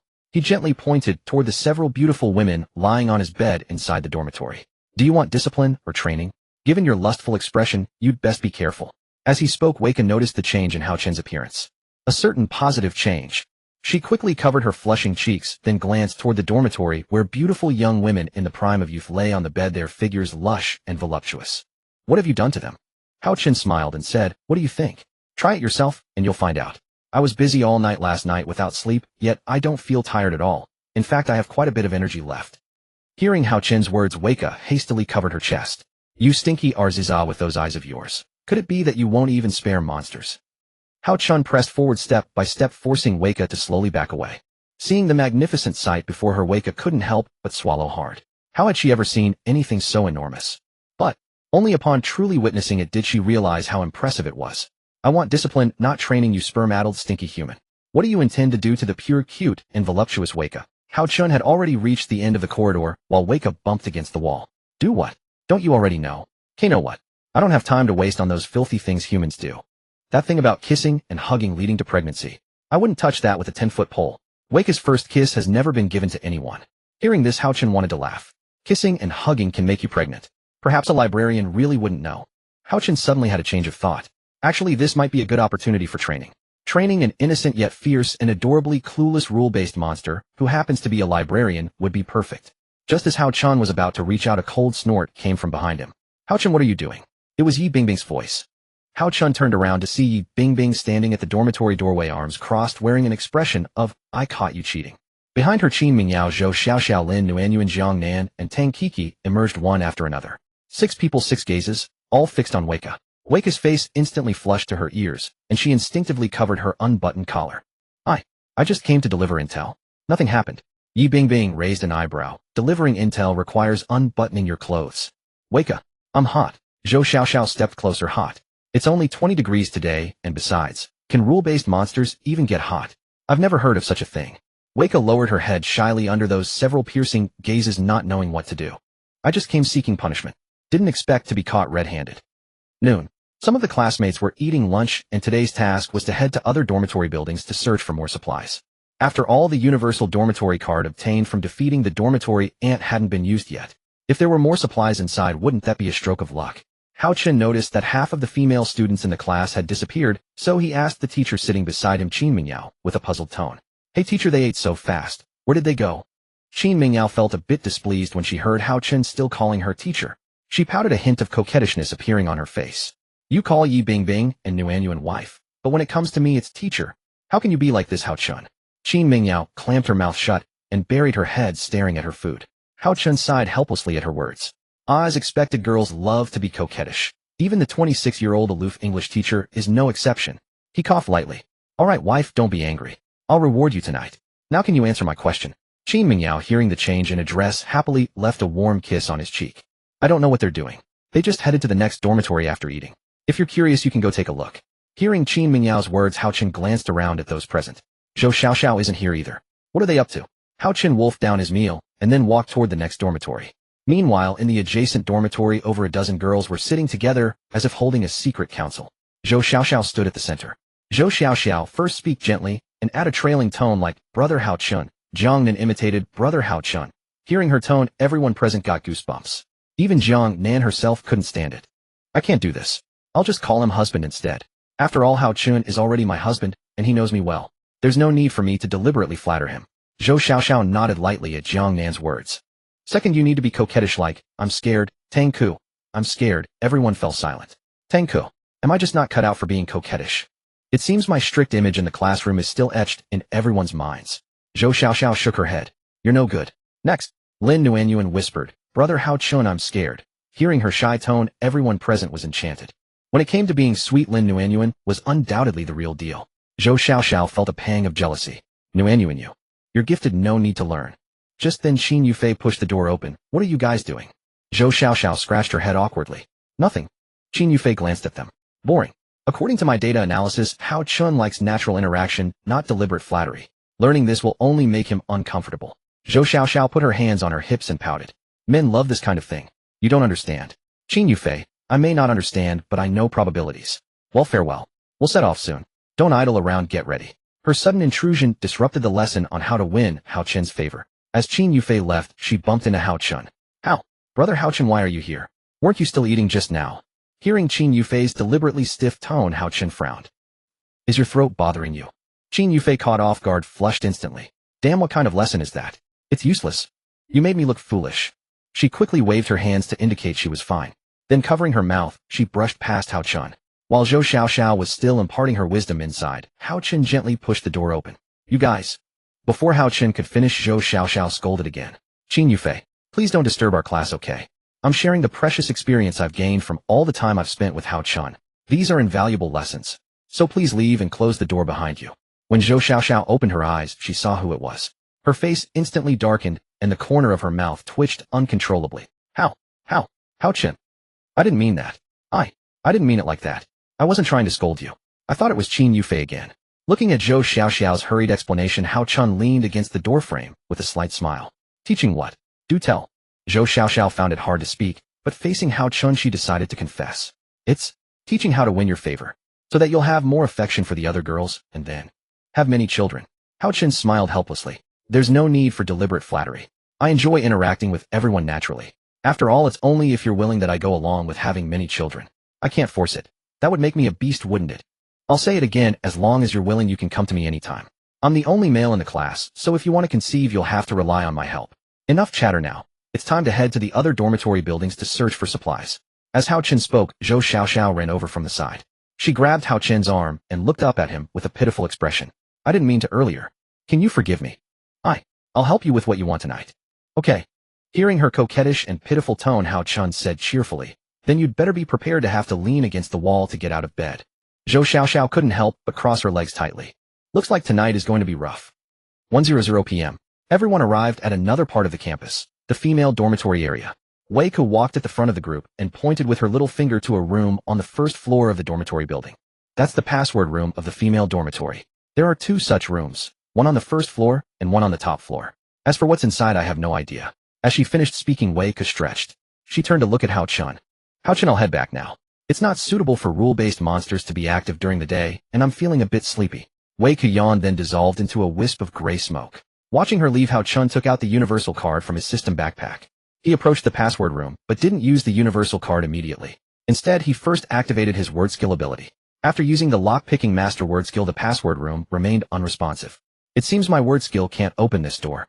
But just because my word skill can't doesn't mean this card can't. Hao Chun smiled slightly and pressed the card firmly against the sensor on the door. Ding. When the password door swung open, the supplies within revealed themselves. 30 wooden boards lay neatly stacked in the corner of the room, while the iron box held 50 iron nails. What delighted Hao Chun even more were the bags of cotton beside them, approximately 10 jin in total. Additionally, there were 8 intact fabric pieces and several unopened bottles of vitamin tablets. Not bad. At least the supplies from this first password room haven't disappointed me.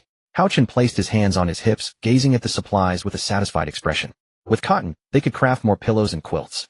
With wooden boards and iron nails, upgrading some wooden beds would be no difficult task. Hao Chun turned to look at the girls whose faces had broken into smiles. Everyone, let's split up the weight. Take everything from these supplies. Leave nothing behind. After all, this is the spoils we worked so hard to earn by defeating the boss.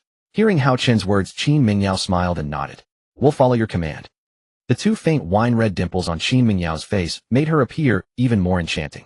Hao Chun immediately turned his gaze to Zhang Yaya, who was practically bouncing with anticipation. Zhang Yaya, this dormitory building should have quite a few abandoned wooden beds and rusty iron nails. Our goal today is to completely scavenge this dormitory building. Nguyen just inspected it. This building has no rule-based monsters, so you can safely begin your operations. Zhang Yaya thumped her chest, a grin spreading across her face. Leave this to me. The moment Zhang Yaya finished speaking, she summoned 10 girls and headed upstairs to begin the demolition. For a while, everyone threw themselves into the work. Zhou Xiaoxiao walked into the room and promptly stuffed a bag of cotton into her system inventory. Hao Chun, with all this cotton we can make quite a few pillows and quilts, right? Hao Chun also picked up a bag of cotton, speaking calmly. Should be enough. As long as we have the materials, we needn't worry. It seems our situation is heading in the right direction. Alright, enough chit-chat. Let's get to work. Okay, no problem. Zhou Xiaoxiao instantly transformed from the queen of watching drama unfold into a diligent worker. Under this bout of labor, beads of sweat rolled down her cheeks. The fragrance of the girls mingled with the scent of sweat mingling in the air. Just then Yi Bingbing approached, carrying a worn old diary. Hao Chun. Yi Bingbing's voice carried a hint of coldness yet trembled slightly. She shyly turned her face away, murmuring, "This was found on the table. A diary. It looks quite old. I'm not sure if it contains any crucial information, but you can take a look." Hearing Yi Bingbing's words, Hao Chun curiously eyed the diary in her hands. A diary. Found inside a password room. Hao Chun said softly, taking it from her. He gently turned to the first page. Surprise flickered across his face.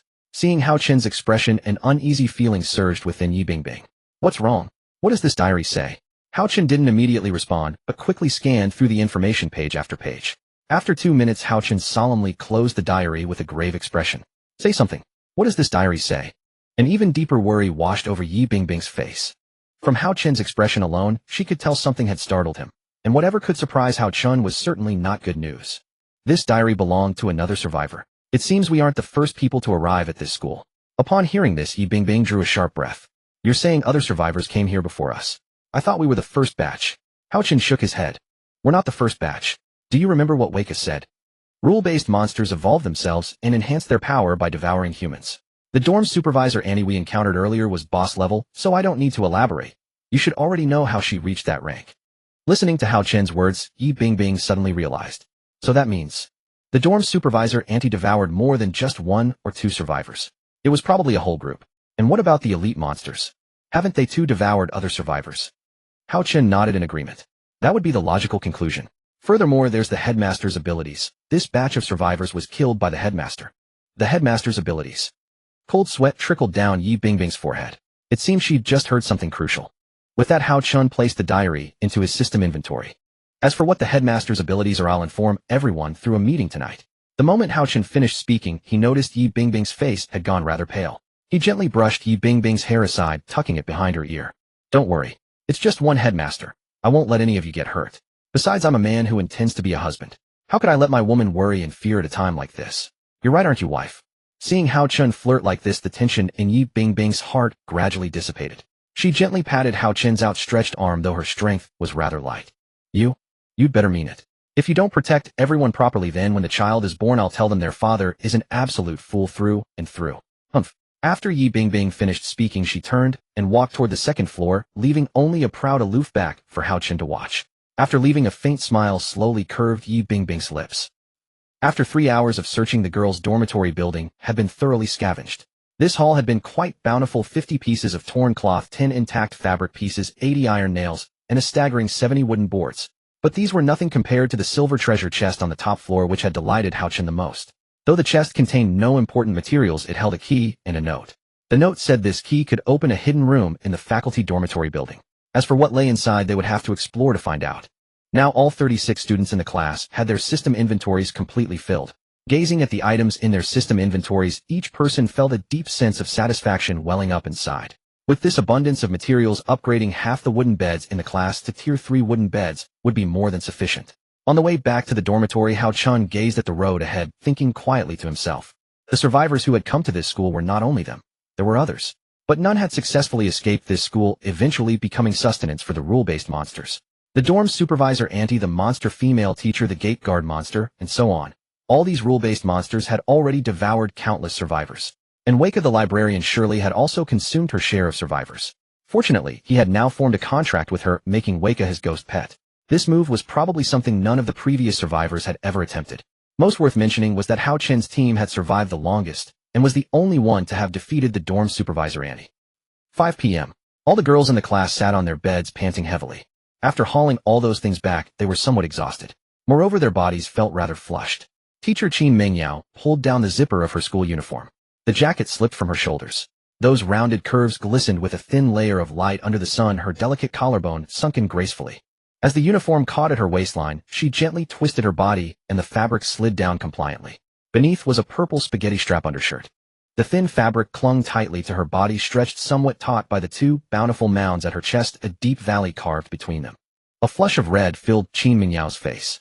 After catching Hao Chen's unwavering gaze, a faint smile curved her lips. Good thing there's an undershirt. No need to worry about exposing myself now. Seeing teacher Qin Mingyao's maneuver, the other female students followed suit. Their faces were likewise filled with shyness, but upon reflection, when they first arrived here, weren't they all naked anyway? Now with undershirts covering them, the sense of embarrassment was greatly reduced. Gazing at the pink shoulders and voluptuous figures of everyone, Hao Chun naturally could not compete with biological impulses. The next moment, Hao Chun, seeing everyone was present, slowly stood up from his bed. After all, the matter he was about to announce concerned the crucial importance of whether the team could continue to develop. Qin Mingyao's eyes glimmered with longing as she gazed at Hao Chen's majestic posture. She didn't even notice the drool trickling from the corner of her mouth. Coming to her senses, she swiftly wiped it away with the back of her hand. Hao Chen looked at the group and then said, "Today I found a diary in the password room on the first floor." That diary recorded the abilities of the head teacher. The diarist was a survivor who had come to this school before.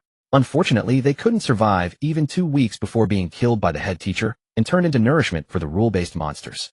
Hearing this, Zhou Xiaoxiao suddenly realized something. There have been other survivors here. So those elite monsters grew by devouring other survivors. Hao Chen nodded upon hearing this. You caught on quickly.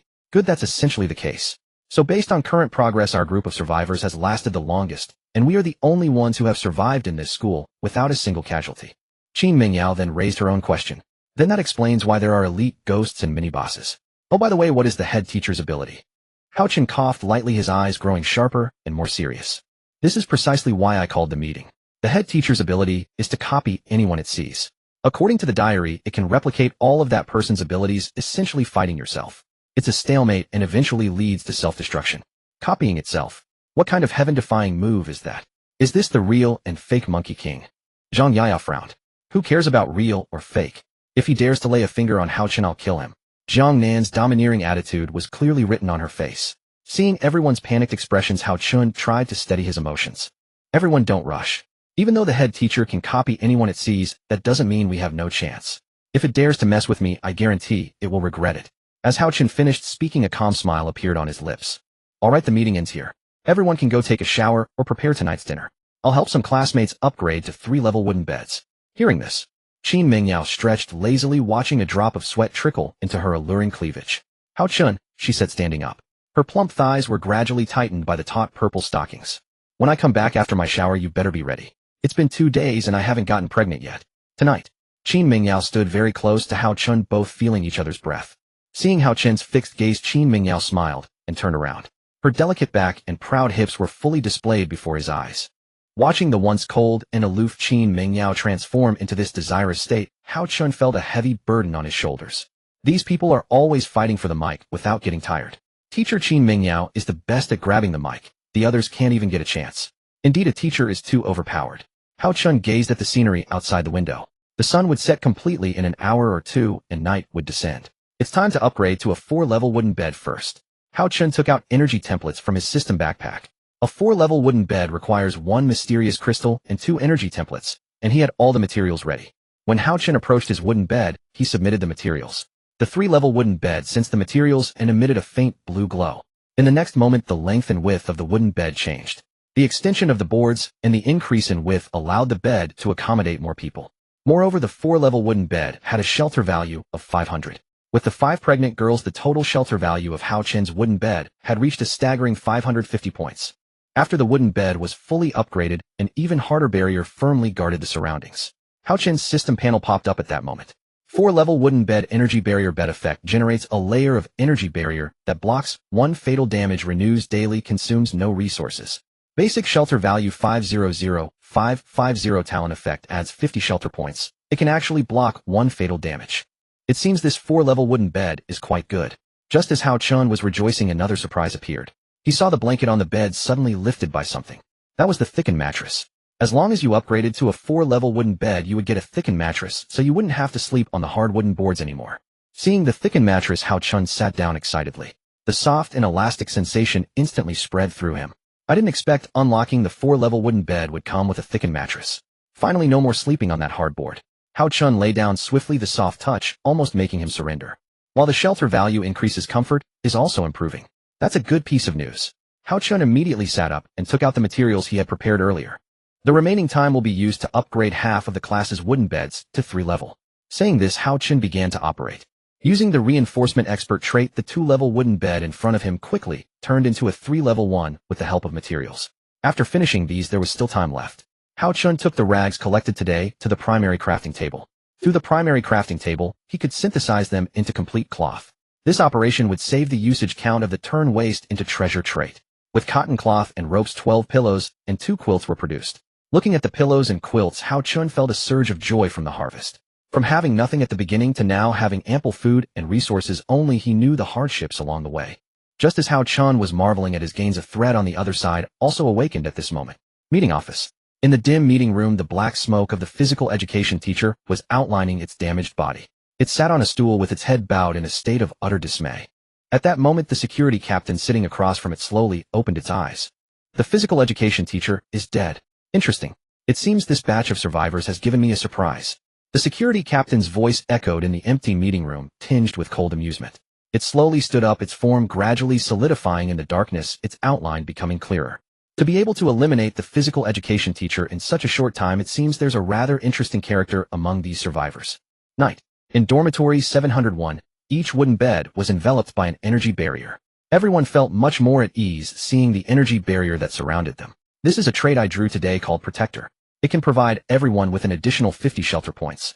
It's not much, but it's better than nothing. No sooner had Hao Chun finished speaking than he added.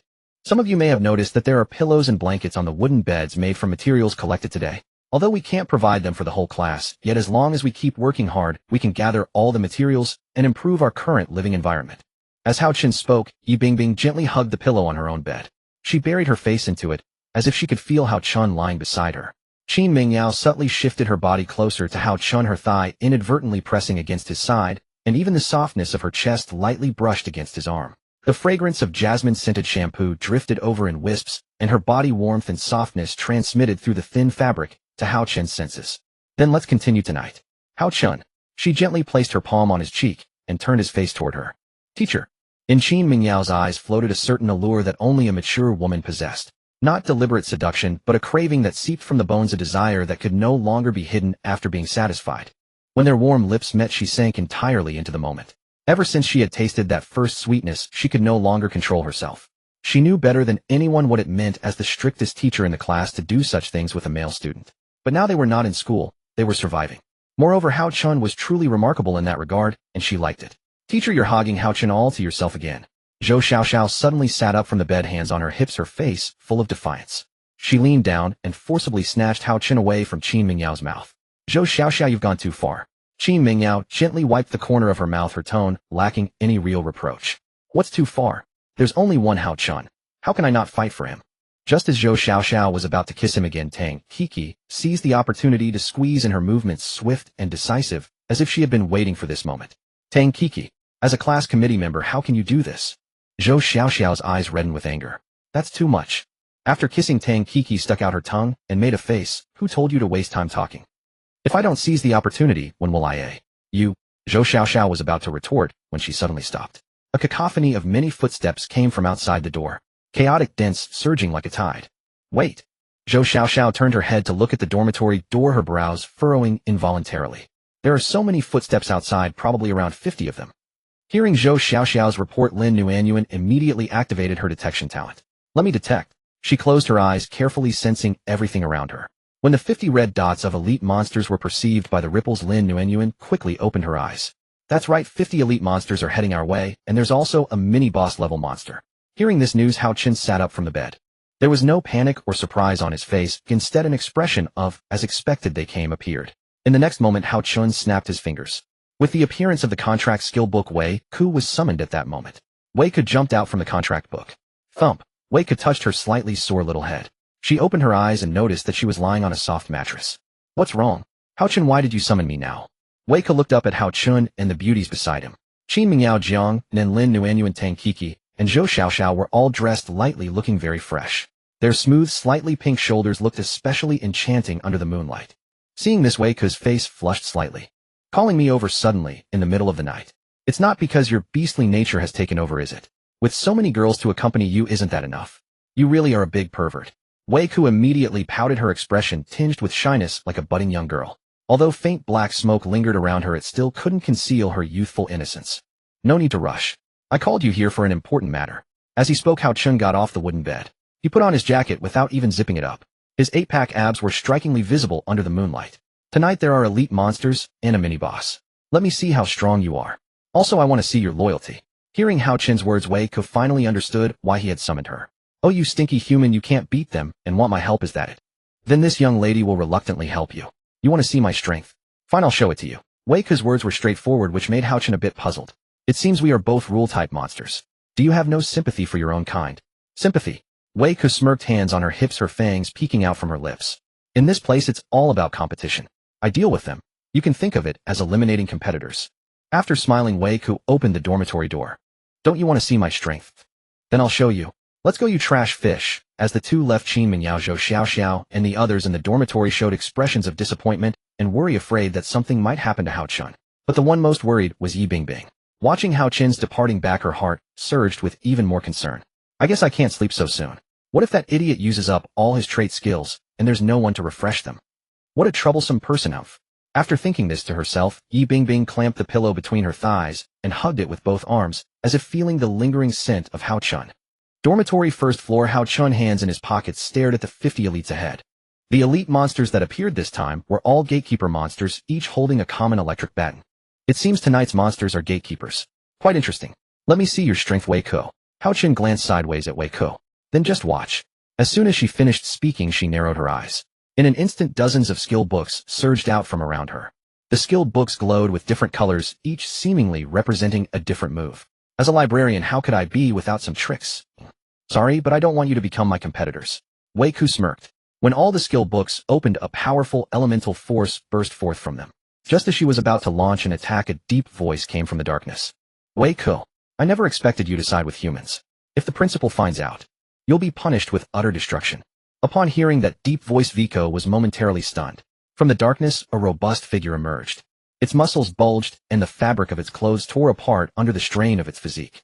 In its hand it held a sturdy shield and an electric baton crackling with even more intense voltage. Vico, as a librarian, you should have been faithfully guarding the principal's skill books, yet you stoop to this filthy trade with humans. If he finds out, he will tear you limb from limb. Vico's face twisted with recognition. She knew who this was. This is the arrogant 4-minion security chief. It seems the second opponent I face is him.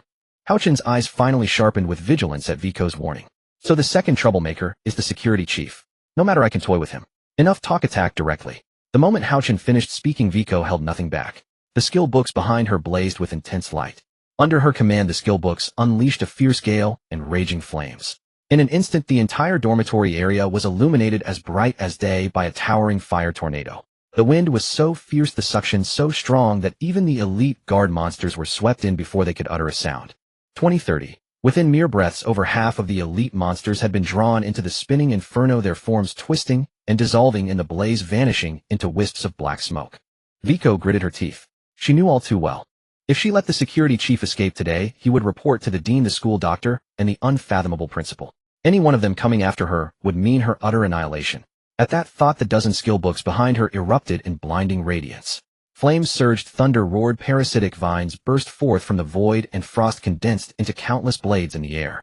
A torrent of elemental attacks rained down, engulfing the remaining elite monsters completely. One by one, the auras of 50 elite monsters were extinguished in the elemental cyclone, dissolving into black smoke that faded into the night wind.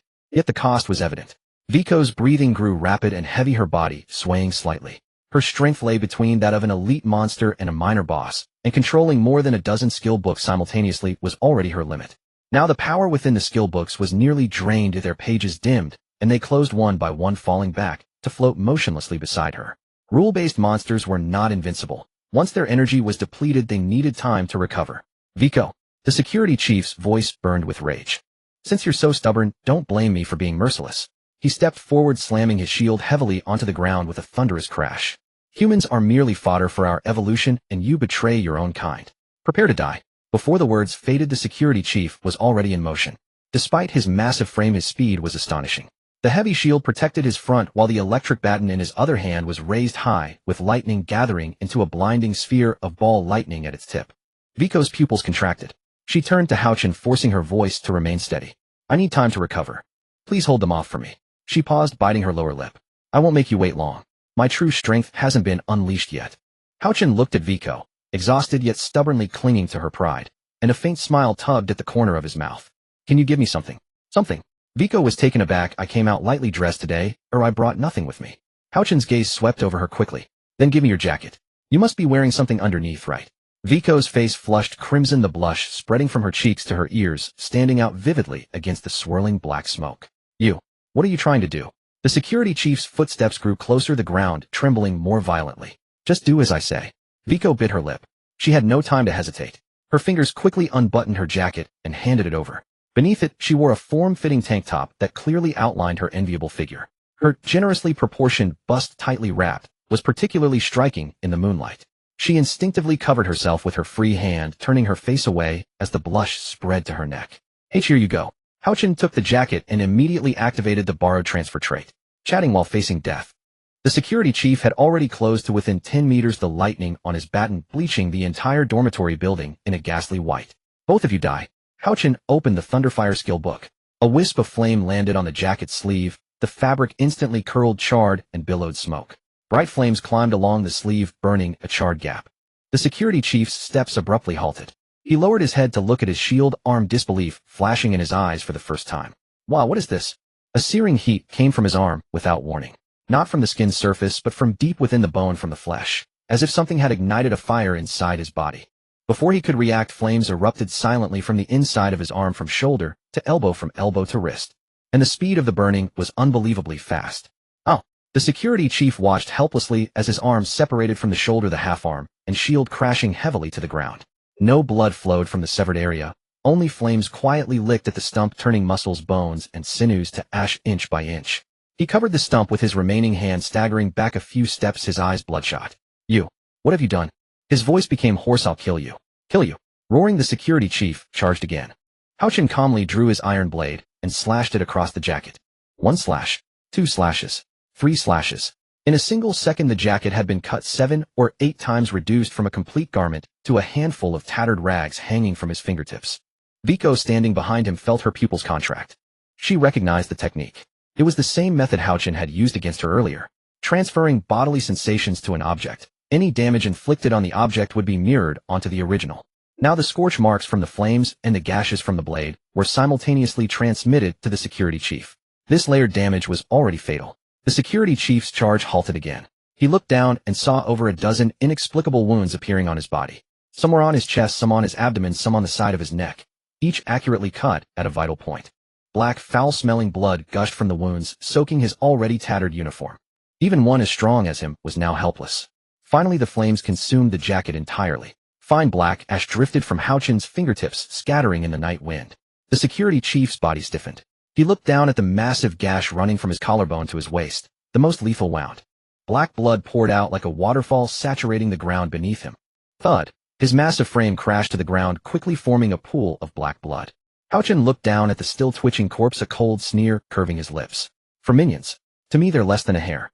He turned, removed his own jacket, and draped it over Vico's shoulders. The jacket still carried his body heat, a dry and warm scent enveloping her. Vico froze. She looked up at Hao Chen. Moonlight streamed from behind him, outlining his broad shoulders and back. The 8-pack abs were clearly defined. Vico couldn't help but swallow. Her eyes held a measure of recognition for Hao Chen's strength. Thank goodness I didn't choose to oppose him, or I'd have ended up like the security chief. This kind of death is not just physical, but spiritual torment.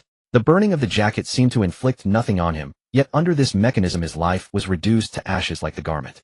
This human's power is terrifying. When the dormitory door was pushed open again, Hao Chen's figure appeared at the entrance with Wei Ku standing beside him. Xin Mingyao, who had been curled up on the bed full of anxiety, finally let her tense shoulders relax slowly the moment she saw Hao Chen return safely. Yi Bingbing also secretly sighed in relief. Her gaze did not first fall on Hao Chen's face, but quickly swept over his entire body, searching for any possible wounds. After a careful inspection, she found no obvious injuries. Hao Chen, are you hurt? Lin Nuanyuan and Jiang Nin immediately crowded around, their voices full of concern. Hao Chen waved a hand indicating he was fine. Then he turned his head to look at Wei Ku, admiration in his eyes. You performed well tonight, instantly annihilating 50 elite monsters with elemental damage. You've earned my respect. Upon hearing this compliment, a blush crept up Wei Ku's fair cheeks. Oomph. As a librarian, if I didn't have some skill, how could I hold this position? Don't forget I'm Wei Ku, and I'm going to become the strongest rule-based monster in the future. She lifted her chin, exuding an undisguised Sundara air. Hao Chen looked at her and shook his head with a smile. However, when he looked at Wei Ku again, he suddenly noticed a familiar affection value appearing above her head. 60. Hao Chen was slightly startled and mused to himself, can rule-based monsters also increase affection? Could it be that this many children, many blessings ability works not only on humans, but also on monsters? Its scope is truly broad. He quickly suppressed the surprise in his eyes, cleared his throat, and said in a calm but serious tone, "Ahem, Wei, can you take the night shift tonight? I have some matters to attend to." Wei Ku immediately showed reluctance on her face. "I want to rest too. Why should I be on duty? What could you possibly have to do late at night? What else is there besides sleeping?" She crossed her arms in front of her chest, pouting slightly, exuding a coquettish air. "Well, since you're so curious," Hao Chen paused, then suddenly reached out and grabbed her wrist. "Then come with me." "What are you doing, you minnow?" Wei Ku was startled by his sudden move, a hint of panic in her voice. The next moment, Hao Chen had brought her to the bedside. After Wei Ku was brought to the bed, the eyes of the surrounding girls fell on her. Zhou Xiaoxiao's face showed some nervousness but couldn't hide a hint of curiosity. After all, the other was a rule-based monster different from ordinary people, but from appearances alone, she wasn't much different from a normal girl except for a faint layer of black qi lingering around her. Lin Nuanyuan was the first to muster courage, speaking in a friendly tone. "Hello, I'm Lin Nuanyuan. This should be our first formal meeting, right? Please take care of me from now on. Oh, and by the way," she said as she naturally linked her arm with Hao Chen's, looking tenderly at his profile. "I'm also Hao Chen's wife. The girls on this bed are all his wives too." As her words fell, Qin Mingyao Jiang, Ninzhou Xiaoxiao, and Tang Kiki also moved in tacit understanding, leaning against Hao Chen. Wei Ku's mouth couldn't help but twitch slightly. This human. Not only is his strength ridiculously high, but his luck with women is also this exaggerated. To be admired by so many girls at the same time. Before she could recover from her shock, Hao Chen calmly spoke. "Didn't you say there's nothing to do at night? Then let me show you." As his words ended, he leaned down and kissed Qin Mingyao's soft lips. The moment their lips touched, Wei Ku's face flushed bright red. And this was only the beginning. After the kiss ended, Qin Mingyao leisurely tied her hair back up. Her fingertips lightly brushed the corner of her mouth, her tongue unconsciously licked her lips, and her eyes held an unspoken meaning. What is she going to do? Wei Ku was stunned, completely unable to guess what would happen next. Weren't her hair fine just now? Why did she tie it up again? Lin Nuanyuan leaned close to her ear, a hint of smile in her voice, and whispered, "You'll know in a moment." Wei Ku stared at Qin Mingyao with full curiosity, watching as she slowly bent down after tying her hair. The expression on Wei Ku's face instantly became extremely interesting. First surprise, then a blush spread from her cheeks to the roots of her ears. Instinctively, she covered her face with her hands, but couldn't help peeking through the gaps between her fingers. This. What is this?" Her voice trembled slightly. I don't have to do that too, do I? No, absolutely not. How can a monster and a human do such a thing? At the thought, Wei Ku's whole body trembled slightly. But what truly shocked her was yet to come. When she inadvertently glimpsed a certain moment, her mouth fell open in astonishment, as if witnessing some indescribable grand thing. I'll go on duty. You guys do your thing." Wei Ku almost fled as she jumped off the bed and rushed out of the dormitory without looking back. She felt that her worldview had been completely rewritten that night. The images she had never seen before lingered in her mind. Bang! The dormitory door slammed shut behind her. Wei Ku, face bright red, slumped against the door and sat down on the floor, her chest heaving violently. This kind of thing is too absurd. She looked up at the star-filled night sky, faint sounds from the room reaching her ears. "This damn minnow," she muttered under her breath, her gaze falling on the jacket that still carried Hao Chen's scent. She stared at it blankly for a while. Then, carefully looking around to make sure no one was there, she quietly brought the clothes to her nose. A faint scent belonging to Hao Chen wafted into her nostrils. Wei Ku's whole face reddened, yet a hint of undisguised satisfaction showed in her eyes. But the next moment, as if frightened by herself, she abruptly pulled the clothes away. "No. How could I smell this guy's scent? What is wrong with me?" She stared at the school uniform in her hand in disbelief, her mind in turmoil. Wei Ku, could she really be a pervert? She was silent for a moment, then gently brought the school uniform to her nose again. "Indeed, it's the scent. That makes me feel at ease." Her voice was as light as the night breeze, and oblivious intoxication on her face. Early the next morning, Hao Chen got up quickly. The girls beside him were all sleeping soundly, enjoying the unprecedented comfort brought by the soft, thickened mattress and the warmth of the quilt. After all, they had been sleeping on wooden boards before. Now that conditions had improved, who wouldn't want to sleep comfortably? Hao Chen opened the dormitory door, trying to feel the morning sunlight. However, when he opened the door, he found Wei Ku sitting on the ground, her head buried in her arms. She had her face buried in her own school uniform. Seeing Wei Ke's intoxicated expression, Hao Chun was somewhat surprised. This girl, could she have sat outside all night? So stubborn. Hao Chun gently shook his head, then picked Wei Ke up. When Hao Chun's skin touched hers, Wei Ke opened her hazy eyes. Hao Chun, you're awake. Wei Ke rubbed her eyes and said in a sweet childish voice. You've worked hard guarding all night, so I could sleep well. You can choose to go back or sleep in my bed. After hearing Hao Chun's instructions, Wei Ke said, I can sleep anywhere. Rule-based monsters don't have a specific sleeping place. So it means sleeping in my bed is fine too. Wei Ke blushed and said, if you don't mind, I can take a look at what kind of environment this damn minnow sleeps in every day. Hao Chun had already carried her to the bedside. What could I possibly mind? You and I have a contract. We're already partners now. If you hadn't helped clear those 50 elite monsters yesterday, I would probably have been injured to some extent. So we're just returning the favor. As he spoke, Hao Chun gently placed her on the bed. As the softness of the mattress enveloped her body, Wei Ke's drowsiness gradually set in. Well, I'll reluctantly sleep in this damn minnow's little nest. Wei Ke curled up in the spot where Hao Chun had been lying and brought the school uniform in her hand to her nose. In just a short while, Wei Ke had fallen asleep. Looking at the several beauties and one monster girl on the bed, Hao Chun walked out of the dormitory with light steps. So far, 2 of the 4 minions have been dealt with. There's still the dean of students and the school doctor. I wonder what the school doctor's ability is. Hao Chun looked at the scenery outside, his brow furrowed. If all 4 minions are dealt with, will the principal awaken? And what are the principal's abilities? Hao Chun clenched his fists. His eyes were filled with a more solemn expression than ever before. At noon, everyone had woken up, each enjoying their lunch. The dormitory had undergone some changes, with small storage cabinets now placed beside each person's wooden bed. This task was carried out by Zhang Yaya, the sports committee member. She used the remaining wood planks and some iron nails to craft small storage cabinets. Even the dining area had a few wooden tables set up. The dormitory had transformed into a cozy little nest. As for Wei Ke, she had returned to her library when she woke up at noon.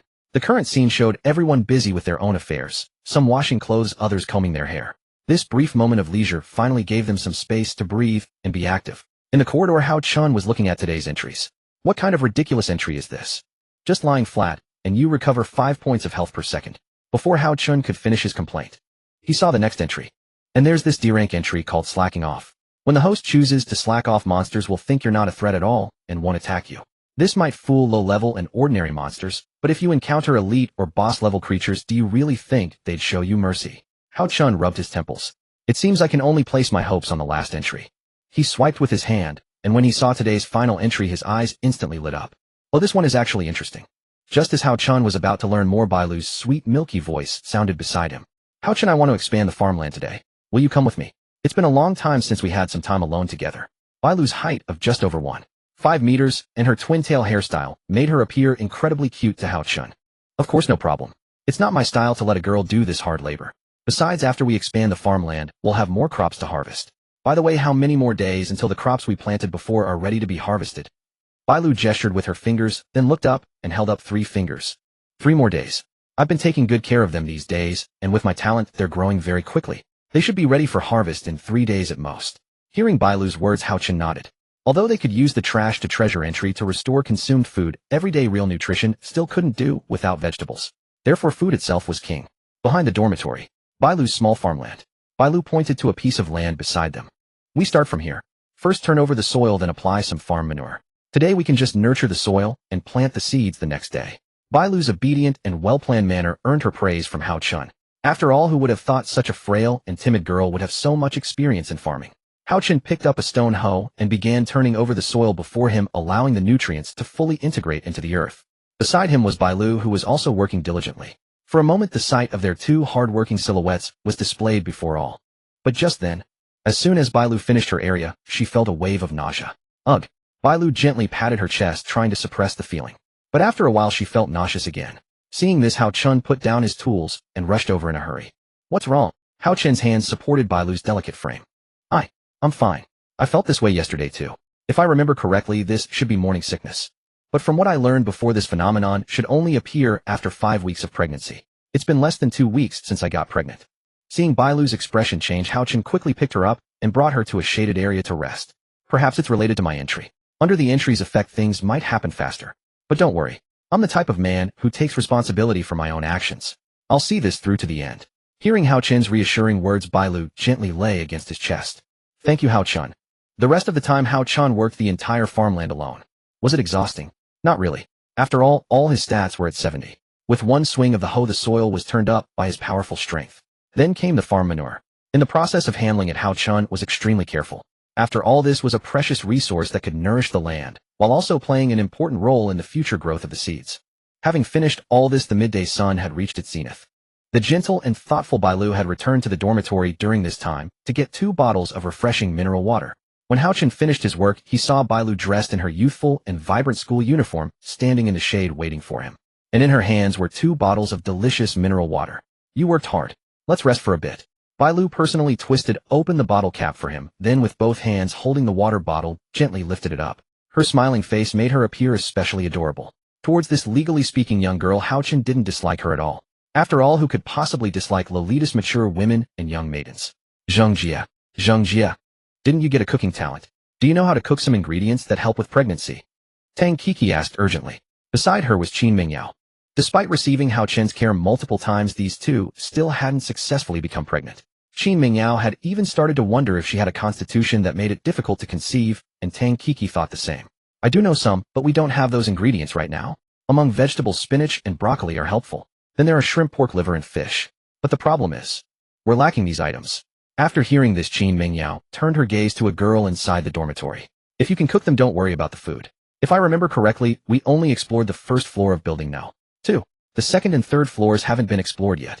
And in our team, there's someone who's the best at exploring for food, and that's Li Meng." Tang Kiki looked at the teacher. "So you're saying, go to building no. 2. Bring Li Meng, and look for these ingredients." Qin Mingyao nodded lightly. "Exactly. Even if we don't find them, we can still harvest more ingredients for the team. If we can find them, that would be best." Tang Kiki nodded lightly.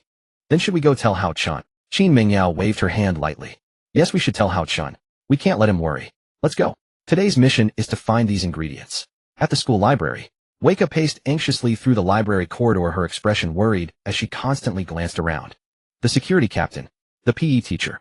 The remaining ones are the school doctor and the dean. The school doctor's abilities are extraordinary. Even if injured, she can recover herself at an extremely fast rate.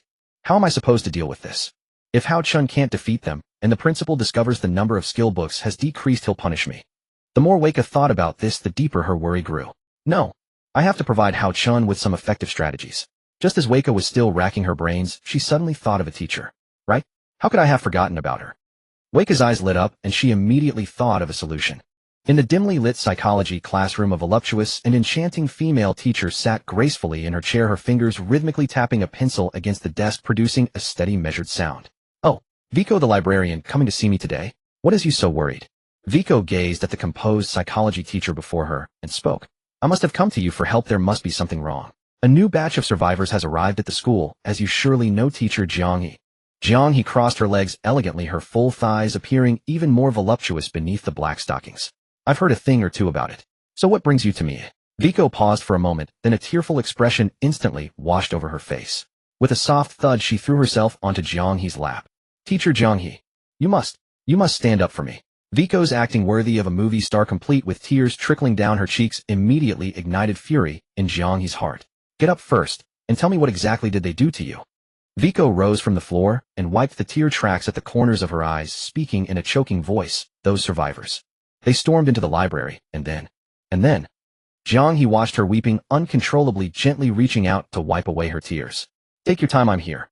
Vico nodded and continued. "They robbed the library's skill books, and now they're running wild outside, looting supplies indiscriminately. They've slaughtered countless of our people. That's why I came to find you, teacher. Please help me get revenge." Upon hearing this, Jianghe abruptly rose from her chair. Her face blazed with anger, and dense black energy instantly swirled around her. "These survivors dare to push us around. Do they think we rule-bound monsters are easy prey?" As Jianghe's words fell, she cast an icy gaze upon Vico. "Wait here, I'll go get revenge for you. If they cannot complete my challenge, they shall suffer tremendous psychological trauma. Human lies and greed are more than enough to destroy them. I refuse to believe they can avoid telling lies." Seeing this, Vico felt a secret surge of satisfaction within her. "I'm sorry, teacher Jianghe. As things stand, my fate is bound with Hao Chen's. Besides, I've already given the principal's skill book to him. If the principal discovers this, I won't escape punishment either. I had no choice but to have you trigger this quest so they can obtain rewards and grow stronger. It seems my plan is proceeding smoothly." A faint smile curved the corners of Vico's lips. Second teaching building, second floor. Extreme cold suddenly swept through the entire corridor. The attacking kitchen monster was instantly frozen in place. Jiang Nan seized the opportunity, swiftly becoming invisible and appearing behind the creature, brandishing the anesthetic spiked bat Hao Chun had given her, and struck with relentless force. In an instant, all the rule-bound monsters on the second floor were eliminated. It seems the skill book is quite useful, and my luck isn't too bad either. Yi Bingbing gazed at the scattered ice debris on the ground and stored the skill book back into her system inventory. Qin Mingyao watched her students performing with exceptional teamwork in this operation, and a sense of gratification spread across her face. Alright, let's check if there are any ingredients we need on this floor. As Qin Mingyao spoke, she turned her gaze toward Li Meng beside her. Comrade Li Meng, I'll trouble you. Upon hearing this, Li Meng nodded in acknowledgement. She activated her innate talent skill, and her sense of smell instantly magnified to its peak. She sniffed the air attempting to locate ingredients on the second floor. Found them. The moment Li Meng opened her eyes, one could almost perceive the stars glittering within her gaze. The small room on the second floor is a storage area for food. The layout is the same as the first floor. Let me smell more carefully. There's chicken breast and red wine. Wait, let me confirm once more. Li Meng sniffed the surrounding air once more to be certain. Yes, there are 3 ingredients in total in the storage room on the second floor: chicken breast, red wine, and spinach. At the mention of spinach, Qin Mingyao's face flushed slightly red. After all, spinach was one of the ingredients she needed. Alright, let's get to work and pack all this food to take back. Before Qin Mingyao could even move, Tang Kiki rushed forward first. Brandishing a simple crowbar, she pried with force, and the door to the second floor storage room swung open. The food inside was stored in refrigeration units. Upon closer inspection, none of the food showed signs of mold or spoilage. The vegetables were fresh, the chicken breast was fresh, and there were a full 12 bottles of red wine. Qin Mingyao picked up a bottle of red wine and examined it closely. It's a 1982 vintage. As the saying goes, fine wine becomes more fragrant with age. Perhaps I could share a candlelit dinner with Hao Chun when the time comes. And when he's deep in his cups. If I were to do such things with him, would his combat prowess become even more fierce? How I look forward to it. As Qin Mingyao fantasized, a strand of drool nearly escaped the corner of her lips. Teacher. Tang Kiki waved her hand in front of Qin Mingyao, attempting to pull her back from her reverie. Qin Mingyao snapped back to reality and blinked. Oh, what's the matter? Tang Kiki held up the ingredients in her hand along with several bottles of wine. We've finished packing everything. We can head back now. Stop spacing out, teacher. Looking at that expression of yours, you couldn't possibly be thinking something improper, could you? Facing Tang Kiki's questioning, Qin Mingyao cleared her throat lightly. What nonsense. The teacher was merely thinking about some inconsequential matters. It's not what you're imagining. You should know that your teacher is very serious and aloof. Hearing these words, Tang Kiki could not help but give her a sidelong glance. Then how do you explain fighting so desperately for the microphone last night? No one could outcompete you for it at the scene. The microphone. This was truly a test of hand speed. If it was grabbed by another student, there would be none left for her. Especially after having tasted the sweetness, she knew full well just how much she craved such things. Alright, enough talk. Let's head back. Qin Mingyao chose not to respond, merely patting Tang Kiki gently on the shoulder. Just as everyone was about to return to the dormitory, her system interface materialized without warning before her. Gazing at the flashing red text on the screen, Qin Mingyao's complexion turned pallid. And it was not only her who received the system notification, but also Yi Bingbing, Jiang Nan, and Tang Kiki. However, Li Meng did not receive it. Let us return to the dormitory perspective. After Hao Chun and Bai Lu returned to the dormitory, they too discovered the system interface that had popped up before them. Zhou Xiaoxiao and Lin Nuanyuan rushed over immediately. Lin Nuanyuan clung to Hao Chen's arm, her face filled with worry. Hao Chen, this. Another challenge has arrived. Hao Chen first stroked Lin Nuanyuan's head, attempting to comfort her, then turned his gaze toward the floating text before him. Emergency challenge: psychology teacher's trial. Requirement: pass the test. Location: psychology classroom. Task completion: reward to be announced after task completion. Remaining time: 30 minutes. If you do not go, the selected individuals will suffer severe psychological trauma. At worst, spiritual power halved permanently, at best, halved spiritual power recovery speed. Outside the psychology classroom, Hao Chun led Lin Nuanyuan, Zhou Xiaoxiao, and Bai Lu to the entrance of the psychology classroom. Arriving alongside them were Qin Mingyao, Jiang Nan, Yi Bingbing, and Tang Kiki. Upon arriving at the scene, Qin Mingyao rushed directly toward Hao Chun. Hao Chun, this sudden emergency. Hao Chun could see that Qin Mingyao was deeply anxious, her chest heaving with each breath. It's fine, don't worry. Hao Chun spoke words of comfort, then turned his gaze toward the group. It seems this is like the chef challenge we encountered before. Only by completing it can we pass through. Though I don't know what triggered it, there's no choice but to face it. But why is it that only we are here? Why haven't the other girls come together? Zhou Xiaoxiao interjected at this moment. Could it be? Everyone here has done that kind of thing with you, so it specifically selected just us for this trial. That's utterly absurd. Having that kind of thing and still coming to accept the challenge. What kind of survival game world is this? How ridiculous. Yi Bingbing crossed her arms in front of her chest, turning her head away in anger. She couldn't understand why this challenge had called only their small group. But upon second thought, Yi Bingbing felt that Zhou Xiaoxiao's theory wasn't unreasonable. Every girl who had arrived had experienced intimate relations with Hao Chun, even Bai Lu had come along. Hao Chun glanced at the system panel. Only 15 minutes remaining, and once again steadied everyone's nerves. Since things have come to this, there's no turning back. If we must fight, I'm not afraid. Yi Bingbing refreshed the skills. Everyone else used skill books to deal damage. We shall accept all challengers who come. The moment Hao Chun finished speaking, he turned to face the psychology classroom door. Hearing Hao Chun's confident declaration, the panic in Qin Mingyao's heart finally began to subside. All right, let's go in then. With that, Qin Mingyao reached out and gently took Hao Chun's hand in her own, slender and warm. SSSSH. When the classroom door was pushed open, a powerful surge of black smoke steeped in malevolent energy gushed forth from within. The commotion forced Hao Chun and the others to squeeze their eyes shut. What? What is that? Zhou Xiaoxiao shielded her eyes, unable to see what lay inside the classroom. Just then, a pair of massive hands stretched out from within the classroom. Those giant hands composed entirely of solidified black mist. In an instant, Hao Chun and the others were seized and pulled at tremendous speed into the dim classroom. Psychology classroom. The classroom was divided into multiple compartments, the glass partitions between them completely soundproof. At this moment, everyone was firmly bound to chairs, unable to move. Hao Chun tried to struggle, only to find he had no strength in his limbs. He looked toward Yi Bingbing in the neighboring compartment and called out loudly, "Bingbing, are you all right?" However, Yi Bingbing could only see Hao Chun's lips moving on the other side of the glass, hearing not a single sound. Everyone else fell into the same predicament, all attempting to communicate only to discover their voices were completely isolated. Just then a figure abruptly appeared on the podium. She wore a black teacher's uniform, black stockings beneath her short skirt, and her eyes were filled with an eerie crimson glow. Welcome everyone to my challenge. The rules are simple. Each person must complete a personality test.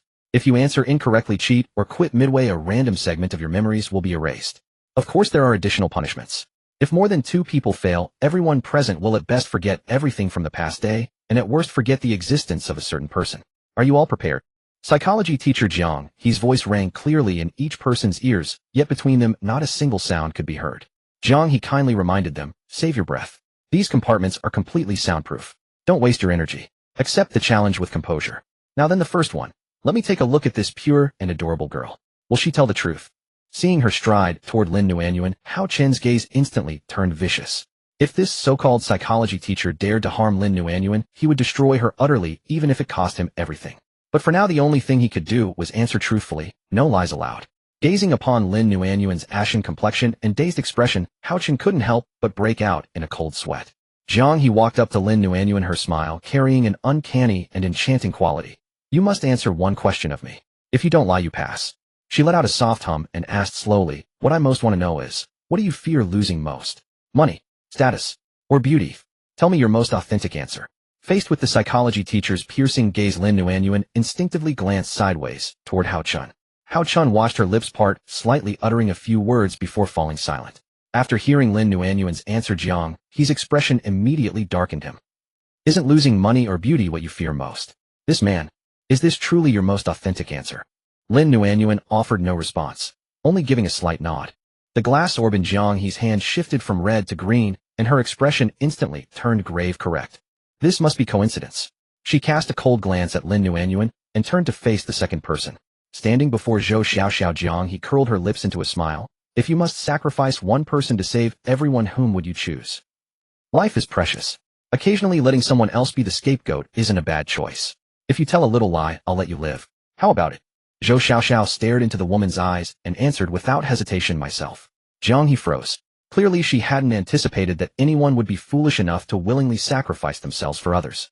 That must be a lie. I've won. Before the words even faded, the glass orb shifted from red to green once more.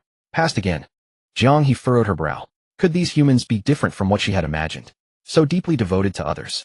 This was nothing like the humans she knew. She walked with heavy footsteps to the third person. Gazing upon the mature and composed Qin Mingyao, Jiang He harumphed. It seems you're the most mature one here. From my years of teaching experience, you must also be a teacher, correct? Since there's only one male among you, let me discover your true feelings toward him. My question is, what are your genuine emotions toward him? Qin Mingyao bit her lip, but before she could speak, her cheeks had already flushed crimson. The glass orb in Jiang He's hand suddenly emitted a voice, heartbeat acceleration detected, body temperature rising, determination, love. Immediately after, the glass orb shifted from red to green. Upon hearing this result, Jiang He was completely stunned. This? Love? Teacher and student. How can love develop between you two? You two. A teacher-student romance. She widened her eyes, feeling as if her worldview as a rule-based monster was being severely challenged. What was even more absurd was that the other party hadn't answered a single word, yet the glass orb had directly marked it as correct. Human relationships are truly so complicated. I've only heard of romance between men and women, never of love developing between teachers and students. What does this even mean? After interrogating 3 girls in succession, each had passed at lightning speed. Jiang He's expression grew increasingly grim. With gritted teeth, her tone suddenly turned icy cold. Since that's how it is, then don't blame me for being merciless. Jiang He looked coldly at the bashful girl before her, a faint and inscrutable smile playing on her lips. When did you start caring about the only boy in class? Before she finished speaking, the serene smile on her lips deepened, as if she had everything under control. As long as you lie, I'll give you everything you desire. Money, status, or even beauty and figure that could rival everyone present. And I would set you free, allowing you to navigate this school with complete ease under my name. What do you think? How does this deal sound? Bai Lu listened to her words and couldn't help but lower her head. That enviable figure was indeed a hidden desire deep within her heart. Her gaze fell upon her own flat chest, and Bai Lu gritted her teeth. But the next moment, she suddenly lifted her head, bright light flashing in her eyes. My true answer has been from the very first day. Since the day Hao Chun promised he wouldn't let anyone come to harm, he became the true hero in our class, the most favored among all the girls, and more importantly, the father of my child. In my heart, he is the best. Before finishing, Bai Lu took a deep breath and continued, money, status, beauty, figure. I want them all, but being true to myself is what matters most.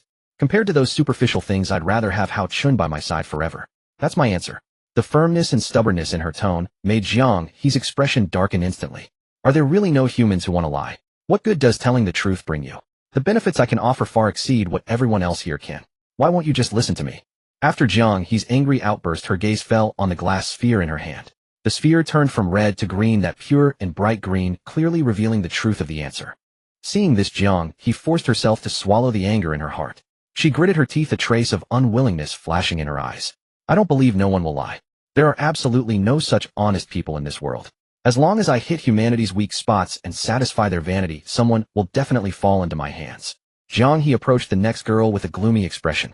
Jiang Nan looked at this rule-bound monster before her, her face showing no emotion and even a hint of disdain in her eyes. Jiang He gazed at the glass sphere, a smile returning to her lips. Interesting. She turned her gaze to the short-haired girl before her, her tone becoming meaningful. Do you think you're worthy of Hao Chun? Among all the girls here, I can see they all like him, but what about you? What makes you think you can hold a place in his heart? With a wave of her small hand, an illusory force instantly flooded Jiang Nan's mind. In the illusion, Jiang Nan found herself surrounded by a group of tall, handsome men, each with 8-pack abs and features as refined as if they had stepped out of a painting, their figures enough to make countless girls drool. But Jiang Nan merely gave a casual glance before looking away. She had never been attracted to handsome boys. If she had to describe her ideal type, it would be someone like Hao Chun, someone who never treated her like a boy but genuinely saw her as a girl. He would take care of her, remind her, accompany her. Those seemingly insignificant little gestures had already pierced into Jiang Nan's heart bit by bit. The next moment, Jiang Nan gently shook her head and calmly exited the illusion. Without hesitation, she spoke, this kind of trick won't work on me. You might not know, but among these girls I hold the top position. Hao Chun is not just my brother, but also the husband I trust most. I am worthy. The moment she finished speaking, the glass sphere turned from red to green again. Seeing that familiar shade of green, Jiang He almost broke down. She never expected that even her illusions couldn't control this person. The short-haired girl before her not only broke free from the illusion in an instant, but also spoke her most truthful answer without hesitation. What kind of monsters are these humans? Jiang He silently screamed in her heart. She didn't understand. She truly didn't understand. Jiang He took a deep breath and turned her gaze to the last 2 girls. As she raised her hand, their petitions merged together. One final question. Jiang He stepped forward without giving them any time to speak, simply standing before them coldly. Yi Bingbing sneered, raising her chin. Ask, then go ahead and ask. Don't think we're afraid of you. Tang Kiki wasn't one to back down either. You really think we're pushovers? Bring it on. Seeing the confidence in both girls, a smile played on Jiang He's lips. If you had to choose, would you rather be Hao Chun's classmate or his woman? Would there even be a choice? Tang Kiki answered almost immediately. I'll say it right here. I, Tang Kiki, only recognize one man in my life. He is my husband, and that will never change. Tang Kiki's reply was concise and resolute. The glass sphere turned green at once, that green so bright, with no trace of hesitation. Meanwhile, Yi Bingbing fell silent. From initially looking down on Hao Chun to now wholeheartedly submitting to him, she had undergone an entire lengthy transformation. This question seemed tailor-made for her. After all, she had personally said she would never give herself to Hao Chun, let alone bear his children. If she answered now that she wanted to be his woman, wouldn't that mean she had completely submitted to Hao Chun from the bottom of her heart? Yi Bingbing slowly lowered her head, a barely perceptible blush appearing on her face. Classmate. Or woman. How should she choose this? Images of Hao Chun interacting with other girls surfaced in her mind. What was this inexplicable discomfort and possessiveness in her heart? Yi Bingbing lifted her head, her gaze passing through the partition to rest on Hao Chun. And Hao Chun was looking right back at her. The moment their eyes met, Yi Bingbing saw the genuine worry in his gaze, a concern born from not wanting to see her hurt. In that moment, Yi Bingbing suddenly understood. Rather than being just a friend, she wanted to become this fool's woman. Whenever she stubbornly refused to eat, Hao Chun would always secretly save a portion for her. Whenever they faced monsters, he would do everything in his power to protect her. And that bathhouse reward. He had said he would protect not only everyone, but also her. That sense of responsibility was never baseless. Yi Bingbing's gaze grew firm as she looked straight at Jiang He. And Jiang He's expression subtly revealed a hint of excitement. As a psychology teacher, she could see the hesitation in this girl's eyes. And that hesitation meant there was still a chance. Speak out. Tell us without holding back. What is your true feeling? Say it. Yi Bingbing spoke slowly, her voice soft, yet every word clear. As his woman, she paused as if summoning all her strength, and then her words poured out like a broken dam. Yi Bingbing will only ever like Hao Chun in this life. He is my husband for all my life. No one can replace him. Rather than being classmates, I prefer that he doesn't disdain my tsundere nature. In that instant, her voice was nearly a shout spoken at incredible speed, her face flushing red. The glass sphere immediately turned from red to green. That shade of green was unlike any before. It was so rich it seemed ready to spill over, radiating light never seen before. Watching this reaction from the glass sphere, Jiang He was on the verge of exploding. No. This is absolutely impossible. Why won't you lie? Why won't you lie? Jiang He muttered to herself, and the glass sphere in her hand suddenly fell to the ground, shattering into countless crystalline fragments. And her body began to sprout countless boils. Those boils were covered with terrifying blood vessels expanding at an incredibly fast speed. Exploding. Boom. A massive amount of black smoke gushed out from those bursting boils, filling the air. At the same time, system panels appeared for everyone simultaneously. Sudden challenge: the psychology teacher's test result challenge passed. Rewards for completing the mission are as follows. Name: Hao Chun. Reward: S tier ability, mind reading. After Hao Chun and his group returned, the female classmates gathered around. Their faces were filled with concern. Zhang Yaya ran over, wiped the fine sweat from her forehead, and said with a worried expression, "Hao Chun, are you guys all right? It's been 2 hours since you left. We were thinking that if you hadn't come back soon, we would have taken extreme measures. Fortunately, you're all safe." As she spoke, Zhang Yaya's tightly furrowed brow relaxed. Seeing everyone's worried faces, Hao Chun waved his hand. "Don't worry, everyone. This was just a simple challenge. No one got hurt, and we even gained something."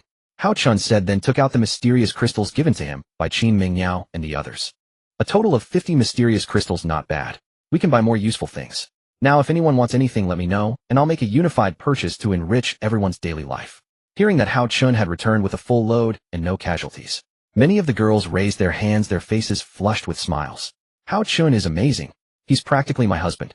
Although I haven't done that kind of thing with him, yet I'll definitely strive for it. Can you even grab the mic from the teacher? Hearing the cheers, Hao Chun smiled happily. This challenge resulted in no casualties, which was what he most hoped to see. Although he hadn't yet asked what questions the psychology teacher had posed, he was sure that everyone had spoken truthfully and sincerely. It was now afternoon, and in a few hours it would get dark again. Seeing everyone go back to their own business, Hao Chun decided to try the S-grade skill mind reading rewarded from clearing the challenge.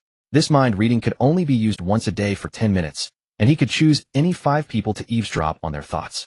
Well, let me see what this mind reading is all about. The next second, the voice of teacher Qin Mingyao's inner thoughts entered Hao Chun's ears. Qin Mingyao was sitting on Hao Chun's bed looking at him with infatuation. I want it so much. I like him so much. Hao Chun, tonight, I must have a good growth with you. And the wine we harvested, I must find time for a candlelight dinner, a perfect encounter while unconscious. Thinking about it, I feel all hot and bothered. Hearing Qin Mingyao's inner thoughts, Hao Chun couldn't help but cough lightly. Indeed, it had to be the teacher type, seemingly walking the cold and aloof path, but actually quite secretly lustful inside. Hao Chun then turned his gaze to Bai Lu. I wonder what the legal lowly Bai Lu is thinking about. Bai Lu was sitting on the bed in a daze. What should I name the baby? Is it a boy or a girl? Bai Lu's chest is so small, I don't know if I can feed the baby. What should I do? And how to get milk powder? Thinking gives me a headache. Bai Lu shook her head, trying to toss these thoughts away. That's so like Bai Lu, even her inner world is so rich. Hao Chun smiled helplessly, and finally, he turned his gaze to Yi Bingbing. Yi Bingbing was standing alone outside the corridor, enjoying the afternoon breeze. Her fine hair danced gracefully in the wind, and her stunning profile was revealed. I want to have a passionate kiss with Hao Chun. In this afternoon sunset. No, why am I suddenly thinking about this? Hao Chun, you big idiot, honestly. Yi Bingbing thought to herself as she looked out at the scenery. She didn't notice that someone was approaching from behind. What are you thinking about? Hao Chun simply patted her shoulder and said. Yi Bingbing's body trembled slightly upon hearing Hao Chun's voice. No. Nothing. Why are you out here? Aren't you inside taking care of them? Hao Chun was about to speak, but at that moment the other's inner voice entered his ears again. This big idiot, why did he suddenly come out? I don't need his attention. Lately he hasn't been caring about me at all. Every night he's doing that kind of thing with them, but forgetting me. Sure enough, my place in his heart must be pitifully small. Yi Bingbing's head drooped, and even the light in her eyes dimmed. Seeing Yi Bingbing like this, Hao Chun smiled helplessly. But thinking about it seemed reasonable. In the past few days, Qin Mingyao and Tang Kiki had been particularly diligent, making it impossible for others to get a chance to go to his bed, which was truly frustrating. And then there was Yi Bingbing, who simply couldn't get a slot to come to his wooden bed, so her envy was natural. The next second, Hao Chun gently lifted the hair by her ear. Yi Bingbing was stunned by this action. She shyly pushed his hand away. Go away, can't you see I'm angry? Let me be alone for a while. What are you angry about? Could it be that you're angry because I haven't been taking care of you lately? Yi Bingbing's face flushed at this question. No, you're talking nonsense. I just have something on my mind. Tell me about it. Hao Chun tucked her hair behind her ear and looked seriously at her profile. I don't want to tell you. Even if I did, you wouldn't. Before Yi Bingbing could finish, she felt Hao Chun's warm lips. Yi Bingbing felt the warmth explode on her lips. At the moment their tongues touched, it was like holding a popping candy, a numbing sensation shooting from her tailbone to the top of her head. Yi Bingbing shyly pushed Hao Chun away. What are you doing? Why so sudden? Suddenly kissing me.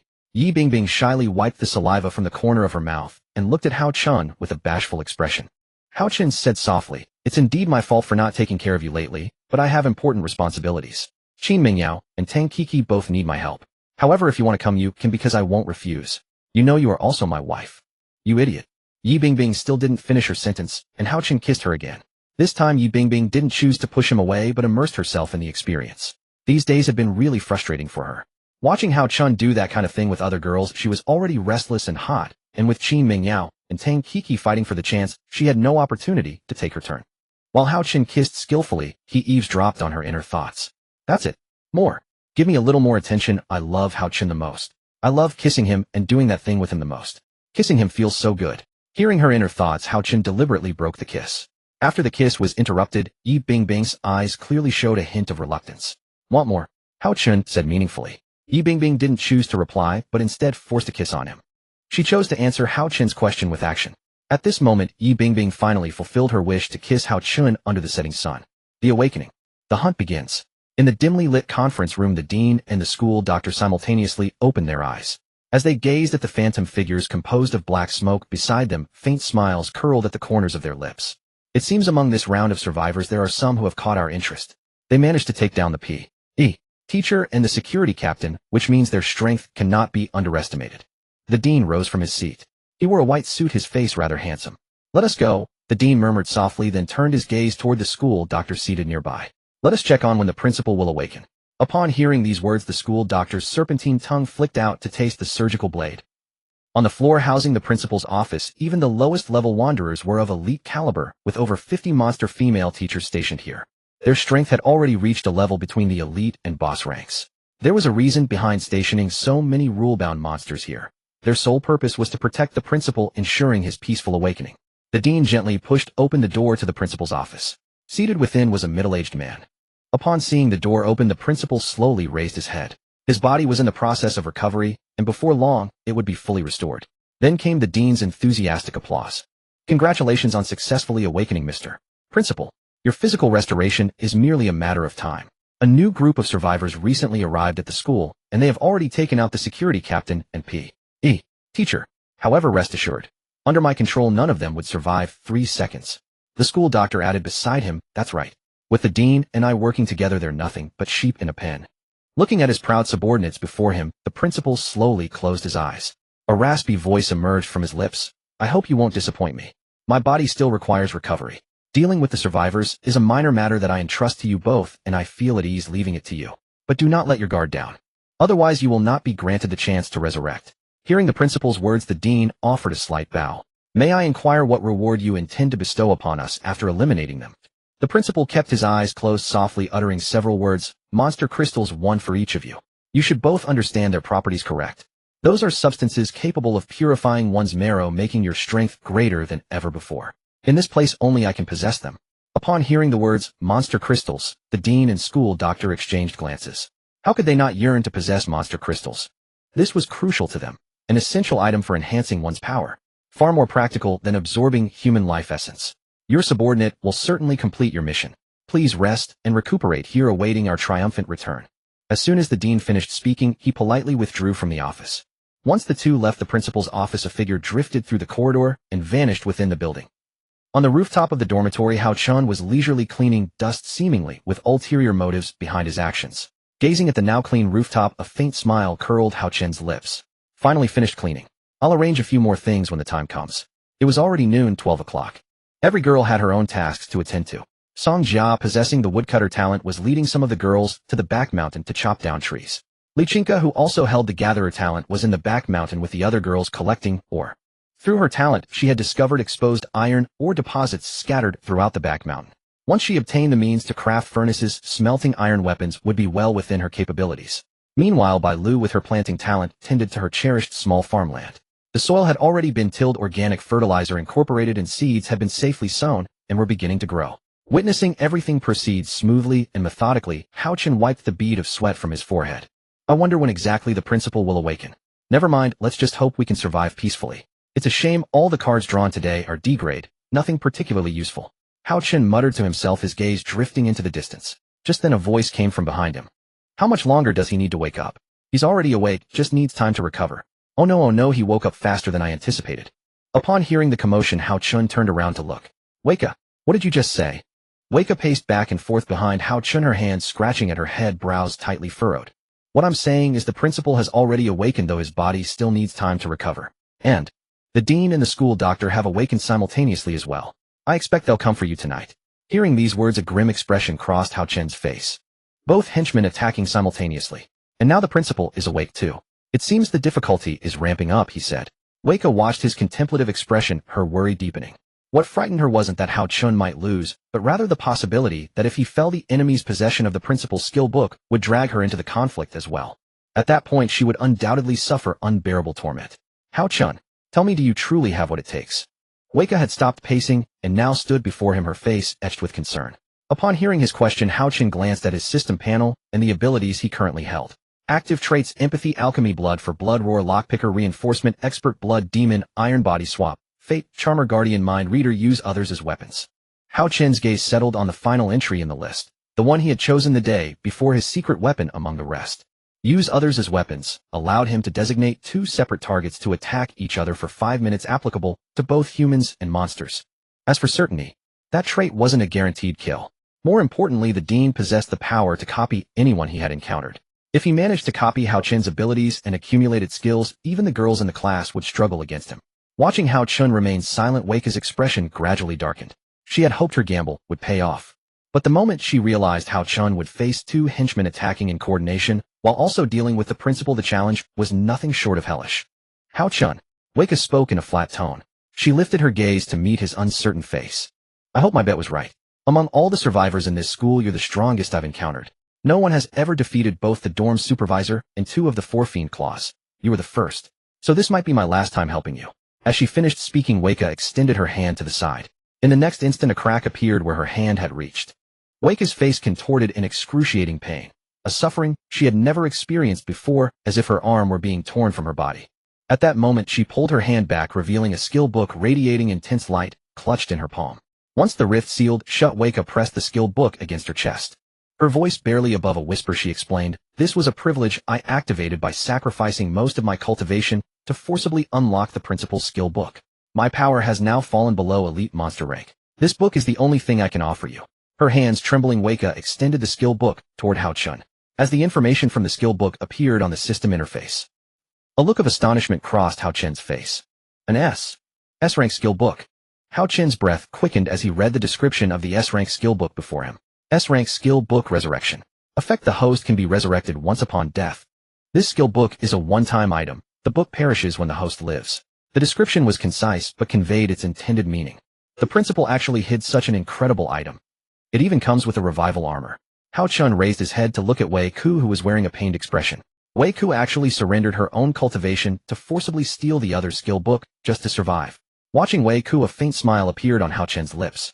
He gently stroked her head and said reassuringly, "Thank you. Now that I have resurrection, anything is possible."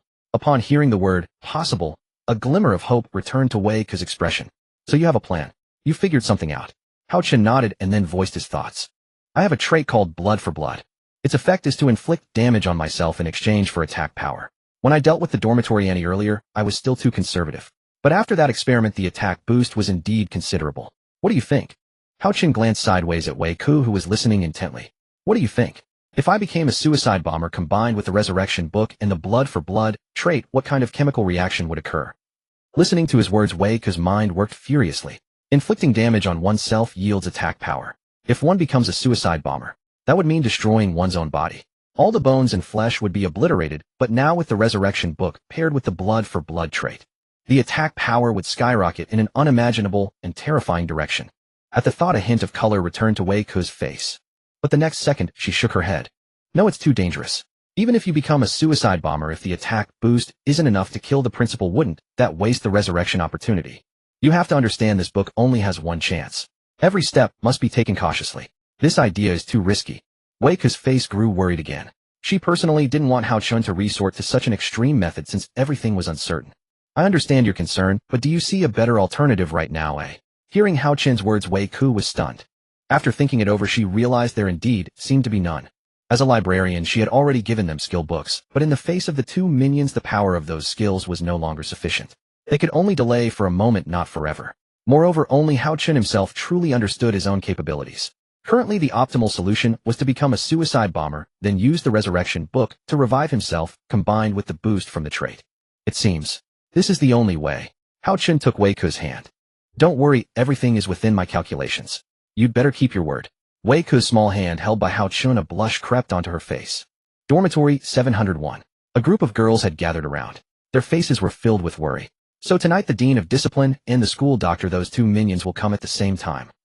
Zhou Xiaoxiao asked urgently. Wei Ku, sitting on the bed, nodded. "So everyone must be vigilant tonight. From what I know, the remaining two characters are not easy to deal with." Zhou Xiaoxiao's face darkened upon hearing this. "Heavens, why are you so cruel? Two minions attacking at once. And the principal has already awakened. Are you kidding me?" Zhou Xiaoxiao's expression was on the verge of tears. She glanced at her slightly bulging belly. "I haven't even given Hao Chun 100 chubby babies yet." "I." Just as Zhou Xiaoxiao was about to say something discouraging, Tang Kiki patted her on the shoulder. "When did the melon-eating queen turn into a crybaby?" Tang Kiki's face showed no mockery, but rather an expression of, "Chin up, we can get through this." "Class monitor." Zhou Xiaoxiao stammered. "You should trust Hao Chun. He has never let us down, has he?" Tang Kiki's words were persuasive. At that, the girls in the class turned their gaze toward Hao Chun. After all, in the days they had been here, every time danger arose, Hao Chun had pulled them back from the brink. A girl from the crowd raised her hand and said confidently, "Right. We must trust Hao Chun. He is our dorm leader, our savior. He led us to survive this long and gave us such a good life." A cute girl with twin ponytails said, "Exactly. When we first arrived, we had no food or clothes. If not for Hao Chun, where would we have gotten our clothes and food? And he always thinks of us. When the toilet wasn't working and we couldn't shower for days, he took us to the swimming pool and bought the tools to fix the toilet. Every time he saved everyone. We can't lose heart now. Instead, we should unite and share some of his burden." Hearing the voices in the crowd, most of the girls' faces showed a look of encouragement. They were no longer afraid, but filled with confidence. Watching everyone and feeling the atmosphere, Hao Chun broke into a calm smile. Gaining everyone's recognition was what he needed most. Just then, Yi Bingbing appeared at the doorway. She had been taking care of the farmland with Bai Lu, and upon returning to the dorm, she heard the news. "Hao Chun." Yi Bingbing bit her lip, her hands clenched tightly. Hao Chun noticed Yi Bingbing at the dormitory entrance. Her expression was clearly worried. Everyone hold on a moment. Hao Chun got up and walked toward the door. When he reached Yi Bingbing, he smiled and said, "What's wrong?" Yi Bingbing had shed her usual tsundere demeanor, and a look of worry had taken its place. "I heard the principal has awakened. And tonight the Dean of Discipline and the school doctor, those two minions, will attack together. Can we get through this?" Yi Bingbing's watery eyes were misty. "Why not? Have you forgotten who I am? I am Hao Chun, the fearless Hao Chun, and also Yi Bingbing's husband." As he said this, Hao Chun thumped his chest with his thumb. Hearing his joking words, Yi Bingbing gently patted Hao Chun's chest. "You're still joking at a time like this? Acting like a kid." Seeing the worry on her face dissipate, Hao Chun resumed his usual demeanor. Just do your job well. After all, without you there would be no one to refresh my skills. You're indispensable to me. Hearing Hao Chen's meaningful words, Yi Bingbing nodded. I will do my job well. Yi Bingbing's eyes were filled with determination, the same determination shared by every girl in the dormitory. At that moment, Hao Chen returned to the dormitory looking at the girls who were ready for action. We survived the Blood Moon dungeon, we killed the dormitory auntie, and we went through thick and thin when exploring the unknown area. So no matter how great the challenge, it's no more than a feather to us. Hao Chen paused, then added, let's wipe them out tonight. Deep into the night. It's time to act. The dean placed his hands behind his back, his black eyes radiating waves of killing intent. With a lift of his left hand, a jade-green devil's eye materialized in his palm. Go, little one. Let me see what treasures you can find. I'll send some cannon fodder ahead to scout, otherwise I would only suffer losses. The moment the words left the dean's lips, the jade-green devil's eye sprouted wings and soared into the night sky. Simultaneously, numerous elite monsters materialized out of thin air on the open ground. The dean possessed not only the ability to replicate a person, but could also control the abilities of the monsters within the school grounds. 50 monstrous female teachers, elite wanderers, gatekeeper monsters, and elite devourers. The devourer's massive form allowed it to consume a human whole. If caught, one's belly would need to be sliced open immediately, otherwise the potent acidic fluid within would completely corrode the body. Moreover, its defensive capabilities were astonishing. With thick hide and tough flesh, it could even reflect damage back. Gazing at his subordinates on the open ground, a subtle smile curved the dean's lips. Are you ready on your end? We can march into battle. The school physician licked the silver-white blade in her hand, replying softly, I've been ready for some time. Just let me go and meet them. You.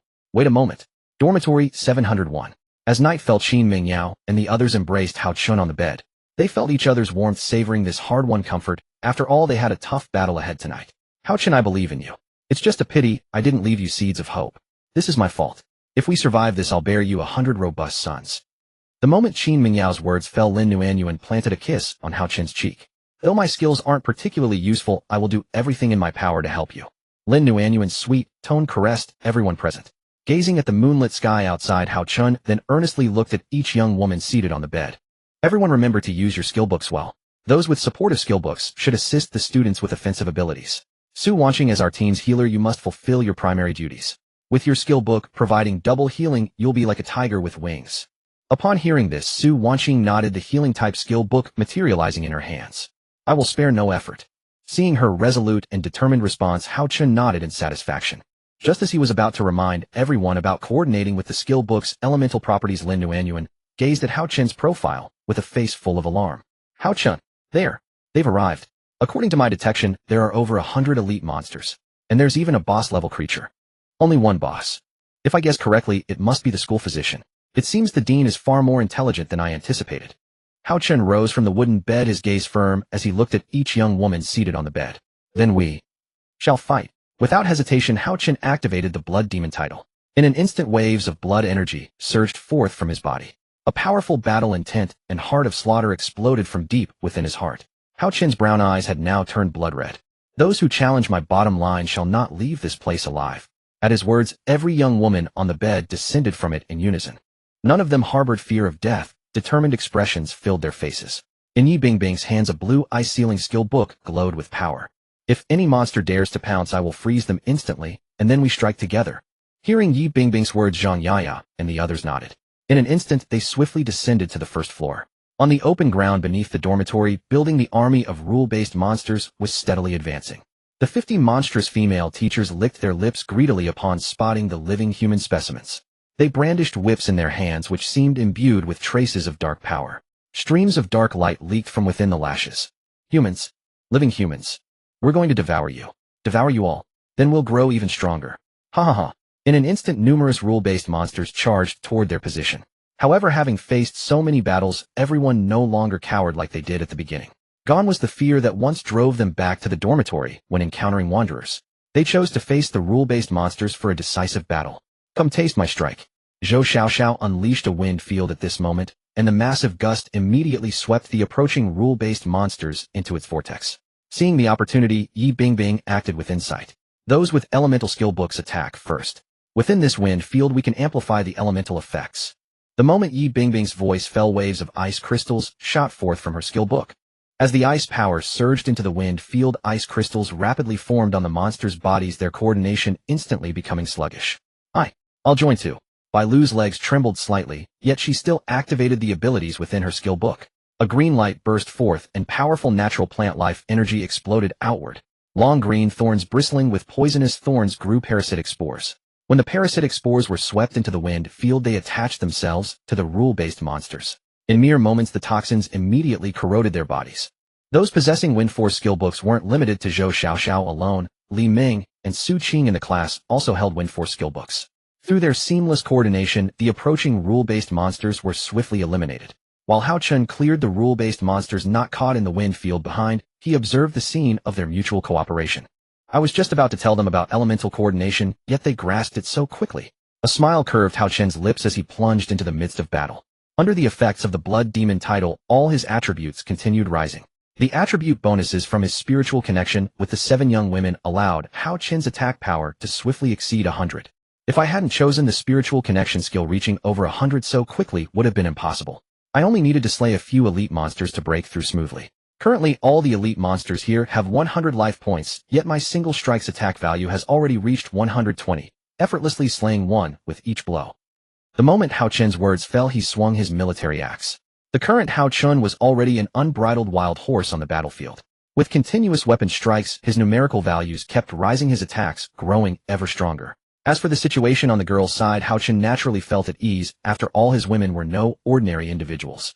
Watching his subordinates fall one after another, the school physician, lurking in the shadows, could no longer contain herself. Fighting so wholeheartedly, his life essence must be incredibly delicious. Just as Hao Chun was still eliminating the rule-based monsters on the field, a jade-green devils, I floated silently above in the sky. The emerald demons, I constantly swept across the chaotic scene below. The chaotic elemental forces within the wind field severely interfered with its vision. When the demon's eye attempted to reposition itself to search for humans, a ball of flame rushed toward it. Upon contact with the demon's eye, it ignited into a plume of black smoke. Jiang Nan watched from below as the unidentified flying object overhead was shot down, finally letting out a sigh of relief. I thought it was just some insignificant monster. Jiang Nan shrugged, then channeled his flame elemental energy into the wind field. Once the demon's eye was eliminated, the dean swiftly covered his eyes. When he opened them, his gaze was filled with bloodshot vessels. Despicable! How dare these wretched humans attack my demon's eye? I was planning to use the simplest and most brutal method to replicate, but since you've initiated combat, I won't hold back. The dean clenched his fists tightly, descending the stairs step by step before fixing his gaze on the dormitory building in the distance. Kill them, and I'll obtain the monster crystals granted by the principal. By then I'll possess far greater power. Only after disposing of all the elite monsters on the field did smiles finally appear on everyone's faces. After all, possessing skill books finally allowed them to vent their frustrations. This was immensely satisfying for the girls who hadn't awakened their talents or possessed offensive abilities. Hao Chun remained in his blood demon state and activated the blood demon trait once more. Since those two lackeys had yet to appear, he refused to let the matter rest. Lin Nuanyuan was the first to inspect the surroundings for any hidden dangers. Only when no red dots appeared did she open her eyes and exhale in relief.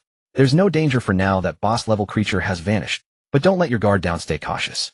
Hearing Lin Nuanyuan's words, Zhou Xiaoxiao finally relaxed. That's a relief. He probably got scared seeing so many skill books and abilities we have. Definitely wouldn't dare attack now, humph. Doesn't he know who he's dealing with? Zhou Xiaoxiao placed her hands on her hips, a look of pride crossing her face. Hao Chun walked over at that moment. When he saw that no one was injured, he also breathed a sigh of relief. Don't let your guard down. These last two lackeys won't make things this easy for us. Besides, he was just here, but now he's disappeared. I'm afraid it's not as simple as we thought.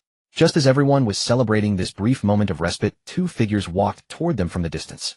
Did you really think we would flee? None of you will escape today. I'll absorb all the essence from your bodies until nothing remains, then transform you into monsters of this school. Joining us might be your wisest choice. No sooner had the words fallen than the dean and the school physician appeared before them. Join you. Daydreaming. Hao Chun turned around at this moment, gazing at him with those blood-red eyes. Just then the dean swiftly swept his gaze across everyone present. When a faint smile curved his lips, he snapped his fingers. In an instant, 36 people along with Hao Chun were replicated without exception. Staring at the illusory figure composed of black smoke, Hao Chun gritted his teeth. Hao Chun fixed his gaze on the girls behind the illusory figure. Yi Bingbing, Zhang Yaya, Qin Mingyao, Su Wanqing, and others were indistinguishable from the real ones. So beautiful, you must be living a cushioned life. But don't worry, after dealing with you, the girls behind you will belong to me. I've been dormant for so long, it's time to indulge. The dean extended his dark tongue, utterly disregarding everyone's gaze as he licked the cheek of illusory Yi Bingbing. Witnessing such obscene behavior, the crimson hue in Hao Chen's eyes deepened. Alright. Your abilities have been replicated too. I wonder who would be stronger. Or, watching you fight each other to the death might not be a bad outcome either. It would save me the trouble. The illusory Hao Chen opened his eyes at this moment, and waves of killing intent surged forth from his body. The blood demon trait. Even that was replicated. But there's nothing for you to level up on now. How could you possibly defeat me? The dean waved both hands. Go children. Bring me their heads. I want to enjoy a sumptuous dinner. In an instant, all 36 illusory females and Hao Chen charged forward simultaneously. Their eyes held no emotion whatsoever, only an insatiable desire for slaughter and a ruthless aura. It's alright, teacher will help you. Count me in. Yi Bingbing stepped forward as well. There was no sign of her usual arrogance on her face, only a burning desire for victory. The girls did not retreat, but chose to forge ahead courageously. Seeing this, the dean's lips curled into a wide grin. The survivors he'd encountered before were either dying struggles or abandoning companions to flee for their lives. He never expected this group to be so unexpectedly different. When Qin Mingyao activated her talent skill, Hao Chen gently caressed her shoulder. Teacher, leave this to me. Just protect yourself. Qin Yufei's voice rang in Hao Chen's ears. Both boss-level enemies have 800 health points. The dean's replication skill has a 2-minute cooldown. The school physician can heal herself infinitely and is virtually unkillable. Only dealing massive damage can permanently eliminate them, otherwise she'll use the remaining time to heal herself. Hao Chen nodded upon hearing this. At that moment, the Thunderfire skill book appeared in his hand.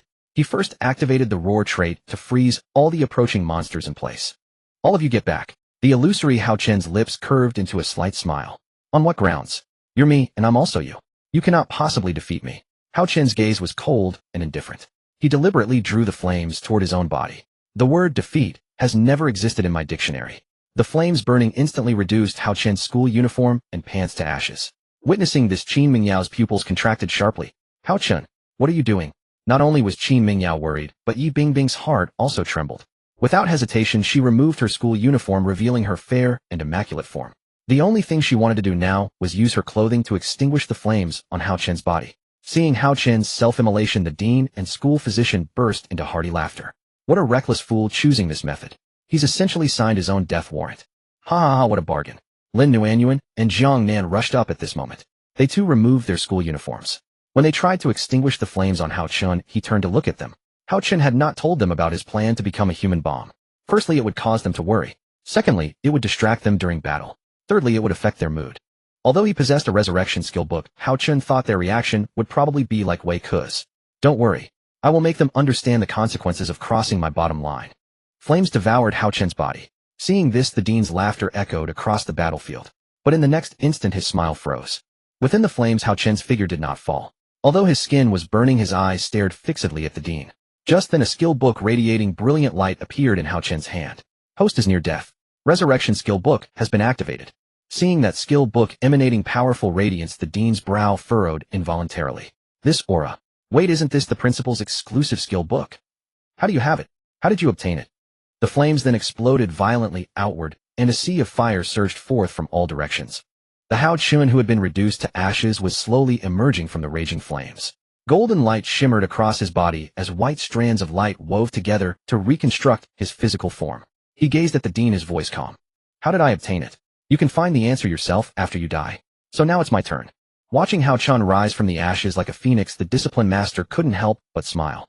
Wasting the resurrection skill book like that. I thought you might come up with some trick, but I never expected you to be so foolish. There's nothing more to say. When the time comes, I'll send you on your way. As the discipline master's words faded, the black luster in his eyes grew even more intense. Immediately, dozens of elite monsters materialized out of thin air. The school doctor, who had been biding his time, brandished his scalpel at that moment. Let me taste the taste of blood. In the next second, the phantom bodies, elite monsters, and the school doctor moved simultaneously. Seeing this, Qin Mingyao couldn't help but step back half a pace. Facing so many targets and powerful enemies, even she didn't know how to win. Just then, Hao Chen's figure flashed past them. When she saw Hao Chen charging forward alone, Qin Mingyao wanted to reach out and stop him. As the top student, Qin Yufei seemed to discern something. She quickly checked Hao Chen's system panel. This glance was no small matter, it startled her immensely. The values on Hao Chen's panel were skyrocketing at an astonishing speed, especially his attack power.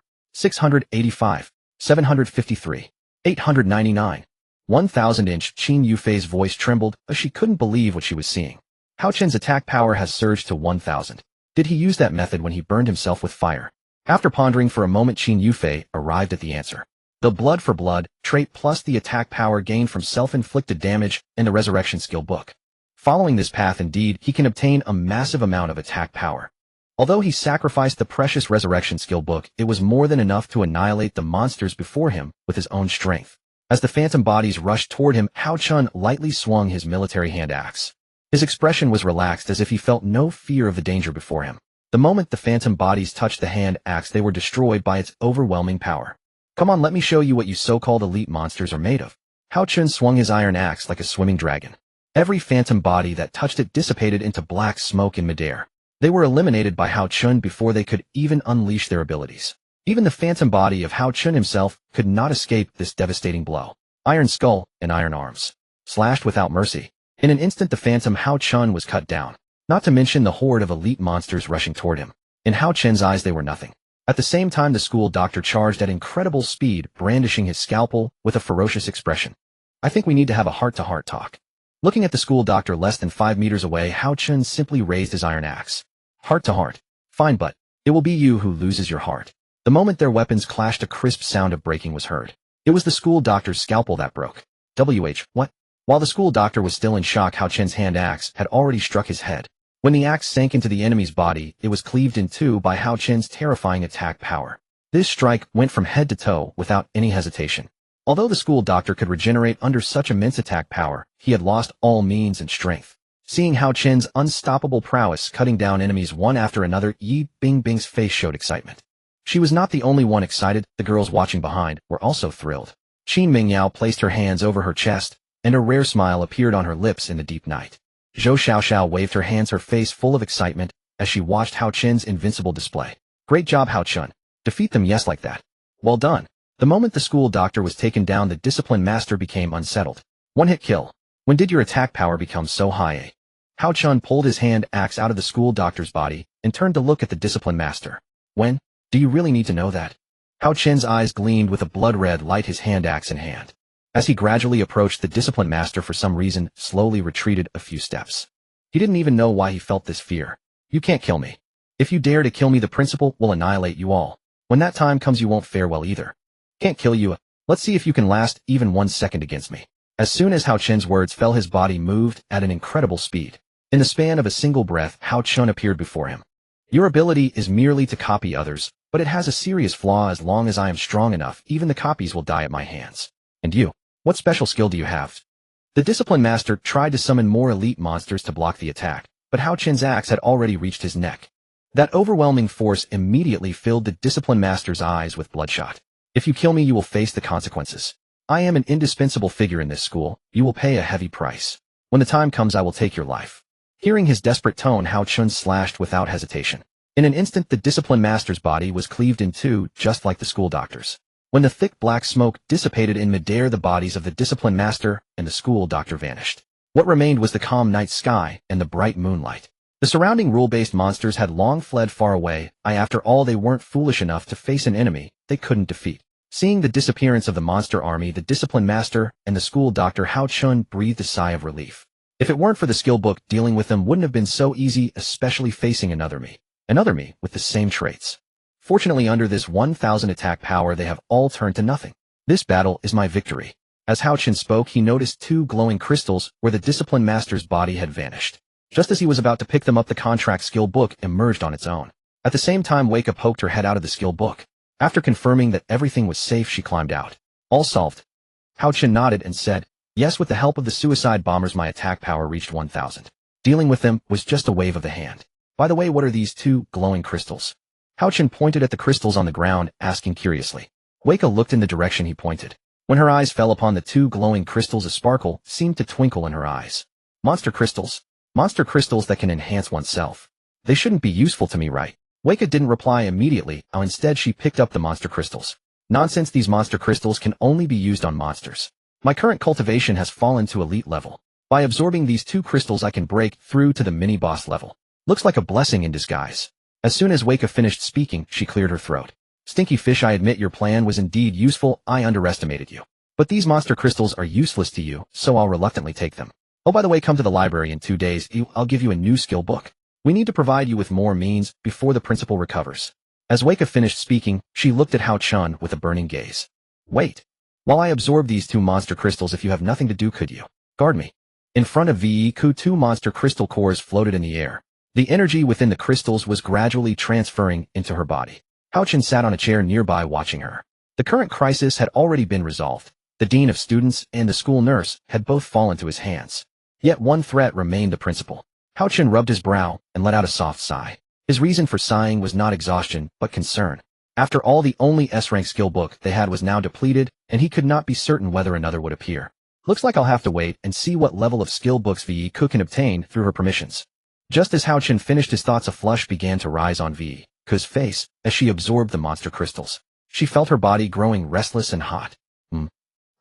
Viku's body started trembling slightly, and as the crystal's power flowed deeper within her, the heat intensified. Hao Chen, sitting nearby, naturally noticed this. Could absorbing these have side effects? Hao Chen furrowed his brow and rose from his chair, walking toward Viku. Viku, are you alright? If the energy is too overwhelming, don't push yourself. You can absorb it in stages. There's no need to take it all at once. Before Hao Chen could continue, Viku opened her eyes. She turned her head to look at Hao Chen, then threw herself onto him. Faced with this sudden pounce, Hao Chen's guard immediately went up. He feared the side effects from Viku absorbing energy might harm him. But the next moment, Viku's actions defied his expectations. She shyly unbuttoned her clothes, revealing her fair skin and delicate collarbones. Using her last shred of reason, Viku spoke those clear words, "The energy is too vast. I accidentally absorbed too much of the dean's monster crystal, and now I need to release it. You filthy human, lie down. If this energy isn't released, you won't want what's below." Before Hao Chen could respond, Viku kissed him without warning. When their lips first met, Hao Chen felt an unprecedented sensation. This was different from a human girl. Viku, as a rule-based monster, was inherently unlike humans. A softer, gentler feeling surged within him. What stirred Hao Chen even more was Viku's petite frame and her generous D-cup figure. Viku kissed with fierce passion, her tongue touching him as if sparking lightning. A tingling, numbing sensation bloomed between them. Viku was remarkably proactive, kissing Hao Chen while simultaneously unfastening her inner layers. "Hey, are you serious?" Hao Chen, seeing her flustered yet determined demeanor, raised a question. Viku was panting heavily, looking down at Hao Chen. "Absolutely. While there are many ways to release this energy, since you're right beside me, handling it in a human manner may not be a bad thing. I imagine you're also curious. What does it feel like to be with a monster like me?" Viku placed her finger on her lips, then gently pushed up her half-framed glasses. Seeing the fervent Viku before him, Hao Chen naturally had no intention of letting this opportunity slip away. "When the meat's already at my lips, why wouldn't I eat it? But what she said is true. I am rather curious. Ahem, then let me, Hao Chen, be the first man in this survival game world to tread into this unknown territory. I'll bear this responsibility." The moment Hao Chen finished speaking, a skill book appeared beside him, Golden Kidney, Ever Enduring. Hao Chen looked at the desire-filled Viku and smiled faintly. 2 hours later, Viku lay limply on the floor, the faint blush on her face lingering. "I was the one who needed to release this energy, not you." Having said that, Viku lacked the strength to continue. At that moment, Hao Chen's system panel popped up. "Many children, many blessings. Congratulations, host on siring offspring with the rule-based monster Viku." Description: rule-based monsters differ from humans. They provide 10 points of monster shelter value. Monster shelter value: more resilient than any shelter value before. When a monster attacks the wooden bed, it blocks one fatal blow. Reading the explanation on the system panel, Hao Chen stood utterly stunned. Monster shelter value: can even block a fatal hit. Hao Chen rose from the floor, his pants still unfastened. No sooner had he spoken than his gaze fell upon Viku, still lying on the ground. She had apparently exhausted herself and fallen into a deep sleep. Who would have thought misfortune could turn into fortune? Though this many children, many blessings skill truly knows no boundaries. Even rule-based monsters can bear offspring. Hao Chen shook his head gently and lifted Viku from the floor. "Can't believe I actually succeeded on the first try. If Qin Mingyao and Tang Kiki found out that even a rule-based monster can have children, what expressions would they make? They've been trying for several nights without success." Hao Chen chuckled helplessly and returned to the dormitory. Inside the dormitory, everyone had already fallen asleep. Lin Nuanyuan and the others lay on their beds, breathing evenly in peaceful slumber. The softness of Hao Chen's bed and the warmth of the blankets made them reluctant to leave. Noticing the remaining space on his bed, Hao Chen gently set Viku down. No room left. Hao Chen placed his hands on his hips, looking at the girls sleeping soundly on his wooden bed. He counted them with his fingers. Qin Mingyao Jiang, Nen Lin Nuanyuan Tang Kiki, Zhou Xiaoxiao, by Lu Viku. 7 girls sleeping peacefully on my bed. Where am I supposed to sleep? Hao Chen shook his head lightly and looked around at each female classmate in the dormitory. Just then Yi Bingbing sat up from her bed. She rubbed her sleepy eyes first, then looked at Hao Chen. In a soft voice, Yi Bingbing spoke. "Why aren't you asleep yet? Hao Chen put a finger to his lips in a shushing gesture, then pointed toward his wooden bed. Seeing the many girls upon it, Yi Bingbing understood his meaning. Yi Bingbing hesitated for a moment, then lowered her head shyly. Next she bit her lip and glanced at him with an embarrassed look. Understanding her gesture, Hao Chen followed suit. When the two of them squeezed onto that narrow wooden bed, Yi Bingbing could clearly feel the steady rhythm of his heartbeat and the warmth of his body. Hao Chen, this should be your first time sleeping on my wooden bed, right? Since we've come this far, why not settle the reward while we're at it? Hearing Yi Bingbing's words, Hao Chen's restless hand fumbled beneath the blanket. And in the next second, Yi Bingbing's fair face flushed red. Hao Chen, you restless perv. After saying this shyly, Yi Bingbing left her mark upon his neck. That red hickey symbolized that tonight would surely be restless. 4 souls guarding the body. The principal murmured with his eyes closed. He clearly sensed that his proud subordinate had been killed by the opponent. At that moment, 4 wisps of black smoke appeared in his office. The principal slowly opened his eyes and looked at the 4 lifeless black smokes. The 4 wisps of black smoke were depicting the appearances of their masters. Who on earth is this divine being capable of defeating my subordinates one by one? Even my most proud and favored dean of students has fallen at his hands. Interesting. Truly interesting. The principal snapped his fingers and a spatial rift instantly appeared. Wei could bring me my life skill book. I need to accelerate my body's recovery. I want them to know the consequences of acting recklessly in my territory. As soon as the principal finished speaking, a smile appeared on Wei Ke's lips. She stepped out of the spatial rift holding a skill book in her arms. PR. Principal, your life skill book. After Wei Ke handed it to him, the skill book radiated an even more powerful healing light. Wei Ke watched as his body gradually recovered under the healing light and couldn't help but swallow. Oh no, oh no. This old geezer's body has recovered to this extent. It seems within a few days his body will be fully restored. Hao Chen, what are you going to do against this guy? While absorbing the healing aura, the principal murmured, Wei Ke, how is my resurrection skill book being kept? This is my life-saving trump card. As the librarian, you must protect my personally treasured skill book, do you hear me? Faced with the principal's question, Wei Ke's body trembled involuntarily. She forced herself to stay calm. Of course the skill book is with me. You can rest assured, principal. I won't let anyone steal it. If they dare, I'll make sure they regret it. Hearing Wei Ke's assurance, the principal nodded with satisfaction. Counting my subordinates, you are also one of my proudest. When the time comes to fight the humans, I hope you can show your true strength. Oh, by the way, I will lift the restrictions on the skill books then. As the librarian, you can manipulate over a dozen skill books at once. If you use my personal collection of skill books, your power will reach even greater heights. At that time, with all the monsters in the school attacking together, they will surely not escape. Listening to the principal's words, the expression on Wei Ke's face changed from forced calmness to excitement. Old geezer, thank you very much. Once the restrictions are lifted and I use your skill books, not to mention elite monsters, even you I dare to challenge.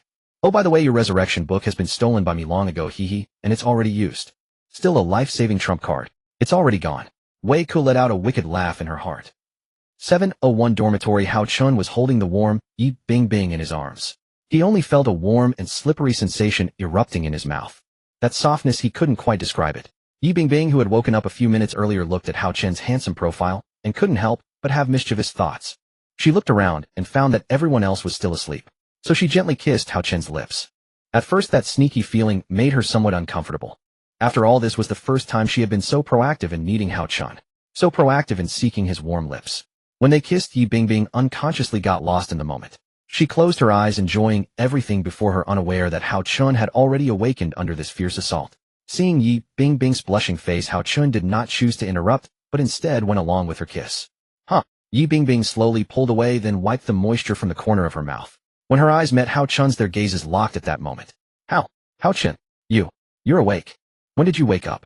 Yi Bingbing was clearly embarrassed. She wished she could bury her face in the blanket. When you kissed me. Hearing his answer, Yi Bingbing hit his chest in annoyance. You didn't say a word, so you've been going along with my kiss all along. Hao Chen softly hummed in agreement. Hearing the answer, Yi Bingbing turned around and placed her hands on her burning cheeks. What the first time I secretly did this, I got caught. Why is my luck so bad? Seriously, I feel like dying. So embarrassing. Luckily no one saw me. If someone saw it and spread the word, where would I, that Sundara school beauty Yi Bingbing, put my face? Just as Yi Bingbing was still shy, Hao Chen's arm wrapped around her waist. Hao Chen pulled Yi Bingbing closer, and their skin pressed tightly together. Next time, just tell me if you want to kiss, no need to sneak around. You were so passionate last night, it can't be just a reward, can it? I'll cherish you more from now on, don't worry. As Hao Chen spoke, he smelled the jasmine scent of her hair. At Sundara, heiress, a big celebrity in school, her father controlling tens of millions in assets. And now she's lying obediently in my arms. I, Hao Chen, have truly reached the peak of life. It was still early, and everyone was asleep. Hao Chun then checked the traits he had gained today. The 4 minions have been dealt with. It won't be long before the principal makes a move. I hope the traits will give me something good. With that, Hao Chun looked at today's traits. When he flipped through, he saw the familiar golden light. S-grade. Finally coming again. Truly, after surviving a great disaster, there must be great fortune. Hao Chun excitedly read the description of the trait.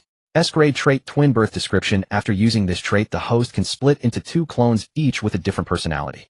And this depends on their attack methods. Personality 1 kind skillfully uses skill book abilities, adept at attacking from multidimensional angles. Personality 2 angry, often prefers violent, means highly skilled in attack, limit once per day. Looking at the description above, Hao Chun was stunned. Twin birth. 2 clones.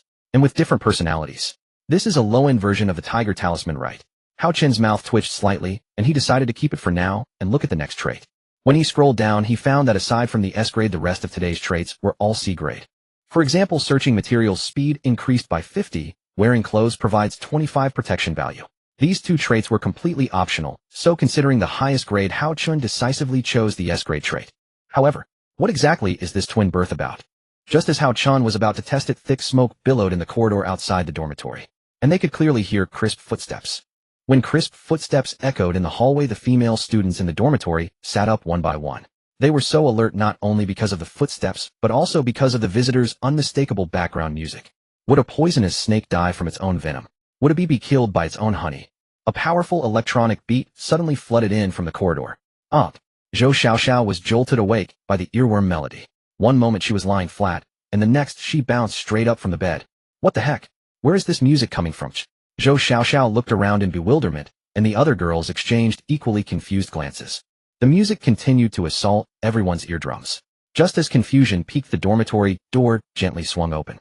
An old man carrying a travel backpack stepped in.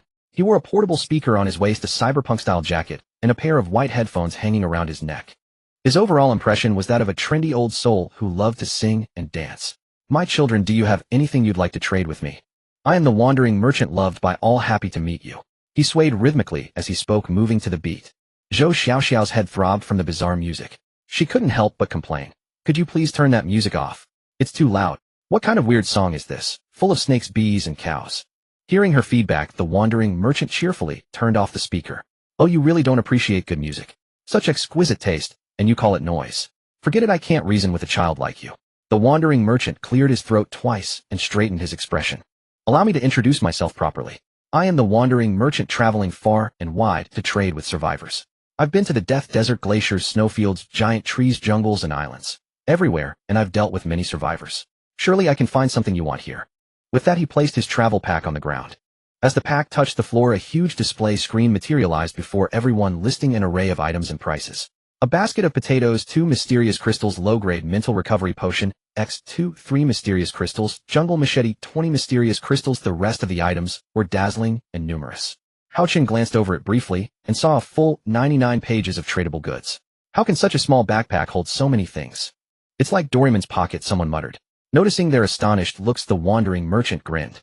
Well, my children, found anything you like? If so, trade with mysterious crystals or barter. Either works. Before he finished, he snapped his fingers and another screen appeared in midair. You only have one chance to trade small items with me, so make your decision quickly.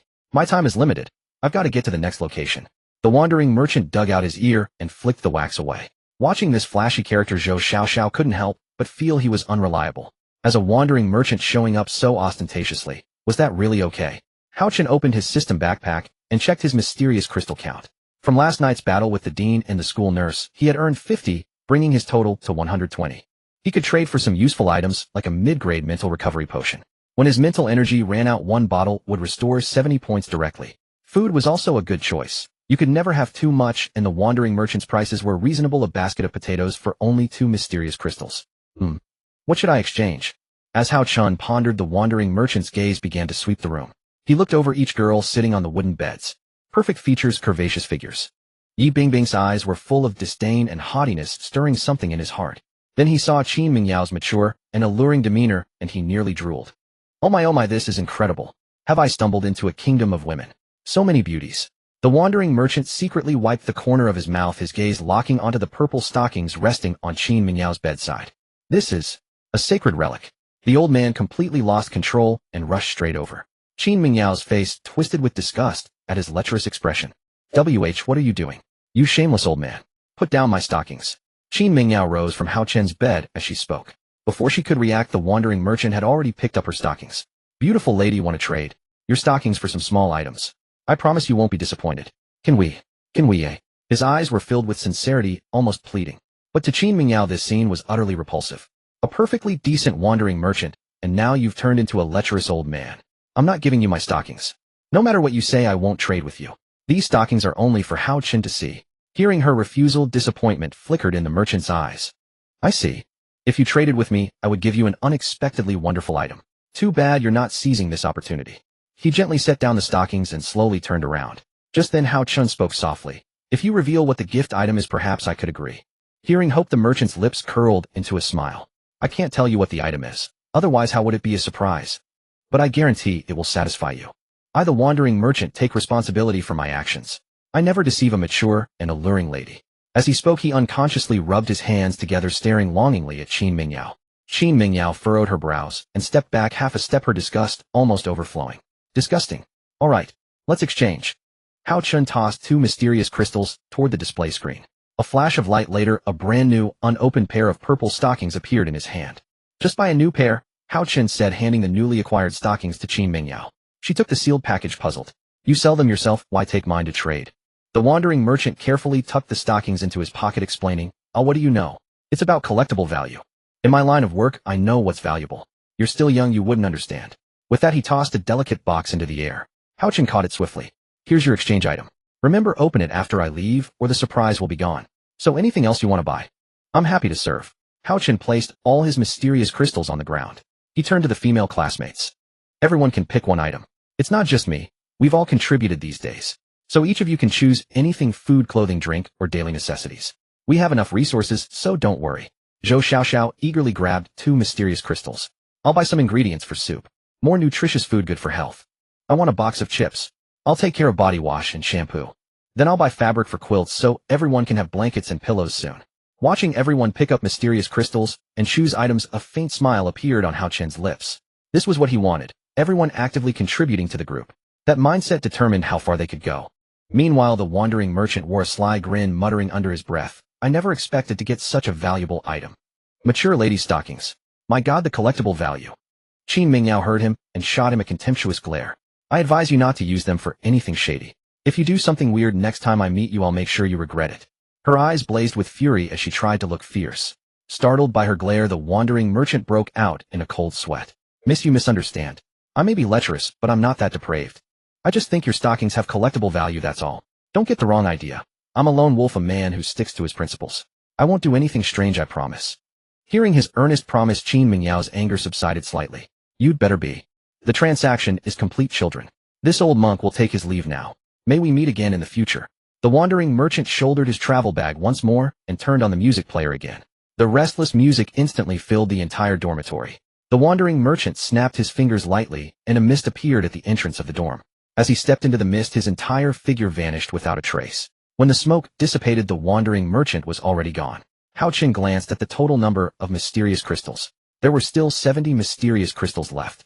In the previous transaction, the girls in the class did not each purchase items individually. Instead, they arranged their daily necessities in a very orderly manner. They bought several bottles of body wash and shampoo, along with some food and drinks to share. Next came mirrors and combs and so on. The biggest spender was Jiang Nan. She bought a jungle machete. The base damage of the jungle machete was twice that of the iron blade knife and the anesthetic spiked club.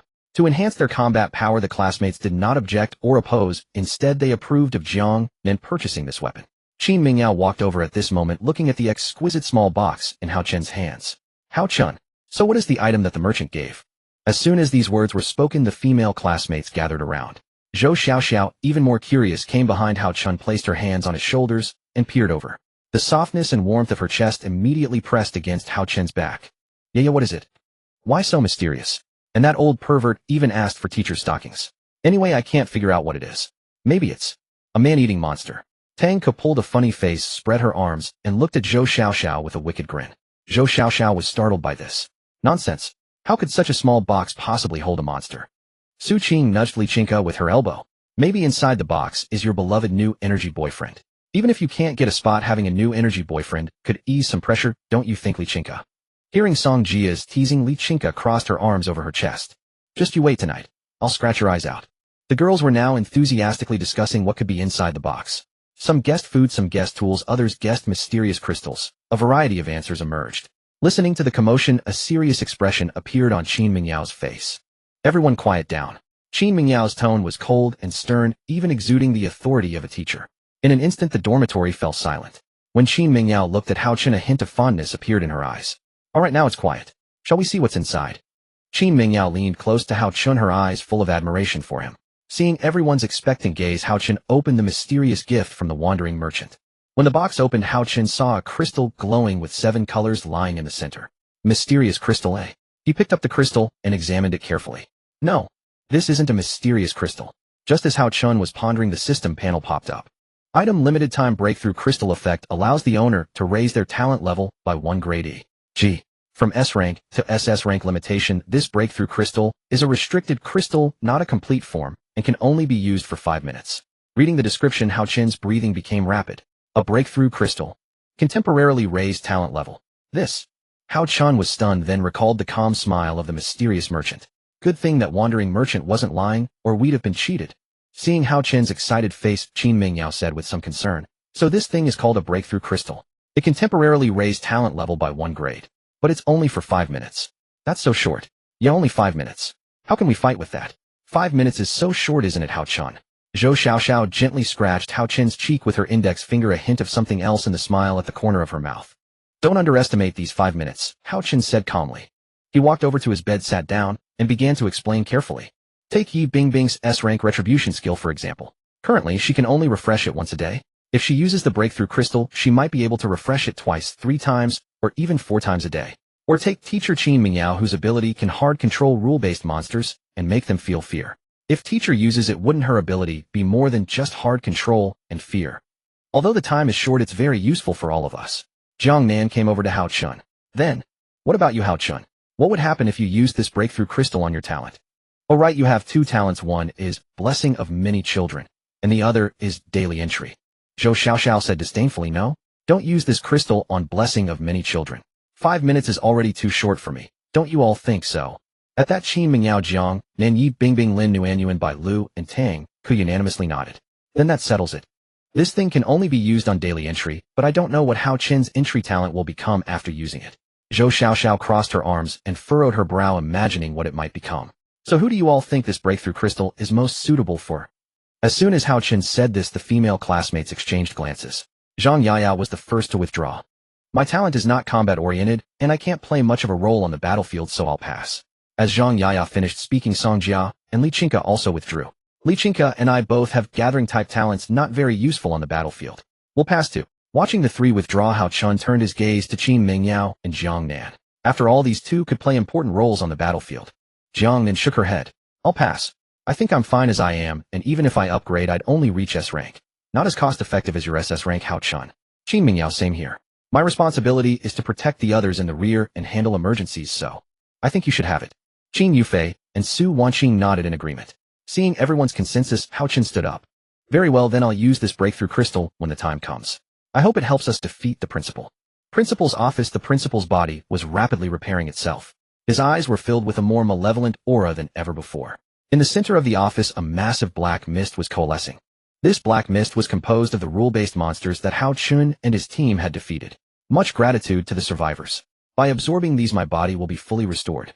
As he spoke, the principal opened his gaping maw, and in an instant the massive black mist before him was sucked into his mouth at an astonishing speed, then transformed into nourishment for his body, replenishing himself. The principal felt only a tingling numbness throughout his body, and the missing parts were regenerating at a visible rate. Blood vessels, flesh, and even bones were restored in that very moment. Your king is awakening. The principal opened his eyes, and the blood-red aura within them burst forth. Welcome the principal's complete return.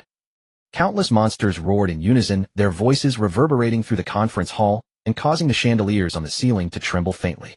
The principal sat leisurely in the main seat, legs crossed, his fingers tapping rhythmically against the armrest. Beside him stood the school librarian Wei Ke, still maintaining her gentle and intellectual bearing, though a faint, elusive smile lingered at the corners of her lips. You've all suffered these past days, the principal said in a slow, unhurried voice, carrying a languid air like a cat playing with its prey. He raised his hand, pinching a coin between his fingers and flipping it playfully under the lamplight. My four subordinates fell gloriously at the hands of humans. When he spoke the word gloriously, there was no hint of sorrow in his tone, only a touch of mockery. A pity, really. I could only resort to refining them into puppets. As for their self-awareness, it was completely eradicated.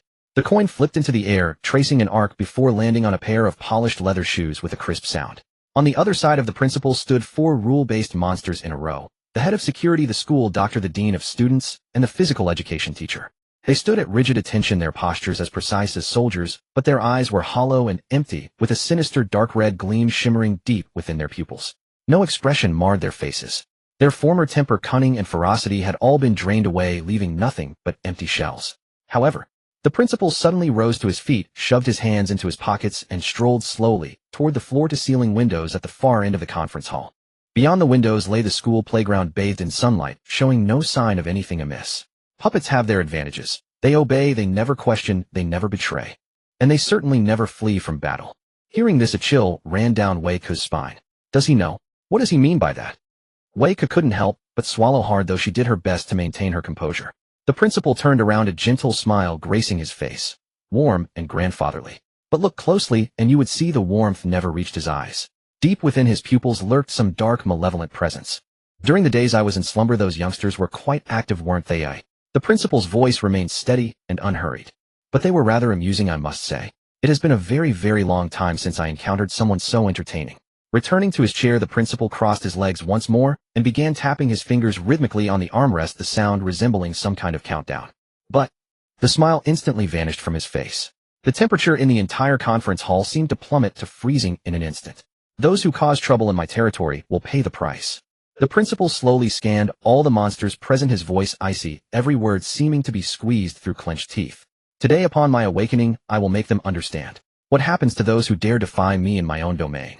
He rose from his seat, bracing both hands on the conference table and leaning forward slightly, a near-mad excitement blazing in his gaze. I will make them know what true despair feels like. The principal's gaze immediately swept across all the monsters in the room. First, seal off all entrances to every teaching building, including the cafeteria, infirmary, swimming pool, and all other areas. I want to trap those little mice in my cage. The words instantly drew nods of agreement and appreciation from the assembled monsters. Second, activate the hunting game. Promote all low-tier and normal-tier monsters to elite level. Elevate all elite-level monsters to mini-boss status. I want the students to get a proper workout.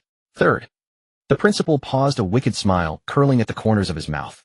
Tonight, let my four most trusted lieutenants pay a visit to our young friends. Let them reminisce. And after that, I will personally join the hunt.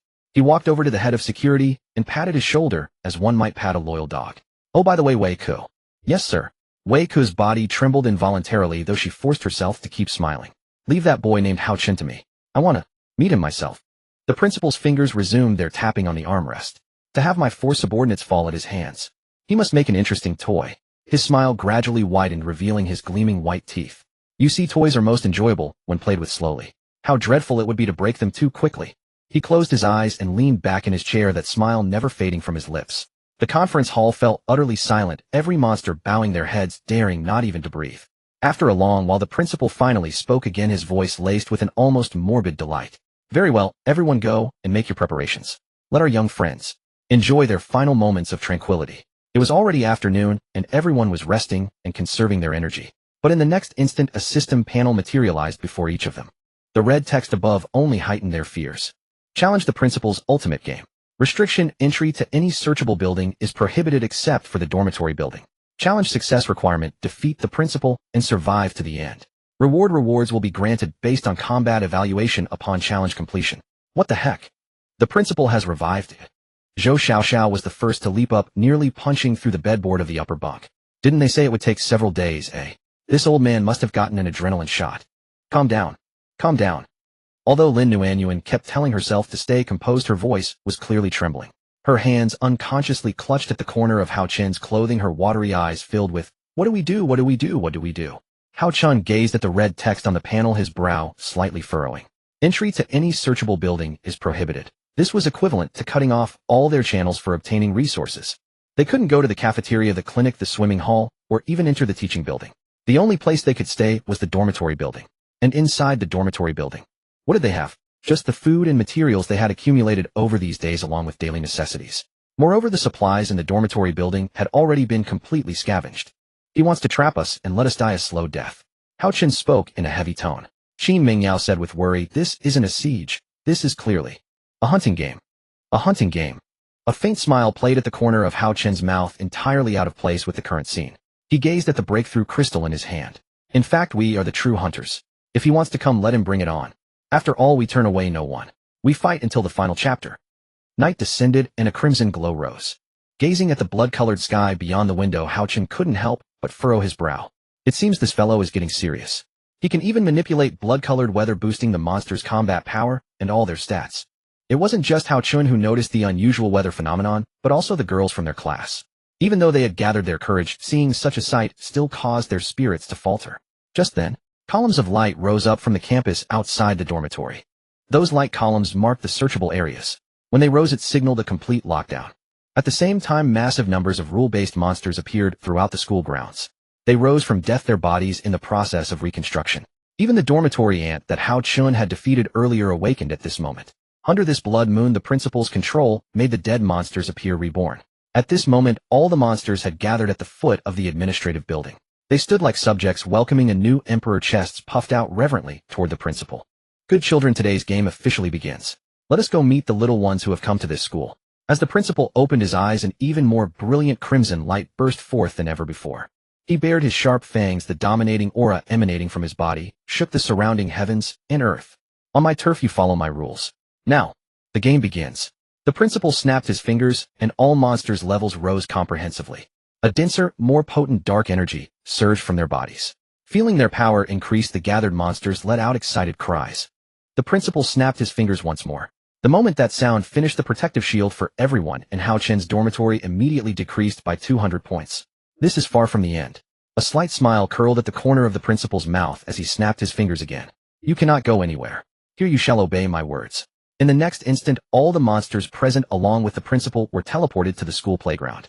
Similarly teleported were Hao Chen and his companions. When they saw that their dormitory's protective value had decreased by a full 200 bing bing, and the others inhaled a sharp breath. A full 200 points gone. They're clearly trying to get us killed. Zhou Xiaoxiao clutched her clothes tightly, her face filled with worry as she spoke. But before they could even discuss a strategy, all the members felt a wave of psychic force wash over them. The teleporter only lasted an instant. It transported them to the school playground, just like when the dormitory ant had done. The teleportation was as quick as a blink. When they saw the playground, they exchanged bewildered glances. We've been teleported. Just like with the dormitory ant, we've arrived at the playground. Qin Yufei gazed up at the sky. Even in the darkness of night, the crimson light bathed the entire playground. And surrounding them for hundreds of meters, dense ranks of monsters stood in formation like spectators who had been waiting for ages, encirclement them completely. Hao Chen immediately turned to the girls and said urgently, huddle together. Just like before. Don't waste a single second. Hearing the command, the girls immediately drew close together. Qin Mingyao and Jiang Nen took position at the front line for damage output. Su Wanqing served as the healer in the middle of the formation. Qin Yufei and Tang Qi as the prediction team forecasted the monster's attack rhythm and trajectory.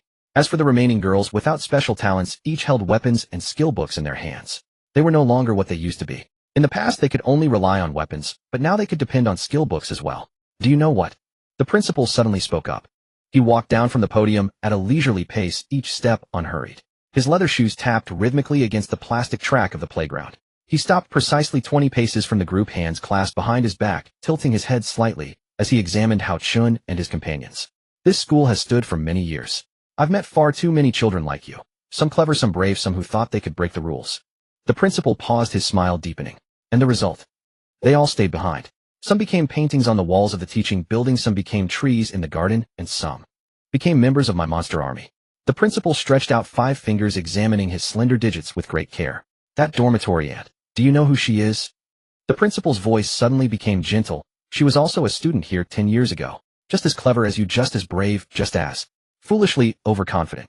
Now she repeats the work she did in life every single day, cleaning corridors she can never escape. After all, children who don't obey can only end up as my puppets. Listening to these words, Hao Chen felt his throat go dry. An unprecedented sense of suffocation pressed in from all directions. Because this wasn't fear, it was something far deeper. This game has rules that I alone determine. The principal's lips curled slightly. You may run, you may hide, you may even resist. But You can never kill what I create because in this land I am the rule, I am the order I am. God, the atmosphere on site was oppressively heavy. Under the crimson shroud the principal's tone was ice-cold and unhurried. Even with some confidence Hao Chen's back was already soaked with cold sweat. After all, even after being here for so long this was the first time he had encountered such a terrifying rule-based monster. This different kind of aura made even he draw a sharp breath. Now, the principal vanished in a flash and reappeared seated on the podium chair. He crossed his legs, fingers tapping lightly against the armrest. Let me see how long you can hold on. The game has just begun, and you. He narrowed his eyes slightly, the curve of his lips both cruel and elegant. Haven't even survived the first round yet. In the next instant waves of monsters came rushing from all directions. At the same time the dormitory ant and the 4 demon claws reappeared at the far end of the playground. Seeing them Jiang Nan gripped the jungle machete in her hand tightly. She turned her gaze toward Hao Chun. Hao Chun, can we really make it through this time? This is completely different from before. After finishing her thought Jiang Nan turned her attention to the distant approaching monsters. As a damage dealer on the team, she had to fulfill her duties. Yi Bingbing gazed at Hao Chen's back, clenching her fists tightly until her fingernails dug into her flesh. Each girl was trying hard to regulate her breathing because what they were about to face wasn't ordinary monsters, but strengthened, resurrected. Just as a smile was about to form on the principal's face, Hao Chen slowly took out the breakthrough crystal he had obtained earlier. His voice cut through the darkness of the night with unusual clarity. Hao Chen's gaze locked onto the principal's smug face. Since you are the rules then, I am the one who breaks them. In the next instant the breakthrough crystal was completely crushed by Hao Chun. Seeing Hao Chun crush a stone into pieces the principal's laughter grew increasingly manic. Everything you do is futile. Can you defeat my people? Let me see if you can even survive the first round. Just as the principal was still gloating, bursts of golden light began to emanate from Hao Chun, who stood at the center of the playground. This golden glow was exceptionally dazzling. The energy of the breakthrough crystal gradually flowed into Hao Chen's body, and then his system panel instantly popped up. Congratulations, host. Your daily trait has been upgraded to SS level. Daily trait SS level allows drawing 10 traits. Can refresh twice. The description of the daily trait was brief, but the meaning was clear. For the first time there were 10 traits along with 2 chances to refresh. That meant Hao Chun had 30 traits to choose from. Don't forget he could freely use all 30 of them. At the same time the 10 traits appeared before Hao Chen's eyes. Moreover, this time they were accompanied by even more golden light than before. S-rank infinite damage stacking. Every time a monster is killed damage increases by 10 and no upper limit resets after battle. S-rank absolute block. Immune to all damage for 10 seconds once per day. S-rank weakness I. Directly see the fatal weakness of all monsters and kill with 1 strike. S-rank weapon enchantment. The weapon held today is considered enchanted, dealing 100 extra damage to monsters. S-rank undying body. The first fatal damage today is nullified. In the first batch of traits, there were 5 golden traits, and their effects were simply perfect. Golden traits. And 5 of them. Hao Chen's breathing became rapid. He felt that he was now terrifyingly powerful, while the other 5 traits were all low level and had no offensive effects. Looking at these golden traits, a slight smile curled at the corner of Hao Chen's mouth. Since it's a rule, I'll break it for you to see. He watched as all the monsters on the field charged toward him, drawing near. Hao Chun then activated the twin trait. In an instant 2 clones split from his body. One clone attacked using a skill book, while the other used defensive traits. They flanked the female team, protecting them. As the main force, Hao Chun activated the blood demon trait. Now his attack desire gradually increased, and with the effect of infinite stacking it could achieve double stacking. One could stack numerical values, the other could stack percentage damage. With this combination, even if a god descended, Hao Chun could fight them. The dormitory ant was the first to charge, but Hao Chun had already dealt with the petty monsters that had rushed ahead. At this point his overall stats had already risen above 100, and under the effect of infinite damage stacking his percentage attack power had reached 240. Regarding his former enemies, Hao Chun calmly drew a military hand axe. Just as the dormitory ant was about to spew the strong acid from her body, Hao Chun flashed in front of her. The moment she saw him, she immediately exploded. Because Hao Chun's damage was already too much for her to bear. As her body burst apart, Hao Chun immediately used his iron head and bronze arms to block the strong acid. Oh, interesting. With just 1 move. It seems that the one who could defeat my 4 subordinates is no ordinary person. You've earned a bit of my respect. Let me see your performance, student Hao Chun. The next to face him were the 4 evil claws he had encountered before. After being resurrected, they no longer had their previous self-awareness, but their strength was greater than ever. Under the principal's blessing, their power had reached the level of official bosses. The physical education teacher's formidable body, the school doctor's infinite healing, the dean's copying ability, the security captain's network manipulation. Looking at the 4 figures standing before him, Hao Chun showed no panic. Today I am not what I once was. Let me show you how to truly interpret traits. As soon as Hao Chen finished speaking, he refreshed the traits. This time the refreshed traits revealed 4 golden ones. S-rank Fountain of Life. Effect all female units' health recovery speed increased by 1000. S-rank Time Stop. Effect can stop time for 10 seconds. Can only be used on the enemy during attacks. S-rank Absolute Hit. The next attack will hit 100, ignoring dodge block and spatial distance. S-rank Damage Reflection. Damage received will be reflected back at the attacker at 300. Looking at the 4 new traits, Hao Chun smiled slightly. No matter how strong you are, so what? Go talk to my traits. Hao Chun raised his hand and brought the axe down, whispering, "Time." Stop. In an instant, the 4 evil claws before him froze in place, unable to move. They watched helplessly as Hao Chun approached and swung his axe. The moment the blade struck their bodies, the school doctor exploded at an incredible speed. He could have regenerated his body through infinite healing, but under the effect of fatal damage, he simply couldn't act. Under the effect of Time Stop, the dean couldn't copy anyone he saw, so the second to be dealt with was the dean. Hao Chen used a move called Splitting Watermelon, which directly split the dean's head open. The remaining security captain and physical education teacher suffered even worse fates. With the power of weapon enchantment, the military hand axe in Hao Chen's hand was already a one-shot killer. With just one slash, the physical education teacher's formidable body split apart like a thin thread. Black blood gushed out onto the grass of the playground. The security captain was even worse. Before he could summon his gatekeeper lackeys, he was cut down by Hao Chun in one stroke. 10 seconds. No, not even 10 seconds had passed. The 4 evil claws before him had already died at Hao Chen's hand. Let us shift the focus to the girl's side. Making full use of the skill books, Yi Bingbing first froze the original monsters, and then Jiang Nan followed up to harvest them from behind. Qin Yufei had already modified Jiang Nan's attack values, so as long as Jiang Nan touched the elite monsters from behind, they would die instantly. Moreover, the monsters that rushed forward to ambush had no chance to get close. You see, the team had a prediction specialist. Qin Yufei and Tang could fully anticipate where monster attacks would come from. Thus, the female team operated with remarkable smoothness. With the addition of Hao Chen's 2 clones, the use of skill books and offensive traits made their monster-clearing efforts effortless. This is truly fascinating. It's been a long time since I've encountered such interesting students. The team works together smoothly, and everyone has a clear role. Good, I'm impressed. The principal gently clapped his hands, then rose from his seat. It seems it's time to stretch my muscles. Most of the rule-based monsters on the field had already been eliminated. However, more monsters kept charging toward them relentlessly. The principal descended from the rostrum with steady strides. As he watched Hao Chen slaughter mercilessly, a rare excitement flickered across his face. In the next instant, he raised his left hand and snapped his fingers. Instantly, the 4 demon claws and the dormitory matron were resurrected. Article 1 of the school rules: life must thrive. Nurturing the flora and fauna is everyone's responsibility, and as a planter it is my duty to nourish them so that life may flourish endlessly. Watching his defeated enemies revive once more, a trace of worry appeared on Hao Chen's face. He reasoned that if he failed to deal with the principal first, the latter would simply use the school rules to spawn monsters endlessly and attack them. I never anticipated such a tactic. The school rules. Only the principal could wield something like this. Meanwhile, a colossal disciplinary ruler materialized in the principal's hand. The ruler was inscribed with intricate runes and emitted pulsating dark luminescence. The principal caressed it gently as though gazing upon a precious treasure. Long time no see, old friend. Today we fight together once more. Upon seeing the weapon in the principal's hand, Hao Chen activated the skill word weapon analysis. The analysis result materialized above his system panel web. On disciplinary ruler effect inflicts the major demerit buff, reducing all attributes by 30. The effect persists permanently throughout combat until the battle ends. Upon reading the analysis, a bead of cold sweat rolled down Hao Chen's forehead. All attributes reduced by 30%. If he strikes me multiple times, my stats will be permanently diminished until the battle concludes. That's practically a battle machine. Hao Chen clenched his teeth and regarded the principal's smug expression with cold eyes. Just as he prepared for an attack, the principal erupted into a sinister, chilling laugh. Young one, no need to be so hasty. I am a merciful man. I would hardly harm you so quickly. Before he could act further, the principal snapped his fingers once more. Article 2 of the school rules: weapons are prohibited. Any weapon in hand will be stripped. Article 3 of the school rules: obedience to educators is mandatory. Any aggressive action or verbal insult toward the principal will reduce all attributes by 50% for 10 seconds.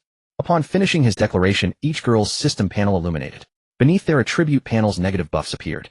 Zhou Xiaoxia was the first to erupt in frustration. What kind of twisted rules are these, eh? He's absolutely crazy. As Zhou Xiaoxia opened her mouth to curse further, Tang Kiki quickly covered her lips with a small hand. The third rule. He said not to attack or insult him, or our stats will drop by half. After hearing the warning, Zhou Xiaoxia swallowed her anger. Meanwhile, on the other side, the principal advanced toward Hao Chun with steady, measured steps.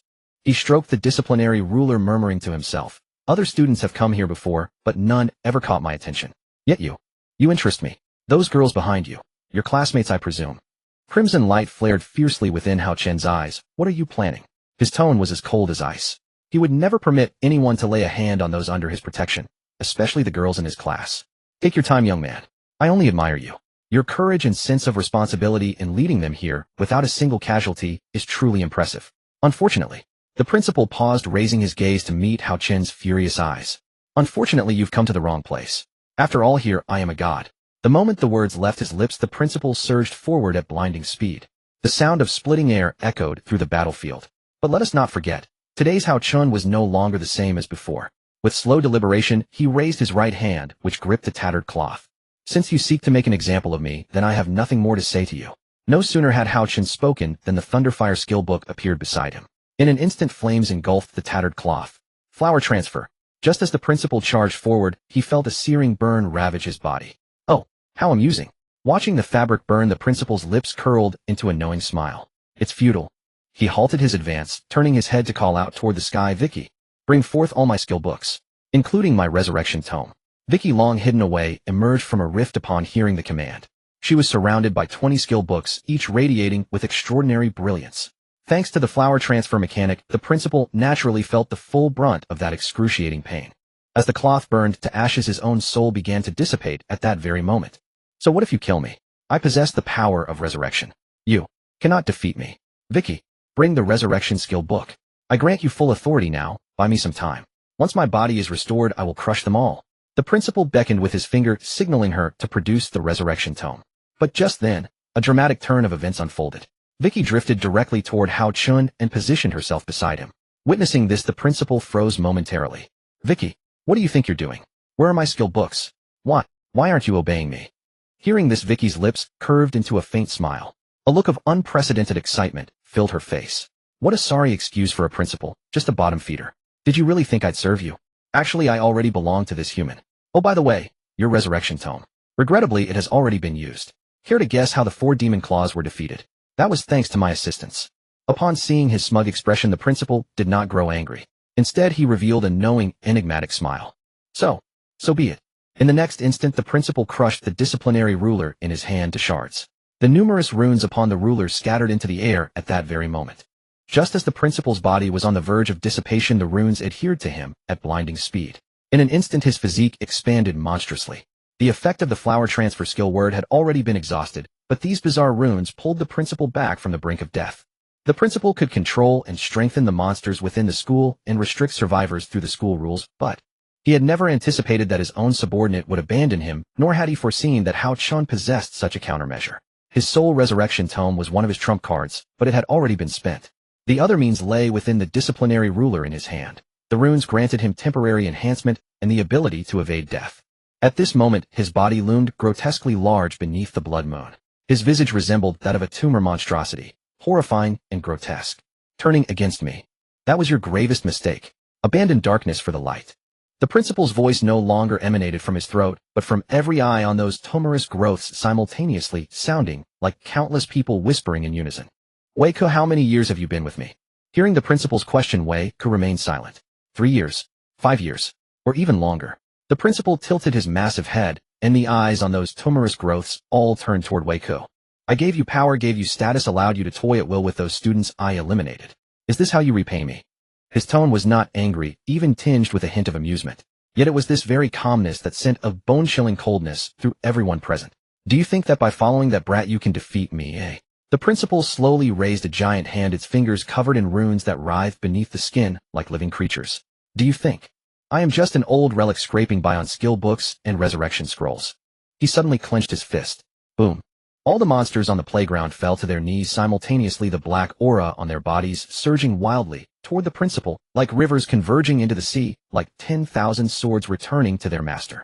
The principal's body swelled again, the eyes on those tumorous growths turning even more scarlet and frenzied. "Here, I am the rule. The rule is everything." The principal's voice suddenly became soft, as gentle as a kind old man coaxing his grandson to sleep. "And you are merely ants beneath the rule." The next second, he raised his other hand and pointed at Hao Chun. "School rule 4: respect the teacher and revere the Tao." As soon as the words were spoken, Hao Chun felt an invisible force pressing down on his shoulders, as if countless hands were pushing his body downward. His knees bent uncontrollably, and his spine emitted creaking sounds. A student must show respect to the principal, and the manifestation of respect is to kneel. Hao Chun's legs trembled violently, but his back remained straight as a ramrod. A trickle of blood seeped from the corner of his mouth. Hao Chun stared fixedly into the principal's eyes and said word by word, Are you worthy? Hearing Hao Chun's words, the principal's eyes narrowed. Very good. Excellent. He slowly leaned down, his fissure-covered giant face drawing close to Hao Chun, so near that Hao Chun could see every streak of dark red pulsing within those cracks. Hao Chun only felt a putrid, blood-tinged, dust-laden breath rushing toward him, almost suffocating. I like stubborn children the most. The principal's mouth split open, stretching all the way to his ears, revealing layers of overlapping fangs. Because stubborn children have the best chewiness. The next second, he suddenly opened his cavernous mouth and lunged down at Hao Chun. In that instant, the light of the blood moon was completely blocked by the giant mouth, leaving only darkness before Hao Chun's eyes and the nauseatingly strong smell of blood. With just this old body of yours. Hao Chun showed no panic at this sight. Instead, he remained calm and composed. Seeing the principal's gaping mouth engulfing him, Hao Chun activated the absolute defense trait. This was a trait skill that could nullify all damage within 10 seconds. When the principal completely enveloped Hao Chun and wore a smug expression, he let out a HM laugh. But the next second, the principal's cavernous mouth was blasted open by a powerful force. Bang! Countless pieces of flesh scattered onto the playground. Old fool, don't forget, my infinite damage stacking even without weapon damage bonus is extremely high. To quote an anime, I've become something like One Punch Man. When the principal suffered this fatal damage, one of the 5 runes on his body shattered.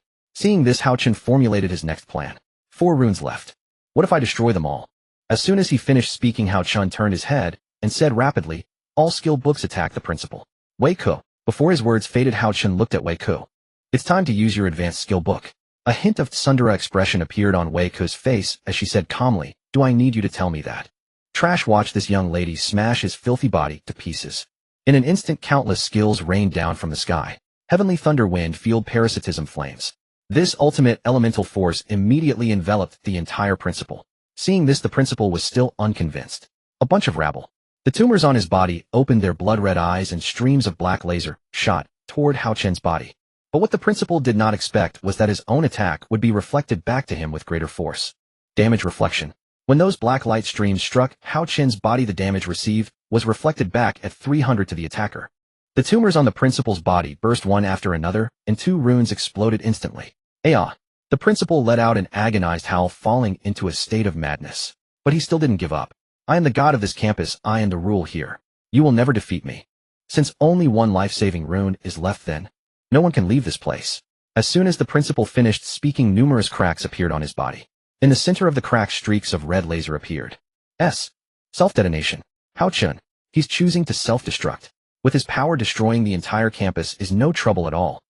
Seeing this, Hao Chun gently turned to look at Yi Bingbing among the crowd. He had already used time stop when dealing with the 4 great claws, and most of his traits had been consumed in the recent battle. Now was the time for Yi Bingbing to play her role. Hao Chun did not need many words, a single glance was enough to convey his intention. Yi Bingbing saw Hao Chun's gaze and nodded gently. This time she did not act tsundere or talk back, but obediently refreshed the usage count of Hao Chun's traits. After all, Hao Chun was now practically her husband. Let's use it one more time. As soon as she finished speaking, Yi Bingbing activated return. On the other side, Hao Chun sensed the trait refresh. Watching the principal's body about to self-destruct, Hao Chun slowly extended his right hand. I won't let you succeed. S-level trait. Time stop. In an instant, the space around the principal was frozen. Even his self-destructing body halted its process. Sorry. This time I still win. Hao Chun leaped up, then extended his right hand, his face filled with determination and stubbornness. Infinite damage stacking combined with the blood demon trait had already elevated his attack power to a level that could instantly kill the opponent. The principal's restless eyes watched Hao Chun's fist approaching.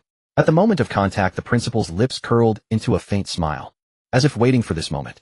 You've taken the bait, child. At worst, we'll die together. The last rune on the principal's body suddenly cracked open, and then a spatial sensation swept both of them into a compressed space. The principal naturally could not bear to see his campus destroyed by his own hands, so he chose to use this state to trade himself for the opponent. Only after he completely detonated his body did a long-lost smile appear on his lips. I am the god of this place, oh how could I be destroyed by a mere brat like you? Hearing these words, Hao Chun showed no sign of panic. After all, he still had 1 trump card. This trump card was something even the other party hadn't anticipated. Bang bang bang. A series of explosions erupted in the compressed space. Just when everyone thought the two had perished together, Hao Chen's figure emerged from the compressed space. His body bore no injuries, and he was completely unharmed. Seeing Hao Chen return, Yi Bingbing's heart, which had almost stopped, began to beat again. Qin Mingyao's worried expression relaxed. Lin Wanwan and Zhou Xiaoxiao even held hands and cheered. Wei Ku, seeing Hao Chen unscathed, came to his side. Just now you were both trapped in the compressed space, and he chose to self-destruct. How are you unharmed? Hearing this question, Hao Chen smiled slightly. That's because I possess the S-level immortal body, which can negate fatal damage for the day. In the end, he miscalculated one step. He made the mistake of facing me. System prompt: the principal's ultimate game challenge has been successfully completed. Settling rewards. All systems panels lit up simultaneously, the golden light standing out remarkably against the night. Hao Chen watched as lines of information appeared on his panel. Reward settlement. Wooden planks 200 can be used to upgrade wooden beds, construct facilities. Iron nails 200 can be used to reinforce structures, craft tools. Refined rations 50 restores significant stamina. Purified water 10 cases cancels mild negative status effects. Mysterious crystals 100 can be used to purchase supplies. Energy templates 40 materials required to upgrade to level 4 wooden bed. Team reward. Campus area rule-based monster spawn mechanism permanently disabled. Campus will become a safe zone as survivors may move freely and rest within the area. Important notice. In 2 days 48 hours all survivors will be forcibly transferred to the next area for survival. Please make full use of this time to rest, replenish supplies, and strengthen your abilities. Upon seeing the final line, Hao Chen's brows furrowed slightly. They would be transferred to the next area in 2 days, which meant they were about to leave this campus. But fortunately monsters would no longer spawn. At least now they could rest. We really survived. Qin Yufei murmured, her voice trembling slightly. Zhou Xiaoxiao was the first to throw herself at Hao Chen, grabbing his arm with reddened eyes. Hao Chen, did you see that? The principal is dead. Those monsters will never spawn again. We won. We really won. I saw it. Hao Chen was somewhat exasperated by her shaking, yet the corners of his mouth couldn't help but turn upward. Let go first, my arm is going to break. No, I won't let go. Zhou Xiaoxiao buried her face into his shoulder, her voice muffled and tinged with a cry. I almost thought you were going to be blown up by the principal. Do you have any idea how scared I was? Hao Chen paused, raised his hand, hesitated for a moment, and finally gently patted the back of her head. It's all right now. Hao Chen's tone was considerably gentler than usual. It's all in the past. Yi Bingbing stood off to the side, her hands gripping the hem of her clothes, lips bitten, tears circling in her eyes, but refusing to fall. She watched Zhou Xiaoxiao cling to Hao Chen without restraint, a tide of indescribable emotions surging within her heart. Not jealousy, but more like a stubbornness of, I wish I could do that too, but I dare not. Qin Mingyao noticed Yi Bingbing's expression and gently nudged her. Go ahead. Yi Bingbing stumbled 2 steps from the push and stood before Hao Chen. Hao Chen looked at her, and she looked back at him. After several seconds of meeting each other's gaze, Yi Bingbing's tears finally spilled, falling steadily one after another. Hao Chen. Yi Bingbing's voice was soft, laced with a nasal lilt. I also. Before she could finish, she threw herself into Hao Chen's embrace, pressing her face firmly against him, unwilling to lift it. Zhou Xiaoxiao was squeezed to the side, puckered her lips, but said nothing, instead offering a small smile and willingly giving up her place. All right, take turns, don't crush Hao Chen. Qin Mingyao's voice came from behind, carrying amusement, yet also a hint of, I'm waiting in line too. Qin Mingyao gazed at Hao Chen's back, surrounded by everyone. A faint smile graced her lips, but within that smile lingered too many things. Relief, a sense of letting go, and an ache she herself could hardly name. Teacher, aren't you going? Qin Yufei nudged her shoulder. Qin Mingyao shook her head and said softly, let him catch his breath first. Everyone needs him right now. I'm not in such a rush. Inside the dormitory building, lights blazed brightly. For the first time, no one worried that turning on the lights would attract monsters. Hot pot tonight. Zhou Xiaoxiao cried, raising her hand in excitement. Where are we getting hot pot seasoning? Qin Yufei rolled her eyes. I saved it. Zhou Xiaoxiao replied with unshakable confidence. I found it last time in the cafeteria warehouse and never dared to use it. I've been waiting for this day. Tang Kiki laughed through her tears. What else did you hide? Spill it. Hehe, not much, just a few packs of spicy strips, 2 jars of Lao Gan Ma, and 1 packet of hot pot base. You call that not much? Laughter echoed through the dormitory, dispelling the gloom of the night. Qin Mingyao then took out the red wine she had acquired earlier. Everyone's tired tonight. We can have some red wine to relax. Since rule-based monsters will no longer spawn, we do have time to rest properly. Seeing the reddish liquid, Qin Mingyao licked her dry lips. This vintage 1982 red wine only grows richer and more fragrant with age. I wonder how it tastes. Meanwhile, on the other side, Hao Chen stood on the corridor outside, holding a bottle of soda in his hand. Gazing at the beautiful night sky, he felt as though he were dreaming. Just a moment ago, he was fighting, and the next he was already in the dorm being cheered on. Fortunately, after defeating the principal, I acquired plenty of materials. Upgrading the entire class to level 4 wooden beds shouldn't be difficult. I should think about how to relax over these 2 days. After taking a sip of the cold soda, Hao Chun felt refreshed throughout his body. What a pity. Hao Chun slowly shook his head. The modifier gained from the time-limited breakthrough crystal cannot be retained. If I could have kept even one of them, it would have been worth it. But time-limited is time-limited after all. Still, I at least learned how powerful a tier-advanced talent truly is. With my daily double S-grade talent modifier, I'm practically invincible. Still, there's one more thing I need to consider. Hao Chun's gaze drifted toward the starry night sky. I wonder where we'll be transferred to next. Will there be more survivors competing for resources there? Or perhaps slaughter? Their strength, their wooden bed levels, and even the rule-based monsters of that place. None of it is known yet. Never mind. Hao Chun gently shook his head, casting those unnecessary concerns aside. Let's focus on the present first. Just as Hao Chun was drinking his soda, Wake Up bounced out from within the contract skill book. You noob. I'm carrying your child now, so you'd better take good responsibility for me. What a hopeless pervert. Wake Up gently pushed up her half-framed glasses, her twin tails swaying behind her. She wore thin clothing, and her fair thighs were clad in black stockings. I've said it before, I take responsibility for my own actions. But your feeling was indeed pleasant. Hao Chun narrowed his eyes, and quickly scanned Wake Up's outfit this time around. Hearing his words, Wake Up's cheeks flushed red. Truly, an hopeless pervert, always joking about my figure. Oh, by the way, I collected 4 monster crystals at the end of the battle. I'm going to absorb them now. If I take too long, wait for me in bed. I'll make this stinky human taste what a real Wake Up is like. After saying that, Wake Up returned to the contract book. Watching her leave, Hao Chun gently shook his head. What a tsundere brat. Whatever, I'm hungry anyway. Let's go back and eat. At that moment, as Hao Chun turned around, he caught a strong scent of alcohol. When he pushed open the dormitory door, he discovered the entire case of red wine had already been drained by the girls in his class. Moreover, everyone's faces were flushed and drunk. Before Hao Chun could even ask, Qin Yufei stumbled over half a cup of red wine in hand, visibly intoxicated. She leaned weakly against Hao Chun's chest, raising the half-filled wine cup. Hao Chun, come have a sip. Tonight, I also want to have many children with you. Okay. Qin Yufei's eyes revealed a hazy glaze. Her body exuded the fragrance of youth mingled with the scent of wine. Qin Yufei, you're drunk. Hao Chun said, yet he did not push her away. Emboldened by the alcohol, Qin Yufei went even further with her improper advances. She gently traced her index finger across Hao Chun's chest, then softly lifted her gaze to his profile. What? Can't I be included too? As Qin Yufei spoke, a peculiar flush spread across her dimpled cheeks. Before Hao Chun could respond, a soft warmth pressed against his back. A voice sounded near his ear. Hao Chun, we finally defeated the principal and gained a moment of peace. Why don't we? Hao Chun turned to find Su Wanqing standing behind him. Qin Yufei in front, Su Wanqing behind. Now both campus beauties had showered him with affection, and combined with Yi Bingbing from before, Hao Chun had completely won over all 3 campus beauties. As a man, Hao Chun never refused meat delivered to his doorstep. After all, more children meant more blessings. Then we. Before Hao Chun could finish, Qin Mingyao grabbed a wine glass under the influence of alcohol. Classmates, move all the food and drinks to the rooftop, and bring these hot pots too. Tonight we're throwing a proper party. As she spoke, Qin Mingyao gazed at Hao Chun with a dazed expression, as if she had been planning tonight all along. Yes. The girls in class cheered, raising their hands with flushed cheeks. The rooftop of the dormitory was relatively clean, without much dust. That was because Hao Chun had already tidied it up beforehand, since Qin Mingyao had mentioned to him that she wanted to hold a party on the rooftop. Several tables were arranged on the rooftop along with some candles, creating a modest candlelit dinner.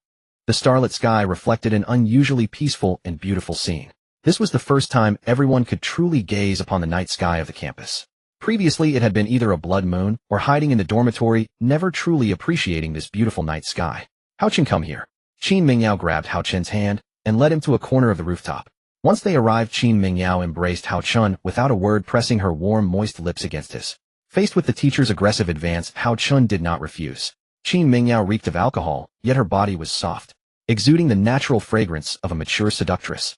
Her bountiful chest pressed and rubbed against his during their embrace. Qin Mingyao gently pushed Hao Chun away, leaving a trail of saliva in the night air. Hao Chun, the crisis is resolved now. It's time for the teacher to have a proper taste. These past days, Qin Mingyao licked her moist lips as she spoke. Her expression showed an insatiable longing. Nothing like her usual cold teacher's demeanor. Now, on the rooftop, under the night sky, Hao Chun said, gazing at Qin Mingyao with a meaningful look. Qin Mingyao shyly lowered her head, then placed both hands behind her back. I've never tried it before. So what if we do it here? Hao Chun lightly peeked at the girls celebrating in the center of the rooftop. Well, that could work. Didn't expect the teacher to have such preferences too. Ahem. Just as Hao Chun was about to respond, he saw Qin Mingyao already beginning to remove her school uniform. Under the moonlight, those pink shoulders were still visible. Bustling fair body plus those alluring stockings. Damn. Hao Chun felt the beast within him awaken. Then let's try to keep the noise down. After Hao Chun coughed lightly, he began to prepare. Just as the two were about to engage in that kind of affair, Yi Bingbing appeared before them out of nowhere. Hao Chun, come here for a moment. Yi Bingbing's face was slightly flushed as if she had something difficult to say. But I have a little matter here. Can you wait a bit? No. The reward is too intense, I can't control myself anymore. Hurry up. Yi Bingbing said, her body involuntarily reaching out to take Hao Chun's hand. Watching Hao Chun being dragged away, a hint of disappointment appeared on Qin Mingyao's face. Hao Chun, then I'll wait for you in bed. Hearing the teacher's words, Hao Chun waved his hand frantically. Yi Bingbing was sitting on a chair. She shyly untied her shoelaces, then removed her shoes. After that came the socks. Yi Bingbing's foot at its widest point was just the right size to hold in one's palm, her heels round and full like a peeled egg. What caught the eye most was the color. It was a healthy pink, her toes translucent and lively. Yi Bingbing dared not meet Hao Chun's eyes, only whispering softly, here, for you. Hao Chun sat opposite her, gazing at her delicate foot, and asked, what kind of reward is this? Who knows? Heaven knows what strange thing you use foot soles for. In any case, this reward probably wants you to give me a massage. After all, being allowed to touch this young lady's foot is your honor. Yi Bingbing turned her head away, speaking shyly. Tired? From walking back. Hearing Hao Chun's question, Yi Bingbing nodded lightly. Every time walking back to the dorm was exercise, and there would be some physical and mental exhaustion. Just as her foot soles were starting to ache. Before Yi Bingbing could continue, Hao Chun's warm palm had already touched her foot. Yi Bingbing was startled by this sudden touch, but she did not pull her foot back, letting Hao Chun stroke it freely. Hao Chun's pressure was perfectly controlled, every stroke and massage precisely targeting the sore spots and points of fatigue. Yi Bingbing gently placed her fingers by her mouth, watching Hao Chun stroking and massaging with a flushed face. You? Have you massaged other girls before? How are you so skilled? Yes, why? Are you jealous? Yi Bingbing pouted, turning her face away. I wasn't. I wouldn't be jealous. Maybe not jealous. Hao Chun smiled at her contradictory words. I helped a girl once, but she's my mother. She left me when I was very young, and every time she comes back, I give her a foot massage. After all, a day of labor is exhausting. Hearing Hao Chun's account, Yi Bingbing's expression softened. So it was your mother, then I'm relieved. As soon as Yi Bingbing finished speaking, she quickly covered her mouth with both hands. So you were jealous after all? Hao Chun smiled, then looked at her blushing face. At this point, Yi Bingbing could only murmur, so what if I was? Anyway, you're Yi Bingbing's husband. My husband for life. Isn't it normal for me to be envious? Hao Chun released his hand and said, all right, the full session should feel better now. Yi Bingbing wiggled her foot, and after feeling the soreness disappear, a smile appeared on her face. It really does. But why isn't this reward over yet? As soon as Yi Bingbing finished speaking, her whole body started moving on its own again. She stood up and gradually walked toward Hao Chun. Then she drew close to his face. The two were so close they could hear each other's breathing. Yi Bingbing unconsciously began pulling down Hao Chun's school uniform zipper.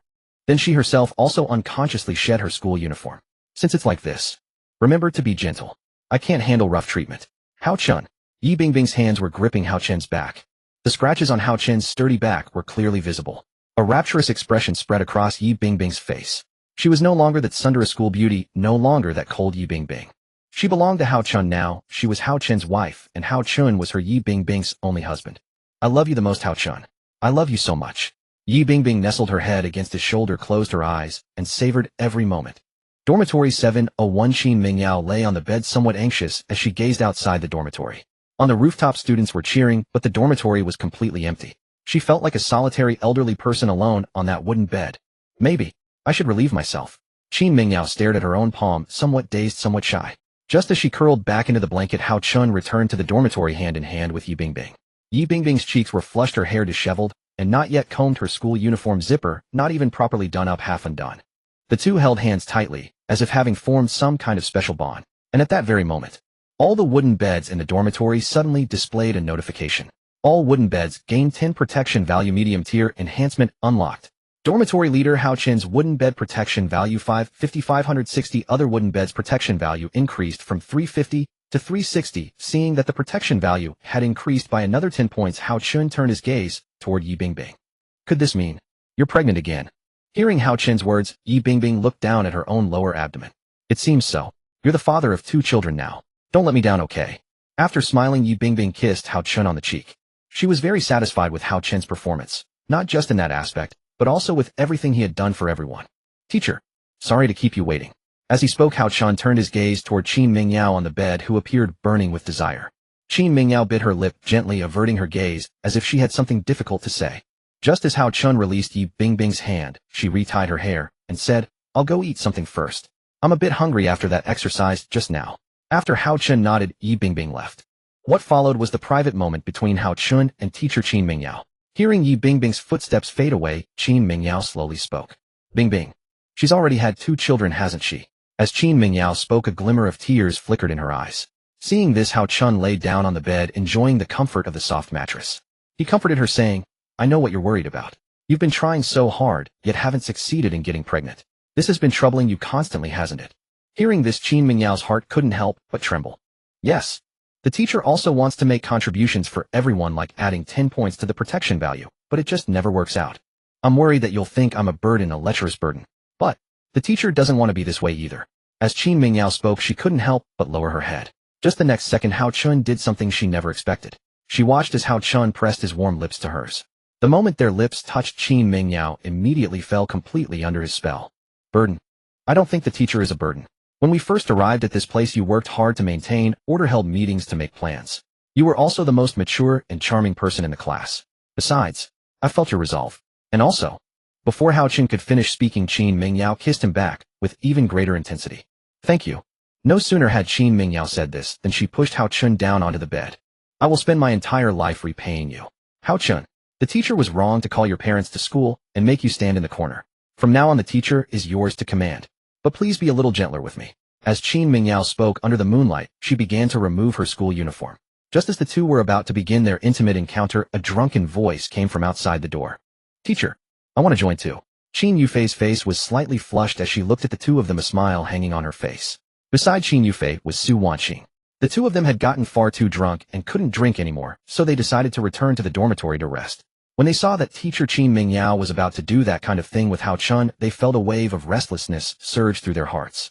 Before Qin Mingyao could react, Su Wanqing and Qin Yufei had already lain down beside Hao Chun. The fragrance of young maidens mingled with the scent of alcohol filling the air. After experiencing so many things together, Su Wanqing and Qin Yufei's affection values had both reached 94. It seemed tonight was the time for them to make that kind of decision. Qin Yufei's looks were absolutely stunning. 7 meters tall, with long legs, appearing elegant and ladylike on the surface, yet possessing an indescribable charm. Though her chest was only a C-cup, her figure was absolutely killer. Not to mention Su Wanqing, who was gentle, considerate, and served as the class's healer, giving off the aura of a perfect housewife. 2 school beauties plus Qin Mingyao. Hao Chun couldn't help but swallow a mouthful of saliva. The night is still long. We'll take our time. The next day, noon, lying on Hao Chun's bed were 5 or 6 young women. Yi Bingbing, Qin Mingyao, Su Wanqing, Qin Yufei, Lin Nuanyuan. All their bodies were oriented toward Hao Chun's direction, each breathing evenly, wearing thin clothing while still retaining their youthful figures and curves. The time had already reached noon, 12 o'clock. Having exerted themselves the entire night, Hao Chun wasn't able to sleep until 6 in the morning. However, it was worth mentioning that teacher Qin Mingyao finally succeeded in getting pregnant as she wished. And then there were Su Wanqing and Qin Yufei. These 2 school beauties had also successfully conceived offspring through their tireless efforts last night. Currently, the females with offspring were Yi Bingbing, Qin Mingyao, Jiang, Nin Su Wanqing, Qin Yufei, Lin Nuanyuan, Zhou Xiaoxiao, Bai Lu, and Week. Yi Bingbing had 2 children, while the rest each had 1. The most special was Week, who as a rule-based monster provided not human protection values, but monster ones. But overall, there were already 10 offspring, and the base protection value had increased by a full 100 points. 40 points were added last night. Hao Chun's level 4 wooden bed possessed 600 protection value, and the other girls' level 3 wooden beds had even reached 400 protection value. This level was already quite strong. As we continue upgrading, the protection values gained would only increase. Moreover, the wooden beds had now obtained medium-tier enhancement speed. Without needing materials, it wouldn't be long before we could normally upgrade to level 4 wooden beds.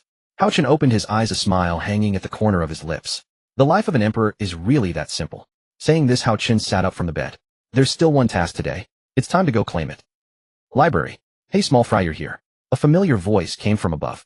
Hao Chun looked up and saw Weka sitting cross-legged on the highest shelf, her 2 plump legs wrapped in black and white stockings dangling in the air, swaying gently. She was still wearing round-frame glasses with 2 bows tied in her twin tails.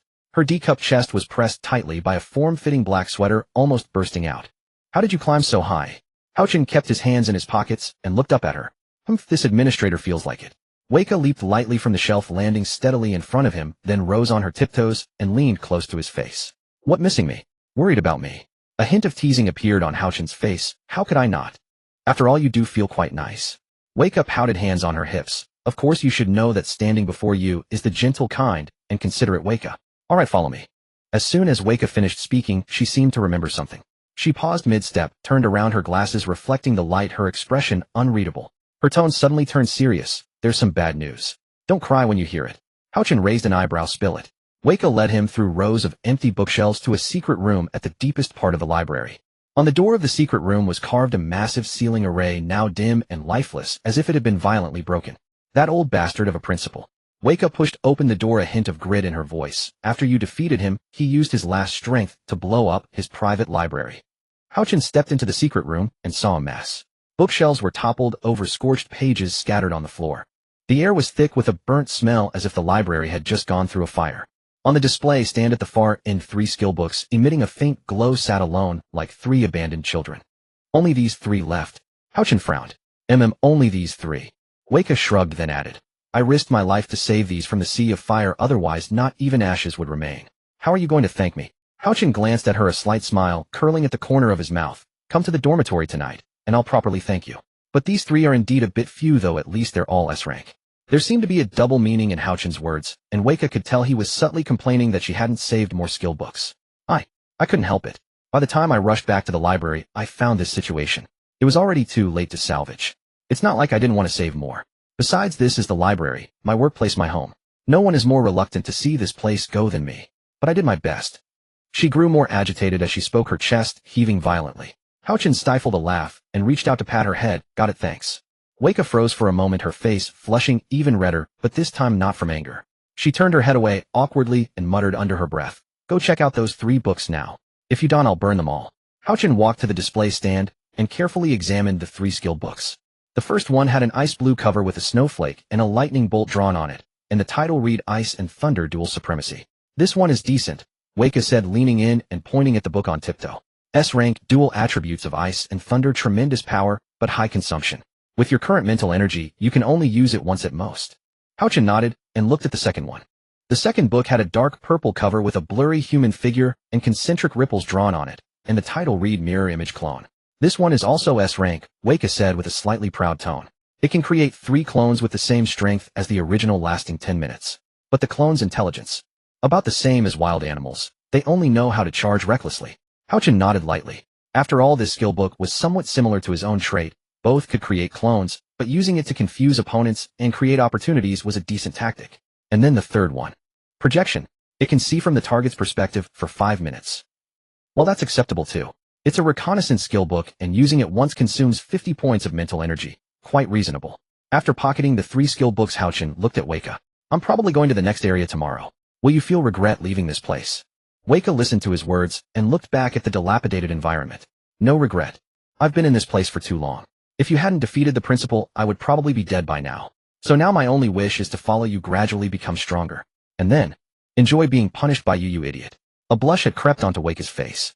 Houchin looked at her for 2 seconds, then suddenly reached out and took her hand, intertwining his fingers with hers. Weka's entire body stiffened as if she had been electrocuted. Don't worry. As long as you choose to stick with me, Houchin, I will never let you suffer losses. Houchin's tone was rare in its seriousness, but it lasted only a second before returning to normal. Come on, follow me to the next location. Go. Go where? Weka's voice was a bit floaty. I got the key to a hidden room in the staff dormitory building. Since there are no monsters bothering us now, let's open a blind box. Who knows what treasures might be hidden inside? Weka pursed her lips. I bet your luck is terrible. Then you open it this time. You have good luck. Hearing Houchin's reply, Weka was taken aback, then said, Are you treating me like a mascot? A smile appeared on Houchin's face. You're much cuter than a mascot. Weka shut up completely because she realized her face was hot enough to fry an egg. Meanwhile, at the back hill of the dormitory, Bailu crouched by the vegetable patch, looking at the bountiful crops before her, her eyes sparkling with the joy of harvest. Just the potatoes alone numbered over 40 each, round and plump like a bunch of chubby babies squeezed into the basket. The cabbages were even more full and lush, every one heavy and solid with leaves so green they seemed to drip water. Baby needs lots and lots of nutrition. Bailu picked up 2 of the largest cabbages, rubbed her cheek against the leaves, and a blissful smile crept across her lips. These cabbages and potatoes are just right for supplementing vitamins. Grow up well, okay. On the other side, Zhang Yaya was leading a few girls splashing around in the school's swimming pool, water splashing everywhere, filled with laughter and joy. Yi Bingbing meanwhile led Qin Mingyao and others using the mysterious crystals. Hao Chen gave them to go on a shopping spree at the store: toilet paper, instant noodles, compressed biscuits, body wash, shampoo, and so on. At this moment, Hao Chen and Weiko were standing in front of the iron door at the deepest corner of the first floor of the staff dormitory. This is it. Hao Chen took out the key and weighed it in his hand. This is it. Weiko put her hands on her hips, curiously examining the rusted iron door. To be honest, I've been in this crappy school for so long and never knew there was such a place. Hao Chen inserted the key into the lock and turned it gently. Click, the door opened. Inside was pitch black, like a gaping mouth waiting to swallow someone. You go first. Hao Chen gently pushed Weiko. Why should I go first? As a librarian, your rank is higher. You have priority scouting rights. Weiko stomped her foot and pouted. You coward. She cursed through gritted teeth, but still puffed out her chest and stepped inside. The next second, she let out a short scream. Off. Something touched my butt. Hearing Weiko's outcry, Hao Chen slowly shook his head. That was my hand. Walk faster, don't block the way. When sunlight streamed into this hidden room, Vera was the first to spot several brand new clothes neatly arranged inside the wardrobe. There were teacher-specific jackets and ties along with pencil skirts and 2 pairs of high heels. Hao Chen, there are a few pieces of clothing here. See if they can be useful for them. As Vera spoke, she noticed Hao Chen's gaze was fixed on the wooden bed in the center of the room. What's wrong? What is this? Vera came to stand beside Hao Chen. This wooden bed seems rather special. The moment Hao Chen finished speaking, he stepped closer to run his fingers across this exquisite wooden bed. At that moment, Hao Chen's system panel popped up. Beauty's Pine would bed effect. When the host or others lie on it, they receive a time-limited buff lasting 24 hours, with all 3 attributes increased to 100. Special feature level transfer can transfer the original wooden bed's level to this wooden bed. When Hao Chen was focused on reading the introduction, Vera curiously moved forward to take a look. This bed doesn't look cheap. It's solid wood with delicate carvings. Look at the headboard section. She pointed with her hand. Hanging above the headboard was a calligraphy piece written in a lively style, with 4 large characters. Balance, work, and rest. It actually has such an effect. It seems the greatest gift in this hidden room is this wooden bed providing a buff. Hao Chen nodded lightly. At the same time, Vera's gaze seemed to be drawn to something. Hao Chen, come look at this. Vera pointed at a potion bottle on the table. It was a palm-sized crystal bottle containing a silvery white liquid that glowed faintly in the darkness, resembling liquid starlight. On the bottle's body was a label: Origin Essence Concentrate. Below it was a line of smaller text: permanently increases maximum spiritual power by 200 points after consumption. Side effects: possible increased appetite and heightened desires within 24 hours after consumption, though these are normal phenomena, as the sudden surge of spiritual power requires something to suppress. 200 points of spiritual power. Vera's eyes instantly brightened. She turned her gaze to Hao Chen. Do you know what this means? Currently, after you use Ice Thunder Dual Perfection, you need half a day to rest, but drinking this allows you to use it one more time. Hearing Vera's words, Hao Chen stepped forward and picked up the crystal bottle. Being able to add 200 points of spiritual power is quite a good find. It seems this time my luck wasn't bad. Not only did I gain a wooden bed, but also a potion that permanently adds 200 spiritual power. What a great gain. For the remaining time, Hao Chen didn't find anything else reliable in this hidden room. There was no food, no water, not even basic medicine. Just a few pieces of clothing, a wooden bed, and a potion. Though there wasn't much, at least this trip wasn't completely fruitless. On the way back, Hao Chen activated today's reserved trait: B rank, trait paramount significance. This trait allows an object to feel as light as a feather. Holding it in his hands felt no heavier than holding a wooden stick. He could lift it with ease, though he could only lift objects up to twice his own weight. Today was the last night. Tomorrow they would be transported to the next survival zone. Regarding the unknown area ahead, Hao Chen felt a touch of worry. After all, within this school he'd fought hard to defeat the principal, only to find no rest before being sent to the next area. Looking at the teaching buildings, playground, and trees within this school, Hao Chen couldn't help but sigh. After all, this was territory he had conquered. This kingdom I fought so hard to conquer, and I haven't even had time to properly enjoy it, yet I have to leave. Anyone would feel aggrieved, but there's nothing to be done. The countdown has already started. Hao Chen looked at the system panel, where only 7 hours remained on the countdown. By the time they returned to the dormitory, the sky had already darkened. Hao Chen first placed the Beauty's Pine wood bed in the position of his original wooden bed. He crouched down, pressing his palm against the edge of the bed, and summoned the system panel. The bed's special properties activated at this moment. With Hao Chen's consent, the original wooden bed's level was transferred meticulously to this new bed. Following that, the mattress, blankets, and so on were all transferred to the new bed. The bed frame's pattern seemed to come alive at this moment. The fresh scent of pine grew increasingly potent, and the entire bed emanated a faint silvery glow. Beauty's Pine wood bed level transfer successful. Current level LV For effect enhancement after lying down and resting for one night, the buff duration extends to 24 hours, with all 3 attributes increased to 100. Not bad. A faint smile curved Hao Chen's lips as he gave the bed's surface an approving pat. Next was dinner time. Today Yi Bingbing had led some of the girls to the mysterious shop to purchase many supplies. Items like instant noodles, compressed biscuits, and oatmeal. Tonight's dinner consisted of a standard bowl of oatmeal porridge for each person along with 3 beef balls and 6 boxes of self-heating hot pot. Those who couldn't get enough could cook more. They didn't need to worry about running out of food since Hao Chun could return all consumed food every day. That evening, everyone chose to eat on the rooftop. It wasn't because they wanted to see the beautiful night sky, but rather because an unusual feeling had emerged. Although this wasn't the school campus they once attended fundamentally, it was still a school. This feeling was like that of prisoners about to leave prison. Tomorrow, we have to leave. Tan Mingyao cradled her bowl of porridge, her voice soft, as if speaking to herself. The sunset's glow fell upon everyone's faces at this moment. Hao Chun.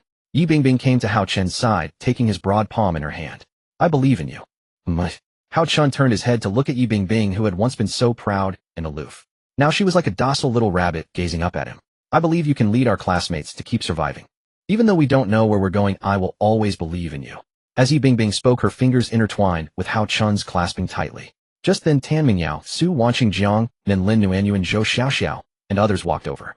They also leaned against the rooftop railing, gazing at the distant sunset. The cool night breeze brushed past their ears, causing their hair to flutter.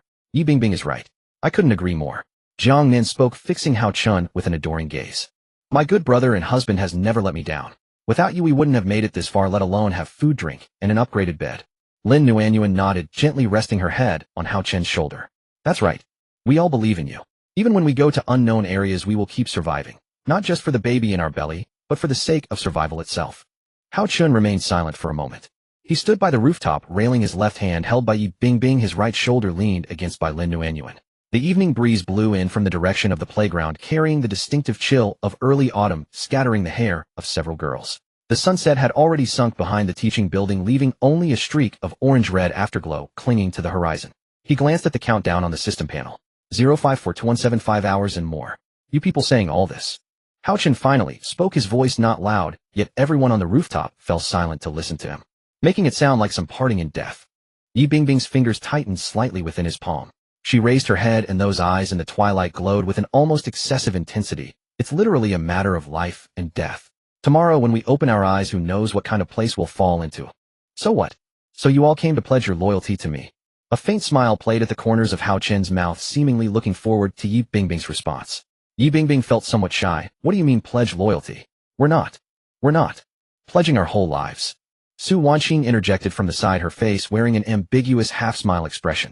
Zhou Xiaoxiao stepped half a pace forward, her cheeks slightly flushed. You can say what you want, but don't forget to include me. I love Hao Chun too. The girls burst into laughter together, and the heavy atmosphere on the rooftop dissipated considerably. Tan Mingyao stood at the far end, her lips curved slightly, yet she didn't join in the laughter. She simply watched Hao Chun quietly, her gaze carrying a profound stillness, as if she had long since made peace with something and no longer needed words to express it. Hao Chun couldn't fall asleep as he stared at the 2-minute countdown on the system panel. Though he lay in bed, this inexplicable tension kept him wide awake. This was the first time he would be transported to the next region. This meant leaving the campus, leaving the dormitory, leaving this comfort zone he had worked so hard to earn. Yi Bingbing lay sprawled across Hao Chen's chest, sleeping peacefully, her cheeks slightly flushed, her body emanating a beguiling scent of alcohol. Qin Mingyao had her arm linked through Hao Chun's, breathing steadily, as she too succumbed to peaceful slumber. At this moment, all the girls present had fallen into sweet dreams. They had wanted to witness the moment of departure to the next region together, but under the hypnosis of alcohol, they simply couldn't stay awake any longer. Zhou Xiaoxiao lay beside, Yi Bingbing scratching her fair belly, her chest strap loosened, revealing a hint of her ample curves. 1 minute left. Hao Chun murmured to himself, gazing at the countdown on the system panel. At that moment, Vico emerged from the contract tome. She spread some scattered skill books on the ground, counting through them one by one. 1, 2, 15 in total. It seems these are all we can bring. The rest have either been burned to ashes or are too damaged to unleash their true power. These are the only ones still intact. Vico placed her hands on her hips, then slowly turned to look at Hao Chun lying on the bed. Under Hao Chun's gaze, she removed her shoes and gently climbed onto the bed. Vico sat upon Hao Chun, looking down at him with a condescending gaze. You little fish, staying up so late. Were you waiting for me? Vico pushed up her half-framed glasses, then leaned down. She left a hickey on Hao Chun's neck, then covered her mouth and giggled. This is Lady Vico's mark. Consider it a reward for defeating the school principal. Gazing at Vico's bewitching eyes and graceful figure. Though Hao Chun felt a stirring in his heart, he couldn't quite muster any interest at the moment. The reason I'm still awake so late is that there's only half a minute left before teleportation. I wonder what the next region will be. Before Hao Chun could finish speaking, Vico softly said, "Actually, what you should worry about isn't where you're going, but whether you can protect all these people. After all, different places have different dangers. Even though I've lived here for so long, I've never set foot in the other regions. So I'm very much looking forward to your performance." Hao Chun. Hearing her words, the corner of Hao Chun's mouth slightly curved upward. Time is up. In the next instant, a brilliant blue light swiftly enveloped them all. On this dark night, the 7th floor of the dormitory building was illuminated by intense blue light. A powerful and orderly teleportation force instantly carried them to another location. As Hao Chun saw the blue light flash before his eyes, his entire consciousness felt as if it had been flooded with dozens of bottles of sleeping draft. Drowsiness. Extreme drowsiness. This drowsiness made his head unbearably heavy. Hao Chun felt the world spinning around him. When he looked at his 5 fingers, they appeared stretched and distorted like strands of noodles. Immediately after, Hao Chun lay back on the pillow, overwhelmed by dizziness. Morning. The chirping of birds gradually reached Hao Chun's ears. Hiss. Hao Chun sat up from the bed, then shook his dizzy head. Where are we? No sooner had Hao Chun spoken than he noticed Vico sleeping soundly on top of him. This little demon. She actually fell asleep on me. Hao Chun gently lifted her and placed her in his original position, then looked around at the surrounding environment. My. Hao Chun couldn't help but furrow his brows as he examined the room. There was a shabby wardrobe, a table, and his own wooden bed. A single room. Then where are the others? Hao Chun hastily put on his shoes and pushed open the door. As he pushed open the door, he saw 7 or 8 rooms lining the corridor before him, and he could also glimpse the scenery outside. Where exactly is this place? Hao Chun walked slowly toward the corridor's edge, gazing at the scenery outside. What came into view was a small stream in the distance with lush, thick trees surrounding it. Hao Chun gripped the weathered wooden railing of the corridor, his fingertips brushing against rough wood grain. He looked down at his feet. The floor had long faded to yellow with dirt and dead leaves wedged between the cracks, each step producing a faint creaking sound. This is clearly not a dormitory building at all, but an abandoned villa that's been left to decay for who knows how many years. After Hao Chun exclaimed this in his heart, the system panel appeared at that moment. Current location: Falling Leaves Mountain Range, multi-race survival basin, living environment, abandoned villa area assessment. The host performed exceptionally in the first campus survival area. Based on multiple indicators, including combat prowess, survival skills, and mission completion rates, the system has matched this dwelling for the host. Abandoned villa details: the entire villa contains 36 independent rooms, each equipped with a private toilet, wardrobe, and study desk. Basic living facilities are complete. The villa itself carries a weak rule-based protective barrier that can repel low-level rule-based creatures, ensuring basic residential safety. Regional survivor overview: a total of over 60 survivor teams are present in this area, with the total population exceeding 800 individuals. The host must ensure their own survival, while remaining vigilant against other survivor teams to avoid malicious competition. Location characteristics: the area encompasses diverse terrains. This was no longer a single campus survival grounds, but a vast and magnificent new world of survival. Falling Leaves Mountain Range, where multiple races coexist with far more survivors than before, and competition would grow exponentially. Previously in the campus, he only needed to deal with the area's rule-based creatures and faced only one competing survivor team. But now, over 800 people, more than 60 teams. This meant resource competition and survival struggles would become the norm. Danger would no longer come solely from bizarre rule-based creatures, but also from their own kind. Hao Chun gazed at the distant dense forest, his brow furrowed tightly as he pondered. Falling Leaves Mountain Range, what kind of rule-based creatures will be here? Surely they wouldn't still be the campus monster teachers or eerie security guards. That would be far too incongruous. He wondered what dangers lay hidden within this forest. At the same time, a falling leaf drifted before Hao Chun. He gently picked it up and crushed it to pieces. Regardless, we've arrived at this larger region, which means more resources to compete for and more paths to grow stronger. In short, let's first set up camp here. On a tree over 200 meters away, a beast-eared girl in animal hide clothing was watching this suddenly appeared abandoned villa. She didn't show any shock, but rather a hint of wariness. It seemed she was no stranger to such occurrences. Humans. Another team of humans. I must go back and tell the clan leader. Tell our tribesmen to avoid this place as much as possible. She gripped the stone blade in her hand, then swiftly climbed down the tree and ran toward the depths of the forest. Hands on her hips, Zhang Yaya surveyed the formerly dusty floor, now spotlessly clean. Phew. Finally done cleaning. The other female classmates also wiped the fine sweat from their brows, smiles curling at the corners of their lips. Now we finally have a more decent living environment. No more squeezing into that narrow, dim dormitory room, said one of the girls with twin ponytails, her voice cheerful. Exactly. Just think about it. Hao Chun and Lin Wan's intense nightly activities. Once they start, can you even get any sleep? Well, I really couldn't sleep. I'd be too hot and bothered. I just don't know if this room is soundproof. If it isn't, you'd still hear it. But at least there's a private space to mine. Song Jiao, upon hearing the word mine, shot a mischievous grin at the twin ponytailed girl. Shin Mingchen, I've always known you've been itching to mine. Now that you have your own little room, you'd better keep your hands to yourself, or you'll be exhausted the next day. That would be terrible. Shin Mingchen blushed and turned her head away slightly. I don't believe you never mine. I've often seen Li Chinka punishing you for it. At these words, Song Jia's face instantly flushed crimson. That guy. Seeing Song Jia's expression, Zhang Yaya, Shin Mingchen, and the others burst into cheerful laughter. Just then, most of the girls along with Qin Mingyao and Hao Chun came downstairs. Hao Chun swept his gaze over the spotless first-floor hall, his tense brow relaxing slightly as a gratified smile appeared on his face. The girls naturally gathered in the center of the hall, their eyes fixed on Hao Chun as they quietly awaited his arrangements. After all the hardships they had endured, everyone had long grown accustomed to following his orders, their eyes filled with trust and a sense of security.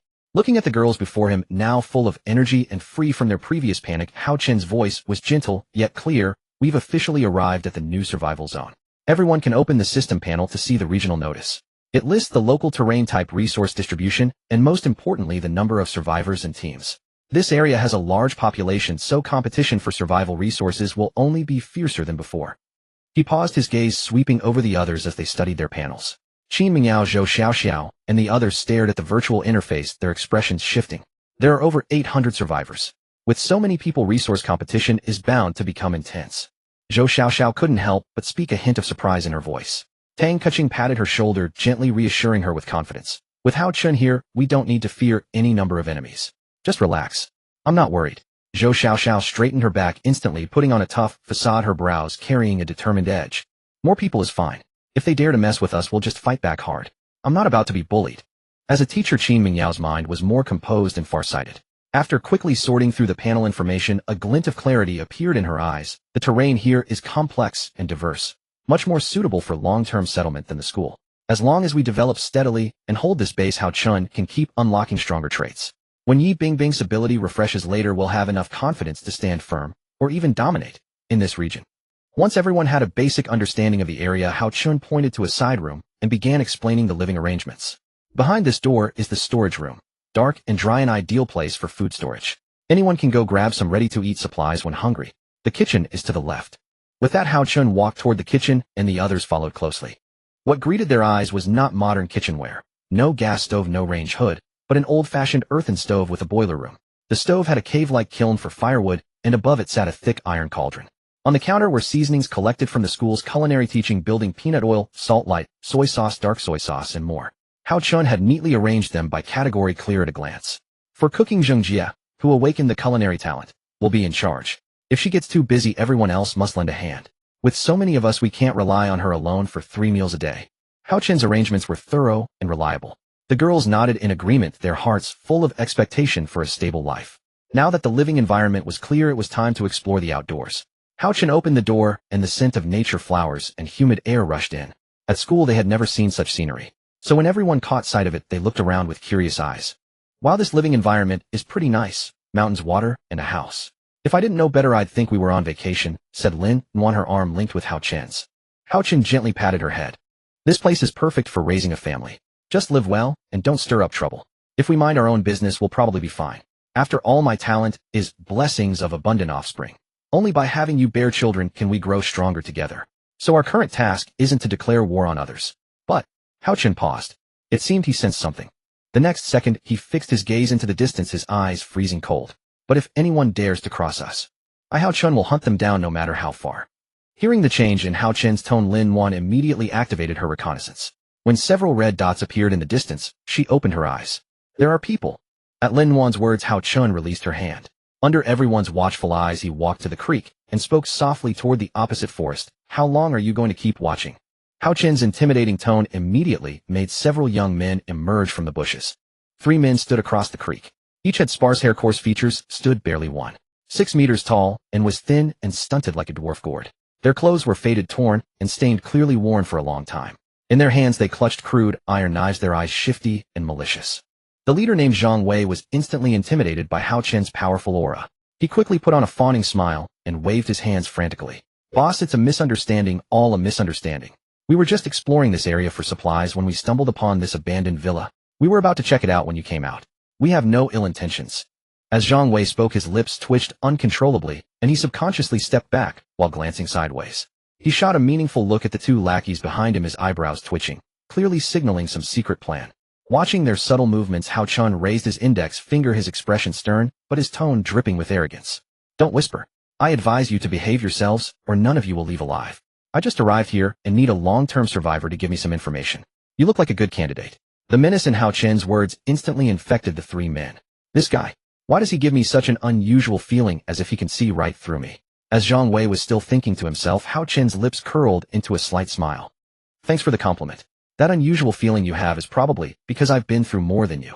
After all, I'm a survivor who came out of a region's administrator. Zhang Wei's face twisted in panic as he stepped back 2 paces. You? How do you know what I'm thinking? Hao Chen smiled faintly, hands in his pockets. You don't need to know that. Just answer a few of my questions. Just as Hao Chun was about to continue, Lu Yongtao, standing behind Zhang Wei, activated his ability to briefly turn invisible. His plan was to escape through this brief invisibility and then notify their base. At that moment, Hao Chun let out a soft sigh. Not obedient. The next second, he raised his right hand, and a powerful gravitational force pressed down on the 3 men's heads. I just drew a trait, and now I can test it out.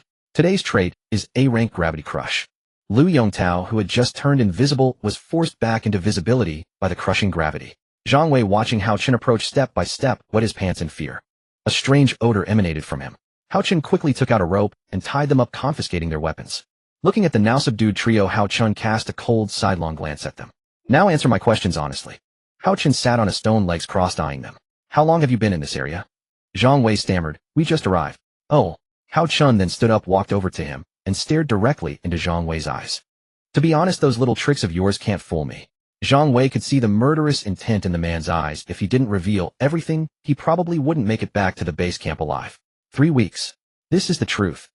We were at the abandoned police station. We had only survived a few days before being transported to this area. Now in this godforsaken place, we don't have enough to eat or drink, let alone clothes and sleep. Watching the panicked, yet sincere expression, Hao Chen sat back down on the stone.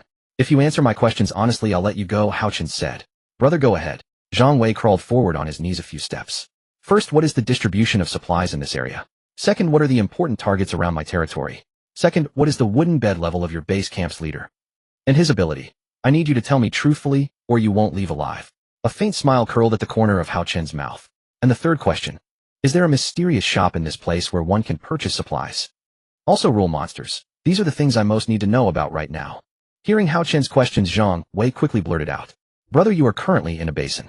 It's rich in resources with large trees, wild fruits, and a stream before you. The most suitable area for survival. Next, the target you need to watch out for. 5 kilometers to your left, there is a small beast tribe.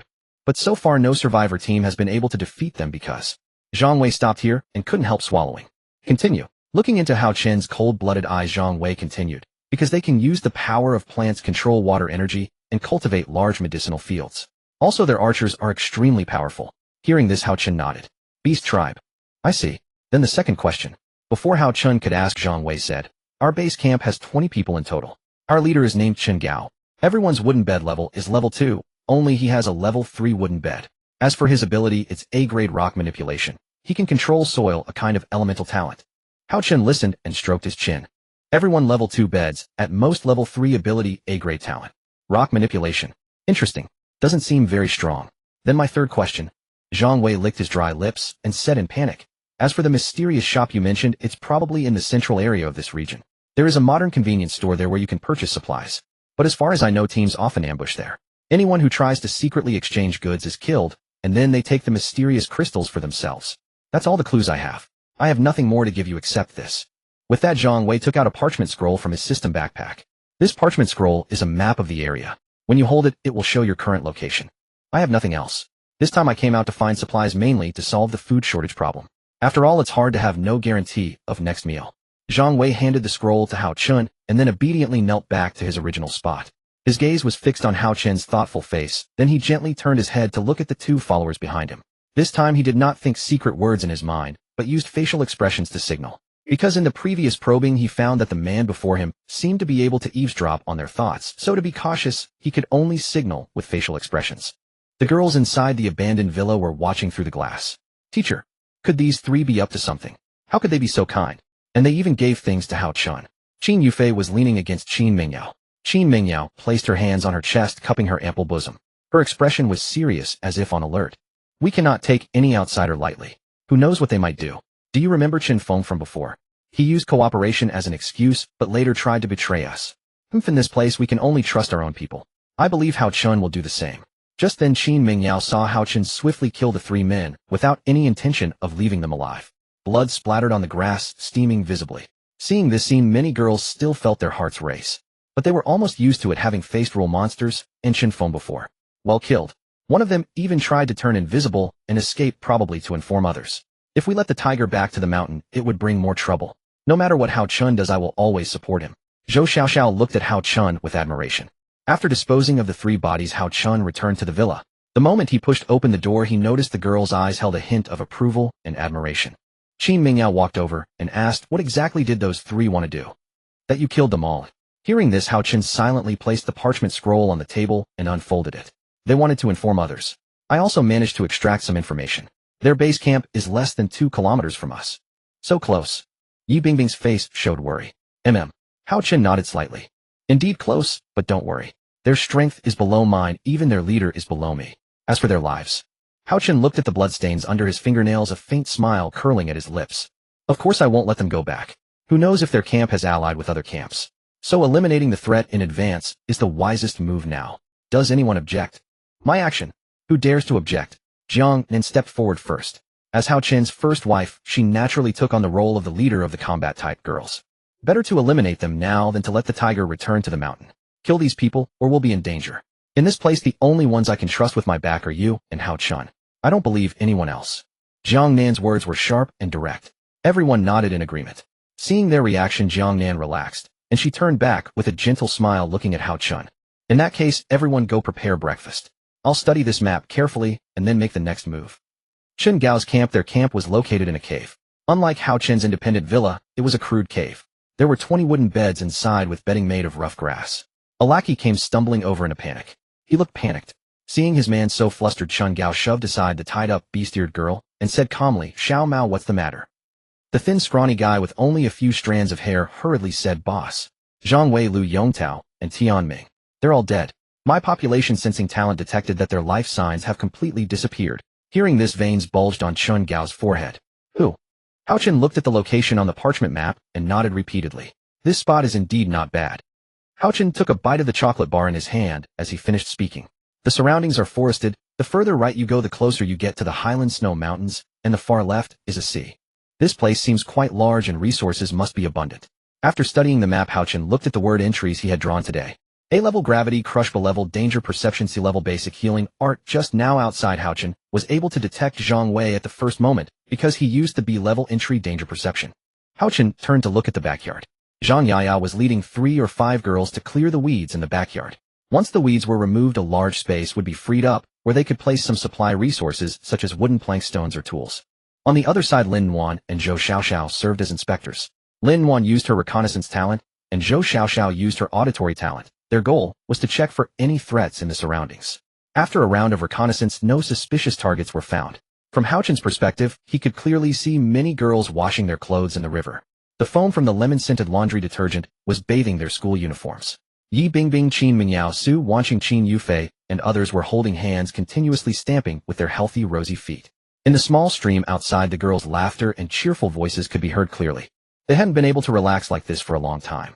Previously, the range of activities inside the school was too limited, and they had to be constantly on guard against those unknown rule-based monsters. But for now, the fallen maple mountains in the morning seemed to have no threats.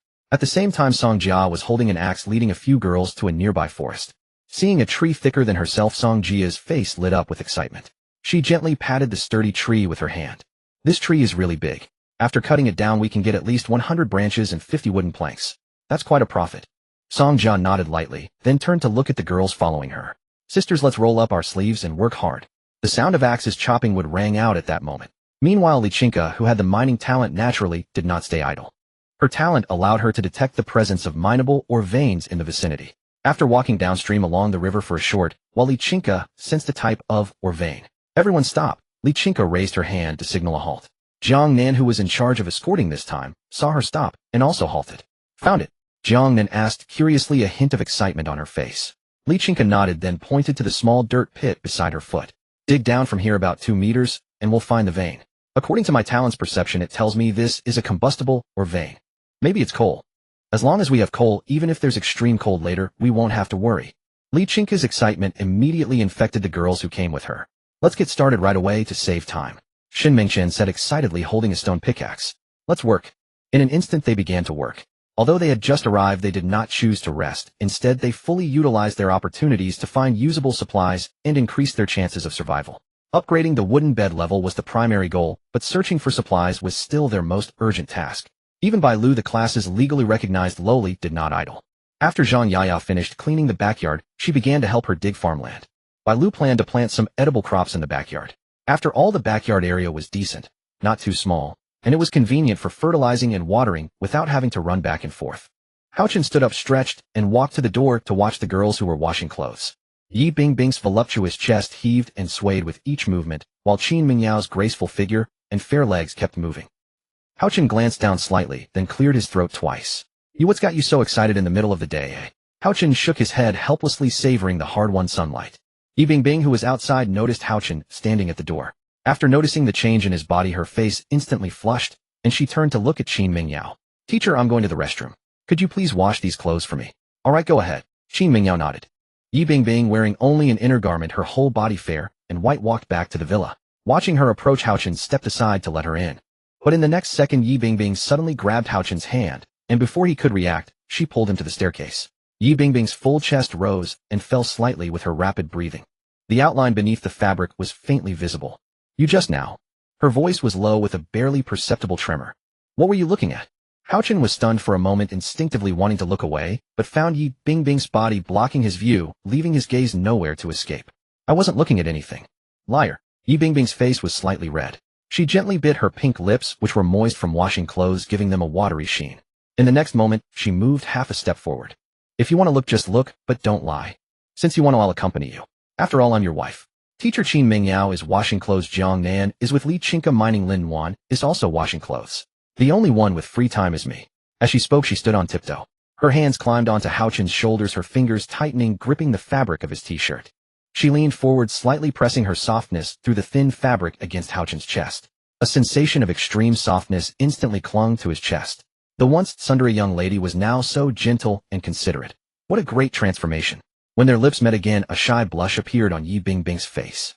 This was one of the rare times she had taken the initiative to come to Hao Chen. Seeing his excited expression, she knew it was time to help relieve him. After about 30 seconds, she pulled back slightly, their lips separating with a faint pop sound, making her face even redder. Do you want to do it now, eh? If you want, then I. Yi Bingbing gently reached behind her back, trying to undo the inner garment over her chest. Just at that moment, suddenly a loud crash came from the forest across the stream. The sound of a tree being uprooted. As soon as the sound reached Hao Chen's ears, Lin, Wanzhou, Xiao Xiao, and the others all retreated into the villa. They were still wet, holding the clothes they had been washing. Lin Wan's chest was heaving. Seeing this, Hao Chen immediately went to her side to ask what happened. What's wrong? Lin Wan tried to steady her breathing, then spoke. I detected 17 targets across the stream. They're approaching aggressively, probably survivors. Hearing Lin Wan's reply, Hao Chen's expression showed no panic. Instead, he wore an expression that said, finally they took the bait. Looks like they couldn't hold back, huh? I was planning to get our life here settled first before investigating, but they came to us on their own. Interesting. Hao Chen's gaze swept over Qin Mingyao and the others. Wait for me here. As soon as he finished speaking, Hao Chen walked to the door. Qin Mingyao, worried, grabbed his wrist. Are you sure you can handle it? They have 17 survivors. If you're not sure, just say the word, and we'll help you. Seeing his wife's panicked look, a confident smile curled at the corner of Hao Chen's mouth. My territory can't even be breached by rule-based monsters, so just a few survivors. You all watch here and see how I establish my authority on the very first day. Get out here. Chun Gao's voice was thick with fury as he stared at the abandoned villa before him, his eyeballs nearly bulging from their sockets. The veins on his forehead bulged even more. Originally, he had wanted to savor the beauty of the bestier girl, but never expected his leisure to be so rudely interrupted. And the bad news was that 3 of his companions had been completely annihilated by the enemy. I was planning to conserve our strength and then encircle the other teams, but you actually had the audacity to provoke me. Chun Gao walked over at this moment, gently raising his hand as a massive boulder beside the stream was lifted into the air. Just at this moment, Hao Chen walked out from the house, his expression natural and composed, seemingly disdainful of this tall, brainless man before him. Upon seeing the school uniform on Hao Chen, a smile curled at the corner of Chun Gao's mouth. Oh, so you're still a student. Last time there were no buildings here at all, but now your team has appeared. Looks like I can finally test your depths. Before Chun Gao even finished speaking, a minion behind him said with a lecherous, ferocious expression, "Boss, why bother talking to him? Just look at those girls inside the house, each one more beautiful than the last. And those bodies." As the minion spoke, he licked his dry lips. The other team members also stared in stunned amazement at those curvaceous girls inside. Their eyes seemed unable to look away. Seeing this scene, killing intent flashed in Hao Chen's eyes. "My women." As Hao Chen spoke, a crimson aura began to surge from his body. "Are also something you dare to look at." As the blood-colored energy emerged from Hao Chen, his eyes turned fierce and savage. "Your eyes. All of them shall be gouged out and fed to the fish." At his command, the minions behind Chun Gao burst into laughter. "Who do you think you are, daring to compare yourself to our A-rank talent boss? I'd advise you to speak nicely, that way we might still leave you with an intact corpse. Otherwise..."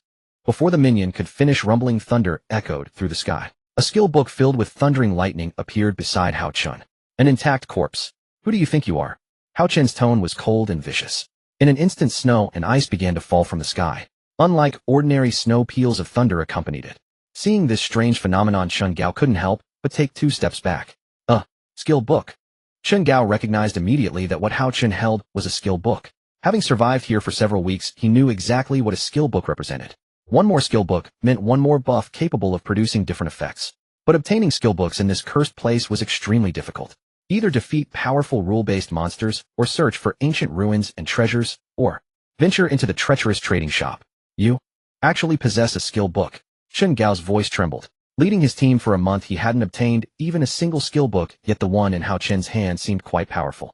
Before Chun Gao could recover from his shock, the minion who had been blustering moments ago was instantly shattered into pieces by a bolt of thunder. Blood immediately splattered across the grass. Scorching blood splashed onto Chun Gao's face. He slowly raised his head, gazing up at the thunder rumbling within the dark clouds overhead. In the very next second, upon seeing their companion torn to shreds by lightning, the remaining companions behind Chun Gao scattered in panic. "Damn it, Xiao Mao is dead. How is this guy so powerful? Run. Damn it. If we don't run now, we won't even get an intact corpse. Wait for me, I peed my pants." Watching them retreat and flee, a predatory gleam appeared in Hao Chen's eyes. "Run? Did I give you permission to run?" In an instant, Hao Chen gently raised his right hand, activating Gravity Crush once more. "This is my last chance, perfect, to eliminate you all in one sweep. You worthless trash, those eyes of yours still haven't been dealt with." Just as they tried to flee back into the forest, they felt an immense, crushing gravity upon them. This gravity pressed down so heavily they couldn't breathe. Even Chun Gao, an A-rank talent holder, was pinned to the ground by this overwhelming force, unable to move. Hao Chen walked forward slowly. The thunder-filled skill book hovering at his side radiated increasingly brilliant lightning, and with each page that turned, frost could be clearly seen scattering through the air. "Just now, who was it that said I should be left with an intact corpse?" Hao Chen spoke, his voice flat, yet carrying a bone-chilling coldness that struck terror into the heart. His gaze swept across the immobilized figures on the ground. They were either trembling violently with fear or had lost control of their bodily functions. The lecherous greed they had shown when eyeing the girls was gone, replaced only by absolute terror. "Oh." Hao Chen walked to their center, then looked down at the mangled flesh scattered across the grass. "That lad was just turned into mincemeat by the thunder. I was wondering why no one dared admit it. Turns out he's already dead." Saying this, Hao Chen approached Chun Gao. The other man couldn't even open his eyes under the crushing gravity. "I'm standing right in front of you now. You want to hit me? Go ahead, try it." No sooner had Hao Chen spoken than another bolt of thunder descended from the sky. In an instant, another wail of agony rang out. Another companion's body was blown apart by the thundering force. "What the hell? This bastard is actually this strong. Could his power exceed mine? Or does he only have this gravity crush ability? But there must be a flaw. If he only has gravity crush, then it'll be easy to deal with. I just need to make him believe I'm showing goodwill temporarily, then find an opportunity to counterattack." Just as Chun Gao was contemplating this strategy in his heart, Hao Chen had already heard every word through telepathy. "Slap. You want to counterattack?" Hao Chen furrowed his brow, slightly patting the man's cheek. "Buddy, what are you thinking? We're already at this point, and you're still trying to curry favor." Hao Chen sighed softly, then snapped his fingers. In an instant, dozens of heavenly thunderbolts descended from the sky. In the blink of an eye, the scent of blood permeated the surroundings. Watching his companions blown to bits around him, Chun Gao's accumulated achievements crumbled to nothing in an instant. Mayor. Mercy. I'm sorry, I won't dare again. I'll give you all my supplies, please spare me a way out. Chun Gao begged desperately, his voice shrill and pathetic, his will completely shattered. Seeing that so few of his people remained, the final straw in his heart had been crushed. Spare you? Hao Chen smiled faintly. When you harbored murderous intent toward me just now, did you ever consider the consequences you now face, eh? Upon hearing these words, Chun Gao froze. Indeed, he had assumed this punk before him was a nobody, merely thinking he had gotten lucky in killing his 3 minions. And this was his fatal flaw, being too arrogant and underestimating his enemy. Before he could finish speaking, the heavenly thunder had already fallen. In an instant, 17 people were reduced to fragments. Gazing upon their remains, Hao Chen's eyes held an even colder light than before. Survival has always been thus. Either you are strong or you perish. No sooner had Hao Chen spoken than he crushed the eyes of those who had been looking at Qin Mingyao and the others inside. You dare look at what's mine? Seeking death. At the same time, Hao Chen's system panel popped up at this moment. Kill notification: host has been detected killing Chun Gao. Result: host may choose to raid and demolish their camp, converting their wooden beds for personal use. The enemy camp has been marked on the map and can be randomly inspected. Detected: Chun Gao possesses 30 mysterious crystals, all of which have been added to the host's system inventory. Meanwhile, in the camp 2 kilometers away, a beast-eared girl bound hand and foot lay crying on a bed. Her mouth was gagged, completely unable to make a sound. Her eyes yearned desperately to be saved. Can someone please save me? Evening descends swiftly. In the blink of an eye, the day has faded into twilight. The setting sun's amber rays pierce through the leaves, casting their golden glow upon the windows of the villa. On the first floor, everyone is gathered for dinner. In the villa's backyard garden, the materials collected throughout the day lie scattered across the ground. 50 wooden planks, 200 small branches. These hardly merit attention. What truly deserves focus are those dark pitch black ores piled in the corner. The mineral vein Li Chinka discovered today was coal buried beneath the earth. Unfortunately, this vein was monopolized, and they dug up every piece they could. As fuel, having coal makes things considerably easier from now on. At the very least, they can use it for warmth and significantly reduce wood consumption. Watching the sun sink toward the horizon, Hao Chun turned to everyone and calmly said, "It's getting late. You can shower and rest early. On our first night here, I hope everyone will conserve your energy to face tomorrow. As for rule-based monsters." Hao Chun paused, then continued. "Currently, it's different from the dormitory before. Everyone was in the same room back then. Now we have private rooms, and we don't yet know the types and abilities of rule-based monsters. So if anyone feels uneasy, you can come to my room." Before Hao Chun could finish, Zhou Xiaoxiao couldn't help but tease. Hao Chun has worked hard all day, let him rest properly. Besides, we each have a skill book now, so we can defend ourselves. Our shelter value has already exceeded 300. I don't believe anyone would be foolish enough to think they have no ability to fend off monsters. So tonight, let Hao Chun rest well and conserve his energy. Don't any of you go bother him, understand? Zhou Xiaoxiao placed her hands on her hips, a smile playing at the corners of her mouth. Lin Nuanyuan gazed at Hao Chun and calmly nodded. Her smile was like that of an angel, possessing a healing quality. Then Hao Chun, rest well tonight.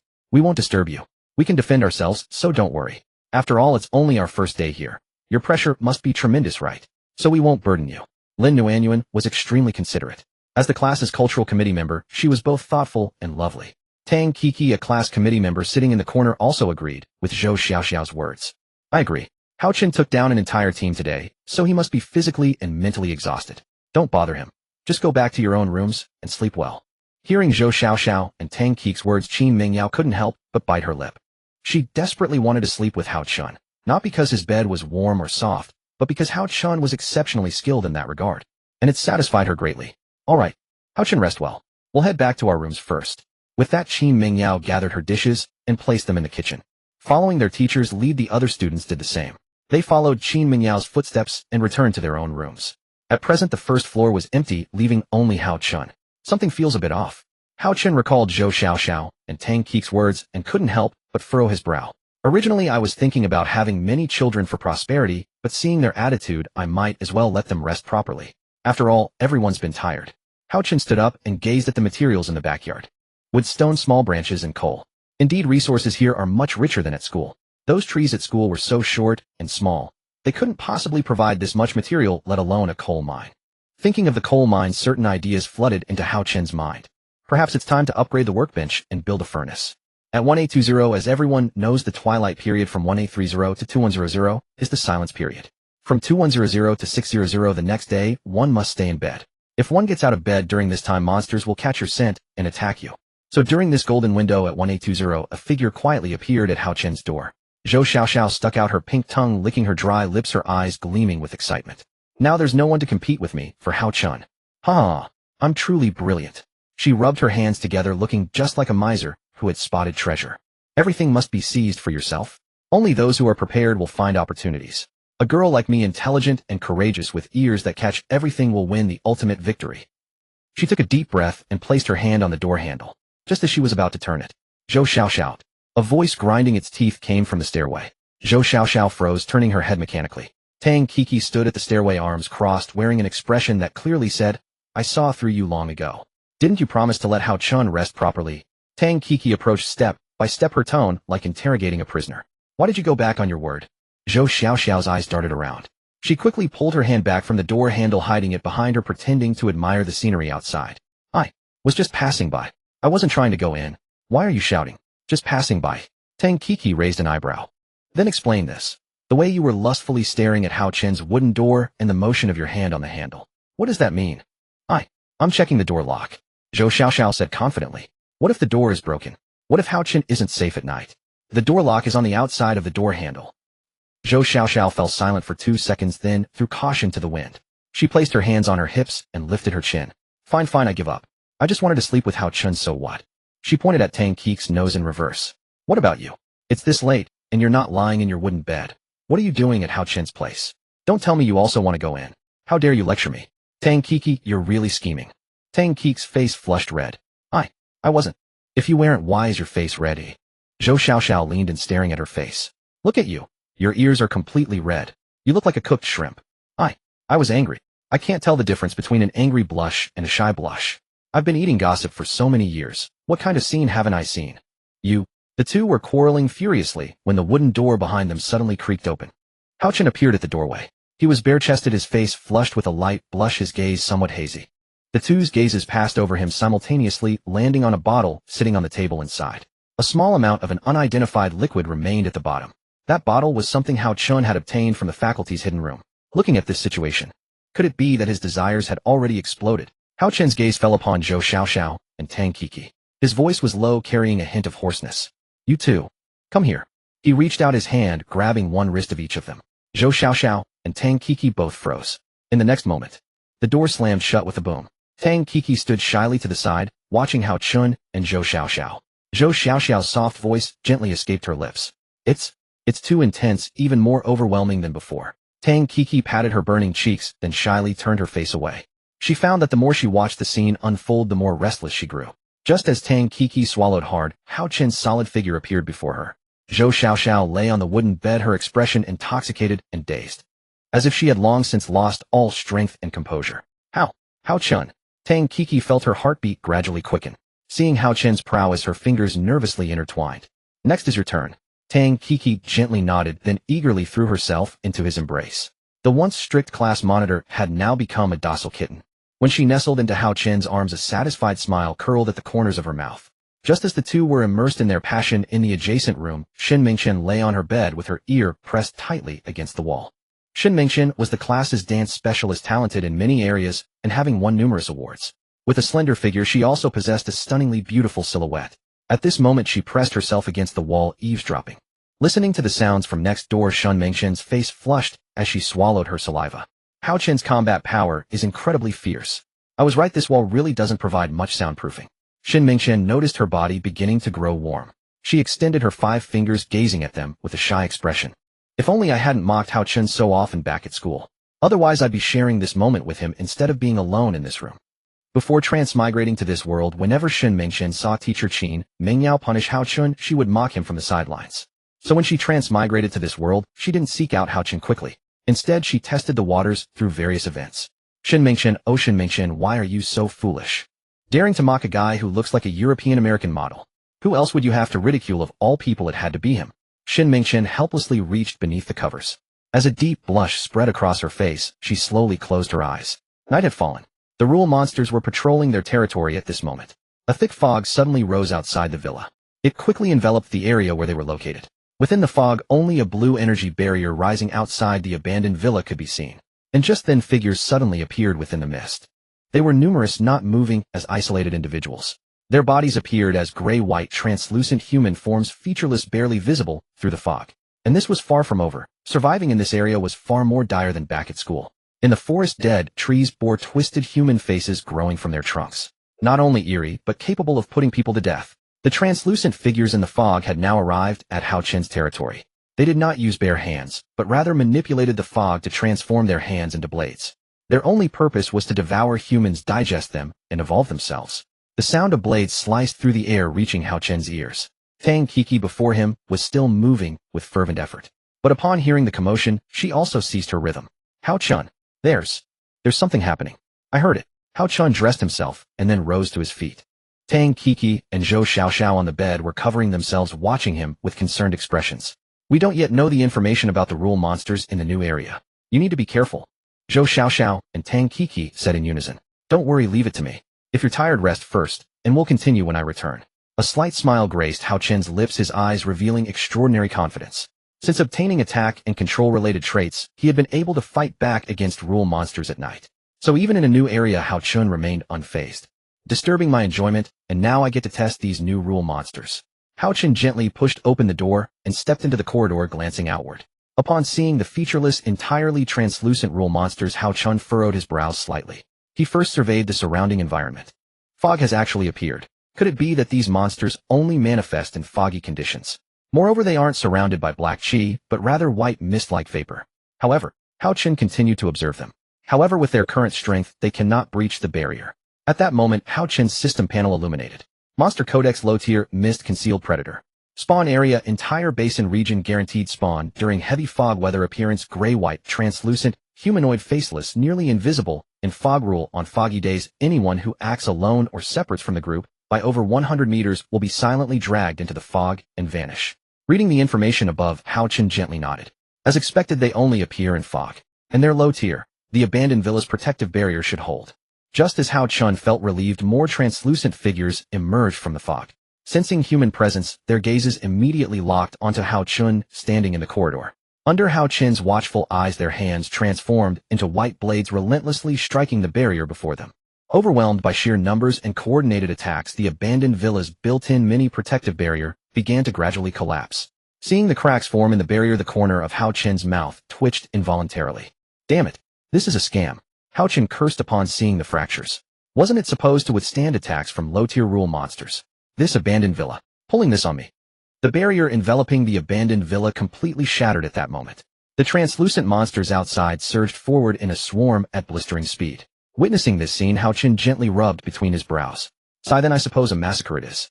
The next second, a dense aura of blood energy resurfaced on Hao Chen's body. With a flick of his wrist, several skill books materialized around him. Thunder, Fire, Undying / Ice, Thunder, Dual, Sovereign, Mirror, Clone, Wind, Spirit, Mortal, Fire, Mortal, Thunder.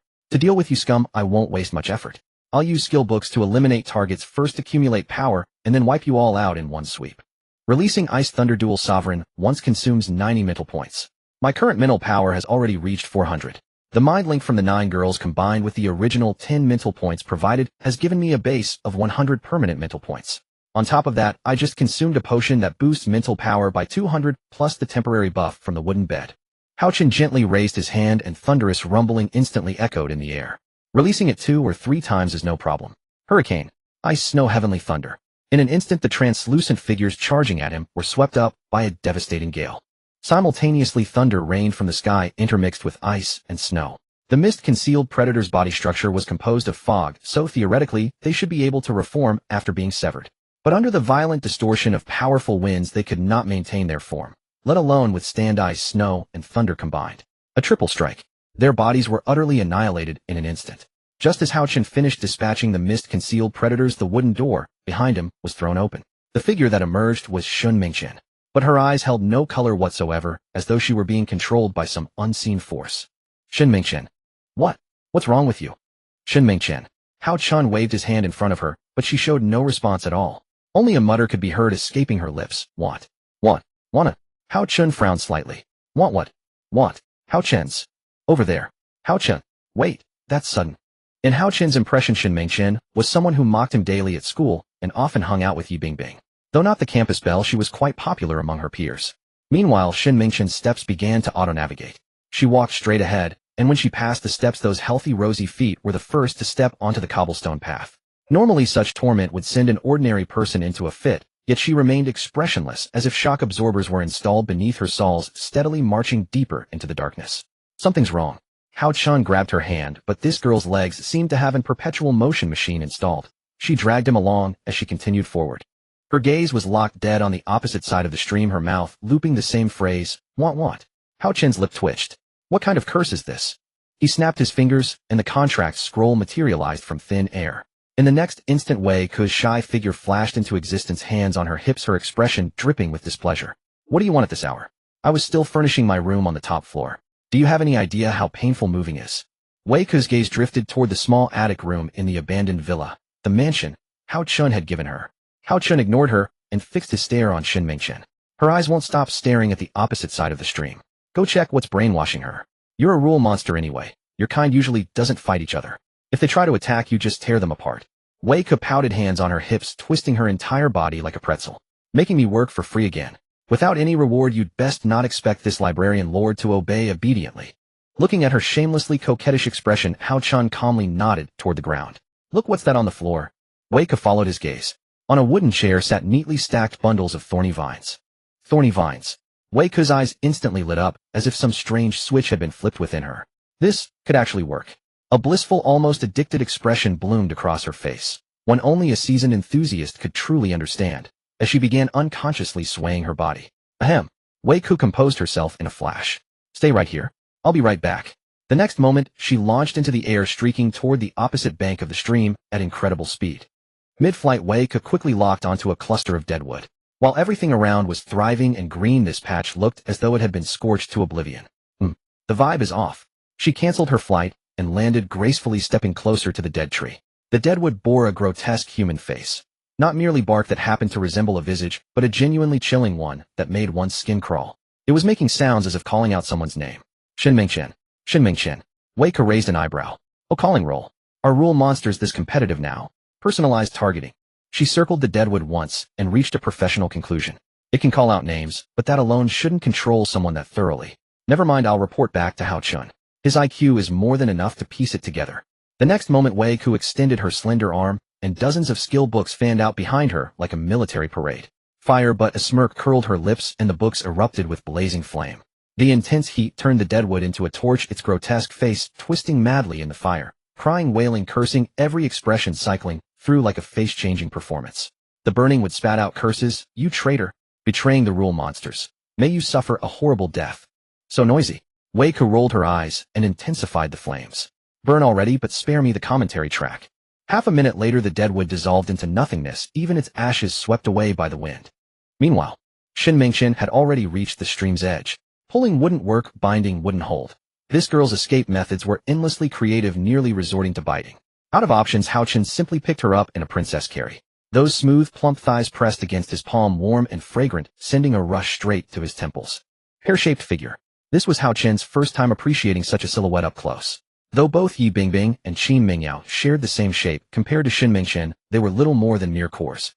As expected of the dance team's ace, this figure is top tier. Hao Chun evaluated inwardly. Too bad her mouth is poisonous, straight out of the same mold as Yi Bingbing. Even cradled in his arms, Shin Mingchen refused to stop. Her hands stretched forward like a zombie's, frantically paddling toward the stream, as if a crab lifted off the ground still tried to scuttle ahead.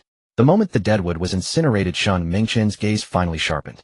She blinked at the moonlit, shimmering stream, utterly bewildered. How did I end up outside? Then she turned her head and locked eyes with Hao Chun's handsome profile. Hao Chun. Panic surged as she looked down and realized his hands were firmly gripping her waist and thighs. What's going on? Her face flushed red at an alarming rate, outshining even a ripe tomato in color. Hao Chun calmly set her down. Calm yourself first. Don't bite. After finding her footing, Shin Mingchen's mind was still rebooting. How did I get outside? What happened? Hao Chun frowned. You don't remember? Shin Mingchen shook her head frantically. I only remember hearing you call my name and responding, and then I blacked out. Next thing I know, I'm here. Like waking up after a binge drink, except I haven't touched a drop of alcohol.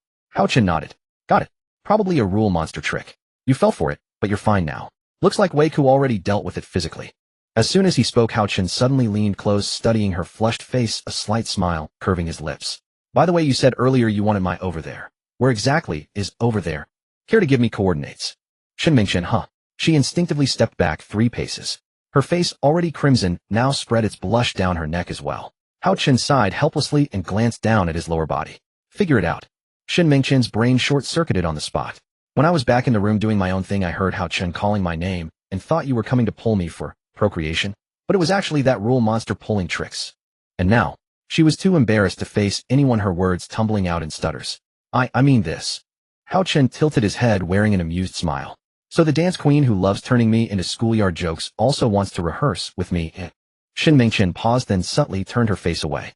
Her cheeks were burning, and her voice came out barely above a whisper. Want to? Louder. Weren't you loud enough calling me a coward on the playground? Shin Mingchen hesitated, then pressed both hands to her chest, squeezed her eyes shut, and screamed it out. I want to do that embarrassing thing with you. Satisfied now, you petty grudge holder? Upon hearing her confess her deepest desire, Hao Chen smiled with satisfaction.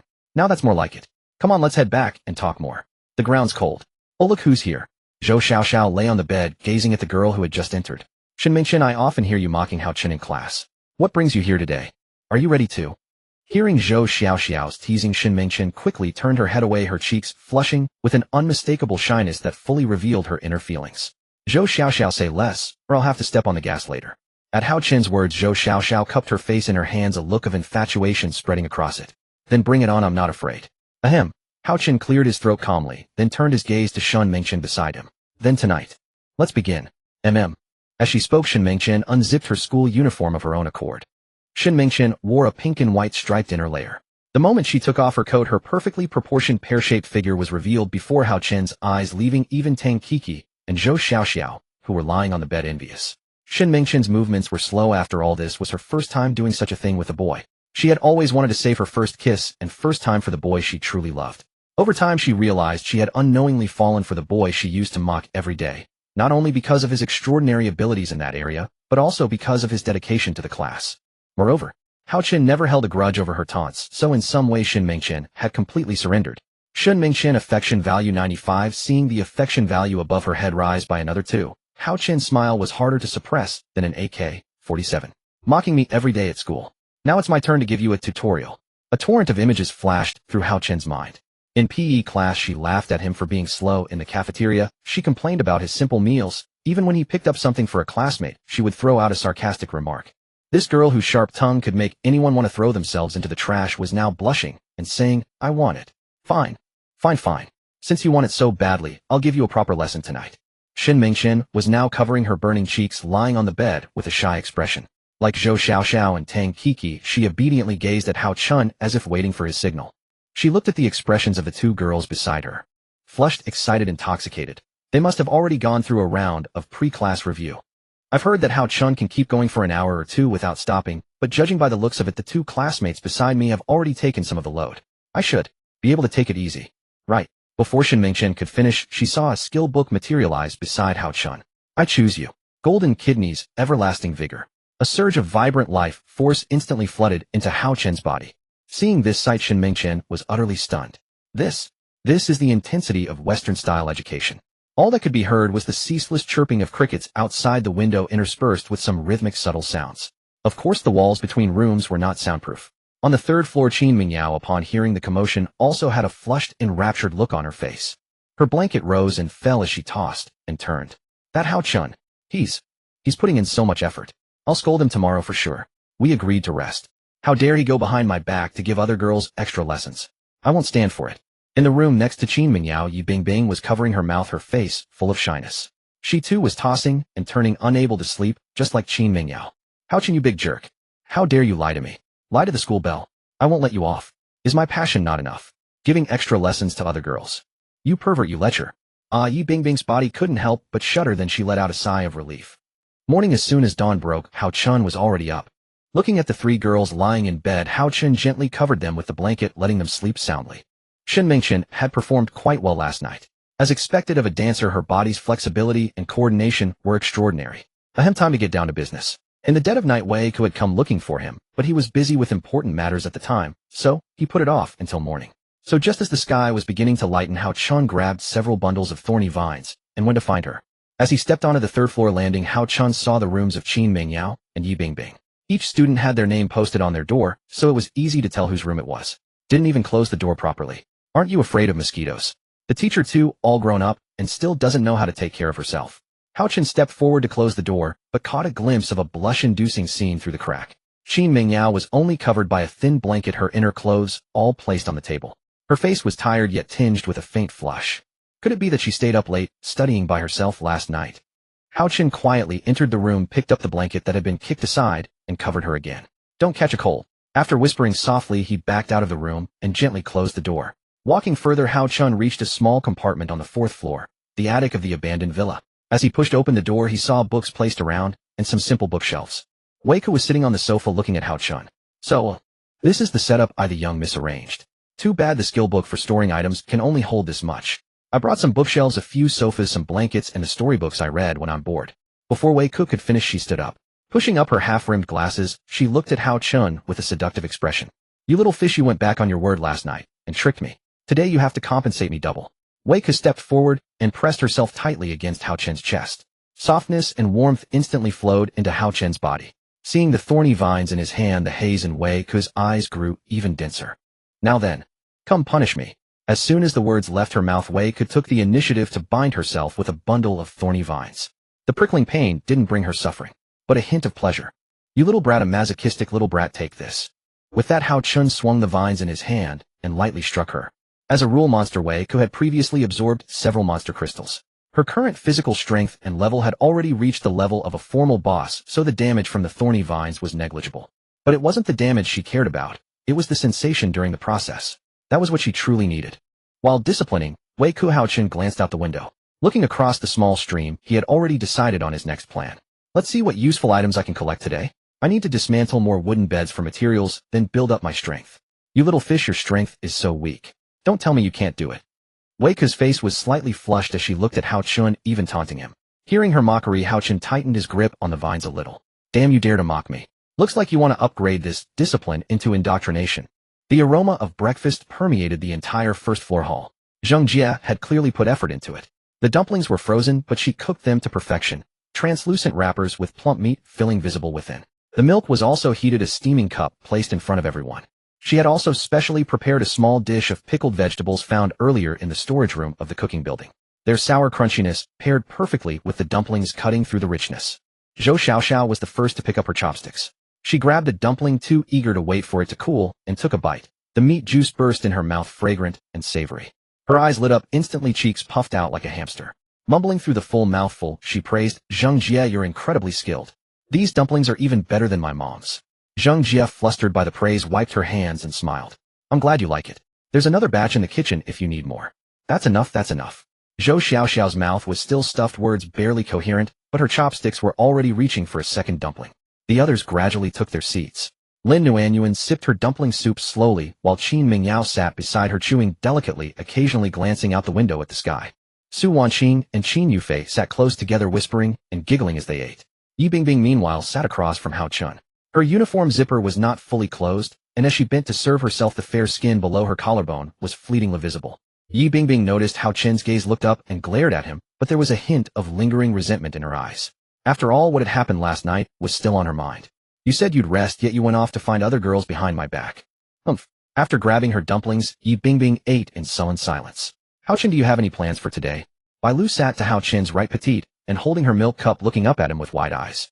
Her large eyes sparkled, long lashes like two small fans. Hao Chen set down his chopsticks and glanced around the table. Yes. His voice was quiet, but the chatter at the table immediately died down as everyone turned to look at him. Today I'm taking someone to raid Chun Gao's base. I'll go with you. Jiang Nan smiled, then transferred a dumpling from her bowl to Hao Chen's. We've already taken out all of them. Now all that's left is their stronghold. Since we just arrived in this new area, resource reserves are our top priority, to guard against unexpected situations. That's our mission today. Zheng Jie carried her bowl and sat down. Where exactly is Chun Gao's camp? Hao Chen took out a parchment scroll and spread it beside him, pointing to a marked location on the map. That direction. From here, cross the stream and climb over a small hill. You'll be there. It's not far, about 15 minutes on foot. As soon as Hao Chen finished speaking, he looked up at the girls. They were blinking, looking back at him. We'll need to search their camp, but we can't take everyone. Half will stay to guard the base. So who wants to come with me? I'll go with you. Yi Bingbing blurted it out almost before she thought, then realized she had spoken too quickly. Her face flushed slightly, and she lowered her head to take a sip of milk. Hao Chen glanced at her, the corners of his mouth twitching upward before he restrained it. I'm going to. Jiang Nan raised her hand, excitement written all over her face. If anything comes up and we need to fight, I shouldn't be left out. I want to go too. Zhou Xiaoxiao chimed in, chopsticks still raised. I'm full. I have the energy to carry things. Watching Zhou Xiaoxiao's enthusiasm, Tang Kiki couldn't help but tease. You carry things? If it's carrying, leave it to our sports committee member Zhang Yaya. I think you just want to play around. TCH, none of your business. Zhou Xiaoxiao made a face as utterly unfazed by Tang Kiki's remarks. Hao Chen scanned the room. Voluntary sign up, but I have conditions. First, those with combat ability take priority. Second, those with gathering or demolition talents come next. And third, his gaze landed on Yi Bingbing, pausing for half a second. Third, once you're there, you follow orders. If anyone charges in impulsively on their own, don't expect to join me next time. With those words, the class settled back into calm. After finalizing the list, the chosen companions were Yi Bingbing, Jiang Nan, Zhou Xiaoxiao, Zhang Yaya, Li Qinka, Qin Yufei, Su Wanqing, and Hao Chen himself. 8 in total. The rest would stay at the base handling their duties, cleaning, renovating, making the home more comfortable. The morning air in Luofeng mountain range was crisp, carrying the distinctive scent of forest vegetation. After crossing the stream, they began exploring the unknown territory. On the way, Zhou Xiaoxiao hadn't stopped talking. Do you think Qin Gao's camp has anything good? Maybe high-tier weapons. Or rare items. Don't get ahead of yourself. Jiang Nan poured cold water on her enthusiasm. Someone like him wouldn't have anything valuable. Probably just scraps. That's not certain. Li Qinka interjected. They arrived in this area before us, so they must have accumulated quite a bit. Even if the goods aren't great, at minimum, we won't lose out on wooden beds. At the mention of wooden beds, Zhang Yaya's eyes lit up. Hao Chen, when we get those beds back, are we taking them, or demolishing them? If we demolish, my talent has a chance to yield extra materials. Demolish directly. Hao Chen didn't even look back. That's why I brought you. Their wooden beds are far inferior. Everyone has level 2, with the best being level 3. Yours are all level 3, oh, far superior to theirs. Got it. I won't hold back then. Zhang Yaya smiled, cheerfully rubbing her hands together, eager and ready. After walking for about 10 minutes, they finally reached a small earthen ridge. Hao Chen looked up and consulted the parchment scroll. We're here. He pointed to a cave entrance on the ridge. Fresh footprints from their enemies lingered outside the cave. Hao Chen walked over first and inspected the entrance from outside. The cave was larger than expected, roughly 40 square meters, with a few gaps in the ceiling letting in strands of light. The walls were rough rock, the floors scattered with dry grass and tattered cloth, and the air carried a damp, musty smell. Supplies were stacked against the wall. Several cases of mineral water, about a dozen bottles, some already opened. Beside them were a few tin cans, labels worn illegible, though the packaging identified them as meat cans, maybe 7 or 8 in number. There were also scattered clothing, ropes, and several rusted tools. Zhou Xiaoxiao and the others caught up, standing behind Hao Chen. Is this it? Zhou Xiaoxiao looked around, somewhat disappointed. This is too poor. Jiang Nan gently patted her shoulder. Even a mosquito's leg is meat. We can use these things. Enough talking. Let's get moving. Zhang Yaya took out a stone hammer from her system inventory and began striking the wooden bed outside. Demolition talent activated, talent triggered, extra materials obtained. Wooden planks X3, iron nails X5. Seeing the additional materials, Zhang Yaya worked with even more vigor. Meanwhile, Zhou Xiaoxiao and Qin Yufei handled the water, while Jiang Nan and Su Wanqing counted the cans. Yi Bingbing didn't join the others. Instead, she followed Hao Chen deeper into the cave. As they went further, the light dimmed. Hao Chen took out his Thunderfire skill book, and when the flames ignited, everything around them became clearly visible. But keen-eyed, Yi Bingbing sensed something was off. Hao Chen, something feels wrong here. Can you hear that faint breathing sound? Yi Bingbing instinctively grasped the corner of Hao Chen's clothes. Hao Chen didn't answer, for he had heard it too. The sound was coming from the deepest part of the cave. When the flame illuminated the area, Hao Chen could see a figure curled up on the innermost wooden bed. Or rather, a young girl. Though calling her a girl might not be accurate. She was more like a beast-eared girl. Fluffy, drooping beast ears, resembling those of some feline creature with white fur. The moment she heard footsteps, they twitched slightly, then perked up alertly. Who are you? Hao Chen asked the girl with a pair of beast ears standing before him. The girl didn't answer. Her lips were cracked and parched, her mouth opening slightly to produce a hoarse breath, as if she hadn't tasted water in far too long. Yi Bingbing poked her head out from behind Hao Chen. Upon seeing the girl's condition, her pupils constricted sharply. This is... She covered her mouth. A beast girl. A character that only exists in anime. No sooner had Yi Bingbing spoken than she noticed the hemp rope binding the girl. The rope was tied extremely tight, so much so that it had already grazed her skin, leaving minor wounds. Hao Chen, should I help untie her first? Upon hearing this, Hao Chen nodded calmly, then retrieved a military hatchet from his system inventory, preparing for any unexpected situations. Seeing Hao Chen's agreement, Yi Bingbing immediately rushed over and squatted beside the girl, reaching out to examine the knots. The knots were tied with professional technique, impossibly tight. The more one struggled, the more they tightened. The girl's arms had already turned purple from prolonged restricted blood flow. If not freed soon, there could be serious consequences. But after struggling for quite some time, beads of sweat had already formed on Yi Bingbing's forehead. Hao Chun, I can't untie this rope. At Yi Bingbing's plea, Hao Chun walked over, and with a single gentle cut the hemp rope snapped apart. Once freed, the girl's arms lost their restraint and hung limply. Her entire body slumped forward like a marionette with cut strings. Witnessing this, Yi Bingbing quickly reached out and caught her. The girl's body was as light as a sheet of paper and her forehead burned with fever. She was clearly in a critical condition. Water. The girl finally managed to produce a clear syllable, her voice hoarse and barely audible. Water. At that moment, Zhou Xiaoxiao appeared behind Hao Chun, a bottle of mineral water in her hand. Hao Chun, here. Hao Chun took the water, unscrewed the cap, and carefully brought it to the girl's lips. The girl seized it like a drowning man grasping at driftwood, drinking greedily. Water spilled from the corners of her mouth, dripping down her chin onto her beast skin garment. After drinking more than half the bottle, she finally stopped coughing violently a few times. Then she lifted her head, those amber eyes gazing directly at Hao Chun. Thank you. Her voice was still hoarse, but clearer than before. Hao Chun crouched down to meet her at eye level. Was it Chun Gao who tied you up? At the mention of Chun Gao, the girl's body visibly trembled.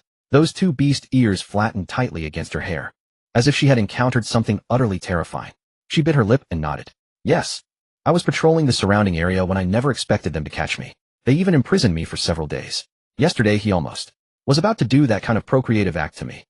At the mere thought of Chun Gao's lecherous appearance yesterday, the girl felt a wave of nausea. I understand the general situation now. Hao Chun stood up and turned to look toward the cave entrance. Currently Zhang Yaya had finished smashing all the wooden beds, and those materials had already been stored in her system inventory. There was essentially nothing else worth searching in this base camp. Whatever could be taken, Hao Chun had already taken. Just as Hao Chun was about to continue asking some questions, Yi Bingbing's anxious voice rang out.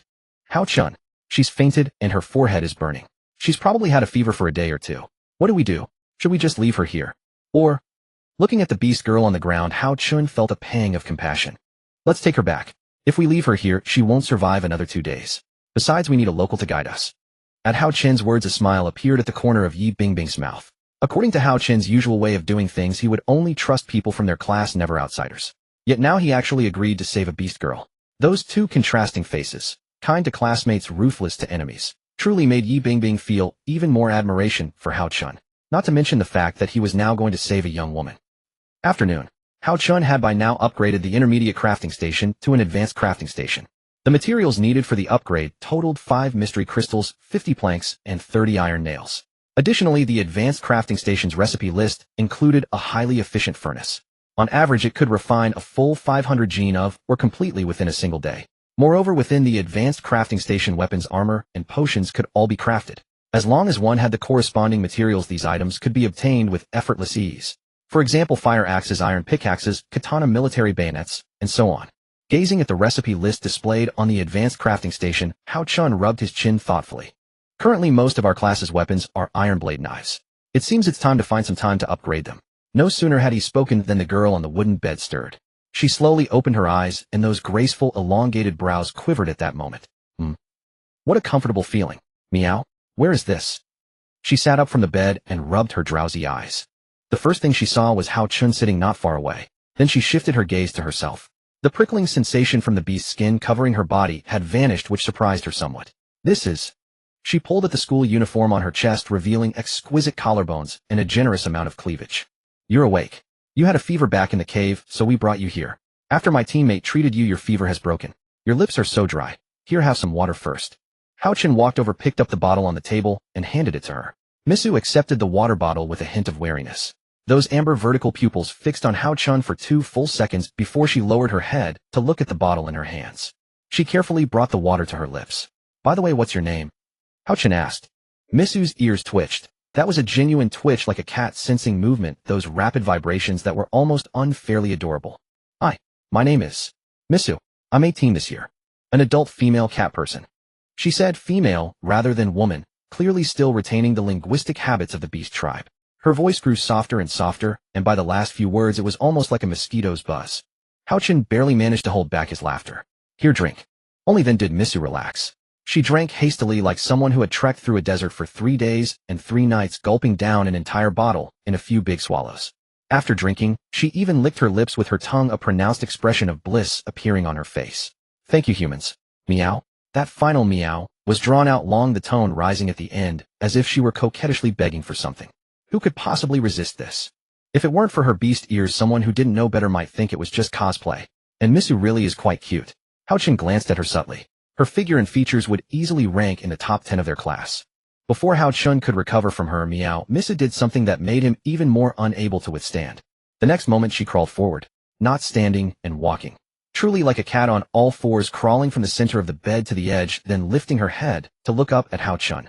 Sunlight happened to fall upon her face, those amber eyes reflecting the light. In a human's room.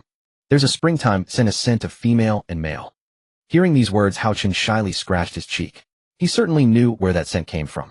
After all, there had been quite the passionate night last evening. Misu gently clasped his hand. Her palm was small, her fingers slender, and her palm's temperature was somewhat higher than a human's, carrying a faint warmth from the lingering fever. Hao Chen looked down at her, and alarms were already ringing in his heart. What are you? Before he could finish, Misu lowered her head and extended her tongue. Pink, tiny cat-like, with fine papillae. Gently she licked the back of Hao Chen's hand. Looking at her skillful, yet warm tongue, Hao Chen's face immediately flushed slightly. What custom is this? Although Hao Chen found it somewhat strange, he did not refuse. After all, who wouldn't want to be licked on the back of the hand by a cute, beast-eared girl with gently twitching ears? Misu, what are you? It was only after Hao Chen asked this that Misu stopped. Her eyes carried a hint of reverence. This is a custom of our tribe. For those we feel affection toward and are grateful for, we lick them to express our respect. So I am thanking you for curing my illness, bringing me back, and giving me water to drink. Misu paused, then sat up from the bed. She gently placed her hands on Hao Chen's cheeks. Then leaning closer, she extended her tongue and licked his face. The warm and damp sensation immediately made Hao Chen, this old lecher, feel somewhat embarrassed. Just as Misu was quietly licking, Yi Bingbing walked in carrying a bowl of vegetable and lean meat soup. Hao Chen, when she wakes up, you can give her this to drink. I made this myself. The taste should be pretty good. So before Yi Bingbing could finish speaking, she looked up at the scene inside the room. When she saw the intimate actions between the two, her face instantly flushed red. You too. Yi Bingbing's voice suddenly rose in pitch, and the soup bowl trembled slightly in her hands, nearly spilling. Hao Chen and Misu turned their heads simultaneously. Yi Bingbing, don't make such a fuss. This is... Before Hao Chen could finish, Yi Bingbing cut in. What is it? Yi Bingbing strode into the room and slammed the soup bowl onto the table with a dull thud. Hao Chen, you've really become more and more impressive. Having a late-night snack with Zhou Xiaoxiao and the others until midnight last night, I tolerated it. Not even calling me. I tolerated that too. But now it's broad daylight and you're here with a beast-eared girl. Licking and licking. Her cheeks flushed crimson and her eyes even reddened slightly. What did you promise me yesterday? You said rest. You said to conserve your energy. But what did you do? You deceived me. You deceived the school bell. You deceived a girl who has given you everything. Yi Bingbing grew more agitated, stepping forward and jabbing her finger at Hao Chen's chest. You big liar, you lecher, you degenerate. What's wrong with me, Yi Bingbing? Is my figure not good enough? Or is my face not pretty enough? You'd rather be with others. Rather than not even want to spend more time with me. Misu, frightened by this sudden fury, shrunk her neck, her two beast ears drooping down as she quietly said, This sister, I was the one who initiated it. It's a custom of our tribe. Custom? Yi Bingbing froze, her anger subsiding somewhat, though she still stood with hands on her hips. What custom requires licking faces? Misu earnestly explained. In our tribe, for people we feel affection toward and are grateful for, we lick the back of their hand or their cheek with our tongue to express our most sincere respect. Lord Hao Chen cured my illness, took me and gave me water to drink, and saved my life. I was thanking him. With that, Misu demonstratively licked the back of her own hand, her face full of innocence. Hao Chen seized the opportunity to raise his hand. You see, I told you it was a custom. I didn't do anything. I just got licked a few times. Just... Yi Bingbing glared at him. Your face turned red. That's because it was my first time being treated this way by a beast-eared girl, a bit unnatural. Hao Chen rare showed a guilty expression. Yi Bingbing stared at him for several long seconds, then looked at Misu's clear and innocent big eyes, and finally snorted heavily, turning her face away. Fine, I'll let you off this time, but I'm not done settling scores with you about last night. Hao Chen quickly smiled apologetically. Last night was special circumstances, wasn't it? Yi Bingbing pouted slowly, sitting on the edge of the bed, and handed the bowl of soup to Misu. You drink first while it's still warm. Misu took it and drank obediently. Looking at Yi Bingbing's angry face, Hao Chen deliberately teased. When I first came to this world, I don't remember you caring so much about me. What's this? So jealous. So angry. I didn't expect that Sundara school belle Yi Bingbing to be so reluctant to part with me. A composed smile appeared at the corner of Hao Chen's mouth. He was very much looking forward to Yi Bingbing's reaction. Upon hearing this, Yi Bingbing's body couldn't help but tremble. She lightly turned her head away. Shut up. This young lady can do whatever I want. In any case, you're mine now. I have every right to be jealous. Seeing this reaction from her, Hao Chen finally felt relieved. By the way, Misu, I happen to have a few questions for you. Since you're a native here, I wonder if you'd be willing to answer. Are there abundant food and resources nearby? When Misu heard her name, she put down the soup bowl and nodded vigorously. I know of a few places. There are lots of fruits and clean water. And there's a cave. It's very safe inside. Our tribe used it to take shelter from rain before. Hearing this reply, Hao Chen nodded. Alright, that's more like it. Although our food supply is sufficient, it's never enough. We still need more. Then in the afternoon, let's go explore the area together. Hao Chen agreed with a smile. Misu also expressed her willingness to help. The three of them then discussed some details, finalizing the afternoon expedition plan. During this time, Yi Bingbing's anger had largely subsided. Seeing the atmosphere was harmonious, Hao Chen led Misu and Yi Bingbing out of the room, preparing to go downstairs. However, none of them noticed that behind a large tree not far from the abandoned villa, a girl with twin ponytails and a leather vest was widening her eyes, staring intently at Misu as she walked out of the gate. Misu, sister. The girl covered her mouth, her eyes full of shock and fury. She witnessed Misu walking out of a strange man's room, her hair somewhat disheveled, her face bearing a blush. That was clearly. The girl bit her lip tight, turned, and ran, her footsteps swift as she rushed through the bushes, sprinting toward the direction of the tribe. The Cat Tribe settlement.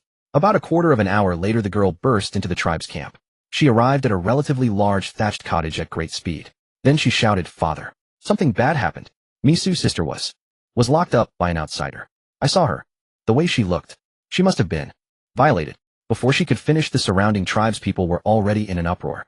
Just then, a muscular middle-aged man wearing a wolfskin cloak abruptly sat up from a wooden bed carved with totems.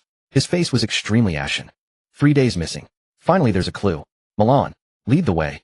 He spoke only a few words, but the coldness in his tone made everyone shiver. Soon more than a dozen tribal warriors armed with stone spears and bone knives assembled. Led by the clan chief, they stormed aggressively toward the direction of the abandoned villa. These ears are so fluffy. And this tail? Don't grab it from me, I haven't touched enough yet. At this moment, a group of girls were surrounding Misu. They caressed Misu's tail with their hands, the fluffy tail swaying gently, appearing light and adorable. Those ears too would twitch softly at the slightest touch. Most girls in the class had cats at home, so they adored Misu without any aversion. Seeing the crowd surrounding Misu, a glint of warmth flickered in Hao Chen's eyes. At least Misu hasn't developed any aversion toward us. It seems there's still a chance for communication. If we can exchange goods and converse with them, long-term survival here isn't impossible. Hao Chen gazed at Misu's joyful countenance, her lips curved in a smile, cheeks slightly flushed and utterly adorable. Today's word talents are really garbage. Hao Chen opened his system panel and sighed softly. Getting these bizarre word talents every day, I really don't want them. What's with this good appetite talent? You won't vomit even from eating terrible food. And then there's this one. Hao Chen pointed to the second word talent. Long jump. What use is this thing? Besides jumping farther, it doesn't seem to serve any purpose. Hao Chen glanced at the third word talent. Today's most useful one is probably only this, but it's only a C-rank word talent. B-rank word talent detoxification effect slowly eliminates toxins from within the body. The description was brief, but the meaning was clear enough. It's a word talent that can resolve negative effects at least. Oh well, I can only hope tomorrow brings something better. Today's lineup is truly disappointing. I suppose I'll have to settle for this one. Hao Chen leaned back in his chair and let out a long breath.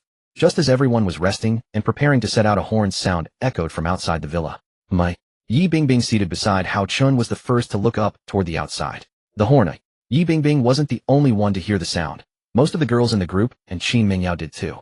Hao Chen slowly opened his eyes, showing no nervousness whatsoever, a composed expression settling on his face, as if he had anticipated this moment. A horn. If it were survivors, they wouldn't expose their location with something like this. There's only one possibility. Hao Chen turned his gaze to Yi Bingbing, who immediately grasped his meaning. The tribe has found us. Hao Chen nodded lightly and uttered a soft The next moment, he rose to his feet and walked toward the door. Under everyone's watchful eyes, Hao Chen slowly slid open the door. The moment the door opened, over a dozen figures emerged from the jungle across the stream. They were of powerful build, each holding stone spears and bone blade knives in their hands. But that wasn't all. Following behind were shamans bearing magical staffs, and their attire was uniformly made of animal skins. Just then, a deep and magnetic voice rang out. "Human, you shall pay a heavy price for kidnapping my daughter Misu. Today I shall let you taste the true power of the great primitive tribe." The speaker was a powerfully built man with fierce, piercing eyes. Upon hearing that voice, Misu poked her head out from behind Hao Chen. Upon seeing her father Mir, a brilliant smile blossomed across Misu's face. Seeing this reaction from Misu, Hao Chen gently stroked her head. "Go on." Receiving his permission, Misu rushed forward without hesitation. Upon seeing his daughter running toward him, a look of astonishment crossed Mier's face, for he had witnessed that Misu was neither threatened nor attacked by the humans. According to how events should have unfolded in his mind, the other party should have demanded goods or proposed exchange conditions. Yet they had done nothing. Misu scampered along, and when she reached her father, she gave him a big hug. "Father, Misu missed you so much." Mier gazed at his daughter with heartfelt relief, then gently caressed her head. "Father will get you justice. I shall teach them what it means to err." Just as Mier was about to order an attack, Misu stepped in to stop him. "Wait. That boy saved my life. Things aren't as you imagined." Upon hearing Misu's words, Mier immediately commanded, "Cease the attack." In an instant, the tribe members who were about to strike froze in their tracks. Gazing into her father's anxious eyes, desperate to understand what had transpired, Misu spoke calmly. 3 days ago, I was on my usual patrol when I fell into a human trap. They imprisoned me in a cave, nearly subjecting me to unspeakable horrors. During that time, I developed a fever, caught a cold, and had nothing to eat or drink." At these words, a glint of tears appeared at the corners of Misu's eyes. It was him. Misu pointed to Hao Chun across the stream. "He rescued me, gave me water to drink, and cured my fever and cold. Just now at their dwelling, those girls treated me wonderfully and even gave me vegetable and lean meat soup. My condition has mostly recovered now, see." As Misu finished speaking, she turned around, her long black hair swaying gently, the fragrance and vibrancy of youth emanating forth. Seeing that his daughter was truly unharmed, the coldness and killing intent on Mier's face finally eased. "So you're saying that young man saved your life?" Hearing his father's words, Misu nodded gently. "I understand now." Mier gazed at Hao Chun, and what appeared to be a hint of reverence flickered in his eyes. But this respite was short-lived. Within their tribal group, there existed 2 factions. One was the radical faction, the other the moderate faction. A member of the radical faction spoke from the side. "Chief, you absolutely must not. Humans are wicked beyond measure. Who knows what they'll do? Therefore we cannot trust them. While they're right in front of us, wiping them out completely is the best course of action." "Exactly. Kill them all. That's the only way to eliminate the threat to us." But members of the moderate faction persuaded from the side. "Not only did they not harm Misu, they even cured her injuries. I believe this human before us deserves some trust. Besides, we could use a human ally." The differing arguments from both factions plunged Mier into a difficult position. As the tribe chief, his most daunting challenge was facing such circumstances. Answer one side wrong, and he'd fail the other. He rubbed the space between his brows, then cast his sidelong glance toward Misu. "You make the decision for me." At this moment, every gaze fell upon Misu, all of them eager to learn her answer. Misu faced the assembled crowd, and a hint of determination appeared in her eyes. "We can trust him for now, because he is the one who saved my life, my benefactor." Hearing Misu's words, the radical faction's shaman couldn't help but grind his teeth in frustration. The next moment, he turned his gaze toward Hao Chun standing at the doorway, and the girls behind him. "If that's the case, then as long as you can defeat us in combat, we'll submit." In an instant, they raised bows in their hands, and large clusters of green light manifested behind the shaman. Hao Chun could feel the ground trembling beneath his feet. Lin Nuanyuan barely kept her footing, then gently gripped Hao Chun's arm. "When we interrogated the survivors before, we heard about their abilities. The power to control plants and water energy, plus archers with formidable attack power. Let me see what you're really made of. Come forth, Weiko." Hao Chun stood with his hands in his pockets, casting a disdainful glance at the beast tribe poised to attack him. The appearance of the contract skill book caused a flicker of shock to flash in Mier's eyes. A skill book? One that is exceedingly difficult to obtain. And this youth actually possesses it. Mier's astonishment extended far beyond that. When the rule-based monster emerged from the contract, his face registered even greater shock. Weiko placed her hands before her chest, looking contemptuously at the beast tribe before her. "Oh, do you mere creatures dare to lay a hand on my husband, Hao Chun? How utterly presumptuous." Hao Chun gazed calmly at Weiko, who hovered in midair. "I'll leave this to you. I can't be bothered. I'll give you what you want later. For now, just help me deal with this mess." Hearing Hao Chun's nonchalant tone and the rule monster's submissive demeanor, Mier was utterly dumbfounded. Having lived in this place for so long, he was all too aware of what a rule-based monster represented. Their survival was possible only because they had methods to guard against such beings, yet no one had ever attempted to tame a rule-based monster, let alone make it an ally. But this youth named Hao Chun had actually subdued one and turned it to his own use. Unbelievable. Utterly unbelievable. Mier swallowed hard. Just then, over a dozen skill books materialized behind Weiko. Their presence alone was enough to crush the morale of the opposing forces. The archer who had been about to release his arrow collapsed to the ground in a heap upon seeing the radiance of the skill books. How can there be so many skill books? And the other party is a rule monster. How did this human manage to subdue a rule monster? Before he could recover from his shock, the elemental power within Weiko's skill books erupted forth. As a librarian, her mastery over elemental skill books was far purer and more potent than her opponent's control over the elements. In this regard, Weiko had them completely at her mercy. In an instant, hurricane flame and thunder manifested. The wizard, who had been about to unleash a grass elemental attack, witnessed this scene and promptly canceled his spell. After all, he was not foolish enough to throw away his life for nothing. A god. This is truly a god. It was Meyer who spoke these words. As he stepped forward and looked at Wei Ku and Hao Chun, his eyes seemed to gleam with a radiant light. He is a god who controls rule monsters. Meyer knelt down before the crowd. Seeing the chieftain's action, the other members dared not hesitate. After all, disrespect meant death. Wei Ku, wait. Hao Chun raised his hand, gently signaling a halt to the attack. She turned back to look at Hao Chun, a playful smile curling at the corner of her lips. Fine, whatever my little husband says, but you'll have to reward me properly later, okay? Hao Chun did not respond. He merely fixed his gaze on the kneeling Meyer. By now, Meyer's forehead was nearly touching the ground, and his body trembled slightly. Not out of fear, but out of exhilaration. He had spent most of his life in this place, witnessing the fangs of beasts, the fury of natural disasters, and the crushing despair that descended when a rule monster appeared. But he had never seen, nor even imagined, that a human could make a rule monster stand beside them like a docile pet, and even be addressed as husband. This was beyond the realm of mere power. In his eyes, this was nothing short of divinity. Listen to me, all of you. Meyer suddenly rose to his feet, turning to face the tribesmen, who were also prostrated and trembling behind him. His voice boomed like thunder exploding across the clearing before the abandoned villa. Raise your heads, all of you, and take a good look at this man. He pointed a trembling finger at Hao Chun, his hand quivering with excitement.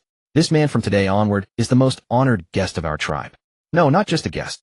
If anyone dares to show him the slightest disrespect, even a frown or a single word of gossip. Meyer's gaze swept like a blade over every single tribesman, from the warriors clutching stone spears to the elderly women and children huddled in the back, not missing a single one. Meyer will personally wring his neck. At Meyer's words, the entire assembly fell into dead silence. The twin-tailed girl who had rushed back to report earlier now cowered behind the crowd, her face pale, lips trembling, unable to utter a single word. For she was Meyer's second daughter, Milan. She had thought her father would bring people to seek justice and reclaim Misu, but instead, her own father had knelt. And knelt so completely. Do you all understand? Bellowed Meyer. Why, yes. The tribesmen answered in a jumble, their voices uneven, but none dared to shake their heads. Meyer nodded with satisfaction, then turned around, his expression instantly shifting from ferocious to almost fawning reverence. He bent slightly, crossing his hands over his chest, a gesture of respect reserved for the highest beings in the tribe. Lord Hao Chun. Meyer's voice became respectful and gentle. I was blind earlier and offended you. Please, in your magnanimity, do not hold it against us rough folk who have never seen the world. Seeing the other party's swift change in attitude, Hao Chun couldn't help but feel a bit smug. Wow, I've lived most of my life, and this is the first time someone has called me a god. I can't miss this chance to show off. Hao Chun cleared his throat lightly, then said calmly, everyone please rise. There's no need for such formality. Besides, I am no god, just an utterly ordinary person. No, Meyer objected. The fact that you can control a rule monster proves your extraordinary combat prowess and immense strength. I have lived this long and never seen anyone capable of commanding a rule monster. You are a god. As Meyer finished speaking, the tribesmen behind him, including Misu, exclaimed in unison, Lord God. Hearing their cries, Hao Chun felt a little embarrassed. This is quite something, haha. Secretly quite satisfying. Hao Chun thought, a smile flickering across his lips, which he quickly suppressed. In that case, do you still wish to fight? No, we will never raise a hand against you. To express our utmost sincerity, I, as the chieftain of the Cat tribe, propose an alliance. From this day forth, our tribe will follow only your human faction. What do you say? Oh, so generous. Hao Chun pondered inwardly. This is part of my plan. If I can establish contact or an alliance with the native tribe here, it will benefit future developments in many ways. Hao Chun nodded slightly and said, all right, I agree. But I have a question for now. Ask away. I'll answer anything I know, Meyer replied with unwavering sincerity. On the parchment map, there are some small pits not far in front of your tribe. What are those? Upon hearing this, Meyer's brow immediately relaxed. Those are naturally formed hot springs with a pleasant temperature. A wonderful place to relax. If you wish to go, we can guide you and have a good chat. Additionally, our tribe can offer you some gifts such as our animal hides and fresh fruits. Do these tokens of goodwill meet with your favor? Hot springs. Upon hearing this, the girls behind Hao Chun grew excited. There are hot springs to soak in. It seems this place really has something to offer. Hey Hao Chun, Zhou Xiaoxiao approached him and gave him a gentle nudge. How about we go? We have the strength after all. If they try anything against us, they'll be the ones to suffer for it. Besides, it's a good chance to see their tribe. Hearing Zhou Xiaoxiao's words, Hao Chun nodded. He didn't want to soak in the hot springs. Turning around, he looked at the girls behind him. Everyone go back and grab your towels and clothes. We're going to soak in the hot springs. Lord Hao Chun, Mills said with a smile as he approached, carrying a wooden tray bearing fresh watermelons. These fruits are prepared for you and your ladies. You may bathe in the hot springs inside shortly. I shall not disturb you further. My daughter Misu will attend to your needs. Please call upon her if anything is required. Misu's cheeks were flushed with a sweet perpetual smile, a coarse cloth woven from grass fibers resting in her hands. As Mill's footsteps faded, Yi Bingbing and the others gazed at the hot spring pools before them with pure excitement. 6 hot spring pools stretched before them, each large enough to hold 10 people at least. Hot spring time, Jiang Nan declared, pulling open the zipper at her chest without hesitation. She shrugged off her uniform and peeling beneath, revealing porcelain white skin and alluring curves. Bathed in sunlight, she exuded the vibrant energy of a youthful maiden. Lin Nuanyuan shyly stripped at that moment, her movements slow and endearing. Her swollen bosom and the soft sway of her thighs stirred the beast within Haochen to full awakening. Watching his female classmates shed their clothes one by one, Haochen gave a silent mental nod of approval. Finally, I can see AA-level scenery again. Haochen wore an expression of someone who had endured hardship only to savor sweet reward. Meanwhile, Misu smiled at Haochen and murmured, "Lord Haochen, I'll be going in first." Her smile was delicate and her voice sweetly bashful. She slowly undressed, and when her creamy white figure and heaving bosom came into view, Haochen's gaze could not help but drift downward. Misu was deeply embarrassed. It was her first time removing clothes in front of a male.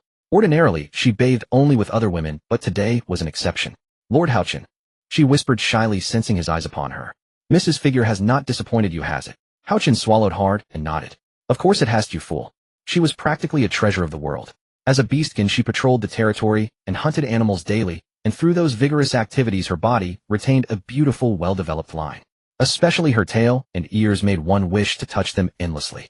"Then let me help, Lord Haochen." Misu turned slowly and used her small hands to pull down the zipper on his school uniform. Under Haochen's watchful gaze, Misu had already stripped his top away. When his 8-pack abs emerged, her face flushed crimson. In an instant, her tail, swaying furiously to express her delight. Just as she reached for his pants, Haochen intervened and stopped her. "Oh, no need for that. No need at all. I'll handle this myself. You go ahead and get in first." It was not that Haochen did not want her help, but rather because. In the hot spring pool, Yi Bingbing, Zhou Xiaoxiao, Tang Kiki, and Qin Mingyao were all staring at him with extraordinarily menacing gazes. Upon hearing Haochen's words, Misu finally entered the hot spring. As the warm water embraced her body, her face relaxed completely, and a soft sigh escaped her lips. Phew! Misu's tense shoulders dropped with relief. While everyone enjoyed the hot springs, Haochen excused himself and stepped away. After all, bathing in the hot spring was not the main objective. Conversing with the clan leader was far more important. Haochen quickened his pace, leaving the spring area and following the gravel path toward the tribal camp. He had barely walked a short distance when he saw Mill standing beneath a great tree, smiling broadly, as though expecting his arrival all along. "Lord Haochen, this way please." Mill gestured respectfully and led Haochen to a simple wooden shelter beside the tribe. Inside the shelter, clean reed mats covered the floor, and a small wooden table stood at the center, holding several bowls of clear mountain spring water and a plate of wild fruits. "Please be seated, my lord." Mill waited for Haochen to take his seat before sitting cross-legged himself, his face brimming with sincere warmth. "I know you are a busy man, so I will keep this brief." He clapped his hands, and 2 tribe members immediately emerged from behind the shelter, each carrying a large bundle in his arms. "These are 50 prime hides." Mill pointed to the first pile. "All brought by our finest hunters, deer, fox, and a few wolf pelts. They keep you warm and make excellent bedding, remarkably soft." Haochen glanced over the hides. Their fur gleamed with oil, and they had been treated cleanly. "Indeed fine goods." He nodded silently. Mill pointed to the second pile. "These are 10 watermelons. They may seem unremarkable, but among our tribe they are reserved for the most honored guests, juicy and sweet. Eating one after a hot spring bath is simply blissful." A faint smile touched Haochen's lips. "Elder Mill, you send both hides and watermelons. What is it you truly need? Speak plainly." Mill's smile faltered slightly before turning awkward. He rubbed his rough, calloused hands, and his eyes wandered for a moment. Then he drew a deep breath, as though making up his mind. "Lord Haochen." His voice grew earnest. "I have an audacious request. Speak." Mill raised his head, meeting Haochen's gaze directly, his eyes filled with pleading and a father's quiet pride. "I wish to betroth my daughter Misu to you." Hearing these words, Haochen raised an eyebrow. Mill hastened to continue. "My lord, do not refuse before listening. Our cat tribe has always revered righteousness and gratitude. Whoever shows us kindness we repay 1,000-fold. You cured Misu's illness and pulled her back from the brink of death. That is a life-renewing grace in our eyes." His voice grew increasingly emotional. "Moreover, my lord, your strength is heavenly. Even a rule-type monster has submitted to you, a rule-type monster. In all our lives on this land, we have never seen nor heard of anyone accomplishing such a feat. You are no ordinary person, you are chosen by the heavens." Mill paused, his eyes burning with deeper fervor. "Misu has been sensible since childhood. strong of body, skilled at hunting and weaving, cooking and laundry, and she is no less beautiful. You have seen for yourself. I sincerely wish for her to follow you. This is not us climbing socially, it is the highest honor our cat tribe can offer. As he spoke, he rose once more, crossed his hands over his chest, and bowed deeply. Lord Houchin, I beg you to take Misu as your wife. Even if not as your primary lady, even as a concubine or attendant is sufficient. I only wish for her to see the world beside you and live a good life. Our tribe cannot offer her a better future. Seeing such sincerity, Houchin could not help but pause. To be honest, in the modern world, marrying a woman would require at least hundreds of thousands in bride price. Yet here Mrs. own father was actively requesting that Houchin take his daughter as his wife. Father-in-law, are you serious? Houchin's mouth twitched. He truly had not expected such a request. But a beast-eared girl did not sound entirely bad either. On the way back to the villa, Zhou Xiaoxiao was drying her wet hair with a towel. She cast a sidelong glance at Hao Chun, who wore a contemplative expression. What's wrong, Hao Chun? Nothing, Hao Chun replied slowly. Just then Qin Mingyao approached and gently took his hand. Come on, tell me. That look on your face definitely means something's off. Hearing Qin Mingyao, Hao Chun finally recounted what had just happened. Gifts of resources, a request for alliance, and the matter of betrothing his daughter. In their conversation, Hao Chun had naturally sensed Mir's enthusiasm, but as for the betrothal, Hao Chun felt that only if the girl was willing could it truly be called a betrothal. Forcing her to be with him against her will, wouldn't that be thuggish? Hearing this reply, Mir restrained himself. He said he would find time to discuss the matter with Misu. And as for their tribe supplies, Hao Chun could come and take them anytime. As long as they had it, Hao Chun could take as much as he wanted. But there was one condition. That Hao Chun marry his daughter. Oh, Zhou Xiaoxiao put on an expression of understanding. So that's why you've been so down. Not really down, I even felt a hint of secret delight. After all, at our current stage, having an allied tribe is a tremendous blessing. This is different from other survivors. They act alone, only looking out for their own team. But us, we've gained the support and affection of the natives. What I was pondering earlier wasn't about marrying his daughter or anything, but whether this relationship could be sustained long-term. Therefore, we naturally can't just give one-sidedly. It must be mutual benefit, advantageous to both sides to deepen our bond. After Hao Chun finished, Qin Mingyao and Zhou Xiaoxiao understood his concerns. It's okay, let's take it one step at a time. The hot spring felt great, and didn't they just give us watermelons? We can go back and enjoy them. Qin Mingyao wore a gentle, wifely smile. She had just come out of the hot spring, her body still warm, so the zipper on her chest wasn't fully closed, revealing an enticing, deep cleavage. Time for watermelon. That watermelon is big and round, it must be full of juice. Zhou Xiaoxiao's face took on an enchanted expression. In the villa's living room, 7 watermelons had been cut open. Their flesh was plump and refreshing, bringing satisfied smiles to every girl present. Meanwhile, Hao Chun started upgrading their wooden beds to level 4. Last night, he had discovered that the abandoned villa's built-in micro-shield could easily break under multiple attacks, unable to even withstand low-level rule anomalies. The immediate priority was to increase the sanctuary value. A level 4 wooden bed provided a base sanctuary value of 500. Hao Chun had already fathered children with 9 girls, each child granting an additional 10 sanctuary points, totaling 90. Additionally, Wei Ku provided a special monster sanctuary value that could block 1 fatal monster attack. Hao Chun quickly calculated the numbers. Base 500, child bonus 90, his own trait guardian extra bonus, total sanctuary value 600. It's enough. Hao Chun nodded and began working. After defeating the principal, he had obtained over 100 mysterious crystals and over 40 energy templates. Upgrading to a level 4 wooden bed required energy templates most of all, and with the fortification expert trait, reducing material consumption efficiency doubled. After busying himself for a while, Hao Chun finally let out a sigh of relief. Level 4 wooden bed, energy barrier bed, base sanctuary value 500, child bonus 90, total 590. Effect generates a barrier that blocks 1 fatal damage instance, refreshed daily. All basic beds upgraded to level 4. Done. Seeing Qin Mingyao's bed successfully upgraded to level 4 with a sanctuary value of 590, Hao Chun felt a sense of relief. Hao Chun placed his hands on his hips, a smile of joy spreading across his face. For the remaining time, he went to his own room. Gazing at his own bed, Hao Chun muttered to himself. Level 5 wooden bed.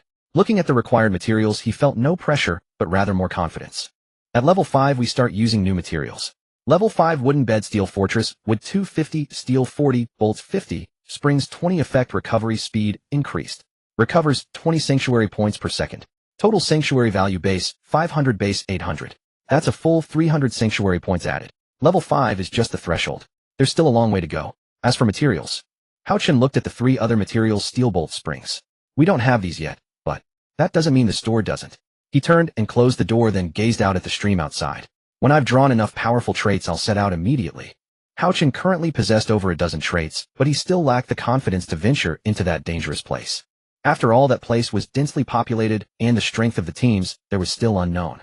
Acting rashly would only lead to self-destruction. So the next step was stable development. First finish what needed to be done, then decide on the next moves. For example, veins. The furnace wasn't built just for show.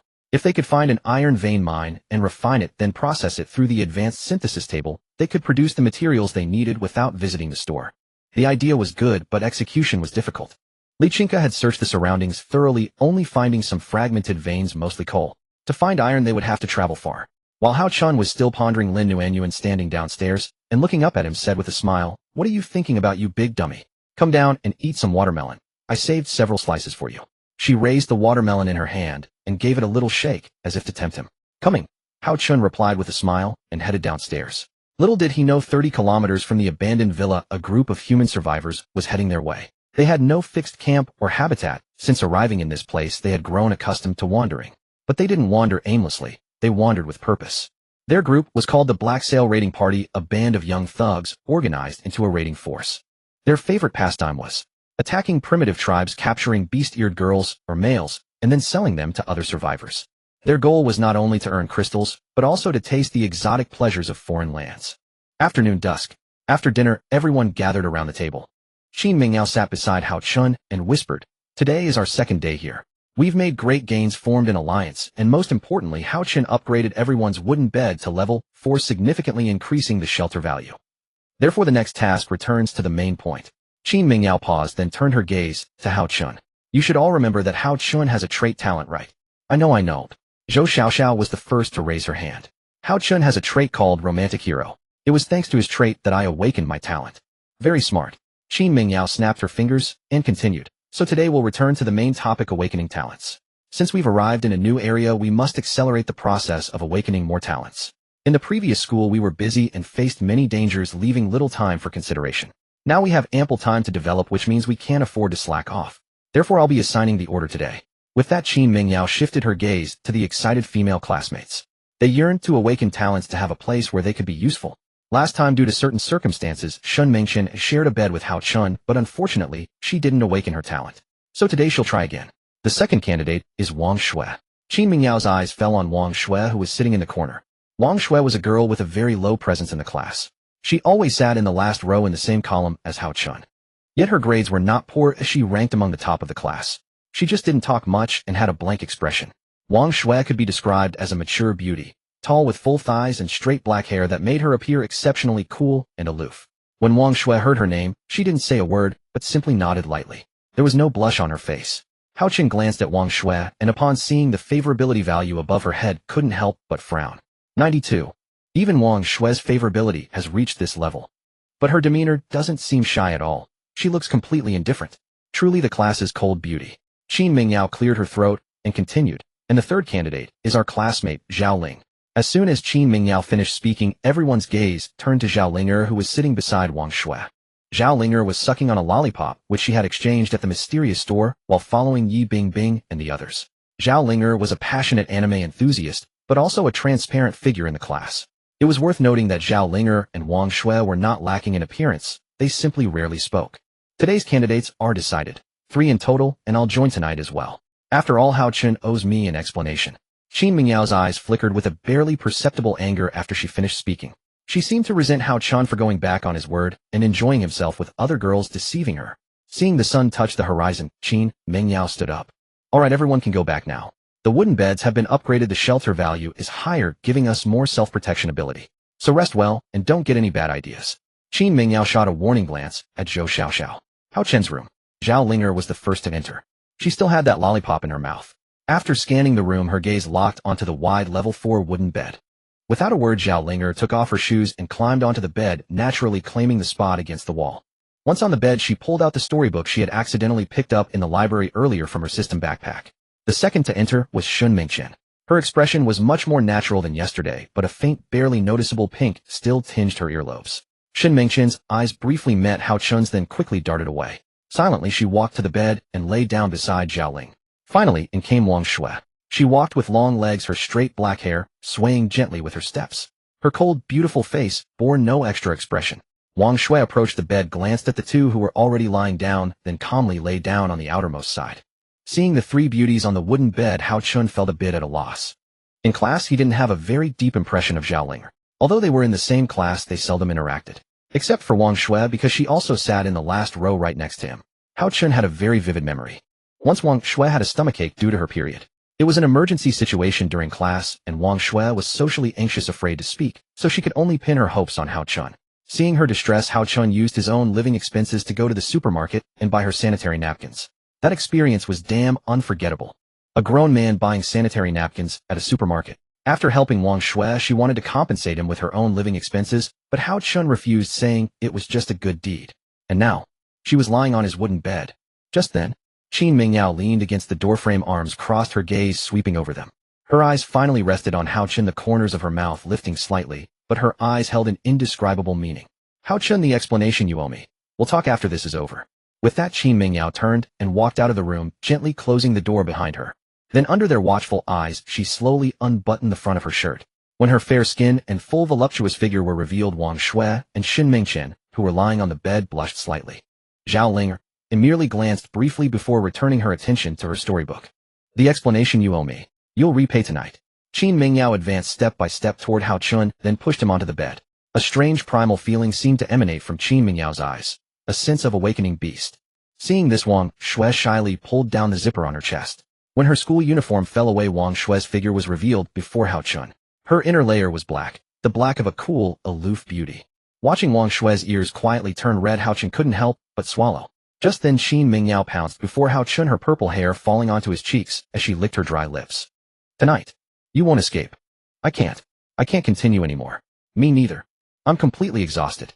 Xin Mingchen collapsed onto the bed, her cheeks flushed crimson, stray hairs dampened with perspiration clinging to her skin. She panted heavily as though she had just been pulled from a pool of water. Wang Shui on the other side had already drifted into a deep slumber from exhaustion. Her chest rose and fell with gentle rhythmic breaths, dark hair cascading across the pillow with a faint citrus fragrance lingering in the air. Even Qin Mingyao, renowned as the endurance queen, had finally been utterly defeated this time. She lay at the edge of the bed, blinking weakly, unable to fathom that Hao Chun had been so formidable tonight. What surprised both Hao Chun and Qin Mingyao the most was Zhao Linger. Zhao Linger not only refused to yield, but radiated boundless vitality. She simply tossed her storybook onto the ground and pressed forward with full force. Time slipped away quietly, and the night soon passed. Throughout their exertion, Hao Chun kept watch over the miniature protective barrier. Several hours had passed, yet it remained unbroken. This meant the rule-bound creatures were relatively inactive tonight. Deep into the night, once the women beside him had fallen asleep, Hao Chun rose quietly, picked up a bottle of mineral water from the table, and began drinking. He glanced back, a faint smile curling his lips. During their earlier exertions, Wang Shui's initiative and expressions had taken him somewhat aback. That demeanor never resembled aloof coldness. Rather, it was warmth concealed beneath an icy exterior. Just then a soft touch and warm pressure pressed gently against Hao Chun's back. Hao Chun turned slightly and realized it was Wang Shui. Her lips were dry. She had likely woken from thirst. Here you go. He offered her the half-empty water bottle. Wang Shui merely gazed at him, a flush of shyness coloring her features, and remained silent. Then in an instant her hand reached out to touch his cheek, and beneath the moonlight they lost themselves in each other. The intimacy of their tongues meeting brought her profound comfort, and when they finally parted, a delicate thread glistened between them before slowly breaking apart. You have water, yet choose to kiss me instead. I never saw you this bold back at school. Hearing Hao Chun's words, Wang Shui slowly gathered her composure. However, her voice was barely audible. Thank you for buying those pads for me before. The mention of such an intimate favor caused Hao Chun to pause. How long ago was that? Why are you still holding on to it? Wang Shui rested her head against Hao Chun's chest. After a long silence, Hao Chun finally spoke softly. It's all right. Don't hesitate. Just say whatever's on your mind. Trying to break through yourself, becoming more authentic. Isn't that a beautiful thing? Wang Shui's lips parted slightly before hesitating once more. It took considerable time before she finally steeled her resolve. It's not about dwelling on the past. It's gratitude. I rarely speak with others, and it happened during class. If you hadn't reported to the teacher that you needed to use the restroom, and then secretly gone to the supermarket to buy pads for me, I would have been thoroughly humiliated. Thank you for helping me save face.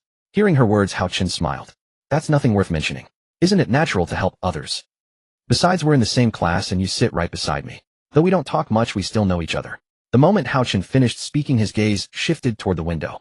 Alright, it's getting late. You should rest early. As Hao Chun prepared to return to the wooden bed, Wang Shui stopped him. Could you, please, like me a little more? Saying this, she deliberately sat upon the edge of the table. Her slender legs, fair skin, rosy cheeks, and graceful curves all appeared surreal, yet mesmerizing beneath the moonlight, impossible to look away from.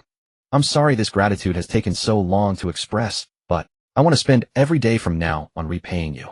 She looked up, her gaze carrying an unwavering resolve unlike anything seen before. This is my conviction. Please, don't let down what I'm offering you. Wang Shui. Hao Chen glanced at her and almost involuntarily stepped closer. Crickets chirped softly outside the window while gentle sounds echoed within the room. Early morning, as the first rays of dawn sunlight streamed into the chamber, Hao Chen slowly opened his eyes. The previous night's battle had been truly exhilarating, lasting approximately 4 hours. What was most gratifying was Wang Shui's willingness. He had never imagined the most aloof girl in class would ever embrace him so readily. Wasn't this a monumental breakthrough? Let me check today's entries and see if there's a surprise. Yesterday's were quite disappointing. When will I finally draw 3 golden tier entries, 3 S-grade skills? How wonderful would that be? Harboring such hopes, Hao Chen activated the system panel to review the day's entries. In the next instant, a subtle shift crossed his expression. Wait. He sat up straighter, his eyes widening slightly. Today's entries are quite intriguing. A-rank entry, family honor effect, all offspring units. Gain 50 attribute points. Hao Chen stroked his chin, lost in thought. Family honor. The name sounds impressive. All children gaining 50 attributes. Sounds quite powerful. He began calculating on his fingers. But the issue is I haven't had any children yet. How long have I been in this world? Barely a month at most. I haven't even seen a glimpse of my future offspring. Who am I adding attributes for? Making grand promises to my unborn sons and daughters. He shook his head. Skip it next. Hao Chen swiped gently. S-rank entry, fertility effect, pregnancy probability increased by 500 after intercourse, twin probability increased by 300. Golden light shone before Hao Chen's eyes, but his expression remained largely unchanged. After all, he had already encountered various S-rank entries when using the breakthrough crystal. However, this one was rather intriguing. Wow, this is extraordinary. Hao Chen watched intently. Let me calculate. Each child grants 10 sanctuary points. At normal probability, how many attempts would it take for me, Qin Mingyao, and Tang Kiki to succeed? He counted on his fingers, growing increasingly excited with each calculation. But if I select this entry, wouldn't that be a guaranteed success? Wait, a guaranteed double success. With a 300 boost to twin probability, what about triplets? He took a deep breath, his expression gradually becoming serious. Moreover, twins grant 20 sanctuary points at once, triplets 30. This isn't just an entry, this is an absolutely godlike skill that synergizes perfectly with the multiple offspring blessing. He stared at the screen, his eyes burning with the fervor of someone who had discovered treasure. The sanctuary points come too easily. I'm actually afraid the system might change its mind and take them back. After reviewing the second entry, Hao Chen composed himself and turned his gaze to the third. C-rank entry, jinx mouth effect, whatever you say comes true, random, good or bad. Hao Chen tilted his head, his expression growing subtle. Whatever I say comes true. Random outcomes. Isn't this the legendary jinx ability? He imagined a scenario. Suppose I were to say in the morning, no girl in my class will approach me today, and because of the jinx mouth, not only do all the girls come to me, but they all throw themselves at me. The image. Hao Chen swallowed hard. Actually, that doesn't sound like a bad deal. But he quickly shook his head. No. Random outcomes are risky. If I say what good luck today, and end up taking a humiliating fall the moment I step outside, that would be mortifying. So after careful consideration, Hao Chen selected the fertility entry. Because what he needed most right now was awakening talents and having children, to increase sanctuary points while allowing more girls to gain their innate abilities. Just as Hao Chen finished drinking the mineral water, Shin Mingchen sat up from the bed. She rubbed her brow, then shook her head, attempting to dispel the dizziness. At that very moment, her system panel materialized out of thin air. Shin Mingchen took one look and found it hard to believe. She rubbed her eyes and examined her system panel more closely. I've awakened a talent. And it's S-rank. Noon. Zheng Jia was cooking noodles in the kitchen, her gaze drifting toward the figures outside from time to time. So Shin Mingchen, what is your talent? Shin Mingchen looked at Hao Chen, Qin Mingyao, and the other classmates. My talent is S-rank, and it's a buff type ability. Though it does resemble Yi Bingbing's talent, mine isn't limited to just Hao Chen. Listening to Shin Mingchen's words, the curiosity of the students present had reached its peak. Just tell us already, Shin Mingchen, stop keeping us in suspense. That's right, I'm dying of curiosity. No way, tonight I'm sleeping with Hao Chen too. I want to awaken an S-rank talent too. Get real, not everyone has such good luck. Be quiet and watch what she has to say. Shin Mingchen then opened her system panel and displayed it before everyone. Name Shin Mingchen. Talent Super Double S-rank. Effect: the host can select any survivor to use Super Double on, allowing that person's talent skill to be used 2 additional times. Reminder: cannot be used on oneself. Bug exploitation is prohibited. Super Double. Playing poker here. Hao Chen thought to himself. However, after taking a closer look at its effect, he nodded in approval. 2 extra uses of the talent skill. This can not only work with me, but also with Yi Bingbing. The thought sparked an inspiration in Hao Chen's mind. Yi Bingbing's retaliation talent could refresh 1-word slot usage for herself. If Shen Mingchen applied her talent to Yi Bingbing, then Yi Bingbing's retaliation skill could be used 2 additional times. If she chose to apply it to herself, wouldn't that mean 2 more chances to draw word slots? This word slot is really excellent. Hao Chen exclaimed. He glanced at Yi Bingbing beside him, then turned his gaze to Shen Mingchen. Shen Mingchen, your talent skill can perfectly synergize with Yi Bingbing, and it can also work with mine. You know, after using your talent, you can grant the target 2 extra uses. This is literally a buy one get one talent. By then won't Yi Bingbing's retaliation.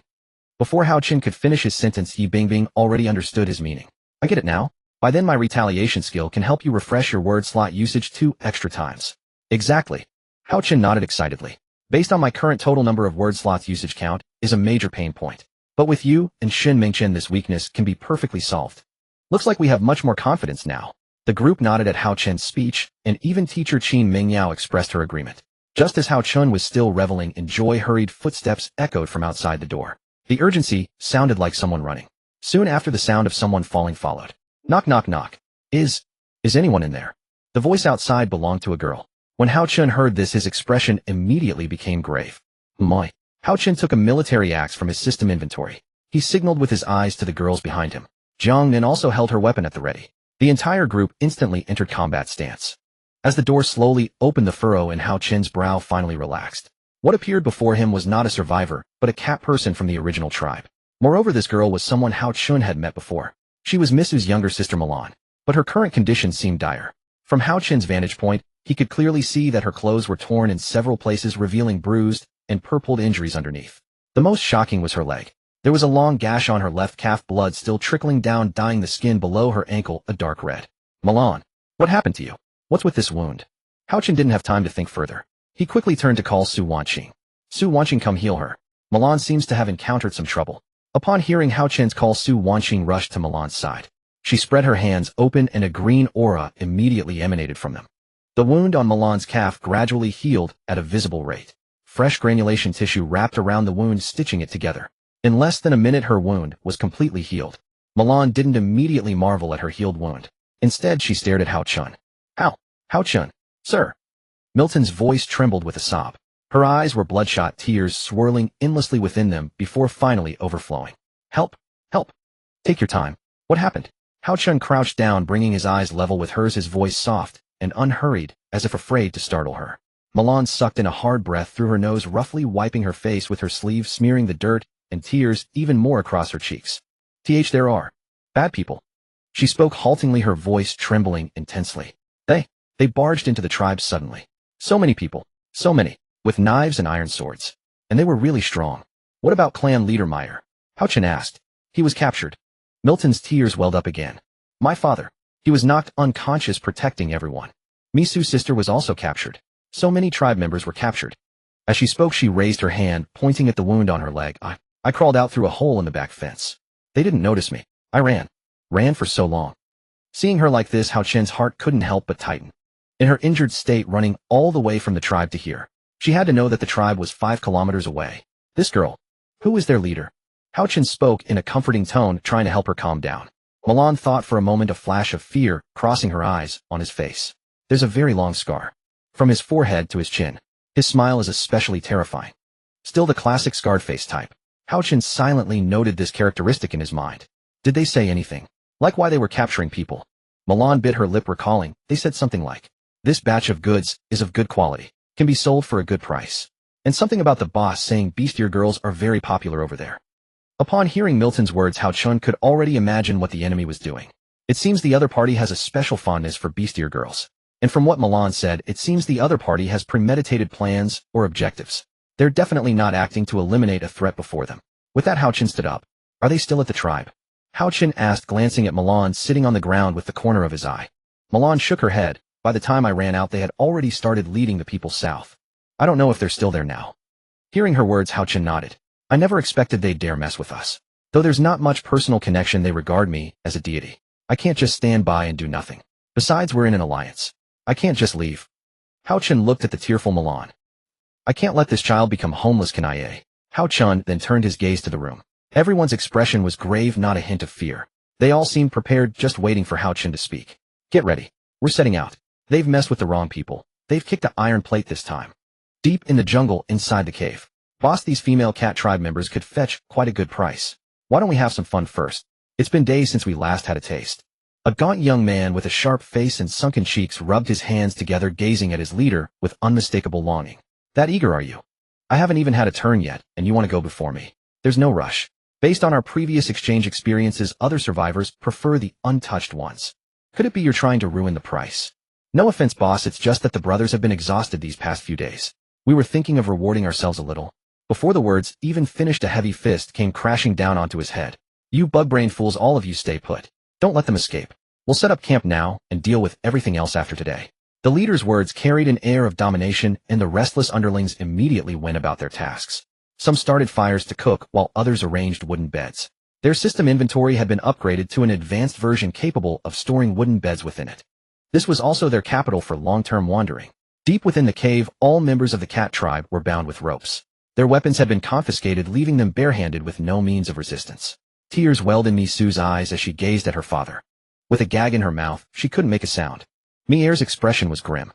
He never imagined that neither his own strength nor the strength of the tribe members could defeat the enemy. Instead, they had been completely overpowered.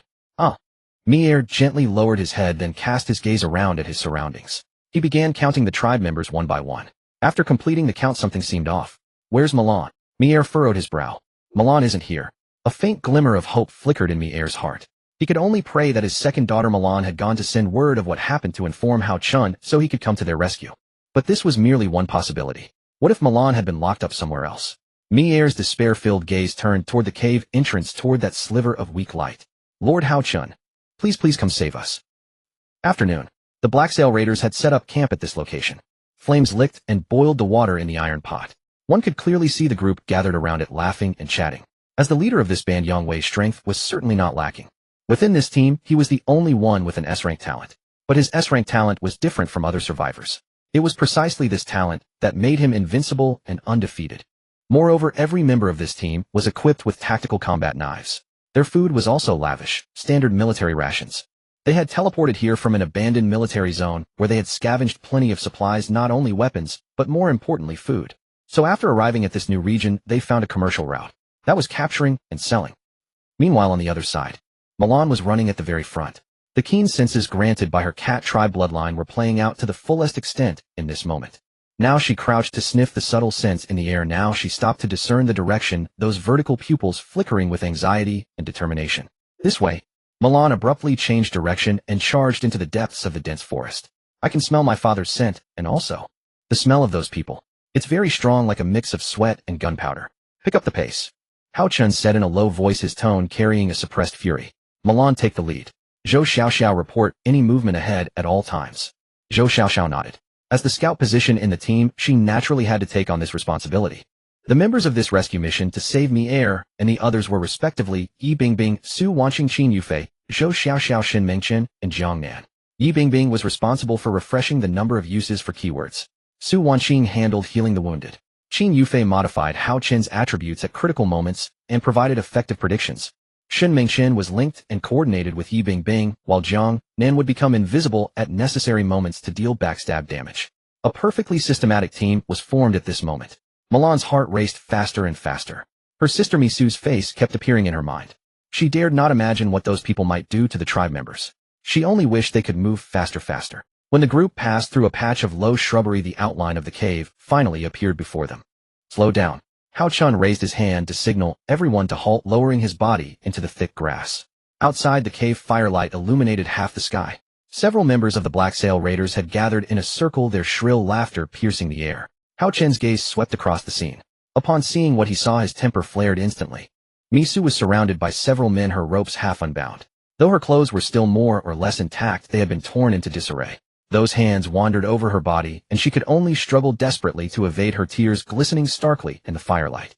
Yang Wei sat on a boulder not far away, swirling a glass of vodka in his hand, a playful smile curving his lips. He seemed in no hurry to join in personally, instead watching with great interest his men's entertainment. What's one more or less matter? Yang Wei took a sip of wine, his tone casual. Anyway, this batch of goods is of decent quality. Even losing one won't mean much of a loss. Brothers have worked hard this long time to reward yourselves. Deep within the cave, Mier's eyes had turned bloodshot. He struggled with all his might, the ropes cutting into his flesh and drawing blood, yet he simply could not break free. A rag was stuffed in his mouth, allowing only muffled whimpering sounds to escape, sounds filled with despair and fury. This moment, a helpless father. Boss, this cat tribe girl is really feisty. A broad-faced, burly man grabbed Misu's arm and leaned in close to her neck, taking a deep inhale. I can't wait any longer.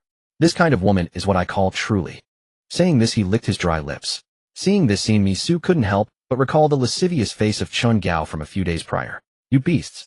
A bunch of beasts. You villains, you villains. Misu's struggling and cursing did not provoke anger. Instead, it ignited their competitive spirit and desire. Little girl, behave yourself. Misu's hands were suddenly seized by that hulking man. Don't damage her. In a few days we'll find a buyer. She's going to be sold. Yang Wei said carelessly, as if giving his final instructions. Relax, boss. We'll treat this merchandise well. We'll make sure she doesn't sustain any damage. He. Just as they were about to act, Hao Chun raised his hand and made a gesture. And this gesture was the signal to attack. You all seem to be having quite the grand time. Hao Chun emerged from the bushes at this moment. His expression remained composed, as if he felt no pressure whatsoever at the sight before him. When Yang Wei, seated in the chair, caught sight of the survivors, his eyebrows twitched slightly. Oh, a customer perhaps. Yang Wei stretched lazily, then rose to his feet. Greetings, I am Yang Wei. May I inquire as to your honored name? Yang Wei's demeanor was unusually polite, devoid of any malice. Hao Chun replied casually, Hao Chun. Upon hearing the other party's name, a smile spread across Yang Wei's face. Our team specializes in selling exotic girls, though we also have young, able-bodied men. Might you be interested in making a purchase? The moment Yang Wei finished speaking, he gestured toward Misu, who was surrounded on all sides. The young lady before you is an exotic beauty, graceful figure, exquisite features. She's of superior quality. In your daily life, you may command her, as you see fit, accommodate her to your own preferences. As Yang Wei finished speaking, a lecherous laugh escaped him. Damn it. Hao Chun gritted his teeth. This survivor team is indeed just as Milan described, and my suspicions were correct. It seems they operate through trafficking and abduction to line their pockets. Although the other party harbors no intent to kill, they have picked the wrong target. Hao Chun spat, then regarded Yang Wei with a cold, furious gaze. I will count to 3. If you do not release them immediately, then do not blame me for being merciless. Upon hearing this tone from his opponent, Yang Wei placed both hands before his chest and stared at Hao Chun with indifference.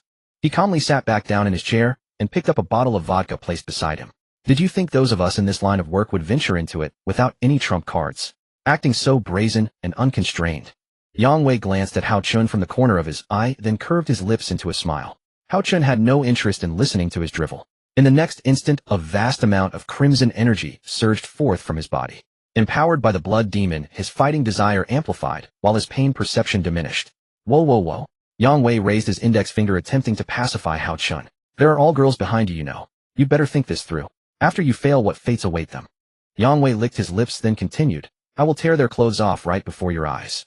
Then destroy them while you watch. Don't come crying and begging for mercy later.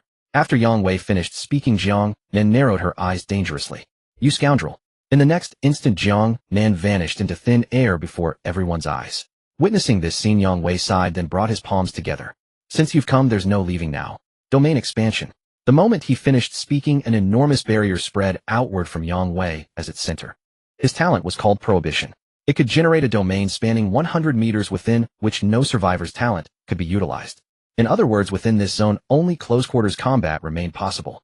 When the domain reached Hao Chun, the blood energy coating his body vanished without a trace. Even Jiang Nan, who had already turned invisible to execute her ambush, was forced to materialize at this moment.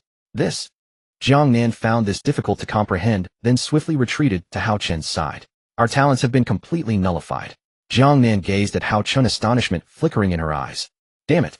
Yi Bingbing cursed, then said, so he can prohibit abilities. That means your talent keywords become useless. My role, as well as the roles of Shin Mengchen and everyone else, have all been rendered null and void. And Yi Bingbing raised her gaze toward the burly thugs before them. We're a bunch of frail women supposed to fight them. What kind of joke is this? Witnessing the despair on Yi Bingbing and the others, Yang Wei rose to his feet and clapped his hands. As I was saying, without some real skill, how could anyone venture into this line of work? We've encountered over a dozen survivor teams before. Naturally, they too harbored the desire to attack. But under my ability, they lost their talents and became ordinary people. Without your talent skills, what are you? What do you possibly have to resist us with? At the end of the day, aren't you merely playthings in my hands? Lord is mighty. Lord is eternal. It seems we won't have to toy with these exotic girls tonight. Instead, we have something fresh. Brothers, draw your bayonets. Finish off the man first, and those women will submit on their own. I can't take it anymore. I want a woman right now. Yang Wei turned his back and calmly took a sip of vodka. Remember, don't break anything. I intend to savor them properly later. Understood, Lord. Upon seeing each of them armed with military bayonets, Hao Chen showed no inclination to retreat. You can prohibit talents, but can you prohibit skill books? Hao Chen placed his hand on Jiang Nan's anxious shoulder. I'm here. In the next instant, Hao Chen produced the contract skill book. At the same moment, Wiko's figure materialized. Wiko's gaze swept across the entire scene before finally landing on Hao Chen's face, her lips curving into a perverse smile. Hao Chen met her eyes directly and spoke, each word deliberate. The time has come to fulfill my promise. He raised his hand, pointing toward the group of Black Sail raiders brandishing bayonets and wearing vicious grins. The humans before you are all wicked villains. You may freely drain their life essence. But remember, Hao Chen emphasized at this moment, don't leave me a single drop. You little insect. You've finally let me taste something sweet. Ha ha ha. Wiko released a laugh, the sound of someone long suppressed finally finding release.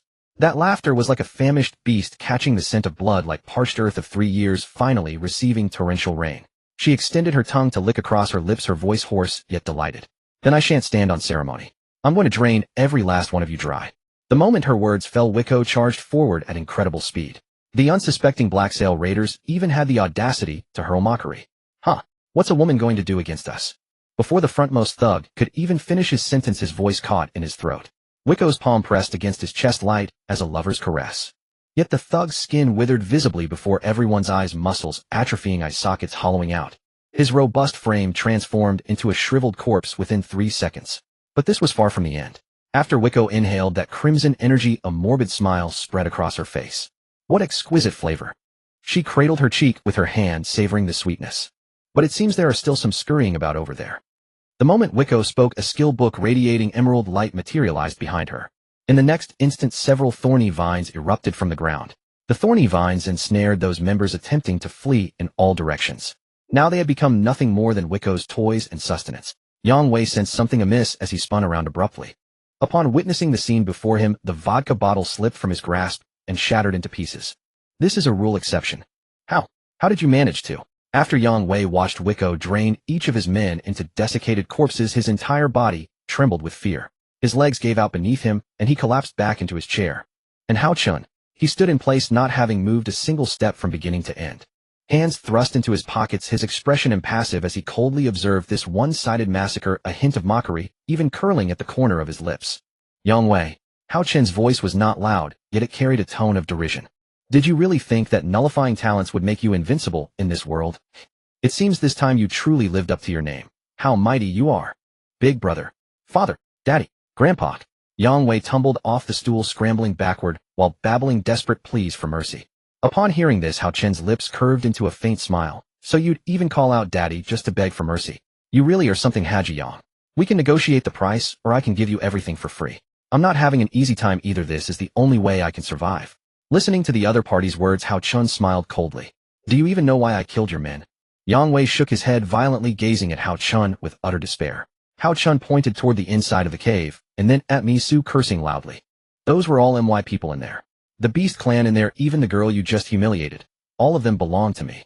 And yet you had the audacity to make moves on my turf. If I don't kill you, how can I ever avenge this hatred? An even deeper killing intent flickered in Hao Chen's eyes as he wiped the blade of his military axe with his sleeve. The blade gleamed faintly in the light. I didn't know. Look, how about I apologize properly, just spare me. Hao Chen's tightly furrowed brow couldn't help but relax slightly. According to the usual rules, killing someone wouldn't grant access to the items in their system inventory. The victim had to hand them over voluntarily, otherwise the system would vanish along with its owner upon death. Since the other party had offered to cooperate, he might as well not stand on ceremony. What do you possibly have that could excite me? The moment Hao Chen finished speaking, Yang Wei produced an entire crate of vodka from his system inventory. This was found while scavenging the abandoned military district. It's great for drinking or just unwinding. Hao Chen kicked the cardboard box, saying dismissively, what the hell would I do with alcohol? What else do you have? Yang Wei hesitated, then pulled out a collar from his system inventory. At the center of this collar was embedded a purple crystal emitting a faint ethereal glow. What is this? Hearing Hao Chen's question, Yang Wei explained truthfully, this was discovered, though stumbled upon, would be more accurate, in the abandoned military district. Actually, it was found inside a treasure chest. It's called the demon suppression collar. As long as you put it on someone, they'll lose all their natural abilities and become your plaything. Hao Chen snatched the collar from his hand and examined it closely. Demon suppression collar. Interesting. It can actually disable someone's innate skills. This is quite the find. If only. Hao Chen mused in his heart, then turned his gaze toward Yang Wei, who was trembling with fear. If I put this collar on him, his innate skills become useless. And Yang Wei's innate skill creates a domain where no one can use their talents. Which means, a rather wicked idea sprouted in Hao Chen's mind. Rather than killing him now, he could put the man's usefulness to full use. Not only would it satisfy his vendetta, but he could also gain quite a lot from it. Ahem. Hao Chen cleared his throat, then squatted down to look at him. Following this, Hao Chen fastened the collar around the man's neck. Once the collar was fully secured, it began tightening according to the circumference of the wearer's neck. If the wearer attempted to remove it by force, the constriction would only grow stronger, strong enough to suffocate someone to death. Upon seeing the collar around his neck, Yang Wei couldn't help but swallow hard. At least I'm not dead. Looking at this, I should still have a chance to live. After fastening the collar, Hao Chen stood up. At that moment, the domain that had been suppressing innate abilities shut down completely. Hao Chen turned to look at Jiang Nan. Jiang Nan, you all keep watch over him. I'll go rescue the Beast Clan. No problem. Jiang Nan gripped her weapon and quickly moved to stand before Yang Wei. Yang Wei looked up at this short-haired girl whose eyes blazed with killing intent. Spare me, my lady. I've already become harmless. The moment Yang Wei finished speaking, Jiang Nan kicked him squarely in the face. Who was it that just insulted us? Dare you say it again? Yi Bingbing, Xin Yufei, Su Wanqing, and Zhou Xiaoxiao also walked over. Surrounded by the women, Yang Wei could only mumble a few words helplessly. Please, don't hit my face. Though he begged them not to hit his face, their strikes showed no restraint whatsoever. In no time at all, Yang Wei's face had swollen into a pig's head. Meanwhile, on the other side, Misu was clutching her chest. When those thugs had been fooling around with her earlier, they had torn and discarded her beast skin clothing. Upon seeing this, Hao Chen removed his own jacket and draped it over her. Lord Hao Chen. Misu's voice trembled, her eyes glistening with tears. Thank you for coming in time. If not for you, I would have. Misu didn't cry. Instead, she held back her grievances, refusing to let the tears fall, showing a resolute front before Hao Chen. Hao Chen glanced at her favorability rating. 84/90. Even Misu has reached 90. Looks like my personal charm isn't just bragging after all. Hao Chen gently stroked her head, then said reassuringly, it's all right now. Come, let's go save your father and your clan. Misu nodded happily, then walked alongside Hao Chen into the cave. As they walked, Misu gazed at Hao Chen's hand. Hao Chen's hand was broad and sturdy, giving off a sense of security. Misu shyly reached out and took it. When her hand met his, she felt that long-missed warmth. Seeing her initiative, Hao Chen didn't refuse, letting things unfold naturally. Upon reaching the depths of the cave, Mil caught sight of Hao Chen and Misu approaching. His eyes couldn't help but release a single tear. This was the first time he had ever shown tears before the clan. Father! Misu rushed forward and untied the ropes. Misu! Mil embraced his daughter, tightly examining every part of her body. Thank goodness you're safe, thank goodness you're safe. Mil spoke emotionally. He turned his gaze to Hao Chen standing beside Misu. He lowered his head and knelt on the ground. Thud. Thank you. Lord Hao Chen. You've saved my daughter's life once again. And all of ours. The Cat Tribe clan shall serve you for generations. After Misu untied everyone, they all followed Mil's lead and knelt before Hao Chen. Even the previous hardliners had now completely submitted. All right, everyone is safe. You may rise. Hao Chen said gently. Only after receiving Hao Chen's permission did Mil stand up. He grasped Hao Chen's hand and said, I wonder if Lord Hao Chen would grant me one request. Go ahead. Mil glanced at the clan members behind him, saying with a slight smile, to express our gratitude for saving us, I intend to lead my clan and bring the finest meats to your residence for a bonfire banquet. What do you think? A bonfire banquet? Hao Chen furrowed his brow. But nighttime is when the rule anomalies are most active. That might be a bit unsafe. Hearing Hao Chen's concerns, Mil smiled faintly. You needn't worry about that. Having lived here for so long, we've developed ways to ward off rule anomalies. Tonight, simply wait for our arrival with good news. Also, Mil paused, turning his gaze toward Misu. After discussing it, Misu is more than willing to live with you. She says she won't leave your side for the rest of her life. If you're worried she'll be bored, my second daughter could also be betrothed to you. Second daughter? Milan. No way, father-in-law. Milan is only 15 years old. Keep drinking, keep drinking. We won't stop until we're drunk tonight. Mier raised a wooden cup carved from wood and clinked it against Hao Chen's. He then downed the fruit wine in one bold gulp. A rosy flush spread across his face, accompanied by a joyous expression. Outside the villa, all members of the Cat Tribe had gathered. The female students from the class were also engaging in brief conversation with the female Cat Tribe's people. The bonfire blazed brightly with the addition of more timber. Hao Chen looked up at the night sky. It was already 10 o'clock at night. The place where Hao Chen stood was protected not only by the villa's miniature barrier, but also by mysterious ancient methods from the tribe. Two overlapping protective shields stood guard over them. Seeing Hao Chen's gaze filled with concern, Mier drunkenly explained, "Lord Hao Chen, there is no need to worry. Our tribe's shamans possess ancient magic. This barrier can repel attacks for 3 hours." Mier paused, and then let out a burp. "So within these 3 hours those rule-based monsters won't attack lightly. But after 3 hours, well, who knows? Still, you needn't worry. Oh, everything will be fine." Hearing Mier's assurance, Hao Chen nodded gently. Meanwhile, Zheng Jie and the tribe members approached carrying a large platter of cooked meat. The dish consisted mainly of wild boar and beef. Although the cat tribe had been looted by Yang Wei and his group as a race that had lived here for so long, they would not have failed to prepare contingency measures. Their reserve food stores were astonishingly plentiful enough to sustain the tribal people for at least 10 years.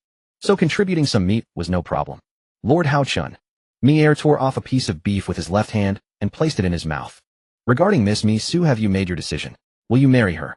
If you wish to wed her, I would never oppose. And the same goes for my second daughter Milan." As he spoke, Mier turned his gaze toward Mi Su and Milan. The twin sisters sat obediently on chairs eating fresh cooked meat and playing joyfully with the human girls. "Mi Su is fine, or I can tell she likes me. But Milan, isn't she still underage? From what she looks like, she seems only 14 or 15 years old." Hearing Hao Chen's concern, Mier couldn't help but smile. He refilled a cup of fruit wine and poured it into Hao Chen's cup. "Your worry is unnecessary. Actually, Milan and Mi Su are the same age. But as the elder sister, Mi Su is more mature and developed faster. Milan is different. Although her figure is still petite, it doesn't detract from her obedience and cuteness." Hao Chen was dumbfounded by these words. "You mean Milan, who looks like a loli, is actually 18 years old? It started with just Mi Su, but now inexplicably it has become twin sisters. What a situation. I understand. I'll leave the arrangements to you." "Leave the arrangements to me. How about we do it right now?" "Ha ha." Mier patted Hao Chen on the shoulder and then stood up excitedly. Standing on a chair, he raised both hands and shouted loudly, "All members of the cat tribe, please look at me. I hereby announce something very important." The previously lively bonfire party fell silent, instantly, dozens of eyes turning to look at him in unison. Mi Su and Milan also stopped playing with the girls and looked at their father in confusion. Mier cleared his throat and waved his large hand. His voice was so resounding that even the villa's miniature protective barrier seemed to tremble. "I, Mier, chief of the cat tribe, hereby formally announce that I will give my eldest daughter Mi Su and my second daughter Milan in marriage to Lord Hao Chen." Hearing this news, the entire crowd fell silent for a full 2 seconds. Then they erupted. "What a—" Both of them together. A young male cat tribesman was the first to exclaim in surprise, dropping the meat he was holding onto the ground. "The chief is giving away both his princesses." An elderly cat tribesman stroked his beard and nodded with a smile. "But as a god, Lord Hao Chen is indeed worthy. However, Miss Milan is still so." Someone unconsciously wanted to say naive, but was quickly silenced by someone beside them. They weren't unaware, they simply found it hard to accept. Marrying off 2 daughters at once, especially the chief's daughters, was such significant news that it was difficult to process. The members of the cat tribe discussed amongst themselves, but no one showed opposition. In their eyes, Hao Chen was not only the savior of the entire tribe, but also someone capable of crushing powerful figures like Yang Wei. Such a man taking the chief's 2 daughters was the glory of the cat tribe. On the other side, the reactions of the female students were far more dramatic. Jiang Nin nearly spat out the half cup of fruit wine she had just taken, coughing violently. Her beautiful eyes widened in shock. "What? 2? Hao Chen, you?" Yi Bingbing almost dropped her wooden cup. Her expression shifted from shock to something indescribable. "Wasn't it just the elder sister before? I didn't expect him to go after the younger sister too." Shen Mingchen sat next to Yi Bingbing. Her face was comparatively calm, but the corner of her mouth couldn't help but twitch. "Does this count as buy one get one free?" Zhou Xiaoxiao burst out laughing, slapping her thigh. "Goodness, he hasn't even secured all the girls in our class yet. And Hao Chen has already won over a pair of alien tribe sisters. Hao Chen, you're really something. You really are something, huh?" As she spoke, Zhou Xiaoxiao downed her fruit wine in one gulp, then an angry expression appeared on her face. This anger wasn't directed at Hao Chen, but stemmed from her worry that competing for Hao Chen in the future would become increasingly difficult. Laughter and teasing mixed together, filling the air around the bonfire with a joyful atmosphere. Hao Chen remained seated, his expression barely changing. He simply raised his cup and took a quiet sip. He understood clearly that in this wasteland the tribal marriage customs were fundamentally different from human traditions. Mier's action was both an expression of gratitude and a way to secure a powerful backer for the cat tribe. And he indeed needed the connections and resources of the cat tribe. Mi Su's reaction was the most direct. She paused for a moment, then her cheeks flushed crimson, spreading all the way to her ears. Unlike an ordinary girl who might cover her face and run away, she lifted her head and gazed at Hao Chen with burning eyes, a slight smile curling her lips. both shy and sweet. Then she stood up and walked confidently toward Hao Chen sitting beside him and gently leaning her shoulder against his. Sister is so proactive. Milan remained seated, her small face, red hands twisting the hem of her clothes. Her two cat ears twitched nervously. She stole a glance at Hao Chen, then quickly lowered her head and murmured softly, I also. Mier, standing on the chair, watched all this unfold and laughed with satisfaction. He raised his cup and toasted Hao Chen from afar. Lord Hao Chen, since you have no objections, then it's settled. We can hold the wedding feast tonight. Milan and me, Su, don't need to return to the tribe tonight. As he spoke, he turned to his two daughters, a mischievous grin spreading across his face. You two must serve Lord Hao Chen well tonight. Do you hear me? Father, Misu exclaimed demurely, but made no denial. Milan was already so shy she buried her face in her knees, her cat ears drooping, revealing only the red-tipped ends. The members of the cat tribe began to cheer and tease. Some whistled, others clapped approvingly, and some even sang tribal toast songs in an unfamiliar language. The atmosphere reached its peak. Jiang Nin watched the scene and sighed, turning to Yi Bingbing. I guess I figured it out. This luck with him wherever he goes. Yi Bingbing rolled her eyes. Tell me about it. First he saves them, then he helps them take revenge, and in the end, he even gets their daughters thrown in. What a deal, pure profit. The bonfire party continued for about 2 hours. The members of the cat tribe, satiated with food and drink, rose in small groups to bid farewell, shouldering their tools and returning to their tribal settlement. Before leaving, several elderly women of the cat tribe took Misu and Milan by the hands, whispering instructions as if imparting some kind of wisdom. The two girls listened with flushed cheeks, nodding repeatedly. The girls from the class had also drunk quite a bit of fruit wine. The fruit wine had a considerable after effect. Zheng Jia was already snoring on the table, while Shun Mingchen, swaying unsteadily, supported her as they walked toward the villa. Yi Bingbing rubbed her temples and tidied up the mess together with Jiang Nan. All right, everyone, go back and rest. There's important business tomorrow. Hao Chen rose to his feet and spoke to everyone. The girls returned to their rooms one after another, and the villa gradually fell silent, with only an occasional drunken remark or the sound of a door closing echoing from the hallway. Hao Chen did not choose to return to his room. He picked up the remaining bowl of cooked beef from the table, poured himself a cup of fruit wine, and walked through the corridor to a disused storage room at the far end of the villa. Upon pushing open the door, Hao Chen saw Yang Wei bound hand and foot, with coarse hemp rope, curled up in a corner. His mouth was gagged with a cloth strip, and the arrogance on his face had vanished, replaced by deep fear and exhaustion. Seeing Hao Chen enter his body gave a violent shudder as he desperately tried to shrink back. Hao Chen, expressionless, placed the beef and wine in front of him, then crouched down and pulled off the cloth strip from Yang Wei's mouth. Eat! Yang Wei was stunned for a long moment, his murky eyes fixed on the bowl of meat, his Adam's apple bobbing. He was indeed starving. You? What? Yang Wei's voice was hoarse, full of bewilderment. Why don't you kill me? Hao Chen stood up, looking down at him condescendingly, his tone utterly flat. Kill you? That would be too easy for you. Hearing this, Yang Wei trembled all over. Hao Chen turned and walked toward the door, but stopped halfway. He turned his head slightly and said calmly, You are still useful. What? What do you mean? The day after tomorrow, I'm going to the mysterious shop. Having said this, Hao Chen offered no further explanation, walked straight out of the room and locked the door again. Hao Chen rubbed his brow and then opened his own door. The fruit wine brewed by the cat tribe really has a strong after effect. I only had a few cups and already feel dizzy and hot all over. Could that guy have drugged my wine? Hao Chen looked up and saw two beauties lying on his wooden bed. They were Misu and Milan. They had gracefully taken off their animal skin garments and were obediently waiting for Hao Chen's return. During the earlier teachings from the elders, Misu and Milan had listened very attentively, but they were also shy. After all, it was the first time in their lives that they were about to do such a thing with the opposite sex. Master Hao Chen. Misu turned her head away shyly and spoke softly. She lay on the bed with a look of bashfulness, not knowing how to begin. Even Milan was the same. Watching the two alien girls' bewilderment and shyness, Hao Chen naturally would not let this opportunity slip. After all, the favorability of both girls had reached 95. Hao Chen slowly walked over, unzipped his school uniform, and when he took off his shirt, his 8-pack abs and sturdy physique were revealed before the two girls. Misu and Milan's eyes went wide. As females seeing such a robust and strong male physique, they were naturally captivated and unable to look away. Milan even sniffed with her nose. The scent of a male. So intense. Milan swallowed, her eyes even slightly dazed. So, Hao Chen tossed his clothes aside and looked at the two little ones before him.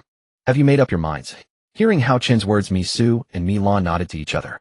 Thank you, master, for saving our lives. If it weren't for you, we might have already. Misu didn't finish, instead casting an adoring gaze. So in this life, Misu wants to repay Master Hao Chen for a lifetime, and it would be best if she could bear little kittens from Master Hao Chen. Milan stammered shyly. Milan also wants to give Master Hao Chen a few litters of little kittens. Watching the shyness of the two girls, Hao Chen could no longer control himself. Misu's maturity and exuberance, Milan's shyness and cuteness. Who could withstand that? Alright, let's rest. Upon hearing the word rest, Misu and Milan cast somewhat disappointed looks. Just rest like this. Tonight, isn't there anything we should do? Like doing something that males and females should do. Watching Misu's shyness, Hao Chun said with a smile. That's why I asked if you had made up your minds. The next second, Hao Chun lifted the quilt on the wooden bed. As the quilt covered the three of them, the night's activities had only just begun. Everyone still drowsy heard the system's voice. All wooden beds received advanced speed enhancement. All shelter points 40. Offspring bonus 913, total 590,630. Hearing the system's report, Hao Chun finally opened his eyes. Last night Milan and Misu performed quite well, and they brought different sensations. Hao Chun had also heard the information just reported. As expected, both Milan and Misu had successfully conceived twins. Currently, the total shelter points of all wooden beds had reached 630, and this was only a level 4 wooden bed. At this moment, Misu and Milan were lying next to Hao Chun, snuggled together. Even while sleeping, their faces were filled with happy and joyful smiles. No wonder that prolific trait, the success rate of conceiving, has been improved. It seems that the situation like with Teacher and Tang Kiki will not happen again. Having successfully helped Misu and Milan, it was time to focus on the real business. There was an important matter to attend to tomorrow, going to the mysterious shop to shop. The upgrade of the wooden bed could no longer be delayed. In his spare time, Hao Chun had also instructed Li Chinka on some matters regarding searching for mineral veins. However, the final answer was that there was no iron ore in the vicinity. Therefore, if they wanted to upgrade the wooden bed to level 5, they had no choice but to go to the mysterious shop to shop. Secondly, as for the wooden bed of the raiding party yesterday, Hao Chun had called Zhang Yaya and other girls to dismantle it, but the materials obtained were not much. Far from the expected amount. So the main task was to go to the perilous mysterious shop and do everything possible to purchase the materials needed to upgrade the wooden bed to level 5. Let me take a look at today's traits while I can still lie in bed in the morning. I hope it won't disappoint me too much. Today's traits have been drawn successfully. Please sign for them, host. B-level carpentry, B-level blacksmith, B-level plumber. Upon seeing these traits, Hao Chun's vision darkened. Why do I keep getting these useless traits? Sai, when will I ever get a double yoke again? Hao Chun rubbed his temples briefly, checking the effects of the traits. Carpentry meant a 200 increase in wood processing efficiency. Blacksmithing meant a 200 increase in metal processing efficiency. As for plumbing, it allowed clearing pipes no matter what was stuck inside to be quickly cleaned. But for the current situation, these three traits were of little use. If he had to pick one, Hao Chun would choose blacksmith. But he didn't want any of them. At the moment, Shin Mingxin had awakened super double. He would have her use her talent skill on him around noon. Then he could redraw 2 traits. Hopefully he would get something better. Hao Chun sat up from the bed and stretched lazily. He turned his head and saw Misu and Milan breathing evenly, their faces tinged with a faint blush. Noon Mier led some tribesmen to deliver nourishing meat, so that Misu, Milan, and the girls Hao Chun was leading could have a good meal. Even though Hao Chun politely declined, they insisted on giving it. Mier patted his chest and said, "My daughters must not suffer. Let them stay here for a while to get used to it. When they want to return to the tribe, they can come back anytime. So during this time they will serve you well." After saying this, he returned to the tribe. Zheng Jie, who had awakened her cooking talent, was in charge of the noon meal. She used the Chinese cabbage and potatoes that Bai Lu had grown earlier to make a vegetable and meat stew. It was not only delicious and aromatic, but the potatoes were also melt in your mouth, soft and sweet with a refreshing effect. Upon smelling the aroma, Li Ming took a bite. The moment the potato entered her mouth, her eyes seemed to gleam with light. Potato. Vegetable stew. This is what I love to eat, really. Seeing Li Ming's expression, everyone began to taste the dish. Even Misu and Milan, who were from the cat tribe, praised the cooking after tasting it. While eating, Zhou Xiaoxiao's face showed a hint of displeasure. She sat beside Hao Chun with her bowl. "Hao Chun, you're quite something. No sooner were you betrothed than you got someone pregnant. Now that you have alien girls, will you forget about us?" "My."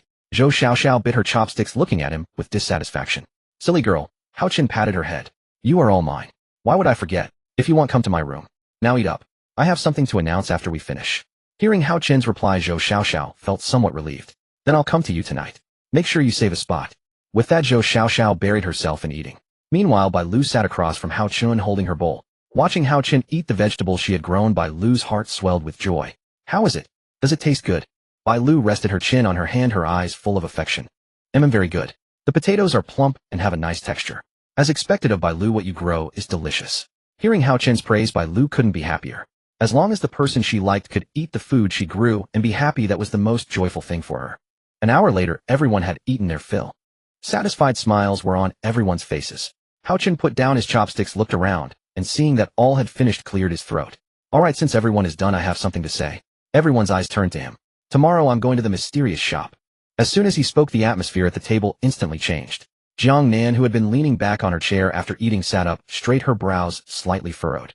The mysterious shop. That place. I know. Hao Chun raised a hand to stop her. I asked around among the survivors. That place is fraught with danger. Many teams set up ambushes there waiting to rob survivors who come to shop. Yi Bingbing's face darkened. And you still want to go? Isn't that walking right into their trap?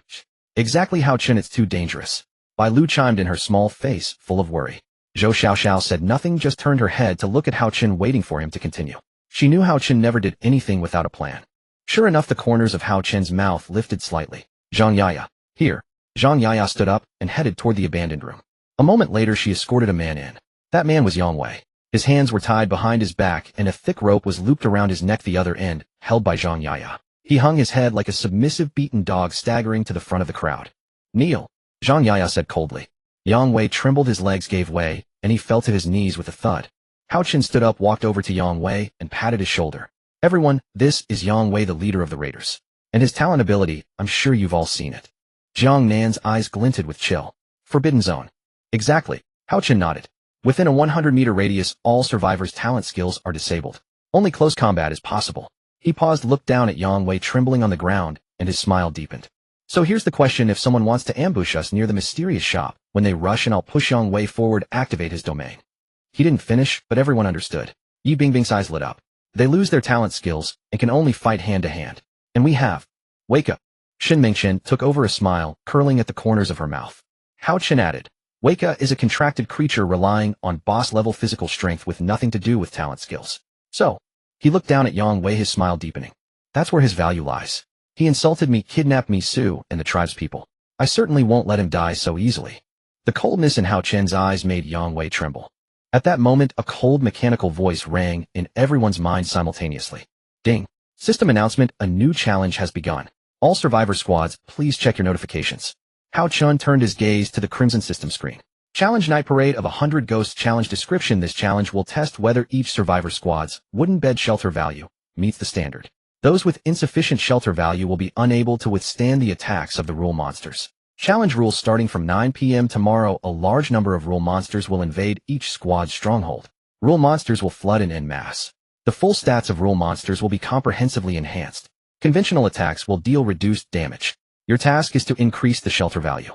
The higher the shelter value, the stronger the defense. If the shelter value drops to 0, the protection will fail. Penalty mechanism: if any survivor's shelter value is reduced to 0 under the attack of rule monsters, all members of that squad will lose 50 points from their wooden bed shelter value. Challenge rewards: based on ranking. The higher the rank, the richer the rewards.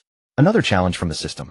Lin Nuanyuan placed her hand upon her chest, saying with a hint of worry. She turned her gaze toward Hao Chun as if awaiting his response. Normal attack damage has decreased. Does that mean our attacks are nothing more than tickles to them? Jiang then pressed her hand against her chest, remarking with deep contemplation. Lord Hao Chun. Mi Su and Mi Lan approached Hao Chun's side, speaking with concern. Gazing upon the worried faces of the two young ones, Hao Chun lifted his head to address everyone.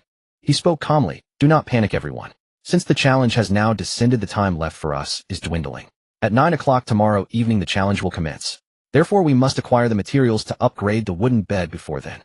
Hao Chun paused, then continued. It seems the progress of purchasing those materials must be accelerated.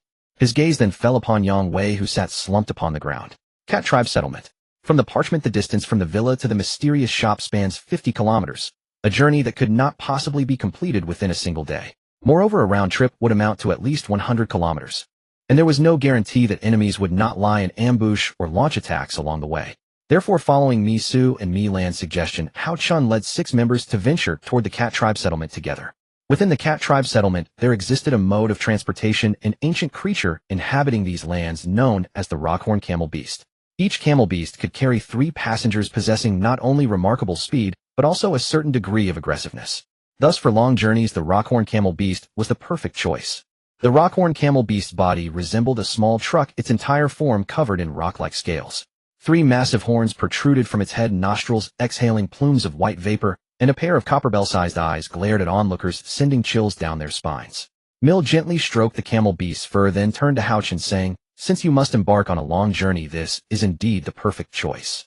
The road ahead is treacherous. Please do be careful. Hao Chun nodded, lightly about to speak, when Mill preempted him. Lord Hao Chun, you may rest assured. During your absence, I shall personally look after the women of your residence, as well as Mi Su and Mi Lan. I shall not permit them to come to any harm. Therefore you may go forth with complete peace of mind. Leave the remaining matters to us to handle. My sincere gratitude. Hao Chen nodded gently. Just then an elderly female cat tribe elder gently took Mi Su's pulse. The moment before her expression had been perfectly composed, the next instant her eyes filled with astonishment. It is confirmed. Both Mi Su and Mi Lan are with child. Chieftain, your daughters both carry the blessed pulse of pregnancy. Upon hearing this news, Mill swiftly turned around, his eyes brimming with joy and elation. What a... Both of them. Mill's lips curved upward in delight. Truly worthy of being the dragon among men. Divine Lord. Mill seized Hao Chen's hand, his emotions rendering him speechless with excitement. Among our cat tribe, for a male and female to mate, it takes 7 or 8 rounds before conceiving once. Yet you, single strike bullseye. And twins at that. What divine genetics you possess. Mill gently patted Hao Chen's shoulder, giving him a thumbs up. Seeing her father so overjoyed, Mi Su placed her hands upon her chest and gently lowered her head. As her cheeks flushed a delicate shade of rose, she occasionally cast sidelong glances toward Hao Chen. Last night Hao Chen's performance had indeed been magnificent. Truly a fighter among warriors. Thunder-like endurance lasting a minimum of 3 hours at a time. More than sufficient to satisfy her completely. Witnessing that his daughters had successfully conceived offspring, an ulterior desire sprouted within Mill's heart. Though he knew it was improper, if it could strengthen their race, perhaps it would be a worthwhile consideration. Mill drew a deep breath, his gaze growing increasingly fervent. He rubbed his hands together, wearing an expression that clearly communicated, I have an immature suggestion to propose. Lord Hao Chen, might I presume to request something of you? Speak. Mill turned and waved his hand toward the rear. In that very instant, over a dozen young cat tribe maidens filed out in succession, each tall and graceful, their cat ears lively tails swaying, and pairs of glistening eyes fixing their gazes upon Hao Chen. My lord, if you would deign to accept, the beauties of our tribe shall also become your wives. Upon hearing this proposal, Hao Chen was utterly stunned. A twitch tugged at the corner of his mouth. You're not treating me like a stud horse, are you? Before Hao Chen could respond, Yi Bingbing stepped forward to shield him. We sincerely apologize, Chieftain Mill. Too many would be more than Hao Chen can handle. Thus we must respectfully decline your generous offer. Hearing Yi Bingbing's reply, Mill scratched his head in embarrassment. That is rather true. Please forgive the offense, dear guests. Then, Lord Hao Chen, please embark on your journey. Leave the remaining affairs to me to handle. Hao Chen took Yi Bingbing's hand, and together they mounted the Rockhorn camel beast. We shall return no later than tonight. I leave everything in your capable hands, Chieftain Mill. The moment Hao Chen's words fell, he turned his head to gaze upon the women behind him. Those accompanying on this journey comprised 6 women in total: Yi Bingbing, Su Wanqing, Qin Yufei, Zhou Xiao, Shin Mengchen, and Jiang Nan. There was also Yang Wei bound at the very rear. Hao Chen retrieved the parchment and examined it carefully. From this location, proceeding northward would lead directly to the shop. Having confirmed the route, Hao Chen turned to look at Mi Su, Mi Lan, and Chieftain Mill. With a gentle wave of his hand bidding them farewell, he set forth toward the destination. Forward. At Hao Chen's command, the camel beast let loose a long, resonant cry. Its 4 hooves churned, dust billowed skyward, and the group vanished into the vast wilderness. Mill stood in place, gazing at the departing silhouettes, murmuring to himself, single strike bullseye. Truly worthy of being the Divine Lord. The dozen or so cat tribe maidens behind him sighed in unison. When will the Divine Lord choose me? By the way, will we have another chance next time? Mill glanced back at them. The Divine Lord's choices are for him alone to decide. You need only tend to your own duties. Besides, Lord Hao Chen is no stud horse to be mated at anyone's whim, correct? Hearing the chieftain's words, the maidens dispersed in an uproar. Mill added one more line, his voice extremely low. However, if he were to willingly consent, I would not stand in his way. In the distance atop the camel beast, Hao Chen suddenly sneezed. Witnessing this, Yi Bingbing's eyes flickered with a peculiar expression. Someone's thinking of you. Probably Mill. Hao Chen rubbed his nose. He's probably scheming how to ship the rest of the cat tribe maidens over. Hearing these words, Yi Bingbing leaned against Hao Chen's back, turned her head away, and pouted. You dare accept them and see. I'll make sure to thoroughly torment you tonight. Then you go ahead and try. Let's see whether I collapse first, or you end up unable to get out of bed. You. Yi Bingbing poked Hao Chen's cheek with her small hand, yet chose not to retort. Just as Hao Chen pressed onward, the sounds emitted by the Rockhorn camel beast had already alerted the enemies lying in ambush ahead. 3 hours into their journey, Hao Chen and his companions encountered no danger. They merely stumbled upon a few wild elk and boars along the way, but there was no trace of any survivors. During the trip, Hao Chen instructed Zhou Xiao to use her auditory talent to detect any rustling movements or whispers of survivors nearby. Yet every attempt yielded nothing. The road had been far too smooth. So smooth that even Hao Chen grew suspicious. According to the usual script, shouldn't someone have jumped out to ambush them surrounded by a few groups to seize their supplies? But now there was no sign of activity. How strange, Hao Chun murmured, studying the map on the parchment scroll and his own location. It's too quiet. This doesn't feel like a perilous journey at all. Hao Chun and the others paused to rest beneath a tree. The rockhorn camel beasts gnawed on gravel and weeds to replenish their energy. Yi Bingbing unscrewed a bottle of mineral water and took a sip. Hao Chun, don't you think we've had it too easy? We've already covered over 30 kilometers with only 20 left to reach the mysterious shop. It's been smooth, yet something feels off. I agree, Su Wanqing approached, her tone calm. It's been too quiet along the way. Could they be lying in ambush far ahead? Su Wanqing voiced her concern. If they dare, we'll strike back. We're not to be trifled with. Here, Hao Chun, have a sip of water. As she spoke, Jiang Nin brought the bottle she had opened close to Hao Chun's lips. Thank you. Hao Chun took a small drink. He lowered his head to examine the positions on the parchment scroll. We'll reach it after crossing 2 more ridges and a short stretch. Hao Chun glanced at Yi Bingbing and the others, then said, I find it strange too, but don't worry. Everything is within my plans. All right, we've rested enough, let's move on. They climbed back onto the rockhorn camel beasts and resumed their journey. Unbeknownst to them, on a distant mountaintop, a young man chewed on a blade of grass, watching them with disdain. After the blue light in his eyes faded, he stood up. The prey has arrived. A faint smile curled at the corners of his mouth, and with a whoosh he vanished from the summit. An hour later, Hao Chun's group followed the route marked on the parchment scroll, crossing 2 ridges. The terrain gradually leveled and opened up before them. We've arrived. Hao Chun raised his hand to signal the group to halt, his gaze sweeping across the flat area surrounded by low shrubs. The mysterious shop was located at the center of this region. Let's settle the rockhorn camel beasts first. Hao Chun scanned the surroundings and quickly spotted a natural cave entrance on the cliff to the left. Over there, lead the beasts inside. The cave was deeper and roomier than expected, its walls covered with mineral-rich rocks, a favorite delicacy of the rockhorn camel beasts. The moment they entered, the beasts eagerly pressed against the rock walls, licking and nibbling with satisfied low grunts. Afterward, Hao Chun and the others moved to a patch of shrubs. The mysterious shop lay 200 meters ahead. The area around it was flat and open, devoid of any obstacles. On the surface it seemed serene, but no one could tell what might happen once they stepped inside. Zhou Xiaoxiao, use your auditory talent to detect any movements or whispers. Zhou Xiaoxiao nodded, closed her eyes, and focused all her attention on her ears. The sound of wind, grass, and leaves. Every subtle noise was funneled into her ears. After more than 10 seconds, she slowly opened her eyes. Within 200 meters, there's no heartbeat, footsteps, or conversation. Nothing at all. Su Wanqing instinctively tightened her grip on the dagger at her waist. This is too quiet. It's abnormal. Others set out before us, so how could there be no one? Unless... Yi Bingbing's eyes darted warily around. They're hiding deep, or they have a talent that blocks perception. Hao Chun revealed a meaningful smile. Since they won't come out, we'll force them to show themselves. He turned his gaze to the bound Yang Wei. The next moment, he removed the magic-suppressing collar from the man's neck. Yang Wei, it's time for you to take the stage. Yang Wei had no choice but to comply. Instantly, the forbidden domain of talents erupted from within him. It quickly formed a 100-meter suppression zone. Within this domain, any talent projected into it would vanish, directly rendered ineffective. This was not only a law-defying rule-based talent, but also a means to fundamentally strip everyone of their prideful abilities without needing to attack or defend. After the domain was established, Hao Chun and his group stepped toward the mysterious shop to make their purchases. The moment Hao Chun and the others appeared, long-suppressed whispers arose from several hidden corners around the flat area. They're out. That bound guy has something. My talent's useless now. Looks like that thing can suppress abilities. What's there to fear? Even without talents, we have fists and blades. There are 6 teams of us, over 30 people. Can't we handle a few of them? Hold on. Let them enter the shop first. Things in the mysterious shop can only be taken out after purchase. Let them do their shopping, then we'll swoop in and reap the rewards. The speaker was a burly, scar-faced man with a fierce demeanor. He crouched behind a massive rock, gripping a gleaming machete. Behind him, over a dozen pairs of eyes fixed on Hao Chun's group, greed and menace intertwining. On a distant mountaintop, the young man who had been chewing grass reappeared. The blue light in his eyes faded, slowly replaced by a playful smirk. A talent suppression domain, interesting. He spat out the chewed grass, stood up, and looked down at the entire flat area from his vantage point. But for someone without a talent, what difference does it make?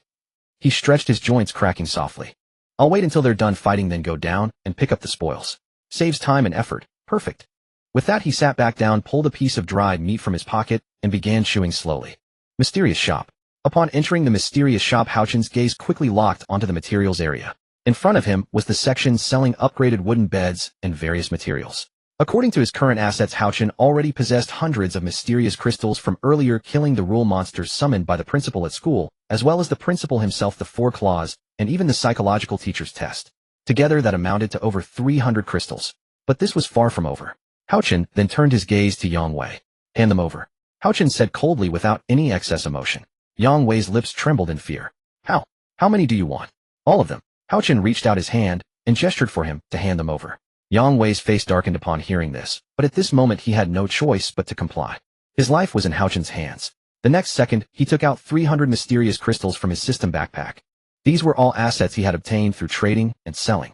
Accumulated for so long, but now lost in an instant. My crystals. Son. Yang Wei hopelessly handed them over. When Haochen received them, a faint smile curled at the corner of his mouth. Very good. Haochen turned to look at Jiangnan.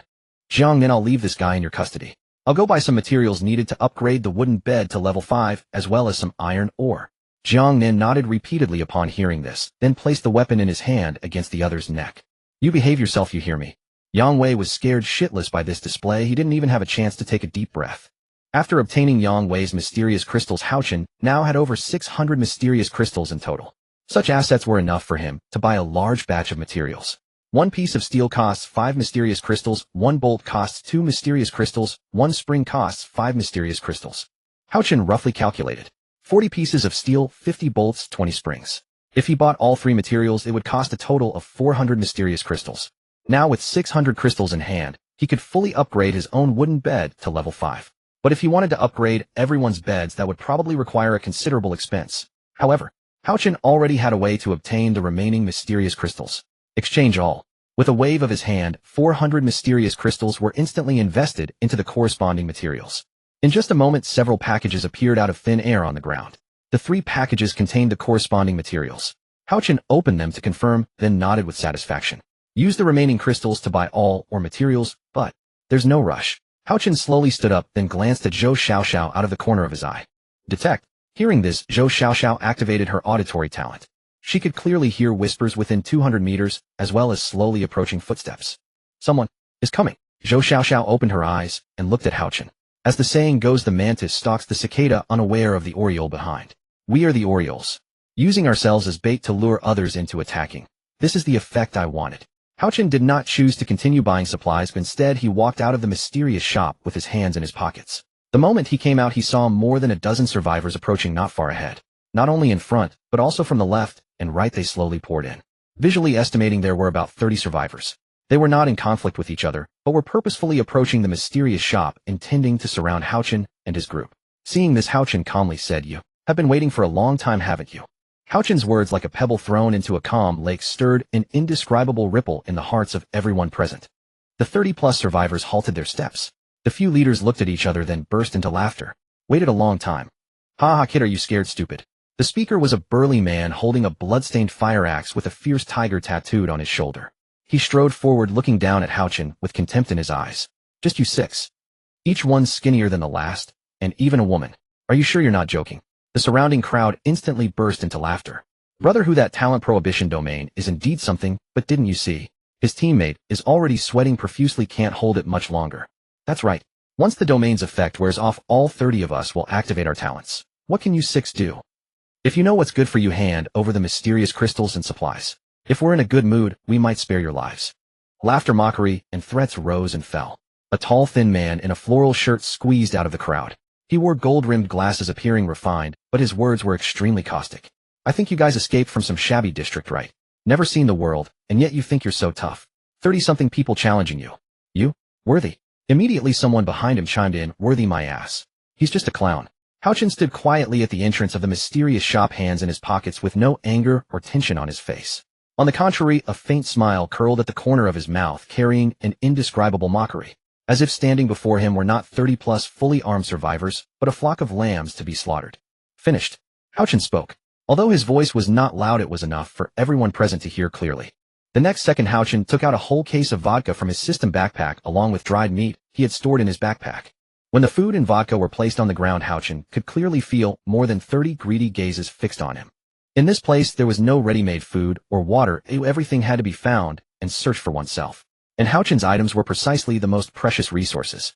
Haochen disdainfully kicked the case of vodka. The bottles clinked softly. Want food? There's food. Haochen picked up a bottle of vodka and gently shook it in his hand, the liquid striking the bottle with a pleasant sound. Want drinks? There's drink. He put the vodka back on the ground, stood up, and put his hands back in his pockets. But, can you people take it from me? Brother, who was the first to react? His face twitched, and he raised his fire axe pointing at Houchin, roaring, "Kid, you really think you're something? Brothers don't waste words on him. Let's go together. We'll split whatever we grab. Charge. Get them. Only 6 of them, what's there to fear?" When Yang Wei saw the large group of survivors rushing toward Houchin, he gently shook his head. "These fools. Looks like they're going to hell together with my brothers." Watching a crowd charge toward him, Houchin's face lit up with unprecedented excitement. "This is exactly what I wanted." The next moment he produced a contract. As the contract unfolded, Weka floated in midair. Her complexion was far better than ever, her skin appearing supple and radiant. Even her figure seemed to have changed. Her legs appeared longer and slenderer, gradually transforming from a mischievous brat into a young maiden. Weka slowly opened her eyes, then turned her gaze toward the charging humans. She glanced at Houchin from the corner of her eye, as if waiting for his command. The moment her figure appeared before the crowd, they abruptly halted their advance. "A woman." He summoned a woman. Before they could recover from their confusion, a sinister and deranged smile curled at the corners of Weka's lips. She inhaled deeply, savoring the scent of humans in the air. "Looks like this trash is letting me feast again." Weka placed her hands on her cheeks, gazing with infatuation at the enticing human essence before her. A few survivors sensed something amiss. They noticed a dark aura emanating from Weka, unmistakably that of a rule monster. "That's a rule monster." At the mention of rule monster, everyone's expressions twisted dramatically, from arrogance to terror. But having come this far, they couldn't back down. "Damn it. She's just a girl. What's there to fear? We've killed rule monsters before. Everyone attack. Take everything he has." Spurred by Tiger Bro's encouragement, the halted crowd surged forward again. This time Houchin spoke calmly. "Those who don't want to die, hand over your mysterious crystals. If you refuse, you'll become food for the rule monster." His eyes gleamed with murderous intent. Facing more than 30 survivors, he felt no panic. After all, he had fought his way up from the bottom. From the school to the dormitory ant, then the 4 demonic claws, and finally the principal. Houchin had not only dealt with these rule monsters, but also ensured everyone's well-being. Food, drink, clothing, shelter. Everything came from his own efforts. He could not allow all he had worked for to be destroyed by these people, nor would he let them lay a hand on his own people. "I'll say it one last time." He issued his final ultimatum. "Hand over the mysterious crystals, and I'll spare your lives. Otherwise you all die." Houchin slowly turned his back, glancing at Weka. "Weka, kill a few. Show them your strength." Hearing his command, Weka eagerly licked her dry lips. The next moment, a dozen skill books materialized behind her. As the ground beneath them began to tremble, panic spread across everyone's faces. At that instant, a sharp earthen spike burst from the ground. It pierced straight through Tiger Bro, impaling him entirely. The spike tore through him from lower body to head, leaving no chance for reaction or mercy. As blood dripped from the spike, the onlookers stood stunned. In this domain, all innate skills were disabled, forcing close combat with weapons. Yet this rule monster had turned the tide in an instant. Tiger Bro's death shattered the morale of everyone present. Some instinctively stepped back, while others collapsed to the ground. They never imagined that the youth before them could subdue a rule monster and use it. Seeing everyone halt and fear dawn on their faces, Houchin turned to face them again. "This will be the last time I ask, hand them over or not." Hearing his words, the survivors who had intended to attack began retrieving their remaining mysterious crystals from their system inventories. Though not many, the combined total from over 30 people came to more than 200. "Brother, please take them all. This is everything I have. And mine." The once arrogant survivors began offering up their mysterious crystals, one by one. Houchin gave a slight nod, signaling Weka to collect them. Weka understood, and went to them, snatching the crystals from their hands before bringing them to Houchin. Seeing the additional 200 mysterious crystals, a smile finally appeared on Houchin's face. Just as everyone thought they could buy their lives with the offering, Houchin let out a cold laugh. "Remember, I'm not a bad person, just a young man who fought his way up from the bottom. But because of your insults and murderous intent, none of you will leave this place alive." "What a tall, thin man in a floral shirt stood up. The hand gripping his machete trembled incessantly. "You liar. You tricked us out of our mysterious crystals, and now you want to finish us all. You're a complete bastard." "Oh." Houchin put his hands in his pockets, staring coldly at him. "Weren't you the one who said I crawled out of some broken-down area naive and thinking I was something special? If I recall correctly, that was you, the bespectacled literary youth." The tall man's legs shook uncontrollably as he realized Houchin remembered his earlier taunts. Seeing no response, Houchin saw no need for further words. Objective achieved. Now you can die. With that, he signaled Weka to attack full force. As Weka licked her dry lips, a dozen skill books appeared behind her again. Houchin turned his back and walked slowly back into the mysterious shop. Noticing the worry on Yi Bingbing and the others' faces, Houchin comforted them. "It's over. Leave the rest to her. For their insults and siege, they will pay the heaviest price." Hearing his reassuring words, the stone in Yi Bingbing's heart finally settled. Yang Wei, lying on the ground, showed disappointment. He had even harbored a faint hope that those people would defeat Hao Chen and rescue him. But it seemed all hope was lost. Hao Chen opened his system inventory and checked the remaining mysterious crystals. He now had a total of 400 mysterious crystals. 10 crystals could be exchanged for 5 pounds of iron ore. Let's start with a simple 100 pounds. The Rockhorn Camel can help carry the ore back to the villa for smelting. Soon I'll be able to upgrade our weapons. After arranging this, Hao Chen gently opened the shop door. When he looked outside again, the 30-odd survivors had already become dried-up corpses. The only one standing on the empty ground was Weika. She was ecstatically absorbing the human essence. Following Hao Chen was the right choice. Not only did he free me from the principal's control, but he also helped me advance my cultivation. He's truly the best man. Seeing that it was safe outside, Hao Chen and the others emerged. Su Wanqing and the rest showed no shock or fear at the scene before them. Instead, they felt relief at surviving against so many survivors. This experience had shown them just how dangerous the area around the mysterious shop could be. Meanwhile, on the mountaintop, a young man spat out the grass stalk he had been chewing. He rose lazily from the cliff, drawing a powerful compound bow from behind. From his system inventory, he produced a fine carbon fiber arrow. Every motion, knocking, drawing, locking, was executed with precision. A faint blue light flickered in his eyes as veins bulged on his arm. The arrow shot forth with a piercing whistle. A soft thud echoed through the air as the arrow, traveling with terrifying velocity, pierced directly into Yang Wei's heart. In that split second, none of the onlookers managed to react in time.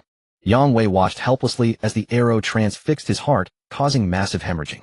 In the next instant, his body crumpled to the ground like a severed kite, collapsing onto the earth. Witnessing this commotion, Hao Chen immediately shifted into a defensive stance with practiced swiftness. The skill book behind Wei Ko unfurled completely, its pages rustling with latent power. Earth spikes erupted from the ground, encasing them within a protective barrier to ward off any incoming threats. As the team's healer Su Wanqing swiftly began administering treatment. However, Yang Wei had been struck in a vital area. His heart had already been pierced through by the arrow. One must understand that Su Wanqing's gift was healing arts, not some miraculous resurrection technique. She could only provide treatment within the scope of her abilities. For someone who had already arrived at death's doorstep, no assistance could be rendered. His wound is beyond my treatment. His heart has been pierced through. I can at most stop the bleeding, but such a fatal injury has left him on the brink of death. Hearing this report, Hao Chen clenched his jaw. Yang Wei still held value to him. Moreover, if anyone's hand was to claim his life, it should be Hao Chen's own. But now, Yang Wei lay motionless on the ground, devoid of breath. Who was it? Rage flickered within Hao Chen's eyes. For he did not know that on the mountaintop above, a young man's lips were curving into a smile as he observed it all. Someone capable of activating a talent suppression domain. This character absolutely cannot remain. Though the mission is complete, I didn't manage to scavenge anything, but at least I've eliminated a survivor who posed a threat to the future. The moment his words faded, he vanished from the mountaintop. 3 hours later, the sun had descended to the horizon. Meanwhile, Hao Chen and the others had returned at this very moment. They first returned the rock-horned camel beast before heading back to the villa. Upon seeing Hao Chen return me, Su rushed forward without hesitation and embraced him. When that soft warmth pressed against his chest, a subtle flush crept across Hao Chen's face. Hao Chen-sama, it's wonderful to see you return safely. Misu missed you so much. Milan too. We were all so worried about you. As she spoke, Milan stepped forward and embraced Hao Chen as well. After a brief reunion, Hao Chen mentioned he still had matters to attend to, so he returned inside the villa first. During this time, Misu inquired whether he wished to come along. Hearing her words, Hao Chen declined for the time being. For one, having slain so many survivors beforehand, trouble might come seeking him. Additionally, there was the matter of her condition. Within the cat tribe village, the guidance of the elders and abundant resources would provide Misu and Milan with far more substantial nourishment. Hao Chen also made clear that should she wish to come, he would not refuse. Misu held Milan's hand, gazing at the departing figure of Hao Chen. Inside the villa, Zhou Xiaoxiao collapsed exhausted onto a chair the moment she returned. I'm dead tired. We walked a full 5 kilometers just to get back to the villa. Upon seeing them return, Qin Mingyao approached with concern. Welcome back. Oh, why is someone missing? Where's Yang Wei? That fellow you ask. Jiang Nan took a sip of water before continuing. That fellow got shot dead by an arrow, and we couldn't locate the attacker anywhere. So to avoid unnecessary danger, we exchanged our items and returned to camp as quickly as possible. Hearing this, Qin Mingyao couldn't help but furrow her brow. I see. Most likely whoever it was knew that Yang Wei was the one who could create the talent suppression domain, so they shot him down first. Probably to eliminate this threatening ability user. Who knows? Jiang Nan said, lightly stretching her limbs before removing her school uniform. When her white short-sleeved shirt was revealed, glimpses of her undergarments could be faintly seen beneath. This weather is killing me. Coming back from over there, I'm drenched in sweat. I feel disgusting. I'm going to take a shower first. You all carry on. After Jiang Nan left, Qin Mingyao turned her gaze toward Hao Chen. At this moment Hao Chun was seated on a bench at the entrance lost in deep contemplation. Qin Mingyao brought a chair and sat beside him. What's wrong? Something on your mind? Qin Mingyao's mature and soothing tone wafted around Hao Chen's ears. Hao Chen slowly shook his head. It's nothing serious. I was just contemplating the loss of a recyclable tool. Yang Wei's abilities were outstanding and powerful. He could have been utilized further, yet someone killed him. What a waste. Hao Chen rose sighing softly. It's alright, we got what we wanted, didn't we? At this moment Qin Mingyao gently embraced Hao Chun. Her cherry red lips pressed gently against Hao Chen's cheek. If you're unhappy tonight, I can keep you company. You can do whatever you want with me. You said that yourself, you know. The emotions Hao Chun had been feeling scattered like wind-blown leaves. Qin Mingyao's face flushed slightly, gazing at Hao Chun with shy eyes. The remaining time would be spent upgrading to a level 5 wooden bed. The materials purchased from the shop were more than sufficient to upgrade Hao Chen's bed to level 5. When he entered his room and took out the materials, a system panel materialized above the wooden bed. A prompt appeared detecting complete materials. Proceed with upgrade. Hao Chen decisively pressed yes. As the materials fused into the bed, a blinding azure light burst forth. The wooden bed was transforming at a speed visible to the naked eye. As time passed, the blue light gradually receded. The original level 4 wooden bed had been completely transformed. The bed frame had expanded to nearly twice its original size. The 4 bedposts had evolved from ordinary round timber into deep brown oak pillars. Delicate wood grain patterns emerged across the surface, and one could even detect the unique fragrance of natural wood. At the head of the bed, a thick plush cushion had been added, its touch warm and yielding yet resilient. Hao Chun ran his hands over it and sat down upon it. Excellent. The comfort of the level 5 wooden bed is far superior to before. The mattress is even softer than before. Level 5 Korean pine wooden bed upgrade complete. Base shelter value 800. Current offspring count 13. Each offspring provides an additional 10 shelter value. Total shelter value 930. The system's notification rang in his mind. 930 shelter points. Only 70 more to reach the 1,000 milestone. It shouldn't be long now. Before Hao Chun could recover from his excitement, another piece of good news suddenly appeared before his eyes. When a notification popped up above the system panel, his grin was wider than an AK rifle. Detecting that the host's bed is level 5. Due to the influence of the multi-blessing talent's bed upgrade speed bonus, the other members' beds will now be upgraded one by one. Upgrade progress 54. Seeing this message, Hao Chen's breathing grew somewhat rapid. This was not nervousness, but pure exhilaration. It's starting. The multi-blessing talent's bed upgrade speed feedback has finally arrived. While everyone was still having dinner, their system panels popped up at that moment. When they saw the information displayed, subtle changes appeared on everyone's faces. A level 5 wooden bed. This means our level 4 wooden beds can upgrade to level 5 without needing any materials. Holy cow. I never expected that the rapid upgrade speed granted by the multitude progeny talent was no exaggeration. Who would have thought we could truly upgrade without materials? As everyone was still immersed in their joy, Hao Chen descended from upstairs. Upon seeing him, their faces all broke into happy smiles. Hubby, you're so amazing. Zhou Xiaoxiao skipped over and threw her arms around Hao Chen's neck. But the moment she jumped up, he caught her with both hands. We're having dinner, what are you? Before Hao Chen could finish his sentence, Zhou Xiaoxiao kept kissing him. Seeing this passionate display, everyone present couldn't help but feel envious. Zhou Xiaoxiao, I won't allow you to hog all of Hao Chen to yourself. Tang Kiki simply stopped eating and hurriedly ran over to Hao Chun. She dropped her serious class representative persona and transformed into a devoted young wife solely focused on Hao Chun. I want to kiss him too. Zhou Xiaoxiao, move aside. Tang Kiki pulled Hao Chun toward her and kissed him directly. Their tongues met, setting Zhou Xiaoxiao's eyes ablaze with jealousy. You barren class rep. What are you fighting me for? How many times has Hao Chun helped you?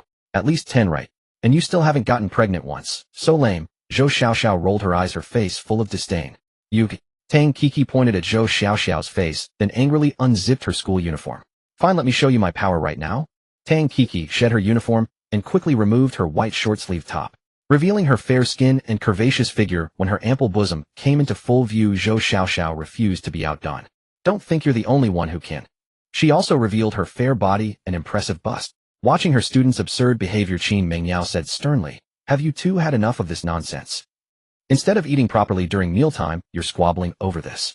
Where's your dignity as students? Teacher Qin Mingyao immediately projected her authority and dignity as an educator.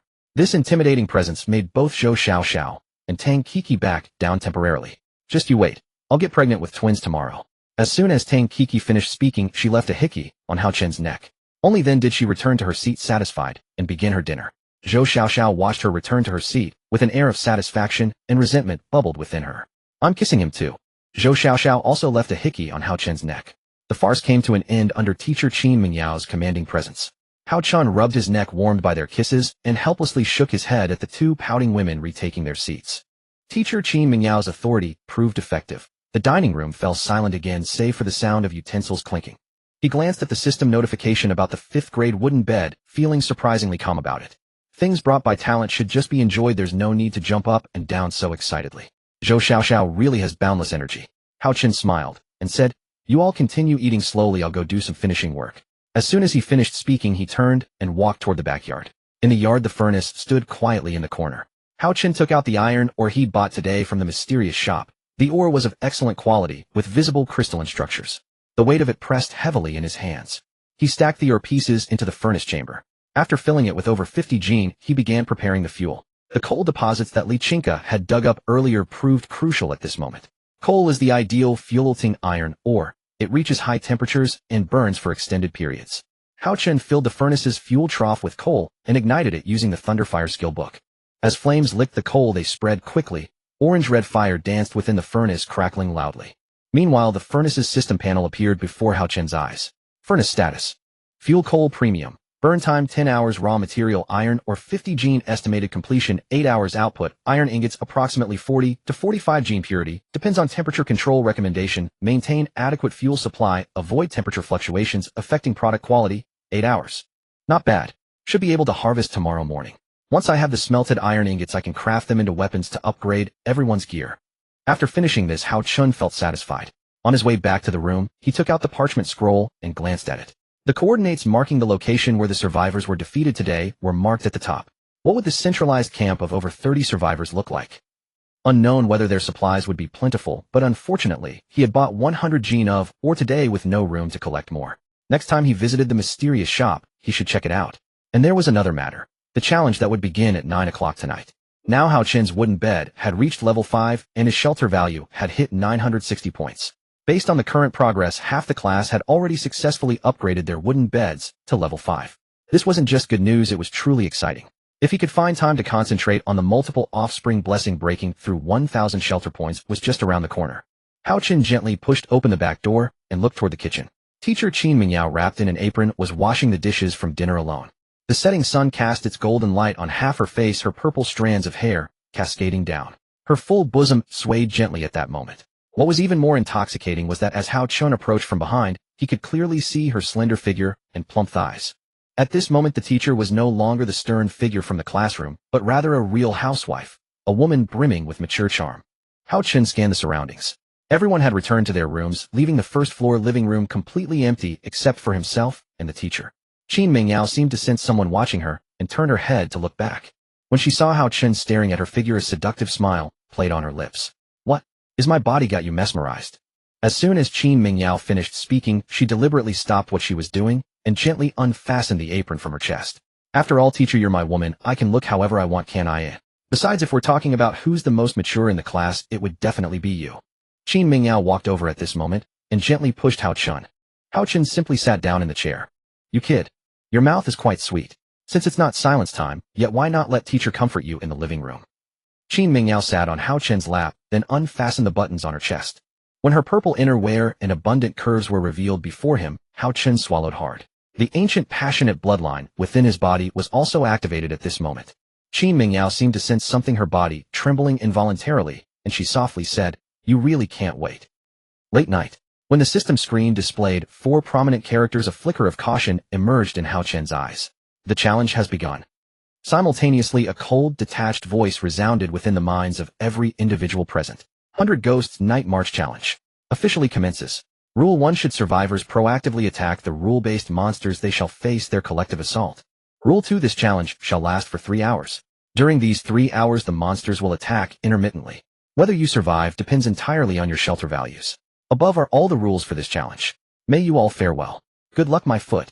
Tang Kiki cursed under her breath, then placed her hand upon Hao Chen's chest. "Come on, Hao Chen, let's continue." Hearts seemed to practically sparkle in Tang Kiki's eyes as she began to squirm bashfully, as if longingly anticipating this very moment. To Hao Chen's left sat instructor Qin Mingyao. She wore a mature violet ensemble that revealed her pristine thighs and graceful figure. The two women embraced Hao Chen together, sandwiching him between them.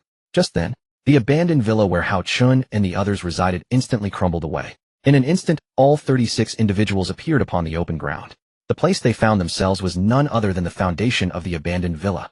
The night breeze gently stirred at that moment. Only when it brushed against Tang Kik's cheek did she awaken, as if from a dream, her eyes fluttering open. Up. Tang Kiki shyly burrowed into the blanket, then cautiously poked her head out from within. Meanwhile, the female classmates also fearfully pulled their covers over their heads, terrified that monsters might suddenly appear and scare them half to death. Such a challenge had never been seen before, one that could instantly dismantle one's shelter and force everyone on a flat ground for the trial. Good heavens, what if these monsters swarm and attack a single person? Don't be such a jinx. If that actually happens, my little life would be over. Hearing the panic among the crowd, Hao Chun swiftly rose from the bed and soothingly addressed them. Everyone, please remain calm. The challenge has already begun, and our wooden bed is at level 5 with a shelter value reaching 930 points. This shelter value is several times greater than before, so what we need to consider next is the monster's attack power. How much shelter value they will deduct when they strike our wooden bed. Therefore, patience is advised. Upon hearing Hao Chun's instructions, everyone present fell silent, awaiting the arrival of the monsters. This challenge unfolds in 3 waves, with the first wave lasting 1 hour and the second wave following the same duration. If they endure for 3 hours, this challenge shall be deemed victorious. The reason Hao Chun remained so composed was that the level 5 wooden bed possessed a unique attribute that no other grade possessed. It could regenerate 20 shelter points every single second. As long as it wasn't breached within an hour, and they could weather the next round with the level 5 bed's trait of restoring 20 shelter points per second, Hao Chun and his companions had an exceptionally high probability of emerging victorious. The wooden bed raised a blue barrier enveloping those resting upon it, and providing the most straightforward of protections. Just then, Hao Chun's system panel suddenly illuminated. My. After the messages on the system panel came into view, a subtle smile curved Hao Chun's lips. Displayed on the system panel were the wooden bed shelter values and bed levels of various team leaders. The leaderboard displayed over 40 names in dense succession, each one a leader of their respective team. Hao Chun's gaze swept upward from the bottom, and as expected, he found himself initially ranked at 47th.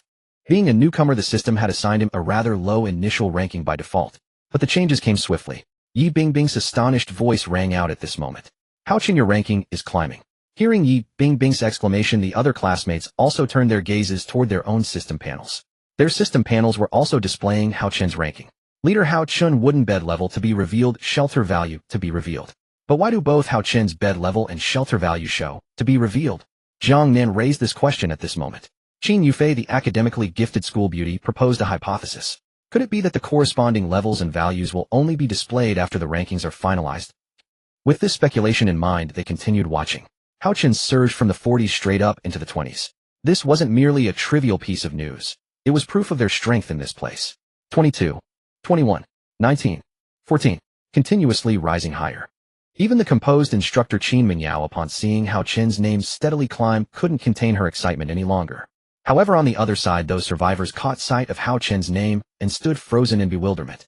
Members of one particular team stared in amazement as Hao Chun's ranking continued its ascent. Because for every rank he climbed, another person was knocked down. What's giving him such a rapid boost? What level is his wooden bed? A man wearing black-framed glasses demanded with a furrowed brow. He was the 13th ranked leader, possessing a level 3 wooden bed and a shelter value under 400, a position he'd barely clawed his way to after nearly 2 months in this region. Before he could recover from his shock, his subordinate beside him gasped even more astonishingly. Boss, his ranking is still climbing. 15th place, 10th place, 8th place. The name, Hao Chun, was like an untethered wild horse, trampling over the heads of numerous veteran faction leaders who had survived here for ages. It rocketed upward. While this was good news, it was also bad news. The good news, it allowed Hao Chun to fully gauge the strength of those other faction leaders. The bad news, his name had naturally become a thorn in their eyes. Let us redirect our attention to the scene where Hao Chun and the others reside. Tang Kiki leaned against Hao Chun's shoulder, watching his panel. Currently, Hao Chun's ranking had reached 2nd place, slaying his way through the ranks from 40th to the top 10 and now to 2nd place. A fervor of passion and excitement burned in Hao Chun's gaze. 1st place, do I qualify for that? Hao Chun swallowed hard. Just then the rankings shifted once more. Hao Chun's name successfully claimed the top position, while Tai Long was relegated to 2nd place beneath his feet. When the ranking summary concluded, each individual's wooden bed level and shelter value were finally revealed. When everyone else's levels and shelter values were displayed, Hao Chun's lips curved even more, unable to contain his satisfaction. Just as I anticipated, being able to achieve an absolute lead this quickly and snatch the top position and even 1st place. My wooden bed level and shelter value completely and utterly surpass everyone else. Hao Chen's gaze swept across the system panel. Leader Hao Chen wooden bed level 5 shelter value 930. Hao Chen's eyes darted toward the top 10. He discovered that among them 7 factions possessed level 3 wooden beds, with shelter values failing to reach 400. Only 2 had attained level 4 beds, and the sole level 5 bed belonged to none other than himself. After all, the materials required to upgrade to a level 5 bed must be purchased from the mysterious shop. The material expenses alone required 400 mysterious crystals. This demanded not only consideration of costs, but also vigilance against lurking survivors.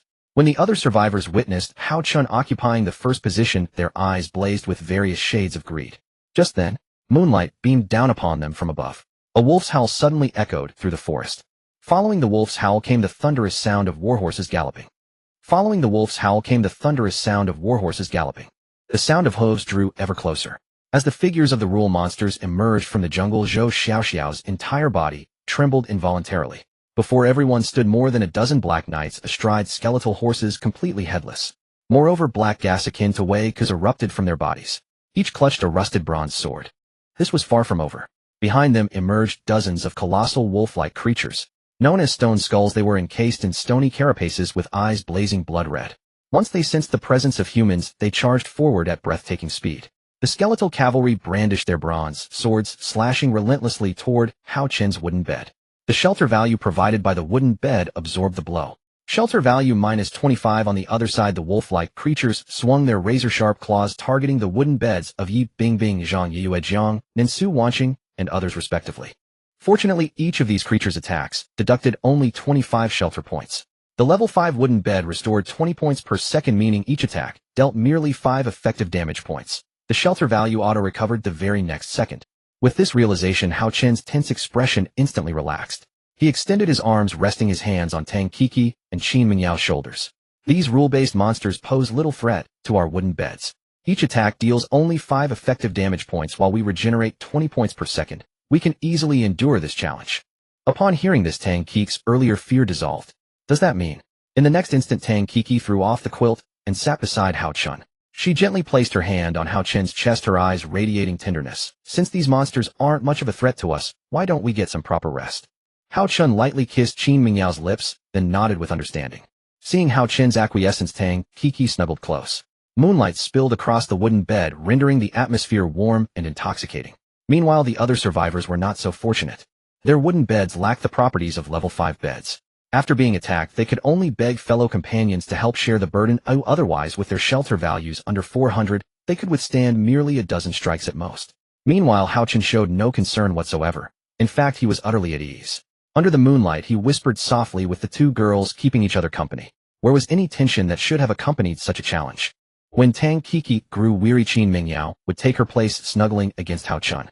The other girls couldn't help but feel stirred upon witnessing this scene. Once they learned these monsters posed absolutely no threat, they began to relax. Yi Bingbing stared blankly at Hao Chun and the others, her fingers unconsciously twisting the edge of her blanket. Bai Lu, the legal lowly, also felt restless at this moment. It had been far too long since she'd had proper one-on-one time with Hao Chun. Zhou Xiaoxiao felt naturally displeased seeing Tang Kiki enjoy herself so. Tang Kiki, you wait. I want it too.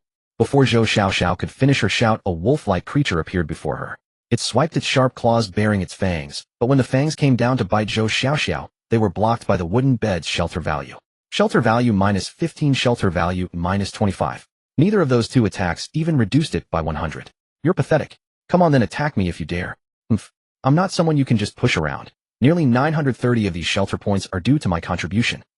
After a long while, Qin Mingyao and Hao Chen's arms had long since blushed, her breath drifting faintly within the wooden bed's shelter range. Tang Kiki had just stepped aside, leaning against the edge of the bed, her cheeks flushed crimson, yet her gaze remained tenderly fixed on Hao Chun, as if awaiting the next round of closeness.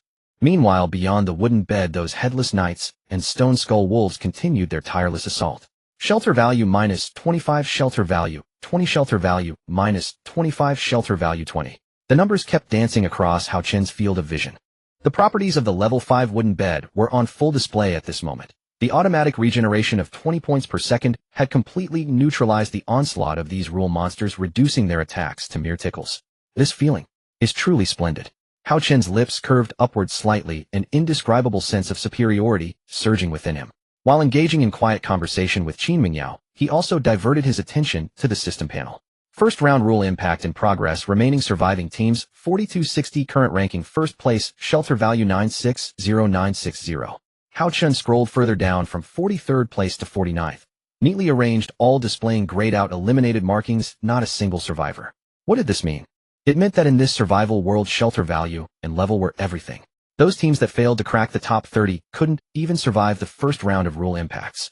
What's wrong? Tang Kiki noticed the change in Hao Chen's expression, leaned over to glance at the panel, and the next moment her own face had changed. All the players outside the top 30 are all dead. Qin Mingyao raised her head, following their gaze to the panel, her previously dazed eyes instantly clearing somewhat. You have to understand, this was only the first round. If so many people died in just the first round, it's hard to imagine how many more will perish in the remaining rounds. Hao Chen paused, then a trace of pride appeared on his face. But this is precisely what I most wish to see. Only by being powerful can one avoid drawing unwanted attention. As the saying goes, paper cannot wrap fire. But my paper is different. Alright, don't worry. Hao Chen had barely finished speaking when he gently kissed Tang Kiki's lips. I want to see just how many more people can survive the remaining 2 rounds. Even if they can, it scarcely matters. We are bound to prevail. Tang Kiki and Qin Mingyao rose from the bed. Though they were physically and mentally fatigued from their earlier intimacy, they cared not at all for that exhaustion. Motivated by a desire to reward Hao Chun and repay his contributions to the class. Tonight, I'm going to make sure I accompany you properly. Tang Kiki gently placed her fingertip to her lips, gazing at Hao Chun with an air of shy sweetness. The two beauties breathed slightly quickly, and this heartwarming scene invigorated Hao Chun once more. At the same time, Zhou Xiaoxiao, Lin Nuanyu, and Su Wanqing, Qin Yufei, Jiang Nan, and Yi Bingbing could no longer hold back. Yi Bingbing pulled out a skill book, temporarily freezing the rule monster before her. Taking advantage of the freeze window, they rushed toward Hao Chen's wooden bed without hesitation. The level 5 wooden bed could accommodate 10 people. Not only was the space spacious, but the comfort level was on another tier entirely. Gazing at the expectant girls before him, Hao Chun smiled helplessly. These days are truly both exhausting and sweet.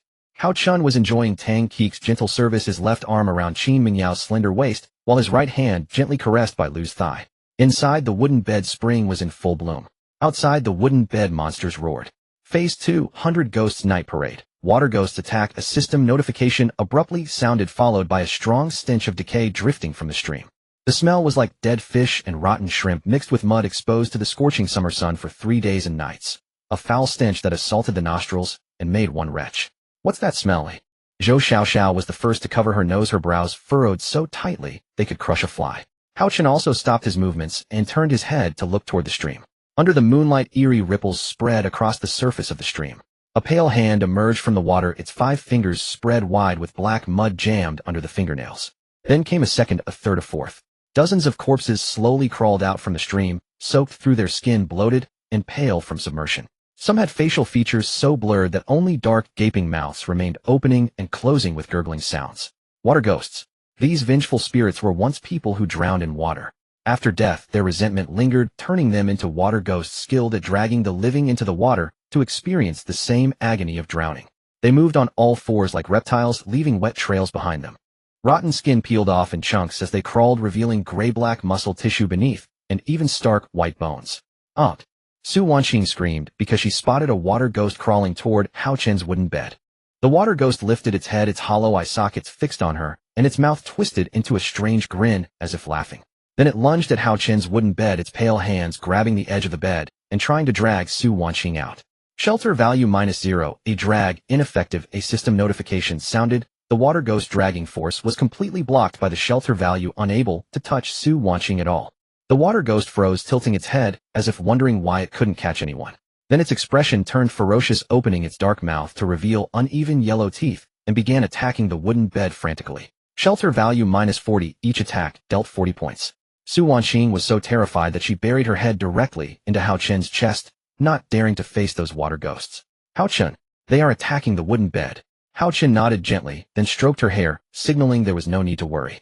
Meanwhile, the water ghosts like mad attacked the shelter barrier of the level 5 wooden bed with their nails, teeth, and all their strength.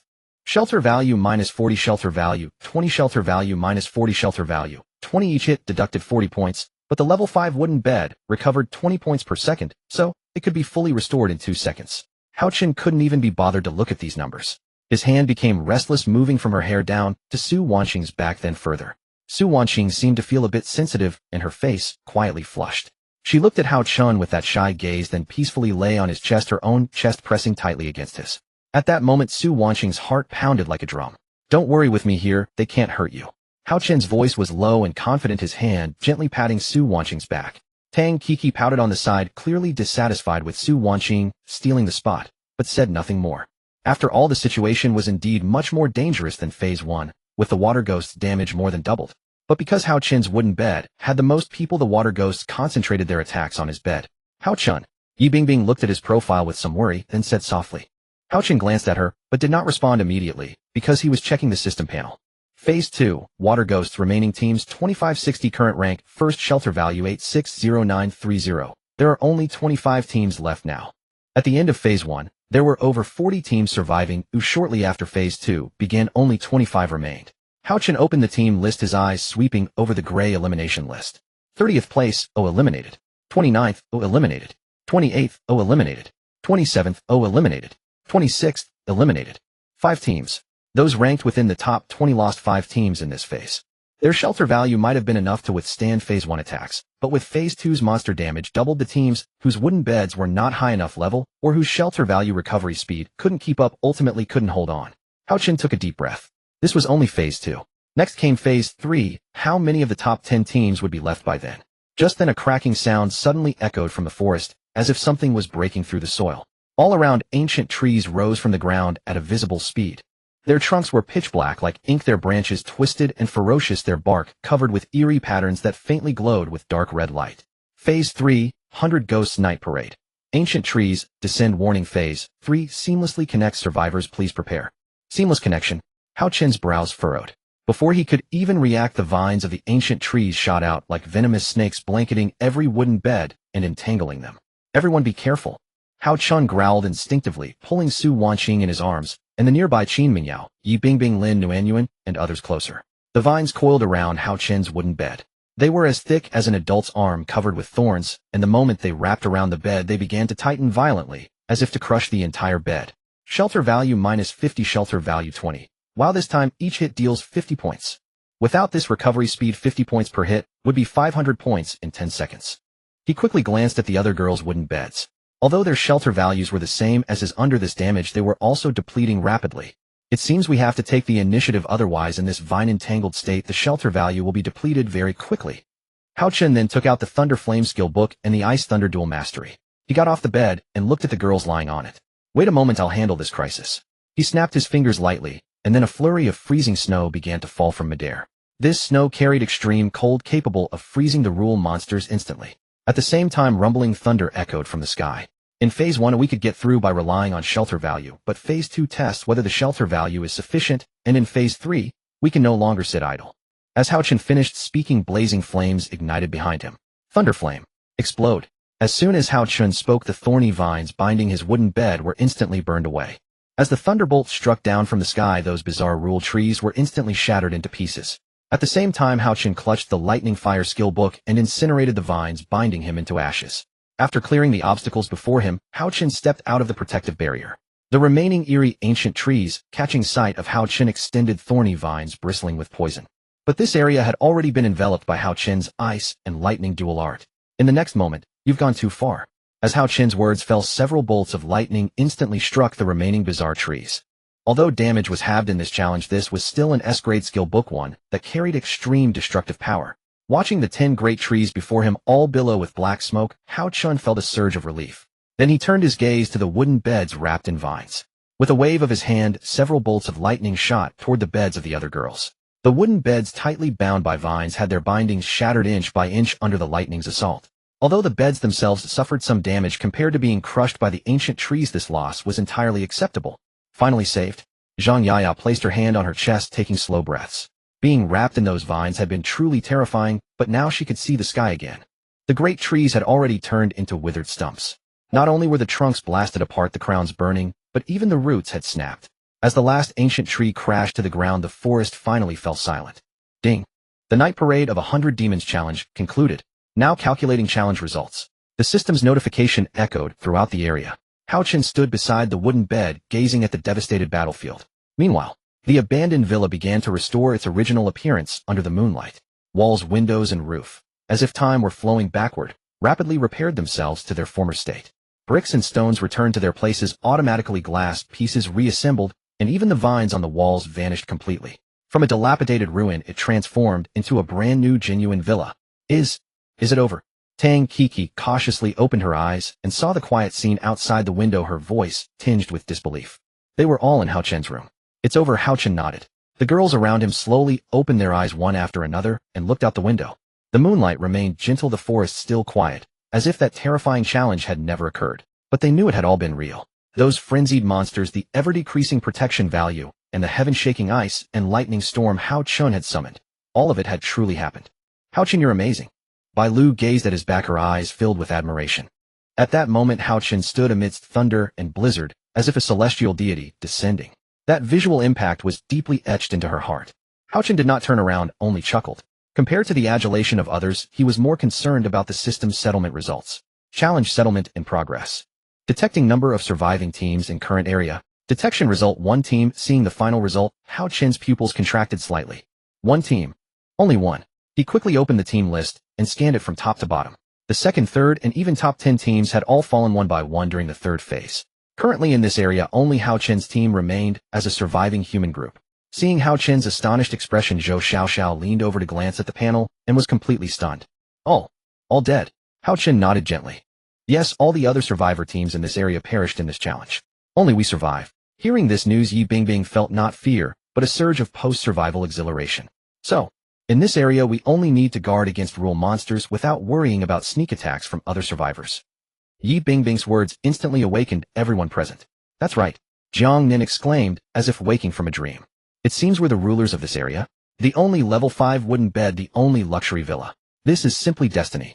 Hao Chen listened to Jiang Nan's words and thought to himself. Yes, the first phase eliminated those ranked 30th and below, the second phase wiped out 5 of the top 20, and the third phase seamlessly followed. Even the top 10 teams couldn't hold on. Only I, with the level 5 wooden bed and the S-grade skill book, managed to endure. If not for the level 5 wooden bed and my earlier intervention, I would have vanished in this challenge like those eliminated teams. Just as the atmosphere grew subtle, the system notification sounded again. Ding. Distributing challenge rewards. Bonus activated for sole survivor. Calculating reward amount. Hearing the system notification, Hao Chen's spirits instantly revived. Rewards are coming. Hao Chen fixed his gaze on the system panel. Challenge success rewards as follows: 1. Mysterious crystal, 500 pieces. 2. Iron, or 200 gene. 3. Rice, 200 gene. 4. Mineral water, 50 cases. 5. Advanced energy template. 1 note, one of the materials needed to upgrade to level 6 wooden bed. Advanced energy template. The material needed to upgrade to a level 6 wooden bed. Hao Chen had been thinking earlier that although the level 5 wooden bed was powerful, today's challenge had exposed its limits. Facing the ancient tree attacks in the third phase, the recovery rate of 20 points per second was clearly insufficient. To survive in this increasingly dangerous world, he had to continue upgrading. And now this advanced template was the key to a level 6 wooden bed. What traits would the level 6 wooden bed have? How much would the protection value cap increase? How much would the recovery speed rise? Just thinking about it made Hao Chen's heartbeat quicken. But there was also good news worth mentioning. The system said no more rule monsters will spawn tonight, so we can rest well. Tang Kiki immediately sat up from the bed, a glint of mischief in her eyes. Rest well. She deliberately dragged out the tone, her gaze traveling up and down Hao Chen. That challenge just now scared my heart almost out of my chest.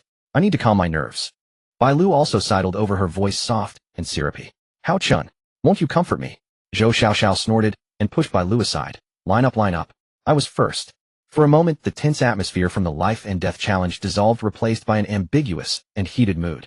Hao Chen looked at the group of attractive girls before him, and the corners of his mouth lifted slightly. He reached out and pulled the nearest Bai Lu into his embrace, while his other hand lightly pinched Tang Kiki's waist, eliciting a coy gasp. Tonight, one by one, the iron ore has finally been fully smelted. Hao Chen came to the backyard of the villa to check on the furnace. The iron ore placed yesterday has been completely burned and refined by now. He obtained a total of 50 gene of iron ingots. With these materials, he could gradually craft iron swords or military bayonets. After the challenge ended yesterday, Hao Chen spent the entire night with Yi Bingbing and the others in passion. Due to the fertile attribute, Tang Kiki, who had never been able to conceive, also got her wish fulfilled. Coincidentally, she was carrying twins, which added another 20 points of protection value to the team. Only 50 points remained until reaching the 1,000 point protection value milestone. With a bit more effort, they could break through soon. There was also the characteristic of the level 6 wooden bed. The rewards after the challenge included an advanced template, one of the materials needed to upgrade to a level 6 wooden bed. The level 6 wooden bed recovers 50 points per second, twice the rate of a level 5 wooden bed. Moreover, the base protection value had reached 1,000 points. Speaking of which, the level 6 wooden bed has a particularly special function, wooden bed coordinates. This function is unique. Once the host leaves a wooden bed coordinate in an area, they can return to that location from any other area, or even the next map, through this coordinate. Of course, there is a time limit. You can only return for 5 hours. But these 5 hours are enough to save someone's life. Even if they encounter danger or resource shortages, they can return to the previous area this way. Not only can they avoid danger, but they can also temporarily replenish supplies. It's quite a useful function. Phew. Hao Chen gently wiped the sweat from his forehead, then looked excitedly at the tactical bayonet in front of him. At present, all 36 tactical bayonets have been completed. Not only are they practical, but they're also more durable thanks to the level A tool master attribute he drew today. Using this attribute doubles the efficiency of crafting items by hand, and they become more durable and practical than normally crafted ones. Looking at the tactical bayonet in front of him, a slight smile appeared on Hao Chen's lips. Currently, I'm the only team left in this area. Although it's surprising, it's also good news. It eliminated the threat of other survivors ambushing us, and gave us time to develop without interference from the cat tribe. By the way, speaking of the cat tribe, I should check on Misu and Milan today. Hao Chen sat up from his chair and gently opened the door. When the sunlight fell on his face, his gaze turned to the girls playing by the stream. Yi Bingbing led some of the girls to wash their clothes, holding one of her own short-sleeved shirts in her hands. In Hao Chen's eyes, he could see how carefully Yi Bingbing was washing. Whether it was the collar or any stains on the clothes, she would clean them thoroughly. This didn't look like the behavior of an arrogant school beauty at all. Next, there was a small group in the distance. Song Jia also led some of the girls in logging. Since this was a primitive tribe settlement, to avoid disturbing their original living environment, Song Jia chose to cut down some trees that were already nearly dead. She wouldn't touch century-old trees or new sprouts. On the other hand, Bai Lu's small farm was growing at an extremely fast pace. Although Bai Lu was usually shy and timid, she was never careless when it came to farming and wasn't afraid of hard work. After the challenge ended, seeing everyone so relaxed is a good reward. At least under my leadership, they're happy every day. Hao Chen stretched lazily, then walked toward the stairs.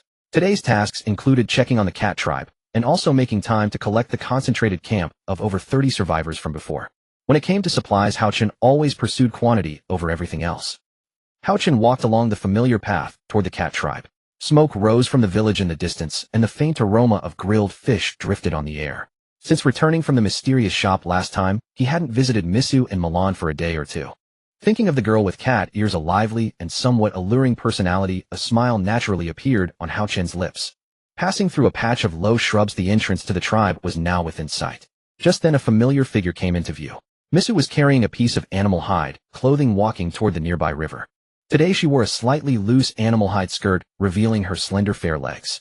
As she walked, her cat tail swayed gently, exuding a lazy comfort. It seemed village life was most suitable for her. The moment Misu looked up, her gaze locked onto that tall figure in the distance. Hao Chen. Her eyes lit up, and she waved excitedly before breaking into a run. Her animal hide skirt fluttered as she ran, and her cat ears trembled with excitement.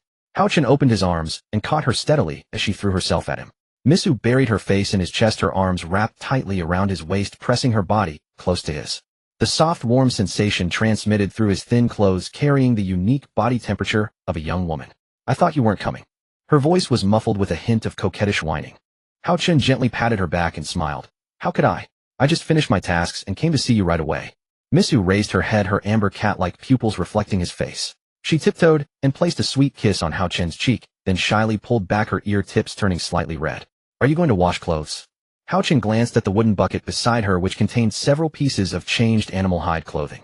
Misu nodded. Yes, the river water is very clear today. I was about to go wash them. Let me help you. Hao Chen naturally took the bucket from her hands. Misu paused for a moment, then a sweet smile spread across her face, and she didn't refuse. The two walked side by side toward the river, sunlight filtering through the leaves and sprinkling on them, while butterflies occasionally flew by along the path, dancing gracefully in the forest. After walking for a while, Misu's fingers quietly reached out and gently touched the back of Hao Chen's hand. After testing a bit, and seeing that Hao Chen didn't pull away, she boldly interlaced her fingers with his, their hands slowly becoming intertwined. Your palms are sweaty. Hao Chen turned his head to look at her, his eyes carrying a teasing smile. Mrs. Face flushed red instantly, her cat ears flattened to both sides, yet she stubbornly refused to let go. I don't. Hao Chen chuckled softly and tightened his grip on her small hand. The two walked hand in hand along the forest path, neither saying a word. The wind blew through the treetops making rustling sounds while birdsong occasionally echoed from afar, making this jungle seem even more peaceful and serene. Misu. Houchin suddenly spoke, his tone carrying a hint of teasing. Why do I feel like you've gained a little weight? Misu paused, looking down at herself. Have I? Houchin's gaze swept over her body, saying seriously, yes, especially here. He pointed to Misu's thighs and chest. You've become noticeably fuller. Mrs. face turned even redder, her cat tail swaying awkwardly behind her. She bit her lip and whispered, it should be because I've been eating too well lately. The tribe values pregnant women highly, so all nutritious ingredients are given to us first. Speaking of this, she paused, her voice growing even softer. And what? Mrs. stopped walking, set down the wooden bucket, and pulled Houchin's hand toward the bushes by the roadside. Behind the bushes was a relatively concealed clearing where sunlight filtered through the leaves, casting dappled spots of light on the ground. She turned around, her amber cat-like eyes showing a trace of mistiness, carrying the alluring charm unique to the cat clan. Lord Houchin. Misu called softly, her voice trembling slightly, but mostly filled with expectation. Misu stepped forward, placing her hands on Houchin's shoulders, her soft cat tail wrapping around his wrist without him noticing. She tilted her face up slightly, her lips parting gently, her warm breath brushing against his chin. The tribal elders said, cat clan women are most likely to conceive again during the period when they're already pregnant.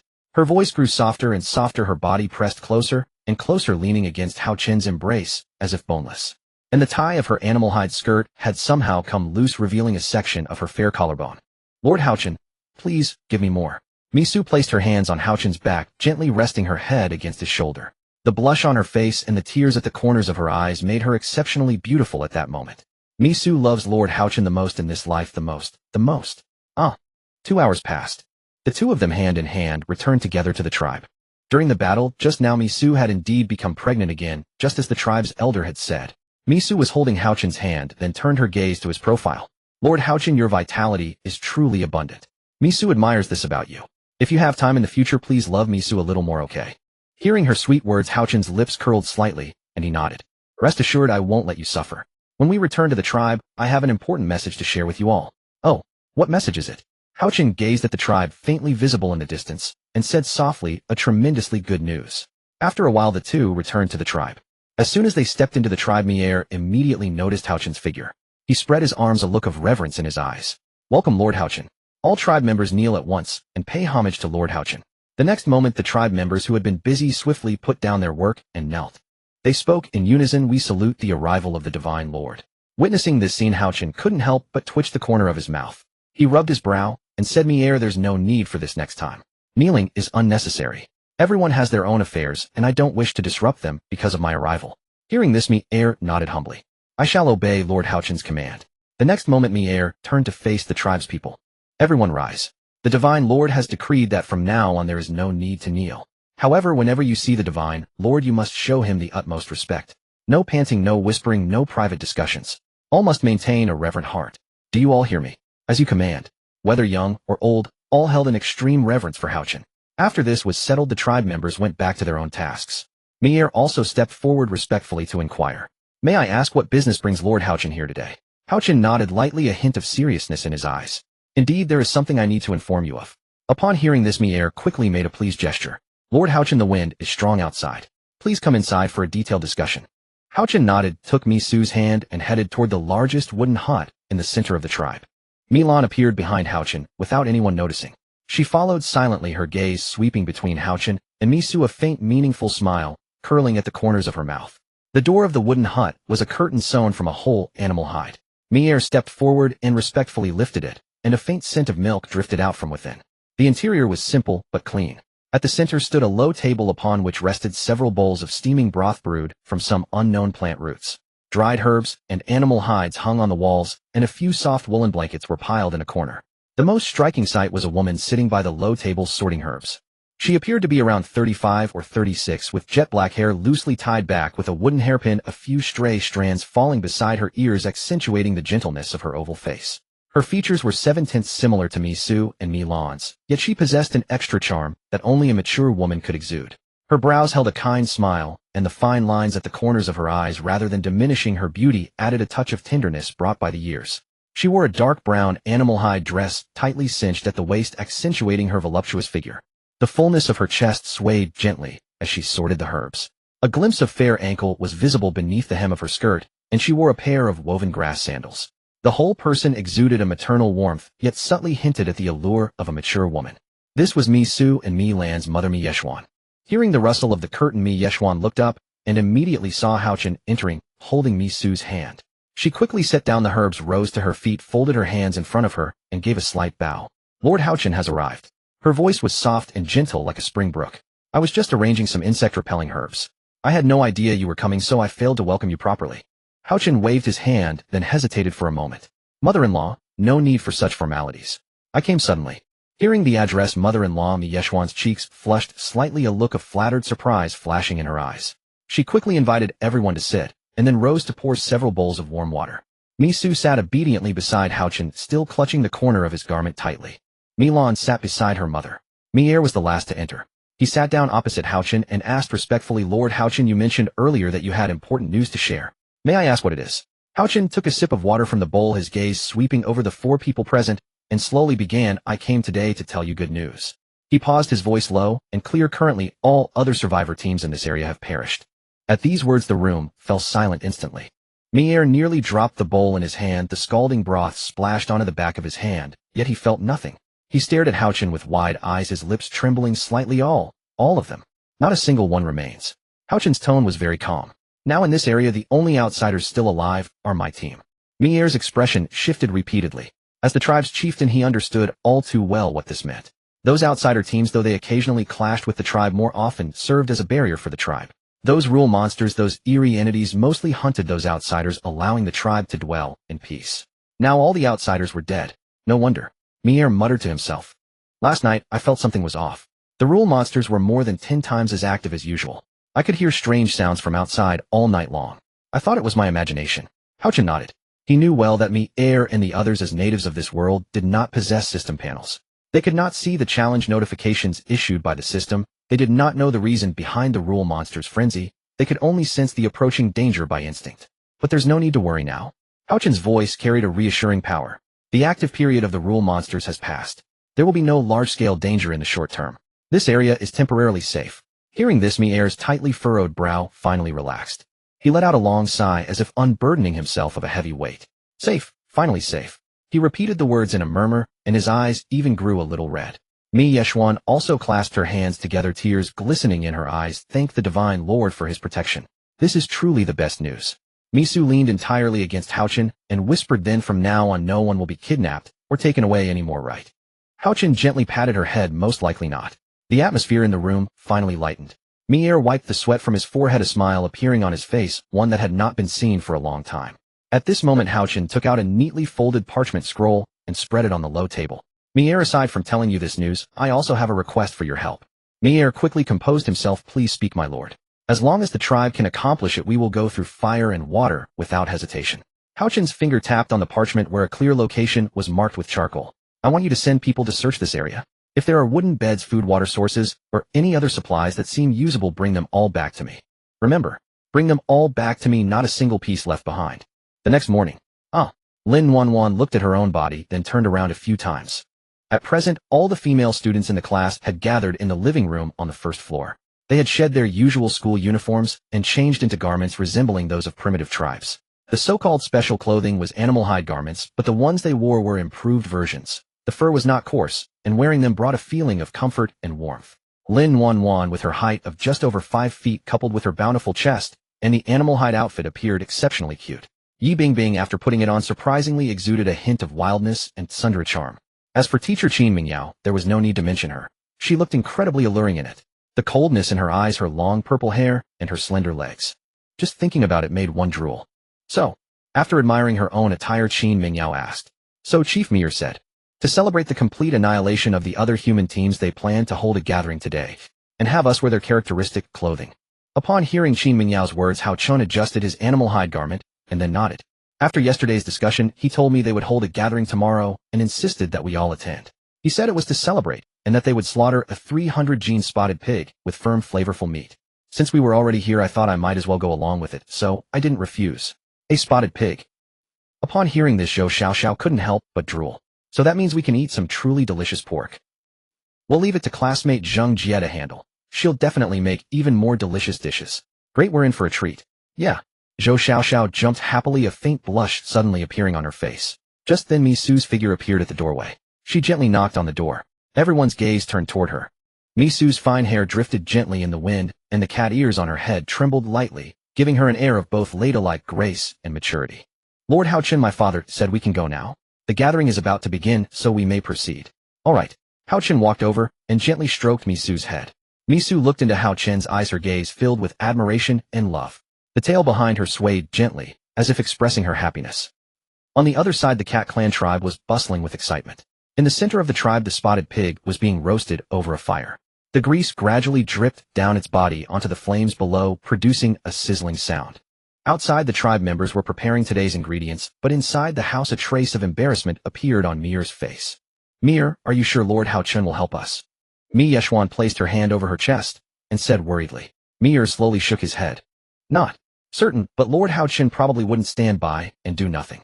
Although he is a deity who can tame rule monsters after all. Mir scratched the back of his head and then laughed. I should be considered his father-in-law, right? Since our daughters have married him, he wouldn't refuse to help me, would he? Upon hearing this, Mi Yeshuan turned away in disappointment. You really are something. As soon as Mi Yeshuan finished speaking, she added, to sell off our daughter for that matter. Is that how you act as a father? Mir, hearing the dissatisfaction in her tone, said apologetically, Shinner, it's not selling off our daughter. They already had feelings for Lord Haochen. Besides, a mischievous grin curled at the corner of Mir's mouth. Besides, we can still have more children. I'm still strong and you're still young. Having another litter of kittens isn't a big deal. Mi Yeshuan's face flushed slightly, and she stammered. You old lecher. Just as Mir was about to get handsy cheers from me, Su came from outside the house. Lord Haochen has arrived. Everyone give him a warm welcome. When the tribe members saw Haochen and the other girls, they bowed with deep respect. Welcome Lord Haochen. Welcome Lord Haochen's wives. Lin Wanwan was hiding behind Haochen, but after seeing the respectful Cat Clan members, she naturally took Haochen's hand. At that moment, Mir came out of the thatched hut and said with reverence, Welcome Lord. The items you requested yesterday have been sent for and retrieved. After the gathering ends, I will take you to claim them one by one. Mir pointed to the spotted pig in the center of the tribe. This is the highlight of today. As soon as Mir finished speaking, he opened his arms and looked at the tribe members. Everyone is here. Let the gathering officially begin. Bring forth the fruits. Let the dancing commence. Mir turned slightly to look at Haochen, signaling him to take a seat nearby and that attendants would bring food. The gathering proceeded smoothly. During this time, the Cat Clan tribe was lively, and the girls were full of laughter and joy. The juicy watermelon and intoxicating fruit wine had them completely immersed. The fragrant pork, which melted in the mouth with its soft, sweet, and glutinous texture, offered a truly unique sensation. Misu and Milan were clinging to Haochen's left and right arms. Misu picked up a small grape and fed it directly into Haochen's mouth. Milan, meanwhile, bit a piece of pork and personally fed it to him mouth to mouth. This kind of imperial experience was beyond imagination. Haochen looked at everything before him, feeling immensely pleased. Having lived over half his life, this was the first time he had been waited on like this. Cat-eared maidens personally feeding him and clinging to his arms. This was truly the life of an emperor. It was incomparable to his time at school. When the gathering was in full swing, Meager appeared behind Haochen. He only heard him say respectfully, Lord Haochen, I apologize for disturbing your enjoyment. Could you spare a moment? I have something to tell you. Misu and Milan exchanged a glance upon seeing their father, as if they knew something. They tactfully walked away. Watching the exchange of glances between Misu and Milan, Haochen felt something was off. All right. Haochen temporarily set aside the festivities and followed Mir into the thatched hut. As soon as he entered the thatched hut, Haochen sensed a different atmosphere. The next moment, Mir put down his wine cup and spoke with a hint of pleading in his tone.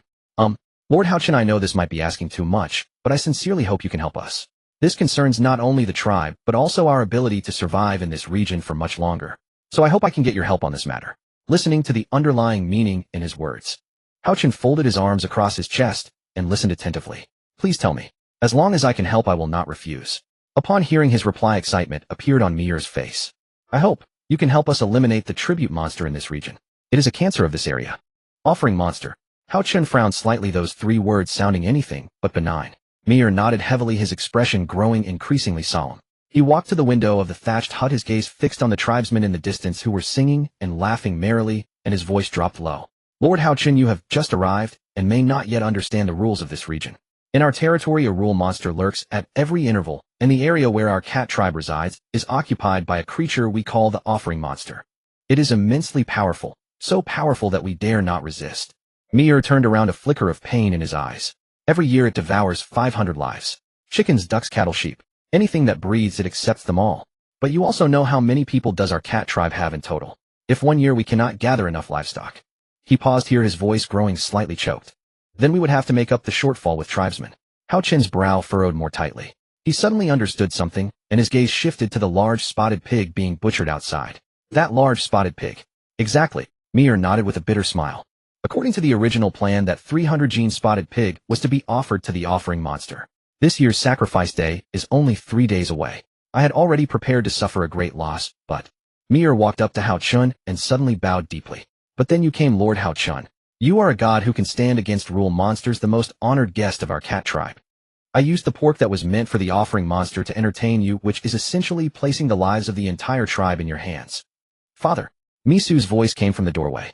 Hao Chun turned to see Misu and Milan standing at the entrance, both with slightly reddened eyes.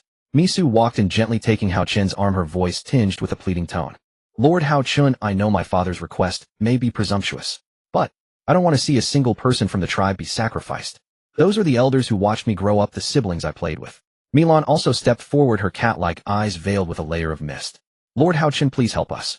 Looking at the two sisters, a complex emotion suddenly surged in Hao Chun's heart.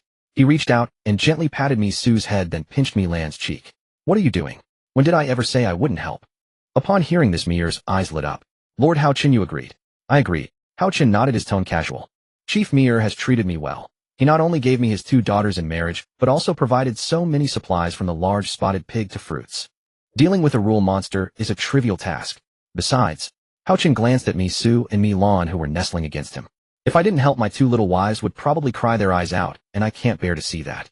Misu and Milan blushed deeply upon hearing this, and in unison they buried their heads in Hao Chun's chest. Mir was so excited that tears nearly streamed down his old face. He rubbed his hands together, his voice trembling. Lord Hao Chun, your great kindness is something I, Mir, can never repay in this lifetime. Rest assured, once you eliminate the offering monster, in return I will offer you the best treasures of the tribe. As he spoke, he suddenly remembered something and pulled out a palm-sized glass bottle from his bosom. The bottle contained a liquid of azure blue, shimmering with an iridescent luster under the sunlight, as if stars were swirling within. Lord Hao Chun, this is something I myself couldn't bear to use. Mir pressed the bottle into Hao Chun's hand and lowered his voice. This is a unique product of our region, blue nectar. As for its effects, Mir didn't finish but just gave a knowing look. Hao Chun took the bottle and, seeing Mir's, you know what I mean, expression, immediately understood. He couldn't help but chuckle and tucked the bottle into his bosom. Then I won't stand on ceremony. Please don't. Mir laughed heartily. We're family now. The gathering continued until past 3 in the afternoon before gradually dispersing. The girls were all stuffed to the brim, with Zhou Xiaoxiao so full that she lay on the chair unable to move. So delicious. So delicious, this large spotted pig's meat is really fragrant. Xiaoxiao, your behavior is improper. Teacher Qin Mingyao shook her head helplessly and reached out to pull Zhou Xiaoxiao up from the chair. Yi Bingbing wiped the grease from the corner of her mouth, glanced at Hao Chun, and said indifferently, I'll head back first. Me too. Lin Nuanyuan let out a burp, took Yi Bingbing's hand, and walked out. Hao Chun will go back then. The other girls also took their leave one after another, and soon only Hao Chun and the sisters Misu and Milan remained at the gathering. Seeing this, Mir tactfully waved his hand and led the other tribesmen to clean up the venue, leaving the space for the 3 of them. Lord Hao Chun. Misu gently took his hand, her cheeks slightly flushed, her voice as soft as a mosquito's.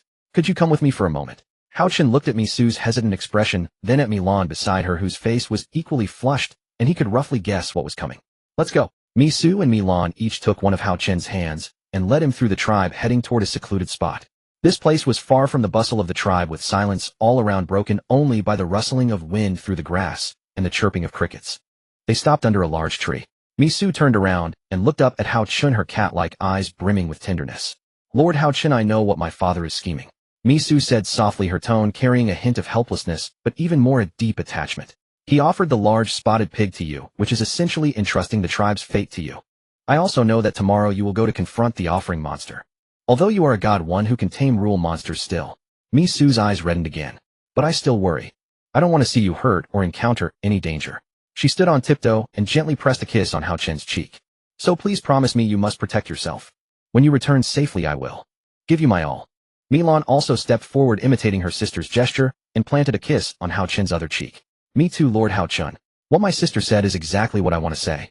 Milan gazed at Hao Chun, her cat-like eyes sparkling with a certain fervent light. I have also heard the elders say that female cats of our tribe are easily impregnated again during pregnancy. So I also want to ask Lord Hao Chun to dote on me a little more. After saying this, Milan's face was as red as a ripe apple. She lowered her head, her slender fingers gently untying the laces of her beast-hide garment. The fur slid down her shoulders, revealing her jade-white body. At the same time, the two of them took Hao Chun's hand and looked toward a nearby spot. Let's go there. No one will disturb us while we engage in joyful activities. Today I will serve you well. Lord Hao Chun. A seductive gleam appeared in Misu's eyes. A massive cavern loomed before Hao Chun and his companions, situated at the edge of the basin. It was pitch black within, rendering even an outstretched hand invisible. A nauseating stench permeated the air. Mir's body trembled slightly as he turned his head to glance at Hao Chun. Lord Hao Chun. This is where the monster dwells. At these words, Hao Chun gave a slight nod. Hao Chun consulted his system interface. Through the accumulated effects of the buffed wooden bed, all his base attributes had increased by 100 points, supplemented by the permanent attribute bonuses from the girls connected to him through their spiritual bond. Currently, all of Hao Chun's attributes had reached a total of 220 points. His spiritual energy far exceeded what was needed to release the skill book, not to mention the new talents he'd acquired yesterday and today. Hao Chun examined the two fresh talents he'd obtained, a subtle smile tugging at his lips. Grade A Energy Accumulation Explosion. Grade A Rune Talisman. Energy Accumulation Explosion could stack marks through successive attacks, with higher mark counts directly correlating to increased explosive damage. The Rune Talisman could be affixed to an enemy, triggering devastating detonations. Both talents were offensive in nature. Several female companions trailed behind Hao Chun. They were Yi Bingbing, Su Wanqing, Qin Yufei, Jiang, Nan, and Shen Mingchen. Each woman played a crucial role, giving Hao Chun absolute confidence for this expedition against the tribute monster. Mir bowed respectfully and whispered, Lord Hao Chun, I'll withdraw now. I eagerly await your triumphant return. Hao Chun acknowledged with a nod. Once Mir had departed, Hao Chun spoke. According to Mir's account, this rule monster inhabits caves, possesses enormous size with numerous tentacles, and most terrifyingly, a gaping maw capable of devouring all things. So our battle strategy will follow my instructions precisely. Upon hearing this, Yi Bingbing and the others gripped their tactical daggers. Understood. Seeing everyone prepared, Hao Chun stepped into the cavern first. Move out. Deep within the cave, that revolting stench assaulted their senses. This odor. Rotten flesh mixed with stomach acid. How foul. Su Wanqing whispered behind him, her brow furrowed in disgust. Hao Chun didn't turn, simply murmuring, maintain distance and execute the plan as discussed. As his words faded, he produced a contract book. In the next instant, Vic bounced out from within its pages. You. So foul. So foul. So foul. Vic dramatically covered her nose with her sleeve, her voice sharp and acrimonious. Hao Chun, are you doing this on purpose? Bringing me to a place like this? Are you trying to suffocate me with this stench so you can find a new contract monster? I'm telling you, you'll never find anyone more beautiful than me. Hao Chun gave a light shake of his head and said, summoning you means there's work ahead. After feeding you all those humans, it's time for you to earn your keep. Fine, fine. Who would have thought I'd be stuck with a small fry like you? Vic stretched lazily as dark purple light gathered between her fingertips. Go on then, where do you want me to blow things up? Once battle begins, your job is to draw aggro. Use the skill book to create chaos, buying me time to stack marks. Vic blinked, her smile curving wider with cunning and danger. Draw aggro, huh? So I can freely cause trouble, explode things, and mock that stinking creature, right? Hao Chun patted her head gently. Exactly. Unleash your true power. You're already at official boss level now. Your damage output is significantly higher than before. Obviously. Vic placed her hand on her chest, lifting her chin proudly. Watch me beat that thing into a pulp. Hao Chun fell silent and glanced back at the five girls behind him. Yi Bingbing, Su Wanqing, Qin Yufei, Jiang, Nan, and Shen Mingchen nodded in silent coordination. According to plan, they would not enter the core combat zone, instead maintaining a safe distance at range, ready to refresh talents at any moment to provide support for Hao Chun. The group pressed deeper, the cave passage gradually expanding. Mucus coating the walls thickened progressively. The ground beneath their feet transformed from solid rock into a soft elastic substance, like the body surface tissue of some living creature. Hao Chun raised his hand, signaling everyone to halt, extinguishing the lightning flame in his palm. For there was light ahead. A sinister crimson glow emanated from the cave's depths. Within lay a massive cavern space, and at its center an enormous creature coiled. It was a colossal, man-eating flower, or rather a rule monster shaped like one. Its thick roots, deep brown and pulsing with arterial patterns, spread across the ground. Those roots plunged deep into the earth, continuously absorbing nutrients from the soil, and each pulse caused the entire cavern floor to tremble slightly. Above rose a massive bud-shaped head, its outer petals a sinister purple with blackened edges, every petal bristling with barbs. Most horrifying was the gaping maw atop it, splitting open vertically, its edges lined with concentric rings of razor-sharp teeth. At this sight, Yi Bingbing furrowed her brow, shrinking fearfully behind Hao Chun. How repulsive, how terrifying. How could such a rule monster exist? My goodness. Yi Bingbing felt her stomach churn, nearly retching. Even Jiang, man typically the tough one, felt a wave of revulsion. Right? This monster is truly disgusting. Her brow furrowed, disgust plain on her face. Hao Chen's gaze met Qin Yufei's, and a silent understanding passed between them. Qin Yufei swiftly activated her talent, adjusting Hao Chen's numerical values. Done. Your attack power now stands at a clean 300. At her report, Hao Chen gave a nod of acknowledgement. Retreat to a distance. I fear the battle's impact might harm you. I'll signal if needed. As Hao Chen's resolute expression met her eyes, a hint of worry flickered across Yi Bingbing's face. Be careful. If you need to refresh talent skills, tell me immediately. Do you hear me? Su Wanxing observed Yi Bingbing's worried expression, a knowing smile playing at her lips. A faint blush colored Yi Bingbing's cheeks before she steadied herself. Initially you despised Hao Chen so much, yet now you're fretting over his potential injuries. Who knew you'd be so caring, Yi Bingbing? Huh? Su Wanxing teased.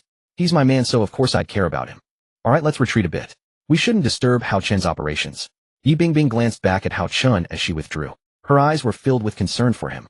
Once the girls had retreated to a safe distance, Hao Chen turned his gaze to Vic beside him. Come, let's turn this Dragon King's lair upside down. Just leave it to me, you stinking small fry. Vic's face brimmed with confidence.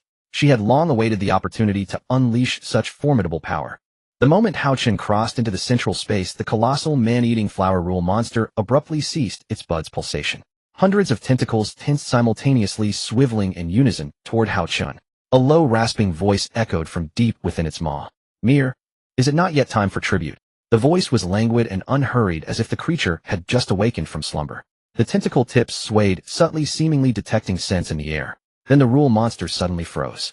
In the next instant, its massive mouth gaped wide open, revealing the concentric rings of jagged teeth within. Those tentacles writhed with frantic intensity, their speed multiplying several-fold. An intruder? Huh? The tentacle movements intensified progressively, causing tremors throughout the cavern as rocks crumbled and fell from the walls. I've dwelt here so long, grown weary of those inferior tribute creatures. Yet today an intruder willingly delivers themselves to me. The petals snapped open as the monstrous mouth shrieked toward Hao Chen, a foul gust of fetid air rushing forth. It seems I shall finally savor a different taste. Observing the creature's fervor, Hao Chen casually stuffed his hands in his pockets and murmured, "Kill with a borrowed blade. Talent activated. Go play with its tentacles for now." What a... The man-eating flower rule monster let out an incredulous roar, watching helplessly as its hundreds of tentacles, as if driven mad, reversed direction and lashed toward its own main body with a sharp cutting sound. Slap, slap, slap. The tentacles slammed violently against the massive bud, each strike leaving a clear whip mark, while dark green sap splattered from the wounds. The sharp spikes at the tips of those tentacles dug deep into the bud's epidermis, then tore forcefully, ripping out chunks of flesh-like tissue. It hurts. It hurts. The man-eating flower's entire huge mouth convulsed in agony, its massive bud shaking violently, its voice shifting from fury to frantic desperation. You bastards. Have you lost your minds? Why are you attacking me? It used the few remaining tentacles not under control to flail wildly, trying to block the others, but with little effect. All of you attack that human. The man-eating flower's voice had become a shriek. I am your main body. Your original form. Attacking me will damage you too. Have you lost all sense of friend and foe? Another wave of tentacles came in unison, and one particularly thick tentacle struck directly at the edge of the man-eating flower's huge mouth, knocking a sharp tooth clean off. Ow! The man-eating flower trembled in pain. My tooth. My precious tooth. You ungrateful wretches. Do you have any idea how hard I raised you? The offending tentacle paused in midair for a moment, as if struggling to break free from some control, but then without hesitation it lashed at the flower's face again. Again. Are you insane? The man-eating flower quaked with rage, a dark red light surging frantically inside its body. Snap out of it. That human over there is the enemy. I am your mother. Your mother. Despite its desperate explanations, what it received in return was an even more violent storm of tentacle attacks.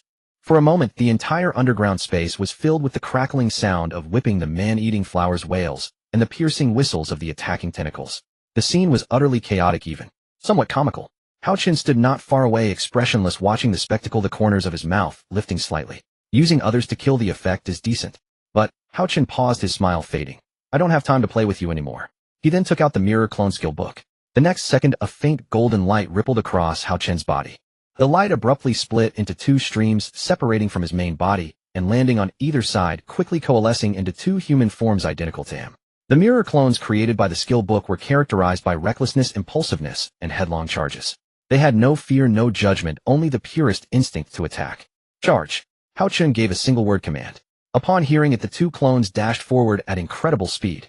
The man-eating flower, still reeling from its own tentacles beating, suddenly collided with two reckless lunatics and was thrown into a panic. It tried to block with the few remaining tentacles it could control, but the mirror clones cared nothing about injury.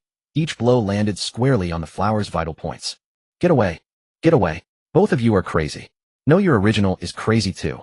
The man-eating flower cursed in fury. Would a sane person send clones to die? Meanwhile, a dozen skill books materialized behind Wei Ku. She swung her arms and said softly, "Whirlwind. Tornado." What a... Before the man-eating flower could react, it was seized by the powerful pull of two tornadoes. Its massive body shook violently, and the tentacles still attacking its main body were sucked into the whirlwinds, sliced by the wind blades. Ugh. The man-eating flower let out a painful howl, its entire bud deformed under the pressure of the tornadoes, its huge mouth forced open. Bastards. Bastards. You damned insects. Wei Ku hovered in midair, looking down at the wretched flower with a mocking smile. Oh my, weren't you quite arrogant just now? What was it? Taste a different flavor. Wei Ku deliberately mimicked the flower's tone in a high-pitched voice, then burst out laughing. And that's all you've got? Can't even withstand my first wave of skills, and you call yourself a rule monster. How embarrassing. I suggest you go study some more. Such trash. Your sister here is a real boss-level threat. Hearing Wei Ku's taunts, the man-eating flower was nearly exploding with rage. It abruptly contracted its entire body, and a dark red light burst forth from within. You have successfully angered me. The flower's voice turned low and dangerous, no longer the blustering curses of before. The next second, its huge mouth opened to the maximum, and the dark red light deep in its throat exploded violently. From that gaping maw, countless brand new tentacles surged out wildly. These tentacles were completely different from the previous ones. Emerald green, covered in thorn-like barbs, each as thick as an adult's arm, tipped not with a small mouth, but with a razor-sharp bone spike. That little trick just now won't work anymore, the man-eating flower roared. This time I'll crush you all. Hearing the arrogant tone, Hao Chun shook his head disdainfully. He extended his right hand palm facing downward and uttered four words without the slightest panic: gravity. Crush. As a tremendous force erupted from the invisible, the man-eating flower felt its entire body pressed down as if by a mountain. The thorny tentacles that had just surged from its mouth were crushed before they could even stretch out. The gravity field pinned them firmly against the flower's own body. You still dare to attack me? Hao Chun's voice remained icy like a drawn blade. Get lost. With that single word, the gravity field intensified. The flower's entire body was forcibly flattened by several meters, its huge bud pressed to the ground, its mouth forced shut, and all its tentacles pinned motionless. Watching from afar, Yi Bingbing and the others were expressions of admiration. Su Wanxing gently nudged Yi Bingbing and said boastfully, "Look at Hao Chun. Not only is he capable in battle, but he's also wise and brave. What a great man. I really don't understand why you hated him before. And now look at you turned into a good little girl. If you had given in earlier, you might have secured the first position." Yi Bingbing's face flushed at her words, then she said, "Oh come on, I know.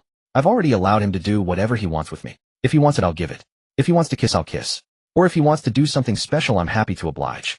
If we can manage to escape this hellhole, I'll gladly hand over the tens of millions of assets I inherited to him. Anyway, Hao Chun is my man. The man I'm most proud of in this life." Hearing Yi Bingbing's heartfelt soliloquy, Su Wanxing, Qin Yufei Jiang, Nen Shin Mengchen, and the others exchanged mischievous grins and said in unison, "Truly a miss true love."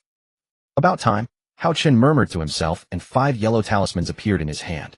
Hao Chun flicked his wrist, and the 5 talismans shot out like darts, landing precisely on 5 different spots on the flower's body: the top of the bud, the 2 sides, and the base. The man-eating flower felt something stuck to it, but the gravity crush made it impossible to move even a single tentacle. It could only feel in terror the waves of heat emanating from the talismans. "What is that? What did you stick on me?" A note of fear finally crept into the flower's voice. Hao Chun did not answer. He slowly clenched his right fist. Art is an explosion. The next second, 5 explosions thundered in succession. The detonations shook the entire cave. The golden light of the blasts illuminated every corner of the underground space. When the smoke cleared, the man-eating flower's body bore 5 huge holes, dark green sap gushing out like fountains. Its huge mouth hung weakly half open, the dark red light deep in its throat completely extinguished. Hundreds of tentacles lay limp on the ground, devoid of any life. "Lord Hao Chun." Misu threw herself into Hao Chun's arms, wrapping her arms tightly around his waist, her entire body trembling slightly. Milan was not to be outdone, hugging Hao Chun's arm from the side and burying her face in his shoulder. "It's wonderful. Wonderful. As long as you are safe." Misu's voice carried a tremor of tears. She had been watching from afar as Hao Chun battled that colossal creature, her heart nearly catching in her throat. Though she knew Hao Chun was a deity, the sheer scale of such a battle still sent chills down her spine. Haochen reached out and gently ruffled both girls' heads, smiling. I told you it was nothing, yet you refused to believe me. As he spoke, a system notification suddenly appeared before him. Ding. Host has acquired 1 boss monster crystal. Boss monster crystal. Obtained after defeating that guardian beast earlier. This thing. Before Haochen could finish his thoughts, the system panel refreshed again. Upgrade requirements for level 6 wooden bed boss monster crystal, 11 common, wood 500 satisfied, advanced energy template 1 satisfied. Consume materials to upgrade to level 6 wooden bed. Yes, no. Haochen was taken aback by this message. Since upgrading to the level 5 wooden bed last time, he had never checked the upgrade materials again, and now these materials had appeared almost by accident. You see, he had only been here for less than 2 weeks. From a level 4 bed jumping straight to level 6. This was beyond rapid. However, before he could examine things further, another system message popped up. Ding. Area exploration progress, 25. All rule monsters in the current host living area have been eliminated. Remaining survivors have been dealt with. The portal to the next area has opened. Proceed to the next area. Note the next area will provide upgrade materials for level 7 and above wooden beds, and you will encounter more powerful rule monsters. Note if you choose not to proceed, the host may settle permanently in the current area. The system will no longer introduce other survivor teams, and this area will become your exclusive survival space. Haochen looked at this message, his brow furrowing slightly. He instinctively glanced at the lower right corner of the system interface, where detailed information about the team was displayed. One column stood out prominently. Team members: physical condition Lin Nuanyuan early pregnancy, Yi Bingbing early pregnancy, Zhou Xiaoxiao early pregnancy, Qin Mingyao early pregnancy, Jiang Nin early pregnancy, Bai Lu early pregnancy. Many names were marked with early pregnancy. Haochen paused. Seeing those 3 words, he already had a clear answer in his mind. Inside the villa 20 minutes later, Haochen pushed open the villa door and a group of girls immediately surrounded him. How did it go? Did you win?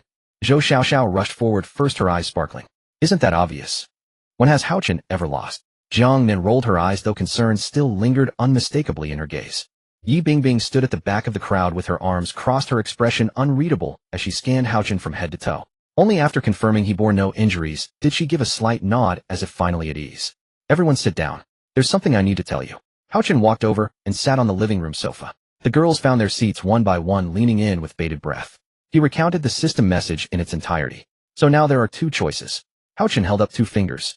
First, proceed to the next area. There are stronger rule monsters and higher grade materials, but also greater danger. Second, stay here. The system will no longer bring in other survivor teams. This area becomes our exclusive space. We can make a home here. After he finished speaking, several seconds of silence fell over the living room. Then all eyes turned simultaneously to Haochen. Yi Bingbing spoke first, her tone as calm as ever. You're the captain. It's your decision. But... Yi Bingbing paused, her hand unconsciously resting on her lower abdomen. I think it's not advisable to take any more risks right now. Lin Nuanyuan nodded, along a faint blush coloring her cheeks. I've really been feeling different lately. Always sleepy, and I keep wanting to throw up. Me too. Zhou Xiaoxiao raised her hand. I felt nauseous this morning. I thought it was because I ate too much yesterday. Teacher Qin Mingyao cleared her throat lightly. As the only adult present, she adjusted her glasses and spoke in a gentle but serious tone. Haochen, from a teacher's perspective, now truly isn't the right time to continue taking risks. The girls' physical conditions speak for themselves, and our current living conditions are already quite good. We have food, drink, and shelter. There's no need to rush to the next area. Besides, Qin Mingyao also placed her hand on her slightly rounded lower abdomen. This teacher is carrying your child as well. The other girls chimed in agreement, one after another. Haochen looked at their concerned faces, warmth surging within his chest. He already knew exactly how to choose. Then we stay? Haochen smiled, his tone relaxed yet resolute. Rather than risking danger, it would be far better to stay here and enjoy life alongside you beautiful girls. Besides, the system never said we couldn't go later. Let's conserve our strength first, and once we're strong enough, we can consider the next step. Yage, Zhou Xiaoxiao cheered first. Lin Nuanyuan also broke into a smile, leaning against Haochen's shoulder. Yi Bingbing's lips curved into an almost imperceptible arc. She turned and headed toward the kitchen. Then Zheng Jie and I will prepare dinner. Before leaving, Haochen handed her a bottle of nectar, that which Elder Mir had bestowed upon him. Haochen had briefly learned of its purpose to stimulate male and female hormones within the body, commonly known as something that could invigorate men and awaken women's desires. He had observed that everyone's affection value had already remained above 90. Taking advantage of this mealtime, perhaps tonight, could bring considerable progress. Primitive tribe dusk. When Haochen returned to the tribe with Misu and Milan, Mir was already waiting anxiously at the entrance. Seeing Haochen's figure appear on the horizon, Mir trembled with excitement. Lord Haochen. Mir hurried forward, scrutinizing Haochen from head to toe. Only after confirming he was unharmed did his eyes well up with tears. You really did it. It was merely a guardian beast. Nothing major. Hao-Chen waved his hand casually. Mir took a deep breath and suddenly sensed the aura emanating from Hao-Chen. It was far more powerful and concentrated than before, as though he had ascended to an entirely new level. Is this what a god feels like? Mir sighed inwardly then bowed deeply. Lord Hao-Chen, you are the savior of our cat tribe. Throughout this life and the next we can never repay your kindness. Misu and Milan had already linked arms with Hao-Chen on either side, their faces glowing with pride and happiness. Let's go inside. Hao-Chen patted Mir on the shoulder and walked into the tribe. After taking a seat in the thatched hut and taking a sip of fruit wine, Hao-Chen briefly recounted the matter of the system message. So in other words, I can choose to stay here or go to the next area? Hao-Chen set down his wine cup and looked at Misu and Milan beside him. But after thinking it over, I've decided to stay. Mir was stunned. Lord Hao-Chen, you're not leaving. You've decided to abandon your future and stay here to protect us. More or less, yes. So no, I'm not going. Hao-Chen nodded. The next area may be more exciting, but I need to consider the people right in front of me. He reached out and gently stroked Mrs. Cat ears, then pinched Milan's cheek. I don't want to be a man who abandons women in danger. Since we have the conditions to live well now, let us do just that. Upon hearing this, Mir's lips quivered several times and finally, he burst into tears. A burly cat tribe chieftain cried like a child. Lord Hao-Chen, what have I done to deserve such kindness? He wiped his tears, then suddenly turned to face Misu and Milan, his voice growing serious. Misu, Milan, did you hear that? Misu and Milan nodded in unison. Tonight, serve Lord Hao-Chen well. Mir swept his hand decisively, his tone leaving no room for argument. Serve him until Lord Hao-Chen is satisfied. Understood. Understood. The two sisters answered in unison, their faces flushed, yet their eyes shining with anticipation rather than resistance.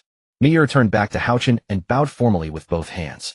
Lord Hao-Chen, from today onward you are the true master of the cat tribe. These two girls, you may do as you wish with them. Do not hold back. Hao-Chen could only shake his head with a wry smile, but he made no move to refuse. The night was as dark as ink, with moonlight streaming through the floor-to-ceiling windows of the villa into the bedroom, spreading a layer of silvery frost across the floor. Hao-Chen leaned against the headboard, enveloped by an unprecedented tenderness. Yi Bingbing rested against his chest, her cascading black hair scattered across his shoulders and the pillow. The face that was usually as cold as ice now carried an intoxicating flush. Fragrant sweat slid down her forehead. Hao-Chen. Her voice was as soft as spring water, showing none of the aloof demeanor typical of the campus beauty.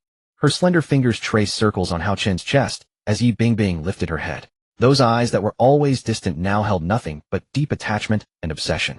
Don't ever separate from me in this lifetime, okay? She whispered softly, her tone carrying a vulnerability she had never shown before. I don't want to be apart from you anymore. After spending these days together, I have realized that I simply cannot live without you. Hao-Chen reached up to brush away the stray hairs from her forehead, his fingertips gently caressing her cheek.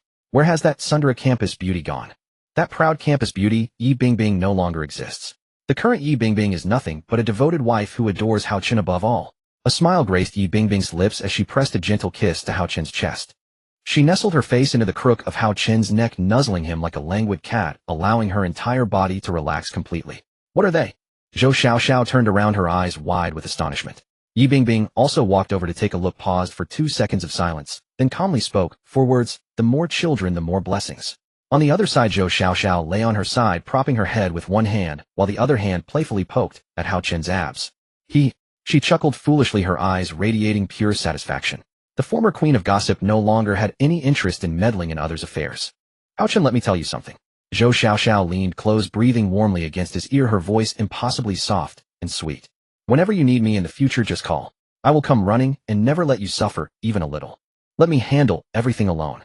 She blushed immediately after speaking, but still stubbornly lifted her head, gazing at Hao-Chen with bright, expectant eyes. Hao-Chen pinched her nose and smiled. Then you must keep your word. Absolutely. Zhou Xiaoxiao puffed out her chest, her figure swaying gently with the movement. I, Zhou Xiaoxiao, always keep my promises. Meanwhile, Bai Lu lay quietly on the other side of Hao-Chen. Instead of sweet words, she simply held his hand, their fingers interlaced, letting warmth pass between their palms. Fatigue lingered at the corners of her eyes, yet her smile could not be suppressed. At the foot of the bed, the two sisters Misu and Milan sat demurely like 2 docile kittens. Traces of their earlier intimacy still remained upon them, but they paid no mind to tidying themselves, their full attention fixed on Hao-Chen. Misu gently made her way to the head of the bed, reaching out to softly stroke Hao-Chen's cheek. Her fingertips were slightly cool, their texture as tender as fine silk. Master Hao-Chen. She called softly, her hair cascading down as the tips brushed against his forehead and nose, releasing a delicate fragrance. Milan also leaned in, propping her chin with her hand from the other side, tilting her head as she gazed at Hao Chun, her feline eyes brimming with adoration and worship. Mimicking her older sister, she traced his features with her fingertips, her movements as gentle as if touching an extraordinary treasure. "Were you weary from battle today?" Milan asked quietly, her voice thick with concern. "Shall I give you a shoulder massage?" Before Hao Chun could respond, a faint sound came from outside the door. A rustling noise like someone pacing in the corridor rather than simply passing by. Hao Chun listened intently, a slight smile forming on his lips. "What is going on outside?" Yi Bingbing had also heard the commotion and lifted her head, a hint of confusion in her eyes. Zhou Xiaoxiao, the most curious of them all, threw on a coat and tiptoed to the door, cracking it open just enough to peek outside. Her mouth fell open in an O shape. Wow! In the corridor, the girls had formed a long line. Lin Nuanyuan stood at the front, still holding a cup of warm milk, sipping it slowly against the wall, her face wearing an expression of both nervousness and anticipation. Behind her was Zheng Jia, then teacher Qin Mingyao, followed by Wang, Shuizhang Yayasong, Jia, Li Qingke, Su Qing Tangkiki. One after another, standing in neat order, so quiet that barely a sound could be heard. Zhou Xiaoxiao was taken aback for a moment before bursting into laughter, glancing back at Hao Chun with a mischievous wink. "Hao Chun, take a good look at the trouble you've caused." Hao Chun leaned against the headboard, gazing at the line of girls at the door, then at the ones beside him who had been acting so sweetly moments before. A sense of unreality washed over him. Over half a year ago, he had been an invisible, ordinary student at school, his greatest daily worry being what to eat for lunch. And now, moonlight poured through the window like water, while the interior glowed with warm amber light. Yi Bingbing rested her head on his shoulder. Zhou Xiaoxiao lay across his lap, Bai Lu held his hand, and Mi Su and Mi Lan nestled against him on either side. Outside the door, a long line waited patiently. Each one willing, each one filled with expectation. "Master Hao Chun." Milan spoke up suddenly, her voice soft. "Father instructed us to serve you until you are completely satisfied. So tonight, please do not hold back." Mi Su blushed and nodded, her fingers lightly tracing patterns on Hao Chun's palm. "We will stay by your side forever." Hao Chun drew a deep breath and slowly exhaled. He gazed at the moon through the window, finding its light unusually gentle this evening. Then, he smiled, his voice low and tender. "Let us take them one at a time." From the corridor came muffled gasps and stifled giggles. Lin Nuanyuan nearly spilled her milk, fumbling to steady the glass as her face burned crimson to the tips of her ears. Teacher Qin Mingyao adjusted her glasses behind them, a faint smile playing on her lips as she softly said, "Line up properly. No cutting in line." One by one, the lights in the villa went out except for one that burned well into the night. And the bottle of blue nectar gifted by Miller had already been consumed by the girls. The heat coursing through their bodies seemed to whisper that this would be a sleepless night. Watching the devoted and tender girls beside him one after another, a thought surfaced in Hao Chun's mind for the very first time. "It feels so good to stay."